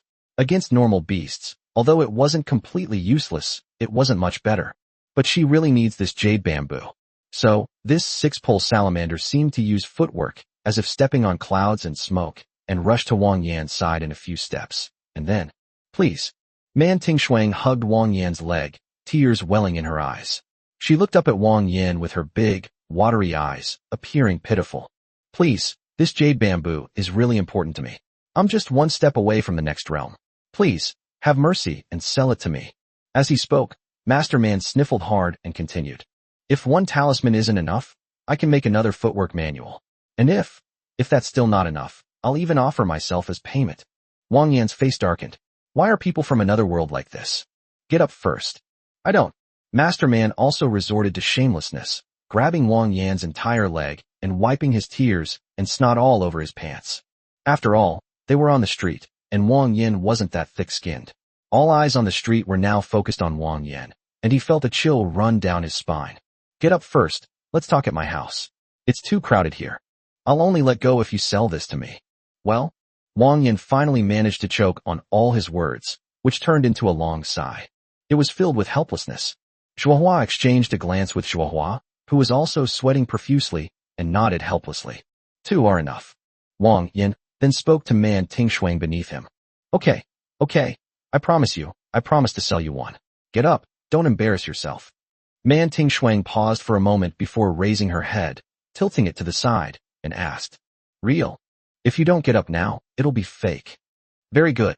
In a flash, Man Tingshuang jumped up, as if she weren't the one who had just made that astonishing kneel. Wang Yan's face was gloomy, and he snorted coldly. He must have had the worst luck today, being targeted by a six-pulse salamander.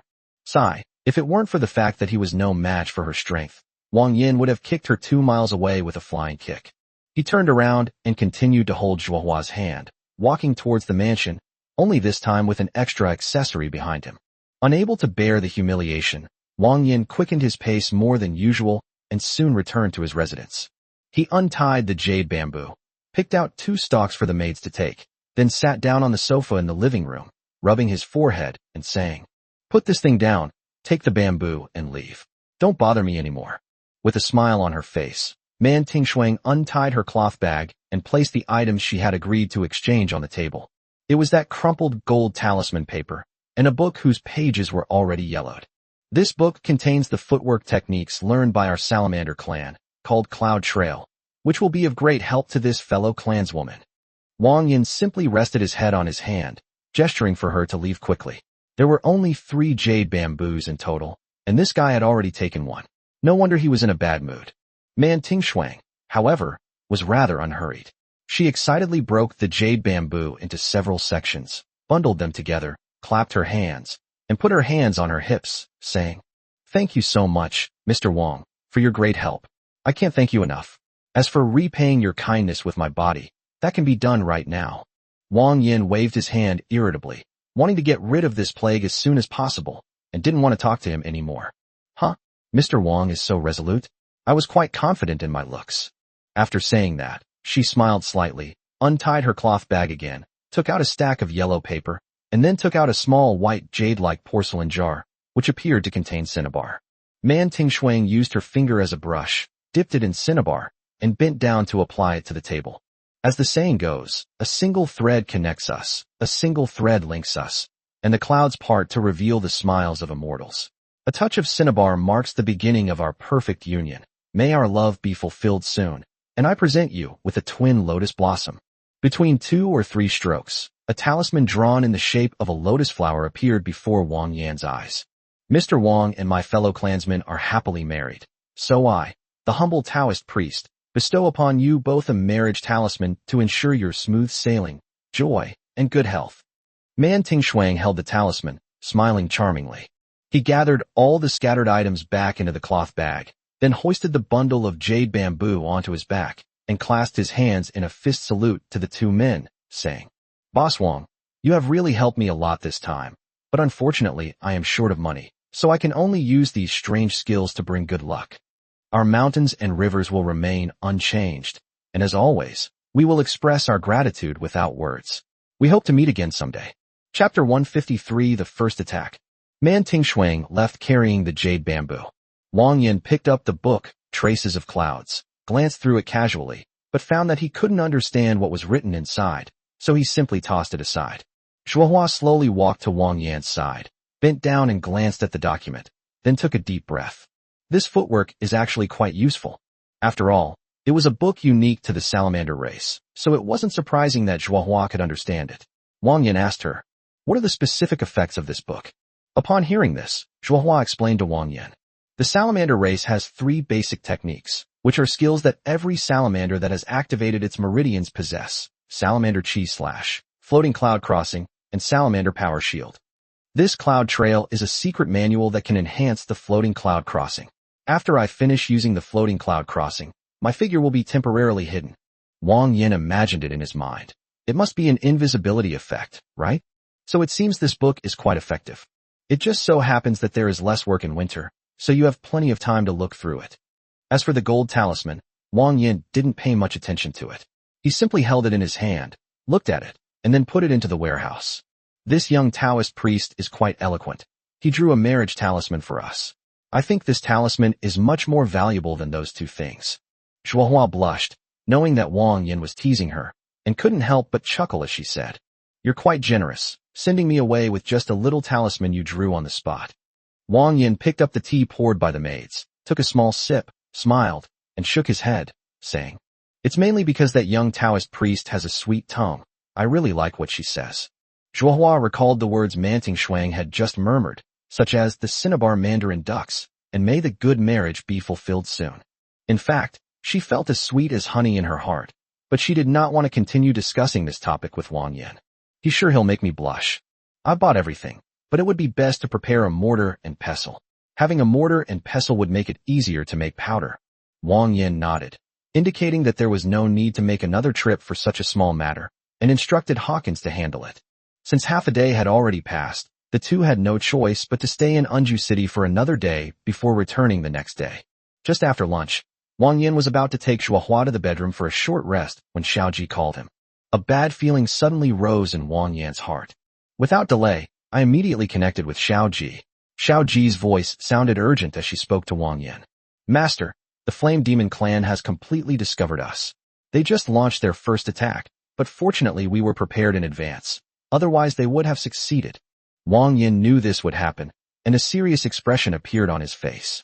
"Are there any casualties?" "Only 2 rat men were burned by the fire breath of the Balrog during the fight, and they have now been treated with herbs. That's all." Wang Yan breathed a sigh of relief. "That's good. The family's fighting strength is no joke now. After Xiao Ji installed the sword fighting module, he is now capable of fighting, which puts Wang Yan at ease." "How many came?" "There are 8 in total, but I suspect the attacks won't stop, and there will probably be more coming." Wang Yan nodded thoughtfully and instructed, "Then tell them that safety comes first. I will be going back tomorrow afternoon. Take good care of the house and wait for me to come back." Xiao Ji nodded, remembering Wang Yan's instructions. After a round of reports, Xiao Ji shut down the communication. Zhuohua had already noticed that something was wrong with Wang Yan. Seeing that Wang Yan was no longer deep in thought, she went to greet him. "What happened?" Wang Yan briefly recounted the family situation to Zhuohua, and a hint of worry appeared on Zhuohua's face after hearing it. Seeing this, Wang Yan pulled her into his arms, gently stroked her long hair, and softly comforted her. "It's all right. At least Xian Ran is here to keep things in order. You can't distrust her, can you? I'm just worried that some careless person might hurt themselves or their younger sisters." Sigh. Actually, what she was most worried about was Gigi, that little scatterbrain. This girl was the most careless and naughty, and Zhuohua was really afraid that she would get hurt. "All right, we can get back tomorrow afternoon. There's no use in being anxious now, right? Besides, I already told Gigi and Huaiwa to hide in the cave when the enemy comes. I believe they will listen to me." After Wang Yan comforted her, Zhuohua finally calmed down. "We'll head back first thing tomorrow morning." Wang Yan trusted Hawkins' efficiency. Before long, a large mortar and pestle was purchased. Zhuohua approved of it, as it was the perfect size to hold a whole piece of Qingming jade. Now that they had bought almost everything they needed for the trip, Wang Yan put everything into his system space. That night, the 2 went to bed early, preparing to set off early the next morning. As dawn broke, it was the perfect time to set off. Wang Yan shook Zhuohua awake, and the two of them got up early. Knowing that Wang Yan would be setting off very early the next day, Lily didn't sleep all night. When Wang Yan and Zhuohua came out, she was just about to change and prepare a meal. After everything was settled, Wang Yan led Zhuohua and rode the rainbow shark back home. Autumn was now in its latter half, and the morning wind carried a chill. After acquiring the talent of the snow leopard girl, Wang Yan was no longer afraid of the cold. He covered Zhuohua with his coat and held her tightly. Just as Wang Yan had instructed Xiao Ji yesterday, he returned in the afternoon after less than a day's journey. As the rainbow shark entered, the mice on guard duty quickly noticed Wang Yan and hurriedly shouted to greet him. "Master is back." Wang Yan waved his hand and walked down with Zhuohua. The little beast girls at home finally breathed a sigh of relief. After all, Wang Yan was the backbone, and they could feel at ease with him around. Were there any attacks today? The moment Wang Yan saw Xiao Ji, he asked her directly, and Xiao Ji shook her head. "No, I estimate it will take a few days for them to realize what's happening. After all, the journey isn't short." Wang Yan nodded upon hearing this, and then asked her, "Where are the two scalded rat men?" Upon asking this question, Honeysuckle, one of the rats, jumped out and said, "Those two idiots are fast asleep in their dorm. I'm going to drag them out for the master." Wang Yan's lips twitched slightly, and he waved his hand. "All right, let them sleep. When they wake up, give them these 2 bowls of strawberries. Be careful not to get hurt next time." Chapter 154 The Heavenly Cauldron is completed. The return of Wang Yan and Zhuohua eased the tension in the village, and the mice were no longer apprehensive, each diligently working in their respective positions. Even if the sky were to fall, the master would protect them. Wang Yan took a long steel sword from the warehouse and handed it to Xiao Ji. He had casually picked it up from the city defense team yesterday, and it would give Xiao Ji a suitable weapon to increase her combat power. Xiao Ji's sword fighting module requires her to fight with a sword to gain experience. Previously, because she didn't have a suitable weapon, she had been fighting with an iron spear. Now that they have suitable weapons, they can naturally play a better role in combat. Unfortunately, Xiao Ji is a companion-type mechanical being, and it's still quite different from a combat-type one. Wang Yan will have to modify it little by little. But then again, since Xiao Ji is already deeply bound to the system, can she still be considered Miriam? Wang Yan equipped Xiao Ji with a weapon and, taking advantage of the fact that the Flame Demon clan hadn't reacted yet, planned to get the Heavenly Cauldron out first. The mice were very enthusiastic about their work, and in just a few days, they had already prepared 10 tons of stone, just enough for Wang Yan to make a heaven-reaching cauldron and a soul-returning furnace. Without saying a word, with a thought, Wang Yan incorporated all the stones into the recipe of the Tongtian cauldron. Just as Wang Yan had thought, these stones were indeed useful, which made things much more convenient. Now all you need to do is find a place and put the cauldron down, and that's it. After much thought, Wang Yan decided that it would be more suitable to put it in the cave. After all, it was quite troublesome to build, and the furnace would definitely generate high temperatures during the alchemy process, while these rats were all stupid. Who knows, one of those silly mice might get burned. Wang Yan called a few mice, and together they went to the deepest part of the cave. This place was actually quite far from where Wang Yan's family lived, so it was just right to place the Heavenly Cauldron here. After instructing the mice, the group cleared a flat, open space. The first batch of mud bricks in the village had been made and could be used to pave this area. After nearly half a day of work, Wang Yan and the rats finally cleared out a relatively spacious and flat open space. After working for half a day, the mice had long since turned into little dirty mice, all looking up at Wang Yan with longing eyes. Wang Yan felt a little amused by their stares, but as a reward, he still gave them a basket of strawberries. "Share it. But we're about to eat dinner, so eat only a little." The mice jumped for joy when they saw the bright red strawberries, grabbed them, and ran off excitedly. Watching the mice, Wang Yan knew they were taking strawberries to share with their companions. Strangely enough, in the dog-eat-dog world of the lower classes, these rats are like an anomaly. Although they are beaten every day, they do not discriminate against the old and weak, and they will share any good food with their companions as soon as possible. Wang Yan thought about it, then smiled and shook his head. That's probably why he wanted to take in these mice. The Tongtian cauldron was placed on the platform. It was 2 meters high and 2 meters wide. From its appearance, it was grayish-white and decorated with some relief patterns, which was very similar to the image of alchemy furnaces in Wang Yan's cultivation novels. The 8 legs of the alchemy furnace landed heavily on the ground with a dull thud. Wang Yan patted it with his hand. The cool stone stove surface felt quite heavy. Even with his strength, there was no echo when he patted it, as if it were solid, which amazed Wang Yan. Next up is this soul-returning furnace. Wang Yan once again immersed himself in thought, adding the remaining 5 tons of stone into the formula. Soon, a soul-returning furnace was completed. As Zhuohua had said before, this soul-returning furnace was meant to provide heat to the heavenly cauldron, so Wang Yan placed it next to the heavenly cauldron and began to observe the soul-returning furnace. Hiss, this stove. Wang Yan glanced at the soul-returning furnace, which was also 2 meters high and 2 meters wide, with a grayish-white surface and embossed patterns, but its shape resembled a large cauldron. In other words, judging from its appearance, it should be called the returning soul cauldron and the heaven-reaching furnace. I don't understand their salamander naming system. Hearing the noise coming from the cave, the little beast girls in the house noticed it and came over one by one. Zhuohua circled the alchemy furnace, examining it closely, and finally nodded emphatically. Yes, that's it, the heavenly cauldron. With this, we can refine luck-boosting pills.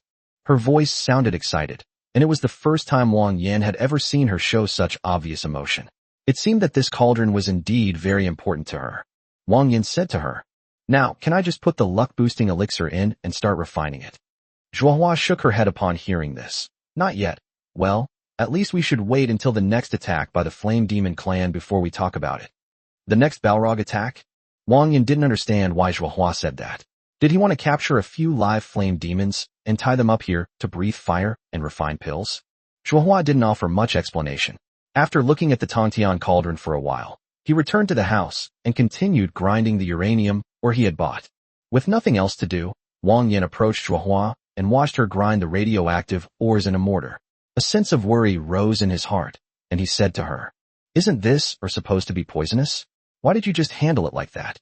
Zhuohua glanced up at him, then gave him a reassuring look before continuing to grind the ink, explaining as she did so.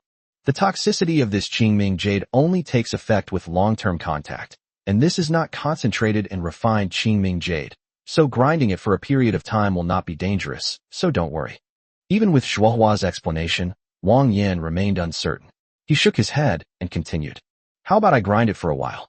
All you have to do is grind this stone into powder, right?" Zhuohua felt a warmth in her heart, knowing that Wang Yan was worried about her, but she still gently pushed Wang Yan and said softly, all right, don't worry too much about me. When making the luck-boosting elixir, you need to keep injecting it with salamander qi. If you help, the final result might not be very good. So go do what you need to do, and don't worry about me." Chapter 155 The Flame Demon Clan Attacks. The qi-boosting pill is quite complicated to make, but fortunately, Zhuohua is no ordinary salamander, and she is quite experienced in how to prepare this pill. Before long, Zhuohua had finished preparing the qi-boosting pill, and now all that was left was to wait for the Flame Demon clan to come to their door. The setting sun sinks into the sea of clouds, like a golden dye that colors the pure white clouds. To better detect the approaching enemy, Wang Yan built a simple watchtower in the middle of the village, and had Xiao Ji and Ji Ji take turns going up to keep watch. This way, they could easily detect any situation and take appropriate action. "Squeak, come down for dinner, meow." With Huayue's shout, Ji Ji, who had been sitting idly on the watchtower, suddenly perked up. It was finally time for dinner. "Here it comes." Squeak responded loudly and then prepared to climb down the watchtower. But just as she was about to climb down the ladder, she suddenly saw something unpleasant in her line of sight. Question mark. "What is that?" "It's red." Squeak stopped and climbed back up the watchtower, then squinted and peered carefully. "It looks like there are a lot of red-skin monsters." "Red-skin monster?" Upon realizing this, Zizi's pupils constricted sharply, and then she shouted at the top of her lungs, "Oh no, the flame demons are here." Her voice was very loud, and her alarm was like a bomb dropped directly into the swarm of mice. The mice were stunned for a moment, and it took them a second or two to react with their little brains before they instantly erupted into chaos. "Oh no, run, wah, we're doomed." Seeing the scene before her, Jean Inju's face instantly darkened, and she shouted, "Quiet down, don't run around. Everyone listen to the master's orders. If anyone makes a fuss again, I'll bite off her tail." Jean Inju brought out Wang Yan directly, and sure enough, the effect was immediate, and the mice stopped their commotion. The squeaking was quite loud, and Wang Yan heard it clearly from inside the cave. He quickly led the girls out, and the mice were relieved to see Wang Yan. As we discussed before, rats, grab your gear and guard the entrance to prevent the Balrogs from entering. Rats, hide in your burrows. Everyone, move quickly and don't panic. At Wang Yan's command, the mice were no longer afraid and quickly grabbed their weapons to prepare for battle. However, during this time, Wang Yan saw a half-grown rat sneaking around with a wooden spear, mingling with the group of large rats. This made Wang Yan frown, and he took a few steps forward and pulled the little rat out. Wang Yan still remembered this little mouse. It was the same little mouse named Watermelon that had gone to catch the piglet before. Didn't I tell you to let all the little mice in? Why didn't you listen? The watermelon was grabbed by the back of its collar, and it kept twisting its limbs. I'm an adult. Master, let me go. I need to fight the Flame Demon Clan. Wang Yan was so angry that he laughed. He didn't intend to teach her a lesson. He just squatted down and laid her across his lap. Slap, slap, slap. Wang Yan picked up a wooden stick and whipped the watermelon's bottom hard, making the little mouse squeak and scream in pain. Wah! I was wrong, sir. I was wrong. Please stop hitting me. That'll teach you to disobey. Even a big rat will get blisters all over its arm from being burned. If a small rat like her goes up there and gets burned, she'll be roasted like a rat. After receiving a thorough beating, which made up for the missing part of Shigua's childhood, the watermelon was finally thrown into the hole. The mice were very quick and efficient, and they were all ready in no time. Wang Yan glanced at it again, and after confirming that it was accurate, he nodded in satisfaction. Very good, that's it. In reality, if a fight broke out, the mice would only be bystanders. What Wang Yan wanted to do was simply to let the mice watch from the sidelines and help them overcome their fear. That was the most important thing. Commanding the mice to guard the entrance to the wall, Squeak had already climbed down, and Little G stood on top of him. Even if Zizi's eyesight is excellent, it can't compare to Xiaoji's clear scan. Soon, Xiaoji had locked on all the people.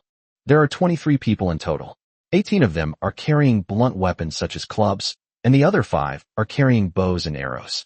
They are expected to arrive in 10 minutes. Wang Yan nodded after hearing Xiaoji's report. Xiaoji, come down. We should be able to handle these together. Xiaoji nodded, then leaped down from the watchtower and landed steadily on the ground. However, Zhuohua was displeased upon hearing Wang Yan's words. Why are there only 2 of you? Aren't you just asking for trouble? Wang Yan smiled and shook his head slightly at Zhuohua, explaining, my physical strength is now beyond measure, and this is a good opportunity to test it out. As for Xiaoji, she needs to fight to become stronger, so she can practice with these flame demons with me. Even after hearing Wang Yan say that, Zhuohua still looked unwilling, but she couldn't persuade Wang Yan, so she could only say, then you have to let me watch over you from the side. If you are in any danger, I can help you in time. Wang Yan was well aware that this was Zhuohua's bottom line, and he did not refuse. In fact, Zhuohua's worries were completely unnecessary. Flame demons are generally very thin and weak. If an adult flame demon were to fight another adult flame demon, the outcome would almost always be a 30-70th split. The human punched the Flame Demon clan so hard that it split open. The problem is that these Balrogs won't just blindly attack. The worst part is that they breathe fire, which makes things difficult. However, the flames that were spewed out were exactly what Wang Yan and Xiao Ji could do against. Wang Yan had acquired the talent of high-temperature adaptation from the fire demon in Lupia, which should be the same as that of the fire demon. It's impossible for a Balrog to breathe fire and burn itself, right? As for Xiao Ji, putting aside the fact that she's a mechanical being, let's talk about getting past the shield belt first with those flames. With the plan finalized, they now just waited for the Flame Demon clan to arrive. Wang Yan and Xiao Ji hid behind the rock wall, and Xiao Ji instantly boosted the audio recording to the maximum. After noise reduction, the audio was shared directly with Wang Yan. In this way, the two determined the direction of the Flame Demon clan's advance. Chapter 156, A Great Victory. Boss, there's a nest up ahead. A short, ugly, red-skinned flame demon was shouting at the leader, a relatively muscular flame demon, while holding a wooden stick. Upon closer inspection, the short, ugly fire demon had a repulsive appearance and a pair of long horns on its forehead, making it look just like the infamous Fallen from Diablo. Boss, look, isn't that the place the commander told us to check out? The burly flame demon leader squinted, trying to get a clear look at the tribe not far away, but no matter how he looked, he could only see a gray-black wall. Not long ago, a hunting party lost contact. The leader believed that they had been captured and slaughtered by a tribe, so he sent people to investigate. Although the flame demons are foolish, They are now under the full command of the Great Flame Demon and have developed some intelligence. The troops sent this time can be considered the regular army of the entire tribe. After watching for a long time without figuring it out, the leader of the Flame Demon clan decided not to watch any longer.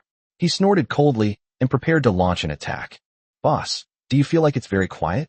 As they continued to advance, the short and ugly Flame Demon noticed something was amiss and suddenly asked a question. The leader of the Flame Demon clan was also taken aback. He also sensed that something seemed amiss, but unfortunately, neither of them had the brains to support such a brain-burning level of thinking, so they simply shook their heads. "They're probably all eating. Let's take this opportunity to burn their houses down with fire." "I understand, boss."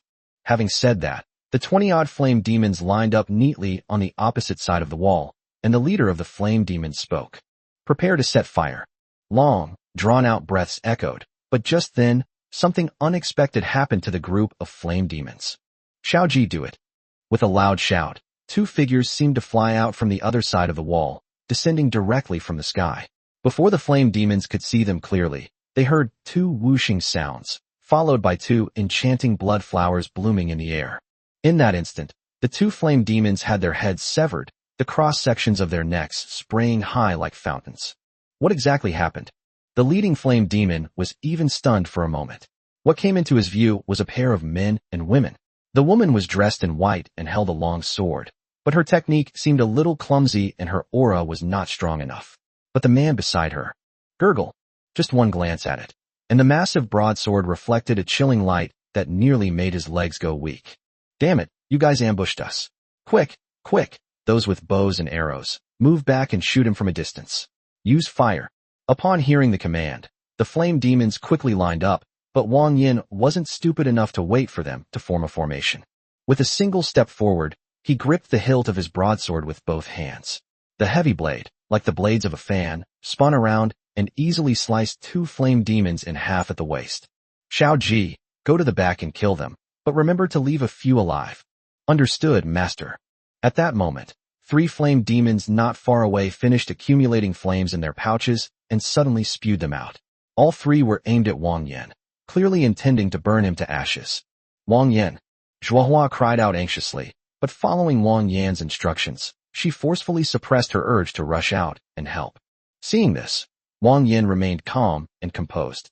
He simply held his broadsword upright in front of him, using its thick blade to block the scorching flames. By the time the flames reached Wang Yan, most of the heat had already been blocked by the broadsword. Even the residual heat of the flames burned Wang Yan's outer garment to ashes, revealing the strong muscles hidden beneath. His bare upper body, under the combined effects of the high temperature and the battle, had even turned a pinkish hue. The other flame demons didn't just stand by and watch. They all prepared to gather their fire breath. Wang Yan snorted coldly. How could he just stand there and let these flame demons blast him? Taking advantage of the weakening flames of the three flame demons who had already begun to breathe fire, Wang Yan suddenly turned around, raised his broadsword, and charged towards the other flame-breathing demons. The sudden impact terrified the men, instantly extinguishing the flames that had been brewing in their throats. Despite the burning sensation in his back, Wang Yan picked up his broadsword and slashed 5 men in succession, splattering his own body with blood. "There's still flame in the fire bladder. Quickly spray it at him. Don't let him get close." "No. Too late." Wang Yan's eyes were filled with coldness. The attacks of this group of flame demons were completely ineffective against him. With the added bonus of his high-temperature resistance talent, he was like a gray wolf that had fallen into a flock of sheep. Once he entered the crowd, he would unleash his full power. Soon, all 18 flame demons wielding melee weapons fell to Wang Yan's blade. The blood on the ground flowed and formed a small stream, carving many irregular patterns into the ground. Looking up at Xiaoji, I saw that Xiaoji had already finished the battle. As Wang Yan had instructed, she had left a few survivors, but their limbs had been broken, turning them into red sausages. "All right, everything's been taken care of. Come out now." At Wang Yan's command, some of the rats that had been watching from the doorway poked their heads out. When they saw the scattered corpses of the flame demon clan on the ground, some of the smaller rats were almost scared to tears. Of course, there are also some bolder mice that will take a small stick and poke at you. There are quite a few of these mice. "The master is mighty. Master is the best. Master is the best in the world." Hearing the mice's praise, Wang Yan suppressed a smile and waved his hands repeatedly before saying to Zhuohua, "Zhuohua, the flame demon clan you requested has been prepared for you. Would you like to go and take a look?" Zhuohua didn't pay attention to him immediately. She quickly stepped forward and looked Wang Yan over carefully. Only when she confirmed that he was not injured did she finally breathe a sigh of relief. Immediately, Wang Yan saw Zhuohua move towards the area near the red sausages. To Wang Yan's astonishment, he saw flashes of white light, and the group of survivors who were still breathing were all disposed of by Zhuohua. "Hey, these were specially saved for you by Xiaoji. Why did you kill them all? Weren't they meant to be kept to fuel the alchemy furnace?" Chapter 157 Refining Pills from Corpses. Zhuohua, somewhat puzzled, asked, "When did I say I was going to use their fire-breathing abilities to refine pills?" This left Wang Yan completely baffled, but upon closer reflection, Zhuohua did indeed seem to have never said anything like that. After saying that, Zhuohua pursed her lips, picked up a corpse of a flame demon, and said to Wang Yan, "It is used as fuel." Fuel? Wang Yan didn't understand why Zhuohua said that, so he had no choice but to follow her back into the cave. The flame demon on Zhuohua's back was killed by Xiaoji. There was a clean, sharp blood stain on its neck, which had left a thin trail of blood as Zhuohua carried it all the way. Wang Yan looked at Zhuohua with a hint of curiosity, but didn't say anything. Zhuohua walked up to the soul-returning furnace, which was much taller than her, and to Wang Yan's astonishment, she leaped up and landed directly on the edge of the furnace. Then she removed the corpse from her shoulder and threw it directly into the soul-returning furnace. Whoosh! The moment she threw the corpse down, Wang Yan saw that the relief on the soul-returning furnace seemed to come alive, emitting a muffled sound. A faint light emanated from the relief, and a golden line of fire condensed from the center of the soul-returning furnace, then rushed straight into the heavenly cauldron. The moment the golden fire line connected with the Tongtian cauldron, like the soul-returning furnace, began to glow slightly on its surface, and even showed signs of synchronizing with each breath. Wang Yan was stunned by what he saw. It was the first time he had ever heard of such a unique method of alchemy. Zhuohua dusted off his hands and jumped off the soul-returning furnace. "That's fine. The soul-returning furnace will collect the soul from the corpse and convert it into soul fire to continuously increase the heat of the heavenly cauldron, so we can start refining pills." After recovering from the shock of the scene, Wang Yan slowly said, "So, this elixir was made from a corpse?" Zhuohua wanted to explain something, but the fact that the soul-returning furnace consumed corpses to refine pills was undeniable, so she could only nod stiffly. "Right. Using the dead to refine pills would naturally evoke a sense of unease in people, and Zhuohua was worried about this as well, fearing that Wang Yan might overthink it. It's just that Zhuohua was overthinking things. Anyway, they were all corpses of the Flame Demon clan. Otherwise, they would have been thrown off the cliff. This way, they could be reused. Why not? Is this the alchemy method of the Crimson Blood sect?" Upon hearing Wang Yan's question, Zhuohua pursed her lips, shook her head, and replied, "No, this is the most primitive alchemy method used by all salamanders." Wang Yan. To be honest, if these enemies hadn't delivered themselves to their doorstep, how would they have been able to find the bodies? Are we going to sacrifice the rats directly? Although Wang Yan wasn't against it, he still felt it was a bit eerie. If there are no corpses, they can create them. The salamander race's alchemy has some merit. Zhuohua continued to explain. In fact, in recent years, the salamander people no longer use corpses to refine pills. They use a brand new alchemy furnace that consumes some fuel to refine pills. This method of using corpses has long been eliminated. Wang Yan neither agreed nor disagreed with Zhuohua's words, and simply said, "That's fine too, since we might as well make use of these corpses." Patting Zhuohua on the shoulder, Wang Yan continued, "Then I'll go and tell the little mice to bring the corpses in." Zhuohua was slightly taken aback. She really didn't expect that Wang Yan would accept it so quickly, without even showing any signs of aversion. They seemed quite willing. Afterwards, the two walked out of the cave, and Wang Yan directed the rats to carry the more than 20 corpses on the ground into the cave, quickly cleaning up the battlefield.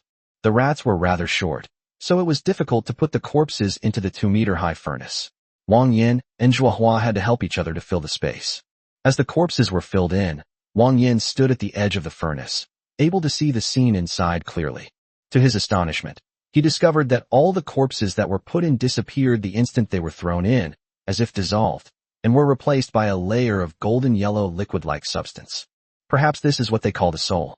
In short, after a series of operations, All the corpses had been cleaned up by Wang Yan and his companion, and all of them had become fuel in the soul-returning furnace. When the last corpse of the Flame Demon clan was thrown in, the golden liquid was just over 2/3 full of the cauldron's opening, which looked like it could burn for a long time. Wang Yan jumped down, stretched lazily, and asked Zhuohua, "These should last a long time, right? How long does it take to refine this pill?" Zhuohua pinched her chin, lowered her head, and thought for a moment before saying, "One heaven-reaching cauldron can connect to a maximum of 8 soul-returning furnaces. With all 8 furnaces burning simultaneously, the process takes about 10 days.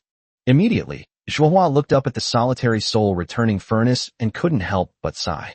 If it's just one bite, it would take several months to cook. Wang Yan thought to himself, how can that be? How can I let my wife wait for so long? If the little mice work overtime, they should be able to finish digging another 5 tons of stone quickly. The only thing missing is this corpse. It seems we still need to kill more flame demons." Zhuohua was stunned for a moment when she heard Wang Yan's mutterings. It seemed that Wang Yan was even more ruthless than her. "The next wave should be within 2 or 3 days. We need to prepare as soon as possible. There will be more flame demons next time, so we need to hurry." Okay. That evening, Wang Yan led the mice in a celebration banquet to commemorate the village's first successful defense against the Flame Demon clan's attack. The purpose of holding this victory celebration was to help these rats regain their confidence and tell them that the Flame Demon clan is not invincible, and that if they pick up weapons, they can also defeat them. Although these rats are generally short in stature, their strength is no different from that of normal humans. If converted into the physique of a normal person, then every single one of these rats can be said to be born with brute strength. In other words, mice are not actually lacking in fighting ability. They are just not very smart and have a soft nature. A large wooden table was placed in the center of the village, with all kinds of canned goods and pre-cooked dishes on it. Each mouse was given a big bowl of strawberries, and they ate until their bellies were round and their mouths were shiny. "Sigh, the Flame Demon clan is really weak. I knew it. With the master around, nothing is a problem. You weren't like this just now, Squeak. You're the first one to cry when the flame demons arrive. That's different. The weak me from before is dead. The me now is terrifyingly strong." Chapter 158, I Want a Reward. The mice boasted and acted very proudly. If you didn't know, you would think that they had driven away the flame demons themselves. Looking at the group of mice, Wang Yan couldn't help but chuckle. That's exactly the effect he wanted. As his underling, he can't keep hiding his tail between his legs like a mouse. Encouraged by this experience, the mice no longer seemed to be so afraid of the Balrogs. In the following days, everything proceeded peacefully. People continued to work and eat as usual. Wang Yan didn't want to play the capitalist game on Earth, and he was quite kind to the mice.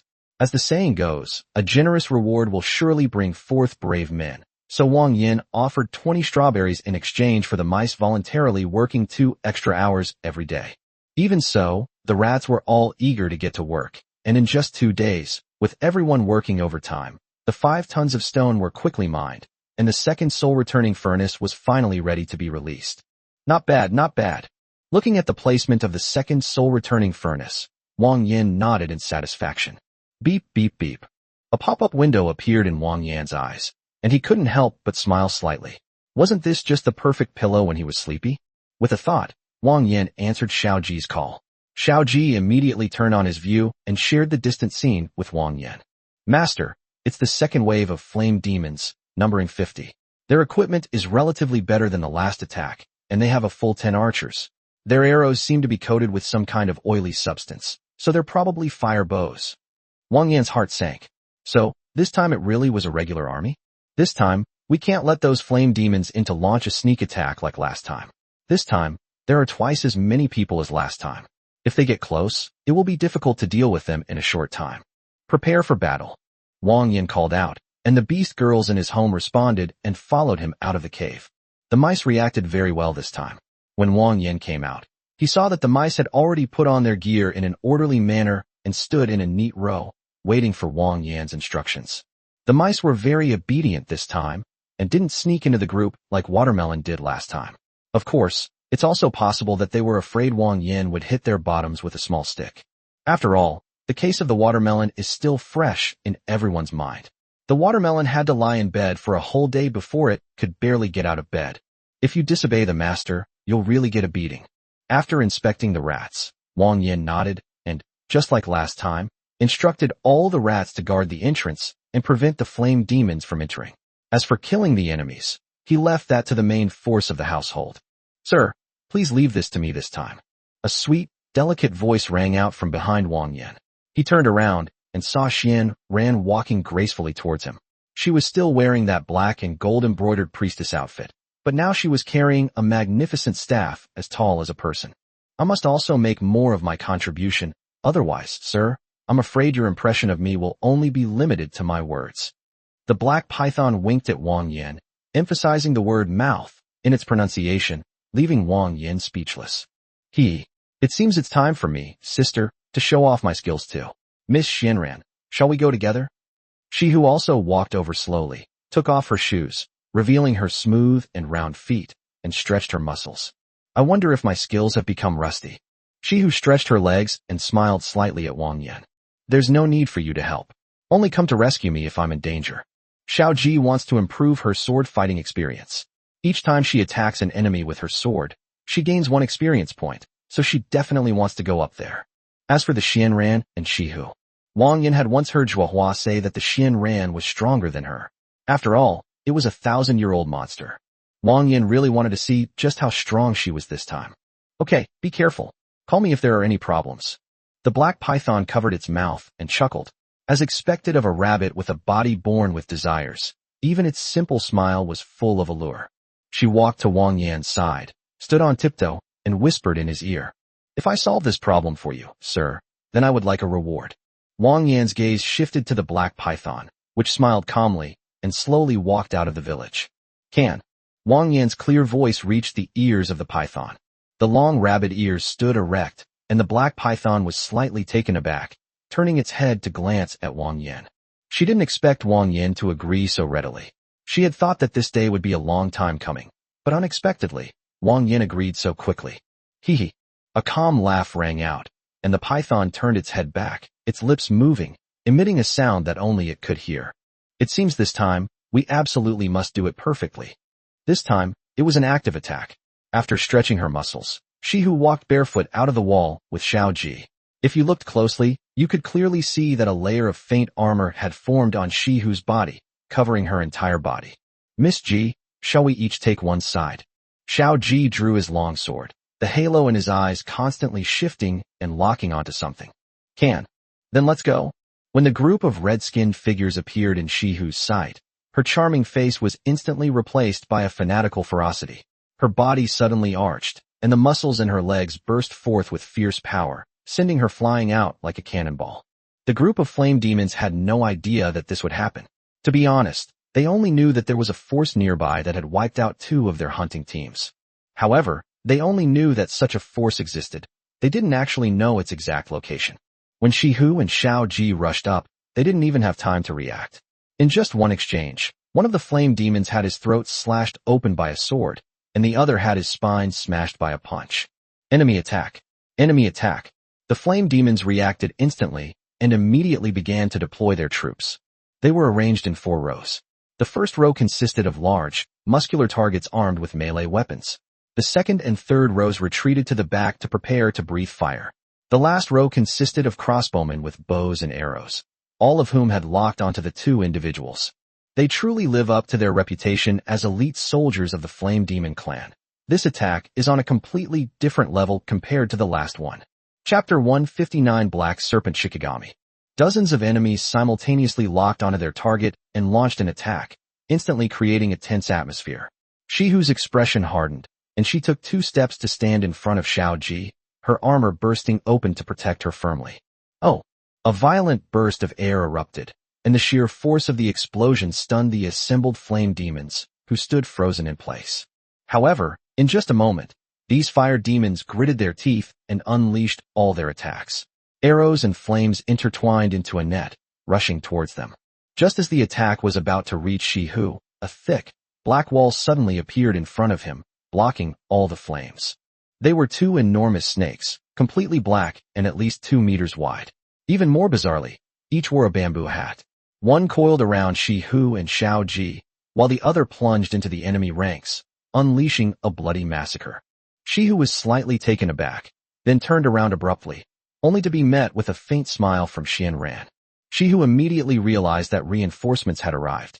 Without further delay, he exchanged a glance and nodded with Xiao Ji, then followed the rhythm of the black giant serpent's attack and charged into the flame demon clan's formation together. The giant serpent's scales were as thick as mountains, and the arrows and flames of the fire demons left no mark on them. As soon as they entered the battle, the situation instantly turned into a one-sided crushing defeat. Dozens of Balrogs were routed by the charge of the two giant serpents, and the situation on the battlefield instantly turned one-sided. Wang Yan, who had been observing the battle from outside the wall, understood the moment she saw the two giant black snakes.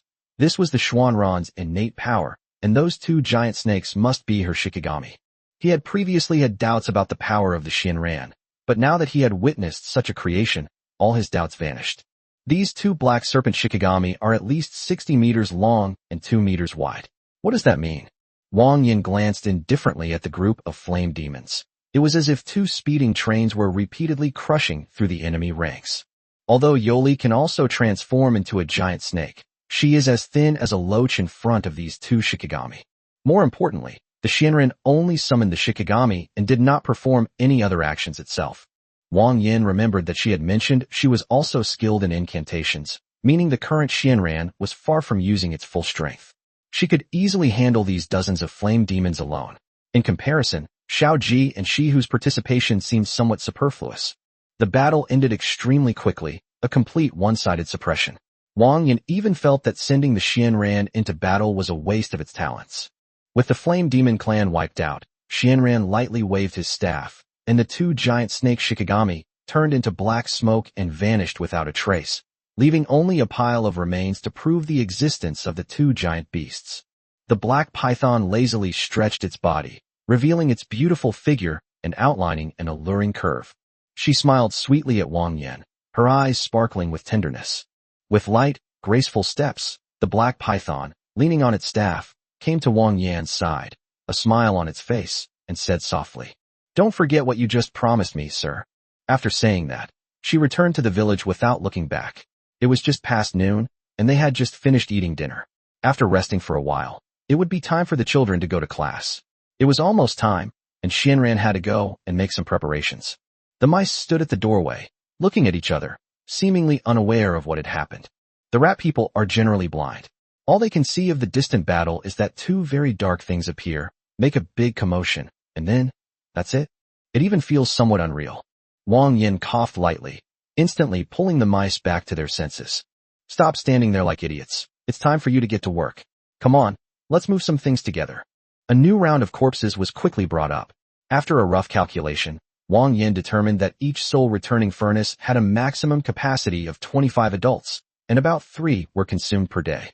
In other words, the 2 soul-returning furnaces at home can only hold a maximum of 50 people. Any more than that, and they would be overwhelmed. Therefore, the corpses of the flame demons on the battlefield exceeded the capacity and had to be thrown down. As for upgrading the refrigerator at home, or storing the bodies in a warehouse to preserve them, Wang Yan had no intention of trying such things. He just felt disgusted by it. He didn't really believe that the Flame Demon clan would just give up quietly. There would definitely be more. It seems we need to hurry up and finish the 3rd furnace, otherwise it would be a real shame to waste it. The extra corpses were all pushed off the cliff by the mice. These things are prone to causing disease if left for too long, so they must be cleaned up. After the mice cleaned up the blood and mud, he finally nodded in satisfaction and led the mice home. Time quickly passed, and evening arrived. After dinner, Wang Yan led his wives to take a bath together. Since Baigua had been taken to Anju City, cleaning and tidying up the house and doing other chores fell to Jininju. However, Jininju has no experience like Baigua. After all, Baigua is also a city dweller from Rat Potato City. She has worked in the homes of some noble rats and is very skilled at doing odd jobs. However, Jininju was not so good at it.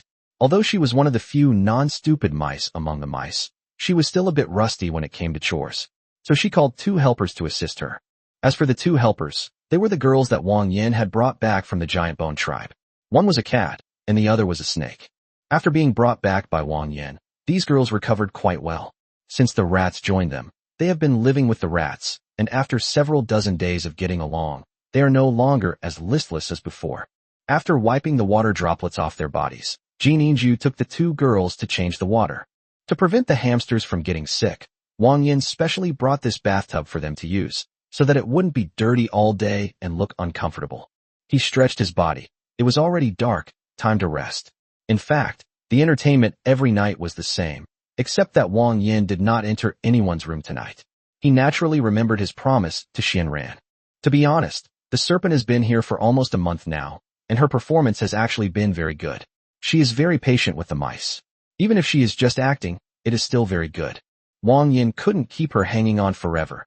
After all, she came for him, and sooner or later he would have to give her an explanation. Tonight is the perfect time.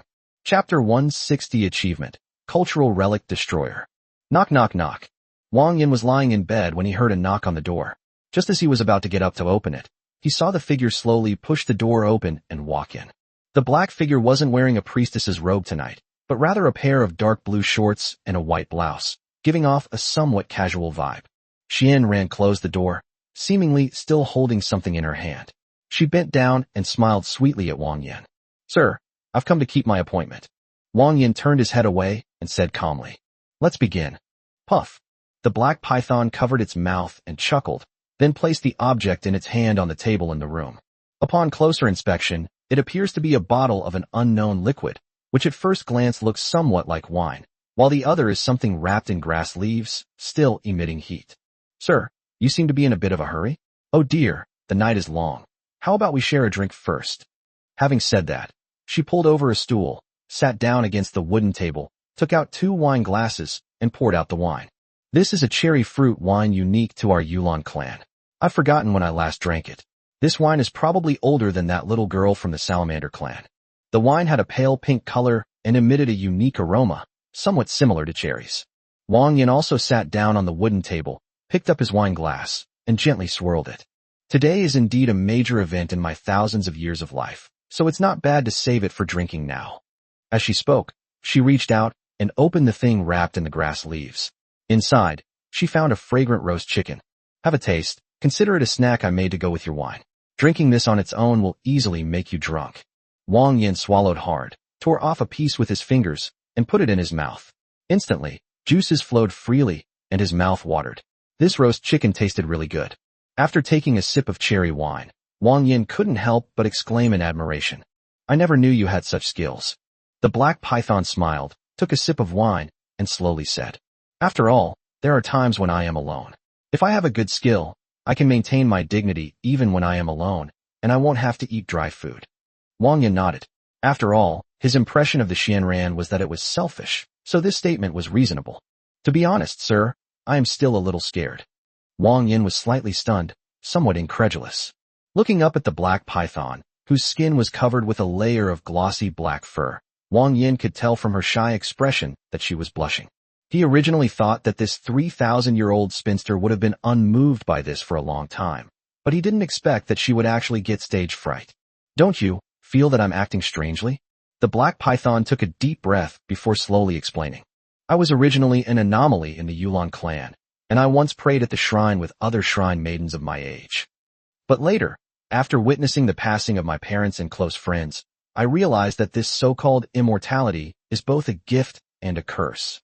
After that, I left the village and became a homeless wanderer. After wandering for thousands of years, I thought I would probably never be with any man, until I met you, sir. The allure of the seed of awakening is something I simply cannot resist. But when I think of being intimate with you, sir, my body, I don't know why, becomes so weak." As Wang Yan drank his wine and listened to the words of the Xianran, he was filled with mixed emotions. "I always thought you would see through a lot of things." The black python poked its cheek with one hand, swirled its wine glass, and stared at the liquid inside, its golden eyes filled with utter confusion. "Some things, even over a long period of time, cannot be seen through or understood.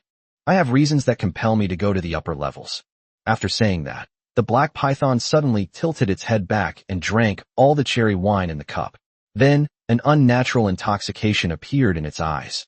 "Sir, please treat me with kindness." Under the influence of the wine, Wang Yan had a heart-to-heart talk with the black python, and for the first time, he gained a deeper understanding of this woman. Her lifespan is endless, and the people she cares about will leave her one by one, while she can only watch helplessly. Everyone dies twice. The first time is when they lose their life, and the second time is when the world completely forgets them. The living must bear the memories of all the deceased, keeping them alive in their hearts. This memory is an incredibly heavy mountain. That's how the black serpent was. She dared not have any deeper interactions with anyone because she couldn't bear it.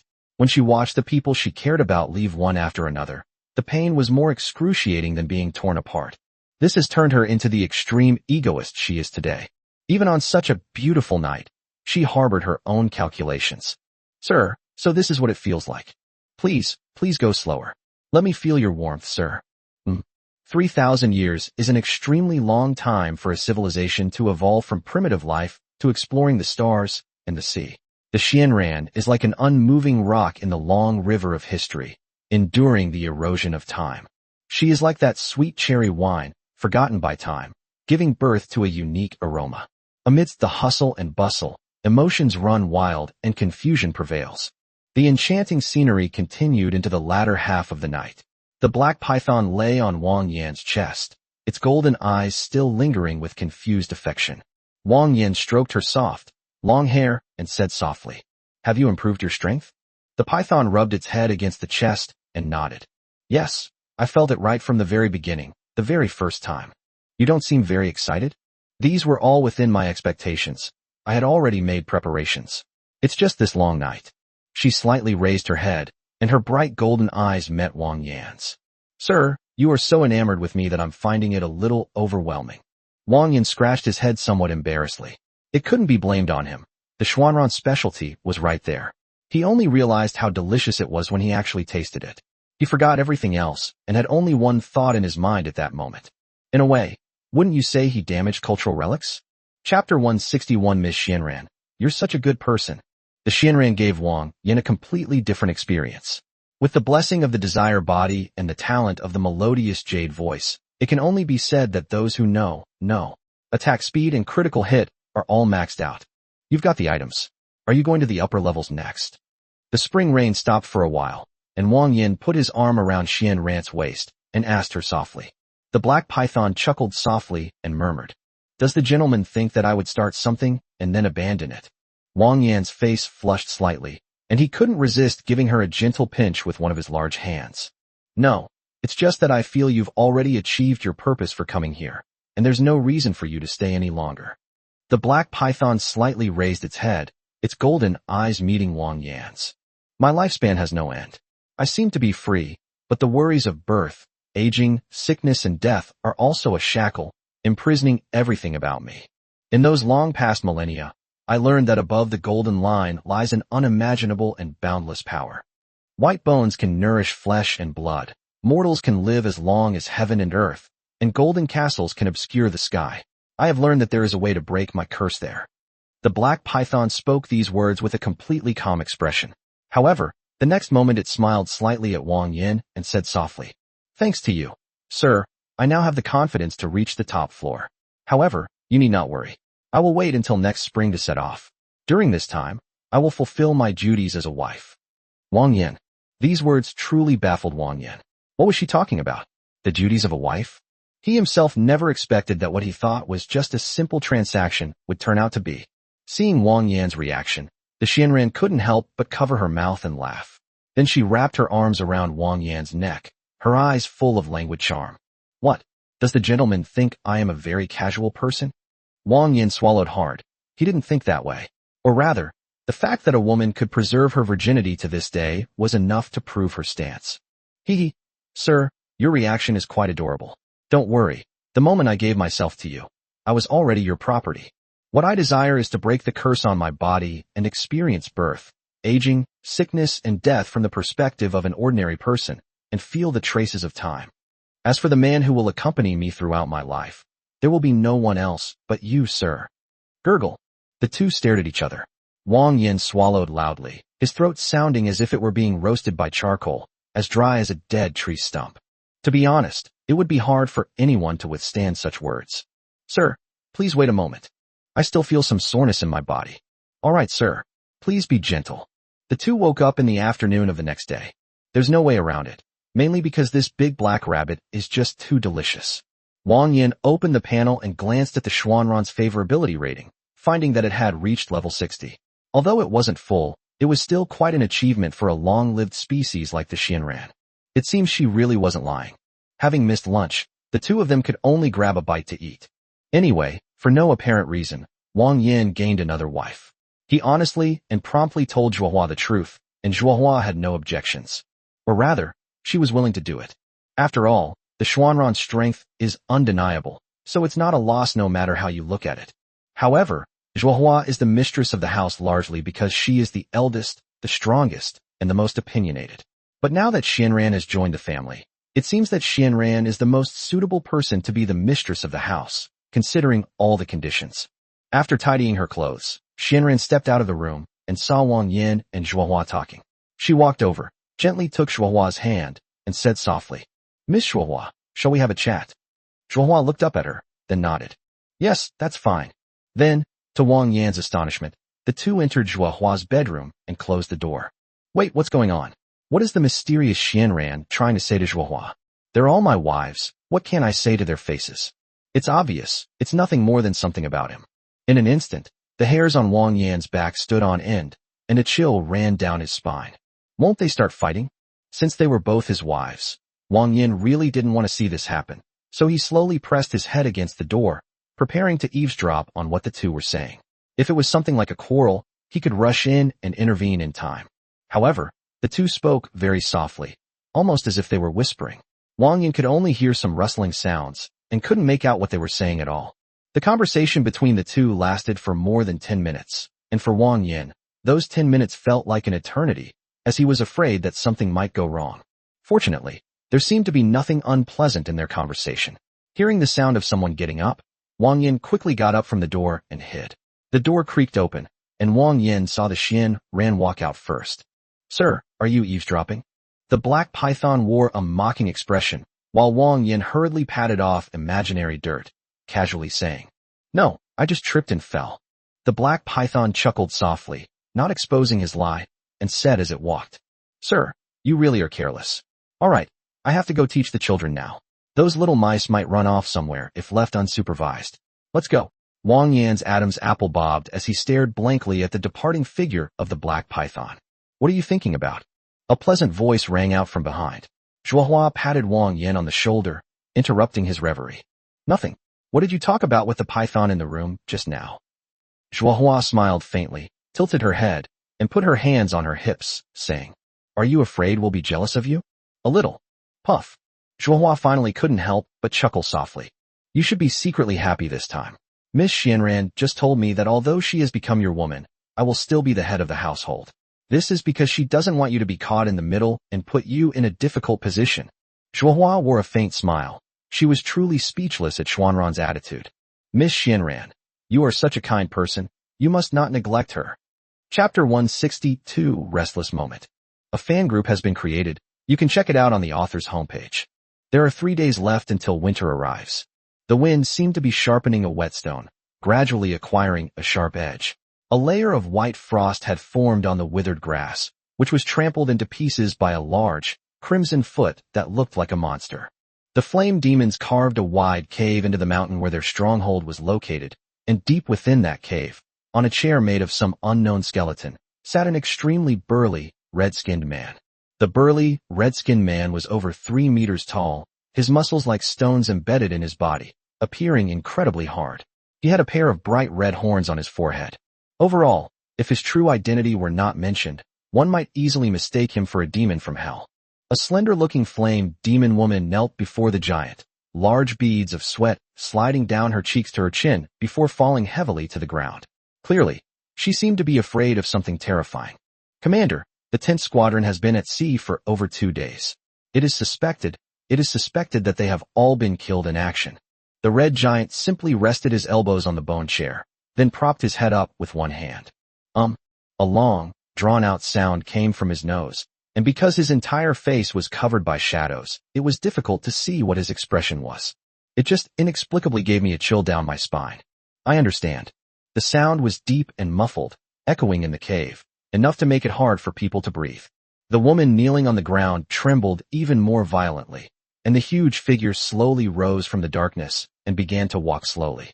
As it passed by her, It even made her heart stop for a moment, as if the air around her had been sucked out, making it difficult to breathe. Gather all tribes and prepare for the march. Turn the weak and burdensome into rations tonight, and we will set off at sunrise tomorrow. The leader of the Flame Demon clan had a voice as cold as ice as he issued his orders. It seemed that the weak and vulnerable in the tribe were like livestock to be slaughtered at will, cold-blooded and ruthless. I understand perfectly. Wang Yan's family was unaware of the Flame Demon clan's next move. Early that morning, when Wang Yan opened Xiao Ji's accessory shop as usual, he found something quite interesting refreshed. Turbine Jet Wing, a jet-assisted flight device mounted on the back of the mechanical body. It is driven by consuming energy inside the mechanical body and is detachable. Wang Yan had actually encountered this kind of flying device several times before, but they were either ridiculously expensive or too useless to be worth acquiring. But nowadays the price is 8,000 points. It doesn't seem like there's anything wrong with it. After a moment, Wang Yanxi called Xiao Ji over and said to her, I found a new module. I'll install it for you in a bit, then you can try it out. Xiao Ji nodded, and then saw Wang Yan move his hand a few times. With a mysterious stream of light rotating and converging on her back, a pair of wing-shaped turbine structures floated on both sides of Xiao Ji's back. Xiao Ji glanced at it, moved his shoulders, roughly felt it, and then expressed his feelings. It feels okay. If it's flying normally, based on the current full energy of the aircraft, it should be able to fly for 5 minutes.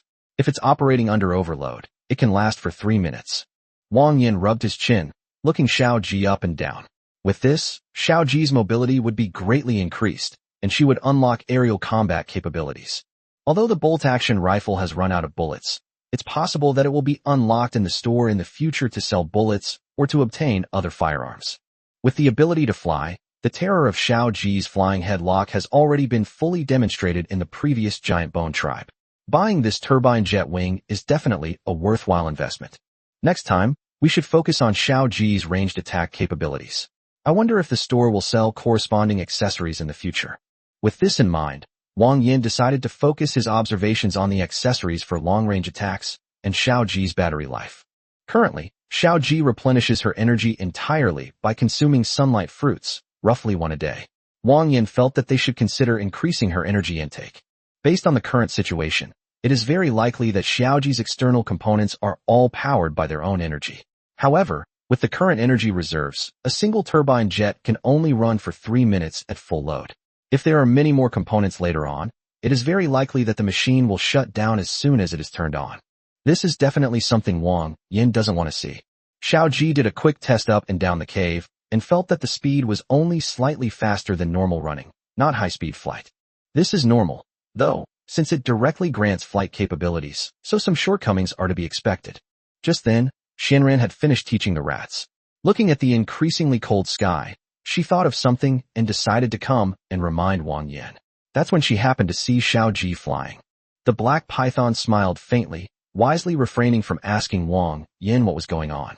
It simply greeted him and then directly stated its thoughts. Sir, I calculated today that winter will arrive in about 3 days. Wang Yan nodded calmly, then answered her. Are you saying that the Flame Demon clan might launch a desperate counterattack? The python's smile widened, and it couldn't help but take Wang Yan's arm, saying, As expected of you, sir, you truly understand me perfectly. I have been worrying about this very thing these past few days. If the Flame Demon clan does not have enough food in winter, I'm afraid they will have a hard time surviving the winter. Of course, if they had prepared enough food in advance, they probably wouldn't have needed to launch such a large-scale attack. However, I think that you must make full preparations in the next few days, and you must not slack off. At the very least, you should wait until the snow falls before making any decisions. Wang Yan nodded. He was actually worried that the Flame Demon clan might become desperate and come after him in droves. I understand. Thank you for reminding me, Shinran. Sir, if you truly wish to thank me, mere words won't suffice. Wang Yan. One could only say, no wonder it's a rabbit. Wang Yan suddenly felt that this big rabbit seemed difficult to feed.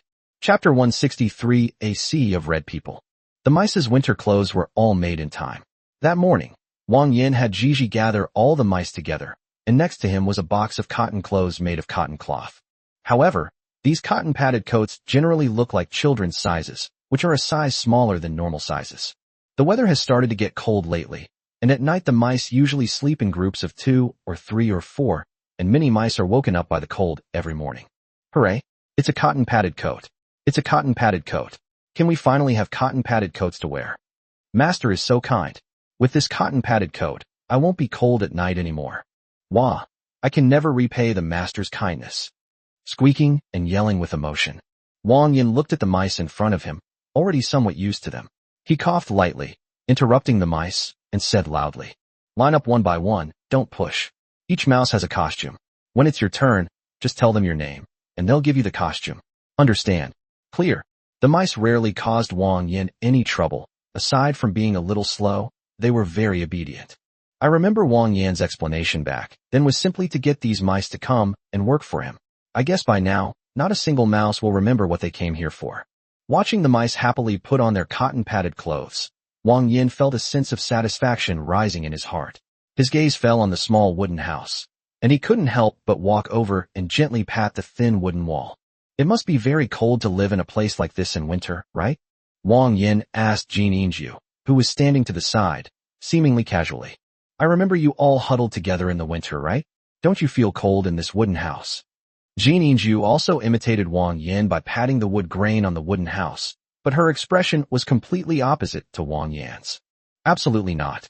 The master has been so merciful that he gave the mice cotton-padded clothes and even provided them with such a big house. No baby mice will freeze to death this winter. Upon hearing Jin Inju's words, Wang Yan pursed his lips, wondering if she wouldn't freeze to death. But it makes sense, since nature has always been a world of survival of the fittest. In the cold winter, weak creatures that cannot withstand the harsh cold will be eliminated. In other words, on Earth, he can enjoy the conveniences brought by industrialization, and the idea that some people will starve or freeze to death is abnormal in his subconscious. Little did they know that this was the most normal phenomenon in the walled abyss. Okay, I understand. Wang Yan nodded slightly, glancing around at the mice who were showing off their new cotton-padded coats to each other, seemingly lost in thought. Currently, apart from Ingluo, who is currently cultivating outside, and Shihu, who is temporarily visiting, and Xianran, who recently joined, Wang Yan's family now consists of 9 people. As for the number of rats, after deducting 10 guard rats and 5 maid rats, there are currently 37 rats left, including both big and small rats. In addition, there are the 6 girls that Wang Yan rescued from the giant bone tribe, so a total of 43 people need to be accommodated. After thinking it over, Wang Yan finally made the decision to bring them all in this winter. Even if they had to sleep on the floor in the cave, it would be much better than freezing in the wooden house. So Wang Yan gave the order. Some rats went in to clear away the rubble and weeds, while others quickly brought in their bedding so they could stay in the cave that night.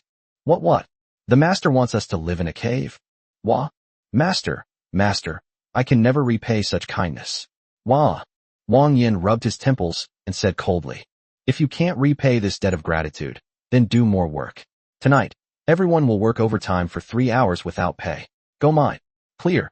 So the mice happily began their moving plan. Today they received cotton-padded clothes and their master's permission to move into their burrows. It seems the mice won't be cold this winter. Just as the mice began their large-scale relocation, Xiao Ji, sitting atop the watchtower, made a call to Wang Yan. Wang Yan's heart sank when he saw the sudden pop-up window. He glanced up at the watchtower and then opened the call. Master, please see for yourself. Without saying a word, Xiao Ji connected the call and the perspective sharing was transmitted immediately. Wang Yan frowned, thinking that the situation might be much more serious than he had imagined. When the perspective sharing was connected, Wang Yan instantly saw the view magnified hundreds of times by Xiao Ji and the dense red ocean in the distance. Xiao Ji's face turned ashen, and he said in a cold voice, roughly calculated, it seems we should mobilize all our forces. Master, what are your plans? Wang Yan calmly glanced at the busy mice, quickly thought for a moment, and then said decisively, how long do you expect to arrive? Based on the current speed of the Flame Demon Army, they are expected to arrive in 3 hours. Wang Yan nodded and said to Xiao Ji, okay, I understand. You stay up there and keep an eye on the movements of the Flame Demon clan. Understood, Master. Wang Yan hung up the call, but didn't immediately inform the rats. Instead, she found Zhuohua and whispered a few words in her ear. Zhuohua's eyes widened slightly at first, and then her expression turned ugly at a visible speed. After listening to Wang Yan's words, she nodded and then, following his instructions, gathered all the capable people in the family together and brought them to Wang Yan's room. Wang Yan clearly explained the current situation to them. When he mentioned the number of thousands of flame demons, they were all immediately shocked. That's how it is. These thousands of flame demons are completely outmatched by the Rat clan. Only we can defeat them. Xianran, Zhuohua, you two come with me, and Xiaoji. The four of us will be the main force to deal with the flame demon clan army. As for Sister Shihu, you and Yuli stay at home and lead the Rat tribe well, trying your best to avoid getting hurt. We just need to drive them back, so don't put too much pressure on yourselves. We will definitely succeed. Wang Yan didn't give any exciting pre-battle encouragement. He simply told everyone to be careful and not to have too much psychological burden. After all, it's freezing cold now, and the Flame Demon clan is already like a grasshopper in autumn.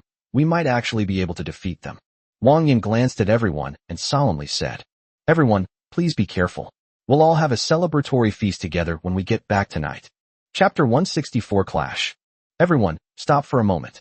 Put down what you're doing. Wang Yan coughed lightly, stopping the mice from moving. Everyone get ready. The flame demons are coming. Follow the same procedure as last time. Put on your gear and get prepared. The busy mice stopped what they were doing when they heard Wang Yan's voice. They looked at each other, but there was no sign of panic. Having adapted from the previous attacks, the mice didn't react much to the Flame Demon clan's attacks. When Wang Yan told them about the Flame Demon clan's attack, the mice were simply a little impatient, feeling that the Flame Demon clan was delaying their relocation. Ugh, how can those flame demons be so wicked? Exactly. Why did they have to come so late? The mice put down what they were doing, picked up their tools, and stood guard neatly at the door. Wang Yan nodded and gave Yuli a look, which Yuli instantly understood. He had just instructed Yuli that if they failed to defend against the Flame Demon clan's attack, she should quickly take Gigi and Huaiwa to wake up that sleeping little female dragon in the house. The house was gone, and she was still sleeping. In short, with Alu backing him up, Wang Yan was quite at ease, but he wasn't sure if the guy would really understand what was going on. Wang Yan and Zhuohua exchanged a glance, but neither of them said anything. After all, they were about to face thousands of flame demons, a sight that was enough to inspire fear. To avoid the aftermath of the battle affecting the village, Wang Yan and his group decided to launch a direct attack. After all, the battle had already reached this scale, and it would be difficult for them to win through strategy alone. Then, the Xianran gently waved its staff twice, and two black clouds surged out from the staff, which soon transformed into two enormous snake-like creatures. Since Xianran was enhanced by Wang Yan, the most direct manifestation of its talent is the change in the two black snake Shikigami. The two black snakes of today are no longer considered black snakes in a sense. Their edges are sharper, and they have two long, thin horns on their heads, giving them a sense of transformation into a dragon. The two Shikigami no longer wore straw hats.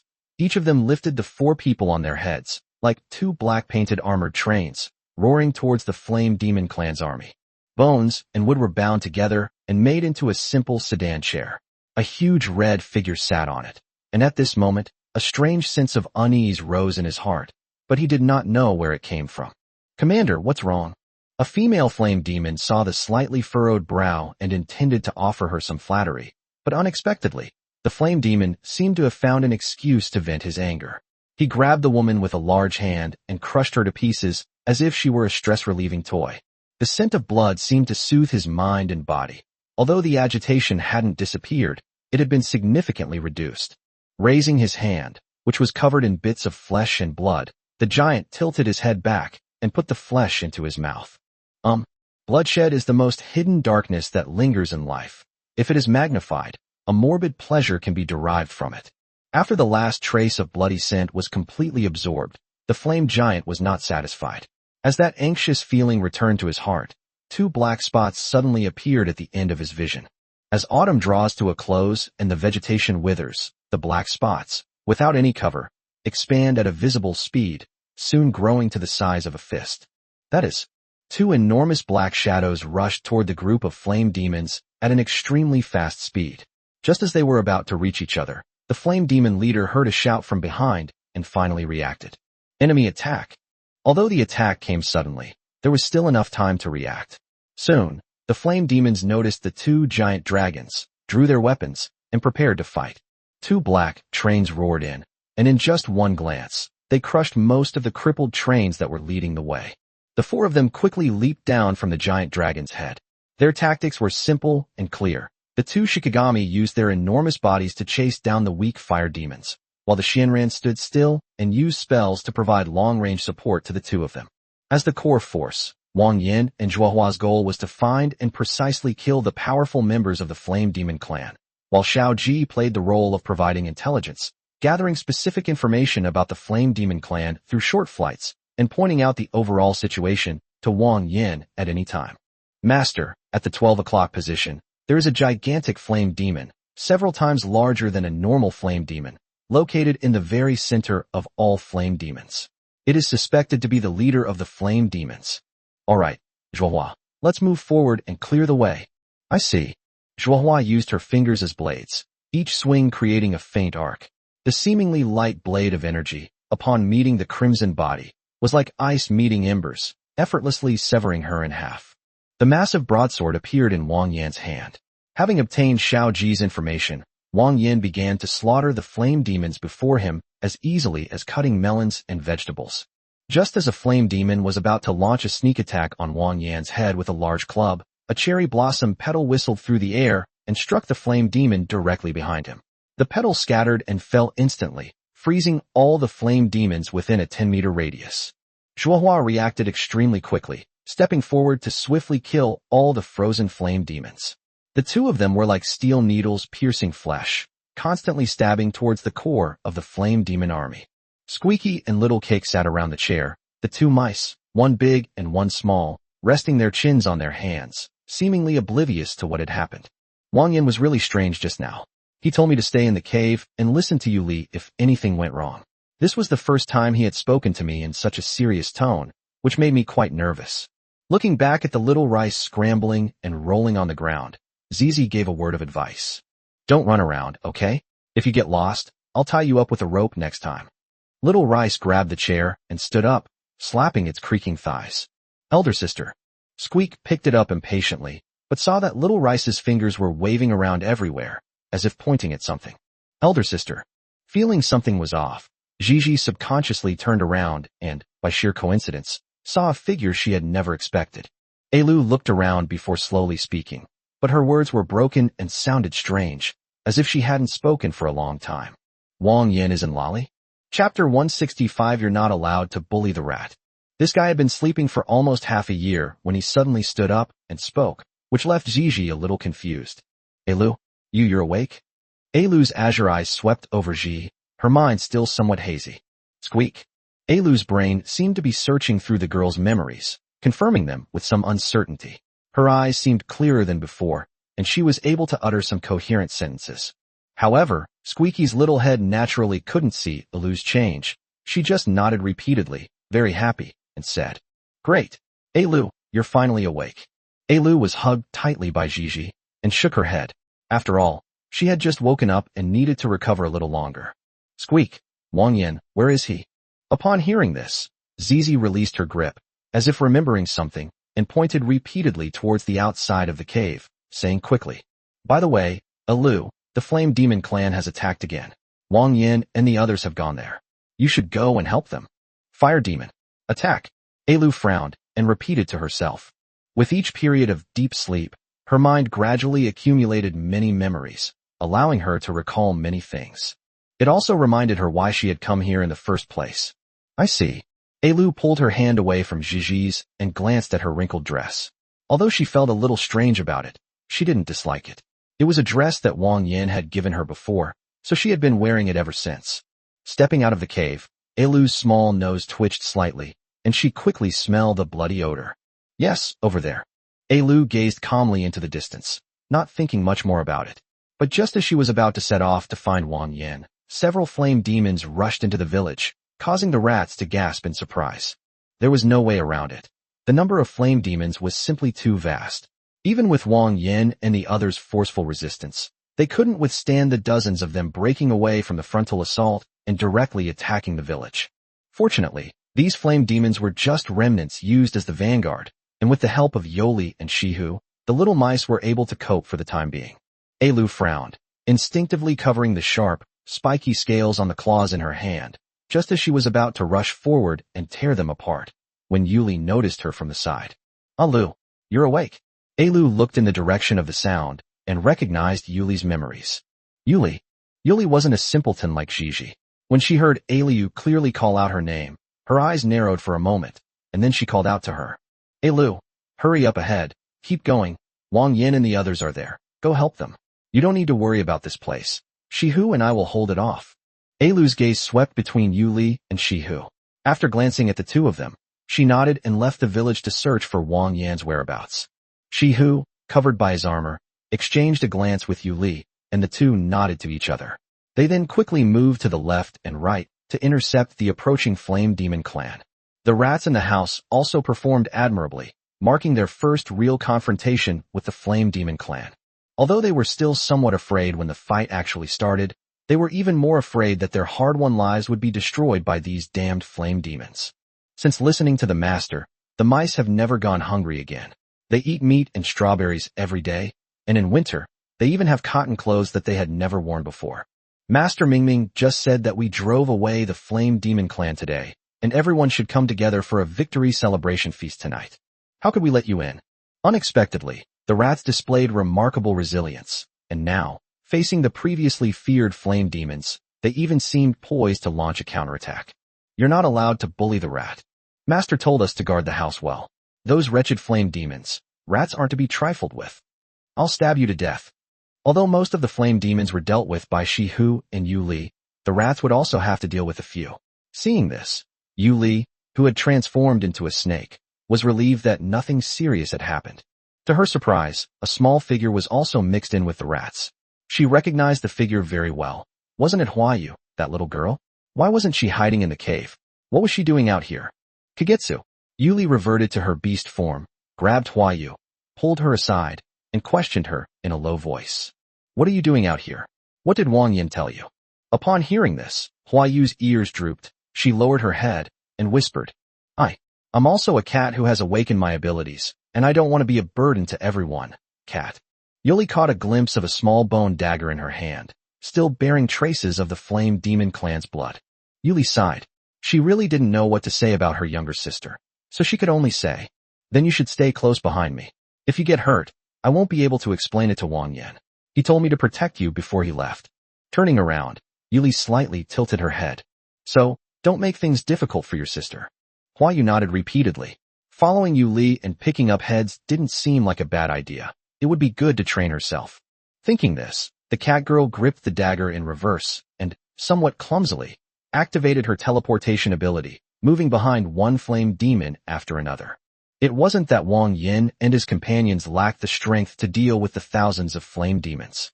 However, due to the sheer number of them, the group became exhausted before they could be completely eliminated. Their combat effectiveness declined, and the clearing speed slowed down considerably.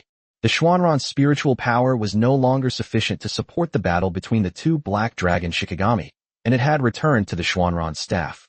Although Wang Yan had given Xiao Ji a lot of sunlight fruits before the battle so that she could replenish her energy at any time, due to the high-intensity flight, her energy was gradually running out, so she had to return to the ground. Together with Zhuohua, she protected the Xian Ran in the center, and the three of them worked together to wipe out the surrounding Flame Demon clan. Wang Yan, on the other hand, had already been confronting the 3-meter-tall Flame Demon clan leader. It must be said that Wang Yan's strength was quite impressive. The Flame Demon clan giant was clearly outmatched by Wang Yan, and it was only a matter of time before he killed him with a swing of his broadsword. However, the problem now is that the others are starting to run out of energy. After all, killing people takes effort. Even killing 1,000 pigs would be exhausting after such a long time, let alone this group of ferocious flame demons. The question now is whether Wang Yan will kill the giant flame demon first, or whether Zhuohua and the others will be the first to succumb and be overrun by the flame demon. Chapter 166, Slaying the Flame Demon Clan Leader. 2/3 of the flame demon army had been killed by these few people. The severed limbs mixed with the mud formed clumps of crimson mud underfoot. Although Zhuohua and the other two were already somewhat exhausted, the corpses that could be seen everywhere were still very intimidating to this group of flame demons. Even the most foolish person knows that these three are ruthless characters, and for a moment, a sense of fear arises. No one is willing to be the first to step forward, for fear that they will be the next to die. The massive broadsword was wielded by Wang Yan like a terrifying meat grinder. The Flame Demon Clan leader's weapon was a large beast bone club made from the leg bone of some unknown creature, but it was clearly no match for Wang Yan's incredibly sharp broadsword.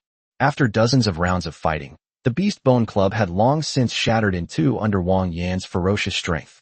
The Flame Demon Clan leader had lost his weapon and could only passively take the beating. It was only a matter of time before he was killed by Wang Yan. Base. The massive broadsword tore through the air with a piercing screech. The Flame Demon leader was momentarily stunned, then felt a sharp, piercing pain emanating from his left shoulder. It turned out that he had been careless for a moment, and Wang Yan had seized the opportunity to cut off his entire left shoulder and arm with a single stroke. Wang Yan immediately retreated, maintaining a distance from the other, and then took deep breaths to recover his strength. Whoosh! Wang Yan planted his broadsword in the ground and gazed at the wailing giant fire demon, feeling a slight pang of regret. It's a bit of a shame they didn't cut off his head. After calming down, Wang Yan's eyes sharpened. With the added advantage of endurance, he was not afraid of a protracted battle at all. However, he was under a lot of pressure from Zhuohua and the others, and he needed to resolve the situation quickly. Wang Yan drew the broadsword again, wielding it with both hands like a nimble cheetah, and slashed at the giant fire demon. Having his arm brutally severed is the limit of what the pain receptors can feel. The excruciating pain caused the leader of the Flame Demon Clan to go black in the eyes and his nerves to momentarily go haywire. Help me! Help me!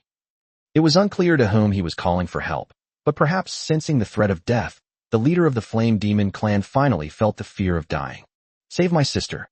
Just as Wang Yan's broadsword was about to kill him, the Flame Demon Clan leader let out a helpless cry for help.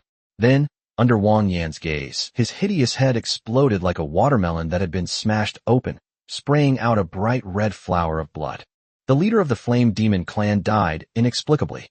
The shattered head nearly splattered blood onto Wang Yan's face, but Wang Yan wasn't too shocked. The most urgent task at hand was to stabilize the battle situation. So Wang Yan plunged his broadsword into the 3-meter-tall headless corpse and then lifted it high into the air. Your leader is dead. Lay down your weapons, kneel down and surrender, and you will not be killed. Wang Yan's voice was loud and clear, instantly reaching the ears of the remaining hundreds of flame demons. All the flame demons turned their attention to this spot and, sure enough, discovered that a crimson corpse was stuck in Wang Yan's enormous broadsword. The president is really dead. Soon, even the most obtuse flame demons realized that the attack had failed, and failed utterly. The Grand Commander was dead. Some of the flame demons who had grasped the situation laid down their weapons and knelt on the ground in despair. They knew better than anyone what fate awaited the defeated prisoners. Aside from a few fools who still stubbornly resisted, Wang Yan responded with only his sharp broadsword. After slicing off the heads of all the flame demons, those who had laid down their weapons became the remaining prisoners. Wang Yan strode towards the three women, quickly assessing their condition. He looked at Zhuohua and Xian Ran closely, and only after confirming that they were unharmed did he feel relieved. Seeing Wang Yan's worried expression, the Xuanran's lips curled into a slight smile as it said, Zhuohua and Xiaoji protected me very well just now, and I must thank you both very much. Zhuohua's eyes showed fatigue. After all, she had also consumed a lot of her salamander energy in this battle. The main force in this battle was none other than Miss Xianran. If Miss Xuanran's Shikigami had not killed most of the flame demons in advance, this battle would not have ended so easily. Indeed, as Zhuohua said, 70% of the flame demons killed in this battle were crushed and killed by the two black dragon Shikigami. With their terrifying size, they attacked these flame demons and killed the vast majority of them. At this moment, Wang Yan looked at Xiao Ji, released Zhuohua and Xianran's hands, took a few steps forward and said, And you, Xiao Ji? Are you hurt? Do you have enough energy? Xiao Ji was surprised that Wang Yan would ask her such a question. For a moment, even the processor didn't know how to answer it, and the language module also stammered, which was unusual for it. Originally, Wang Yan could check his situation at any time from his perspective, so why did the master have to ask him personally? I'm fine. I'm protected by the shield belt, and I wasn't injured. It's just that flying used up most of my energy, and I still have 16% of my energy remaining. Wang Yan nodded, then took 2 sun fruits from the warehouse and handed them to Xiao Ji. That's good. I'm relieved that no one was hurt. As he spoke, Wang Yan embraced the 3 women together. Zhuohua and Xian Ran were somewhat confused, while Xiao Ji was at a loss for what to do. What is the master trying to do? Wang Yan's expression remained unchanged. but his voice was very low. He whispered in a voice that could only be heard by the 4 people present. Everyone, quickly recover your strength. Things are probably not that simple. Although the battle is over, we must not let our guard down. Upon hearing Wang Yan's words, the others all looked puzzled. Zhuohua asked in a low voice. What happened? We don't know yet. Things are a bit hard to explain in a short time. Anyway, it's pretty weird. Wang Yan had naturally heard the Flame Demon Clan leaders cry for help, and the more he thought about it, the more uneasy he felt. Moreover, he didn't kill the Flame Demon leader himself. Rather, his head suddenly exploded just as he was about to strike. In other words, there might really be someone behind this great fire demon who can save him. Chapter 167, The True Great Flame Demon. Wang Yan was not truly merciful and wanted to spare the lives of these flame demons, which is why he made them lay down their weapons and surrender. After all, the group's stamina was no longer sufficient to sustain a prolonged battle. They decided to subdue the flame demons first, and then deal with them later once their strength had recovered. Moreover, the family also has a soul return furnace that requires these flame demons, so keeping these alive will make it easier for Wang Yan to obtain raw materials in the future. After Xiao Ji took account, the remaining number of flame demons was 230, mostly women and children. But thinking about it, it's understandable. After all, the weak and disabled had already been pushed to the front and used as filler, and most of the able-bodied men with fighting power had just been killed by Zhuohua and his group. What's left are just women and children with little fighting power. Wang Yan wouldn't feel pity just because these were women and children. Which of these redskin monsters had clean hands? Don't underestimate these women and children. These flame demons had eaten just as much human flesh as the young and strong. Wang Yan drove the remaining 200 or so flame demons together. His plan was to first drive them all into the cave and keep them as livestock until he needed them. Just as Wang Yan was about to drive the group of flame demons back home, he suddenly felt as if something was pulling his trouser leg. He subconsciously looked down and saw a little fire demon girl, about 8 or 9 years old, looking up at him with her big, watery eyes, as if she was about to cry. The little girl was entirely crimson, with 2 sharp horns on her forehead, long, wavy golden hair that was stained with dust and blood and curled up, and a thin, black, pointed tail that was swaying uneasily from side to side. The little girl from the Balrog clan seemed to be somewhat hunchbacked, and she was draped in a large animal hide, making her look rather incongruous. Big brother. The little girl from the Flame Demon clan spoke timidly, as if she were afraid of angering Wang Yan, and her body trembled involuntarily. Big brother, are you going to kill us? Wang Yan frowned, suppressing the urge to kick the soccer ball, and said coldly, if you speak again, you'll be the one killed. But big brother. The little girl seemed to be trying her best to muster her courage. Even though her body was trembling like a leaf, she still said, Big brother, please don't kill Tina. Tina is so scared, wah. Wang Yan gave her a cold look and kicked her hard in the chest. This little brat was the most scheming. She thought that because she was young, she could play the victim and gain sympathy. He couldn't even be bothered to look at her. After being kicked in the gut, the little girl stopped trying to get close to Wang Yan and squatted down in the crowd, sobbing and wiping away her tears, as if she had suffered some great injustice. Wah! Wang Yan glared at the brat, snorted coldly, and stopped looking at her, preparing to drive away the group of flame demons. Just as Wang Yan drew his broadsword, for some reason, the crying behind him suddenly stopped.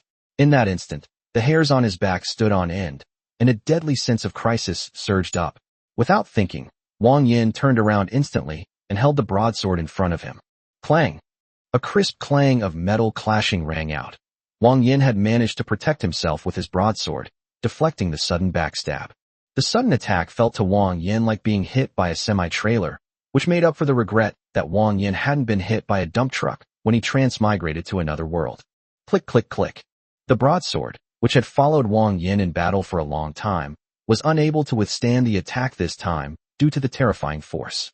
It reduced the impact of the attack by more than half, and there were faint signs of cracking on the blade. Wang Yan was also in bad shape. Although the attack was mostly blocked by the broadsword, the recoil still knocked him down against the cliff face. His pupils contracted, and he spat out a mouthful of blood. Hee. At this moment, he finally saw the figure of the person who attacked him. Sure enough, it was the little fire demon girl who had just begged him for mercy.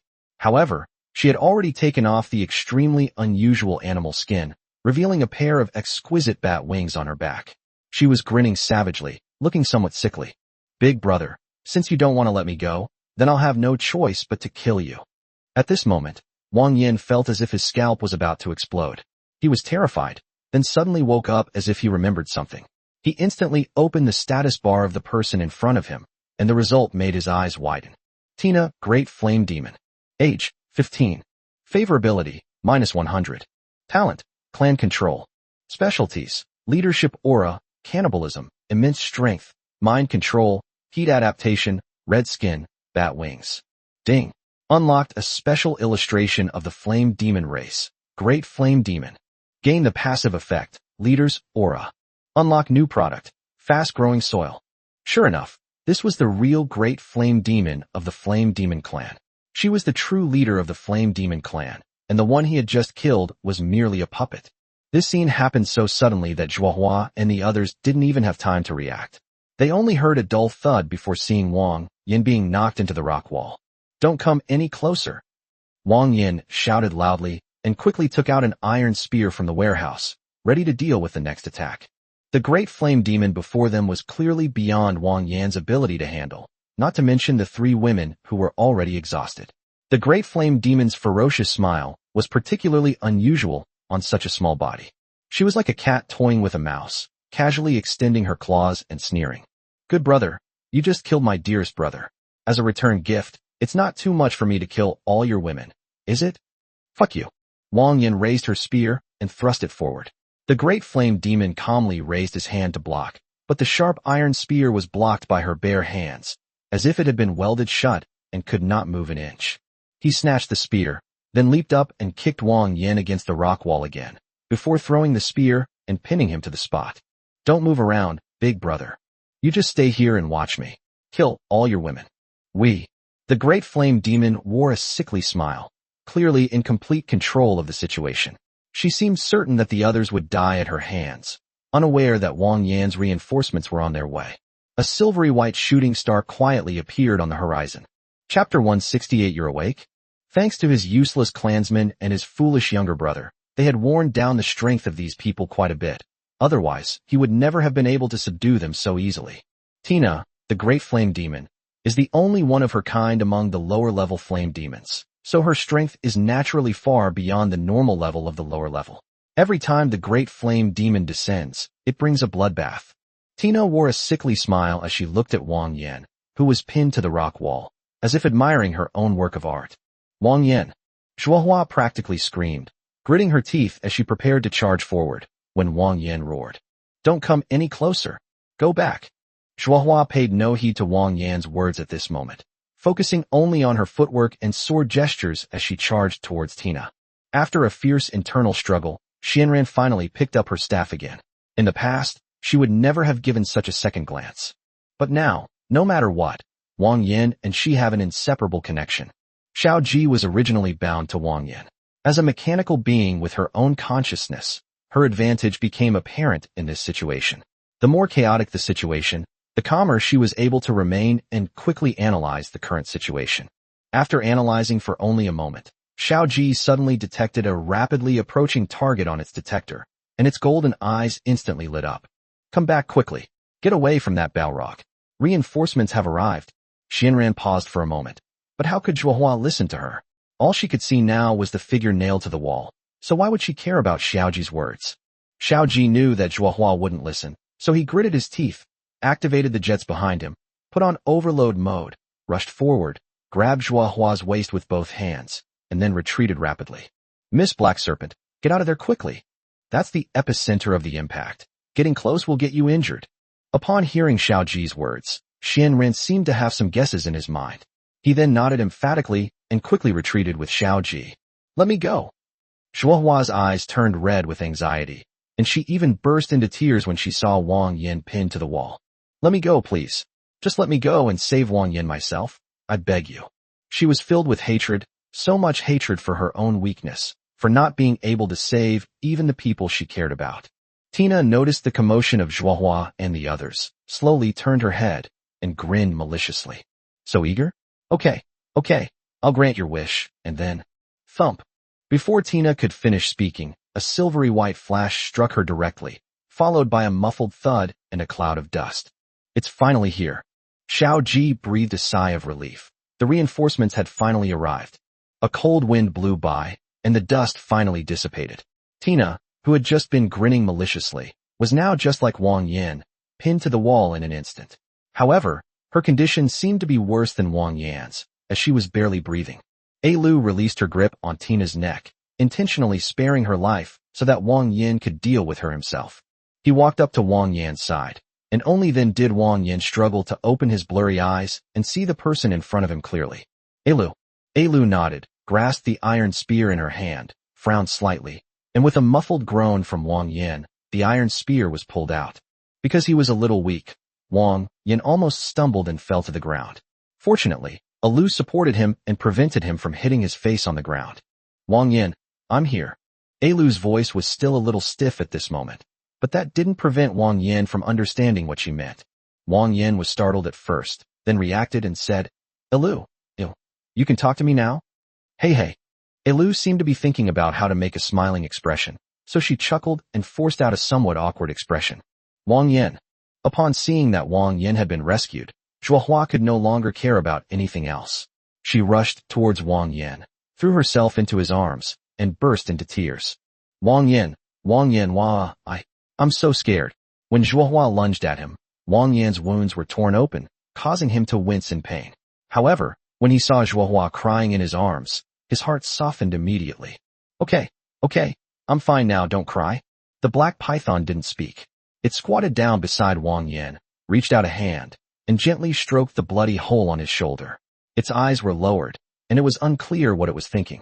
Wang Yan's recovery ability is actually quite extraordinary. In just a short while, his blood has already congealed, and pink granulation tissue is growing in the blood hole.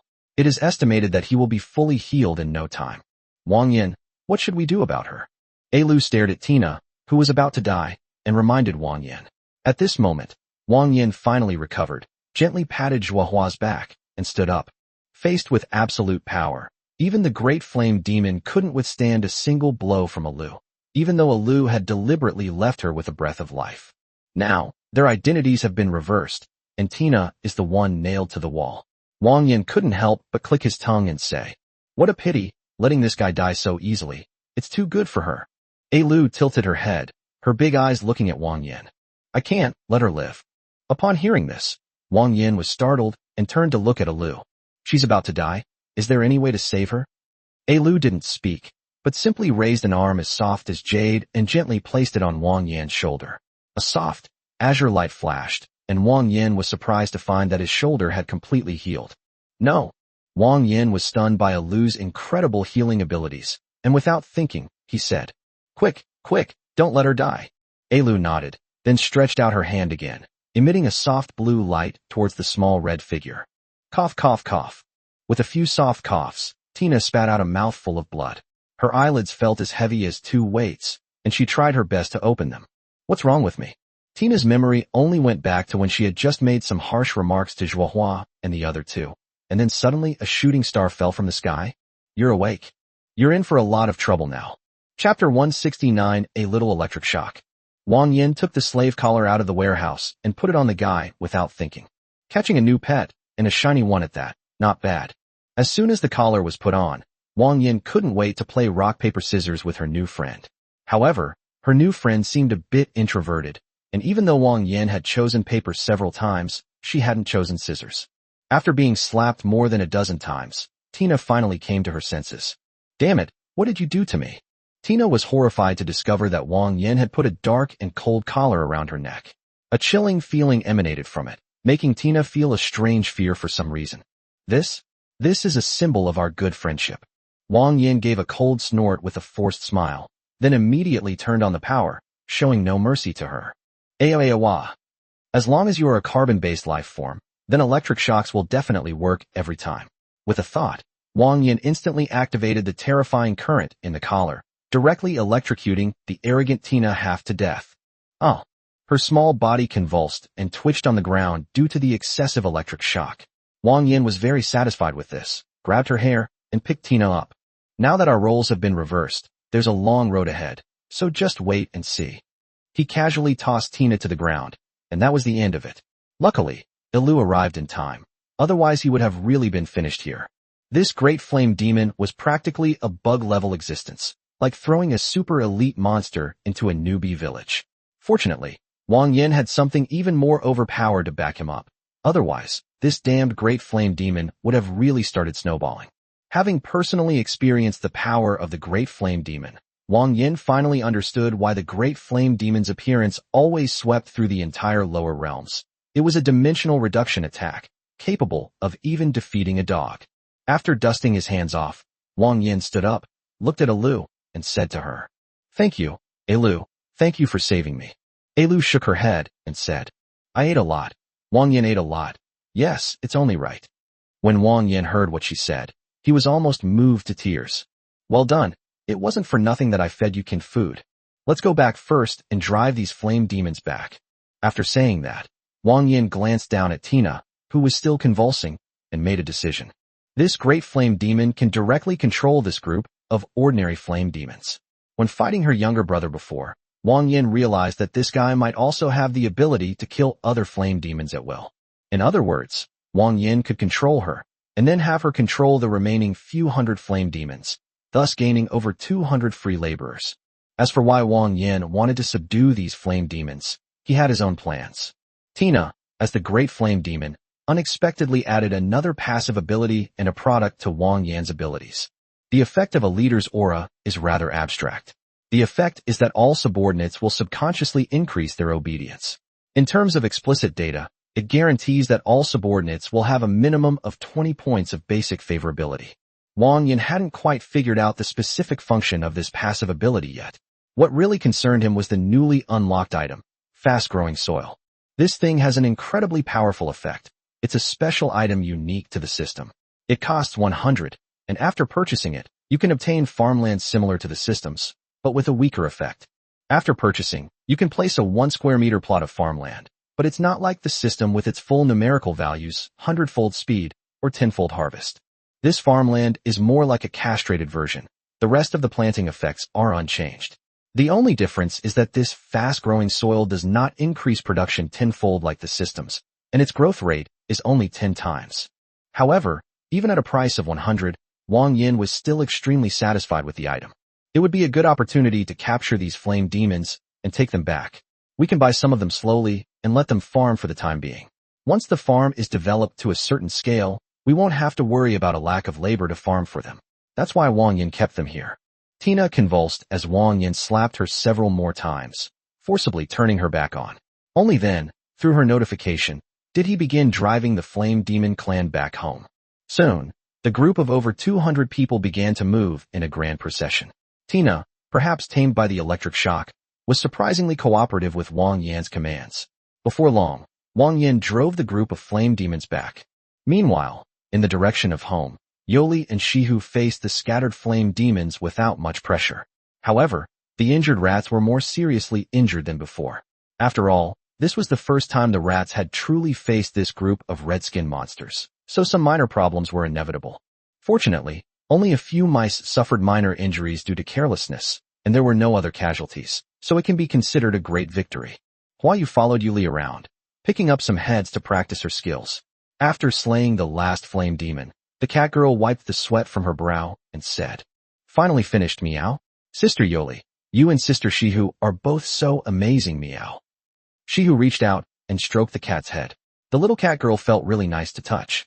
Every time Shihu touched her, Huayu would squint her eyes, tilt her head back, and purr. "Go and take stock of the wounded. Let's prepare again as soon as possible and wait for Wang Yan and the others to return." "Got it, Meow."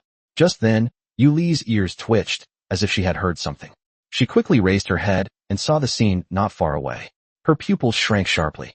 "Quick, Huayu, take Gigi and run." "Huh? What's wrong, Meow?" Huayu seemed a little confused. Shihu also noticed Yuli's unusual behavior, but didn't ask any questions. He simply followed her gaze and found out why she was so agitated. "Wait a minute, don't go yet." Shihu frowned as she looked at the hundreds of flame demons, sensing something was amiss. She quickly calmed a few people down and squinted at the distance. Sure enough, after watching for a while, Shihu finally spotted Zhuohua and the other two at the leader of the group of flame demons. Although Wang Yan was not present, Judging from their relaxed expressions, there should be no problem.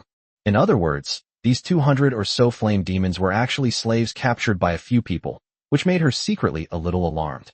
Look ahead. It's Zhuohua and the others. They're back, and there's nothing dangerous about them. We'd like to ask our readers for their opinions on Tina's fate. Chapter 170, we need to find a way to keep this woman here. After hearing Shihu's reminder, the two of them took a closer look and indeed found Zhuohua and the others in front of that large group of flame demons. Huayu stood on tiptoe and waved to Zhuohua and the others. Overjoyed to see her sister again, the little cat girl ran towards them. That's great that everyone is all right. Seeing Huayu rushing towards her, Zhuohua couldn't help but smile helplessly, raising her hand to pat her head. At this moment, Huayu asked her, "Sister, where did Wang Yan go, meow?" Zhuohua stretched out one finger behind her. "He and Alu are behind us. They'll be here soon." After hearing Zhuohua's explanation, Huayu was finally relieved. "By the way, Sister Zhuohua, why did you bring back so many flame demon cats?" Zhuohua wasn't entirely clear on the matter either, only having a general guess. She shook her head slightly and said, "We'll have to see what Wang Yan says, but I guess he'll probably be brought back to work for us." Meow. Before long, more than 200 flame demons had arrived, which startled the rats. So many flame demons. Hurry, hurry, hurry. The elderly and children go first.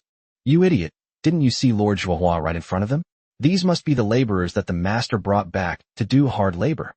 Wang Yan and Xiao Ji followed behind the group, driving the flame demons back into the village. Then, leading the half-dead Tina forward, they announced loudly, "The battle is over. Everyone, take a rest first, and then continue with the work you were just finishing. Everyone is tired today, so get some rest. Tomorrow we'll have a victory celebration banquet to celebrate properly." A victory celebration banquet. Okay. Squeaking and squealing with delight. The mice were very excited. Wang Yan smiled faintly. Just then, Yuli came over and reported the situation of the battle that had just taken place. To be honest, Wang Yan was slightly alarmed when he heard that the Flame Demon clan had directly attacked the village and encountered the mice. Fortunately, the mice did not disappoint him. Apart from a few suffering minor injuries, there were no casualties. Wang Yan turned his head and glanced at the group of enthusiastic mice, then smiled calmly. According to Wang Yan's plan, he decided to send all 200+ flame demons into the cave, and then exchange some land from the system so that they could farm for him in the winter. As for the mice, he's had a good impression of them after spending time with them these past few days. Aside from being a bit slow, they're all quite good. They're reliable, hardworking, and don't cause him any trouble. Therefore, Wang Yan decided to properly train these mice. As for the miscellaneous tasks, he would leave them all to the flame demons during the winter. Black Serpent, when do you plan to leave? For some reason, Wang Yan suddenly asked Xian Ran a question. Xian Ran didn't know why Wang Yan asked this, but still answered him. When the merchants arrive in the spring, I will ride on their cloud whales to the Bloodfawn Kingdom.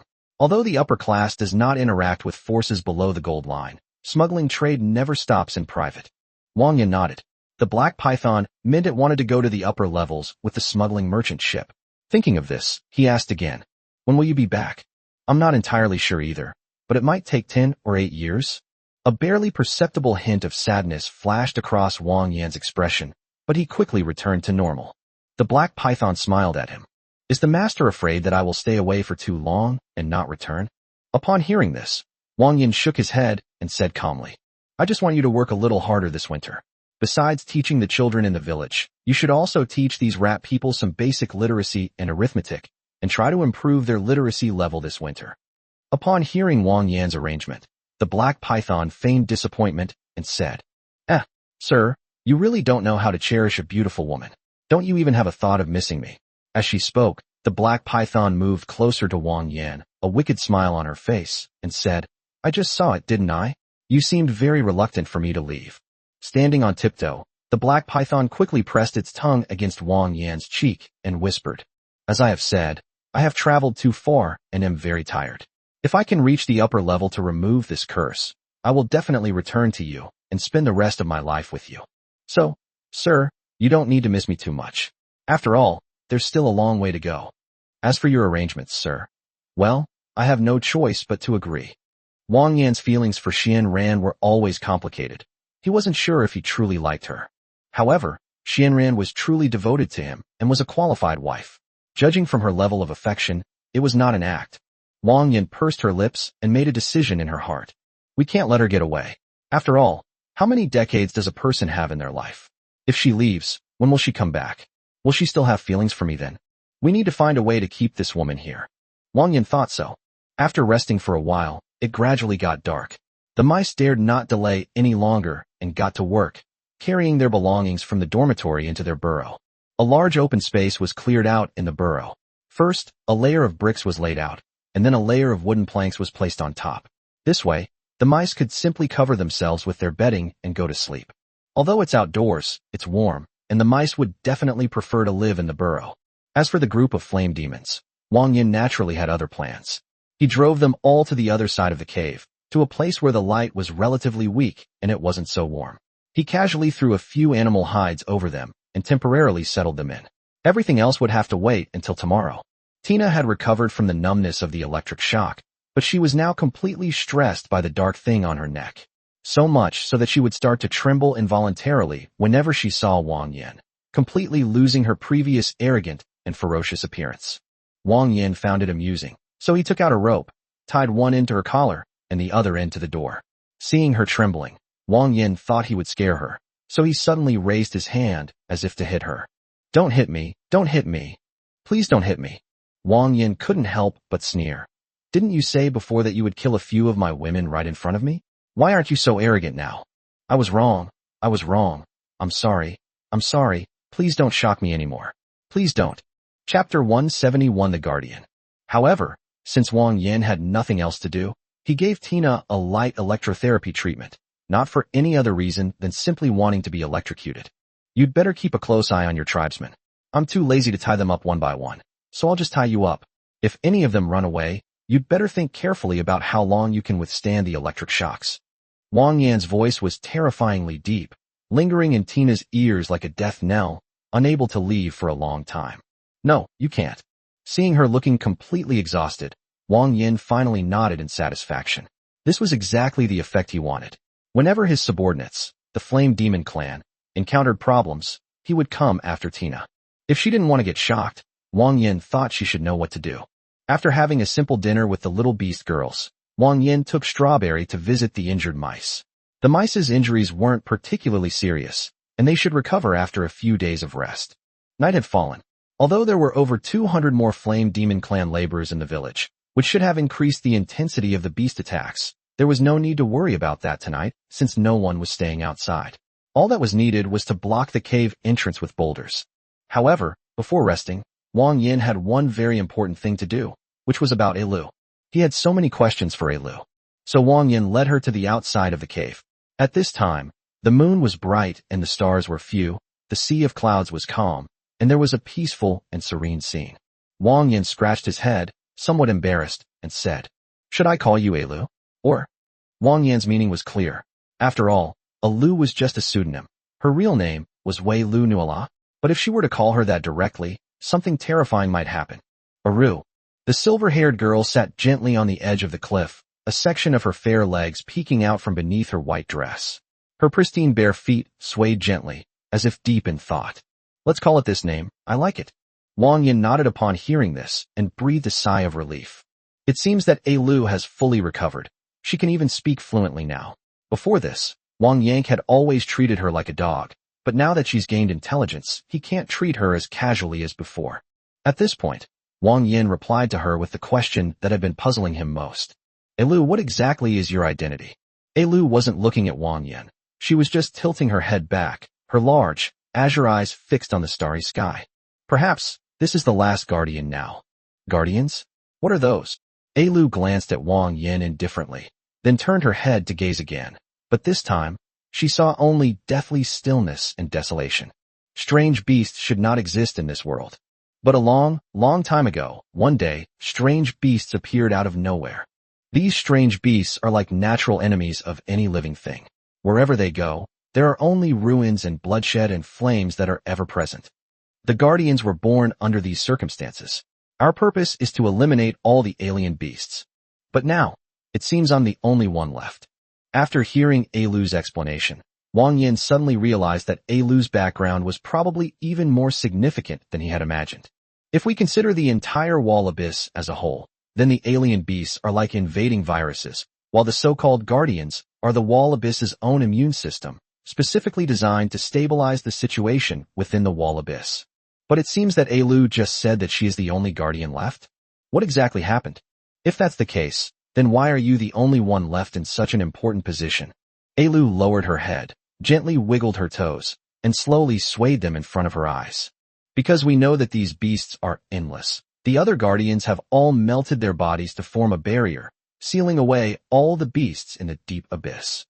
But I don't think this will solve the problem. All they're doing is passing the problem on to people who come after them. My thoughts are different from theirs. Since there are strange beasts, why not just kill as many as they come? So I kept going back and forth between the abyss and the lower levels, killing as many of the strange beasts in the abyss as I could.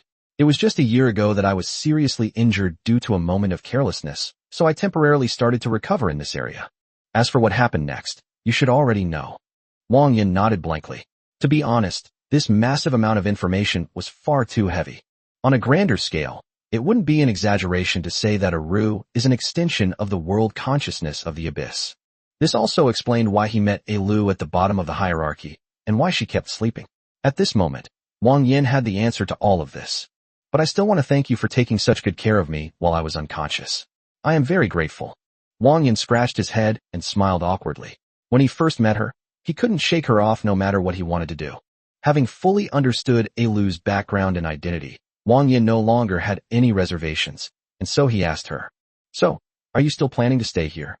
Now that she had regained consciousness, Alu honestly felt there was really no need for her to stay here any longer. She swung her legs, put her hands behind her back, tilted her head back, and looked up at her with a face full of melancholy. Probably not. Wang Yan nodded slightly. Thinking about it, it made sense. After all, Alu's purpose was to eliminate alien beasts. How could she possibly stay at his house and be his free henchman forever? The two did not talk for long. After learning about Alu's situation, Wang Yan did not stay outside with Alu for long and returned to the cave to rest. I've been busy all day, it's time to rest. It seems that someone doesn't really want Wang Yan to rest. The night was past midnight, and the chirping of birds had temporarily ceased. Zhuohua lay in Wang Yan's arms like a pool of water, her face flushed with contentment. Just as Wang Yan had finally settled his wife down and was about to get a good night's sleep, he suddenly heard a rustling sound outside the door. "Sister Yuli, what are you doing here too?" "Shoo, keep your voice down. Now that I've finished eating, do you think I don't know what you're thinking?" "So, Sister Yuli, you're here to steal some food too, meow?" "You? I didn't." With a creak, the wooden door opened, and Wang Yan looked at the two of them with a helpless expression, saying with a mix of amusement and exasperation, "What are you two doing here?" Chapter 172, I just can't do anything with you. The trouble with having many wives is that you have to treat each one equally. Zhuohua was already asleep, so Wang Yan had no choice but to take Huaiyue and the other woman to another room. He figured he'd teach them a lesson first. Huayu and Yuli held hands, a black cat tail swaying gently, and soft whimpering sounds coming from their throats. Wang Yan, I like you so much, meow. After a long while, as dawn broke, the kitten girl lay sprawled out to the side, scratching her belly with a string of drool hanging from the corner of her mouth, occasionally letting out a silly chuckle, as if she were having some kind of sweet dream. "I can't eat anymore, meow." As Wang Yan let out a low groan, Yuli echoed his sentiment, then reached out a hand and gently placed it on his cheek, her thumb tracing the corner of his eye to wipe away the sweat that had trickled down his face.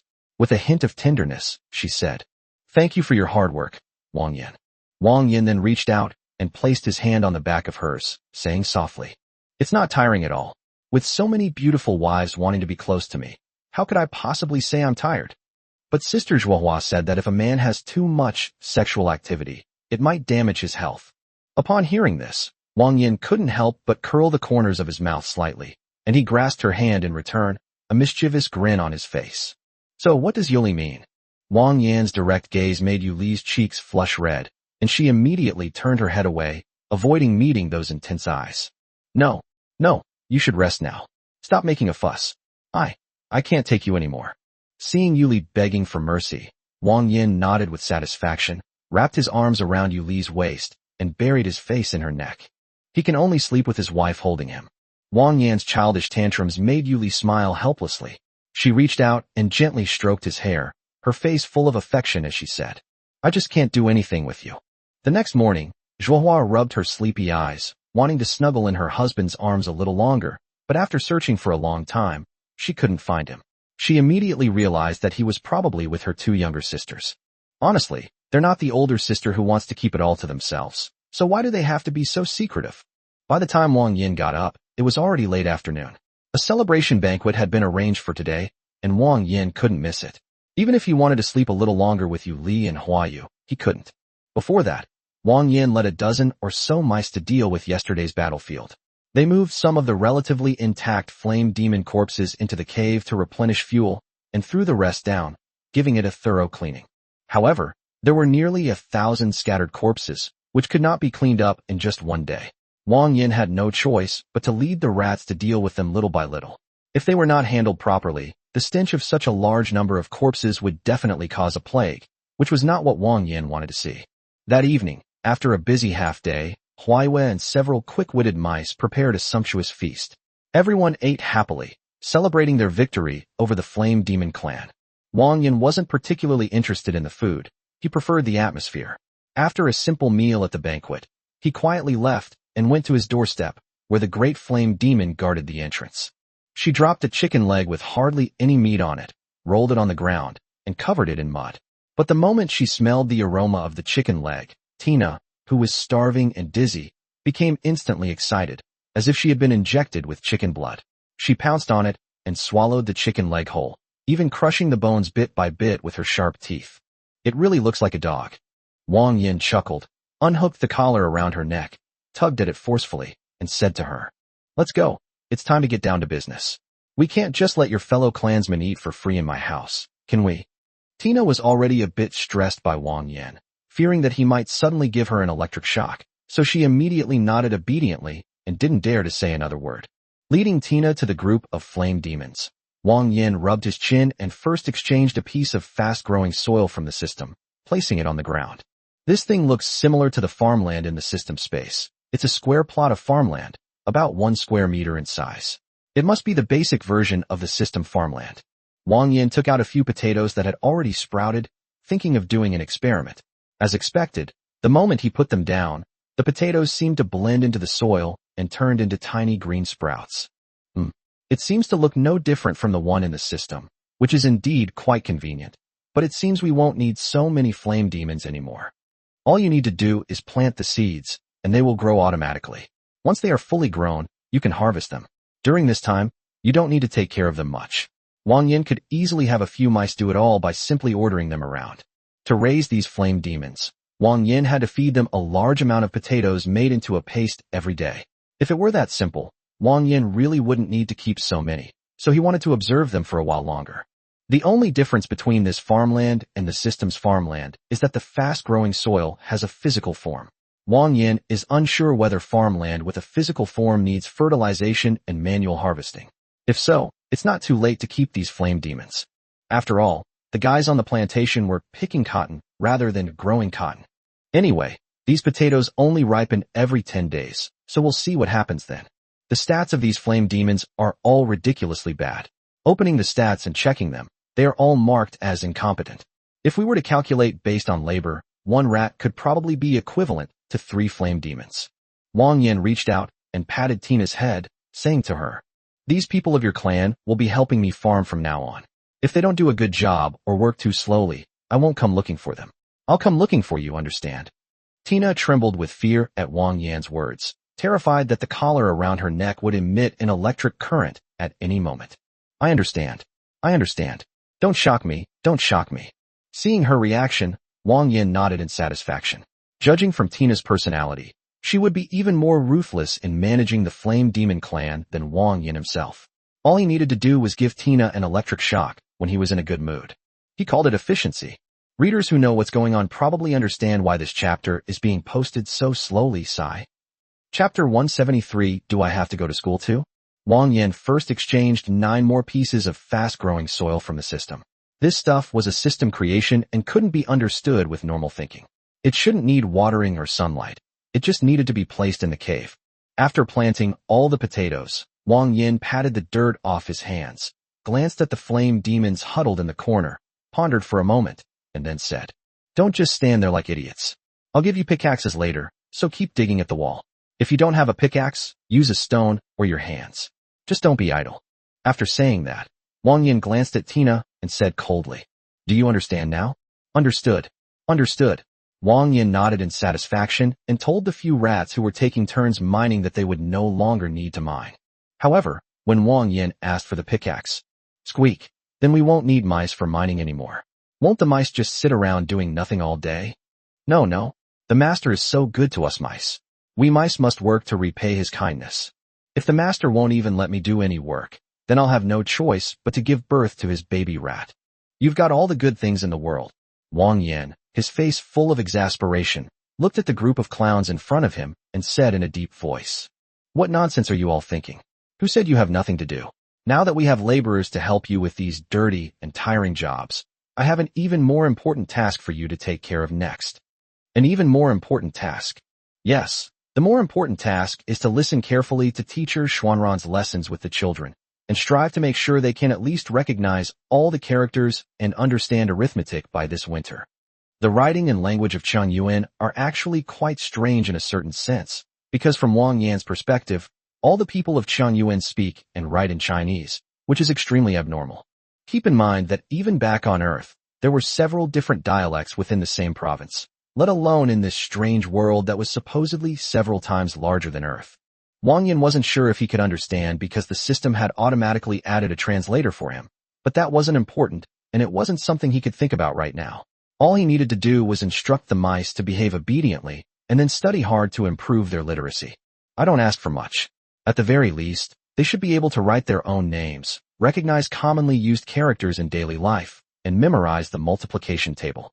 That would be enough for these little mice. This is just a preliminary step. Only when the mice learn to read can they undergo more systematic learning, such as how to become a chef or a doctor. This is much more useful than the clumsy mice that only know how to do manual labor. Upon hearing Wang Yan's words, all the mice tilted their heads in unison, then raised big question marks. "Squeak, you can read and do math? What are those things?" Wang Yan sighed and rubbed his forehead. He had almost forgotten that the mice in his house were all little idiots, and he figured it might be a bit difficult to teach them.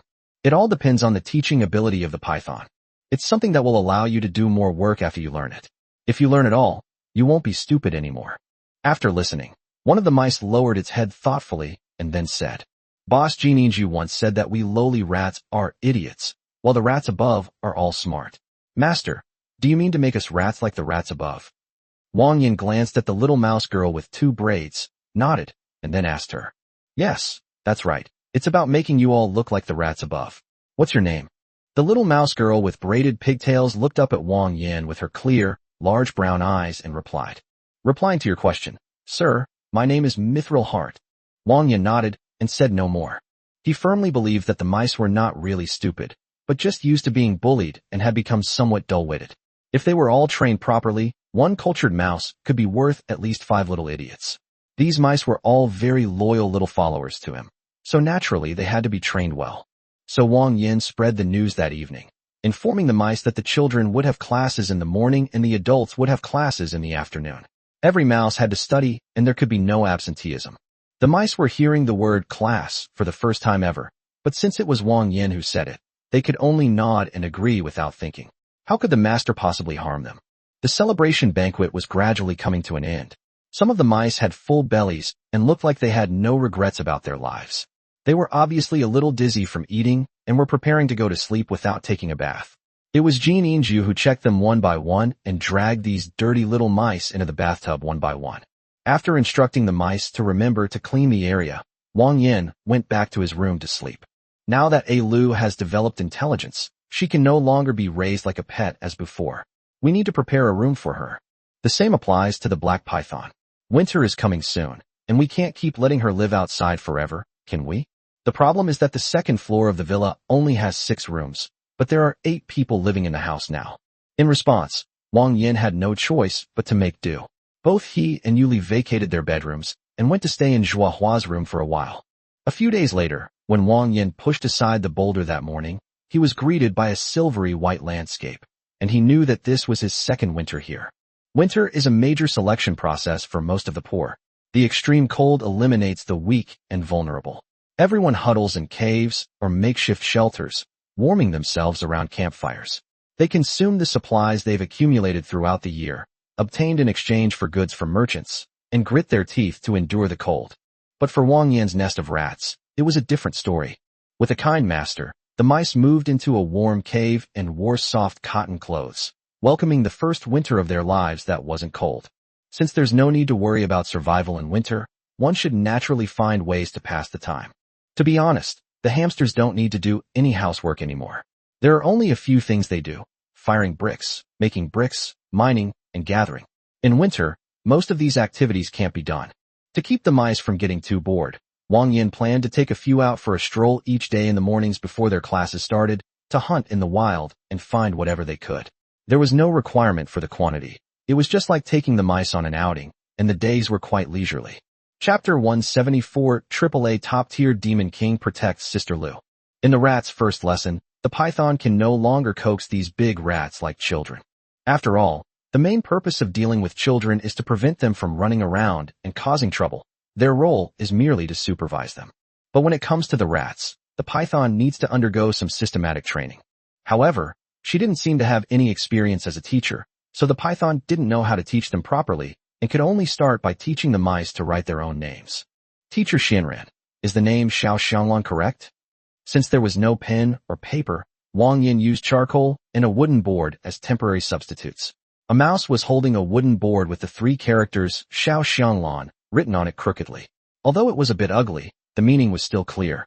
This is a groundbreaking step for the mice. However, every mouse has its joys and sorrows. Here, a little mouse is looking miserable, trying hard to remember how to write its name. Wah, Mom, I want to change my name. Carnations are so hard to write. Wang Yan stood to the side with his arms crossed, watching quietly for a while, then nodded. It seemed that there were no mice in the little mouse literacy class who were being lazy and not learning. Although they were indeed a bit slow, they were not beyond help. Wang Yan. A white hand gently patted Wang Yan's shoulder.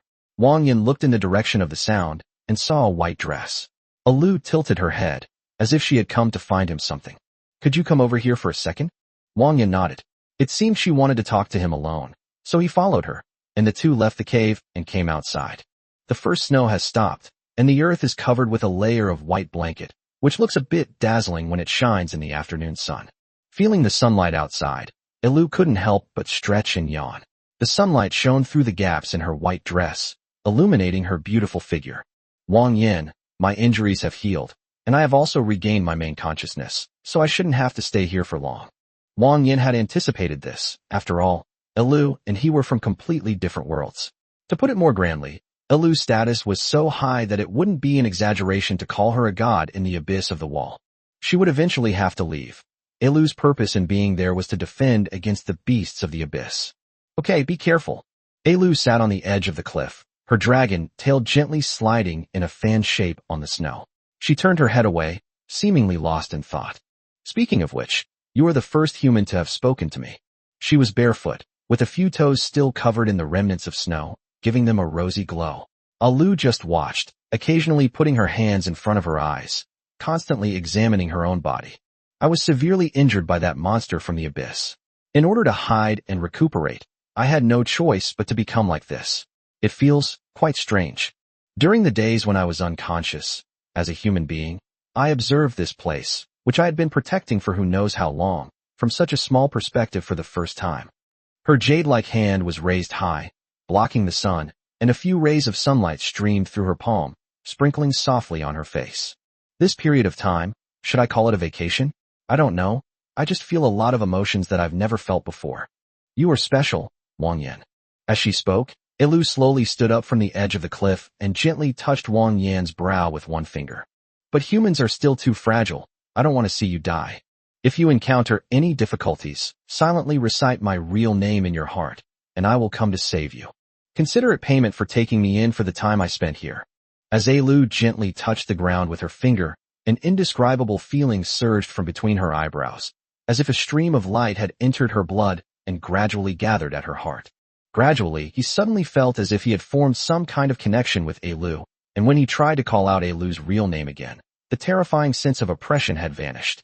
Velyanola, Wang Yan murmured subconsciously, and sure enough, the deadly sense of crisis did not follow. Instead, he was met with a calm but extremely reassuring voice. I am here. Lu had her hands behind her back, her expression looking somewhat strange, as if she wanted to make a smiling face, but didn't know how to smile. Thank you for taking care of me all this time. I have to go now. Wang Yan understood that Lu was saying goodbye to him. But it can't be that we'll never see each other again, right? Since Lu granted Wang Yan this privilege, it proves that they will still be able to meet in the future. This time, Wang Yan has truly gained a demon king to protect him. In the future, if he encounters any deadly danger, he can simply call out Lu's real name, and there will be nothing that cannot be solved. He smiled faintly and said softly, Goodbye, take care. The silver-white girl finally nodded in satisfaction, then fell backward, her body plummeting to the edge of the cliff before disappearing into the sea of clouds. Before long, the bright afternoon sky was suddenly covered by a huge black curtain, like a total solar eclipse, swallowing up all the light. However, this overwhelming darkness did not last long. It vanished in an instant. Wang Yan was shocked. Was Lu's true form really this big? He recalled that a similar situation of covering the sky had occurred a year ago in winter. It seems it's all because of her. Wang Yan gazed at the sky, now bright again, then let out a long breath and turned to return to the cave. But as soon as she turned around, she met a pair of golden eyes. The black python stepped forward, took Wang Yan's arm, and said softly, Did that little female dragon tell you about her background, sir? Wang Yan nodded. Ran was his wife, and there was nothing he needed to hide from her about Lu. So he told her everything Lu had said before. As Ran listened, she gasped in shock, becoming more and more alarmed. Although she had guessed that Lu's identity was not so simple, she did not expect that his background was so powerful. So, does that mean you can order her around as you please from now on? Wang Yan calmly shook his head and explained. Lu's purpose is to constantly defend against the strange beasts from the abyss. If I call out to her casually for my own selfish gain, it might be okay once or twice, but over time, it might make her resentful. It's best to contact her when we encounter danger. In any case, Wang Yan's current situation is that he has obtained a get-out-of-jail-free card in the abyss. If anyone wants to harm him, they can simply silently recite Lu's real name in their hearts, and within a minute, the Demon King's protection will be on their face. If they can't kill him with one punch, they're considered to have been killed outright. Chapter 175 New Entertainment Facilities. Since Lu left, nothing much has changed at home. Everyone continues to do their work, attend classes, and get electricity as usual, and life is quite leisurely. However, once winter arrives, there are significantly fewer jobs available, and often you find yourself unsure of what to do, feeling like something is missing from your life. So Wang Yan and Xiao Ji put together a set of chess and card games to enrich the village's entertainment facilities. Without further ado, Wang Yan's initial plan was to create a set of mahjong and a set of chess. If the goal wasn't to achieve high precision, these two items could be made using whatever was at hand. So Wang Yan prepared some clean bone pieces and wooden boards as raw materials for mahjong. As for the tools and such, they were already prepared on Wang Yan's workbench. So as long as the raw materials were prepared, he could make a set by hand at any time. After working together with Xiao Ji for 2 days, they finally managed to hand-roll the first set of mahjong tiles in the village, and a sense of satisfaction welled up inside them. Soon, Wang Yan called his wives over, and he, Xiao Ji, Ran, and Zhuo Hua sat around a small square table. He patiently taught the 2 girls the rules of the game, and they listened attentively and quickly got the hang of it. This is the first time I've tried this novel card game, and I find it quite interesting. The salamanders have something similar, but the rules of this mahjong are much more interesting. Wang Yan taught them the most official and simplest way to play, the push-down-the-wall game, which involves collecting 4 sets of cards and adding a pair of tiles to win. After several rounds, under the guidance of Wang Yan and Xiao Ji, the 2 became more and more skilled at the game and soon began to think about their own moves. Soon, the mice that had been wandering around the cave with nothing to do gathered around and watched the group play cards with some curiosity. For the mice, the greatest entertainment is actually being able to take a peaceful nap after a full meal. After all, before meeting Wang Yan, just surviving was already exhausting for the mice, so what entertainment could they possibly have? This looks so interesting. It really is true. Looking at the mice gathered together, Wang Yan nodded in satisfaction. This was exactly the effect he wanted. If the mice had nothing to do for a long time and there were no entertainment options, their enthusiasm for work would likely decrease. A balance between work and rest was the best solution. with Wang Yan and the others demonstrating. Wang Yan popularized the way to play mahjong, and the village had its first entertainment facility. However, just one mahjong game isn't enough for the mice to play. Later, we can also make chess, gamoku, and other games so they can have different kinds of entertainment to keep them entertained. Later, Wang Yan and Xiao Ji made another set of mahjong tiles, and fewer mice were wandering around. After the afternoon classes ended, many mice rushed towards the mahjong table. However, to Wang Yan's surprise, these rats, whoever taught them, had already started to gamble. Wang Yan learned about this from a mouse that was huddled under the table and crying loudly. The hamsters have a habit of hoarding snacks. Whenever Wang Yan assigns extra work to the hamsters, in addition to strawberries, he also gives them other snacks, such as cookies, canned food, and candy. So, someone clever started using their snacks to play mahjong, and this game quickly became popular among the mice. Some mice ate until their bellies were full, while others could only squat under the table wiping away tears. Wang Yan frowned, took out a small bag of biscuits, and stuffed it into the arms of the little mouse who was wiping away tears. Stop crying. If I ever see you gambling with snacks again, I'll ban you from eating strawberries for a week. The mouse, who had lost all its money, was initially startled by Wang Yan's words, then nodded vigorously, carefully clutching the biscuits to its chest. Its eyes reddened as it looked at Wang Yan and whispered, I understand, sir. Wang Yan stopped looking at her and walked over to the mahjong table with a dark face. Coincidentally, he saw the mice gambling. Hurry up. Ha ha ha ha. Everyone take out your snacks. Hee hee. One mouse knocked over the mahjong tiles, raised its hands high, and excitedly stood on the stool. The other mice, however, didn't look so happy. They took out their snacks, looked at them carefully, and finally reluctantly put them on the table, letting the winning mouse take them all. Ha ha ha, they're all mine. You're my foot. Bang bang bang bang. Wang Yan gave each of the 4 mice a flick on the forehead as a reward, and said in a cold voice, Take all your things back. The mice watching then realized that Wang Yan had arrived at some point. It was the first time they had ever seen Wang Yan lose his temper with them, and they all immediately fell silent. Even the mice whose heads had been blown off covered their heads and shrank back, not daring to speak. Wang Yan looked coldly at the group and said in a deep voice, I give you snacks as a reward for your hard work, as a way to reward you. You're using the snacks I gave you as a bet. Who taught you that? Wang Yan's voice was so loud that the mice dared not breathe.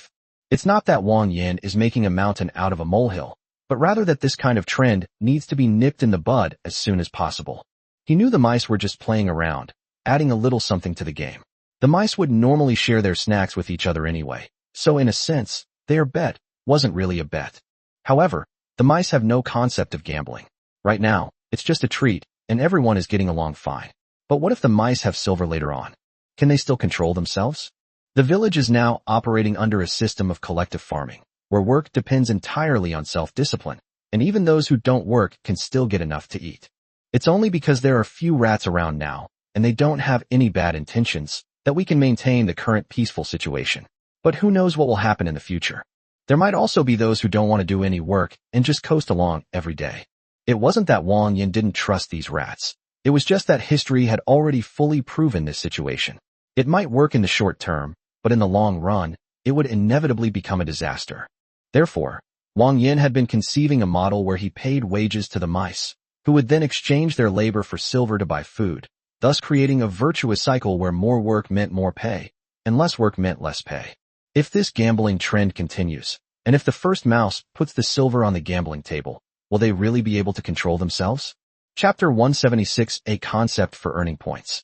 The mice listened to Wang Yan without question, which was exactly what Wang Yan wanted to see. Entertainment was fine, but it couldn't be tied to profit.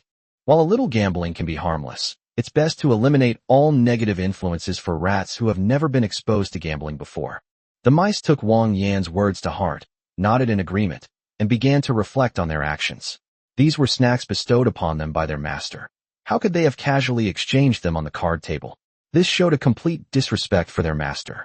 Jean Inju stepped out from among the onlookers and bowed her head to apologize to Wang Yan. I'm sorry, sir. It was the rat that made the mistake. Wang Yan didn't actually intend to make things too difficult for the mice.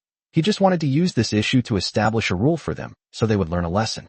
The mice indeed kept Wang Yan from having any trouble, and there were no similar incidents after that. Later, Wang Yan also made a chess table and a go table, and placed them together with the mahjong table, so that he could switch between the different games and have a good balance between work and rest. In the following days, the potatoes planted in the fast-growing soil matured completely. Just as Wang Yan had guessed, this fast-growing soil did not require sunlight, but harvesting still required manual labor. Looking at the group of flame demons huddled in the corner, Wang Yan thought to himself, we really made the right choice in capturing them. So Wang Yan pulled Tina, who was tied up at the door, over and said to her, from now on, whatever grows on this farmland will be your job. If you don't harvest it in time, you know what I'm going to do. Tina looked terrified and nodded hurriedly, not daring to utter a sound. After saying that, Wang Yan loosened the rope and gave Tina a push. Tina glanced back at Wang Yan, then turned to look at her fellow clansmen. A wicked thought suddenly arose in his mind. He grabbed a whip from the ground and lashed it at a flame demon with a ferocious expression. The demon was instantly whipped until a layer of flesh was torn off. Stop sleeping, you fucking slumber. Get up and get to work. Snap, snap, snap. The whips rained down on the group of fire demons, and Tina was probably taking this opportunity to vent her resentment and anger. Get up and get to work. Wang Yan coldly observed everything before him, showing no pity whatsoever. Soon, these flame demons were forced to work, but they didn't seem to be very bright. Wang Yan finally understood just how valuable the talent of incompetence in planting really was. For a single potato, this group of flame demons actually used their hands to painstakingly dig a hole in the farmland, bit by bit, before digging the potato out. If this were normal farmland, it probably wouldn't last long before these flame demons destroyed it. Wang Yan sighed softly. Since it was an item provided by the system, he wasn't afraid of breaking it, so he let the group of flame demons do as they pleased. Tina turned around and lay down on the ground like a puppy, her tail wagging behind her. Master, are you satisfied with this? Wang Yan nodded gently, squatted down, and patted Tina's head. Tina's favorability, +5. That's right, that's how it should be. As long as you're ruthless enough to her, a little kindness will make her incredibly grateful. Before long, under Tina's oppressive power, the group of flame demons hurriedly harvested the potatoes, but the result made Wang Yan's eyes widen in disbelief. The farmland is 10 square meters in total, and the total yield of potatoes is 1,000 kilograms. In other words, if these lands are used only for growing potatoes, each plot can produce an average of 10 points per day, and the investment can be recouped in just 10 days. This is terrifying. It looks like this thing is just as good as the system farm. Wang Yan put these potatoes into the warehouse, and sure enough, they could be redeemed with points. This also raises a new question for Wang Yan, something he has never done before. Can vegetables and fruits purchased from outside be put into the system for sale? But if herbs can be sold, then vegetables should be able to too, right? Wang Yan currently has over 40,000 yuan in savings, not counting the gold nuggets lying in the warehouse. If converted into vegetables and fruits, Wang Yan's points would probably be in the tens of thousands, and the virtual sun, priced at 35,000 yuan, would be easily within his grasp. Having taken precautions, Wang Yan planned to visit Unju City again after the spring to buy a batch and see if it worked. If it did, he wouldn't have to worry about where to get his points in the future. Nodding slightly, Wang Yan said no more, and with a wave of his hand, he exchanged 10 plots of land in one go. These were directly connected to the previous 10 plots, expanding the fast-growing soil to 20 plots. Wang Yan took out a cotton seed and said to Tina, plant this seed, squat down, and bury it in the soil. It's simple, right? This task is yours. After the harvest, you'll need to plant the seeds as well. Understand? Tina listened attentively, not daring to miss a single word, and then nodded heavily. The Balrogs may be incompetent in various ways, but the great Balrog is not. Tina can understand this little thing. If she can't even do this, then getting electrocuted is not unjustified at all. Great. Winter weather can change in an instant. As winter deepens, the wind and snow outside become even more ferocious. You can hear the howling wind even inside a cave, which gives you an idea of just how strong the wind is outside. So for the next few days, Wang Yan decided not to go hunting at all, but to stay at home, block the cave entrance with a huge rock, and spend his days sleeping in bed with his wife. He lived a leisurely life. The daily task of the Balrogs is to mine and expand the cave area. The efficiency is a bit low, but the large number of them makes the output quite considerable. It's worth mentioning, however, that while these flame demons were mining, they happened to discover a white vein of ore. Tina immediately notified Wang Yan, prompting him to come and investigate. These white stones are relatively soft, milky white in color, and have a delicate feel when touched. They are somewhat similar to limestone, but much softer. Wang Yan didn't rush to a conclusion.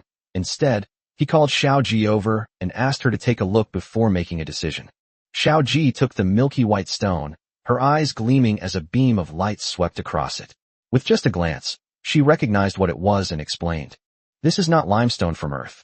Although it looks similar, it is actually a unique product of the wall abyss. Its main component is starch, a mineral that grows on the surface of rock walls, called white paste. Starch? Edible? Xiao Ji nodded and continued. After searching the database, it was found that some poor people would collect the white paste and cook it. The resulting white paste could fill their stomachs. This is not the clay from Earth, because the main component of the white paste is starch, so it is indeed edible. After hearing Xiao Ji's explanation, Wang Yan looked at the group of flame demons and fell into deep thought. Chapter 177 Female Corpse in the Snow. There is a type of symbiotic colony in the white paste that can inhibit the growth of microorganisms, which can cause the starch to become damp and moldy.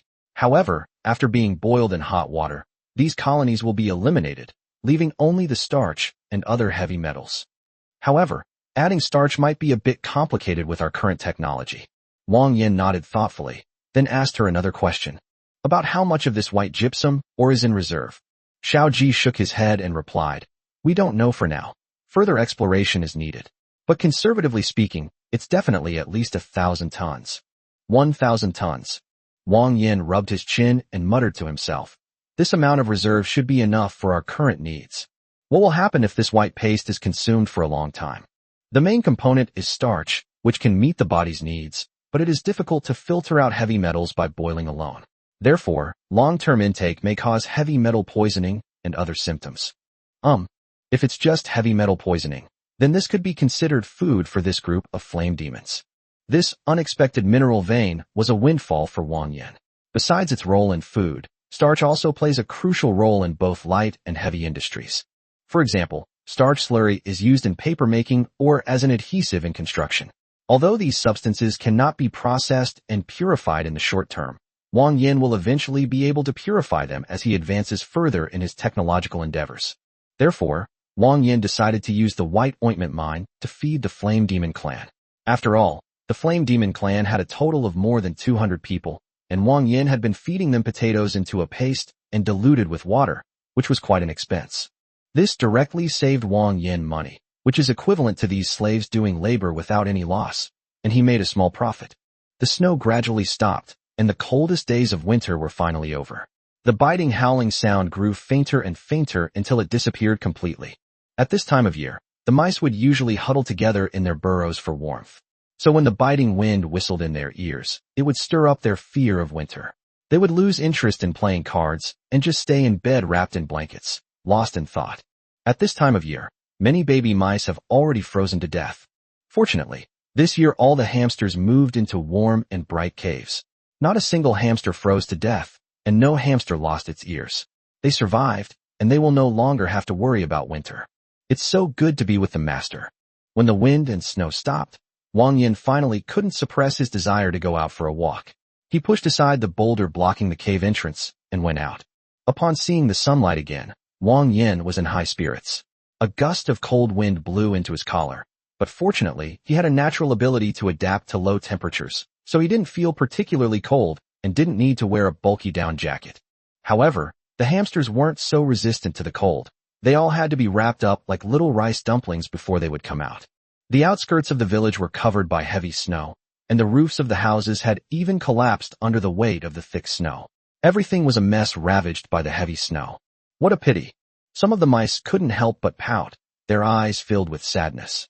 Wang Yan reached out and patted the little mouse's head, saying earnestly, "There's no need to worry too much. These are all wooden houses. It's normal for them to collapse under the weight. We can just build another one, right?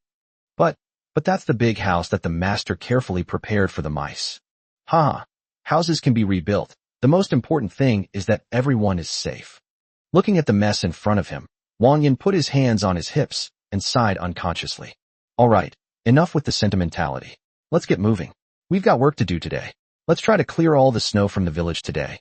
Are you confident? Have. The mice raised their hands high and responded loudly to Wang Yan, showing great enthusiasm. Soon, under Wang Yan's leadership, The mice began to systematically clear the snow from the village and clean up the collapsed houses. Before long, they had cleared most of the snow from the village. Wang Yan nodded, quite satisfied with the rats' efficiency. If it weren't for the fact that the flame demons were so susceptible to the cold, he wouldn't have let the rats do these tasks. Master, come quick. We think we've dug someone out of the snow. Wang Yan, ? Following the sound, Wang Yan stepped forward, pushed aside the onlookers, and found a woman who had just been dug out of the snow next to the collapsed house. At this time, half of her body was still buried in the snow, and she looked like she had frozen to death. TSK, what a pity. It looks like a homeless person who got here and froze to death. Some of the mice couldn't help but sigh, squatted down, and continued digging in the snow, preparing to dig out the frozen corpse. The woman was extremely beautiful, with long, light blue hair, as smooth as snow. Her skin appeared frozen, giving it an unusual whiteness. It was unclear how she had gotten there, as she was only wearing a thin garment, somewhat resembling a haori from Japan. Wang Yan frowned, staring intently at the woman, seemingly lost in thought. Suddenly, his eyes lit up, and he stopped the mouse that was digging in the snow. Don't move. He pulled all the rats back. From the beginning, he had sensed that this female corpse was very abnormal. Just now, when he saw the rats touch the body did not have the stiffness that comes with being frozen. Instead, it was extremely soft. Miyuki Rika Yukiana Clan. Age, 22. Favorability, 0. Talent, Ice Soul. Specialties, adaptable to low temperatures, intolerant of high temperatures, naturally beautiful, socially adept, melodious voice, and the ability to blow snow. Ding. Unlock this Snow Woman Clan illustration. Gain the passive effect, naturally beautiful. Unlock new product, glass. Wang Yan, I knew it. To be honest, the moment the pop-up window appeared, Wang Yan understood everything. He could even guess what would happen next. Gurgle. Suddenly, the female corpse made a sound from its stomach. Wang Yan rubbed his forehead, looking helpless. This guy isn't dead. Let's pull her out first. I'll go get her something to eat. Chapter 178, She Really is a Young Lady. The girl covered her small mouth with her hand, quietly hiccuped, then took out a handkerchief from her pocket, wiped her mouth, and acted elegantly, like a noble lady who had lived in seclusion for a long time. Thank you for saving me, my benefactor. My name is Miyuki Rika, and I come from the Yukiheim clan. I was originally traveling with my family's merchant ship to the Bloodfawn Kingdom for a marriage alliance, but my mother was too impatient, and we were traveling at night when the family ship was destroyed by a strange beast. As a result, my daughter got separated from my mother. As Rika spoke, she lowered her head, a faint blush rising on her snow-white face. I am weak and alone. I wandered in the wilderness for a long time without finding any food. Finally, I saw the shadow of a village. I was thinking of shamelessly asking for some food, but to my surprise, there was no one in the village. I was so hungry that I lost consciousness. Wang Yan looked her up and down. Her explanation was logical, and there was nothing that didn't make sense. She didn't seem to be lying, so he nodded and said to her, Well, in that case, let's get going now that we've eaten. This is the bottom of the abyss. If you keep going up, you might find a big city, but I don't know exactly how long it will take. Wang Yan's words were simple and straightforward, clearly telling the woman his thoughts. Lying in his village and providing her with a meal was already more than enough. But when Lu Hua heard Wang Yan say that this place was located at the bottom level, her expression visibly turned ugly. Just how big is the wall abyss? If you want to find a place with transportation access, you'd have to go at least to the middle level. But if she were to walk on her own, not to mention the various dangers along the way, the sheer distance alone was enough to make her despair. Young master, besides walking, is there any other way to get to the middle level? If I only walk, I might not be able to get there. Lu Hua lowered her eyes, her light blue eyelashes looking as if covered with a layer of white frost. Her delicate appearance was pitiful, but Wang Yan was not swayed by this. His wife was not unattractive. Wang Yan had long developed a special immunity to women with such beautiful appearances. What's more, she just mentioned that she had some kind of engagement. Yes, there is. After spring arrives, traveling merchants will come to the village to trade. At that time, you can pay a certain price to hitch a ride with the merchant, and she will take you to the middle level. Wang Yan's words made Lu Hua's eyes light up slightly, but her next answer made her heart sink to the bottom.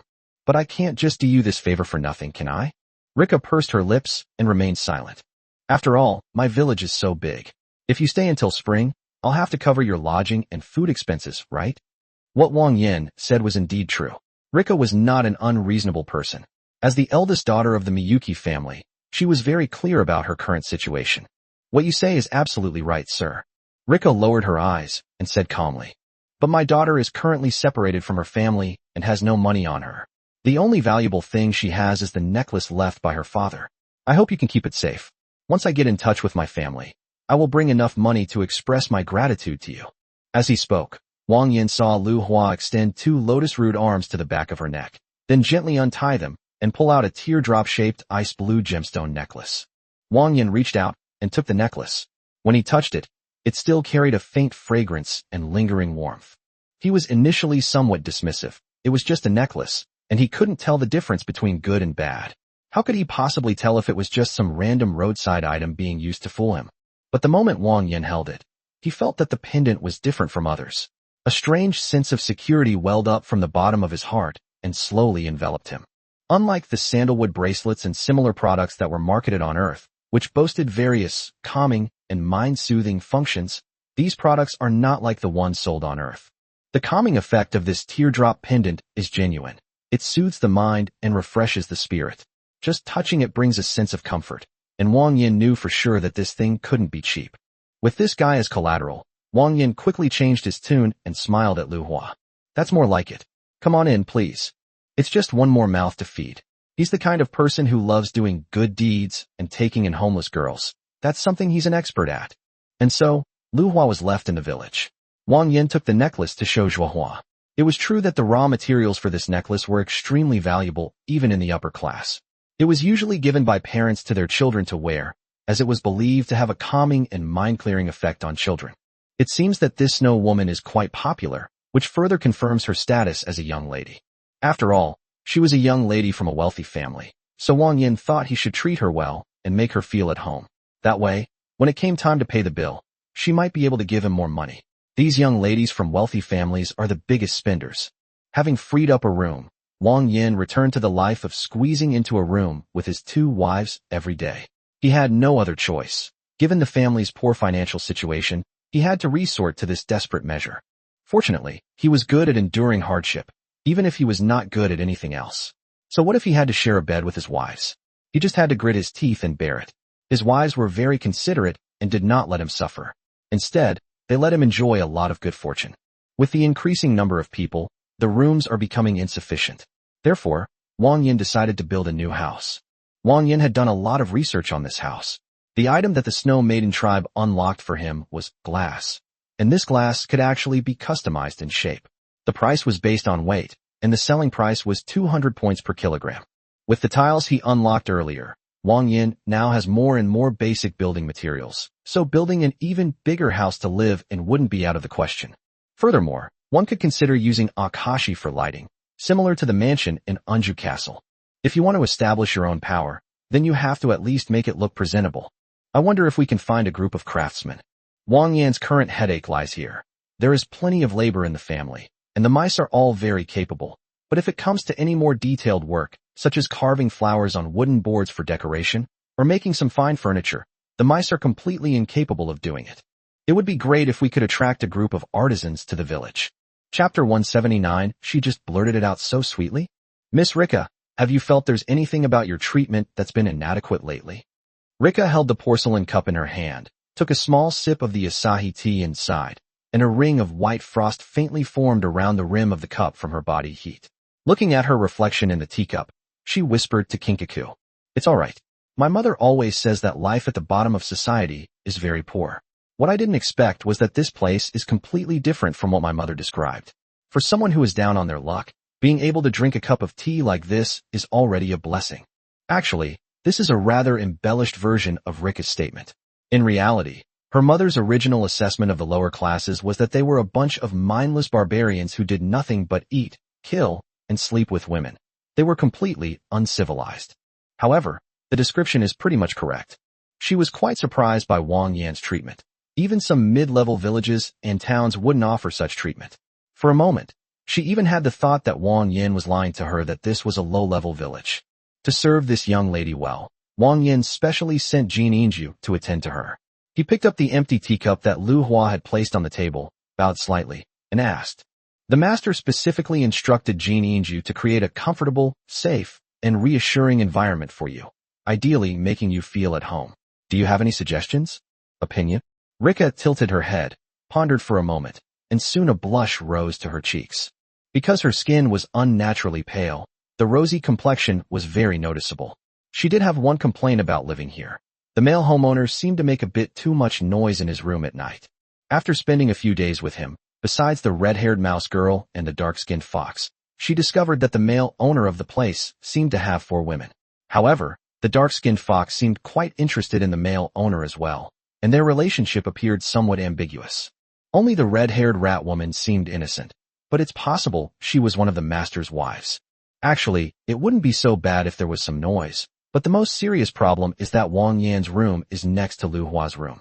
This means that every night when Wang Yan eats his food, the shaking of the bed is only separated from Lu Hua's by a wall. How could an unmarried young girl possibly bear such noise? This has led to Rika having to cover her head to sleep for the past few nights to feel a little better, because that kind of sound that makes people blush is just too torturous. Just then, she heard a knock on the door. Turning around, she saw Wang Yan arrive. He patted Jin Inju on the shoulder, and Jin Inju immediately understood, nodded, and left the room. For some reason, the girl quietly closed the door when she left. Wang Yan sat down in front of Lu Hua. He had just returned from hunting today, and Huayu hadn't finished cooking yet. Since he had nothing to do, he came here to see if the young lady in distress needed anything. This was a genuine sugar daddy, so he had to serve her well. The question was exactly the same as the one Jin Inju had asked earlier. This kind of thing was really too embarrassing, and Rika thought she could just bear it and let it pass. But then I thought again, this man in front of me doesn't seem to be able to restrain himself. Perhaps, from some perspective, he's doing it on purpose? After all, he's only separated from me by a wall. Even if he really wanted to do that kind of thing, he would still have some restraint, right? So, Rika took a deep breath, tried her best to calm herself down, and said in the calmest possible tone, "Everything else is fine, but when you're doing it at night, could you please keep the noise a little lower?" Wang Yan, who had picked up the teacup to take a sip, almost spat it out. But because the person in front of him was a beautiful girl, he swallowed it down. Then, accompanied by several violent coughs, Wang Yan looked extremely embarrassed. He truly hadn't expected that this young lady would so bluntly utter those 2 words. Actually, this kind of thing isn't really his fault. It's mainly because of the passive skill he got from Rika, naturally charming, which caused the problem. This passive ability, if taken literally, seems to enhance one's appearance, but in reality, it doesn't. Rather, it enhances one's overall demeanor, making one look more pleasing to the eye. This has led to his wife becoming even more clingy to him ever since he took this passive position. She pesters him every day. He has actually thought about controlling his voice, but unfortunately, it is his wife who makes the noise. Wang Yan scratched his head and quickly apologized to her. No one could stand this kind of thing happening to them. He promised her that he would be more careful with the volume in the future and not disturb her. Actually, this kind of thing is very common. My daughter was destined to get married, and my mother taught me a lot about relationships between men and women and between husband and wife. It's very normal. Even though she tried her best to keep her voice steady, she still couldn't hide her already flushed cheeks. For a moment, both of them were speechless, just sitting there with their heads down and toes digging into the ground. Fortunately, it only lasted a short while before Gigi downstairs called for dinner. Wang Yan felt like he had been granted a pardon and quickly invited Lu Hua downstairs for dinner. The Yukiana clan simply has a lower body temperature, but they can still eat like normal people. However, they prefer cold food to hot food. After lunch, Xianran chatted with Lu Hua for a while. She learned from Wang Yan that the woman who was temporarily staying there was going to the Blood Fang Kingdom for a marriage alliance. Coincidentally, she herself was also going to Blood Fang in the spring to take a private boat to the top floor, so the two were actually going the same way. Perhaps we can chat and see if we can travel together. Wang Yan glanced calmly at the Xianran. This guy was still thinking about going to the upper levels to remove his lifespan limit. If he calculated carefully, there were less than half a month left until the end of winter. It seemed that he really needed to hurry up and find a way to keep her. In the days that followed, life went on peacefully. As the year drew to a close, with only 5 days left until the 3rd year since they arrived, Wang Yan began directing the rats to make preparations and arrange the things needed for the new year in advance. Recently, since unlocking fast-growing soil, the focus of spending points has shifted to cultivating new soil, eventually expanding to 30 blocks. Each potato production is increasing, bringing us closer to unlocking the blueprint for the virtual sun. However, with the year-end approaching, I should still try a few rounds first to see if I can get anything good, so I can use it to treat my wives later. Chapter 180 Rules for Selling the System. After drawing 30 times in a row, Wang Yan was originally aiming for the food in the gacha pool, but to his surprise, he actually got a gold item. Building blueprint, simple house. With a certain amount of materials, a small wooden house that can accommodate 8 people can be built. Materials needed: 300 kilograms of wood, 300 kilograms of stone, 4 kilograms of glass, 100 tiles. This was a pleasant surprise. The materials were all available to him at the moment.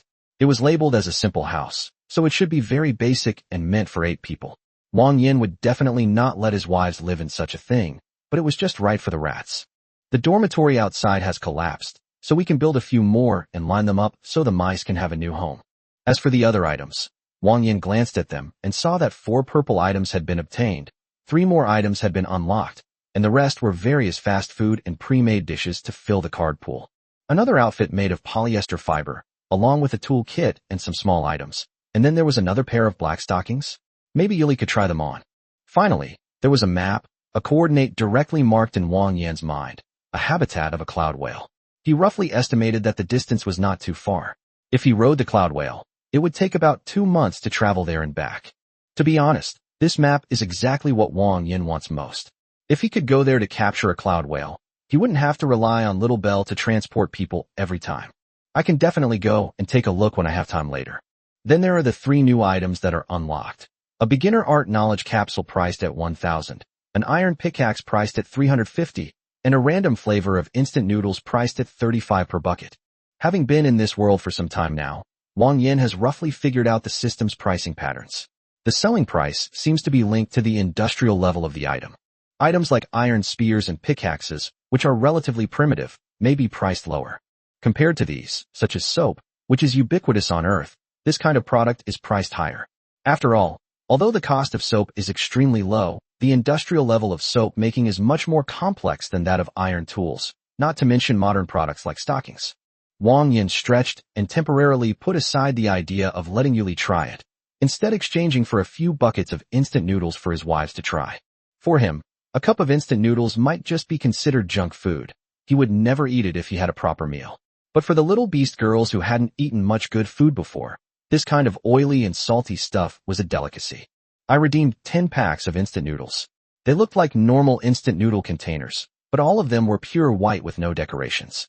The flavor was only marked on the lid, making them look very simple. Wang Yan swallowed hard. To be honest, this was an old friend of his. Back in high school, he used to eat instant noodles to satisfy his hunger every night. But after he went to college, he rarely ate it anymore. 2 years after I came into this world, I finally saw this old friend again, and I was still a little nervous. He picked up the instant noodles and slowly lifted the lid. When the contents of the seasoning packet came into view, he even felt a little unreal. He chose the most basic flavor of instant noodles, braised beef. The seasoning packet contained large chunks of beef, while the vegetable packet contained very fresh-looking greens and scallions. To entice consumers' appetites, instant noodle packaging typically features numerous images of the finished product that appear to be made with high-quality ingredients. Below these images, a barely visible line reads, "The actual product may vary. However, the final product often differs significantly from the promotional images. But if you pour all of these in and soak them, the final product will be almost identical to those in the promotional pictures. It's just that the contents of this small bucket in front of him are somewhat unfamiliar. It's like your best friend who used to go through tough times with you suddenly transforms into a handsome and wealthy playboy. No one can accept such a change all at once. This isn't my brother." Wang Yan said this. However, the taste is indeed not bad, with ample ingredients and balanced nutrition. Perhaps it could be considered as a standard meal for hamsters, as it is both convenient and delicious. However, before that, we still need to expand the farmland a bit more. As time passed, Wang Yan counted down the days, and finally the end of the year arrived again. This year, Wang Yan had already made plans for the new year. The village had begun to get on the right track for development, and it was time to standardize things up and stop letting the mice eat from the same pot. Soon, as time went by, the mice were busy with their own affairs. They didn't know what New Year meant. Wang Yan gave them a very simple and clear explanation. It meant celebrating that they had lived another year. Excluding those sent to Unju City for training, There are 36 mice in total, including the big and small mice, plus the girls rescued from the giant bone tribe. Wang Yan and Xiao Ji made 4 large square tables in advance and placed them neatly inside the cave, just enough to accommodate all of them. If you feed all the mice a bowl of instant noodles, it's not a small expense, but since it's almost the end of the year, it's worth spending a little extra time preparing. Before long, the mice began to sit down. In order to prevent these silly mice from getting burned, we soaked them all first. Besides these, the table was filled with various dishes, including braised pork made by the cook, cat head, after a hard day's work, and assorted canned food provided by the system. These dishes reminded Wang Yan of the wedding banquets he attended when he lived with his grandmother as a child. Wow, can I really eat all of this? Squeak. I'm so happy. Hey, Hibiscus, don't grab it with your hands. What did Master teach you? And whose baby rat is this? Why is it rolling around under the table? Take it away. A grand banquet was being held for the mice, and the atmosphere was lively and bustling. However, Jininju was having a bit of a headache because the mice seemed to be too excited, and the scene was becoming difficult to control. Wang Yan's family was at another table. Lu Hua sat next to Wang Yan, watching the lively scene of the mice having a good time. Then she looked down at the wooden bowl full of thick soup in her hand, and suddenly felt a sense of unreality. Zhuohua covered her mouth and chuckled. She reached out with her chopsticks and placed a tender piece of braised pork into Wang Yan's bowl, saying softly, "It's better when there are more people, so everyone doesn't have to worry about having enough to eat. Thanks to you. Hee, you flatter me, my wife." Chapter 181. The sky has fallen, and the master is no longer feeding us. I won a small case of fruit wine in the raffle, and since the atmosphere is just right today, I'll have it to drink.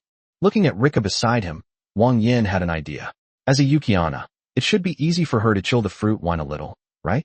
After a few rounds of serving by Lu Hua, everyone at the table enjoyed their chilled drinks, adding a touch of fun to the dinner. This was the third New Year's Eve dinner for the Little Beast girls, and the Xianran and the others had never participated before. They were a little reserved at first, but with the help of the 2 lively characters, Jiji and Huaiyue, the atmosphere finally became more harmonious. However, the young lady who was staying there didn't seem to be in high spirits. She looked preoccupied. Wang Yan was puzzled for a moment, thinking that she had something on her mind, so he turned to her and asked in a low voice, "Is there anything you're not satisfied with, Miss Rika?" Rika paused for a moment, shook her head, and said softly, "No, not really. It's just that I have a very peculiar feeling. It's the first time I've ever seen servants treated this way." Wang Yan pondered those words carefully, then couldn't help but chuckle. Perhaps the young lady found it strange that he was being too nice to the mice. "They're not servants at all. These little mice have helped me a lot. If you really want to talk about it, they're practically my family." The mice could be considered Wang Yan's core group and the first residents to move into the village. They were all hardworking and resilient. Even though they ate from the same pot, not a single one of them tried to take advantage of the situation. At most, they ate a little more, but they were perfectly capable of working without any problems. This is one of the reasons why Wang Yan wanted to improve the literacy level of the mice. The mice had treated him well, so he had to repay them with kindness. "Family," Lu Hua murmured, seemingly pondering the meaning behind Wang Yan's words. At this point, Wang Yan chuckled and said, "As for the servants, well, there are some. They're huddled together in that corner over there. It's already merciful of me to spare their lives, but for Miss Lu Hua, isn't this method a bit too barbaric?" Rika had indeed noticed the group of flame demons huddled in the corner tilling the land long ago. She had only ever seen this red-skinned race in books. A large family like the Deep Snow family in the Eternal Snowfield would never bother keeping slaves, because such things are too ugly and would ruin the elegant image of their prestigious family. Compared to slavery, they preferred signing indentured servitude contracts. Although there was not much difference in essence, it was always more pleasing to the eye. However, at the lower levels, Lu Hua glanced indifferently at the group of flame demons. She was familiar with this race and didn't have much of an aversion to Wang Yan's handling of the situation. In fact, she even seemed to approve of it to some extent. Young master's actions were merely a last resort. If there were any other way, who would want to keep some filthy barbarians at home? Wang Yan smiled and nodded, neither agreeing nor disagreeing with Lu Hua's words. He kept slaves solely for their work, not for their looks. Their understandings differed, so there was no need to keep explaining to her. "Miss Rika, if there's anything about the food that doesn't suit your taste, please let me know, and I'll be happy to prepare a new one for you." Lu Hua hurriedly waved her hand and said, "Young master, there's no need to go to so much trouble. The food here is delicious, and there are some novel dishes that I've never even tasted at home. I really like them, so there's no need to prepare anything new. After saying that, the girl picked up a piece of pork belly covered in reddish-brown broth, mixed it into her rice, and then ate it in small bites. She ate it very quickly, and before long, the bowl full of rice was empty. Seeing that Lu Hua was satisfied with the meal tonight, Wang Yan didn't ask any more questions. After the banquet, he had something important to announce to the rats. Soon, with the mice devouring everything in a whirlwind, all the dishes on the table were cleaned up. Some mice patted their bellies, looking like they had no regrets about their lives. Some mice picked up the wooden plates that had been used to serve the food and licked them clean. Other mice, having eaten their fill, wanted to lie down on the ground and take a nap, but were pulled up by Jean Inju by the ears. Wang Yan nodded. Everyone seemed happy. The dinner was quite nice. Ahem, squeak. Go and tell the mice to gather at the entrance of the burrow.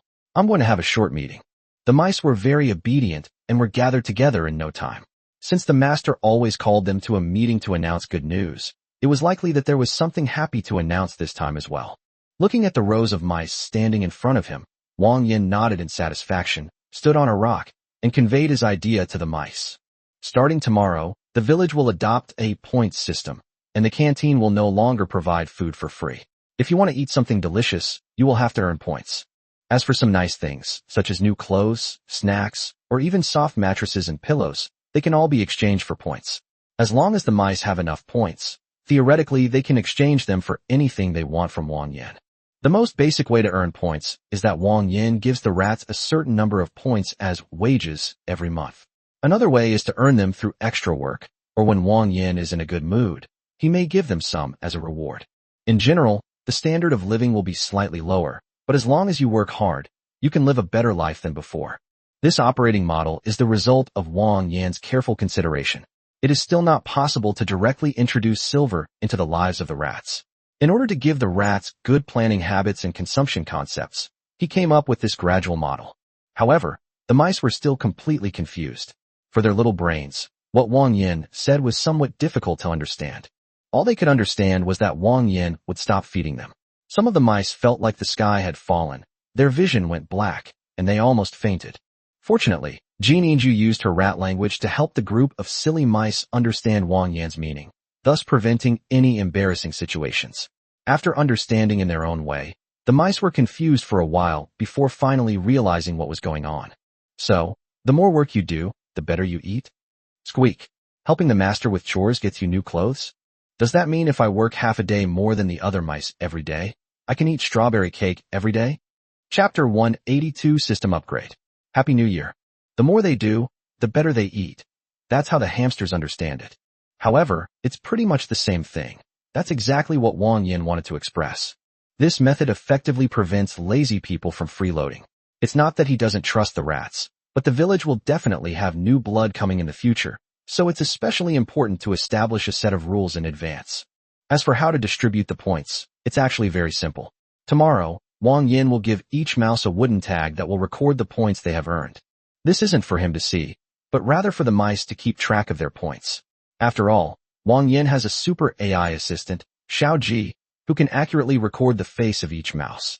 How much they spend and earn each day is all written in her processor, so there's no need to worry about mixing things up. Of course, Wang Yan did this intentionally. He was betting that some rats would try to be clever and change the scores on their wooden signs without permission. He planned to make an example of such a rat, give them a good reminder, and set some new rules. There's one more thing. Wang Yan coughed lightly, glanced at the bewildered mice, and said, "From now on, our village will also have a name of its own." Squeak. The village. Its name. Normally, the mice are always struggling to make ends meet, so they don't have the time or inclination to think about naming their village. To them, a village is just a village, and at most, it can be called Mouse Village. Wang Yan didn't keep them in suspense any longer and directly announced his idea to the mice. Yes, from now on, our village will be called Taoyuan Township. Everyone should remember this name. Wang Yanqi's name is a direct adaptation of the story of Peach Blossom Spring. To be honest, he is terrible at naming things, so he simply borrowed the name of Peach Blossom Spring. It not only sounds good, but also has a lot of artistic conception. It sounds much better than things like Cliff Village or Little Mouse Village. Moreover, Wang Yan also hopes that the village can be like the one described in Peach Blossom Spring, peaceful and undisturbed, where all the villagers can live and work in peace and contentment. This is his greatest wish. The mice didn't understand why Wang Yan wanted to name the village, but they knew that Wang Yan didn't do things without a reason. If the master said something, it must have a deeper meaning. Peach Blossom Spring. Squeak. From now on, the mice's home will be called Peach Blossom Spring. The women behind Wang Yan nodded slightly. They had already been informed of this idea and had no objections. A good name is a village's calling card. In Wang Yan's vision, he wants to continuously expand his power. In this process, he will inevitably have to deal with one power after another, so a good name is naturally indispensable. The mice cheered, though they didn't know what they were cheering for. However, today is a day to be happy about. Everyone should live well, work hard, and follow the master. The future will definitely get better and better. Ding! The system has detected that the host has established the Peach Blossom Spring faction. The system is entering the next stage. Name: Peach Blossom Paradise, already linked. Loading a new module, system update in progress. The sudden announcement and pop-up window appeared in Wang Yan's mind, and his brain buzzed, leaving him momentarily stunned. What? The system has been updated again? Update complete. Congratulations, host, on completing the first step of construction. The system has now entered the next stage, activating the faction management module. In that instant, a completely new piece of information appeared in Wang Yan's mind. By simply concentrating his thoughts, he could see a neat list of people. Upon closer inspection, each name on the list was a resident of the village. By simply clicking on any name in the list, all of that resident's information can be viewed, making it a very convenient management method. Renew. The dizziness from the sudden update made him stagger a few steps. Zhuohua, who was standing nearby, immediately noticed that something was wrong with Wang Yan and stepped forward to support him, saying softly, "What's wrong? Are you feeling unwell?" Wang Yan waved her hand, rubbed her forehead to calm herself, and gradually adapted to the existence of the new system before answering her. "I'm fine. I'm sorry to have worried you. I'll find a place to sit for a while. You can go ahead and do your work." Zhuohua pursed her lips, ignoring Wang Yan's advice, and helped him up. The others around them noticed Wang Yan's unusual behavior and gathered around. Wang Yan felt a warmth in his heart and waved his hand with a smile. "I'm really fine. Everyone, go back first. I just need to rest for a bit." As if wanting to confirm something, Yuli cupped his face, looking at it from left to right, and only after confirming that there was nothing seriously wrong did she say, "Then you and Sister Zhuohua go and rest first. Anyway, the dinner is over, so leave the rest to us." Wang Yan nodded, and then returned to the bedroom with Zhuohua. "I originally wanted to give the mice another talk, but there are more important things to do right now. The most urgent thing is to figure out this updated system first." Zhuohua entered the bedroom and closed the door. Actually, Wang Yan was already fine, but Zhuohua was very worried about him and insisted on helping him up, so Wang Yan had no choice but to comply. Sitting on the edge of the bed, Wang Yan smiled helplessly and said softly, Okay, I'm really fine now. Let's sit down together." Zhuohua nodded and sat down with him. Although Wang Yan had never explained the general outline of his system to her in detail, only occasionally revealing bits and pieces, and she had never asked Wang Yan about it, she could still guess the general idea. "Is there something wrong with your ability?" Wang Yan smiled slightly, took one of her hands, and rubbed it in his palm, explaining, "It's not a big problem. Just let me calm down and sort out my thoughts. There's no need to worry too much." "Okay, then I'll go with you. I'll stay right next to you." Unable to resist the girl's insistence, Wang Yan gave in. Zhuohua was indeed incredibly obedient, resting her head on his shoulder and remaining silent. Wang Yan calmed his thoughts and immersed himself in the newly upgraded system. After a moment of contemplation, Wang Yan realized that the so-called system upgrade was not simply a strengthening of a certain section as he had imagined, but a complete expansion. First, there's the newly added power management system, which clearly indicates that they want Wang Yan to expand his colonies and lead the rats in development. In addition to the personnel management page we just saw, a new dedicated construction section has been added, which currently contains only 4 buildings: dormitory, livestock shed, workshop, and warehouse. These are all ready-made buildings that can be unlocked with points. This gave Wang Yan the feeling that the current system was the complete version, and that he had just finished the novice mission. Happy New Year, everyone. I'm alive. This system upgrade is something I conceived a long time ago. Does anyone find it a bit confusing? Are there any parts you don't understand? I can make changes. Chapter 183: The Method of Retaining People. This damn system. It turns out it was just a matter of finding a name? Why didn't they say something so important sooner? Wang Yan rubbed his temples, finally digesting the system update. In addition, the system's online store and lottery system have also undergone a complete overhaul. The online store has added a daily product rotation page with 10 sections that will randomly refresh with any products. Notably, Wang Yan even saw Xiao Ji's spare parts for sale here, which seems to have been combined into one section, making things convenient for Wang Yan. The lottery system has been changed to be simpler and clearer, with the rules clearly defined and the quality of the prizes in the card pool improved. It's still 100 points per draw, but a pity system has been added, guaranteeing a gold quality item every 100 draws. However, looking at this gacha pool always reminds Wang Yan of some unpleasant memories. The next day, Wang Yan removed himself from Zhuohua and Yu Li's entanglement. He had shown Yu Li the black silk he had pulled out earlier, and as for what happened afterward, just by looking at Yu Li's jade-like neck covered in red marks and her disheveled hair, one could tell how satisfied Wang Yan was. I stretched and yawned. Today is the first day of spring, so it's time to go back to work. The first thing to do today is to distribute a wooden tag to each mouse. Then, we can use a charcoal pencil to record and change the tags so that the mice can distinguish their own savings. The recording is mainly done by Xiao Ji's processor, and the tags were quickly distributed to each mouse. The mice curiously held their little wooden signs, on which the number 1000 was clearly written. The mice had all taken literacy classes. Wang Yan had taught the python this counting method, and then the python taught it to the mice. So, aside from those that are really stupid enough to drool, the mice can still understand what it means. Wang Yan glanced around, cleared his throat, and said to the mice, "After I explained it yesterday, I'm sure everyone understands what this is, right? The 1000 points written on it is the living allowance I'm giving you. From now on, whether you're eating out or want to exchange for something, you'll need to use these points. Do you understand?" Because Wang Yan had given the mice a heads up beforehand, the mice were mentally prepared.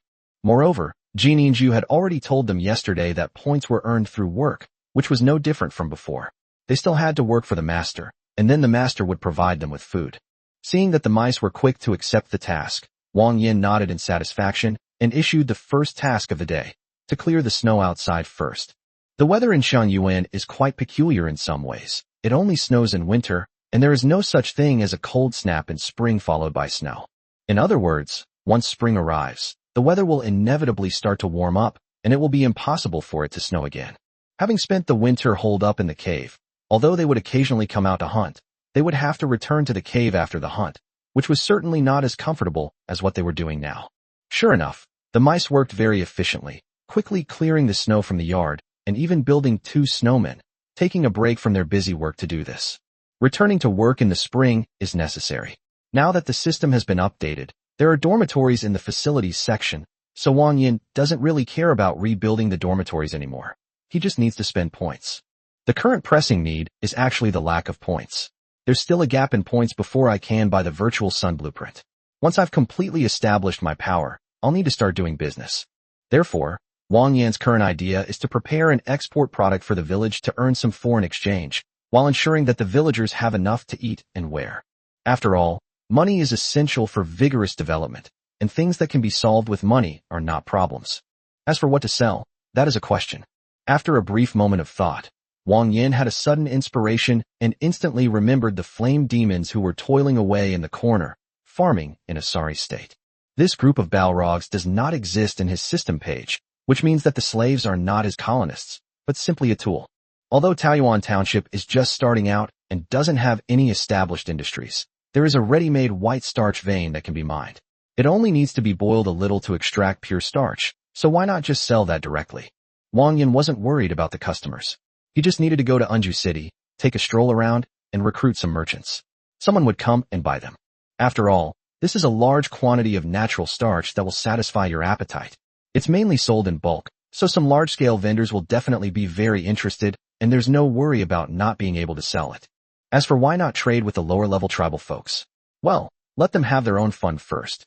So afterwards, Wang Yan sent a few mice to supervise the mining, and then sent a few more to boil the white paste. Now they are all waiting for Little Bell to arrive. This is the 9th time. The black python's hair was in complete disarray, its golden eyes were filled with ecstasy, and its body twitched slightly from time to time, making everything seem so intoxicating. Yes, this was the method Wang Yan came up with to keep her.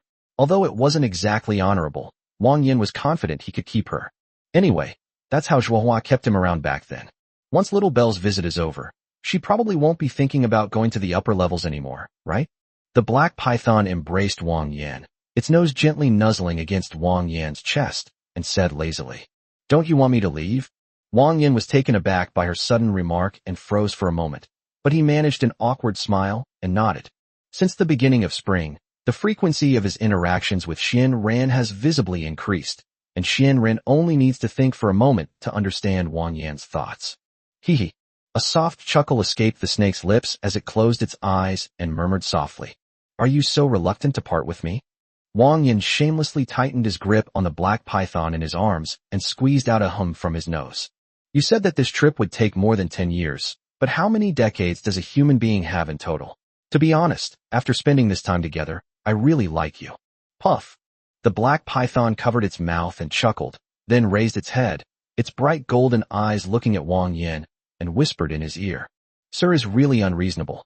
He always confesses his feelings out of the blue. If it were an ordinary young girl, she would definitely blush and have her heart pounding after hearing what he said. But I'd love to hear more, so please tell me more."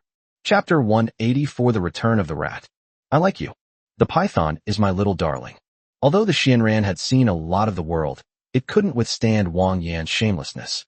Under his barrage of lowbrow sweet talk, even the ancient creature that had lived for thousands of years couldn't hold back. Okay, stop talking, it's embarrassing." Xianran turned her head away, feeling somewhat embarrassed by Wang Yan's actions. "Then, are you still leaving?" The black python pondered for a moment, and although it seemed somewhat reluctant, it still nodded. "Time is no longer an inconvenience for me. If I want to get rid of this curse, I must make a trip to the upper levels." As she spoke, she gently kissed Wang Yan's lips and whispered, "In the days I've spent with you, sir, haven't I grown increasingly dependent on you? Whether it's your glib tongue or your sincere feelings, I'm not heartless. I've already fallen for you. As I have said, only by shedding this curse can I experience the passage of time with you, so even if it takes a long time, I still have to do it." Since Xian Ran had already made her point, Wang Yan understood her determination. It seemed she had made up her mind to go to the upper levels. Since that was the case, there was no way to keep her, so there was no need to persuade her to stay any longer. Wang Yan didn't say much, but simply hugged her tighter. Xianran noticed his disappointment and chuckled. "It seems you are quite reluctant to part with me, sir." "No, I didn't. Dishonesty is not good, you know." "Okay, a little bit." "Humph. It's late at night, but people are still awake."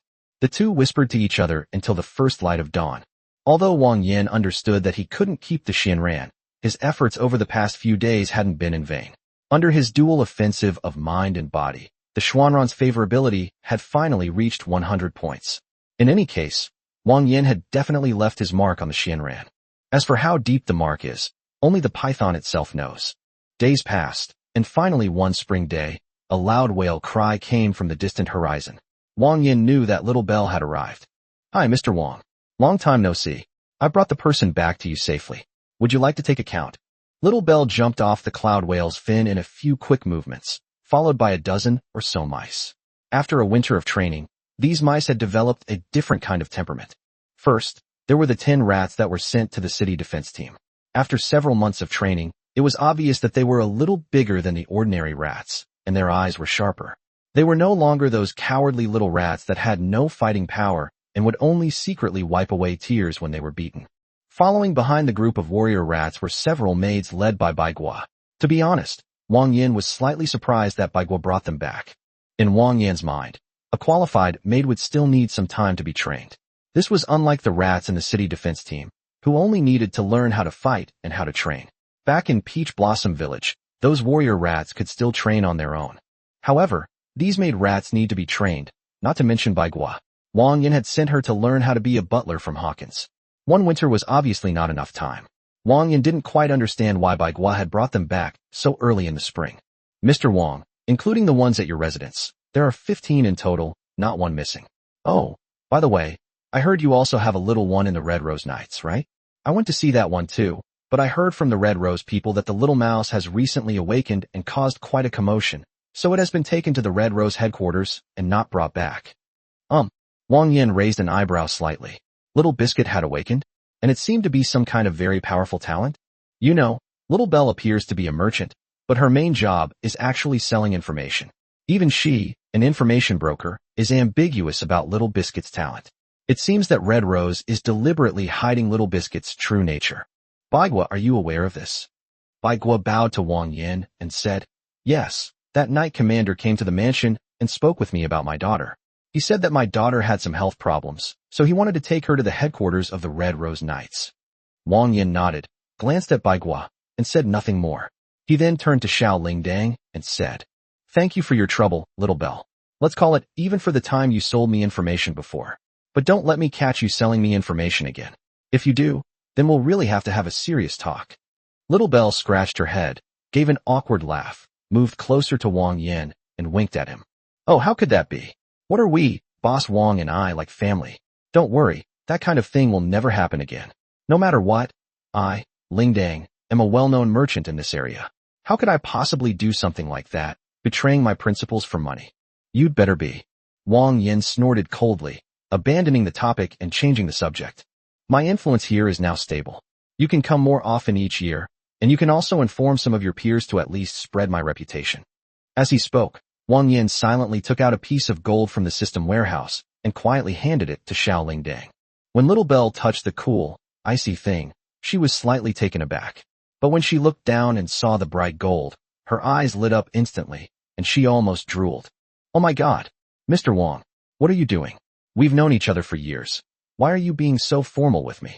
She swiftly stuffed the gold into her bosom, as if afraid someone would snatch it away. Boss Wang, don't worry. Your business is my business from now on. This little thing is nothing to us. From now on, I'll come to you once a quarter. In less than a month, I'll announce the location of this place to all the mid-level merchants. I guarantee you can buy whatever you want then. If I'm lying, you can hang me up. Chapter 185. You've gotten the young master. After declining Lingdang's enthusiastic invitation, Lingdang pouted and then asked Wang Yan, Mr. Wang, what kinds of things do you usually export? Wang Yan didn't speak, but shouted into the cave. Immediately, several flame demons carried out 2 large baskets of white, blocky objects and placed them heavily in front of Little Belle. Little Belle first glanced thoughtfully at the few flame demons, then looked down at the basket of starch, picked up a piece, examined it carefully for a moment, and then said, is this the boiled down white mineral paste? Yes, they were dug out of the cave. We have enough slaves at home, so we produce a lot. Wang Yan nodded, not hiding anything from Xiao Lingdang. With this, it can really be sold as an export product. There's no worry about selling white ointment. If Boss Wang's output is sufficient, my group of colleagues would really be willing to come. Wang Yan picked up a piece of solidified starch and asked the Little Belle, so what's the typical price for this? After thinking for a moment, Little Belle replied, if it's the purchase price, 1 kilogram of processed white, or can be exchanged for 10 silver. Wang Yan was initially puzzled by the price. Could it be that 1 kilogram of starch blocks could only be exchanged for 1 point? However, he quickly figured out what was going on. In the lower and middle layers, starch was not a large-scale industrial raw material. Its main purpose was still for consumption. So, the purchase price was reasonable. Wang Yan had no complaints about this. Anyway, he didn't need the mine, and the slaves were the ones digging it. It was practically free income, so why not take it? All right, I still have about 1,000 kilograms of inventory here. Can you replace them all for me? Huh? Young Master Duo? For a moment, Little Belle thought she had misheard. 1,000 kilograms? That meant she would have to pay 10,000 taels of silver to buy it? Even though she can eat so much, is she crazy to buy 1,000 kilograms of white or? Mr. Wang, about this matter, with so much white or, my suggestion is that you keep some of it for yourself. There's no need to dump it all. Although I could buy it all for you, I don't recommend you do that. If you can't accept it, just say you can't accept it. Why all the nonsense? Wang Yan rolled her eyes, exposing the guy's little scheme. Take as much as you can. It's fine if you don't give silver, just exchange it for fruits and vegetables of equal value. But I only want fresh ones. I don't want any dehydrated vegetables. You can decide what to give. Oh, Mr. Wang, you're so kind. I'll take you upstairs right away, and you can choose whatever you like. I'm sure you'll be satisfied. After saying that, Little Belle bent down and led Wang Yan toward the cloud whale, looking all ingratiating. Having just eaten such a large piece of gold, she was now practically ready to offer herself up to Wang Yan. There aren't many fresh vegetables on the narwhal, as transportation costs need to be considered, so the only vegetables that can be considered fresh are mostly potatoes. Wang Yan glanced at them and packed up all the vegetables to take away. The total price was about 9,000 silver. In other words, Xiao Lingdang not only had to give all her vegetables to Wang Yan, but she also had to give him 1,000 silver in the end. The vegetables were sold at the selling price, while the white ore was bought at the purchase price. In general, Lingdang still made a profit in the end. However, the problem was that she now had no fresh vegetables at all, but instead had a warehouse full of white ore. The single white oyster is much harder to sell than all sorts of vegetables, but who can blame her when Wang Yan is the master? Touching the gold nugget in her arms, Xiao Lingdang breathed a sigh of relief. Wang Yan is her father. Wang Yan is her father. After finalizing the series of transactions, Xiao Lingdang forced a smile and ate all the white ointment, promising Wang Yan that she would spread the reputation of Taoyuan Township and attract more merchants to Wang Yan. Oh, by the way, Little Bell, come again tomorrow. I need to take some people to Anju City. Little Bell nodded. Sure. I'll pick up Boss Wang tomorrow. After bidding farewell to Wang Yan, he piloted the Cloud Whale away from Peach Blossom Village. Miss Rika, we're going to the middle floor first thing tomorrow morning. Wang Yan mentioned it to Lu Hua, and Lu Hua nodded. Wang Yan hadn't lied to her after all. She had seen Little Bell today, and tomorrow morning, she would be able to ride her Cloud Whale to the middle level. I'm so sorry to have troubled you so much these past few days. Once my daughter and mother are reunited, I will certainly prepare a generous reward for you. Wang Yan waved his hand. He naturally trusted Lu Hua completely, and even if she couldn't provide the payment, Wang Yan himself wouldn't care. Anyway, this little girl is quite pretty.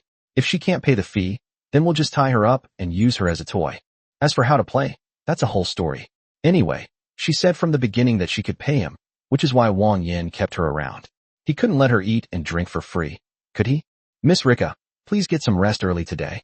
Make sure you have anything you need to bring and prepare it in advance. We'll set off as soon as you arrive. After giving Lu Hua some instructions, Wang Yan looked at his group of wives, realizing that he might be bringing quite a few people this time. Besides Lu Hua, Xian Ran also has to go along. After a winter's stay, it's about time for Shihu to leave. After so much time, Zixian should have calmed down by now. Shihu can take advantage of Xiao Lingdang's trip to go back and visit. Although she felt quite comfortable living with Wang Yan here, she was still an outsider. It was a pity that she hadn't been able to win Wang Yan over during this time. Otherwise, she wouldn't want to go back.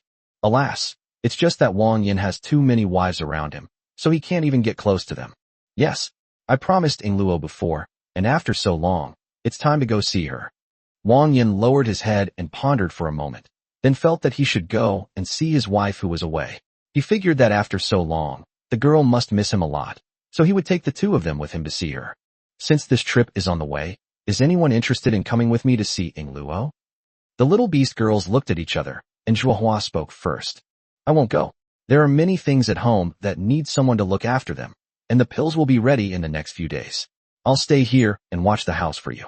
Wang Yan nodded, then looked at the three. Yuli met Wang Yan's gaze, then glanced at her two younger sisters, and said calmly, Please give my regards to Ingluo.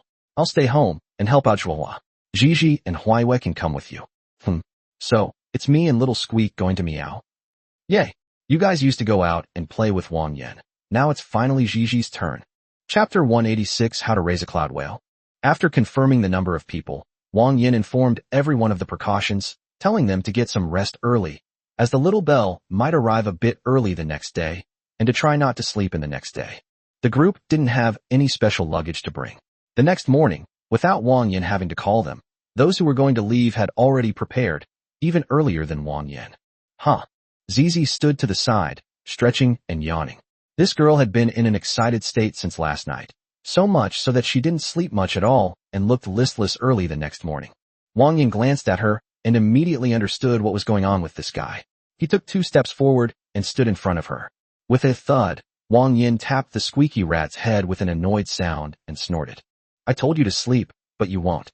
You don't take what I say seriously, do you? I'm just too excited. I'll settle the score with you later. After disciplining the disobedient rat, Wang Yan counted the number of people again to confirm that there were no mistakes before leading the women out of the cave and outside. The sky outside the cave was still a hazy gray. It wasn't too late, and Little Bell didn't keep him waiting too long. Soon, the Cloud Whale came into view again, and Wang Yan led everyone onto the Cloud Whale. Oh my, so now Boss Wang brings 5 women with him on his trip? Goodness, he's really into it. Go away, don't talk nonsense. We're going there to take care of important business. It's just that everything happened to happen at the same time. Don't overthink it. Little Belle looked at Wang Yan with a teasing expression. Really? Just tell me if you're a lesbian or not. Stop with all the nonsense. No way. Quickly, Mr. Wang, please bring your men inside. This time, please don't sit outside. Take your men and come inside. Wang Yan nodded. The inner room of the Cloud Whale warehouse should be where she lives, right? Although he didn't know what Xiao Lingdang meant by this. She must have her own reasons. So he led everyone up to the Cloud Whale and followed Xiao Lingdang's words to the inner room. Little Belle guessed that everyone had already gone inside, so she blew the whistle around her neck. As a barely perceptible sound wave gradually spread, the Cloud Whale seemed to receive a command, waving its fins and letting out a loud, long cry as it parted the clouds and flew upwards.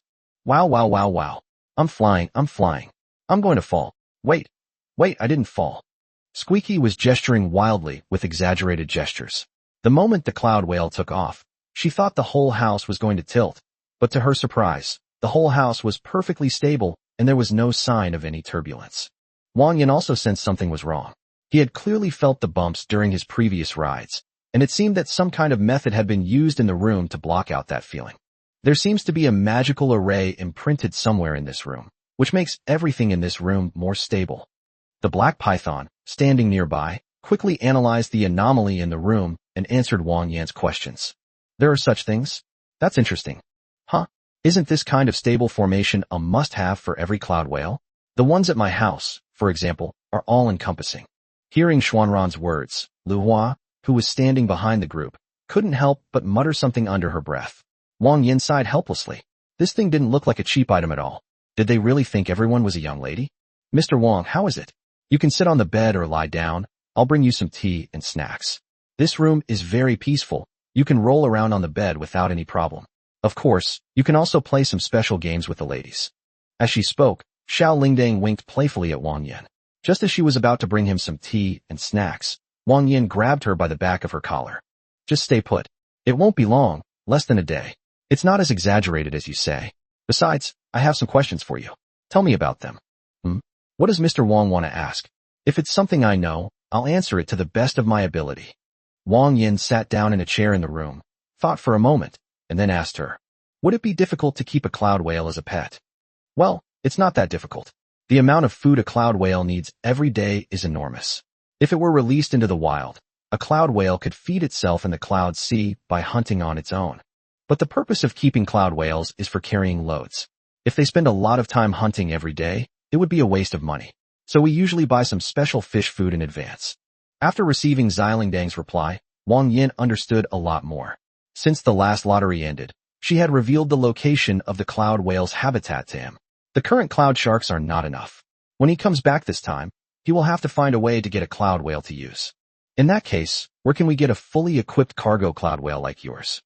Well, in the past, I would charge for consultations, but since we're friends, I'll just say it directly. In fact, most cloud whales and their owners have an employment relationship. Cloud whales are extremely intelligent and have a very large size, so it's impossible to completely control them. So, if you want to own a cloud whale, the first thing you have to do is to be compatible with the cloud whale before you can establish an employment relationship. However, these kinds of things are usually arranged by aquatic creatures, so it's most important to prepare money in advance. Upon hearing this, Wang Yan frowned slightly. Aquatic creatures? Xiangyuan is such a small place. How could it have such a large body of water? In an area bordering the Golden Federation, there is a wall made entirely of water. Exploring inside the wall reveals a spherical cave completely filled with water, where the aquatic creatures live. Seemingly noticing Wang Yan's confusion, the Xianran thoughtfully provided an explanation. What an amazing place. I really want to go and see it if I have the chance. In his mind, the so-called cloud whale habitat was not too far from the Golden Federation. He could go and take a look. Anyway, he had the sole contract in his hand. He could just force-hypnotize him. There was no question of hiring or not hiring. He could just come and be his slave. I understand. Thank you, Little Belle. Chapter 187. What does it mean that I have many women? Xiao Lingdang actually hated it when others entered her room, but Wang Yan was rich and really gave her money. Although it was a benefit he gave her for asking her to do something, it didn't stop her from treating Wang Yan like her father. What if you treat her well, and then give her a piece of gold when you need her to do something for you in the future? If she had wanted to play a game with Wang Yan before, it would have been more of a joke. But now, Xiao Lingdang really wanted to pounce on Wang Yan and never get off him. However, this time Wang Yan seemed to have brought quite a few women, making it difficult for her to get involved. So, she had to give up on the idea. As the days slowly passed, the sea of clouds turned golden, and the group finally arrived at Anju City.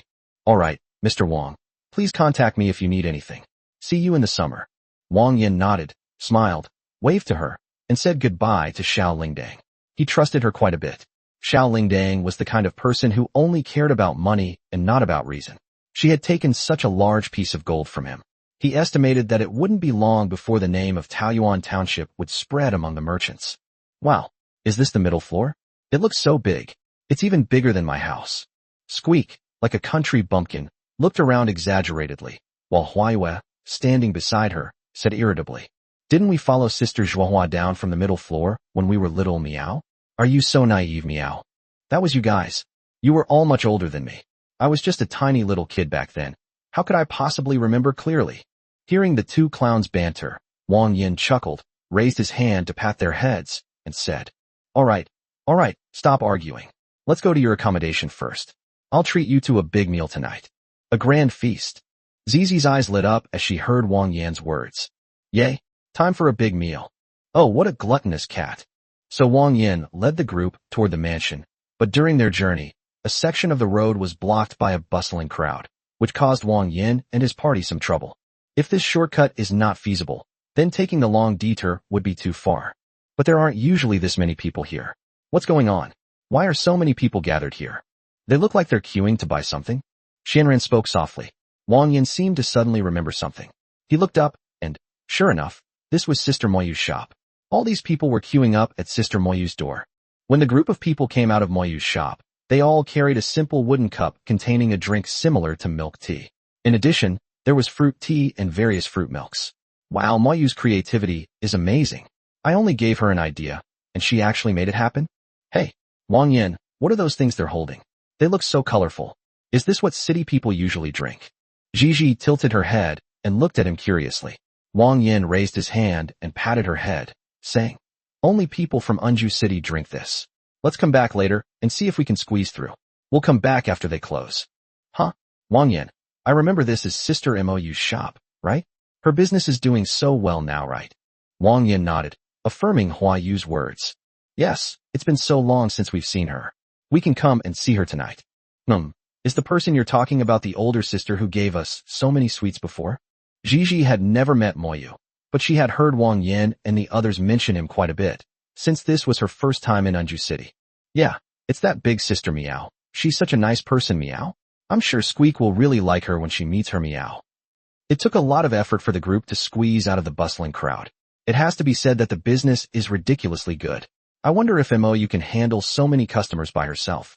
After passing through the crowd, there were fewer people behind them, and the group quickly arrived at Wang Yan's residence in Anju City. When the gatekeeper saw that it was Wang Yan, he immediately straightened up, like a straight pine tree, and gave a proper salute. Greetings, sir. Greetings, ladies. Wang Yan nodded slightly.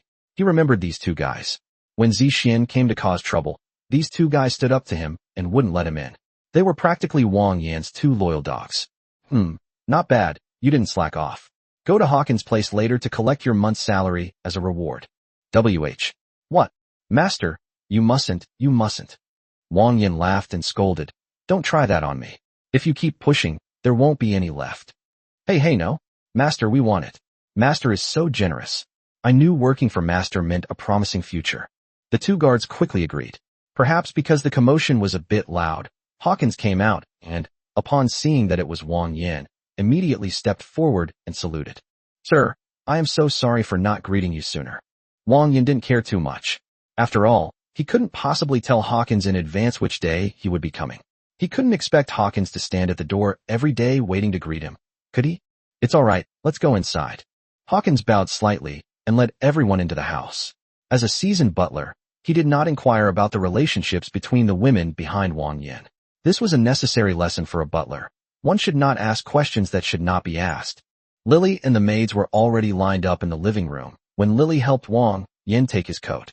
When they saw Wang Yan, they all bowed in unison. Wow, so many beautiful ladies. Wang Yan, You have so many women here too. Wang Yan punched Gigi on the head in annoyance and said irritably, "What do you mean I have many women here?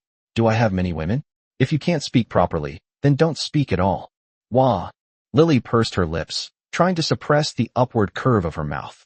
Wang Yan glanced at her and said indifferently, "Go and prepare a few more rooms. Prepare a separate room for this little mouse, and a room for the white-haired lady. As for Shihu, by the way, Sister Shihu, what are you going to say tonight?" Shihu shrugged slightly and said, "The shop has been abandoned for a long time. I'll go back and check on it after dinner, so don't worry about me." Wang Yan nodded and then gave the orders, and the mansion bustled with activity once again. Huaiwei and Gigi were both very outgoing. As soon as they arrived at the mansion, they started running around and making a ruckus. Not content with just the two of them running around together, they insisted on dragging Lu Hua along, which made Lu Hua feel quite awkward. Shihu and Xian Ran actually got along quite well, and the two of them went to the garden together to admire the flowers. "Hawkins, I have some questions for you." Wang Yan looked up at Hawkins and said calmly. Chapter 188 The Gluttonous Mouse, the Hissing Cat. "Please ask, sir." Wang Yan nodded and voiced his question. "Based on my estimation, Baigua shouldn't be going back so soon, right? How come she left after only one winter?" Hawkins paused for a moment, then chuckled softly. "Sir, Madame Baigua is much more hard-working than you think. She didn't just learn half the skills and go back. On the contrary, she has consulted me a lot on how to be a housekeeper during this time, and even asked Miss Lily for advice on many things." Wang Yan frowned slightly. Forcing growth is not a good thing. Seemingly sensing Wang Yan's thoughts, Hawkins explained. "Although Madame Baigua's learning time was indeed short, not even enough to train an apprentice, Madame Baigua is different. She learns very quickly, even I am somewhat ashamed of myself. It's as if she was born to do this job. Moreover, Madame Baigua took the initiative to go back. Before leaving, she spent several nights writing down the things I had taught her. I also tried to persuade her to stay, but Madame Baigua said she wanted to help the master as soon as possible, so she left with her people and followed that merchant." Upon hearing this, Wang Yan finally nodded. "So that's how it is. That makes sense now." However, Baigua seemed to be overthinking things. She didn't need anyone to share her worries. Oh well, let her be. Hawkins didn't say she couldn't do it, otherwise he wouldn't have said that. As for other things, Wang Yan asked where the current funds for the mansion came from. Even without Hawkins's explanation, Wang Yan could roughly guess that it was being advanced by the city lord's mansion. He just wanted to confirm it. As expected, Hawkins' answer was exactly what he was looking for. The normal operation of the mansion had always been funded by the Unju city lord's mansion. Wang Yan nodded, then sighed softly, took out several gold ingots, and placed them on the table. "These are for you to use for now. If there's anything that's inconvenient to use from the city lord's accounts, you can take it from here. This is all pure gold, so when you're dealing with it, you should find someone you trust to recycle it." Wang Yan's actions demonstrated both that he granted Hawkins considerable authority and that he was satisfied with Hawkins' work, as Hawkins had handled matters efficiently during Wang Yan's absence and had not slacked off. As for this gold, to be honest, Wang Yan still doesn't understand what this thing is. He only knows that it belongs to the Church of the Deadwood, and it doesn't seem to be anything insignificant. It seems that it's not just simple gold to the Church of the Deadwood. However, Wang Yan intercepted it and refined it into gold nuggets. According to Wang Yan's plan, Taoyuan Township will definitely have close ties with Unju City in the future. After all, it's only a day's journey away, and Unju City is a commercial port city. It would be a good deal to set up the base here. Hawkins glanced at the gold ingots on the table and bowed. "Understood, sir." As a seasoned butler, Hawkins understood what Wang Yan meant. He didn't need to make any promises. Concrete results were more convincing than anything else. Lily was in charge of the kitchen and prepared a sumptuous welcome feast for Wang Yan, which made the little foodie, Gigi, stare wide-eyed. She ate the most heartily at the whole table. "How vulgar, meow." Huayu glanced at her indifferently, chuckled, and elegantly extended her knife and fork, preparing to dine with the grace of nobles, when suddenly the scene before her blurred, and the meat on her plate vanished. Without a doubt, the steak isn't going to grow wings and fly away. Squeak, squeak. You're a cat, chewing sounds. Why are you mimicking a mouse, chewing sounds? Huayu suppressed a glint in her eyes and said with a forced smile, "Don't play dumb with me. Where's the meat chop on my plate, meow?" Squeak's eyes darted around, and its mouth was bulging, making it look like a hamster. Chewing Squeaky doesn't know. "You stole my food. TCH, who told you to eat so slowly? Anyway, I'm uncouth, so I ate everything on the table. If you eat slowly, then you can go hungry." Huh? Wang Yan's lips twitched slightly. A mouse stealing food, a cat breathing heavily? It seemed to be the first time he had ever seen Huayu breathing heavily. The banquet was rather noisy, which Shihu and Xian Ran were already used to, but Lu Hua kept her head down the whole time, as if she had never experienced such an atmosphere in her own home before. My mother's face always seemed like a block of ice. After the meal, the yawning cat and the greedy mouse temporarily ceased their fighting, and Shihu also said goodbye, saying she was going back to visit someone that night, so Wang Yan did not try to keep her any longer. It was almost time, so Wang Yan decided to go see Sister Moyu. He had already arranged for Gigi and Huaiyue to come along, so he took the two of them with him to visit this older sister he hadn't seen in a long time. Jingle. The bell on the door swayed slightly as it was pushed, producing a crisp sound, but it was a little lower than the last time I came. Sorry, we're sold out of tea and closed for today. Please come back tomorrow. A tired but polite voice came from behind. Moyu was looking down, carefully wiping every inch of dust off the counter with a rag. Sister Moyu, it's been a long time. Wang Yan said softly, and Moyu's wiping motion seemed to be paused.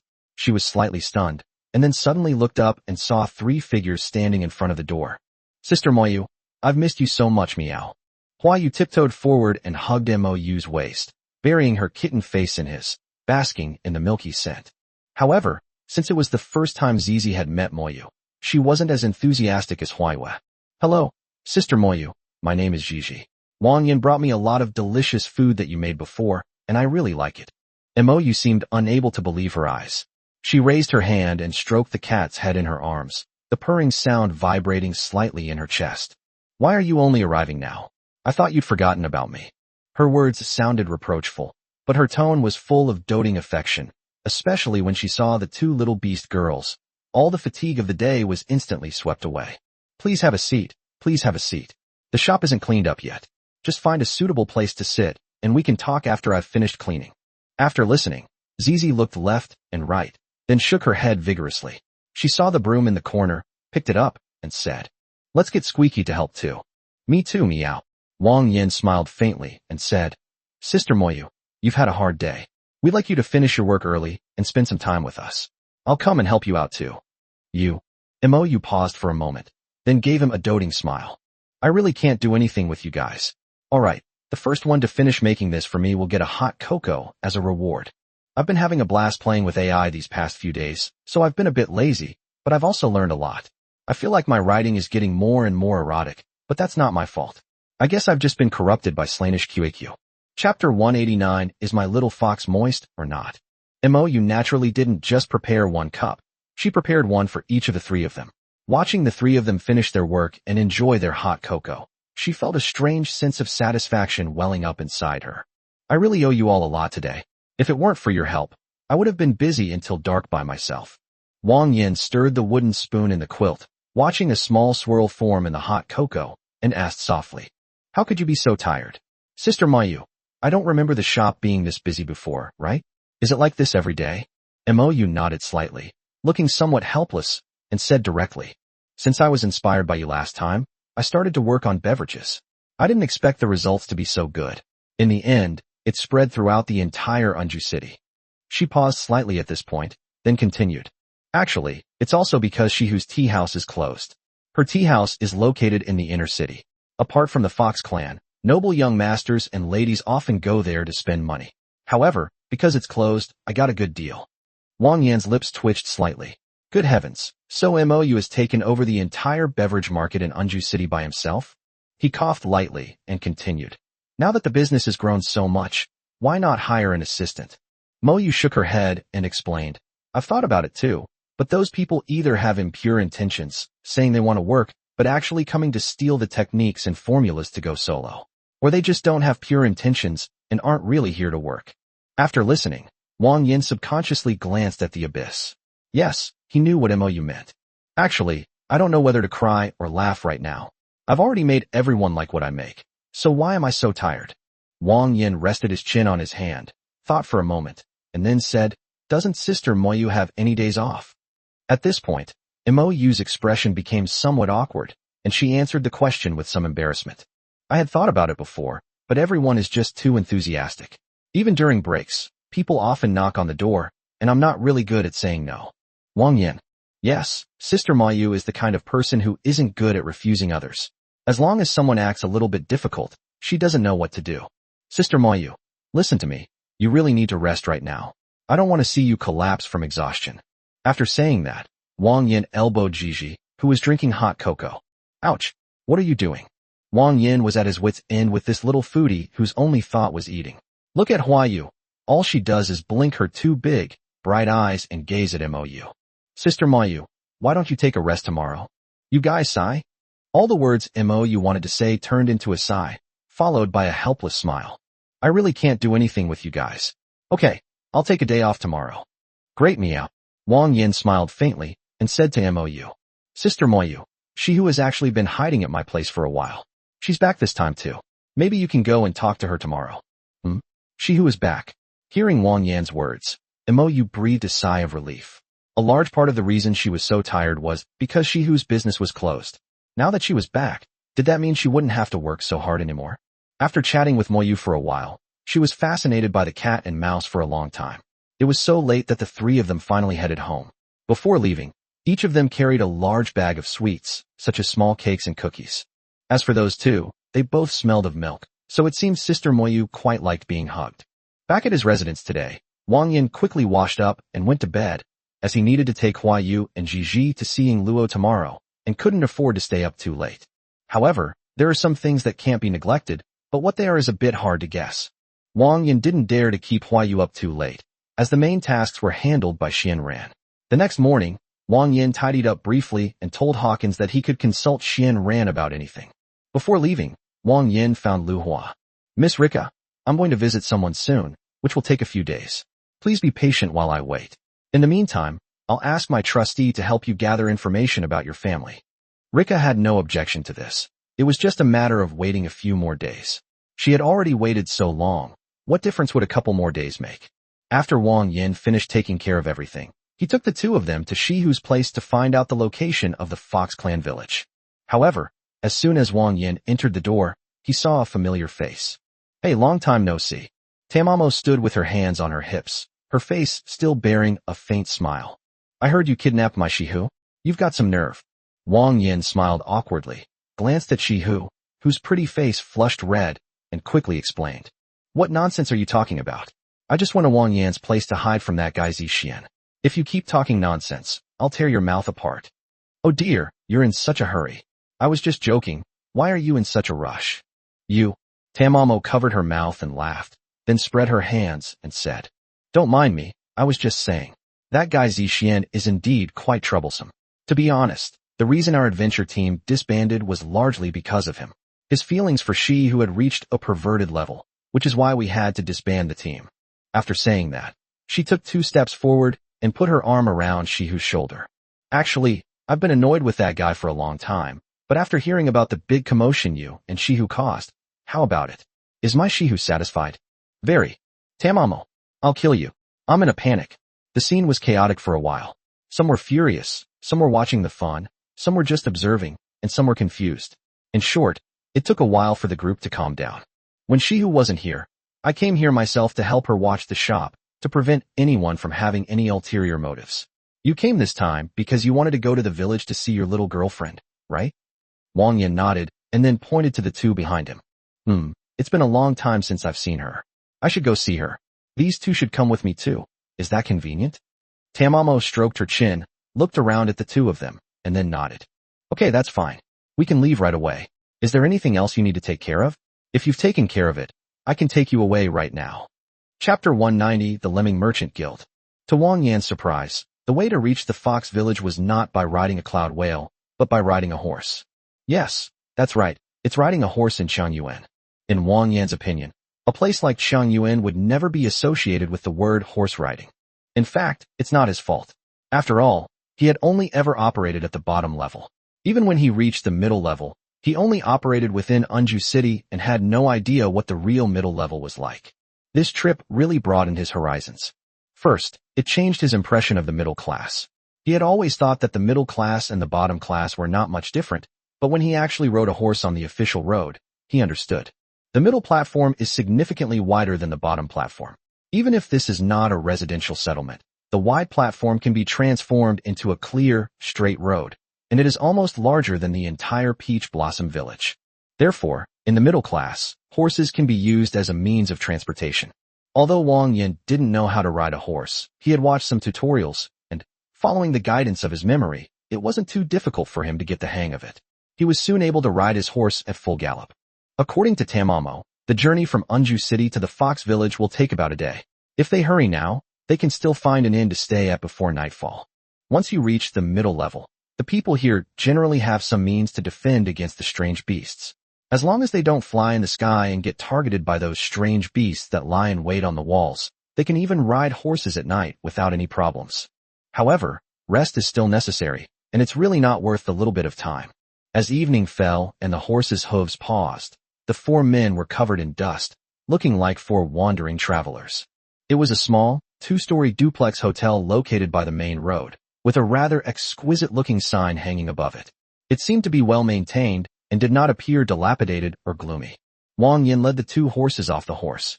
The two horses sat in front of Wang Yan and were closely protected by him. They had been suffering from the bumpy ride all the way. As soon as they got off the horse, Gigi jumped around everywhere like a disabled person who had regained his legs. Ugh, I can finally rest. My butt is killing me. Hua Yu's situation wasn't much better. However, unlike Gigi, she was the one sitting close to Wang Yan. After dismounting, Hua Yu didn't show the same relief as Gigi. Instead, her face turned slightly red. Wang Yan was so mean just now. Wang Yan, on the other hand, remained calm and acted as if nothing had happened, following behind Yu Zhao. This seems to be a shop run by mice. All the people inside are little girls with big round ears. However, compared to the mice at home, these mice are obviously less silly and look more shrewd. Oh my, isn't this Tamamo-nichan? It's been so long. Please come in, please. The mouse had neat, short, silver-white hair that reached its ears, and a somewhat androgynous voice, so it looked like a little male mouse. Prepare a room inside, preferably an upper-class room. Prepare hot water for Tamamo-nichan in advance. This road is the only way for Tamamo to travel between the village and Unju Castle, so she stays at this shop almost every time. Over time, a tacit understanding has formed, and the shopkeeper's mouse knows what Tamamo wants without her having to say anything. The little mouse rubbed its hands together and began to exchange pleasantries with Tamamo.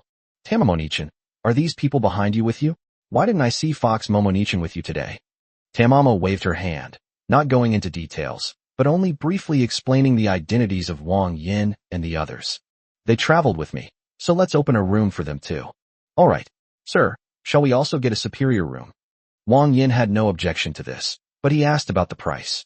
Sir, our little shop is in a remote location, and we don't see many customers all year round, so our prices are actually a bit higher than those in the city. But don't worry, it won't be much more expensive. A superior room is 500 silver coins a night, and you'll have a comfortable stay. Upon hearing the price, Wang Yan couldn't help but twitch his lips.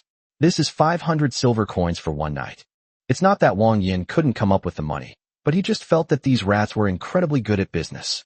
In Unju City, even the best rooms in prime locations within the city cost less than 400 per night, while this place, located in the middle of nowhere, doesn't seem to be any better than the city. Wang Yan thought to himself, but said nothing. He simply took out 1,000 taels of silver from his pocket and placed it on the counter. 2 superior rooms, go and prepare them. Also, prepare a table of dishes, but no alcohol. If there's any juice, you can have some. The little mouse had expected Wang Yan to haggle, and was mentally prepared, but it didn't expect this guy to be so generous, giving away money so easily. The little mouse at the counter quickly collected the silver and counted it, while the little mouse enthusiastically invited the group to the dining table.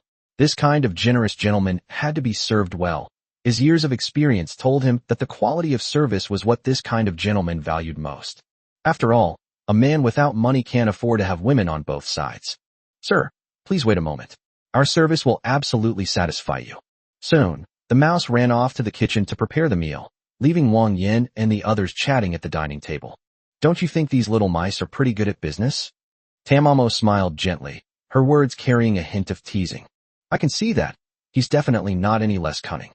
Wang Yan gave a curt reply, then looked at his own rat, and couldn't help but sigh softly.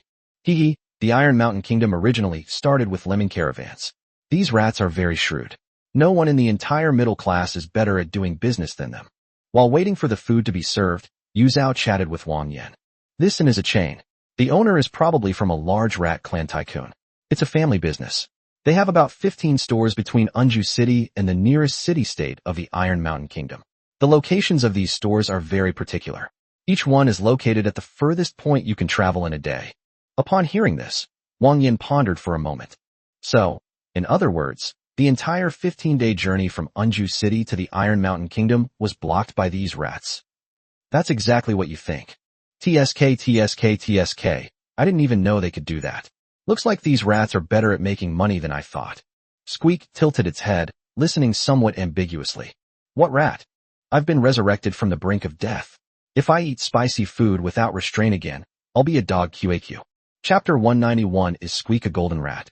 However, although they are a bit dark-skinned, they still pay great attention to the quality of service. Tamamo poured herself a cup of warm tea from the teapot and continued speaking. At least in terms of safety, it's not a problem to not be able to sleep well at night.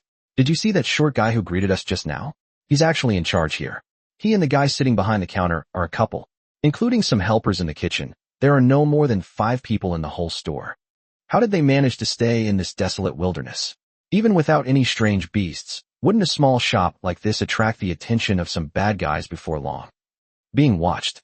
Tamamo repeated those 4 words, then couldn't help but burst out laughing. The Chamber of Commerce is very shrewd. How could they not have thought of this? And that short guy from earlier, do you even know what he used to do? Wang Yan shook his head. How could he possibly guess what it was about? He gestured for Yu Zhao to stop keeping him in suspense and tell him the answer. He used to be a Grand Knight who retired from the Royal Fong Knights. Because it was a family business, he was assigned here after his family arranged his marriage. All 15 shops along the way have about a Grand Knight level. Royal Fong. I've heard of that name before. Is it the surname of the royal family of the Iron Mountain Kingdom? Yes, that's it. The Royal Fong Knights are the most elite army in the Iron Mountain Kingdom. As the Royal Guards, each of them is 1 in a million. What do you think would happen to someone with wicked intentions in this desolate wilderness? Wang Yan swallowed hard, recalling the commander of the Red Rose Knights he had seen during the city defense battle. That short guy, it's really hard to associate him with the Great Knight. Sir/Madam, your roasted beef shank is here. It was just delivered today, along with your requested juice. The unassuming little mouse came out carrying several plates of food and placed them steadily on the dining table. Wow, it smells so good. Squeak rubbed his hands together. Drool was practically dripping from his mouth, and he looked incredibly hungry. Can I eat it? Can I eat it? Is it okay to eat it? Wang Yan helplessly patted her little head. Just eat yours. All of this was observed by Tamamo, who looked at Zizi's chestnut red hair, which shimmered faintly in the dim light, and suddenly blurted out. Your little mouse sister isn't a local rat, is she? Wang Yan didn't understand why Yu Zhao would ask that, but he still explained. My wife found them all in slave trade groups, but where they came from is probably a mystery. Slave trafficking group. Tamamo's eyes reflected the chestnut red figure, and as if she were reminded of something, her expression grew increasingly gloomy. I think I have a pretty good idea of what happened. Huh? What do you mean? She looked at Wang Yan intently and said, Before we rest later, why don't you come to my room? ? Wang Yan really couldn't understand what this woman was trying to do, acting so mysteriously. What had she figured out? I won't go into detail about the meal itself. After the meal, the restaurant provided hot water for everyone, and we each went to the bathroom to clean ourselves thoroughly, washing away the fatigue and grime of the day. Wang Yan dried his hair with a bath towel, remembering Yu Zhao's instructions. He told Huaiyue and Gigi to go and rest first, and that he would go back later. Knock, knock, knock. There was a knock on the door, and Yu Zhao opened it to welcome Wang Yan inside. Her beautiful pink twin ponytails were now soaking wet and draped over her shoulders. A large bathrobe was draped over her body, and you could vaguely see water droplets that hadn't been dried yet. The water droplets gathered along her neck and eventually formed an inconspicuous line of water that, drawn by gravity, flowed into the bottomless abyss. Sit. Tamamo pulled out a chair, crossed her legs, and revealed a section of her fair, tender calf covered in water droplets. Wang Yan glanced at her politely, then looked away, turned to Yu Zhao, and said softly, Miss Tamamo, you called me here because you wanted to tell me what you figured out? This time, Tamamo didn't keep anyone in suspense and directly stated her thoughts. The red-haired girl you brought this time, if I'm not mistaken, should be from the upper-class rat tribe. Wang Yan was even slightly taken aback by what she said. What did you say? That red-haired rat woman. She might be a golden iris rat woman from the upper clan. Are you sure you're not mistaken? Tamamo shrugged and shared her opinion.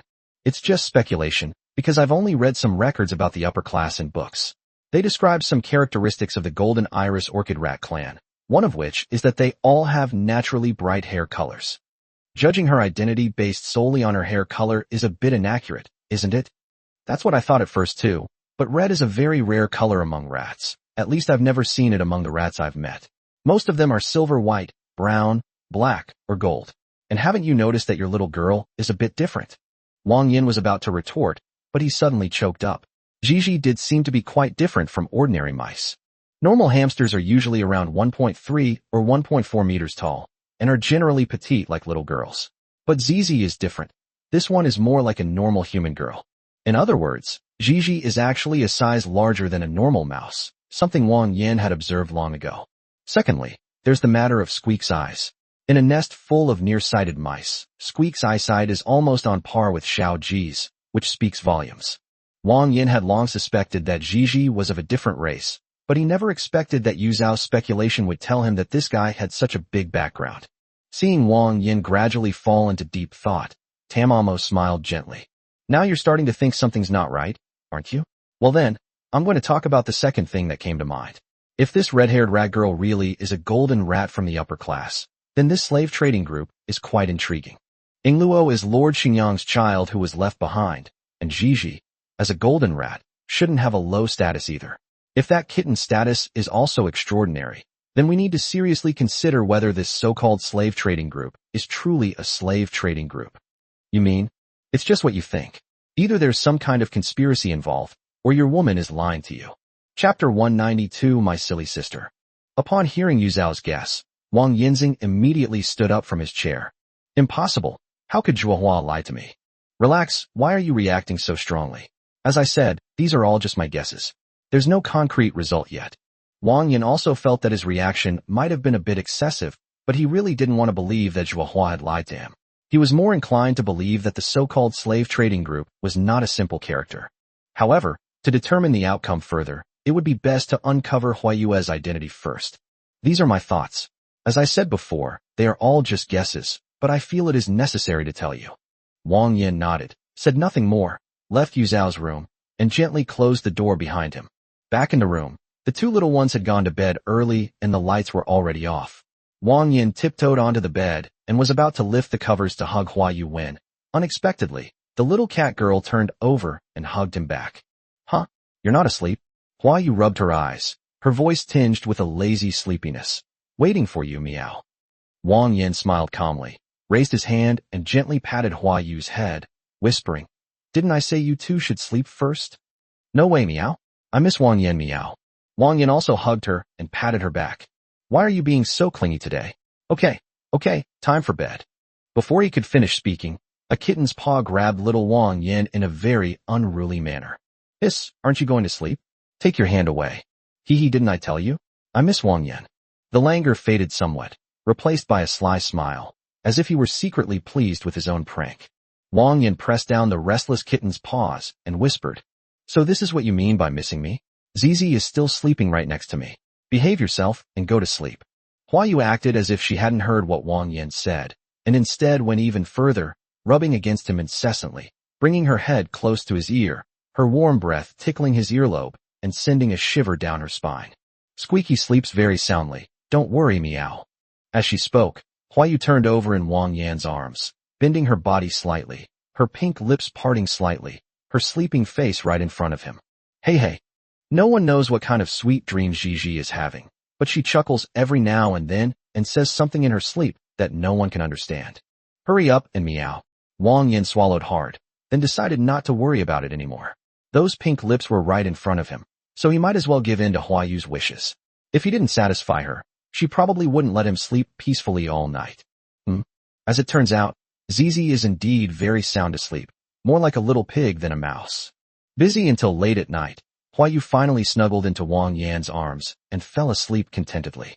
The next morning, the group packed their things and set off immediately. The innkeeper had already fed the horses that night, which saved them a lot of trouble. At this pace, they could reach the village in the afternoon. As the sun set and dust billowed, the group finally arrived at the Fox clan's village after nearly a day of travel. As soon as he arrived, Wang Yan could feel the obvious difference between the middle-level village and the lower-level village. Just looking at the outer wall, it was clear that walls were necessary everywhere, since strange beasts would appear in Changyuan at night. The walls here are much more formal than those on the lower level. At least they're no longer just a few wooden stakes used as a facade. The walls here are all built with some kind of bluish-gray bricks. Upon entering the village, the guards at the entrance were rather lax because it was daytime. Only a pink-haired fox was sitting idly in a chair, basking in the sun. When he saw that it was Tamamo returning, he didn't stop them much. He just glanced at them and then let them pass. However, when the fox looked at Wang Yan, he felt a chill run down his spine, whether it was his imagination or not. This is Jade Fox Village. The village chief used to follow Senior Xingyang for a long time, so as soon as Ying Luo arrived, she was taken away by her. I'll take you to find her now. Wang Yan nodded and led the two to follow closely behind Yuzeo. They were about to see Ying Luo. It had been so long since they had seen each other, and at this moment, he felt a little uneasy and impatient. Unconsciously, a bead of sweat appeared on his palms. The village buildings are mostly Japanese-style wooden houses. The village chief's residence is located in the very center of the village. Yuzhao brought Wang Yan here and gently knocked on the heavy wooden door. With a creak, a small pink-haired fox tilted its head and opened the door. Hello, little Tofu. We're here to find Sister Ying Luo. Where is she now? Little Tofu was clearly not very old. Her voice still had a hint of childishness.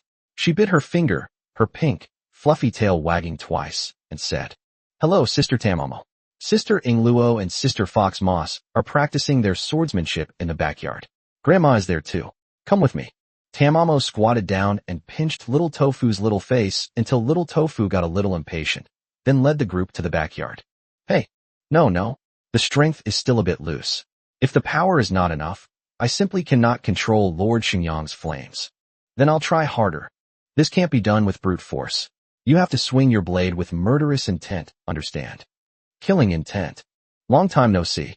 After such a long separation, Wang Yan looked at that petite figure. She seemed to have lost some weight and didn't seem to have listened to him and was going to eat properly.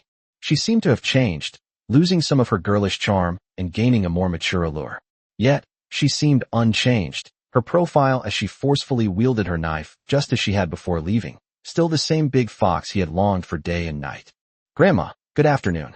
Are you supervising Ying Luo's sword practice? Hee, is that Tamamo?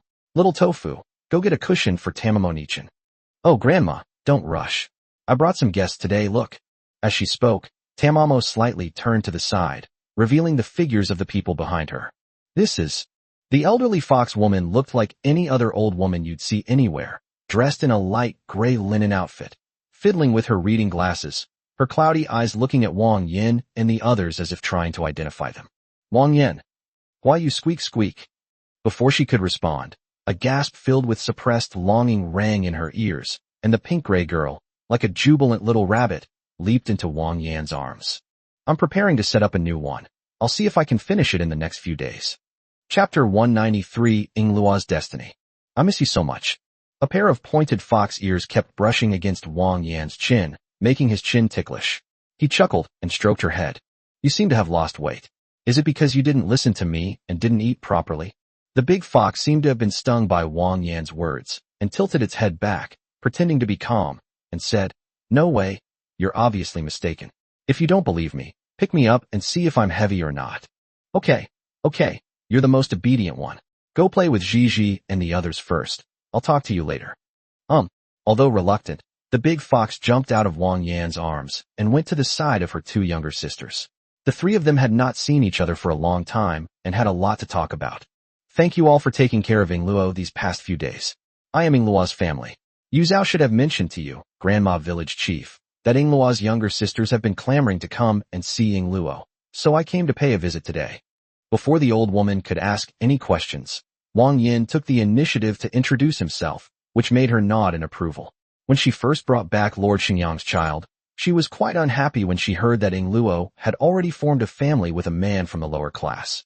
That's Lady Xingyang's child. What a noble status Lady Xingyang is. How could her child just casually marry a lowly, uncouth man? During Ying Luo's stay, Xingwan kept trying to persuade Ying Luo to forget about Wang Yan, that lowly man. She said she would find Luo a man more worthy of her, but Luo refused very clearly. She even said that if the matter was mentioned again, she would leave immediately and would not stay here. Only then did Qingwan give up the idea. However, when Wang Yan actually stood in front of her, his proper attire and his conversation that did not belong to people from the lower class instantly gave Qingwan a relatively good first impression. However, this did not completely change Qingwan's mind. Yes, I heard Tamamo mention that you took good care of Lord Sei's child, who was left behind. This is a kindness that every Fox clan should remember, and I want to thank you on behalf of all the Fox clans. Qingwan's words were very calm. Wang Yan could tell from her tone that she regarded him as Luo's family, but he didn't pay too much attention to it, taking it as the old woman valuing Luo highly. Today is almost over. Why don't you stay here for the night? Tamamo and Fox Momo, you two go and inform the girls in the village. Little Tofu, you also go and help the older girls prepare. When guests arrive, don't neglect to entertain them. Tamamo and Fox Moss exchanged glances. Fox Moss shrugged and said, all right then, it's time for Luo's practice to end today. Let's go, Tamamo. After saying that, the two of them walked away. Luo also took her two friends to her room, leaving only Wang Yan and Qingwan there. Little Luo perfectly inherited Lord Xingyang's flames, but she cannot fully control them. If she uses them without restraint, it may cause irreversible damage. Therefore, I came up with a solution to let little Luo store the flames in the sword, thereby suppressing the flames. Seemingly wanting to start a conversation, a clear, aged voice slowly rang out, explaining Luo's abilities to Wang Yan. Wang Yan nodded slightly, finally understanding why Huzeo had been teaching Luo how to wield a sword. This is what I've been worried about. Since the village chief was able to solve this problem, I am sincerely grateful. Qingwan slightly raised her hand, her aged body leaning on a not-so-long cane. She slowly stood up, her cloudy eyes looking at Wang Yan. I heard from Tamamo that you and Xiao Luo started a family in the lower class. Wang Yan didn't know why she brought up this topic, but she nodded nonetheless. Qingwan's expression seemed somewhat troubled, as if she had thought it over carefully before continuing. As you know, Luo is the child of Lord Xingyang who was separated from us. Her status in our entire Fox clan is self-evident. So I want her to stay here, but Luo seems to be very stubborn. You don't need to say anything more. Wang Yan finally understood the meaning behind her words. Before Qingwan could finish speaking, he interrupted her, his words losing their previous warmth and becoming colder. Since Luo holds a very high position in your entire Fox clan, why was she captured and taken to a slave trading group? If Shuohua hadn't saved her, what kind of fate awaited Luo? Now you know you should keep her here? Luo is stubborn, so she wants me to consider her feelings. She looks down on me because I come from a lower social class, and she wants me to persuade her to stay in the middle class so she can have a better life? Stop talking nonsense. I am truly grateful to you and Miss Huzhao for Luo's guidance. However, regarding leaving Luo here, I will only listen to her own opinion. If she truly wants to stay here and live with her people, I will fully support her. But if you are trying to subtly persuade me, you have miscalculated. Wang Yan didn't say anything too harsh, saving face for both sides. After all, even if the other party looked down on his humble origins, his guidance and care for Luo were genuine. Luo is doing very well with us in the lower realm. The lower realm is where she grew up, and her real family is there. She is very happy in the lower realm, and I am confident that she can continue to be happy. If she wants to leave here, I will take her away directly, and no one can stop her. Since Lu left last time, she has granted herself exclusive privileges. No matter where in the abyss, as long as her name is called, she will come from afar. Even if someone is foolish enough to try to stop him and Luo, he doesn't mind calling out his Demon King protector. Qingwan was speechless. Indeed, it was an undeniable fact that Luo had been abandoned. Wang Yan's use of this to bring up the matter was a slap in the face to her, and even to the entire Fox clan. However, she couldn't say much and could only nod awkwardly. It was my rudeness that I said some inappropriate things. Young man, just let it go in one ear and out the other. After all, I'm old and sometimes I talk nonsense. After saying that, Wang Yan grinned, as if nothing had just happened. You're joking, old man. I think you're not confused at all now, and your mind is very sharp. Chapter 194. I'm getting into it. Wang Yan and Qingwan's conversation didn't last long. Qingwan didn't expect Wang Yan to be so assertive, and she didn't even know where a man from the lower class got such confidence. There wasn't much else to talk about after that, and then it was time for dinner. The Fox clan's hospitality was very lavish, mostly consisting of light-tasting dishes, but with a great variety of options. A pink-haired girl dressed in a shrine maiden-like outfit bowed slightly to Wang Yan and his group, her voice melodious and clear. Guests who have come from afar, your rooms have been prepared. Gentlemen, please follow me. The ladies will be arranged later. Upon hearing this arrangement, Ingluo was the first to react.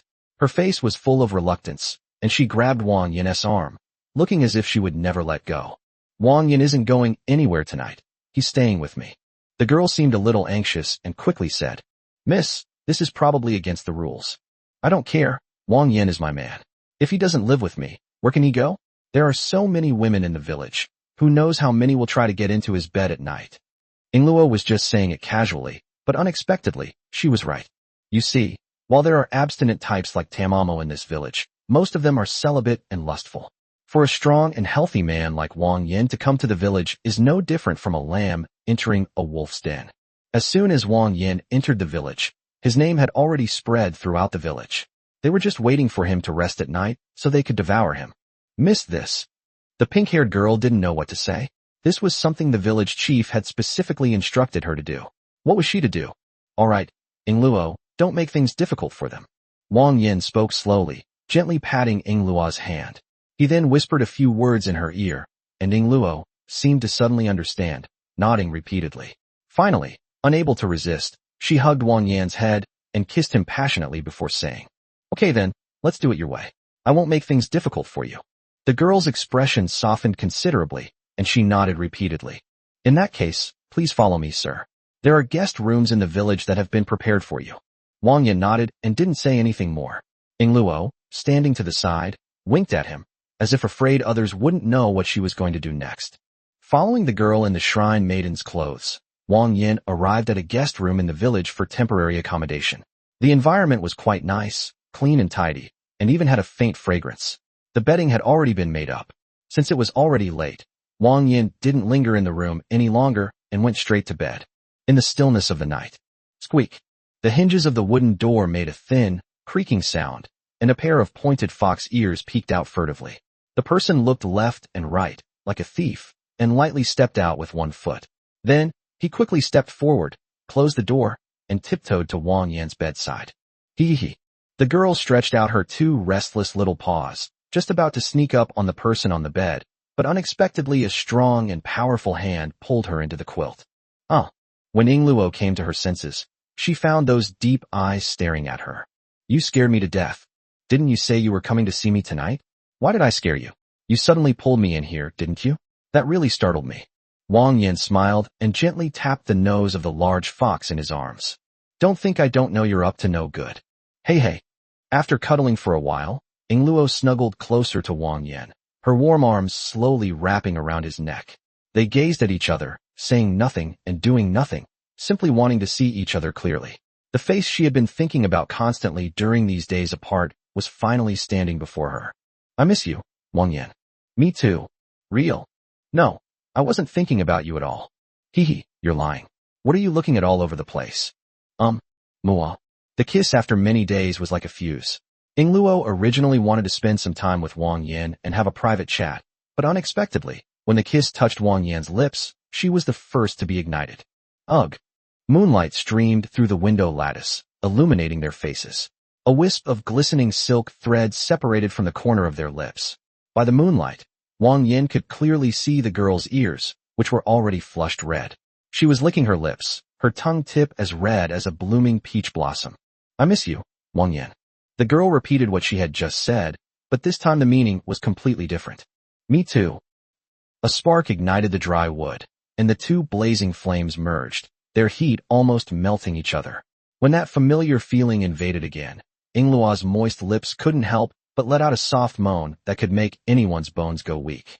The night is long, and some people probably won't be able to sleep tonight. Whether it's on the bed or under the bed. The three pink-haired girls stared at each other, trying to keep their breathing as low as possible.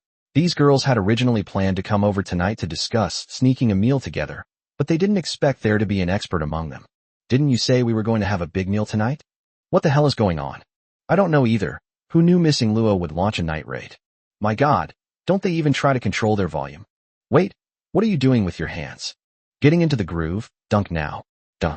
As dawn broke, Yingluo reluctantly parted ways, draping one of her jade-like legs around Wang Yan's waist, holding him tightly, and drifting off to sleep.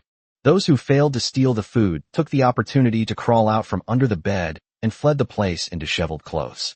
And so, Wang Yan, Gigi, and Huaiwe stayed here for 2 days, during which Yingluo also temporarily stopped her training.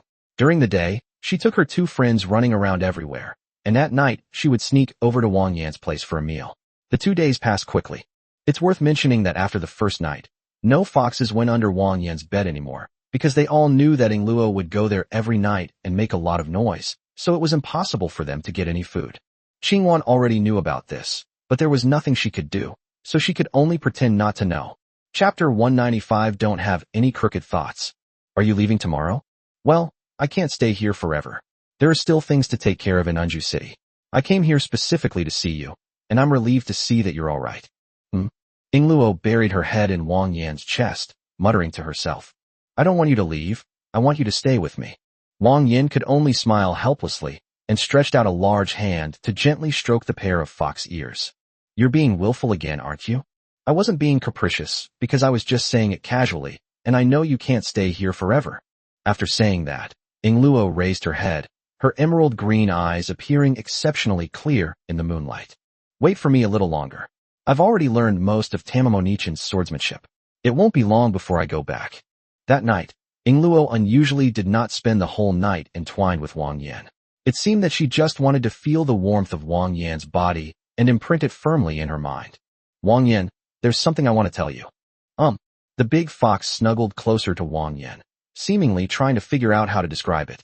Wang Yan didn't rush her, and after a long pause, he finally said, Grandma Qingwan has been bringing up things about the Fox clan royal family to me lately, intentionally or unintentionally. She told me that something seems to have happened to the Fox clan royal family, and it seems that someone is trying to seize power. Wang Yan raised an eyebrow but didn't speak, gesturing for Yingluo to continue. She also told me that I am the child of Lord Xingyang, and that Lord Xingyang has been kind to most of the Fox clan. So many Fox clan members would love and respect me. I don't know what she meant by saying that, but it just feels a bit off. Wang Yan laughed. Sure enough, the old fox was still shrewd. If Yingluo was right, then the general cause and effect of this matter was that the Fox clan's royal family had been usurped, and the entire Fox clan was now in complete chaos. As a descendant of the highly prestigious Lord Xingyang, Yingluo could also get a piece of the pie and join in the fun amidst the chaos. In other words, this old fox had a plan to use Yingluo as a tool to usurp power. He's definitely no good. Just focus on learning here and don't worry about anything else. Don't go anywhere anyone tells you to go. Once you've learned enough, hurry back home, understand? Wang Yan didn't analyze too much with the silly fox, but simply reminded her to pay attention to some things. He said it would be necessary to discuss it with Shi-Hu when they got back, and ask her to keep an eye on things. Yes, I know. I'm not going anywhere. I came here to learn from Sister Fox Algae. I'm studying very hard, and just want to leave here as soon as possible and go home. Looking at the somewhat dazed-looking fox in his arms, Wang Yan felt a surge of warmth in his heart. Yet, a strange sense of unease also welled up inside him. This fox was his precious treasure. How could anyone else have designs on it? If it weren't for the fact that he wanted Yingluo to learn how to control her power here, Wang Yan really wanted to take her away tomorrow. Go to sleep. I'll ask Shi-Hu to come here a few more times later. If anything happens, just tell her. Don't trust anyone else. Yingluo slept peacefully in Wang Yan's arms, occasionally letting out soft moans. Her warm breath brushed against Wang Yan's chest, and he held her very gently, afraid of disturbing her sweet dreams. One night passed. The next morning, Wang Yan and Yuzeo took the 2 little ones with them. Before leaving, Gigi clung to Yingluo and refused to let go. It was only by Wang Yan's force that they left. Before leaving, Wang Yan made sure to mention it to Qingwan. Village Chief, I entrust Yingluo to you. I hope you will take good care of her. When you come again next time, I will repay you handsomely. Yingluo may be of great significance to your Fox clan, but she is also the most important family member to us. At this point, Wang Yan's eyes turned colder. If you intend to use the title of Son of the Holy Sun to make a fuss, then I'm afraid we'll have to have a serious talk with you. Qingwan was taken aback by Wang Yan's words.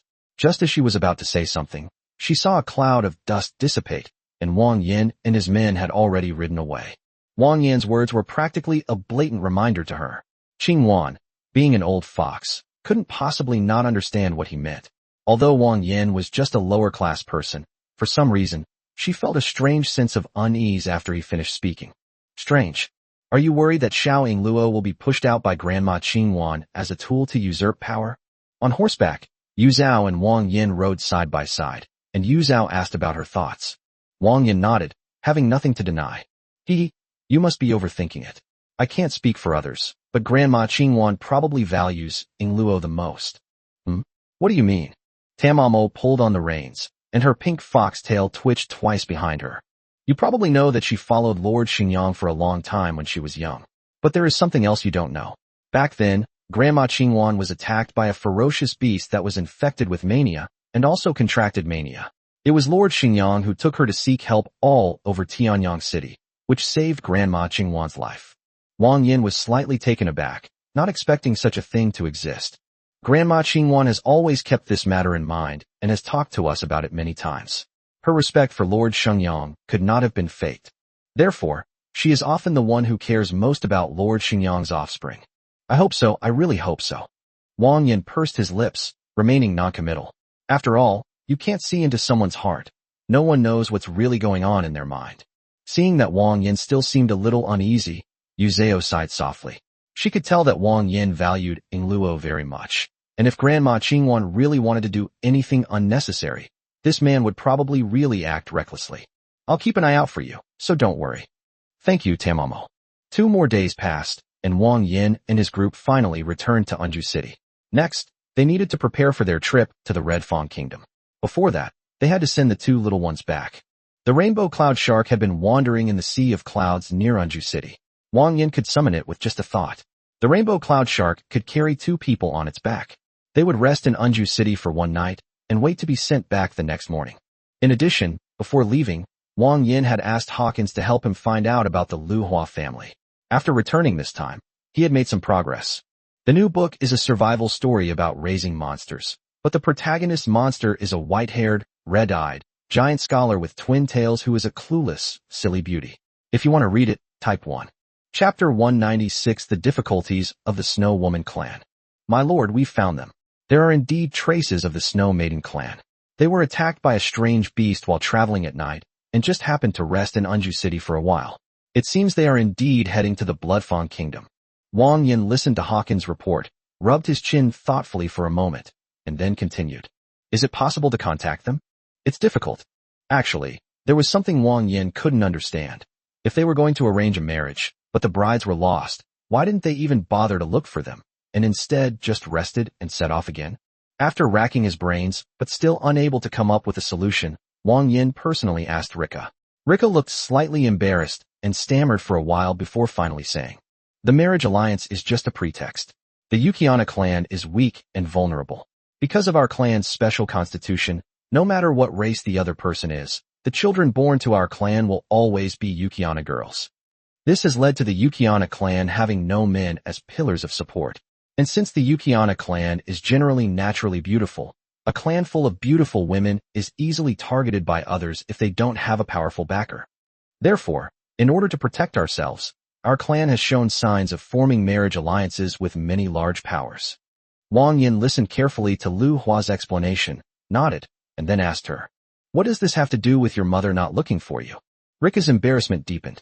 She lowered her head, seemingly embarrassed, and kept rubbing her hands together, whispering, this is related to what I just said. A few days ago, someone acted as a matchmaker for my mother, connecting her with the only son of a high-ranking official in the Blood Fawn Kingdom's largest legion, the Blood War Legion. This is the most powerful force we have ever come into contact with. The intermediary said that the young master is very willing to form a marriage alliance with us. So, mother must have been hurrying on her way so that they wouldn't feel neglected, right? Wang Yan clicked his tongue twice. He had finally figured it out. It turned out that this group of snow maidens was just a small force that depended on another power. This is understandable. They can only give birth to girls, and all of them must be from the Yukiana clan. This means they can never become one of their own to other forces and will always be outsiders. To put it nicely, it's called a marriage alliance. To put it bluntly, it's called offering tribute. To put it bluntly, he was essentially used as a cup by others. That's the truth. Wang Yan finally understood. Although the bride was lost, it was a matter of time, and the core objective was to gain access to the Bloodfawn Kingdom. If they could establish a connection, they could then use the banner of the Bloodfawn Kingdom. Although I don't understand, I respect it. There's nothing I can do about it. Their physical constitution is what it is, and this is a way of survival that the Yukiana tribe has figured out over a long period of time. But having to rush to offer sacrifices to your own daughter after losing her is indeed a difficult situation. Thinking of this, Wang Yan couldn't help but rub his chin and look at the girl in front of him again with a new perspective. Could it be that when he sent her over, she wasn't well received and he ended up getting nothing? Forget it, whatever. If they won't let us go without giving us the stuff, I'll just carry it back for myself. Anyway, my other purpose for this trip is to deliver the Xianran, so I can do both. The Bloodfawn Kingdom's Blood War Legion. Let's go to the City Lord's mansion tonight. We should be able to find out some information there. After a moment's thought, Wang Yan decided to visit the City Lord's mansion tonight, partly to gather information and partly to inform Angelina about the establishment of Peach Blossom Village. Miss Rika, please get ready a little. We're going to visit the City Lord's mansion later. You'll come with me. Hawkins opened the carriage door and welcomed Wang Yan, Xianran Lu Hua, and the other two down.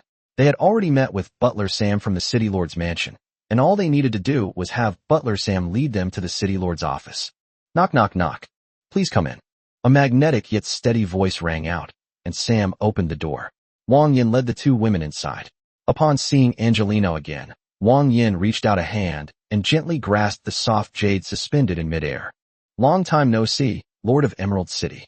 Angelina held Wang Yan's hand with one hand and rested her cheek on her other. She chuckled softly and said, "Long time no see, Mr. Wang Yan. Please have a seat. Are you here in Unju City again to handle some business?" Releasing his grip, Wang Yan nodded and led the two women to sit down, then began introducing the two people behind him to Angelina. "This is my wife, Xianran. She is going to the Bloodfawn Kingdom, and one of the reasons I came here is to see her off." Angelina looked at the black python, paused for a moment, as if recalling something, and then suddenly realized. Is that the senior priestess who walks between the lower and middle levels? The black python covered its mouth and chuckled softly, its golden pupils filled with amusement. "Lord of Emerald City, you flatter me. I dare not call myself a senior. I am just a beggar who wanders around making a living." "Oh, you can't say that. Perhaps you don't remember, but I met you when I was a child. Back then, a plague broke out in Unju City, and it was you who came from afar to help. If it weren't for you, Unju City would have been in danger." After saying that, Wang Yan subconsciously looked at the Xianran, her expression full of mockery. She didn't expect that she had this kind of thing with Unju City. Xianran smiled awkwardly. After hearing what she said, she did remember that she had indeed come to Unju City to purify the plague. However, she had actually been paid a lot of money to do the job, and after arriving, she suddenly raised the final payment by 20%. She refused to do the job if she didn't get paid, which is why she started purifying the plague. It wasn't as nice as Angelina made it sound. Haha, it's been too long. Didn't you say I'd almost forgotten? Well, there was such a thing. I was just doing it for someone else. So it's really no problem to call you senior. So, you're already with Mr. Wang Yan? It must be fate, and being with him isn't bad either. Angelina smiled, remained silent for a moment, and looked at Wang Yan's figure in her eyes. As the city lord of Unju City, she naturally knew a lot about the rumors about the Xianran and understood that it was an old character who had lived for thousands of years and knew a lot of the secrets of the middle and lower classes. But how did Wang Yan manage to win over such a legendary figure among the lower and middle classes? Looking at the relaxed smile on Xianran's face, it seemed genuine. This man was even more mysterious than she had imagined. Angelina's legs rubbed together slightly under the table. It was impossible to know what she was thinking. I thought I was just writing a story based on a fictional tale, and I was just idly reading from chapter 100. I never expected to get so engrossed in my own novel. I also discovered a lot of amazing people. Surely no one is really here just to read my hardcore survival or industrial development stuff. Don't you guys know what I'm actually writing about? Chapter 197, the first establishment of diplomatic relations with Unju City. As for this one, she is a young lady of the Yukiana clan whom I rescued by chance at the bottom of society. Her name is Miyuki Rika. Wang Yan introduced the other woman to Angelina, since another purpose of this trip was to help her gather information. After describing her background, Angelina nodded slightly and said, I do remember that the Yukiana clan came here. You mean that this young lady who is going to a marriage alliance has lost contact with her family, and you are going to see her off? Yeah, pretty much. Wang Yan nodded, acknowledging her statement. I will be setting off for the Bloodfawn Kingdom in the next few days. Before that, I would like to ask the City Lord what the Blood War Legion is all about. I want to at least have some information before I go." Angelina pondered for a moment, then simply shook her head and replied, "I don't know much about the Bloodfawn Kingdom, such as these everyday matters. But you can go to Finn. That kid always likes to know about these things. Maybe you can learn something from him."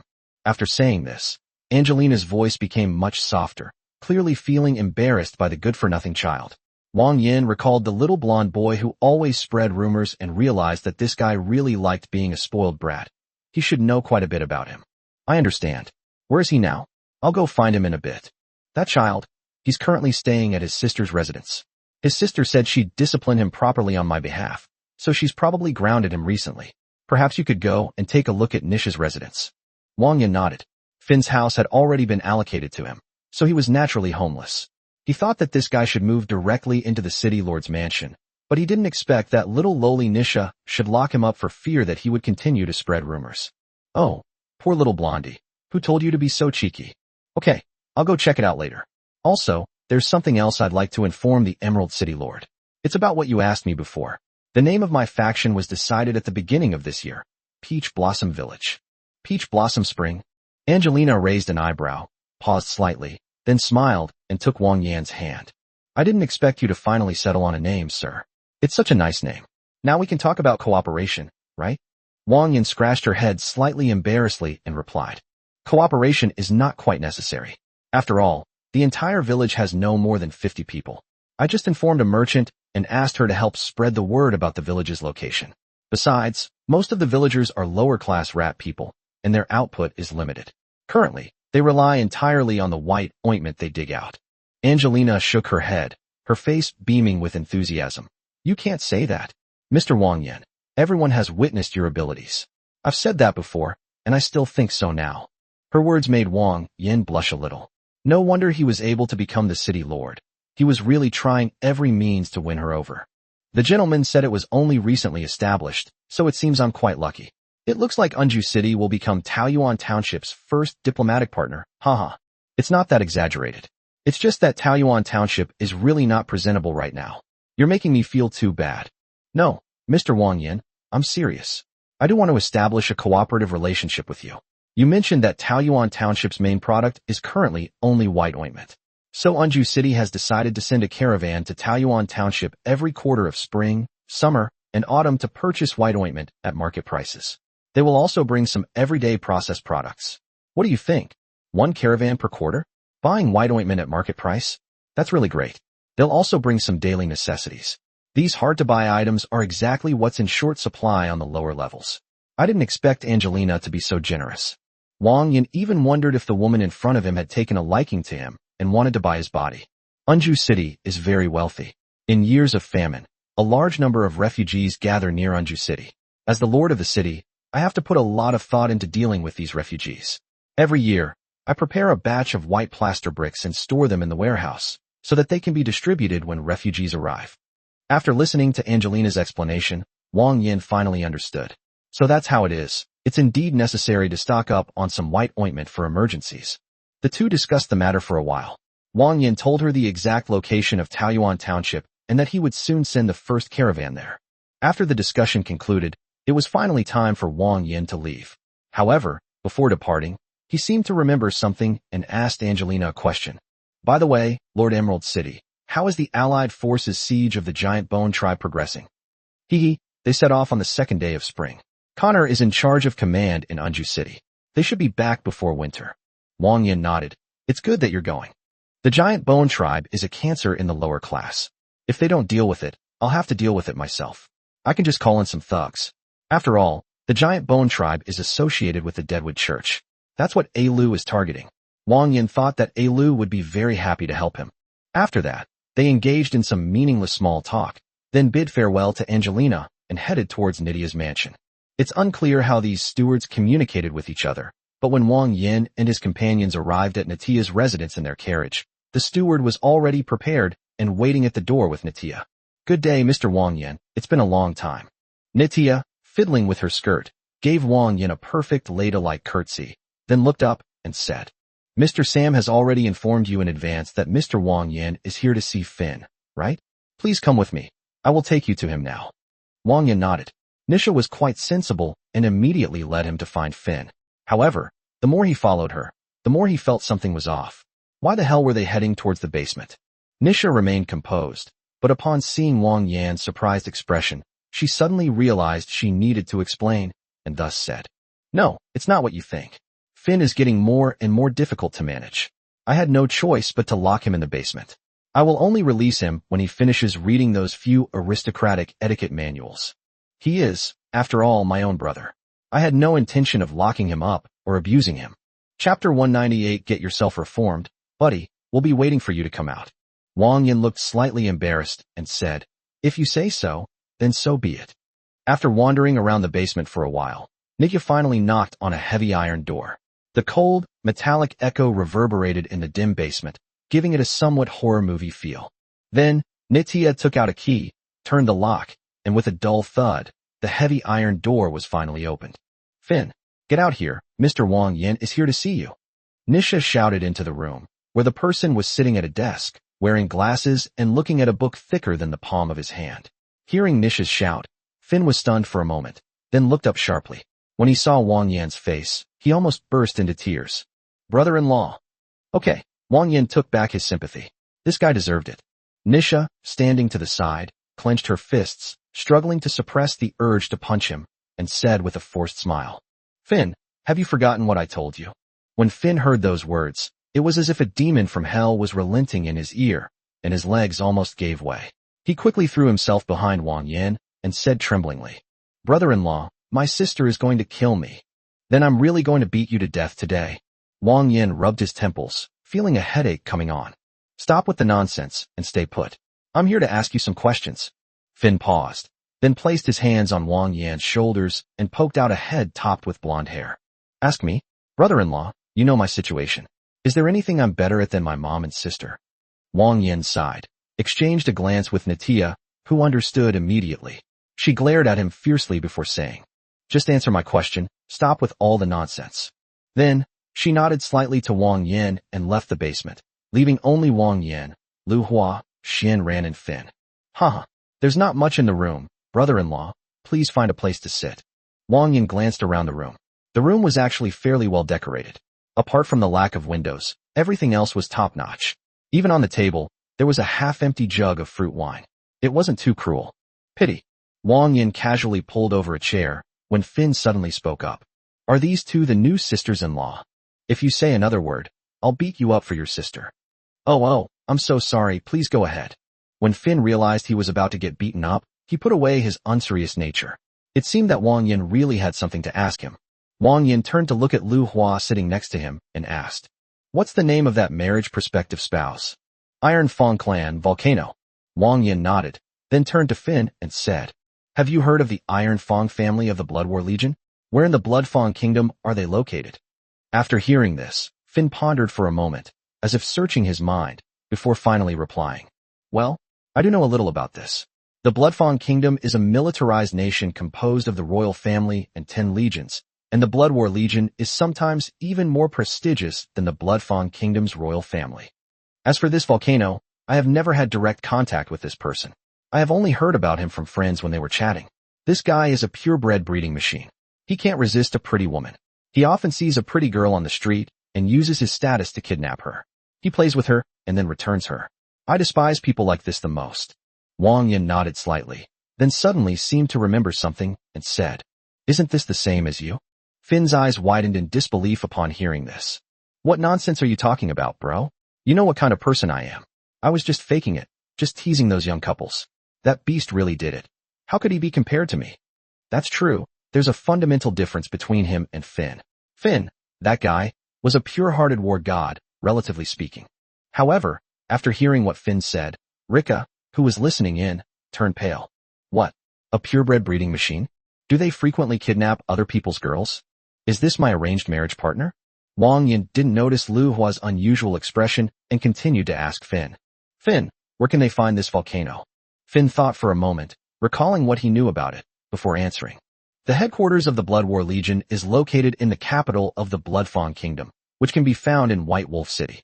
If Brother Wang wants to go, There are merchant ships going to the Bloodfawn Kingdom from Unju City every day, so you can leave at any time. Wang Yan suddenly understood. Finn had finally been reliable for once. He nodded and then patted Finn on the shoulder. Okay, thank you this time. If you're not grounded by your sister when I come back next time, I'll treat you to a meal. I hope so, huh? Finn gave a stiff laugh, then glanced at the thicker book, The Self-Cultivation of an Aristocrat, and realized he would probably never get out of there in this lifetime. If Brother Wang wants to thank me, he should hurry up and win over my sister. Wang Yan raised an eyebrow slightly. This guy was indeed still thinking about this matter. However, he suddenly had some questions and asked them. Why do you want me to win over your sister so badly? Wang Yan had asked this question before, but since the kid probably didn't give a definite answer, Wang Yan didn't really believe him. I already told you, Brother Wang, that my sister is a very strong-willed person. She doesn't even look at anyone weaker than her. If this continues, she'll really become an old maid. As her younger brother, I'm really worried sick about her. If Nisha heard this, she would probably get a beating again. However, judging from his expression, he doesn't seem to be lying. Perhaps he really is worried about his sister's marriage. Well, it depends on fate. When the time is right, everything will be fine. After chatting with Finn for a while, Wang Yan had nothing more to ask, so he said goodbye to him, told him to listen to his sister, reform himself well, and strive to be released from prison as soon as possible, and that the two of them could get together again next time he came, before leaving Nidhia's mansion. However, Rika kept her head down, as if she had something on her mind. Several times she tried to speak, but she swallowed the words back down. That's enough, my mother wouldn't hurt me. She comforted herself. Little did she know that all her little expressions were clearly seen by the python, standing to the side. The name Rika is meant to represent the 6 petals of a snowflake, not the name of Takanashi Rika QAQ. Chapter 199. If she can't pay, she'll have to pay off the debt herself. In the middle of the night, Wang Yan had just finished discussing a large business deal with Xian Ran. The two seemed to be having a great time talking. Xian Ran had its arms around Wang Yan's neck, its ears drooping, and soft moans occasionally came from its nose. When we went to see the youngest son of the city lord's mansion today, did you notice that the snow maiden girl's expression seemed a little off? Wang Yan shifted her body to make herself more comfortable in the hug, and replied, I'm not blind, of course I saw it a long time ago. It's just that I think my marriage partner is a pit of fire. But that's their family matter, we don't need to care. Even if her mother sells her to a brothel, it has nothing to do with us. We just need to proceed according to the original plan. The black python remained silent for a moment, carefully considering the situation in its mind. Understanding Wang Yan's thoughts, it chuckled softly, kissed him on the lips, and said with a languid air, Sir, really, what if that girl can't produce anything? Wouldn't that be? Then let her use herself to pay off the debt. The black python couldn't help but laugh out loud, its melodious voice carrying a tingling sensation. Hee, sir, you're really greedy. I've come all this way to keep you company. Aren't you satisfied? If you're so fickle, I'll be very jealous. He said he was jealous, but his words were clearly teasing. Wang Yan grabbed her chin and pretended to be fierce as he said, Jealous? Then I'll make sure you don't even have time to be jealous. Oh dear, sir, you're so fierce. The next day, Wang Yan arrived at the port and easily found a caravan that happened to be heading to White Wolf City. It was on the way, and they had arranged to depart the next morning, so the group had a day to prepare. Back at the manor, it seemed she had gone a bit too far with the python last night, as she barely got out of bed the next day. Wang Yan felt sorry for her and let her stay in bed. By the time he returned, the python had just finished getting dressed. Why don't you lie down a little longer? Xian Ran pursed her lips, and for some reason, her expression seemed a little unnatural. I feel I've been lying down long enough, so I'm going to get up and take a walk. Wang Yan nodded and stopped asking her questions, then changed the subject. You mentioned before that you needed to go to the upper levels with a caravan from the Bloodfawn Kingdom. Where exactly is that? Should I give you another ride? Xian Ran seemed lost in thought, remaining in a daze until Wang Yan patted her shoulder, at which point she snapped out of it and said, It's all right, we're going the same way anyway. There are people I know on those smuggling ships who happen to be in the capital of the Bloodfawn Kingdom, so we can go together. Wang Yan nodded, gently took one of her small hands in his palm, and softly squeezed it before saying, Okay, that's good. I've already found a merchant ship. We've arranged for the 3 of us to set off together tomorrow morning. If there's anything you need to prepare, just let me know, and I'll help you. The black python smiled slightly, and didn't say anything more, only nodding. Later, Wang Yan informed Lu Hua again, telling her to prepare in advance. He didn't say much to her, But Lu Hua still kept her head down and looked somewhat dejected. It seemed that Fin's words yesterday had completely messed up her thoughts. The next day, Wang Yan led the two to the port, paid the caravan they had arranged in advance, and boarded the Yunjing. The narwhal we rode on this time was a mixed passenger and cargo transport vehicle. The narwhal was much larger than the lucky one that Little Belle was riding, and it had better equipment. The guests no longer sit in the warehouse, but in specially prepared guest rooms. Although due to limited space, there are only 4 rooms available. With rooms in short supply, ticket prices were naturally outrageously expensive. Wang Yan paid 7,500 silver coins for a room, but in his opinion, the price was actually quite reasonable. In addition to the normal shipping costs, the cost of food and lodging is also included. Although the journey from Unju City to White Wolf City is a horizontal movement between mid-level cities, it does not require flying up and down like Little Belle's Cloud Whale, so the speed is naturally several times faster. However, the journey is long, and it will take at least 10 days to reach White Wolf City. So, including the cost of food and lodging for the next 10 days, a ticket costs 7,500 yuan, which is definitely worth it. Upon entering the guest room, Wang Yan first looked around at the environment. It appeared to be much smaller than some normal hotels, and the environment was also rather simple. Apart from a double bed, the room contained only a set of chairs, a desk, a clothes rack, and a potted plant. Nothing else. It looks alright. There's only one room, and there's not much space to sleep on the floor. Rika, I'm afraid you'll have to make do with the 2 of us in one bed. As he spoke, Wang Yan slightly raised his eyes, looking into those icy blue eyes. Miss Rika shouldn't mind, right? To be honest, Wang Yan didn't really want to take advantage of Rika. He wasn't that sexually repressed. After all, his wife was with him every day. In fact, he didn't really want to live with Rika. Because if you lie in the same bed, you won't be able to enjoy the boar's blessings. Of course, it's impossible for her not to mind. After all, Rika is an unmarried young woman. Although she tried her best to suppress her tone and make herself seem normal, her bright red earlobes had already betrayed her completely. Yes, I will listen to whatever you say, young master. You have come all this way to send me here, and I am naturally very grateful. I have no reason to be picky. Miss Rika is indeed very considerate. The Cloud Whale took off, flying close to the cliff face like a floating fortress. It seemed motionless, but judging from the rapidly passing scenery along the coast, its speed was astonishing. Since the flight path is parallel, there is practically no area for ascent or descent. This Cloud Whale also seems to be very old and experienced, flying extremely smoothly, so there is naturally no need for any magical arrays to stabilize it in the room. In fact, Wang Yan and his group could even go to the deck area on the whale's head to get some fresh air, so even though the journey was a bit long, it wasn't too boring. So, during the 10-day trip, Wang Yan would chat and cuddle with Xian Ran on weekdays, or go for a stroll on the deck to enjoy the scenery. However, with an outsider at night, Wang Yan couldn't do much.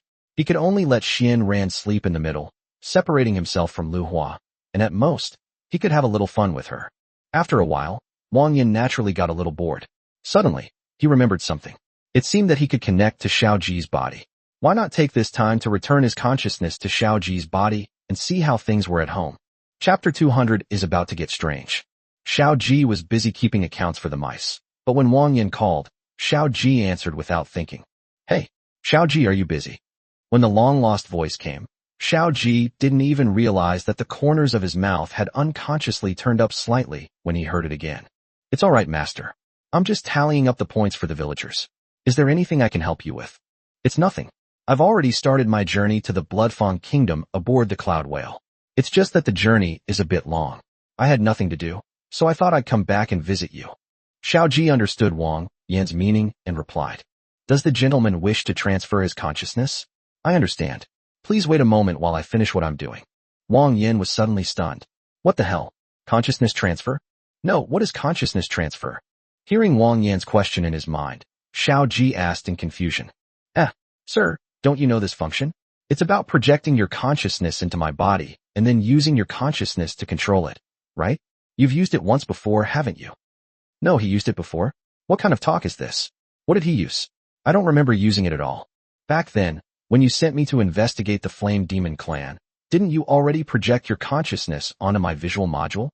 Wang Yan thought about it carefully and realized that there really was such a thing. However, he thought that thing could only be considered a screen projection.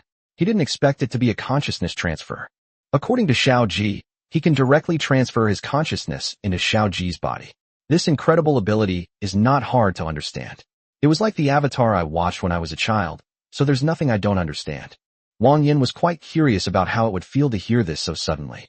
So he asked Xiao Ji to finish what she was doing first, which would also be a good opportunity to tell Xian Ran, so that she wouldn't be confused when he drifted off 2 days later. Lying on the bed, just as the boatman brought lunch, Wang Yan told Xian Ran he was going to take a nap, and then closed his eyes to contact Xiao Ji again. All right, master, it's all done. We can begin the consciousness transfer now. Do you want a complete transfer?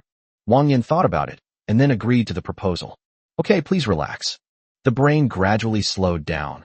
The senses became increasingly dulled, and everything around seemed to have been paused, as if time had stopped.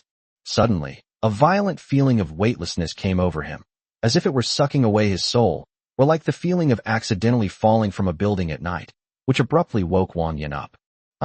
Wang Yan exclaimed in surprise and suddenly opened her eyes, but her voice had now changed to a soft female voice. The little mouse girl seemed startled by Wang Yan's sudden scream, scattering the bag of cookies she was holding all over the floor. When she came to her senses, she almost burst into tears. Wah! Mouse cookies. However, the mouse didn't keep a long face for long. After a moment, it turned to look at Wang Yan and said, "Little G, what's wrong? Are you feeling unwell?"